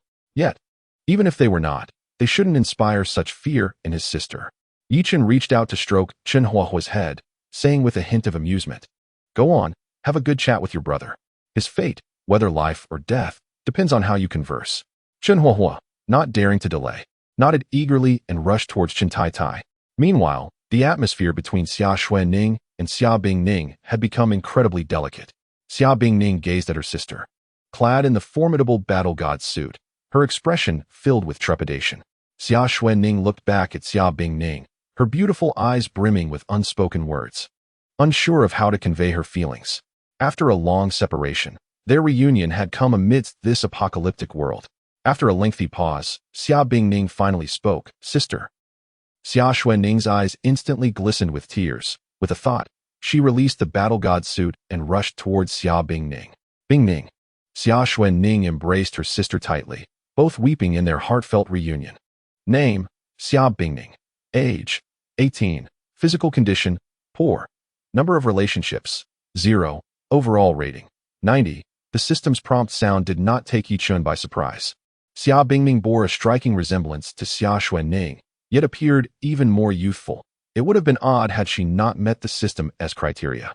However, what astonished Yichun was the revelation that Xia Bingning's physical condition was rated as poor. This was the first time he had encountered such a designation. Yet, she seemed perfectly normal. Wherein lay the deficiency? Her overall score of 90 was evidently diminished due to her physical condition, which piqued Yichun's curiosity. Chapter 127. The enemy of my boyfriend's brother? The two sisters embraced, tears streaming down their faces. After a long while, they reluctantly parted. Xia Xuanning inquired, "Silly girl, are you doing well at home?" Xia Bingning nodded through her sobs. "Yes, I am fine. I'm sorry, sister. When I learned of the apocalypse's arrival, I wanted to inform you immediately, but I was confined by Xiao Wu and the others. I'm truly sorry." Xia Xuanning believed her sister without doubt, envisioning that Xia Bingning had her best interests at heart. Being young, Xia Bingning harbored no ambitions for power or conflict. The person who treated her best in the Xia family was Xia Xuanning, and thus her affection for her sister was genuine. Xia Xuanning forced a smile. "It's all in the past. As long as they do not trouble me, I will not seek them out. But if they do come after me, I shall not sit idly by. By the way, how is father?"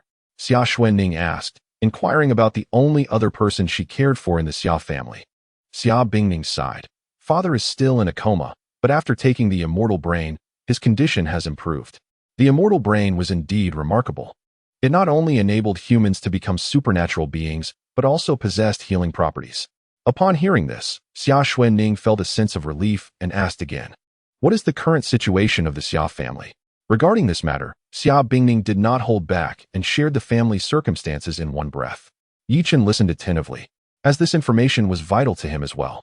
From Xia Bingning's revelations, it became clear that the Xia family had long been aware of the apocalypse. With the information sourced from official channels, although the specifics of how they learned were unclear.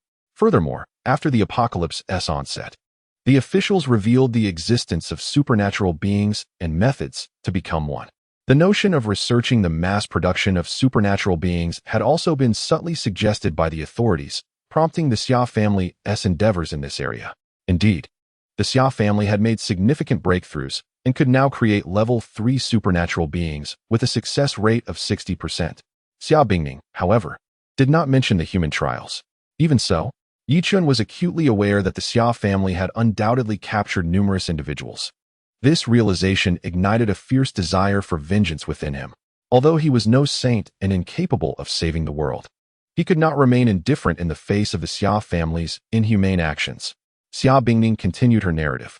According to her, the Xia family currently possessed approximately 20 level 3 ability users, over 100 level 2 users, and more than 500 level 1 users. Furthermore, the Xia family had stockpiled a considerable number of strong men and firearms even before the apocalypse. Presently, they commanded an army of over 1,000, all armed with rifles. With more than 600 ability users and over 1,000 armed soldiers, this force was certainly formidable. What about the Blood Guards? Xia Xuanning suddenly inquired. As a pivotal figure within the Xia family, she was undoubtedly aware of the Blood Guards' existence. Initially, the Blood Guards comprised a group of thugs, tasked with executing the Xia family's unsavory deeds, functioning as a sort of shadowy enforcer. As the Xia family gradually dominated Jiang City, becoming invincible, the Blood Guards' role transformed from that of enforcers to protectors of the Xia family. The members had evolved from mere thugs to devoted loyalists of the Xia family. It could be said that these individuals were the very backbone of the family's security, both in the past and present. Xia Bingning stated, "Sister, as you know, father entrusted the blood guards to me before his coma, so they remain under my command. However, since the blood guards do not engage in family disputes, as long as no one dares to harm father or me, they will not assist me." Xia Bingning assumed that Xia Xuanning was criticizing her for having the blood guards yet not receiving their aid, and thus she hurried to clarify. Xia Xuanning waved her hand, saying, "I understand the blood guards' rules. I merely wish to know their current status. Do they still exist?" "Indeed," Xia Bingning replied with a nod. "The blood guards have persisted, and now all have become level 2 ability users, with some even beginning to experiment with level 3 ability potions. However, since father has been in a coma for an extended period, it seems Xiao Wu and the others have started attempting to infiltrate the blood guards." Xia Xuanning slightly nodded, then countered, "I see. Now I understand the situation. It appears that considerable changes have transpired within the Xia family during my absence. By the way, how is it that you ventured out alone?" Upon hearing this, Xia Bingning hesitated, casting a complex glance at Yi Chun. She did not respond but instead asked, "Sister, how have you fared during this time?" Xia Bingning was candid in her inquiries. Xia Xuanning, not wishing to conceal anything, looked directly at Yi Chun and stated, "Since the onset of the apocalypse, I have remained by my master's side. It is my master who has granted me my powers and enabled me to survive until now." "Master?" Xia Bingning exclaimed, momentarily taken aback, before erupting with indignation. "Sister, you are the eldest daughter of the Xia family and its future successor. How can you refer to this boy as master?" Xia Xuanning's expression changed immediately, and she chastised, "Bingning, I refer to him as my master simply because I enjoy doing so. He treats me exceptionally well. He is my master and also your brother-in-law. I will not allow you to speak to him in such a manner." "Brother-in-law?" Upon hearing these words, Xia Bingning fell silent. She took a deep breath and slowly stated, "My purpose for coming here is to investigate the cause of my boyfriend's brother's death. My boyfriend is devastated by his brother's demise, to the point that he was severely injured by a mutated beast while out and has been unable to rise from his bed ever since. I have come to find the murderer of my boyfriend's brother and to exact my vengeance."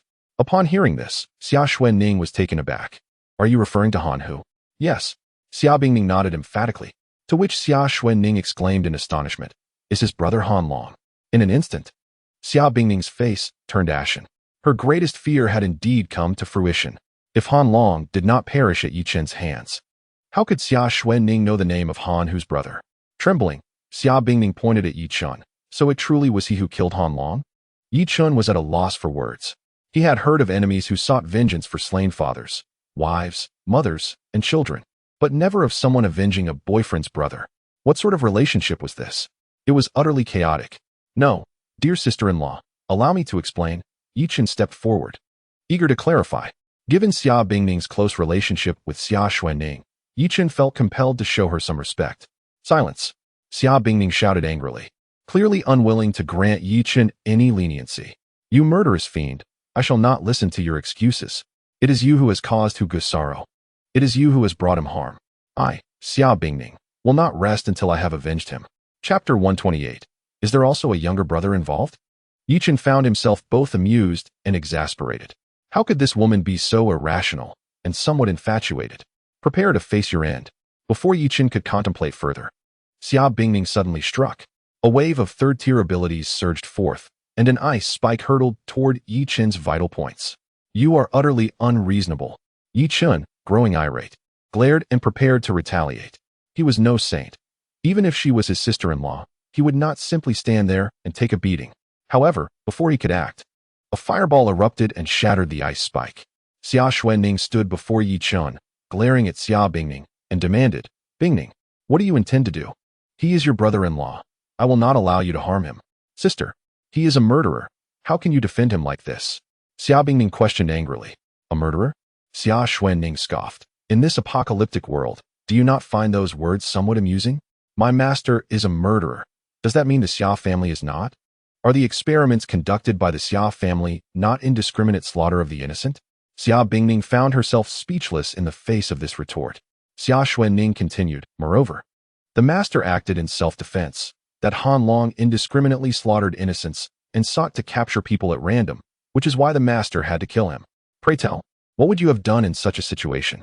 Should you simply allow others to kill you without resistance? Enough. Do not speak any further.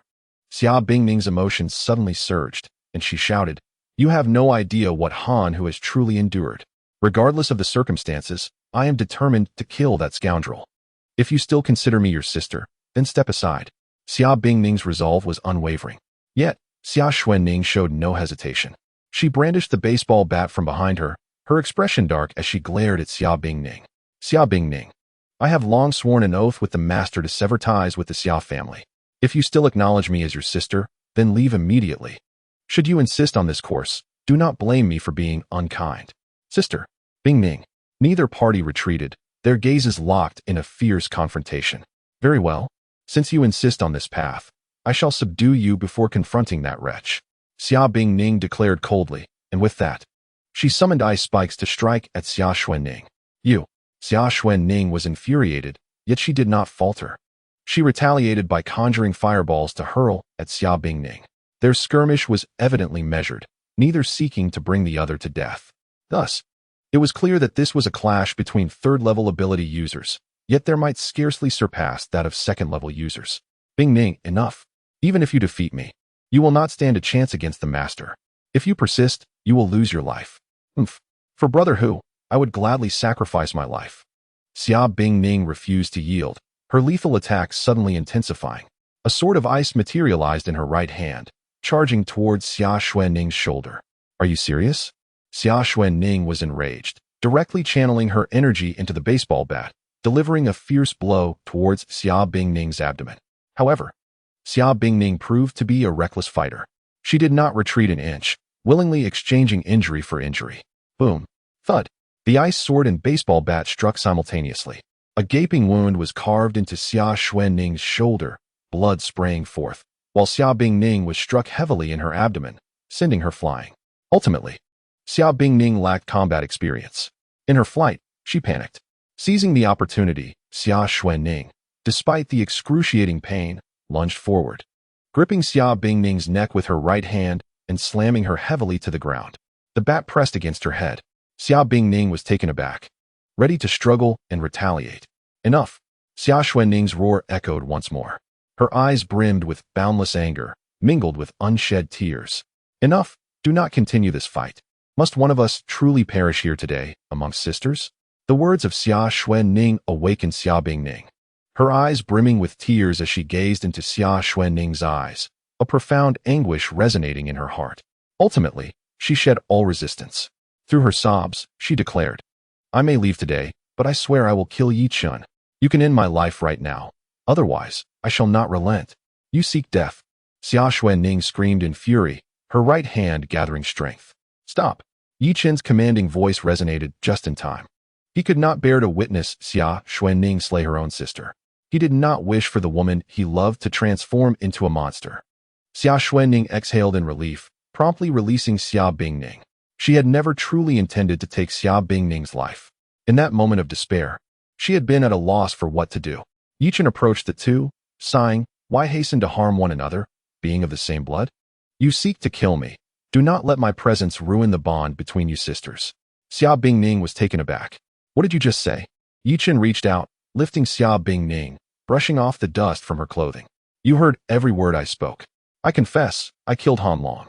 It is only natural for his brother to seek vengeance against me, and for you, as his girlfriend, to wish to avenge him. However, you are still too weak. Come back to challenge me when you are stronger." With that, Yi Chun turned to leave. "Stop." Xia Bingning suddenly shouted, her expression fierce. "I do not require anyone's sympathy. I demand a battle with you right now. Do you dare?" "Ha! You truly do not take my words to heart," Yi Chun replied, turning back to regard Xia Bingning with amusement. "If you wish to play, I am more than willing to oblige. I can even fight you with one hand behind my back. Should you manage to kill me, I shall have nothing to say. But if you fail, you must either perish or fulfill one of my requests. Do you dare?" "I fear nothing," Xia Bingning retorted, unwavering. "Master," came Xia Xuanning's concerned voice from behind. Yi Chun laughed. "Do not worry, I shall not kill her." He then turned to Xia Bingning and beckoned her forward. "Come, do not blame me for not giving you a chance. You may strike first." Arrogant, Xia Bingning shouted, then charged forward. Today, I shall use your head to sacrifice to brother who? Brother? Yichen was taken aback. I thought you mentioned a brother. Why is there now talk of a younger brother? Yichen was puzzled, yet Xia Bingning had already launched her fierce assault. Her body was enveloped in ice shards. An ice sword reappearing in her hands, the air around them plummeting in temperature, a thin layer of icy armor forming around her.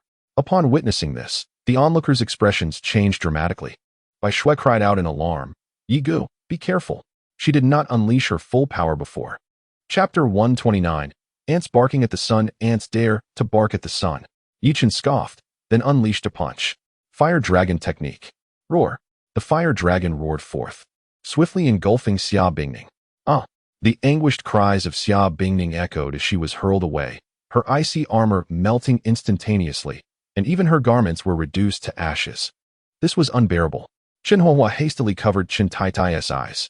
After all, she was Xia Xuanning's sister, and considering Yichen's regard for Xia Xuanning, if Chen Taitai dared to witness such a scene, she might well face dire consequences. Yet, the lecherous Chen Taitai could hardly contain herself, struggling to catch a glimpse. However, in the next moment, a sharp blade hovered ominously at her throat. Turn back, or face death. Xia Xuanning's icy voice rang out, causing Chen Taitai to freeze in terror. The allure of beauty paled in comparison to the instinct for self-preservation. Meanwhile, Xia Bingning found herself in a state of shock. Feeling the chill enveloping her, she glanced down and gasped. You shameless rogue. Close your eyes. Don't look. In a frenzy, Xia Bingning attempted to cover herself, but her figure was too alluring. No matter how she tried to shield herself, some parts remained exposed. In her frantic efforts, she inadvertently provided Yi Chun with quite the spectacle. How shameless. How scandalous. Xia Bingning could no longer focus on the battle and dashed into the villa.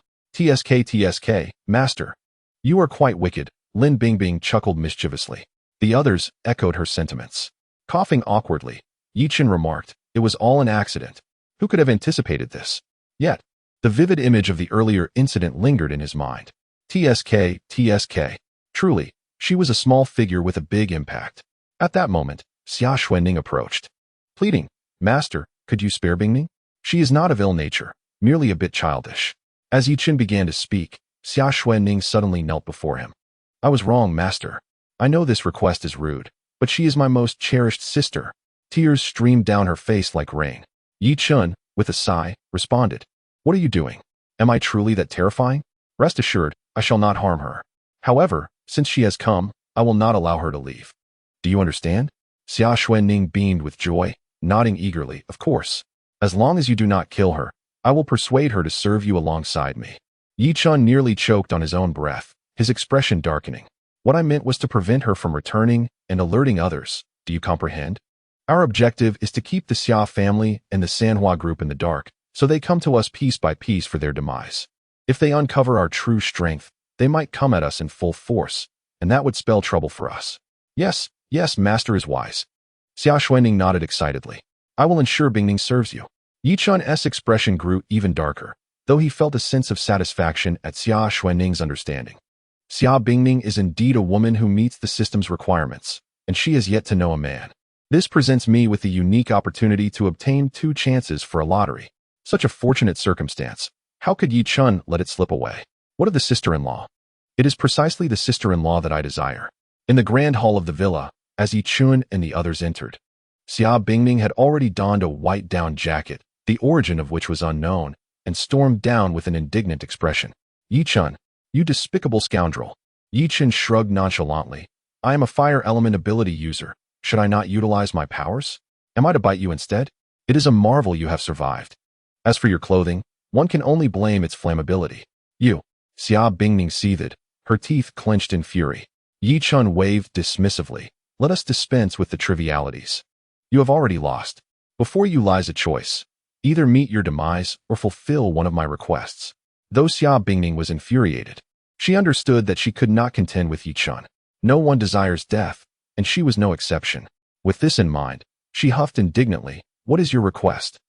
I warn you, should your demand be particularly outrageous, I shall not comply. I would rather perish than allow you to succeed. How could that be? Yi Chun grinned mischievously.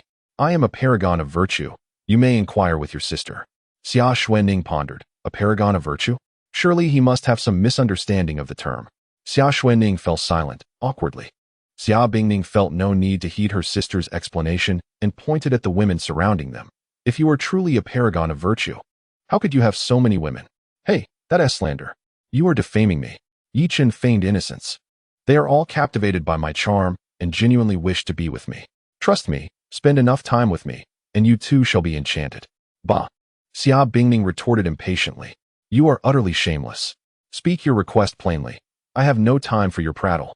Ah, youth is indeed hasty. Yi Chen waved his hand, chuckling. My request is quite simple. I am in need of someone to handle laundry and cooking. If you wish to avoid death, stay and assist me. What? Xia Bingning was taken aback, then scoffed. What a request for laundry and cooking. With so many women here, do you truly lack for help?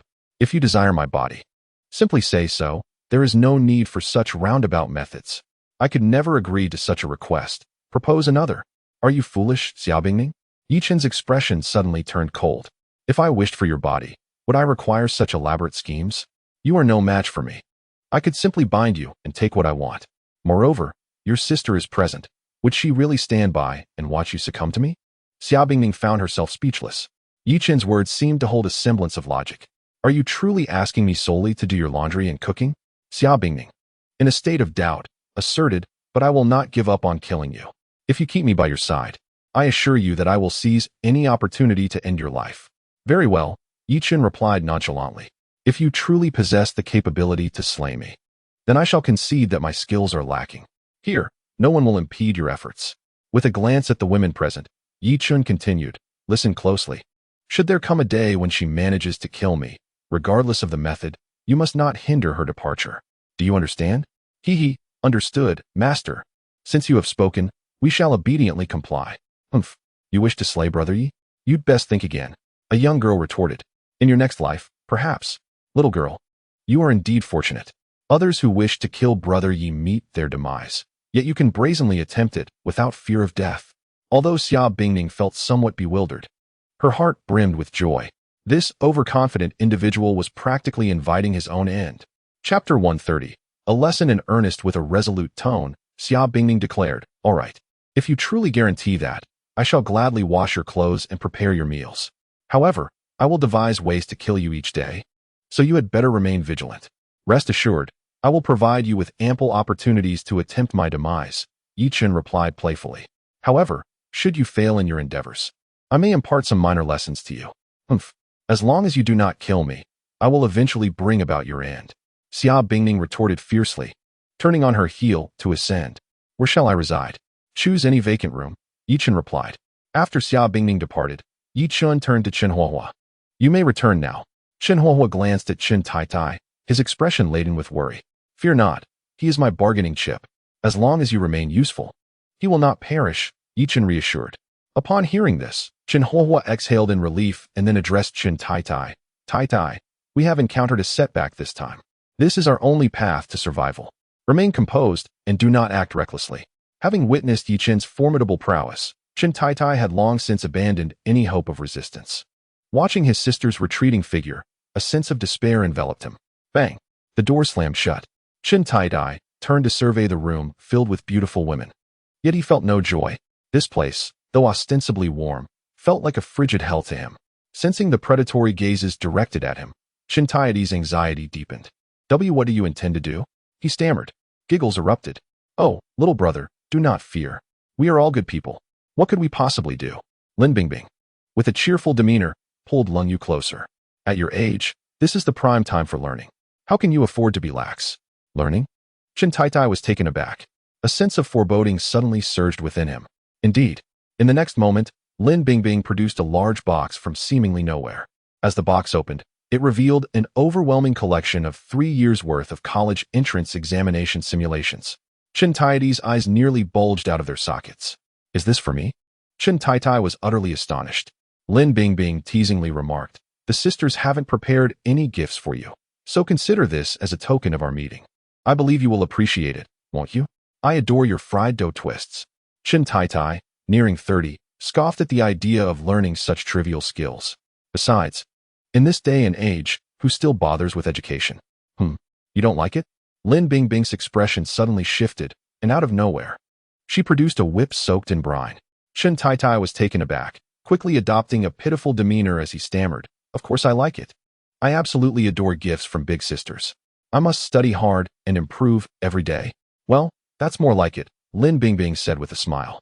Then turned to Lung Yu and inquired, "Teacher Lung, you won't have any issues guiding him in his studies, will you?" Lung Yu suddenly perceived Lin Bingbing's peculiar tendencies. Yet, she found herself strangely fond of it. Who knew that inflicting a bit of torment could be so exhilarating? Unbeknownst to her, she had already integrated into this group. A sly smile crept onto her lips. Of course, as a university professor, it's a breeze to tutor a little one in their academics. "Young lad, you better study diligently, or else your sister might have to spank you." Chen Taitai was near tears. Even if he had to study, at most, he would be learning basic arithmetic at the age of 7 or 8. Why was he being thrust into the complexities of college entrance exam material? Wasn't he that a bit extreme? Yet he dared not voice his concerns, nodding obediently like a chick pecking at grains, naturally wanting to be a good student. "Very good." Lin Bingbing nodded in satisfaction, then turned to Wang Jing and the others. "Aren't you all going to give him some gifts?" "Absolutely." Wang Jing grinned mischievously. "But gifts should be given one by one for them to hold meaning. I shall present mine tomorrow. I will bestow mine the day after. And I'll give mine the day after that." The girls all chuckled playfully. Chen Taitai gasped in horror. He had a foreboding feeling that the upcoming gifts would be even more daunting. Half an hour later, everything fell into place. The dining table transformed into a study desk. Chen Taitai, with a troubled expression, stared at the examination paper. This paper was no trivial matter. After all, he hadn't been in school for years. And being thrown into such advanced material was indeed a challenge. Fortunately, beneath the advanced questions, there were some middle school exercises. What he was currently facing was a middle school moral education exam. The question read, "Xiao Ming suggests going to an internet CAF, offering to pay. How should you respond?" Options included, avoid Xiao Ming, advise Xiao Ming, decline Xiao Ming, thank Xiao Ming. After 5 minutes of contemplation, he still struggled with such a simple question. "You can't possibly be this clueless," Lung Yu remarked, visibly displeased. Chen Taitai felt overwhelmed. While he genuinely could not tackle the difficult questions, the simplicity of this one felt rather insulting to his intelligence. He replied with a wry smile, "Of course, I would choose." "Wrong." Lung Yu interrupted coldly. "Wrong?" Chen Taitai was flabbergasted. "Was it to avoid Xiaoming?" "Wrong." Lung Yu reiterated. Chen Taitai was utterly bewildered. Neither rejection nor avoidance seemed appropriate. Was it perhaps about offering counsel and expressing gratitude? Such a simple question, and yet he faltered. He deserved punishment. Lung Yu elucidated. "This is a multiple-choice question, and the correct answer requires you to arrange the options accordingly. First and foremost, we must extend our thanks to Xiao Ming for inviting us, as his intention, regardless of the activity, is to forge a friendship with you. However, young children lack the discernment to recognize right from wrong, so he may not perceive visiting an internet CAF as a grave error. As friends, we must first establish our own stance, ensuring that we do not err, and then assist our friend by persuading him to refrain from going. If persuasion proves futile, we must distance ourselves from such individuals to safeguard against moral decay. Do you understand?" Goodness. Chen Taitai was left speechless. "Are you certain that elementary students possess such profound awareness?" "Do you think today's primary school students are lacking in intelligence? There are plenty of middle schoolers who are already parents." Lin Bingbing chuckled. "Haha, Lung Yu. You are truly ruthless. It seems you are intent on thoroughly punishing him." Wang Jing remarked. "The professor truly lives up to her title. Her ability to speak absurdities with a straight face is remarkable." Xia Xuanning held up the answer sheet, but the correct answer was indeed as stated. "What?" Everyone was astounded. "Are elementary school exercises now this outrageous? Without proper training, one cannot become a talent. Bingbing, come assist me in administering his punishment." Lung Yu huffed coldly, and Lin Bingbing, who had been watching, immediately rushed over. "Teacher Lung, how do you intend to punish him?" "No, you must not hit or scold students." Chen Taitai shouted in fright. "Fear not, I am not that kind of person." Lung Yu revealed a mischievous smile. "My punishment will strike at the very soul." Chapter 131. Hilarious Hell Bingbing. "Could you please fetch me some chili oil and jam?" "Sure." Lin Bingbing quickly complied. Chen Taitai looked on in confusion. What is she planning? However, the next moment, Chen Bingbing was taken aback. Lung Yu poured the jam directly onto Chen Taitai's head. The viscous jam cascaded down his face and neck. its sticky texture causing him immense distress. "What are you doing?" Chun Tai shouted angrily, immediately rushing toward the restroom to clean himself. Upon witnessing this, Lung Yu exchanged a knowing glance with Lin Bingbing. Lin Bingbing, suddenly enlightened, brandished a whip. "If you are moved, I guarantee you won't be able to get out of bed." "You." Chun Tai was horrified, frozen in place.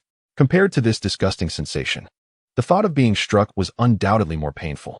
Yet, Lung Yu had no intention of letting him off the hook. "Extend your hand," she commanded coldly. Chun Tai dared not refuse and promptly extended his hand. The cold moon extracted his phone and placed it on the table, then poured chili oil over his hand, commanding, "Play with your phone for a minute." "Ah." Chun Tai was taken aback. The thought of playing with his phone while covered in chili oil was more excruciating than death itself. Not complying, the cold moon cast a glance at Lin Bingbing. Crack! The whip struck the ground with a resounding thud. "No, I will play. I will play." Chun Tai snatched up the phone, which was instantly cloaked in chili oil. Who doesn't have a touch of obsessive compulsiveness? This scene made Chun Tai feel as if countless insects were crawling over him, compounded by the sticky sauce sliding down his body. The sensation was akin to being tortured mercilessly. Though it didn't hurt, the psychological torment was immense. "Woo, I was wrong. I promised to study hard. I won't dare again, woo." Before long, Chun Tai began to weep and plead for mercy. Hiss! The surrounding onlookers collectively gasped. Wang Jing remarked, "Goodness." As expected of a professor, this method of torment is truly sophisticated. Xia Shueqing added, "If it were me, I would probably be driven to despair." Han Lu chimed in. "Indeed, the more one studies, the more twisted they become." The cold moon exclaimed, "Delightful. So exhilarating. I have longed to do this to those foolish students. It's utterly satisfying." The cold moon shouted with enthusiasm, exhibiting a rather peculiar disposition.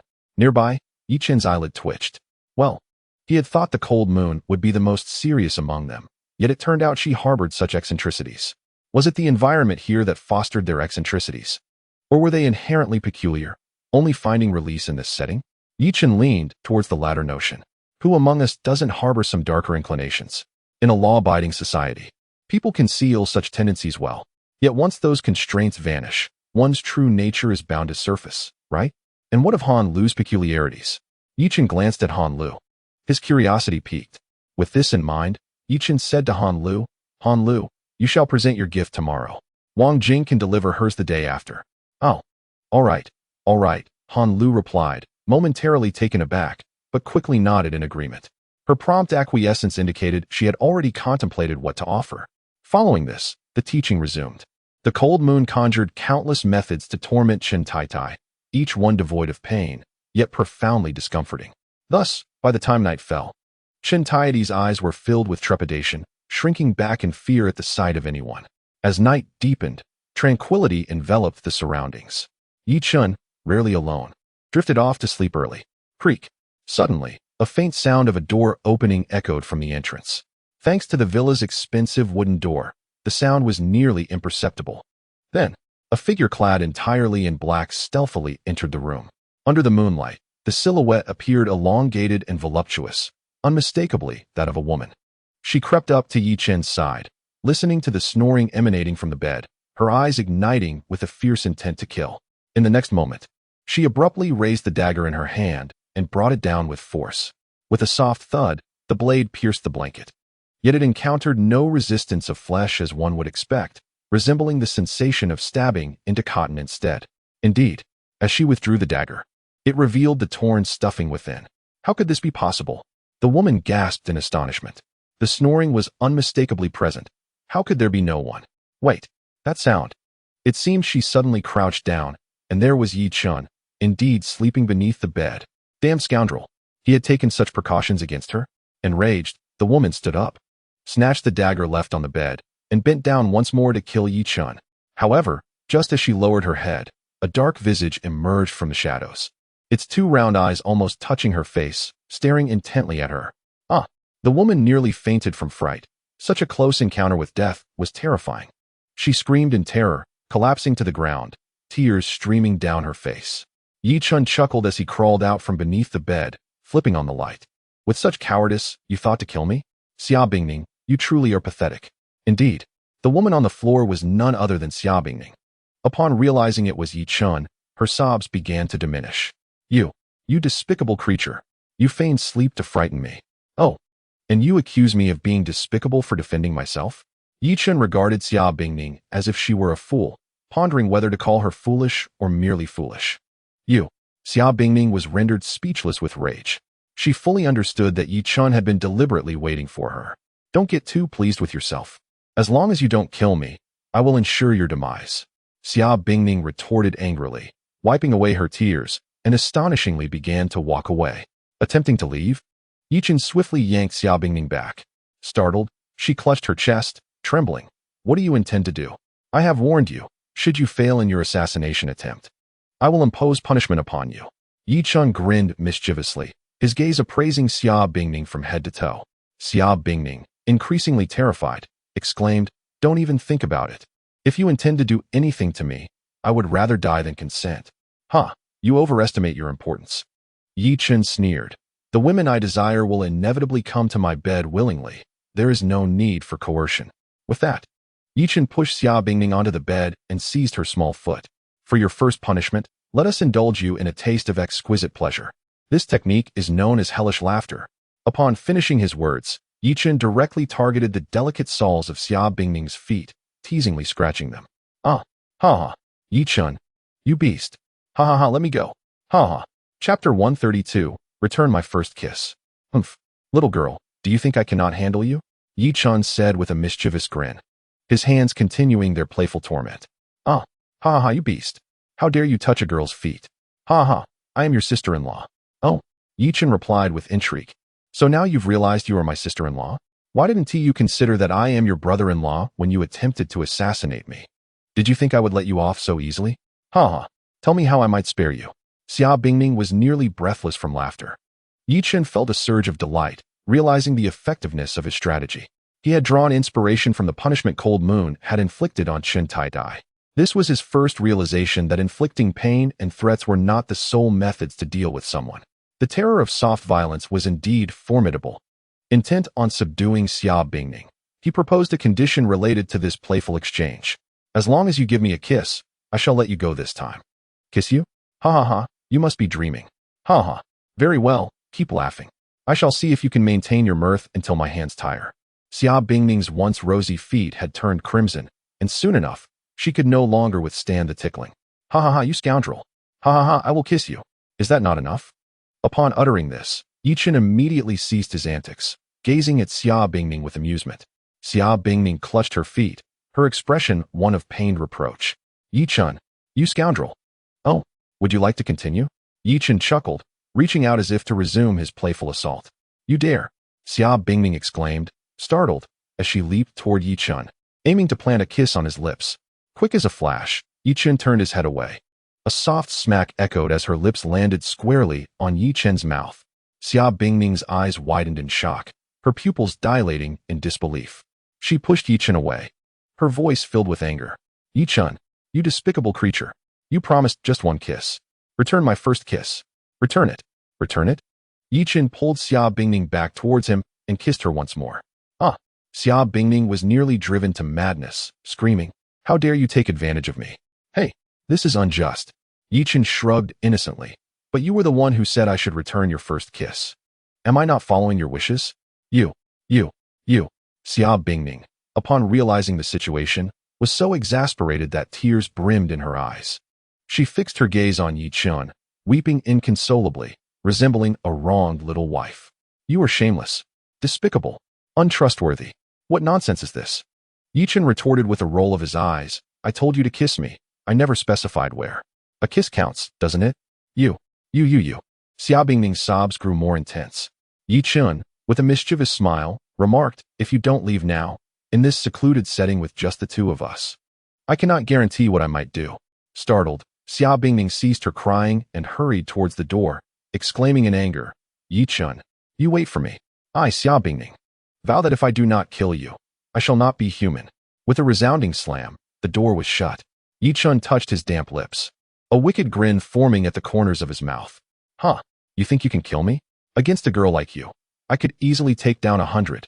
The following day, upon awakening, Yi Chen was greeted by the sound of crying from the villa's backyard. He looked down to see Chun Tai Tai sobbing uncontrollably.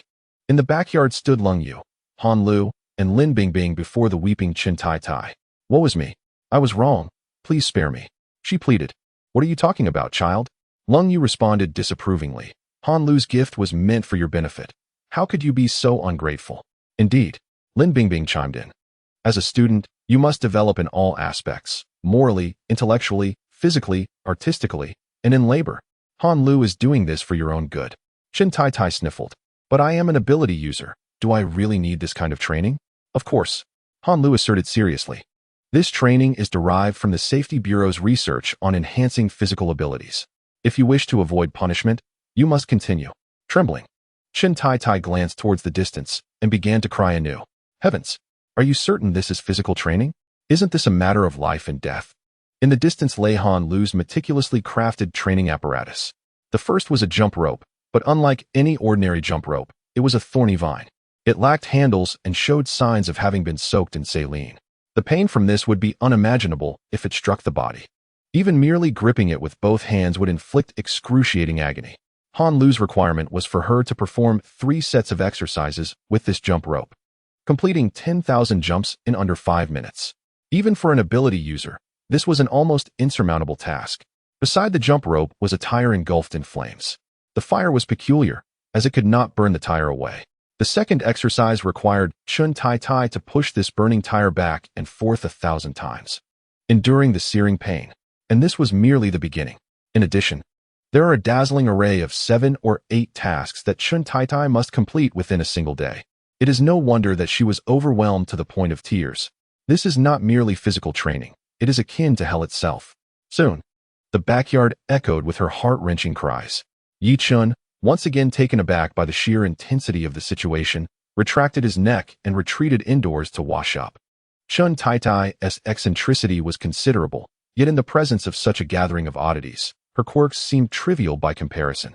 At Sanoa Group, in the Research and Development Department, Chun Huahua entered with a vacant expression. Upon seeing Lu Kunlong, she quickly concealed her state. Lu Kunlong turned to her, sensing something amiss, and inquired, "My dear, what has happened? Is everything all right?"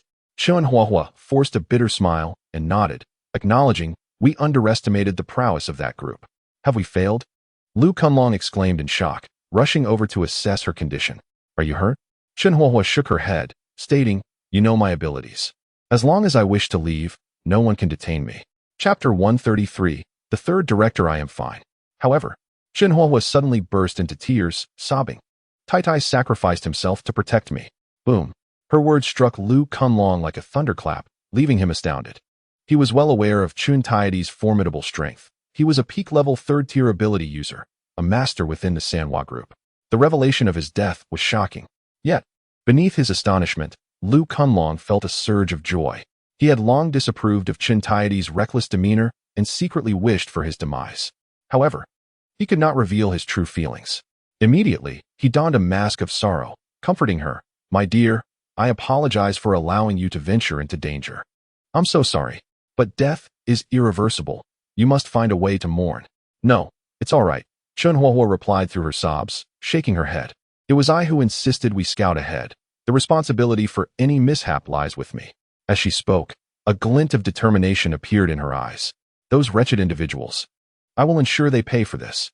Upon hearing this, Lu Kunlong quickly declared, "Absolutely. I will gather our forces and eliminate them tonight." "No, you must not," Chun Huahua hurriedly interjected. "Those individuals are extraordinarily powerful. They are not as weak as we presumed. Sending people recklessly will undoubtedly result in significant losses. That is inconsequential," Lu Kunlong countered. "As long as we ascertain their strength, the higher-ups will authorize any means necessary to eradicate them for the sake of advancing the 3rd drug's development." "You are correct," Chun Huahua admitted with a sad smile, "but we have made a grave error." "An error?" Lu Kunlong asked, puzzled. "What do you mean? Is Xia Xuanning not there?" "That is not the case. She is indeed there," Chun Huahua sighed. "However, I have learned that Xia Xuanning has fallen out with the Xia family. They are even now sending experts to eliminate her. Thus, even if we capture Xia Xuanning, we cannot threaten the Xia family to produce the formula. Rather, we would inadvertently earn their gratitude for alleviating a significant internal threat." "What?" Lu Kunlong was taken aback. "Are you sure? This is too far-fetched." Xia Xuanning is the core of the Xia family. How could you betray them? It is not a betrayal, to be precise. It is abandonment. Chun Huahua elucidated. The patriarch of the Xia family is in a coma, and several young masters are vying for the position of head of the family, leading to such a predicament. Upon hearing this, Lu Kunlong suddenly understood. He furrowed his brow and exclaimed, "Damn! Are we just going to allow them to proceed?" "We have no choice," Chun Huahua replied bitterly. "They have killed Tai Tai, and no one desires their demise more than I do, but eliminating them would not benefit the Sanhua group. It would only inflict severe losses upon the corporation. If that were the case, the higher-ups would undoubtedly hold us accountable, and we would find ourselves in grave trouble. The only solution is to first produce the third reagent. The higher-ups will surely reward us, and then we can discuss the matter of extinguishing Xia Xuanning and the others, which will be far more manageable." Lu Kunlong was initially reluctant to assist in avenging Chun Tai Tai. His previous remarks were partly motivated by fear that Chun Huahua would be angered by his indifference to Chun Tai Tai's fate. On the other hand, he wished to continue with the prior plan. However, since the plan could not be executed, he was certainly unwilling to shoulder the responsibility of engaging in conflict with Xia Xuanning. Observing Chun Huahua's words, Lu Kunlong felt a surge of joy within and immediately feigned sorrow. "Alas, Huahua, I thank you for your broad perspective. Rest assured, I will avenge your brother." Upon hearing this, Chun Huahua felt a sudden pang of disappointment. How could she not perceive Lu Kunlong's inconsistency? Moreover, she had long been aware of his grievances toward Chun Tai Tai. Therefore, Lu Kunlong's current demeanor left her feeling profoundly disheartened. Since the path with Xia Xuanning was now closed, what should we do next? Lu Kunlong, oblivious to Chun Huahua's discomfort, inquired once more. In response, Chun Huahua did not provide a direct answer but shook her head, saying, "Let me think it over." "Very well." Lu Kunlong nodded and then continued to oversee the work in the research department. Chun Huahua was an exceptionally astute woman. She had always been Lu Kunlong's advisor. Lu Kunlong had become accustomed to relying on her insights. Thus, when Chun Huahua requested a moment, Lu Kunlong refrained from further commentary. Overwhelmed by sorrow, Chun Huahua retrieved a cigarette, lit it, and then left the research department in solitude. Ding dong. At this moment, her phone suddenly chimed with a text message notification. Chun Huahua took out her phone, her expression changing instantly. The message was brief. "The three families are at odds." Chun Huahua promptly deleted the message, collapsing against the wall. Engulfed in a sea of turmoil, Chun Huahua was well aware. Yi Chun instigated a conflict between the Sanhua group and the Xia family, aiming to reap the benefits from the ensuing chaos. Yet, if she were to comply, she has utterly betrayed the Sanhua group, betraying her husband as well. Just as Chun Huahua was in a state of indecision, Lu Kunlong suddenly rushed out. "What is the hurry?" Chun Huahua inquired of Lu Kunlong. With a grave expression, Lu Kunlong replied, "The director summoned me," and his tone was rather unfavorable. Upon hearing this, Chun Huahua's face turned ashen. The Research and Development Department is overseen by the third director, Chun Jianhai, who is notoriously known for his eccentricities within the Sanhua group. If his demeanor is not amicable, it could spell disaster. Chun Huahua, not daring to delay, urged, "You must go quickly. As the head of the RD department, he cannot unilaterally decide your fate." Lu Kunlong nodded earnestly and promptly departed. Watching his retreating figure, Chun Huahua felt an overwhelming surge of anxiety. In the third director's office, a middle-aged man in a well-tailored suit, holding a cigar, stood by the floor-to-ceiling window, gazing down upon the beleaguered city of Jiangqing. Knock, knock, knock. At that moment, the door was rapped upon, and a hurried Lu Kunlong dashed inside. He approached the desk, trembling, and stammered, "Director Chen smack." Chen Jianghai retaliated by slamming the cigar into Lu Kunlong's face. The pressure from the fourth-level ability user erupted, rendering Lu Kunlong immobile, forced to watch as the scorching cigar tip struck his visage. The searing pain contorted his features, yet he dared not utter a sound. "Useless fool." Chun Jianghai glared at Lu Kunlong. "You had confidently promised to develop the third serum within a month, yet it has now been a month and a half. Where is your third serum?" Lu Kunlong trembled in fear as he attempted to explain, "The potency of the third serum exceeded our expectations. I truly did my utmost." "Your utmost? Huh. What about my efforts?" Chapter 134, Unsavory Deal. Chen Jianghai delivered a resounding slap to Lu Kunlong's face. Terrified, Lu Kunlong quickly knelt, pleading, "Director Chun, grant me another month. Within this month, I swear I can develop the third serum." Damn it. Chen Zhonghai kicked Lu Kunlong down. I give you time? Who gives me time? If those three from the RD department managed to develop the third serum first, where would my reputation stand? Chen Zhonghai seethed with rage. The Sanoa group is divided into 4 major districts, each overseen by a director responsible for the respective areas of Jiangqing. Each district operates independently with its own RD department. The development of the third serum is concurrently underway in all 4 departments. A competitive strategy employed by the Sanoa group. Chen Zhonghai is but a step away from entering the board of directors. Should Lu Kunlong succeed in leading his district to be the first to develop the third serum, he would secure a place in the board and rise to the upper echelons of the Sanoa group. Thus, Chen Zhonghai was filled with fury. Lu Kunlong was terrified. Although he understood that Chen Zhonghai lacked the authority to execute him directly, being the head of the research and development department placed him in a position second only to Chen Zhonghai within the third district, even on par with the deputy director. Nevertheless, if Chen Zhonghai truly wished to eliminate him, he could easily fabricate charges against him. This was precisely why Lu Kunlong dared not offend Chen Zhonghai. Do you desire time? At that moment, Chen Zhonghai abruptly yanked Lu Kunlong's hair, revealing a mischievous expression.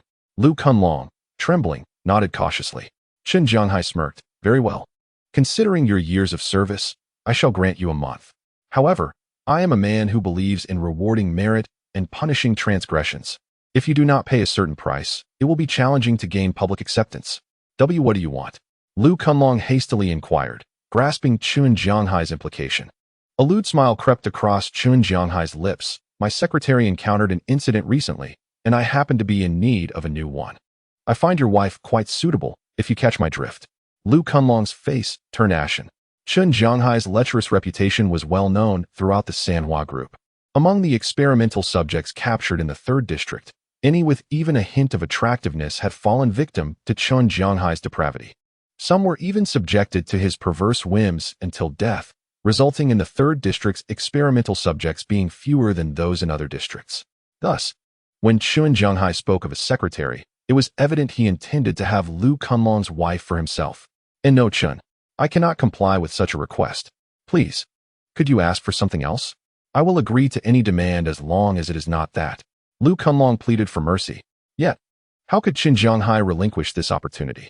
He had long harbored thoughts about Chen Huohua, but previously, Lu Kunlong had not erred, leaving Chen Zhonghai without a chance. Now that he had finally seized an opportunity, how could he let go of Chen Huohua, such an enticing married woman? With a resounding slap, Chen Zhonghai sent Lu Kunlong sprawling to the ground. Lu Kunlong, do you think I am jesting with you? Do you dare to bargain with me? I will make it clear. I have set my sights on your wife. If you do not obediently offer her to me today, I will send you to the experimentation table tomorrow. Choose wisely. This declaration left Lu Kunlong utterly terrified. Being turned into an experimental subject? That was a fate more dreadful than death itself. Lu Kunlong was engulfed in agonizing turmoil. Observing this, Chen Zhonghai decided to employ both soft and hard tactics. He patted Lu Kunlong's shoulder, offering a semblance of comfort. Kunlong, you are one I have personally nurtured. In this apocalyptic era, survival necessitates decisiveness. Free from the entanglements of human emotions. Everything I do is for your benefit. Consider this. What value do women hold? In this desolate world, if one possesses power and strength, women become as plentiful as one desires. I shall not harm your wife. I am merely assisting you in becoming a true man, unencumbered by emotional ties. Allow me this opportunity. Your wife will not suffer any loss, for she will return to you as she was, while you can transform into a genuine man liberated from emotional constraints. Yet, Lu Kunlong hesitated, his expression tormented. There is no room for hesitation. Chen Zhonghai dismissed Lu Kunlong's doubts and continued to manipulate his thoughts. Reflect on this.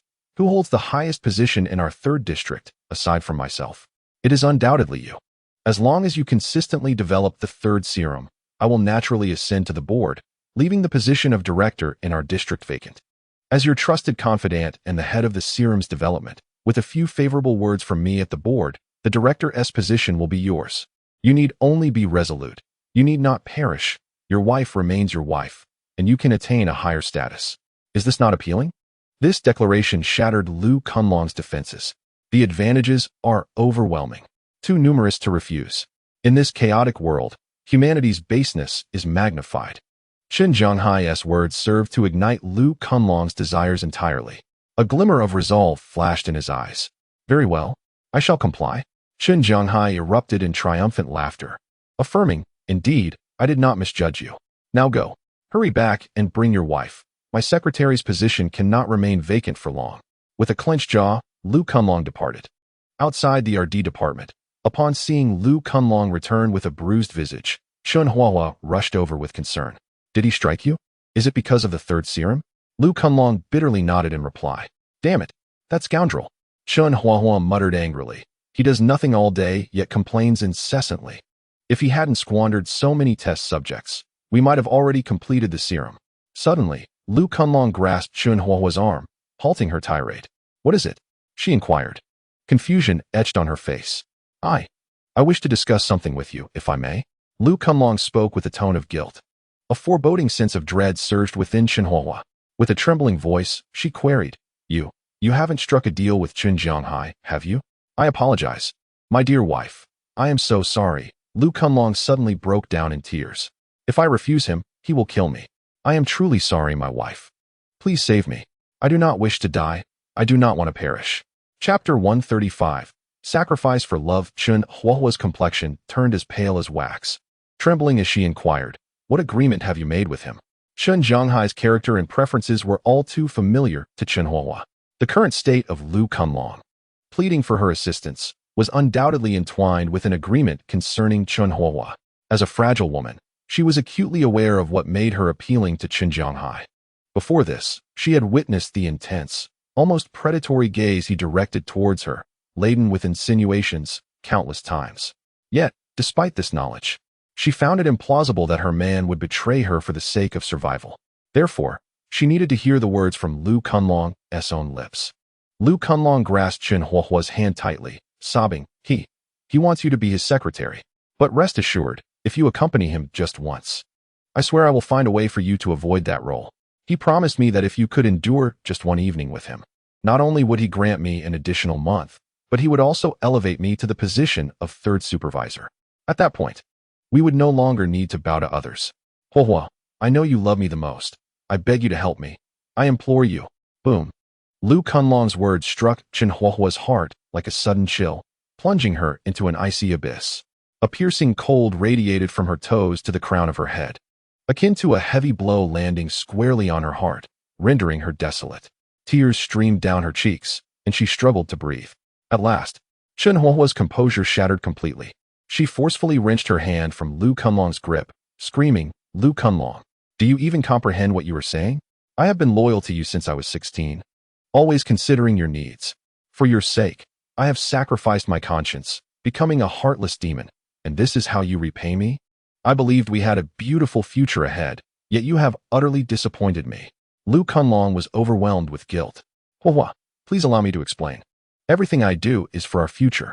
Just think, spending one night with him will not cost you anything substantial. He has assured me that he will not harm you. It's merely like being bitten by a dog. What difference does it make? This is all for our future. Do you not desire a better life for us? Would you truly stand by and watch me perish? Shameless. Utterly shameless. Chun Huahua, in a fit of rage, exclaimed, You are a man, my husband. How can you ask your wife to entertain another man? You speak of your cowardice and greed with such audacity. How was I ever blind enough to fall for you? Do you think I would accompany that pervert? Dream on. Inside the research department, everyone had already gathered at the door, eavesdropping. TSK, TSK, TSK. Lu Kunlong truly is a piece of trash, willing to send Sister Chun to entertain that repulsive Chun Zhonghai for the sake of power and survival.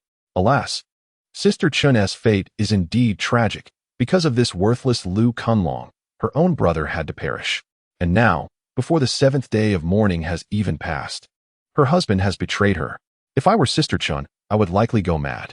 Who doesn't he know what kind of twisted games Qin Zhonghai plays?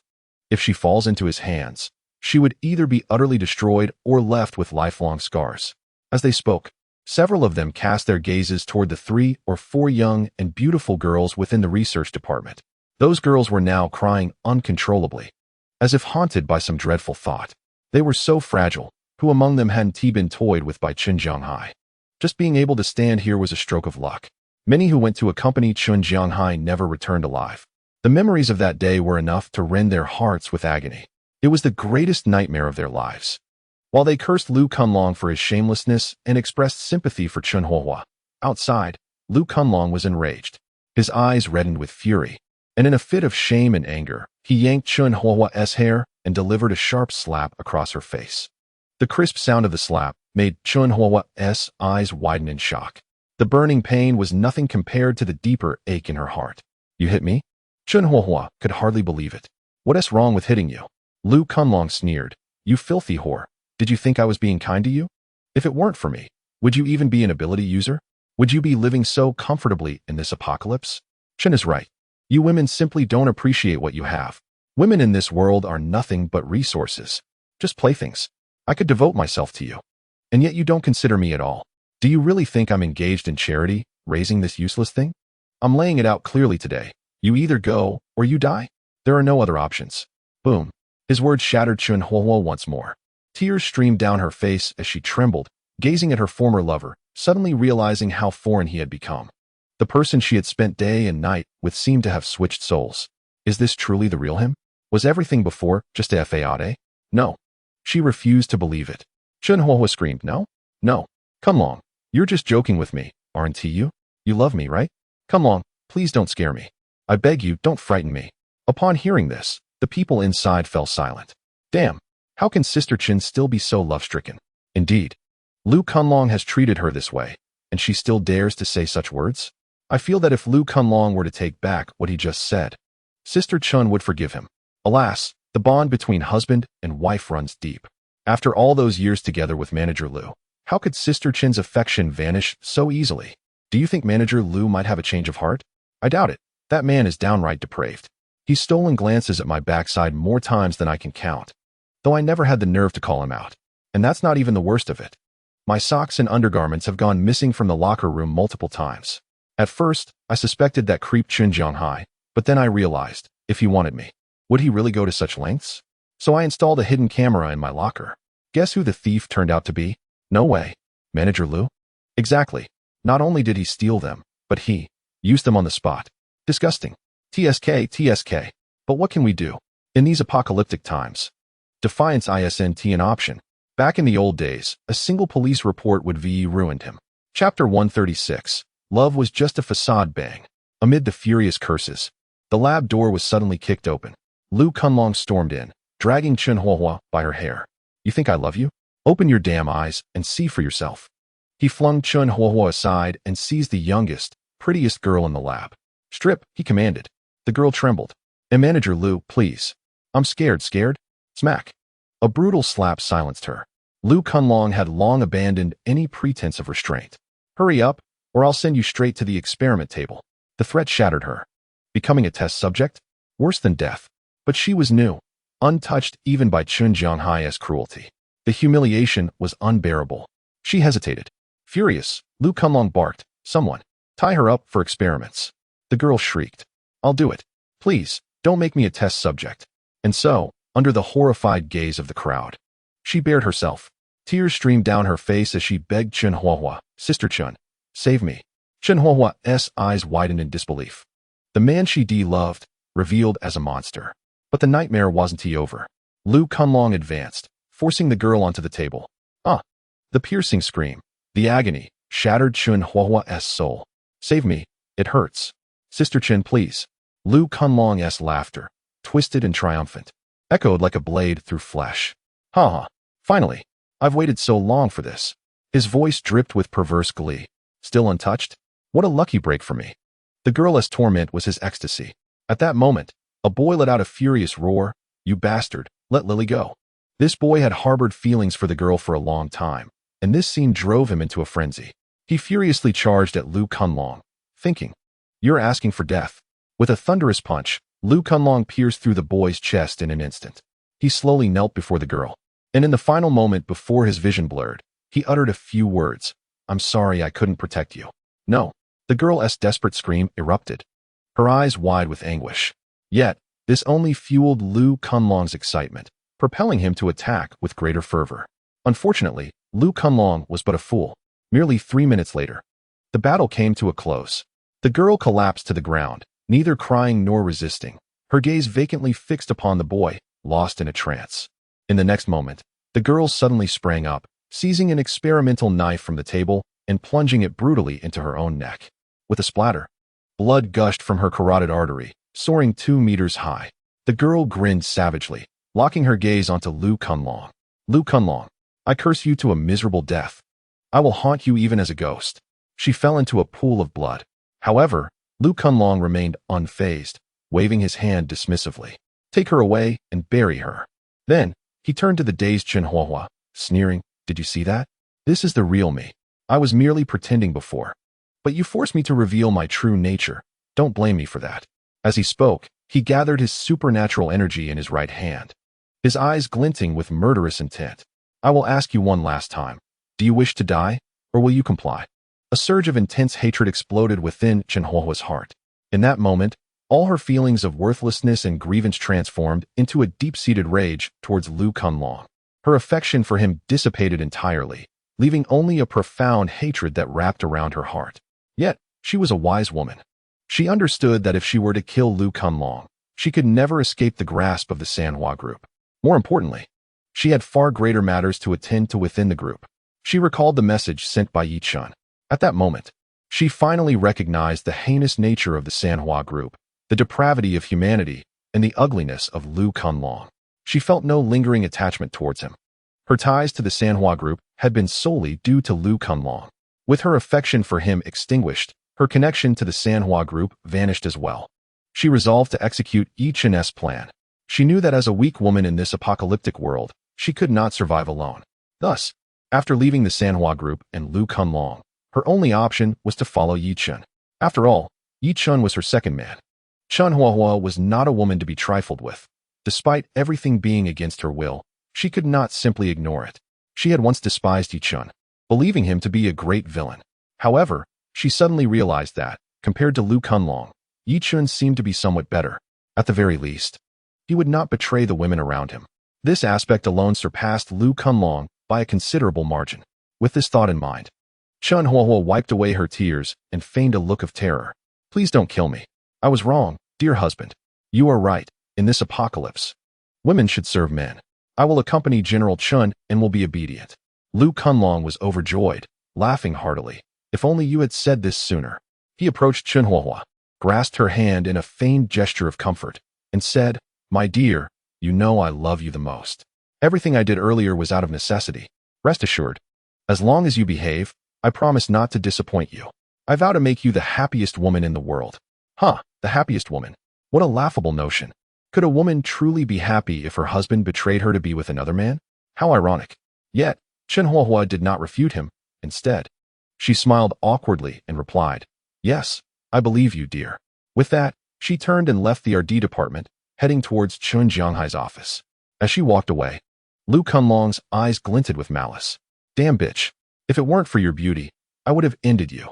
He thought to himself, well, I might as well keep you around as a tool for venting my frustrations. Ha. With that, his gaze shifted back to the young women in the RD department. Previously, his perversion was restrained by his unwillingness to confront Chen Huahua, but now, things had changed. He had nothing left to conceal and felt free to indulge his desires. With this in mind, he approached a tall woman, his gaze lingering suggestively as he commanded, Give me your lingerie. Chapter 137. Illusion Manipulation. The woman's face turned ashen. She was the one who had just mentioned installing cameras in her wardrobe. She wanted to refuse, but, recalling Lily's fate, dared not speak against him. In a state of utter humiliation, she acquiesced to Lu Kunlong's demand. His depravity was unfathomable. He even took liberties with the girl's socks. This grotesque display, conducted in front of everyone, escalated the hatred towards him to its zenith. The girl cast a desperate glance towards a certain direction, where stood a man with bloodshot eyes, her husband. Yet, remembering the fate of the boy moments ago, he felt rage but was powerless to act. His hands were clenched so tightly that they drew blood, praying Lu Kunlong would refrain from further depravity. Fortunately, Lu Kunlong was indeed incapable of escalating the situation further. After a brief indulgence, he swaggered away with the girl's clothing, leaving everyone else to continue their work. The girl collapsed to the ground, clutching her body and weeping bitterly. Her husband rushed forward to embrace her, apologizing profusely. I'm so scared. I feel he will never let me go. What should we do? The man's eyes darkened with a fierce resolve. Rest assured, if he dares to take that step, I will confront him. Observing this tormented couple, the others in the research department sighed heavily, though they dared not voice their concerns. In the Sanoa group, power equates to everything. As long as one possesses power and strength, they can act with impunity. No one cares for the plight of the weak. Thus, they could only hope that Lu Kunlong would refrain from targeting them, and naturally, they were too afraid to assist others. Meanwhile, those women of average looks and advancing years breathed a sigh of relief, realizing for the first time that being unattractive and older could be a blessing. On the other side, Chun Huohuo remained oblivious to Lu Kunlong's perverse actions following her departure. However, she had completely lost hope in him, no matter his demeanor. She had vowed to take his life. Yet, before she could enact her plan, she needed to complete the tasks assigned by Yi Chun and secure an escape route for herself. At the entrance of the third director's office, she knocked on the door. "Come in," came Chen Zhonghai's voice. Chun Huohuo entered, and upon seeing her swollen face, Chen Zhonghai immediately understood that Lu Kunlong had used some means to compel her presence. He rose to greet her with genuine concern, exclaiming, "What happened to you? Did that bastard Lu Kunlong hurt you? How dare he? Such a beautiful woman, and he would stoop so low. I'll deal with him right now." Chen Zhonghai displayed an expression of righteous indignation. Were it not for the knowledge of his perverse tendencies, Chen Huohuo might have mistaken him for a truly benevolent person. She quickly interjected, "No, Kunlong is still my husband. I do not wish for him to die." Chen Huohuo was not foolish. She understood that Chen Zhonghai relied on Lu Kunlong to develop the third drug, and since he had already acquired her, it would be foolish to demand Lu Kunlong's death. Such a request would only alert Lu Kunlong, resulting in more harm than good. Seeing her hesitation, Chen Zhonghai wisely chose not to press the issue further. With a feigned sense of compassion, he lamented, "Ah, Huohuo, you are a good girl, but it is unfortunate you have encountered such a blind man. You know, despite the unfavorable rumors about me, I am not as bad as you might think. I recognize your goodness, but I have long known Lu Kunlong to be unreliable. That is why I just tested him, and the outcome was disappointing." Chen Huohuo smiled bitterly. "Mr. Chun, please don't say that. Kunlong has had it tough over the years. I was the one being unreasonable. Just tell me what you wish for me to do." "Ah, how delightful. I shall not hold back, Madam Lu." Chen Zhonghai rubbed his hands together, a lecherous grin spreading across his face as he scrutinized Chen Huohuo. He had long harbored dreams of possessing Chen Huohuo, and today, that dream was finally within reach. How could he not revel in this moment? However, Chen Huohuo was not one to surrender easily. She promptly unleashed her extraordinary abilities, casting an illusion. Despite Chen Zhonghai being a formidable level 4 ability user, even the most exceptional among them, Yi Chun, had succumbed to the grip of her illusion, requiring a system prompt to escape its clutches. How could Chen Zhonghai hope to evade it? Unfortunately, the use of her powers was tremendously taxing, allowing her to wield them only once a day. Otherwise, she would have undoubtedly targeted Lu Kunlong to teach him a harsh lesson. This limitation was precisely why Lu Kunlong felt unafraid of Chen Huohuo's potential to eliminate him. Her powers could only affect one level 3 or higher ability user at a time and could be employed just once within a 24-hour span. Thus, even if Chen Huohuo were to kill Lu Kunlong, she would still find herself ensnared by the Sanoa group. Yet, in this moment, her powers proved remarkably effective. Before her, Chen Zhonghai was utterly ensnared in the illusion, engaging in suggestive behavior with thin air. Chen Huohuo felt a wave of nausea wash over her, but refrained from leaving immediately. Instead, she began to search for valuable items within Chen Zhonghai's office. Having resolved to sever ties with the Sanoa group, it was imperative she acquire something that would ensure her survival. After a thorough search, disappointment settled in. The crucial computer was secured with a lengthy 16-digit password, known only to Chen Zhonghai. While she could take advantage of the illusion to inquire about it, such a move could easily lead to exposure. Chen Huohuo wisely chose caution, understanding that patience would yield greater rewards. Nevertheless, she did not leave empty-handed. Within the desk, she uncovered some internal documents from the Sanoa group. Upon closer examination, she gasped in shock. The most significant revelation within these files detailed the personnel deployment of the Sanoa group in Jiangqing. According to the documents, the Sanoa group commanded an astonishing armed force of over 10,000, including a staggering 3,000 ability users, all classified as level 1. The number of level 2 ability users reached 1,000.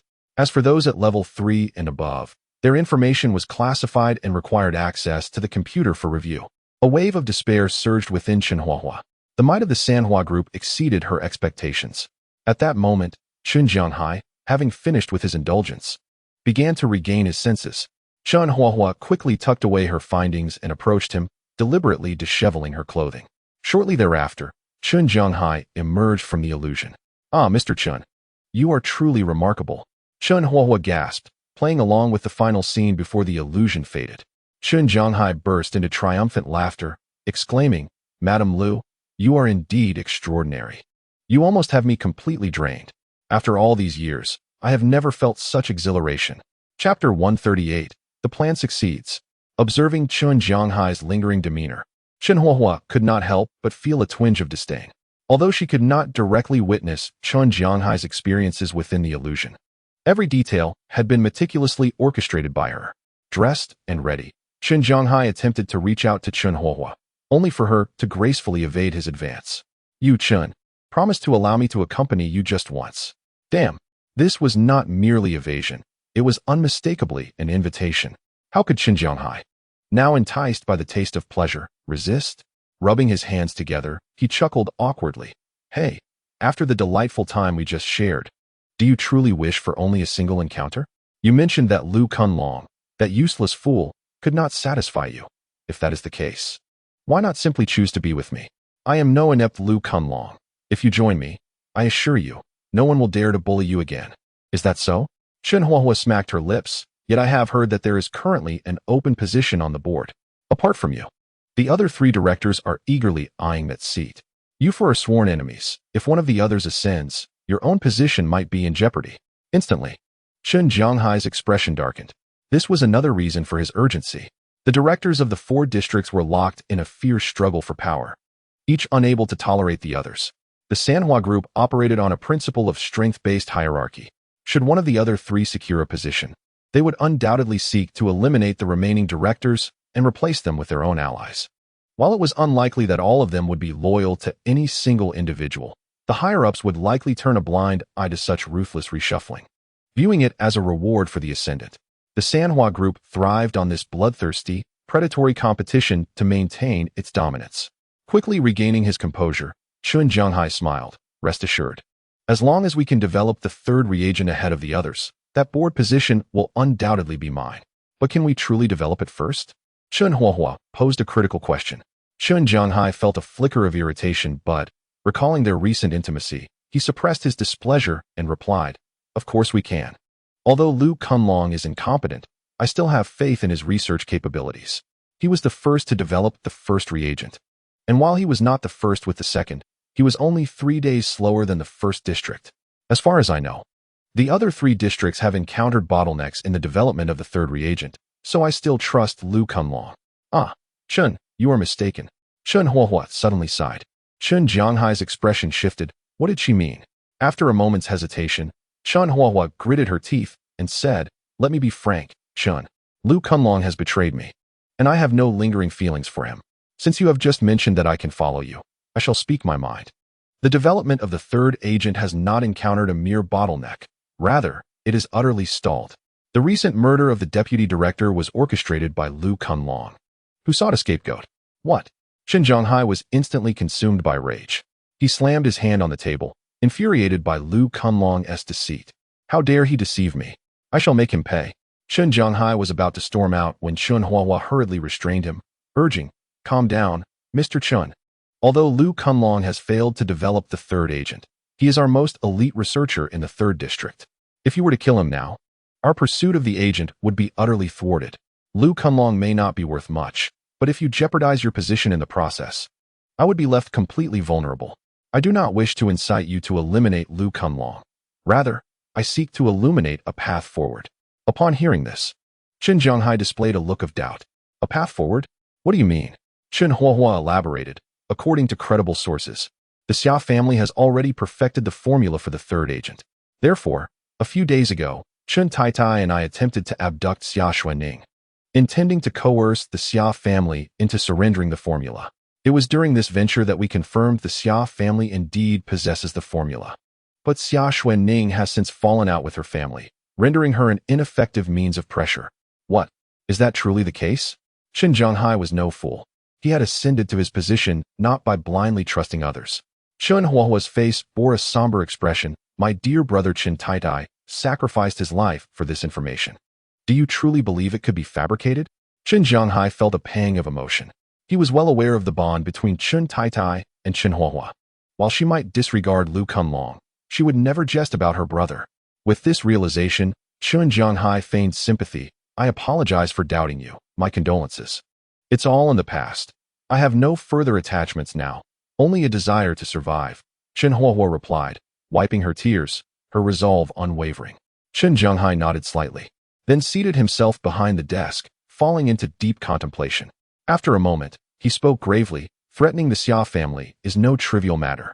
Although their strength pales in comparison to the Sanhua group, they surpass that of our 3rd district. I cannot risk everything for a conflict with them. Furthermore, the Sanhua group is still in the process of courting the Xia family. Should I disrupt their relationship, the repercussions would be beyond my capacity to bear. I have already anticipated this, Qin Huahua replied, undeterred. However, I possess alternative strategies. Oh, what strategies? Qin Zhonghai inquired immediately. Qin Huahua responded. I previously mentioned that Xia Xuanning has severed ties with her family.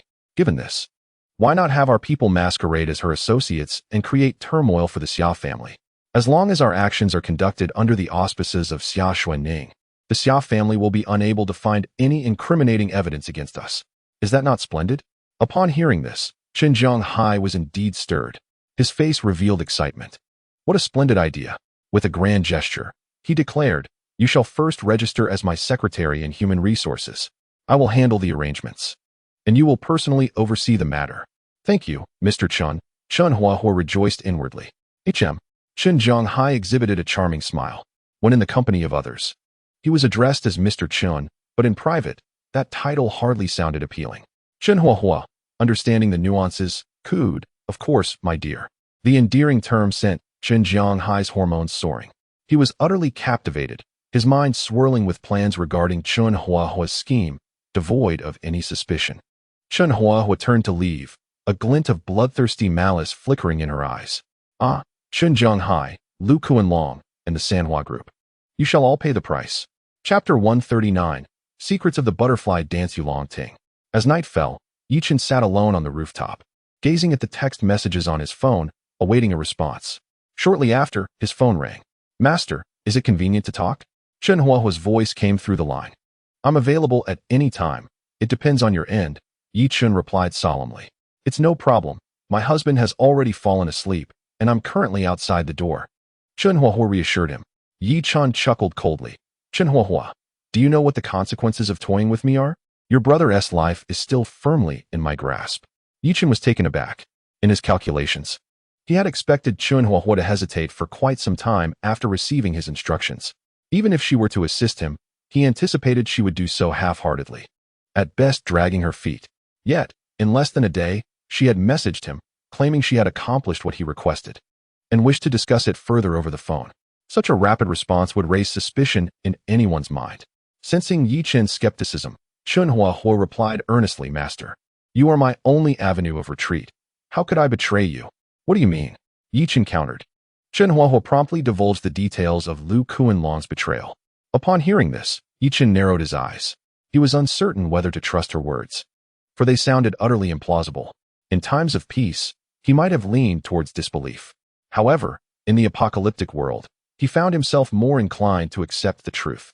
This inclination stemmed from his understanding that the apocalypse reveals humanity's basest instincts. Furthermore, he was well aware of the nature of the Sanhua group. In such an environment, there were no virtuous souls. Those who ascended to management were far from ordinary individuals. With this in mind, Yichen resolved to take a gamble. Such is the nature of affairs. Certainty is often a fleeting illusion. At times, one must take a gamble to uncover a more promising path. Yichen spoke in a grave tone. I am willing to place my trust in you, but should I discover any deceit or sense betrayal on your part, regardless of whether I possess evidence, I will ensure that you and your brother meet the Grim Reaper. Fear not, my master, you can rest assured. Huahua would never dare betray you. Qin Huahua replied with unwavering conviction. Nevertheless, Yi Chen resolved to seek final confirmation. Very well. Then we shall meet at the finance and accounting school tomorrow at noon, and I expect you to relay the plan to me in your own words. No problem. At the Xia family's villa, Xiao Wu inquired, Dai Wu, how have things progressed? Dai Wu, entering in haste, responded with a heavy tone, not well. The sixth miss has underestimated her opponent. Not only did she fail to capture Yi Chen, but she was also taken captive herself. Xiao Wu chuckled, seemingly unfazed. As I suspected, the moment she chose to leave the blood guard behind, I knew she could not possibly eliminate Yi Chen. However, this may work in our favor. With her absence, the blood guard is left without a leader, which could prove advantageous. Dai Wu's beautiful eyes, concealed beneath her veil, suddenly narrowed, hinting at her inner turmoil. Yet she masked her concern and asked, what shall we do next? We need not rush to confront them. The blood guard is the key to controlling the Xia family. Xiao Wu's eyes flashed with a ruthless glint. As far as I know, our second brother has begun to win over some members of the blood guard. With Xia Xuanning out of the picture, whoever can command more of the blood guard will hold the key to victory. Our focus must shift to subduing the blood guard. Once we secure the blood guard and the position of family head, Xia Xuanning will be but a trivial matter, easily dealt with. Dai Wu's expression remained inscrutable as she solemnly inquired, and the old master? Those who stand in my way shall perish. Xiao Wu declared with fierce determination. Waving dismissively, enough of this. You have been quite busy lately, so take some time to rest. Understood, Dai Wu nodded and retreated. Once outside the villa, Dai Wu's countenance darkened to an extreme. An intense unease surged within her as her gaze shifted towards the main villa. Most within the Xia family regarded Dai Wu merely as the subordinate of the third young master, Xiao Wu. Yet few were aware of her true identity as the old master's illegitimate daughter, a fact unbeknownst even to the old master himself. Dai Wu had infiltrated the Xia family, initially seeking revenge against old master Xia, and even orchestrated his coma through poison. Dai Wu harbored deep resentment towards old master Xia, believing that his abandonment of her mother had led to a life of solitude for her, ultimately resulting in her mother's tragic demise. However, it was only on the day she attempted to poison him that old master Xia truly beheld her face for the first time. Dai Wu had underestimated the old man's capabilities. That day, her plan not only failed, but she was also captured by the blood guard surrounding him. Upon seeing her face, the elderly Mr. Xia immediately called out her mother's name. Upon realizing that Dai Wu was his daughter, he wept profusely, retrieving a crumpled photograph from his breast pocket. The image was unmistakably that of Dai Wu's mother. It turned out that Mr. Xia was not a man who abandoned his responsibilities when he met Dai Wu's mother. His first wife had already passed away. Furthermore, he had not forsaken Dai Wu's mother. Rather, she had fallen for a younger fitness instructor and left him. Mr. Xia did not pursue her betrayal. Initially, Dai Wu's mother had been with him for financial gain, but upon encountering the fitness coach, she believed she had found true love and resolutely departed from Mr. Xia. Unbeknownst to her, the coach was merely playing with her affections, and within months, he discarded her. It was during this tumultuous time that Dai Wu's mother discovered her pregnancy, as she had conceived Dai Wu before meeting the fitness coach. She was certain that the child was Mr. Xia's. Despairing and disillusioned with love, she could not bear to face Mr. Xia again. Thus, she raised Dai Wu alone. Only before her death did she reveal to Dai Wu that her true name should be Xia Dai Wu, and that her father was the illustrious Mr. Xia of Jiangqing. Before she could divulge everything, she passed away, leading Dai Wu to mistakenly believe that Mr. Xia had abandoned them. Upon discovering the truth, Dai Wu was consumed by anguish. She could not fathom such a reality. If Mr. Xia had not genuinely loved her mother, why would he carry her photograph with him? In a bid to make amends and to allow Dai Wu to envision that he truly loved her mother, Mr. Xia, in her presence, ingested poison. In that moment, Dai Wu's world shattered completely. Chapter 140. Chen Hua's plan. Mr. Xia was resuscitated and instructed his two loyal bodyguards to keep this incident a secret. Nevertheless, although his life was spared, he became a mere shell of his former self, a vegetable. Dai Wu was utterly devastated. She could not comprehend that all the years she had sought revenge were misdirected at her mother and herself. Overwhelmed by regret, she contemplated suicide multiple times. However, by chance, she overheard Xiao Wu's plan to assassinate Mr. Xia. Upon hearing this, Dai Wu was taken aback. At that time, she was not yet a confidant of Xiao Wu and was unaware of the family's myriad troubles. But upon learning of his intent to kill Mr. Xia, she was filled with urgency. Having already wronged Mr. Xia, she could not stand by and watch him be murdered. Consequently, she remained close to Xia Wu, striving to become his most trusted ally. Yet, she never forgot her true mission: to protect the venerable Mr. Xia, to safeguard her father. Recollecting her thoughts, Dai Wu glanced back at Xia Wu's villa, her eyes swirling with a murderous intent. "If you dare to harm my father, I will surely kill you." The following day, atop a certain teaching building at Jiangxing Finance and Accounting School, Yichen arrived to find Chun Huahua had been waiting for quite some time. "Master!" Chun Huahua exclaimed with delight upon seeing Yichen. As Yichen activated his spider sense, he immediately discerned that Chun Huahua's attitude had shifted from a fiery hostility to a neutral stance. A flicker of joy ignited within him. It appeared that everything Chun Huahua had said previously was indeed true. If this was her scheme, her hostility toward him should have increased rather than diminished. Releasing his guard completely, Yichen lit a cigarette and approached the edge of the rooftop, turning to face Chun Huahua, who had followed closely behind. "I sympathize with your plight," he remarked. Chun Huahua was momentarily taken aback, then her face lit up with joy. "Master, you believe what I said?" How astute she was. She had already surmised that Yichen wanted to meet with her to ascertain her loyalty. She had spent the entire night pondering how to prove her unwavering fidelity to him. To this end, she had even pilfered several confidential documents from Lu Kunlong and Qin Jianhai, intending to present them to Yichen as a testament to her loyalty. Yet she did not expect that Yichen would express sympathy for her right from the start. Yichen chuckled inwardly.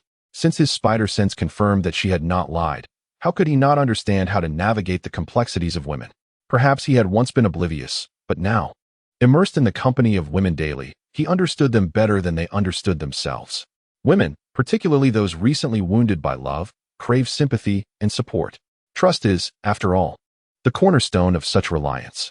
Reflecting on this, Yichen tenderly reached out to caress Chun Huahua's cheek.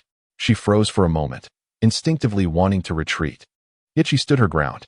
"Foolish woman," Yichen said with compassion, "of course I believe you. If I did not, how could I have come alone to meet you?" Indeed, Chun Huahua found it only natural to accept his words.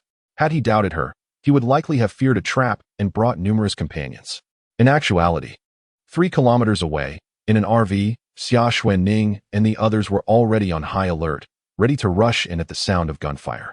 As for Qin Taitai, he had been placed under house arrest the previous night. He was completely unaware of Yichen's personnel maneuvers. Thus Yichen had no fear of any potential warnings from him later on. Overcome with emotion, Chun Huahua began to weep, stammering, "Master, thank you, thank you." In that moment, the yellow aura surrounding her visibly transitioned to a pale yellow, gradually approaching a state devoid of hostility, resembling a soft white. Yichen's expression darkened. That damned scoundrel truly deserved his fate. How could he betray such a caring and devoted woman? Rest assured, Huahua, should the day come, I shall personally tear apart Qin Jianhai and obliterate every opportunity for the Sanhua group. I, Yichen, am a man of my word. This declaration plunged Chun Huahua into utter despair, causing her to weep uncontrollably. Simultaneously, the hostility emanating from her transformed from a hue of yellow to a pure, pristine white. Yichen felt a surge of joy within. Sympathy, trust, resonance, and promise, coupled with a strategic advantage. This series of emotional blows would surely leave even the mightiest woman on the ground. As anticipated, Chun Huahua leaped into Yichen's embrace, pleading, "Master, you will never abandon me, will you? I wish to be your woman. I beg you, do not cast me aside." Yichen chuckled, affectionately ruffling her hair. "Silly girl, how could I ever forsake you? I, Yichen, may be lustful and ruthless, but I shall never abandon any who choose to follow me, especially the women by my side. I vow, as long as you remain loyal, I will cherish your life even above my own. Please, do not say such things." Chun Huahua exclaimed, hurriedly covering Yichen's mouth, tears streaming down her face. "It was you who granted me a second life, and I shall protect you with all that I have. I swear, if you were to perish, I would ensure I met my end before yours." Ding. Congratulations, host. On winning over Chun Huahua, you are rewarded with a 5-draw selection. The system's notification chimed in, and Yichen was elated. With the system's affirmation, Chun Huahua's loyalty was now guaranteed. He gently caressed her forehead, reassuring her, "Silly girl, do not speak in such dire terms. We shall both remain safe and sound." However, it is getting late, and if you linger too long, it may raise their suspicions. Quickly, share your plan with me. All right. Chen Huahua nodded earnestly, wiping her tears away. After I resolved to assist you yesterday, I contemplated various methods to sow discord between the Xia family and the Sanhua group. However, the Sanhua group has always aimed to ally with the Xia family rather than engage in outright conflict. Therefore, aside from kidnapping threats, the Sanhua group would never fully sever ties with the Xia family. After much reflection, I devised an ingenious plan to incite internal strife between the Sanhua group and the Xia family. What plan? Yichen inquired eagerly. Chen Huahua promptly recounted her conversation with Chun Jianghai from the previous day. Upon hearing this, Yichen's excitement surged once more. Are you suggesting that we facilitate a collaboration between Xia Xuanning and the Sanhua group? To have them command Xia Xuanning to wage war against the Xia family, thereby coercing them into surrendering the formula? Not entirely, Chen Huahua replied, shaking her head. That is the general idea, but a large-scale conflict is out of the question, as it cannot be concealed. I can only arrange for a select few elites to be dispatched under your command. But the manner of engaging the Xia family will require your decision. Chapter 141.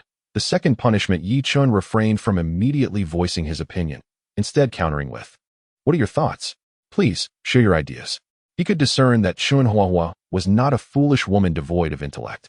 Given her strategic plan, it was evident that she had devised a comprehensive method. This was precisely why Yi Chun posed such inquiries. Indeed, without a hint of hesitation, Chen Huahua promptly articulated her thoughts. The Sanhua group sought the formula.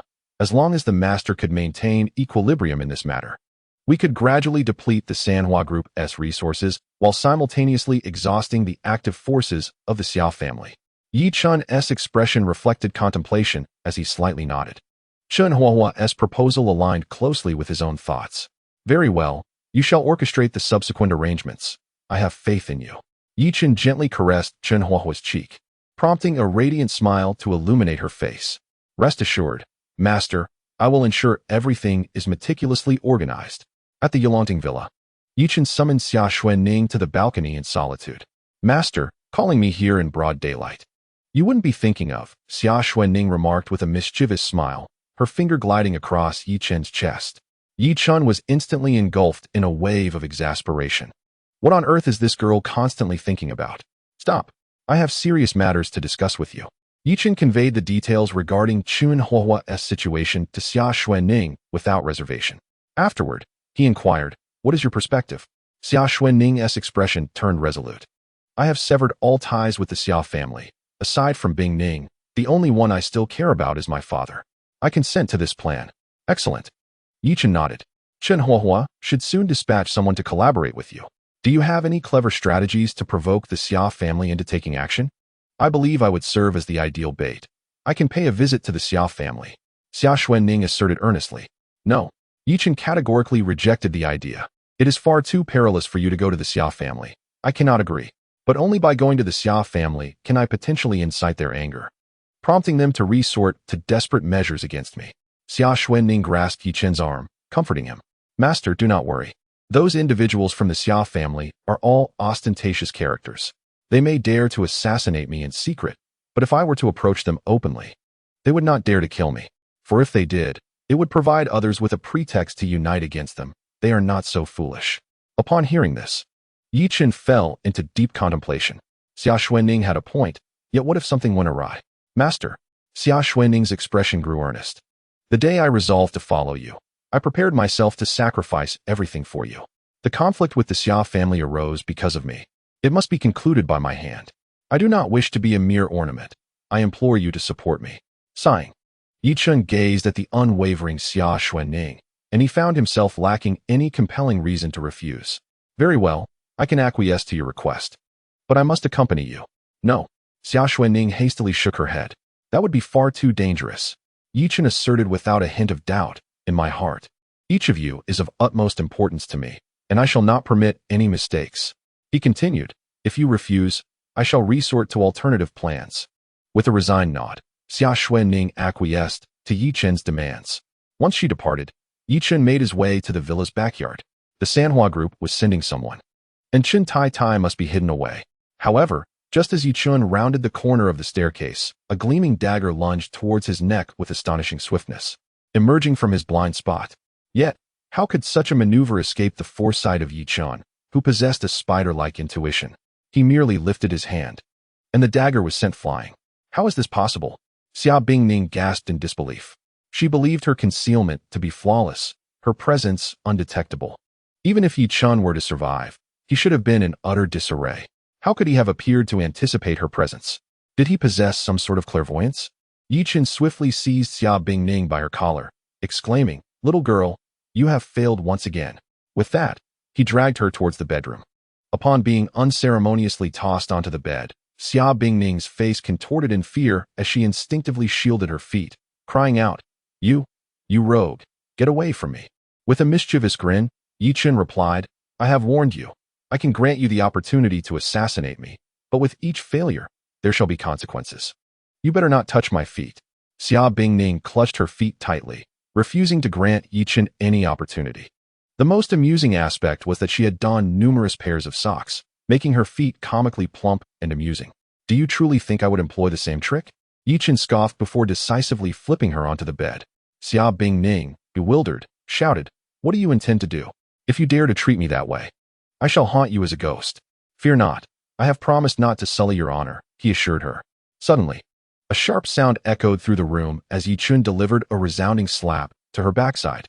"Ah!" Xia Bingning let out a stunned whimper, completely taken aback. The force of Yi Chun's blow made a profound impact. "Yi Chun, you shameless cat," she cried, but before she could catch her breath, another slap followed.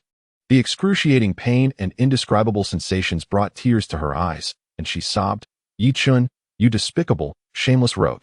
"Oh, such a tough mouth." Yi Chun remained unperturbed, delivering yet another swift slap. "Ah, no, please."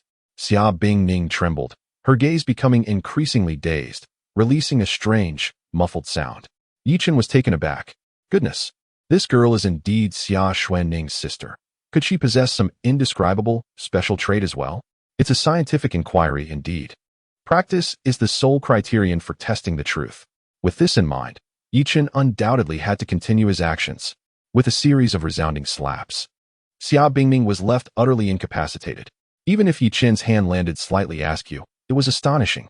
In stark contrast, Xia Bingning was now completely motionless, emitting indistinct sounds from her mouth, devoid of any resistance. If Yi Chun were to seize this moment, he could easily emerge victorious. However, due to the system's constraints, despite his inclination to do so, he refrained.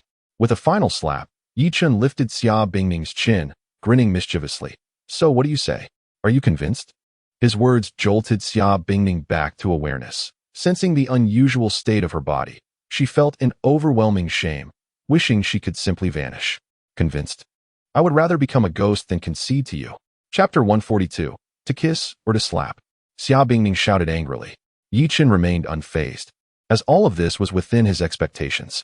With this in mind, he smirked. "Not convinced? Very well, I shall offer you two choices. First, I shall continue this until you are convinced. Second, you may kiss me, but it must be on the lips, and you must take the initiative." "You despicable man!" Xia Bingning retorted furiously. "Last time you said any place would do, so why is it only the lips this time? And why must I take the initiative?" Her words clearly implied that if Yi Chun had made the same request as before, she would have readily agreed. Yi Chun was no fool. He understood that conquering a woman required progressively deeper advances. A mere peck each time was hardly significant. He shrugged indifferently. "What are you afraid of? We've already kissed before, haven't we? A kiss is a kiss, whether it's once or twice. It won't cost you anything. The choice is yours. But you have 3 seconds." With that, Yi Chun raised his hand, a signature mischievous grin adorning his face. 3, 2, I'll kiss you. I'll kiss you." Xia Bingning finally succumbed to fear. Gritting her teeth, she turned over, only to be jolted by the pain in her back, causing her to grimace. With tearful eyes, she glared at Yi Chun, declaring angrily, "Yi Chun, don't get too smug. I've already kissed you once. What else one more? But remember, I will find a chance to kill you. You will eventually meet your end at my hands." With that, Xia Bingning seized Yi Chun's head and fiercely pressed her lips against his. "Just you wait," she said, limping away in anger. Yi Chun, with his left hand brushing his lips and his right hand slowly clenching, savored the taste of Xia Bingning's soft lips, feeling a surge of triumph within. Little girl, soon enough, you will be mine. Through the door, Yichun could distinctly sense that the crimson aura surrounding Xia Bingning had diminished significantly. Although there remained a considerable distance before it transitioned to yellow, the reduction of the red aura was enough to indicate that this day would inevitably arrive. Given that Xia Bingning possessed the same latent attributes as Xia Xuanning, conquering her was merely a matter of time. Yichun withdrew his focus and did not hasten to exit. Instead, he activated the latest lottery he had obtained. System, initiate the 5 consecutive draw reward selection. Ding. 5 consecutive draw reward selection initiated. Reward 1. A bottle of beer that will intoxicate with a single sip. Reward 2. 1% of the blueprint fragments for the Southern Sky Gate project. Reward 3. 10 level 3 fire ability pills. Reward 4. 10 level 3 water ability pills. Reward 5. 10 random ability pills. Exclaiming in astonishment, Yichun could hardly contain his excitement. This was extraordinary. The conceptual rewards could be disregarded, for beginning with the second reward, they were all immensely powerful. Level 3 ability pills. Such items could enable an ability user to advance to level 4. Moreover, in addition to the fire category, there were even water category pills. By selecting this option, Yichun could elevate Xia Xuanning and the others to become level 4 water ability users. Furthermore, the enhancement of ability levels was shared. If they could all reach level 4, not only would their water abilities be at that level, but their fire abilities would also attain the same standard. Alongside the returns from the Goddess of War cultivation system, Yichun was confident he could surge directly to the pinnacle of level 5. The prospect of even stepping into the realm of level 6 ability users was not beyond imagination. Additionally, Yichun understood the significance of the Southern Sky Gate project. It was the foundational blueprint for the Great Xia's spatial combat system. Did this imply that if Yichun acquired 100 blueprint fragments, he could transcend Blue Star? Unfortunately, despite its power, the design and construction of such a project would entail immense challenges, tasks not meant for a single individual. If he had access to complete design blueprints, he might consider sacrificing a selection opportunity to obtain them, but mere fragments were not worth his choice. What did 100 fragments signify? Even under the best circumstances, it would require Yichun to defeat 50 women. That was simply absurd. However, what truly piqued Yichun's interest was the random ability pills. System, elaborate on reward 5. 10 random ability pills. 10 randomly selected ability pills ranging from level 1 to 4, drawn based on rarity and level, with the drawing ratio undisclosed. The phrase regarding the undisclosed drawing ratio instantly caused Yichun some frustration. He suddenly felt as though he were in a lottery, scratching off 10 tickets only to find thank you for playing each time. However, this was perhaps the finest opportunity for Yichun to harness additional extraordinary abilities, and he was reluctant to relinquish it so easily.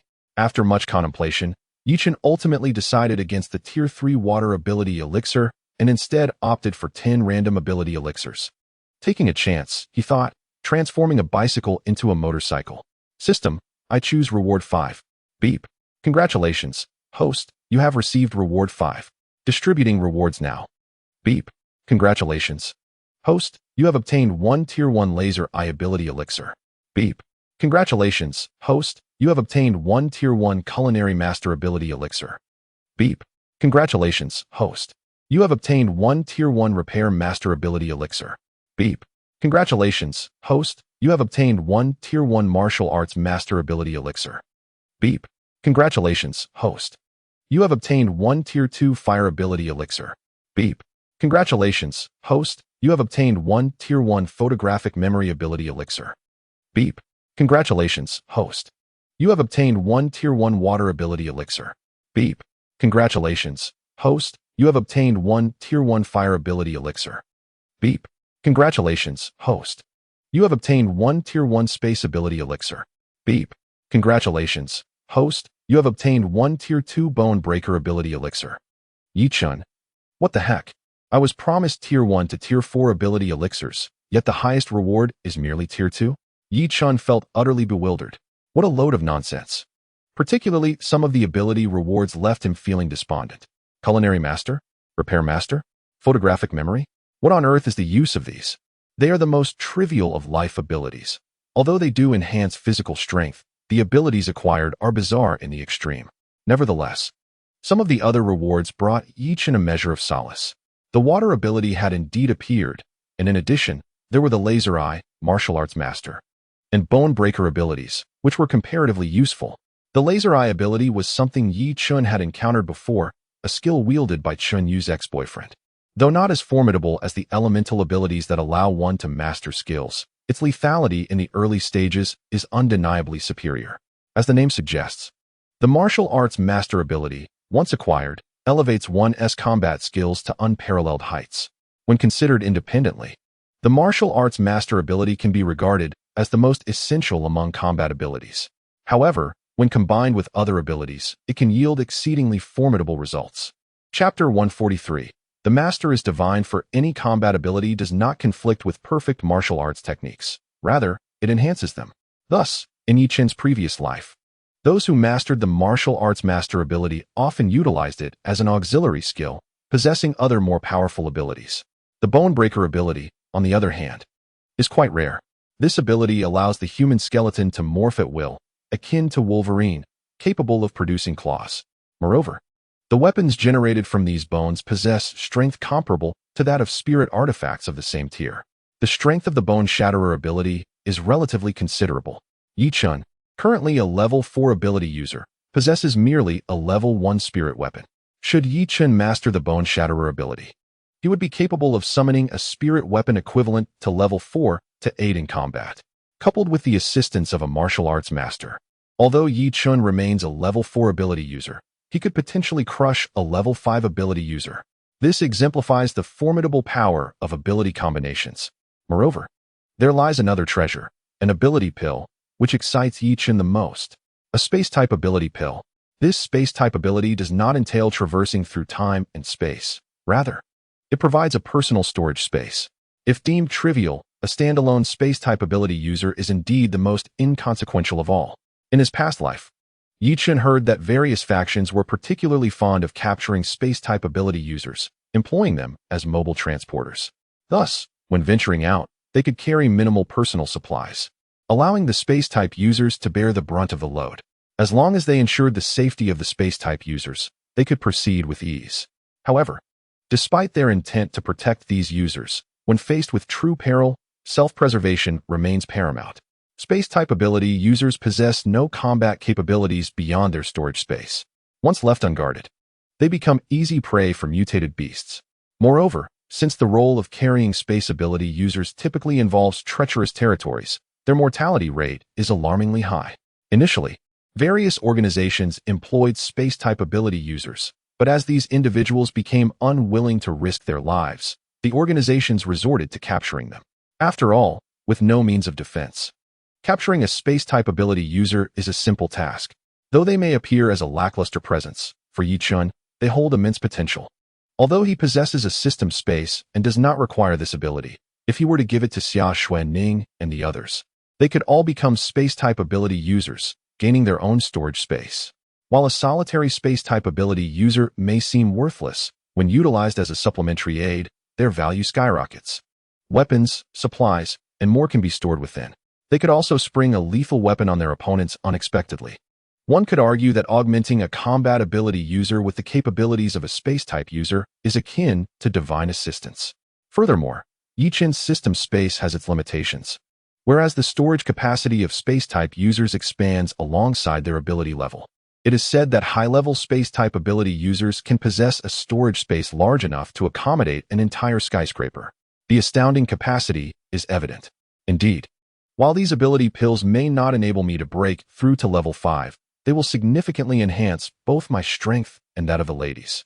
Yi Chun nodded in satisfaction, stowed away the ability pills, and promptly exited to summon Xia Xuanning and the others to the living room. These extraordinary ability pills come in limited quantities, and Yi Chun naturally cannot consume one himself. It is far more strategic to allow Xia Xuanning and the others to partake first, enabling him to replicate them infinitely. In the living room, Xia Xuanning, along with Xia Bingning and Chun Tai Tai, gathered together. A glance from Yi Chun revealed that Chun Tai Tai had been so thoroughly trained that all his arrogance had evaporated, leaving him cowering like a timid boy beset by social anxiety. Yi Chun harbored no affection for the psychologically twisted Chun Tai Tai. Were it not for Chen Huahua, he would have already dealt with him. He decided to confine him to the basement, ensuring he would not be allowed to wander freely for the next few days. Yichen exchanged a knowing glance with Lin Bingbing, who promptly acknowledged his silent command and escorted Chen Tai away. Upon hearing he would be locked in the basement, Chen Tai displayed no signs of sorrow. Instead, his face lit up with excitement. Oh my, is this a sign from the heavens? Finally, he would be liberated from his torment. Tears of joy streamed down his face as he began to anticipate his new life in the basement. Before long, Chen Tai returned. Yichen's gaze shifted to Xia Bingning, who was staring at him with a mournful expression. After a moment's contemplation, Yichen decided to allow her to remain. Perhaps witnessing his generosity would positively influence her mindset.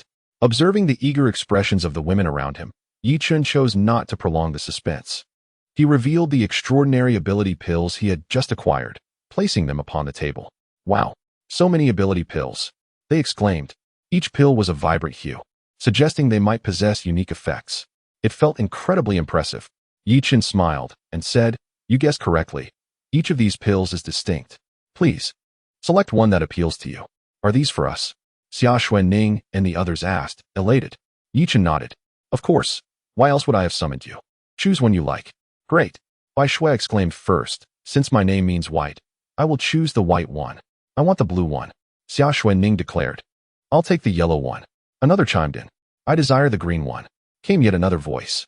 Before long, the women had each selected their extraordinary ability pills. "Master, can we eat them right now?"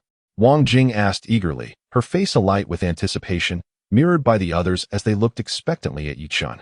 "Of course. You may eat them now and experience any changes," Yichen replied. "Yay, this is wonderful." Bai Shui and the others promptly swallowed their chosen pills. "Wait, sister." As Xia Xuanning prepared to take hers, Xia Bingning hurriedly intervened. "What are you doing?" Xia Xuanning retorted, displeased. Xia Bingning shot a fierce glare at Yichen. "That man is not trustworthy. What if those pills are poisonous?" "Sister, please don't eat it yet." "What are you talking about?" Xia Xuanning snapped back, angered. "Do not say we would ever believe that the master would harm us. Even if our master truly intends to harm us, we willingly accept such fate." With that, Xia Xuanning promptly consumed the ability-enhancing elixir. Bai Shui remarked, "Sister Xuanning is absolutely right. Even if Brother Yi wishes for our demise, we shall not flinch." Wang Jing added, "Little girl, you underestimate our loyalty to our master." Lin Bingbing stated, "Our only reliance for survival lies in our master, and all of us here owe our existence to him. If the master truly desires our end, we would not utter a single word of dissent." Chapter 144, Classification of Abilities. Observing her sister and the other women's fervent devotion to Yichen, Xia Bingning felt as if the world had gone mad. How could they be this way? Was there any difference between this and brainwashing? Damn Yichen. What have you done to them? Just wait.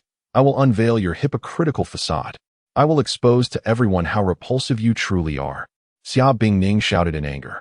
Yichen, with a dismissive expression, replied, "Suit yourself, as long as you can accomplish it." Xia Bingning fell silent, her eyes fixated on Xia Xuanning, her heart racing with anxiety. Should anything happen to Xia Xuanning, she would rather perish than let Yichen go unpunished. However, Yichen had no time to spare for her concerns. As the system's incessant notifications of a tenfold return had already begun ringing in his mind the moment Bai Shui and the others ingested the ability-enhancing elixirs. At that moment, a powerful surge of water-based ability emanated from Xia Xuanning. Filled with joy, she eagerly attempted to harness the energy, and a shimmering water shield materialized before her. "Is this water-based ability?"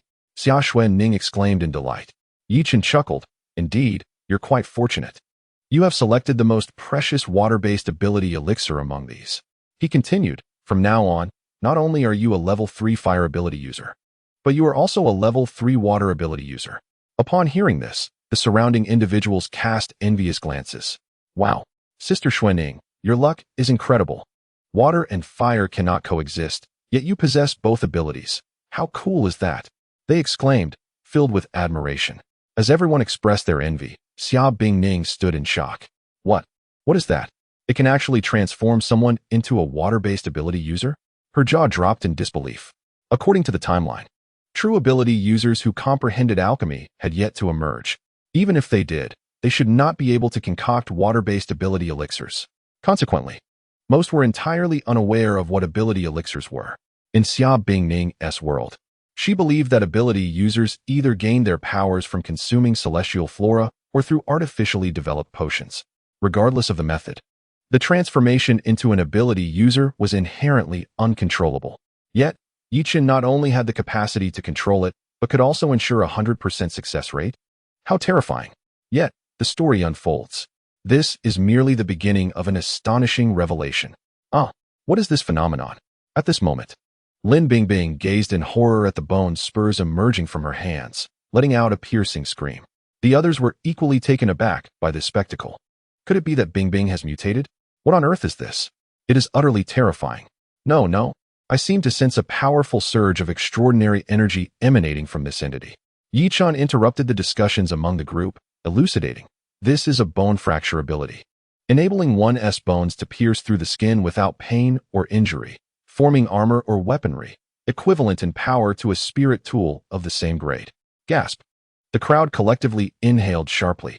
Although they were unaware of the full extent of the bone fracture's strength, they understood the formidable nature of spirit tools.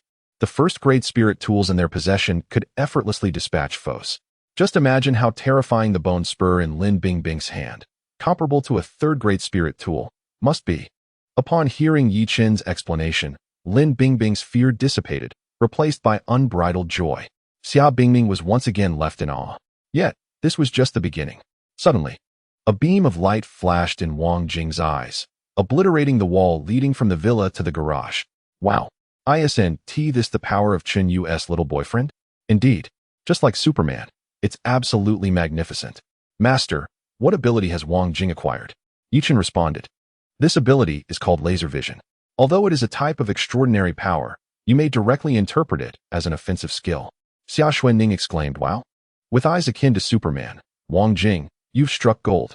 Bai Shui concurred, yes indeed. Your ability is impressive, while I have no idea what my own power entails. Bai Shui's expression was one of embarrassment. However, after her remark, Han Lu and Lung Yu chimed in. Xiao Shui, are you experiencing the same thing? I haven't felt any extraordinary power either. Me neither. Yichen chuckled, not feeling anything. Perhaps your luck is simply too exceptional. Observing the bewildered expressions of the girls, Yichen refrained from further explanations and instead recited a string of numbers. 378, 532, 3125. Who remembers what I just said? Bai Shui was the first to shout. 378, 532, 3125. How could I remember that so clearly? After uttering her response, Bai Shui was taken aback. Such a lengthy sequence of numbers, spoken by Yichen at a remarkable speed, had caught them off guard, and she hadn't even been attentive enough to listen. Yichen chuckled. It appears that your extraordinary ability is photographic memory. What? The group was left astonished. Is there really such a power? This is simply unbelievable. Yichen continued. That's not all. Let me ask. Who knows how to repair a Dongfeng tractor? I know. Han Lu instinctively raised her hand. Yet, she too was left in shock. How do I know how to repair a tractor? Yichen chuckled. The extraordinary ability you have acquired is that of a master repairman. Han Lu. Everyone. Cold Moon's eyes twitched. Could it be that I have also received such a trivial ability? You guessed correctly. Yichen shrugged with a mischievous grin. From now on, you shall be our resident chef. You must have numerous gourmet recipes in your mind, right? Cold Moon's heart raced. It seems I indeed do. I cannot possibly have acquired the ability of a culinary deity, can I? Indeed, you have. Yichen elucidated, as you can see. Extraordinary abilities encompass not only combat skills, but also lifestyle and auxiliary abilities. What Cold Moon and her companions had just obtained were auxiliary powers. The expressions on Cold Moon and her friends' faces were more dismal than if they had ingested 3 pounds of fly excrement. Who would desire such a ridiculous ability? Master. Our Wang Jing immediately rushed to Yichen's side, seizing his arm and beginning to act adorably. All right, I understand what you all desire. Yichen picked up a pale white spatial ability pill and a yellowish martial arts master pill from the table, handing them to Wang Jing and Han Lu, respectively. These two possessed distinct capabilities. You may consume them. The two were overjoyed. However, upon receiving them, they hesitated to eat and instead looked at the empty-handed Cold Moon. Cold Moon wore a face full of grievance, but dared not voice her concerns. Yichen reassured them. Do not worry. I shall not shortchange any of you. You may eat first. Hearing this, they finally felt at ease and promptly swallowed the pills. Moments later, radiant light illuminated their eyes. I feel as if I could enter another realm. I sense I could subdue 10 burly men without utilizing any abilities. Chapter 145, Utterly Magnificent Master. What is this power? Both Han Lu and Wang Jing gazed curiously at Yi Chun. He handed an apple to Wang Jing. Try to store this apple in the space you control. All right. Wang Jing complied. Indeed, as her thoughts shifted, the apple transformed into a beam of white light and vanished from her grasp. Wow, how marvelous! Exclaimed Xia Xuanning. This must be how Brother Yi stores items. White Snow added. This is incredible. Does this mean one can carry many things on their person? The girls chattered excitedly. Yi Chun explained, precisely, this is my method of storage. Wang Jing has acquired the spatial ability. This ability allows her to store any inanimate object within her personal space. Upon hearing this, everyone instantly displayed expressions of envy. Xia Bingning was once again astounded. Spatial ability? I have never heard of such a power. Master. What about the ability I have obtained? Han Lu eagerly inquired of Yi Chun. Without responding, Yi Chun delivered a swift punch toward Han Lu. Han Lu was taken aback. Yet instinctively she sidestepped, narrowly avoiding the punch that grazed her nose. Following her muscle memory, Han Lu immediately delivered an elbow strike aimed at Yi Chun's armpit. Yi Chun attempted to evade, but Han Lu's attack was exceptionally cunning. Without resorting to his supernatural abilities, he found it impossible to dodge. Determined to test the prowess of this martial arts master without employing his powers, Yi Chun braced himself and was struck by the elbow in his armpit. As his right arm lost strength and fell, Han Lu seized his arm, delivering a powerful punch towards Yi Chun's temple. How dare you, Han Lu? Stop this at once. The onlookers gasped, ready to intervene. Han Lu, startled, quickly released Yi Chun and fell to her knees in fright. Tears streamed down her face as she sobbed. I'm so sorry, Master. I didn't mean to. My body was almost out of control. Please forgive me. This scene left everyone in a state of shock. They exchanged curious glances at Yi Chun, unable to believe that Han Lu would actually strike him. Moreover, they found it hard to believe that she could be his equal. Yi Chun shook his aching arm and smiled. I know you didn't do it on purpose. Please get up. Han Lu, bewildered, asked, You know, Master? Yi Chun nodded, explaining. The supernatural ability you've acquired is that of a martial arts master, allowing you to fully utilize combat skills. Therefore, what just transpired was merely muscle memory. While this ability may not seem formidable on its own, when combined with other abilities, it becomes an unparalleled support power. The fact that you could defeat me without my powers speaks volumes about the strength of this ability. Upon hearing this, Han Lu's face lit up with joy, while the others expressed their envy. Xia Bingning, however, was once again left astounded. Her wide-open eyes reflected disbelief. She could hardly fathom that Yi Chun possessed such an array of formidable abilities. To her, each of these supernatural pills seemed incredibly precious. Yet Yi Chun was giving them away so freely? It was utterly outrageous. But this was merely the beginning of the astonishment. In the next moment, Yi Chun produced a large handful of supernatural pills and scattered them across the table. You have all just witnessed those powers. Take one of these pills each. After consuming them, you will be able to master all the abilities demonstrated earlier. Instantly, the living room erupted with excitement. Wow, so many supernatural pills. We can master all those terrifying abilities? Master, you are truly magnificent. The most handsome in the universe. Following you, we feast 9 times a day. Master, I am at your service tonight. Brother Yi, I adore you. As they cheered, each person eagerly swallowed their supernatural pills. Then, an astonishing scene unfolded. Countless supernatural energies shimmered within the confines of the modest living room. Xia Xuanning and her companions, brimming with excitement, eagerly experimented with their newly acquired abilities. Sister Ning, do you think my bone blade looks impressive? Wow, this water element power is astonishing. It can even be used for cooking. Bing bing. Quickly recite a long string of numbers. I want to see if I have a photographic memory. I feel an overwhelming surge of strength. Who dares to challenge me? I will. In no time, the group of girls dashed to the backyard of the villa to engage in a practical demonstration of their newfound powers. The living room fell into a serene silence. Yi Chun lounged on the sofa, a playful smirk adorning his face as he observed Xia Bingning, who stood frozen in place, seemingly devoid of her very essence. What's wrong? Are you bewildered? Yi Chun inquired with a smile. Gulp. Xia Bingning swallowed hard. After a moment's hesitation, she furrowed her brow and questioned, Those abilities are extremely valuable. Are you truly willing to give them to them? Yichen replied with a grin. In my eyes, each of them is as dear to me as family. Why would I ever withhold anything? You are being hypocritical, Xia Bingning retorted through gritted teeth. You must be deliberately putting on an act for my benefit. You cannot possibly be this way in reality. An act? Yichen scoffed. Why would I put on a performance for you? What would I gain from such charade? Furthermore, you can inquire how I treated them in the past. That will reveal whether I am acting or not. With so many of them, if even a couple were to deceive you, surely not all of them would, right? As long as I treat them poorly, someone will inevitably voice their grievances, won't they? I trust you have not been idle in your inquiries during this time? Xia Bingning was rendered speechless. Indeed, she had sought every means to gather information about Yi Chun from these women.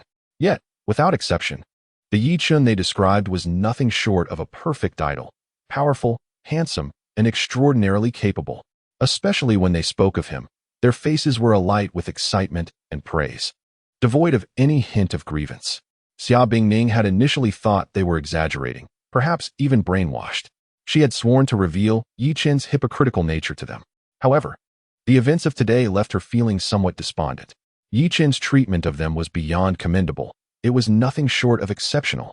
The crimson aura enveloping Xia Bingning began to waver and pulse intensely. Yi Chen smiled, fully aware that he had made significant progress in winning over Xia Bingning. The day when the crimson aura surrounding her would vanish entirely was drawing near. Perhaps he could further encourage this process?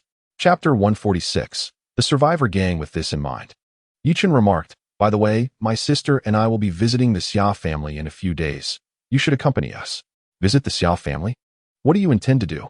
Xia Bingning's expression shifted to one of caution. Yi Chen chuckled coldly. Why should you concern yourself with my intentions? Do you still harbor any illusions about the Xia family? Your sister has revealed everything to me, and I suspect that the current Xia family may not be particularly eager to welcome you back. Am I correct? Xia Bingning ground her teeth in frustration, unable to formulate a rebuttal. After a moment of silence, she retorted, are you planning to take action against the Xia family? What if I am? Yi Chen responded with a hint of amusement. Are you intending to impede my actions? I have no intention of obstructing your dealings with the Xia family. I have long held disdain for that wretched bunch. However, I will never permit you to harm my father, Xia Bingning stated resolutely. Yi Chen chuckled, rest assured. Even without your intercession, I would not lay a finger on your father out of respect for your sister. Although Xia Xuening had never explicitly requested that Yi Chen refrain from harming her father, he understood her unspoken sentiments. Despite Xia Xuening's unwavering loyalty to him, Yi Chen could never commit such a cruel act. His only wish was for the elder Xia to remain oblivious during his confrontation with the Xia family. Should the elder awaken and interfere, the outcome would be uncertain. Yi Chen had no intention of harming the elder Xia, yet he would not tolerate any obstacles in his path. That was non-negotiable. Of course, there was no need for Yi Chen to articulate this now, as the likelihood of such a scenario unfolding was quite slim. Very well, I shall accompany you. Xia Bingning nodded gravely. However, my presence is not a submission to you. It is a necessity to protect my father from potential harm. Suit yourself. Yi Chen waved his hand dismissively before ascending the stairs. The following day, just as dawn broke, Yi Chen was roused by the unmistakable roar of motorcycles outside his door. Is that the Sanoa group? Why are they riding motorcycles? Yi Chen pondered in surprise, glancing out the window to see a group of around a dozen individuals knocking on doors one by one. Survivor gang? Yi Chen's expression soured instantly. In truth, when the apocalypse first descended, those small factions of bullies could be regarded as nascent survivor gangs. However, true survivor gangs typically establish a fixed base and develop into a miniature society, with clearly defined hierarchies, existing solely for the purpose of survival. Such gangs are predominantly ruthless, engaging in pillaging and violence, as only the unkind could endure to this day. Thus, they routinely dispatch members to scavenge for supplies and capture survivors to enslave them. Observing the raucous behavior of the group below, it was evident that they constituted a genuine survivor gang. In this life, Yi Chen had progressed far too smoothly, having already ventured into the external world, thus neglecting to consider these matters. It was only now, as the snow was about to completely melt, that these survivor gangs finally emerged to commence their activities. A disdainful smile crept across Yi Chen's lips. In his previous life, he had feared encountering such gangs, for being captured by them would yield dire consequences. In this lifetime, Yichen found himself fervently wishing that they would not foolishly come seeking trouble. Otherwise, he would not hesitate to impart a lesson upon them. For such unscrupulous survivor factions, Yichen would show no mercy. In the living room, as Yichen descended, Xia Xuanning and the others had long been awaiting his arrival. Xia Xuanning raised her hand to point towards the door. "Master, it's outside." Yichen interjected, speaking with nonchalance. "I am already aware. You all may return to your tasks. It would be best if they do not come. Should they choose to, I will entertain them myself." "Understood." Xia Xuanning and the others, fully confident in Yichen, nodded and prepared to leave. "Wait." Suddenly, Yichen called out to them, an alternative thought emerging in his mind. This group of survivor organizations seemed quite experienced and had likely captured individuals for quite some time. They might have seized women that met the system's requirements. If that were the case, perhaps a trip back would yield unexpected gains. "Master, what's wrong?" Xia Xuanning and the others halted immediately. Yichen turned to them and said, "How about this? You all sneak out through the back courtyard for a while. I'll go back and have some fun with them." "What? Master, you're going alone?" Xia Xuanning expressed her concern. "What if there's danger?" Upon hearing this, Lin Bingbing rolled her eyes and retorted, "Xuanning, you're overreacting. What kind of power does our master possess? Even a group of robbers wouldn't stand a chance against him, let alone the Sanoa group and the Xia family." Xia Xuanning chuckled awkwardly. "I'm just worried about Master's safety." Yichen waved his hand with a smile. "Do not worry. These robbers likely lack any special abilities. They pose no threat to me. I'm merely feeling a bit cooped up and wish to stretch my legs." "Is that so?" Lin Bingbing suddenly flashed a mischievous smile. "But why do I feel that this time, Master is going out to bring back a new sister for us? Wow, Master, you're too greedy. With so many beauties around, isn't that enough for your pleasure? Ugh, Master, you naughty one. I'm not afraid if you have other sisters. But you mustn't neglect the others." Yichen. Clearly, his little thoughts were no longer a secret among them. After exchanging playful banter, Yichen sent them on their way. At almost the same moment, a loud banging echoed from the villa's entrance. "Is anyone inside? Open the door. Hurry up and open the door, or I'll come in and kill you." "Brother, stop yelling. Even if someone is inside, they wouldn't dare to open the door. Just pry it open. Come on, pry the door." The crowd outside surged forward, ready to force the door. However, at that moment, with a creak, the front door swung open. Yichen, wearing an awkward smile, stepped out. "My apologies, I was upstairs and took a bit longer to come down." "What brings you all here?"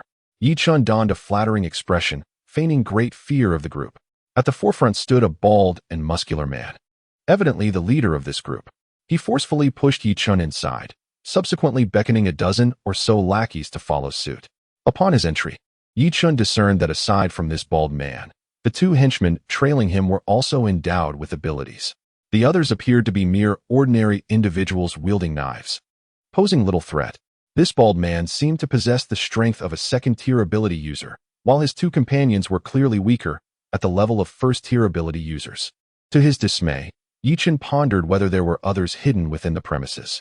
One of the bald man's henchmen brandished a dagger menacingly towards Yichen's head, exclaiming loudly, "Be honest with our boss.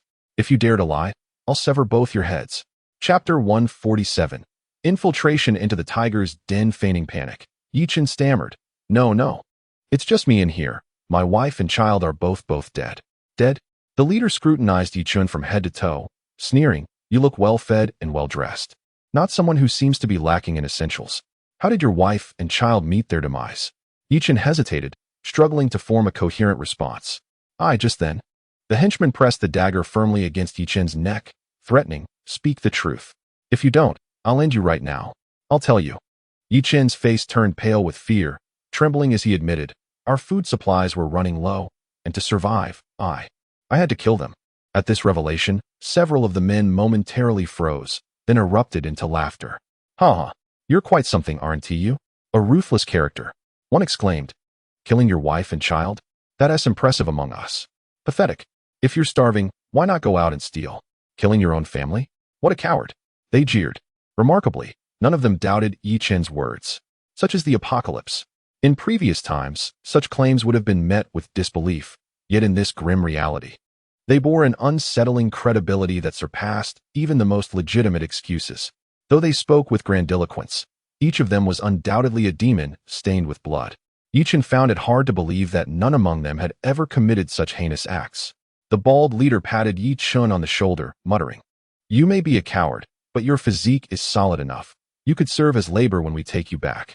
In this vast villa community, encountering a living soul was indeed a rarity, as if one had stumbled upon a ghost.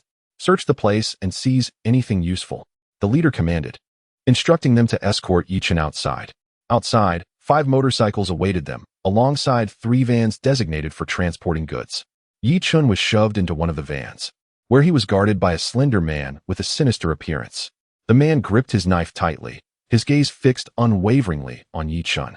Clearly, those who had survived until now had acquired the necessary skills for survival in this world.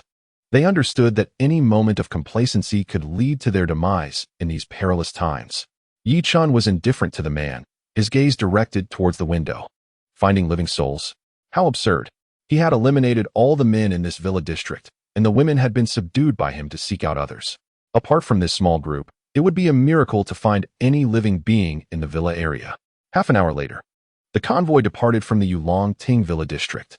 Traveling southward, they arrived at the Southern City Library after approximately 2 kilometers. The Southern City Library, established 30 years prior, was modest in size, comprising only 3 stories. Nevertheless, it could accommodate several hundred individuals without issue. The doors and windows had been reinforced with wooden planks and steel rods, and 2 vigilant men stood guard at the entrance, keeping a watchful eye on their surroundings. To Yi-Chun's astonishment, 2 armed men were stationed on the rooftop, one to the left and the other to the right, each observing the distant movements. Armed. It seemed these individuals were not so simple in origin. However, it made sense. Those capable of establishing survivor factions were typically no innocents. They were either tycoons or leaders of criminal organizations. Ordinary individuals rarely possessed such audacity and strength. "What are you staring at? Move." Huang Mao approached, forcefully pushing Yi-Chun. Embarrassed, Yi-Chun offered a sheepish smile and followed the group inside. "Brother, not much luck today, huh?" A guard at the entrance jested cheerfully. The leader, with a grim expression, complained, "Damn it, the number of deceased is increasing. Can you believe there's only 1 living person in this villa district? That's quite normal. But you certainly gathered a substantial amount of supplies, didn't you?" the guard remarked, eyeing the fully loaded van with a smirk. "Of course," the leader boasted. "It is still a villa district. Even if there's no one around, surely there are still resources?" Upon hearing this, the guard immediately flattered him, saying, "That's why it said you and the boss have such a good relationship. The boss always gives you the prime spots. It truly makes the brothers envious. With so many supplies, your group is bound to get rich again. By the way, brother, when will you bring the brothers along? This gatekeeping position has absolutely no future. Mixing with me is easy. Give me women, or at least quality goods. Do you have any?" the leader retorted disdainfully. The guard awkwardly shrank his neck. "Come on, brother. Don't joke. Your search team can't even score women. Where am I supposed to get them for you? And as for quality goods, the state heavily prohibited such items in the past, and now there's even less access. Then what's the point?" The leader shot the guard a disdainful glance and then led the group inside with purpose. From their conversation, Yi-Chun gleaned some understanding of the situation here. Search teams? Groups? Bosses? It appeared that the hierarchy in this place was quite distinct. Upon entering the first-floor hall, Yi-Chun was taken aback. The bookshelves had entirely vanished, replaced by a series of makeshift partitions surrounding the area. In the center, a large bonfire blazed, surrounded by a group of menacing figures. Nearby, several individuals, their limbs bound by iron chains, busily moved items or served tea to those standing. Upon his arrival, Yi-Chun instantly attracted the attention of the gathered crowd. The standing figures wore expressions of defiance, while the chained ones gazed at him with palpable sympathy, as if they were already aware of his impending fate. The leader did not linger but escorted Yi-Chun directly upstairs. The second floor mirrored the first, with a bonfire at its heart and small rooms surrounding it for habitation. However, upon reaching the 3rd floor, everything changed. The 3rd floor was divided into 2 distinct areas. The outer section housed a much larger and more opulent chamber. Peering inside revealed a row of cells, densely packed with dozens of prisoners. Muffled cries echoed from within, yet there was no foul odor, indicating that someone regularly attended to their sanitation. The leader did not guide Yi-Chun to the cells, but instead knocked on the door of the lavish outer chamber. "Knock. Knock, knock. Enter," came a steady male voice from within. Pushing the door open, Yi Chun was taken aback by the extravagant decor. What a life of indulgence. The chamber resembled a suite, featuring a beautifully crafted wooden American-style office at the front, with a door at the back presumably leading to a bedroom. A furnace stood prominently in the center of the room. Behind a solid wooden desk sat a rotund middle-aged man, gleefully devouring a plate of pig's knuckle. Chapter 148. Ascending to power, this man bore an uncanny resemblance to a fat pig, yet exuded a chilling and formidable presence. His aura hinted at being a third-level supernatural being, sending shivers down one's spine. "Boss," the leader spoke, his voice trembling slightly. The man wiped his hands with a napkin, his beady eyes narrowing as he regarded the leader and Yi Chun. "Is this the only one?" "Only this one from the Villa District," the leader stammered. Glancing at Yi Chun, "Though he may not be the cleanest type, he possesses delicate skin. I thought you might find him appealing, boss." Yi Chun's expression darkened at this remark. Damn, surely this rotund figure does not prefer men. Fortunately, the subsequent words of the corpulent man eased his anxiety. "Appealing? Nonsense," he thundered, slamming his hand on the table in fury. "What I need is someone capable. Can this coward even fight?" At this, Yi Chun's eyes gleamed with determination. In a sudden burst of energy, he lunged at the leader, tackling him to the ground, his fists raining down like a storm upon the leader's head. Yi Chun refrained from utilizing his supernatural powers, yet the leader had not anticipated this sudden aggression. Coupled with Yi Chun's already formidable strength, enhanced by the supernatural serum, the outcome was inevitable. In a moment of turmoil, the head brother found himself in a pitiful state, unable to move and crying out in distress. A glint of excitement flashed in Fat Pig's eyes as he shouted, "Stop!" At his command, Yi Chun immediately ceased his actions and respectfully stepped aside. "How dare you lay a hand on me? I will end you," the head brother fumed, leaping up to unleash his powers upon Yi Chun. "Stop!" Fat Pig bellowed. "You, a supposed ability user, cannot even defeat an ordinary person? Aren't you embarrassed?" "But there are no buts. Get out of my sight." The head brother, sulking with resentment, cast a fierce glare at Yi Chun before retreating in disgrace. Fat Pig approached Yi Chun, admiration evident on his face. "You possess impressive skills, young man. Have you trained?" Yi Chun responded with a wry smile. "Not extensively. I used to enjoy fitness and boxing. If I lacked any ability, I wouldn't have survived to this day." "Indeed. You are quite extraordinary," Fat Pig nodded. "What I need now is not a slave, but a capable young man like you." He gestured towards the window. "As you can see, the civility of society has crumbled. Only the strong can endure. If you serve me loyally, I can grant you everything you desire. So, what do you say? Will you join me?" Yi Chun's heart soared with excitement as he replied, "Of course. It is an honor to serve the boss." "Ha ha ha, splendid. You're a clever one, and I appreciate intelligence." Fat Pig waved his hand dismissively. "Now go. You will oversee the slaves for the time being. I will assign you useful tasks later." "Understood." Yi Chun strode out of the compartment, only to encounter the menacing head brother waiting outside. The head brother's head was pressed against the door, evidently eavesdropping. "You scoundrel!" He yanked Yi Chun by the collar and slammed him against the wall. "You're not a coward. Are you pretending to be one?" Yi Chun scoffed. "What's wrong with that? If I didn't have some skills, do you think I'd still be alive? The only survivor in that Villa District? I owe you thanks for bringing me here. Otherwise, I wouldn't have known how to survive on my own." "You!" The head brother's fury intensified, and he raised his fist, ready to strike Yi Chun. "Hold on." Yi Chun interjected playfully, "I am currently favored by the boss. If you dare to kill me, do you think the boss will spare you?" "You." The head brother was infuriated, feeling as if he had swallowed a bitter pill, unable to express his frustration. "Fine.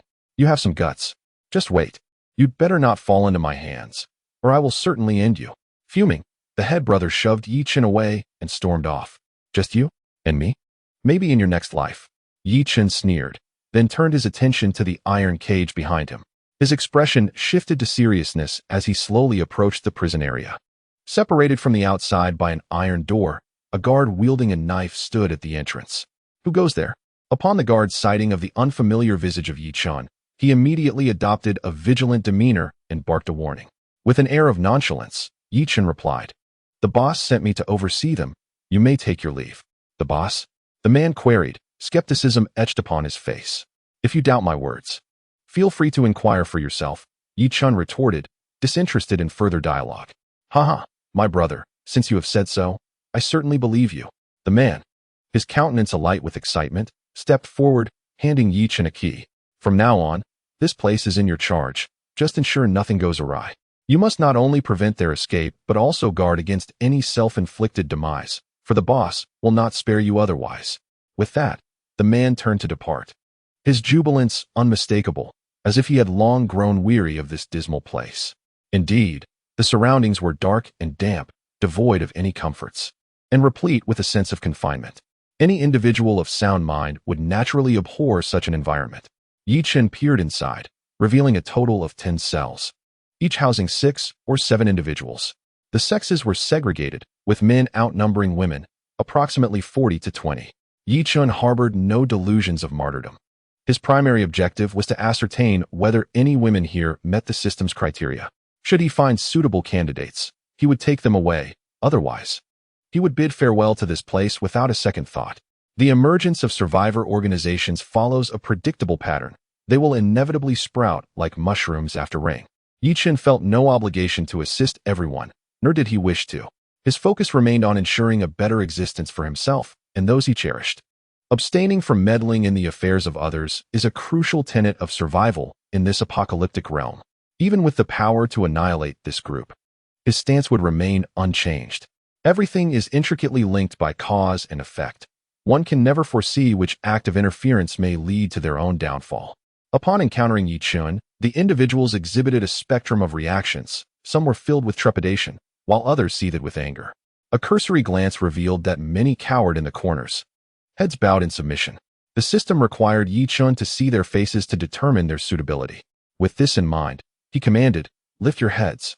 At his command, most complied, yet a few remained obstinately unresponsive. Yi Chen's expression darkened, and he warned, "I shall say this only once more. Raise your heads. Should you fail to do so, do not blame me for breaking your bones." His words finally instilled fear within them. Even those unafraid of death recoiled at the prospect of violence, and they all promptly raised their heads. Chapter 149, A Blood Feud from a Past Life. In the dim and oppressive confines of the cell, the gathered individuals turned their gaze toward Yi Chen. Their expressions varied. Some reflected fear, others anger and resentment. Yet the majority resembled lifeless husks. The latter, especially those who had raised their heads afterward, exhibited eyes devoid of emotion, akin to cold, unfeeling corpses. Yi Chen cast a sweeping glance over them, a wave of disappointment washing over him.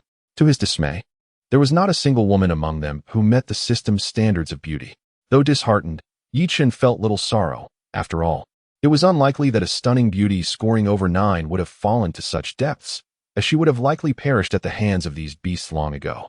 He turned to leave, for he was no saint and had no intention of concerning himself with the fates of these individuals. His only recourse was to safeguard his own well-being. However, just as Yi Chen was about to depart, a faint and incredulous voice caused his heart to skip a beat. "Yi Chen." He spun around abruptly, and there stood a familiar face before him, Wang Zhiyuan. In an instant, a surge of unbridled fury coursed through him. Gazing at the shadowy figure before him, Yi Chen felt as though he could cleave him into 1,000 pieces. Wang Zhiyuan was none other than the male confidant of Lan Yu, the very one who, in a past life, had conspired with her to bring about Yi Chen's demise. In fact, Yi Chen had foolishly cared for Wang Zhiyuan's child for a time. Considering the present moment, although Lan Yu had met her end, Wang Zhiyuan would never have the opportunity to impose such a burden on Yi Chen again. Yet, according to the twisted narrative of their past lives, these two had already been entangled long before the apocalypse descended upon them. Faced with this treacherous foe who had betrayed him, Yi Chen was consumed by an overwhelming hatred. In his previous life, Yi Chen had heard rumors of Wang Zhiyuan being kidnapped by a survivor organization, from which he had miraculously escaped. It appeared that the survivor organization he had spoken of was indeed this very place. At that moment, Wang Zhiyuan recognized Yi Chen as well. He erupted with joy, exclaiming, "No way, it really is you. How in the world did you end up here? Are you one of them?" Wang Zhiyuan was ecstatic, as though he had found a savior. After all, he lacked any memories of their past life, and was oblivious to the deeds Yi Chen had performed against Lan Yu. In his mind, Yi Chen was merely the pitiful sycophant of Lan Yu, while he himself, as her closest male friend, held an air of haughty superiority over Yi Chen. In the past, Yi Chen had been nothing more than a dog in Wang Zhiyuan's eyes. Although Yi Chen had occasionally defied Wang Zhiyuan's commands, Whenever Wang Zhiyuan threatened to stir trouble between him and Lan Yu, Yi Chen dared not resist. There was even an occasion when Wang Zhiyuan, inebriated, had stormed into Yi Chen's home, demanding that the slumbering Yi Chen rise to fetch him late-night snacks. At that time, Wang Zhiyuan had taken the opportunity to indulge with Lan Yu. Wang Zhiyuan believed that Yi Chen was unaware of all these transgressions. But long before Yi Chen met his end in his previous life, these very acts had been recounted by Wang Zhiyuan himself to humiliate him.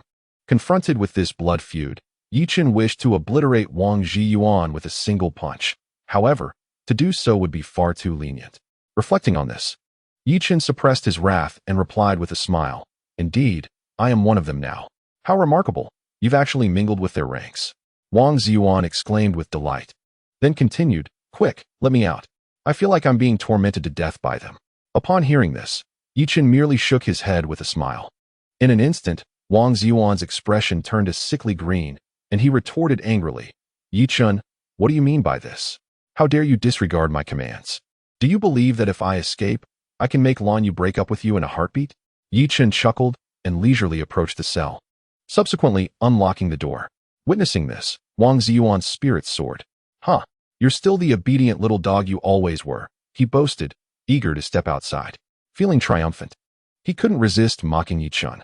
In the past, Yi Chen would have tolerated it, but now, that was an entirely different matter. The onlookers were filled with envy, admiring Wang Zhiyuan for encountering an acquaintance, especially one so subservient before him. Yet, in the next moment, they were rendered speechless. A sharp slap echoed through the air as Wang Zhiyuan was forcefully knocked to the ground, followed by Yi Chen's shoe pressing down harshly on his face. "Ah! Ah!" Wang Zhiyuan cried out in agony. "Yi Chen, let me go? You have the audacity to do this? Don't you want to be with Lan Yu anymore? Let me go?" Yi Chen maintained his pressure, leaning down with a cold smirk. "Wang Zhiyuan, are you a fool? Right now, you are merely meat on the chopping block, and I wield the knife. If you wish to live, you ought to humbly plead for mercy, rather than barking at me. Do you really think that if I were to end your life now, you would still see Lan Yu?" Yi Chen's words struck Wang Zhiyuan like a cold wave, leaving him despondent.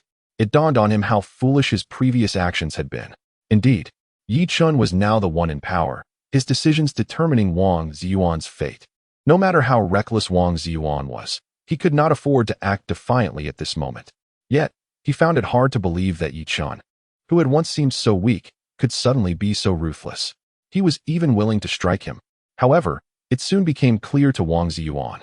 In this apocalyptic world, those who survived were not without merit, and those who had joined the survivor organization and risen to power were even less so. If Yi Chen were not sufficiently resolute, such a transformation would be impossible. Wang Zhiyuan attributed Yi Chen's change to the harsh realities of the apocalypse, unaware that Yi Chen's attitude towards him had fundamentally shifted beyond such circumstances. "I was wrong, brother Yi. Please, for Lan Yu's sake, spare me," Wang Zhiyuan pleaded pitifully. Yi Chen released his foot, sneering, "Is this how you plead for mercy? Yi Chen?" Wang Zhiyuan exclaimed in frustration, yet under Yi Chen's fierce gaze, he dared not utter another word. At long last, he rose unsteadily and knelt before Yi Chen. "Brother Yi, I was wrong." A deep sense of satisfaction surged within Yi Chen as he beheld his blood enemy, imploring for mercy. In that moment, the burdens of his past life were completely cast aside, and the notion of hatred was thoroughly exorcised from his heart. Yi Chen raised his hand, poised to send Wang Zhiyuan on his final journey. However, just then, the rotund figure of Fei Zhu emerged from the office, calling out to Yi Chen, "Bring 2 healthy individuals here. I have matters to arrange with you." Upon hearing this, Yi Chen halted his movements, casting a charming yet mischievous gaze at the kneeling Wang Zhiyuan. It appeared that the intrigue was yet to unfold. Chapter 150. The third dock without a moment's hesitation. Yi Chen seized the collars of both Wang Zhiyuan and another man, dragging them forward. No, don't pull me. I want to go." Wang Zhiyuan cried out in terror, and the other man echoed his pleas. Yi Chen paid no heed to their cries, pulling them into Fei Zhu's office. "Boss." Yi Chen was unaware of Fei Zhu's actual name, as he had not introduced himself, so he imitated the way others addressed him. Fei Zhu nodded and glanced at the 2 individuals Yi Chen was dragging, commenting, "These 2 fellows will suffice." At that moment, the head brother entered, glaring fiercely at Yi Chen.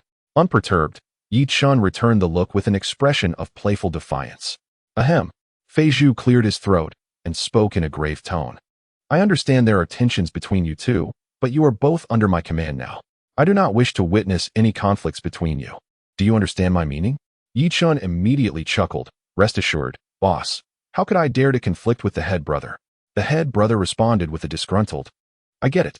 Fei Zhu observed the two, evidently dissatisfied with the head brother's demeanor. However, given that the head brother was a second-level ability user and Fei Zhu's right-hand man, as well as having familial ties to him, Fei Zhu refrained from further criticism. He waved his hand dismissively, stating, I shall not waste words. The Xia family is pressing for results, so I need you both to go out and capture individuals immediately. If you fail to apprehend 10 before sunset, you are well aware of the consequences. The Xia family? Yi Chen suddenly comprehended the situation. It appeared that the head brother and his associates were the Xia family's enforcers. After all, providing experimental subjects for the Xia family's research into artificial ability potions necessitated a multitude of test subjects for human experimentation. Yi Chen had not anticipated that Fei Zhu and his crew were working for the Xia family. Fei Zhu, turning to Yi Chen, continued, This is your first task, ordinarily. I would not send a novice like you, one without abilities, out so soon. Thus, this serves as both an opportunity and a trial for you. If you perform admirably, I shall certainly reward you with greater responsibilities. However, should you falter, you are aware of the repercussions. Yi Chen felt a surge of frustration bubbling within him. He was acutely aware that Brother Two had brought him back, and his subsequent re-employment had irked Brother Two. How could he possibly embark on missions alongside Brother Two under such circumstances? Wasn't it true that Brother Two could eliminate him in countless ways at any moment? Yi Chen found it hard to believe that Fat Pig was oblivious to this reality. The notion of performing well seemed less about actual competence and more about whether one could survive in Brother Two's presence.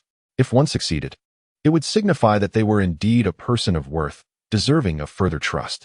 Conversely, failure would merely result in the demise of an inconsequential individual. As long as no supernatural beings perished, Fat Pig would hardly consider it a significant loss. A cold smile crept across Yi Chen's heart. What Fat Pig ought to contemplate was not how he could survive, but rather how Brother Two could continue to thrive. At that moment, Fat Pig continued. Your destination this time is the third wharf of Linjiang. The Xia family has reported that numerous individuals have been active in that area. A jolt of alarm surged through Yi Chen upon hearing that location. The third wharf of Linjiang? That name was etched in his memory with utmost clarity. It wasn't due to any past visit, but rather because, in his previous life, the first wave of zombies had surged forth from that very wharf. Moreover, considering the timeline, while the zombies had yet to emerge, it was certain that their numbers had already begun to swell. Brother Two, brimming with confidence, believed this mission would be exceedingly simple. Yi Chen couldn't help but smirk inwardly. He was quite curious to see if Brother Two would still be smiling when confronted with the horde of zombies. Downstairs, Brother Two tossed Wang Ziyuan and his companion into the van and then turned to face Yi Chen. His gaze was menacing, laced with amusement, as he remarked, Kid, did you ever think you'd fall into my hands so swiftly? Brother Two, we are merely serving the boss. It's not about falling into anyone's hands, Yi Chen replied, feigning ignorance. Huh, still playing coy are we? Brother Two's tone turned sinister. Don't worry, we'll see. If I manage to bring you back alive, I'll call you brother from now on. With a grand gesture, he revved the engine and the vehicle lurched away from the library. Seated in the passenger seat, Yi Chen closed his eyes, feigning sleep. Behind him, Wang Ziyuan and his companion were scanning their surroundings with furtive glances, clearly plotting an escape. Yi Chen paid them no mind. The vehicle was cruising at over 100 miles per hour. If they dared to leap from the moving car, their fate would surely be dire. Fortunately, they were not foolish enough to make that choice. Half an hour later, they arrived at the third wharf of Linjiang. The wharf housed dozens of warehouses, characteristic of an old-fashioned manual dock rather than a modern mechanized one. Before the apocalypse, the workforce here was conservatively estimated to be in the thousands. Even after such a long time since the world had changed, it was not surprising to find that some lives still lingered within. However, to be cautious, the leader refrained from allowing the convoy to directly enter the dock area. After all, the individuals within possessed considerable resources and could potentially form rival factions. If they were to surge in indiscriminately, it could provoke a swarm of trouble. The leader turned to Yi Chen and commanded, "Take those two lackeys to scout ahead." Yi Chen retorted, "Damn it, am I truly being set up?" It dawned on him that the plump figure intended for him to lead two subordinates into danger. It seemed the leader had also recognized the likelihood of rival factions lurking within the warehouse, hence the need for scouts. It was worth noting that when the leader's group ventured to the villa district, no one had been sent ahead. Yi Chun did not refuse. He delivered a harsh kick to the backsides of Wang Ziyuan and the other man, urging, "If you wish to survive, move forward." The two, unable to hesitate, immediately advanced. After all, scouting might not lead to death, but failing to proceed would undoubtedly result in their demise. Moreover, they had yet to encounter anything terrifying, and their fear was somewhat subdued. Wang Ziyuan and the other man forged ahead, with Yi Chun trailing approximately 3 meters behind, while the others followed at a distance of about 10 meters. Throughout the journey, Yi Chun opened several warehouses and searched various dormitory buildings, yet found no signs of life. Nevertheless, he discovered traces of relatively recent human activity. From these indications, it was evident that this place had been inhabited since the apocalypse.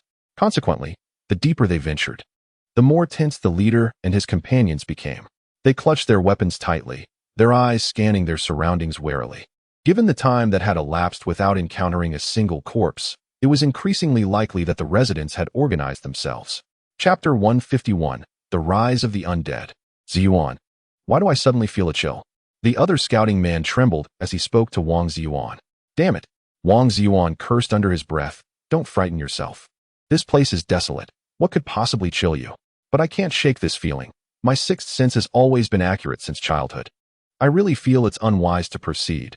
The man's voice quivered, nearly breaking. Silence. Wang Ziyuan shot a fierce glare at the man. Is it unwise to move forward? Do you dare retreat? If we take a single step back, those bastards behind us will surely tear us apart. The man gulped nervously, casting a glance behind him at the menacing figures of Yi Chun and the leader, then grimaced as he turned back. Moving forward might lead to uncertainty, but retreating was a certain death. Do not fear, listen to me. Wang Ziyuan grasped the man's arm tightly, casting a furtive glance towards Yi Chun and the others, who were still some distance away. He turned back and said, I have been to this dock before. There are usually no less than 1,000 workers here. Although many must have perished after the apocalypse, it is reasonable to assume that several hundred still remain alive. I have communicated with the dock workers here. Most of them are quite honorable migrant laborers. They are not bad people. Once we spot someone, we will immediately make a run for it. They will surely come to our aid. However, the man expressed his fear. But brother, they are capable of supernatural abilities. How can those laborers possibly contend with them? Are you foolish? Wang Ziyuan retorted angrily. If those workers have survived to this day, it is certain that some possess abilities as well. Moreover, there are hundreds of laborers, while they have merely a dozen or so. Even if they are formidable, can a mere dozen contend with over 100? This is our only chance to escape. Do not falter. Upon hearing this, a resolute gleam flashed in the man's eyes. All right, I will follow you, Ziyuan. If we are to perish, let us face it head on. The banter between the two, though inaudible to brother and the others who were several meters behind, was crystal clear to Yi Chun, who stood merely 3 to 5 meters away. Yi Chun smiled, charging at them upon sight. How delightfully audacious. Someone's coming. At that moment, Wang Ziyuan suddenly exclaimed, as he spotted a wavering figure beside the warehouse. Wang Ziyuan and the man exchanged ecstatic glances and immediately dashed towards the two individuals. Seeing this, Yi Chun did not intervene, nor did brother and the others. How does one scout? This is how it is done. Brother and the others had anticipated that these two would make a break for it. Their reckless dash not only revealed the stranger's disposition, but would also inevitably attract attention, allowing them to gauge the number and strength of their opponents. Thus, their escape served a purpose, merely the existence of the most humble ants in this apocalyptic world. They could not escape brother's control. Their misguided attempt to flee was precisely what was desired. Wang Ziyuan and his companion, akin to drowning men grasping at a straw, rushed towards the figure. Help! Help! Someone is coming to kill you, help! They shouted as they ran, but the figure paid them no heed. Yet the two cared little. That figure was their sole avenue of retreat, and they had to reach it. However, the closer they drew, the more they sensed something amiss. Why were the person's clothes so tattered? In such frigid weather, why were they still clad in summer attire? Moreover, why did their skin appear mottled with bruises, swaying as if inebriated? Even behind him, numerous dried bloodstains lingered, as if a foul odor wafted through the air. They were perplexed. Yet none dared to dwell on the horrific implications. At last, Wang Ziyuan and his companions dashed within 3 meters of the shadowy figure. Just as they yearned to leap forward and pounce upon him, the figure suddenly turned. What sort of visage was that? The skin was a ghastly yellow tinged with black. The lips curled back, revealing purplish hues, and half of the cheek was missing, exposing writhing maggots amidst decaying teeth. In the darkened eye sockets, one eye was grotesquely torn, while the other dangled precariously outside its cavity. With a chilling hiss, upon seeing the two, the figure spread its arms and unleashed a terrifying roar, its already horrifying face contorting further into a frenzied grin that sent shivers down their spines. In that instant, the two felt a warm rush between their legs. A nauseating stench emanated from beneath them. Their legs trembled uncontrollably, and their flushed cheeks visibly paled. They attempted to flee, yet their legs felt as if cast in lead, shaking uncontrollably to the point of numbness. They longed to scream, but their throats felt constricted, a suffocating sensation causing their heads to swell. Zombies! Finally, it was a shout from Brother Two and the others that jolted the terrified duo back to control of their faculties. Zombies! Zombies! Curse it! They frantically turned and bolted. Yet they were no match for the undead. Even the most feeble of level 1 zombies could move at speeds rivaling that of a sprinter. However, in the adrenaline-fueled moment of life and death, their pace briefly matched that of the zombies. Brother Two and his companions had never encountered such creatures. Even though they were level 2 abilities users, and some bore firearms, fear gripped them, compelling them to flee in terror. As for Yichen, he had already scaled a wall and perched atop a warehouse during the chaos. Level 1 zombies were clumsy. They could only pursue and bite, incapable of bending or climbing. Thus, as long as one remained on the ground or ascended to a higher place, the zombies posed no threat. But lying on the ground was beneath his dignity. A person of Yichen's stature could not stoop so low. Such disgrace. Yet this simple logic eluded Brother Two and his group. They were solely focused on escaping, oblivious to Yichen's presence. Yichen nonchalantly retrieved a small stool and popcorn from his system space, settling atop the rooftop to enjoy the spectacle. From his vantage point, he observed that the commotion had attracted other zombies from within the warehouses. A glance revealed that there were over 1,000 zombies. It seemed that everyone here had succumbed to the transformation. Moreover, the zombies were beginning to coordinate their movements, threatening to encircle Brother Two and his companions. Their situation was dire. Chapter 152. The zombie staircase. It is over. They are about to catch up. What should I do? What about Brother Ziyuan? The adrenaline within the man and Wang Ziyuan began to wane, their pace gradually diminishing. As their speed slackened, the zombie drew ever closer. The man was terrified, tears streaming down his face, while a glint of ruthlessness flickered in Wang Ziyuan's eyes. What to do? Naturally, it is a matter of your demise for my survival.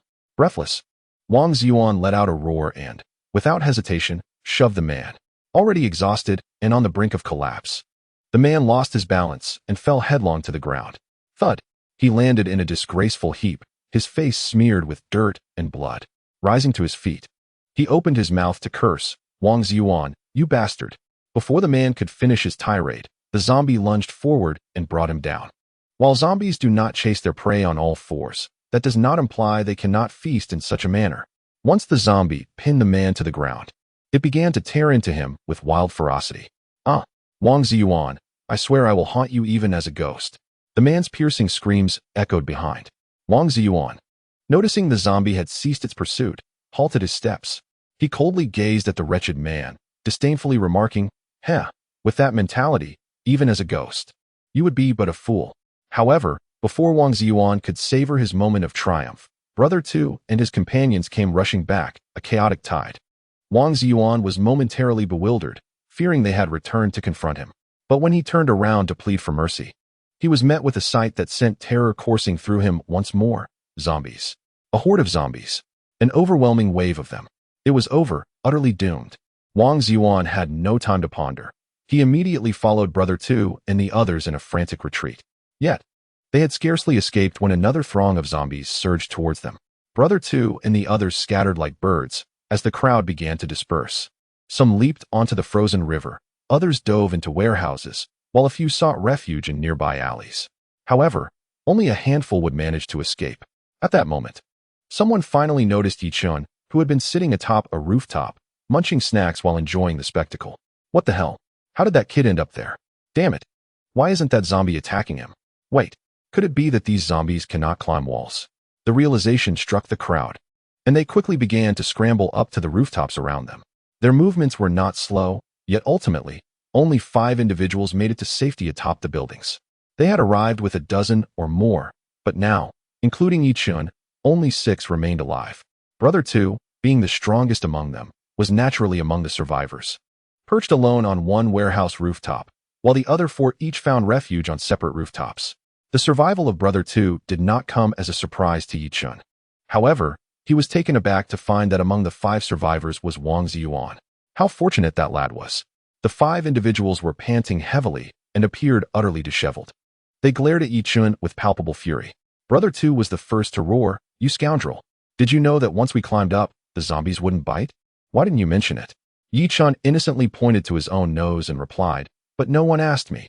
A burst of indignation nearly caused Brother 2 and the others to spit blood. "Damn it! Just because I didn't ask you, you wouldn't say anything? So many of my brothers died in vain. Can you compensate for their lives?" Yichun suddenly chuckled coldly. "Brother 2, are you truly that foolish? You came here vowing to kill me. Do you truly believe I would offer you a warning? You didn't even realize such a simple fact that climbing up would prevent bites, yet you dare to blame me? You." Brother 2's face turned crimson with rage. "Just you wait. If I don't kill you, I shall be your pet. Is that so?" Yichun laughed, gesturing towards the horde of zombies surrounding Brother 2 in the warehouse. "Perhaps you should first contemplate how to escape from here." Brother 2's expression darkened as he ignored Yichun and focused his gaze on the mass of zombies below. He was uncertain whether he could fight his way out. But instinctively, he felt that he was no match for these creatures that appeared more monstrous than any nightmare. The portrayal of zombies in films had indeed instilled a deep fear. Yet, the reality was just as daunting. For ordinary people, zombies were indeed formidable foes. However, for those with supernatural abilities, zombies and mutated beasts were not fundamentally different. Supernatural beings were immune to the toxins of zombies, preventing them from turning upon being bitten. Thus, dying from a zombie bite and becoming one, or being killed by a mutated beast and subsequently transforming into a zombie, bore no distinction. The terror surrounding zombies stemmed entirely from their horrifying appearance. Yet, for those who had endured the trials of the apocalypse for an extended period, they would much prefer to encounter zombies rather than mutated beasts. This was because the individual capabilities of zombies were quite weak.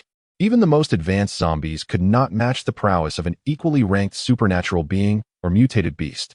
Nevertheless, zombies were the most dreaded entities for cities and fortresses. They preferred to confront mutated beasts instead of zombies.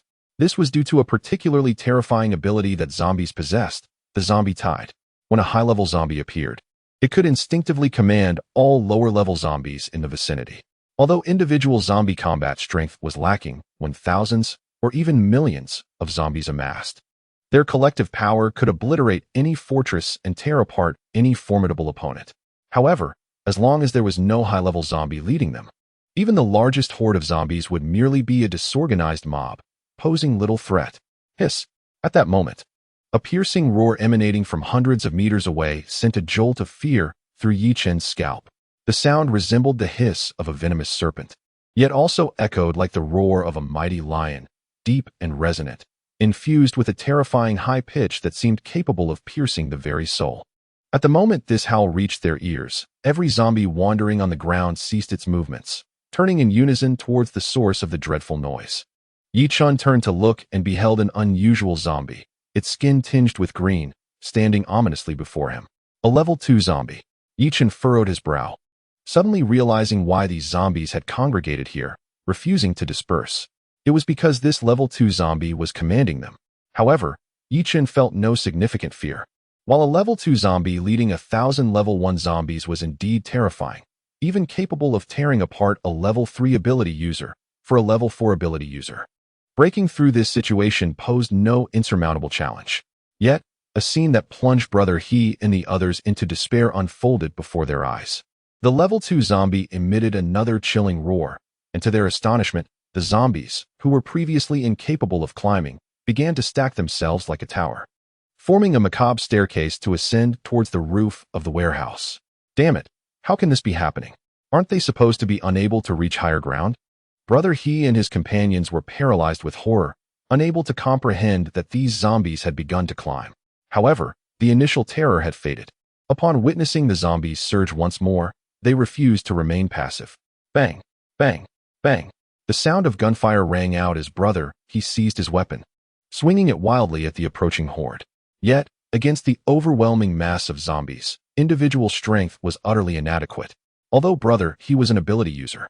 He was merely at level 2, and in the face of a throng of zombies, he felt utterly powerless. Damn it! At this rate, we're all going to die? He shouted desperately, scanning for a way to turn the tide. However, when his gaze fell upon Yi Chun, he was struck dumb with astonishment.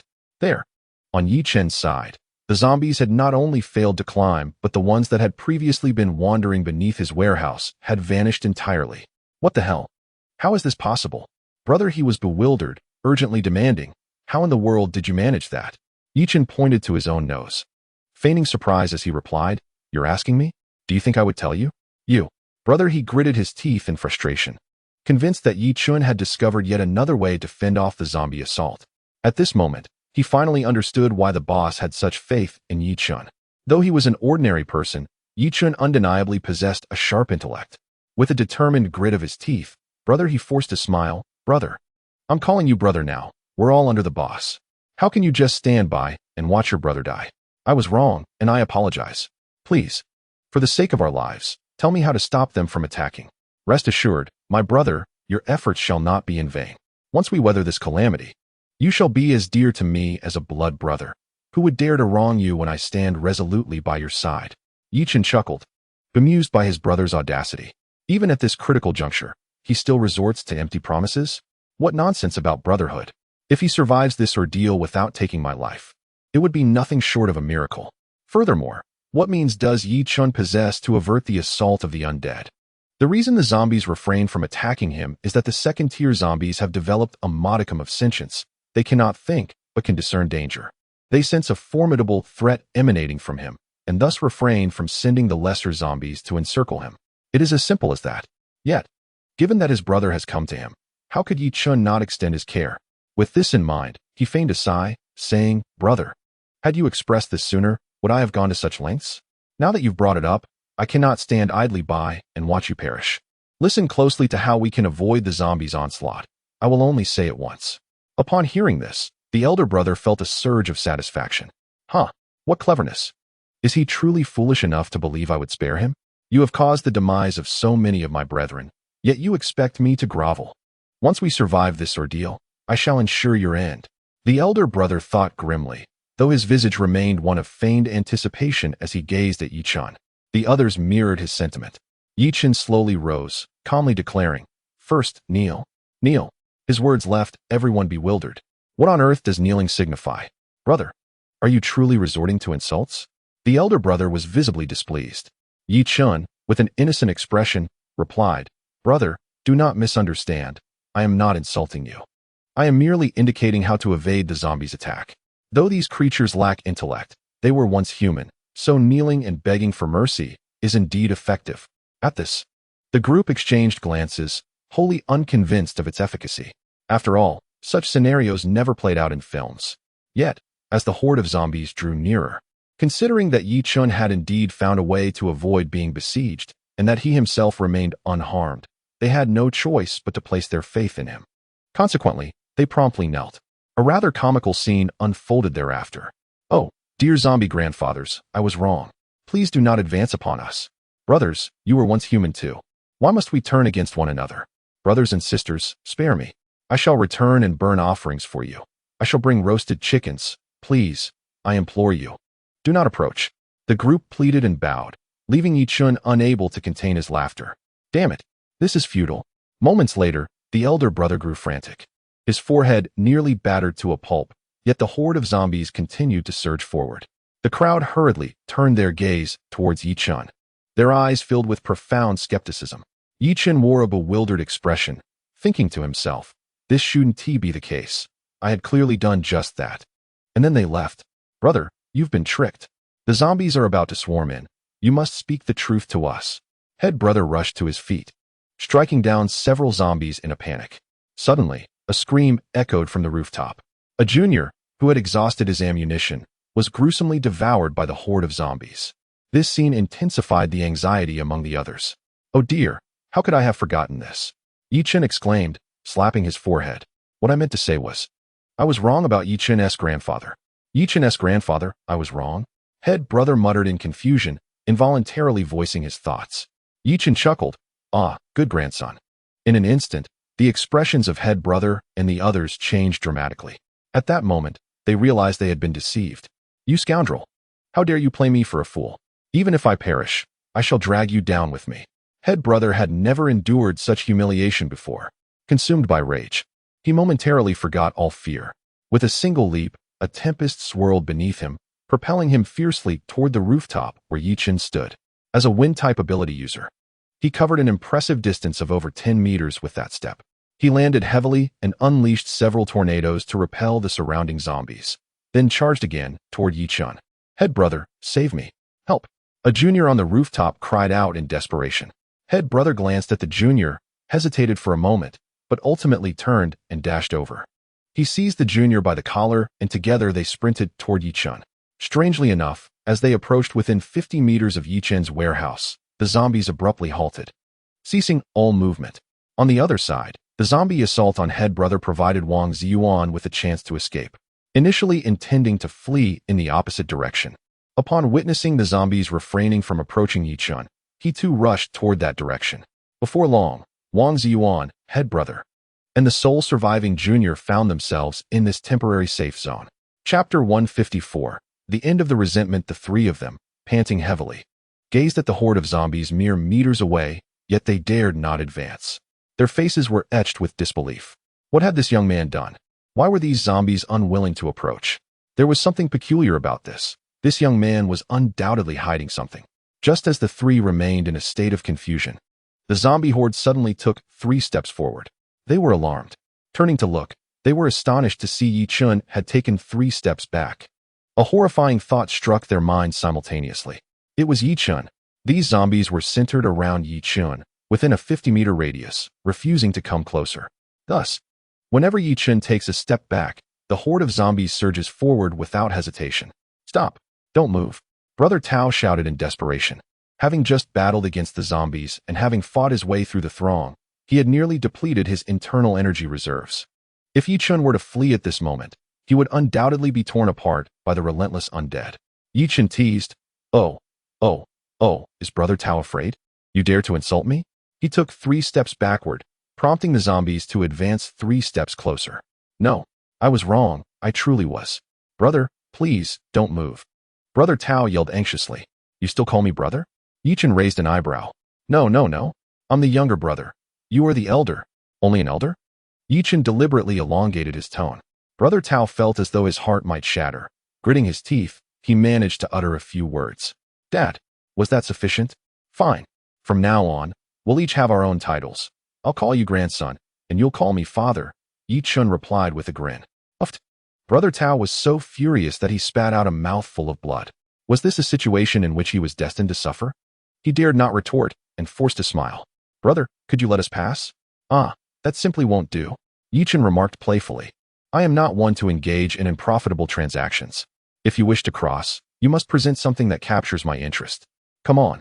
You 3 can begin your performance now. Yi Chen settled back onto his stool, pulling out a soda and popcorn to enjoy. I'll go first. Wang Ziyuan rushed forth, attempting to ingratiate himself. Brother Chen, we are old acquaintances. I am the best friend of Yeya. If you save me, I promise to persuade her to be with you forever. Yi Chen, Brother Tao, younger brother. Ha! Brother Tao and the younger brother nearly burst into laughter. Are you out of your mind? Do you not realize that the greatest hatred a man harbors is towards his woman's male friend, and you dare to mention that? Are you seeking a swift demise? Brother Tao's words drained all color from Wang Ziyuan's face. He still attempted to manipulate Yi Chen as he had done previously, forgetting the gravity of the current situation. His previous physical confrontations with Yi Chen were precisely due to his status as a male friend. Observing Wang Ziyuan, who now resembled a frightened dog, Yi Chen sneered. Wang Ziyuan, I once thought you were rather clever, but it appears you are nothing but a fool. What I wish to convey, that bald man has already articulated for me. Allow me to remind you that Lan Yu has long since met her demise at my hands. Do you understand? Upon hearing this, Wang Ziyuan's complexion turned as pale as wax, his heart plummeting into despair. Dead? killed by Yi Chun. It was well known that Yi Chun had a passion for fitness, while Wang Ziyuan was merely a delicate pretty boy, sporting permed hair and fond of dressing up like a K-pop star. In truth, Yi Chun could have effortlessly dispatched Wang Ziyuan at any moment had he so desired. Wang Ziyuan's ability to manipulate Yi Chun stemmed entirely from Yi Chun's profound love for Lan Yu, which rendered him hesitant to take action against him. However, without Lan Yu, Wang Ziyuan would be utterly insignificant in Yi Chun's eyes. Previously a mere waste, he would now be nothing more than the refuse of refuse. I was wrong, Brother Chun. I was wrong. I have never done anything to betray you. It was all that Lan Yu's fault. She seduced me. He lamented. She is nothing but a promiscuous woman, sleeping around with countless men. I am innocent, truly innocent. Wang Ziyuan was acutely aware that if Yi Chun were to kill Lan Yu, it would undoubtedly be due to the revelation of her infidelity. He feared that Yi Chun might also discover his illicit affair with Lan Yu. Given this, it would be wiser for him to confess early and shift the blame onto the deceased Lan Yu. As he witnessed Wang Ziyuan teetering on the brink of despair and begging for mercy, a wave of sorrow washed over Yi Chun. Lan Yu, this is the man you so desperately adored. In the end, he shifts all the blame onto you. Yi Chun reflected on his past life, when he too was surrounded by zombies and mutated beasts. Lan Yu and Wang Ziyuan had once looked down upon him, much like he now gazed upon Yi Chun trapped within a divine encirclement. How proud they had been in those days, far removed from the current state of disarray. A sense of unexplainable satisfaction surged within Yi Chun, a sweet vengeance fulfilled. He turned to his subordinate beside Brother Tu and commanded, "You shall sever his manhood and cast it into the horde of zombies. In doing so, you may secure your own survival." Upon hearing this, the subordinate was filled with exhilaration and immediately rushed toward Wang Ziyuan.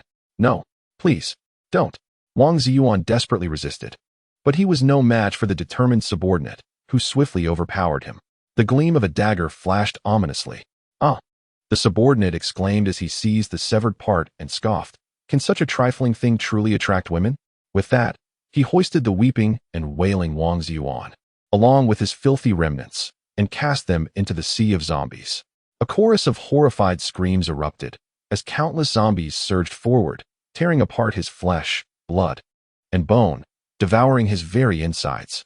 This was undoubtedly the most wretched demise imaginable, far more despairing than exposure to venom.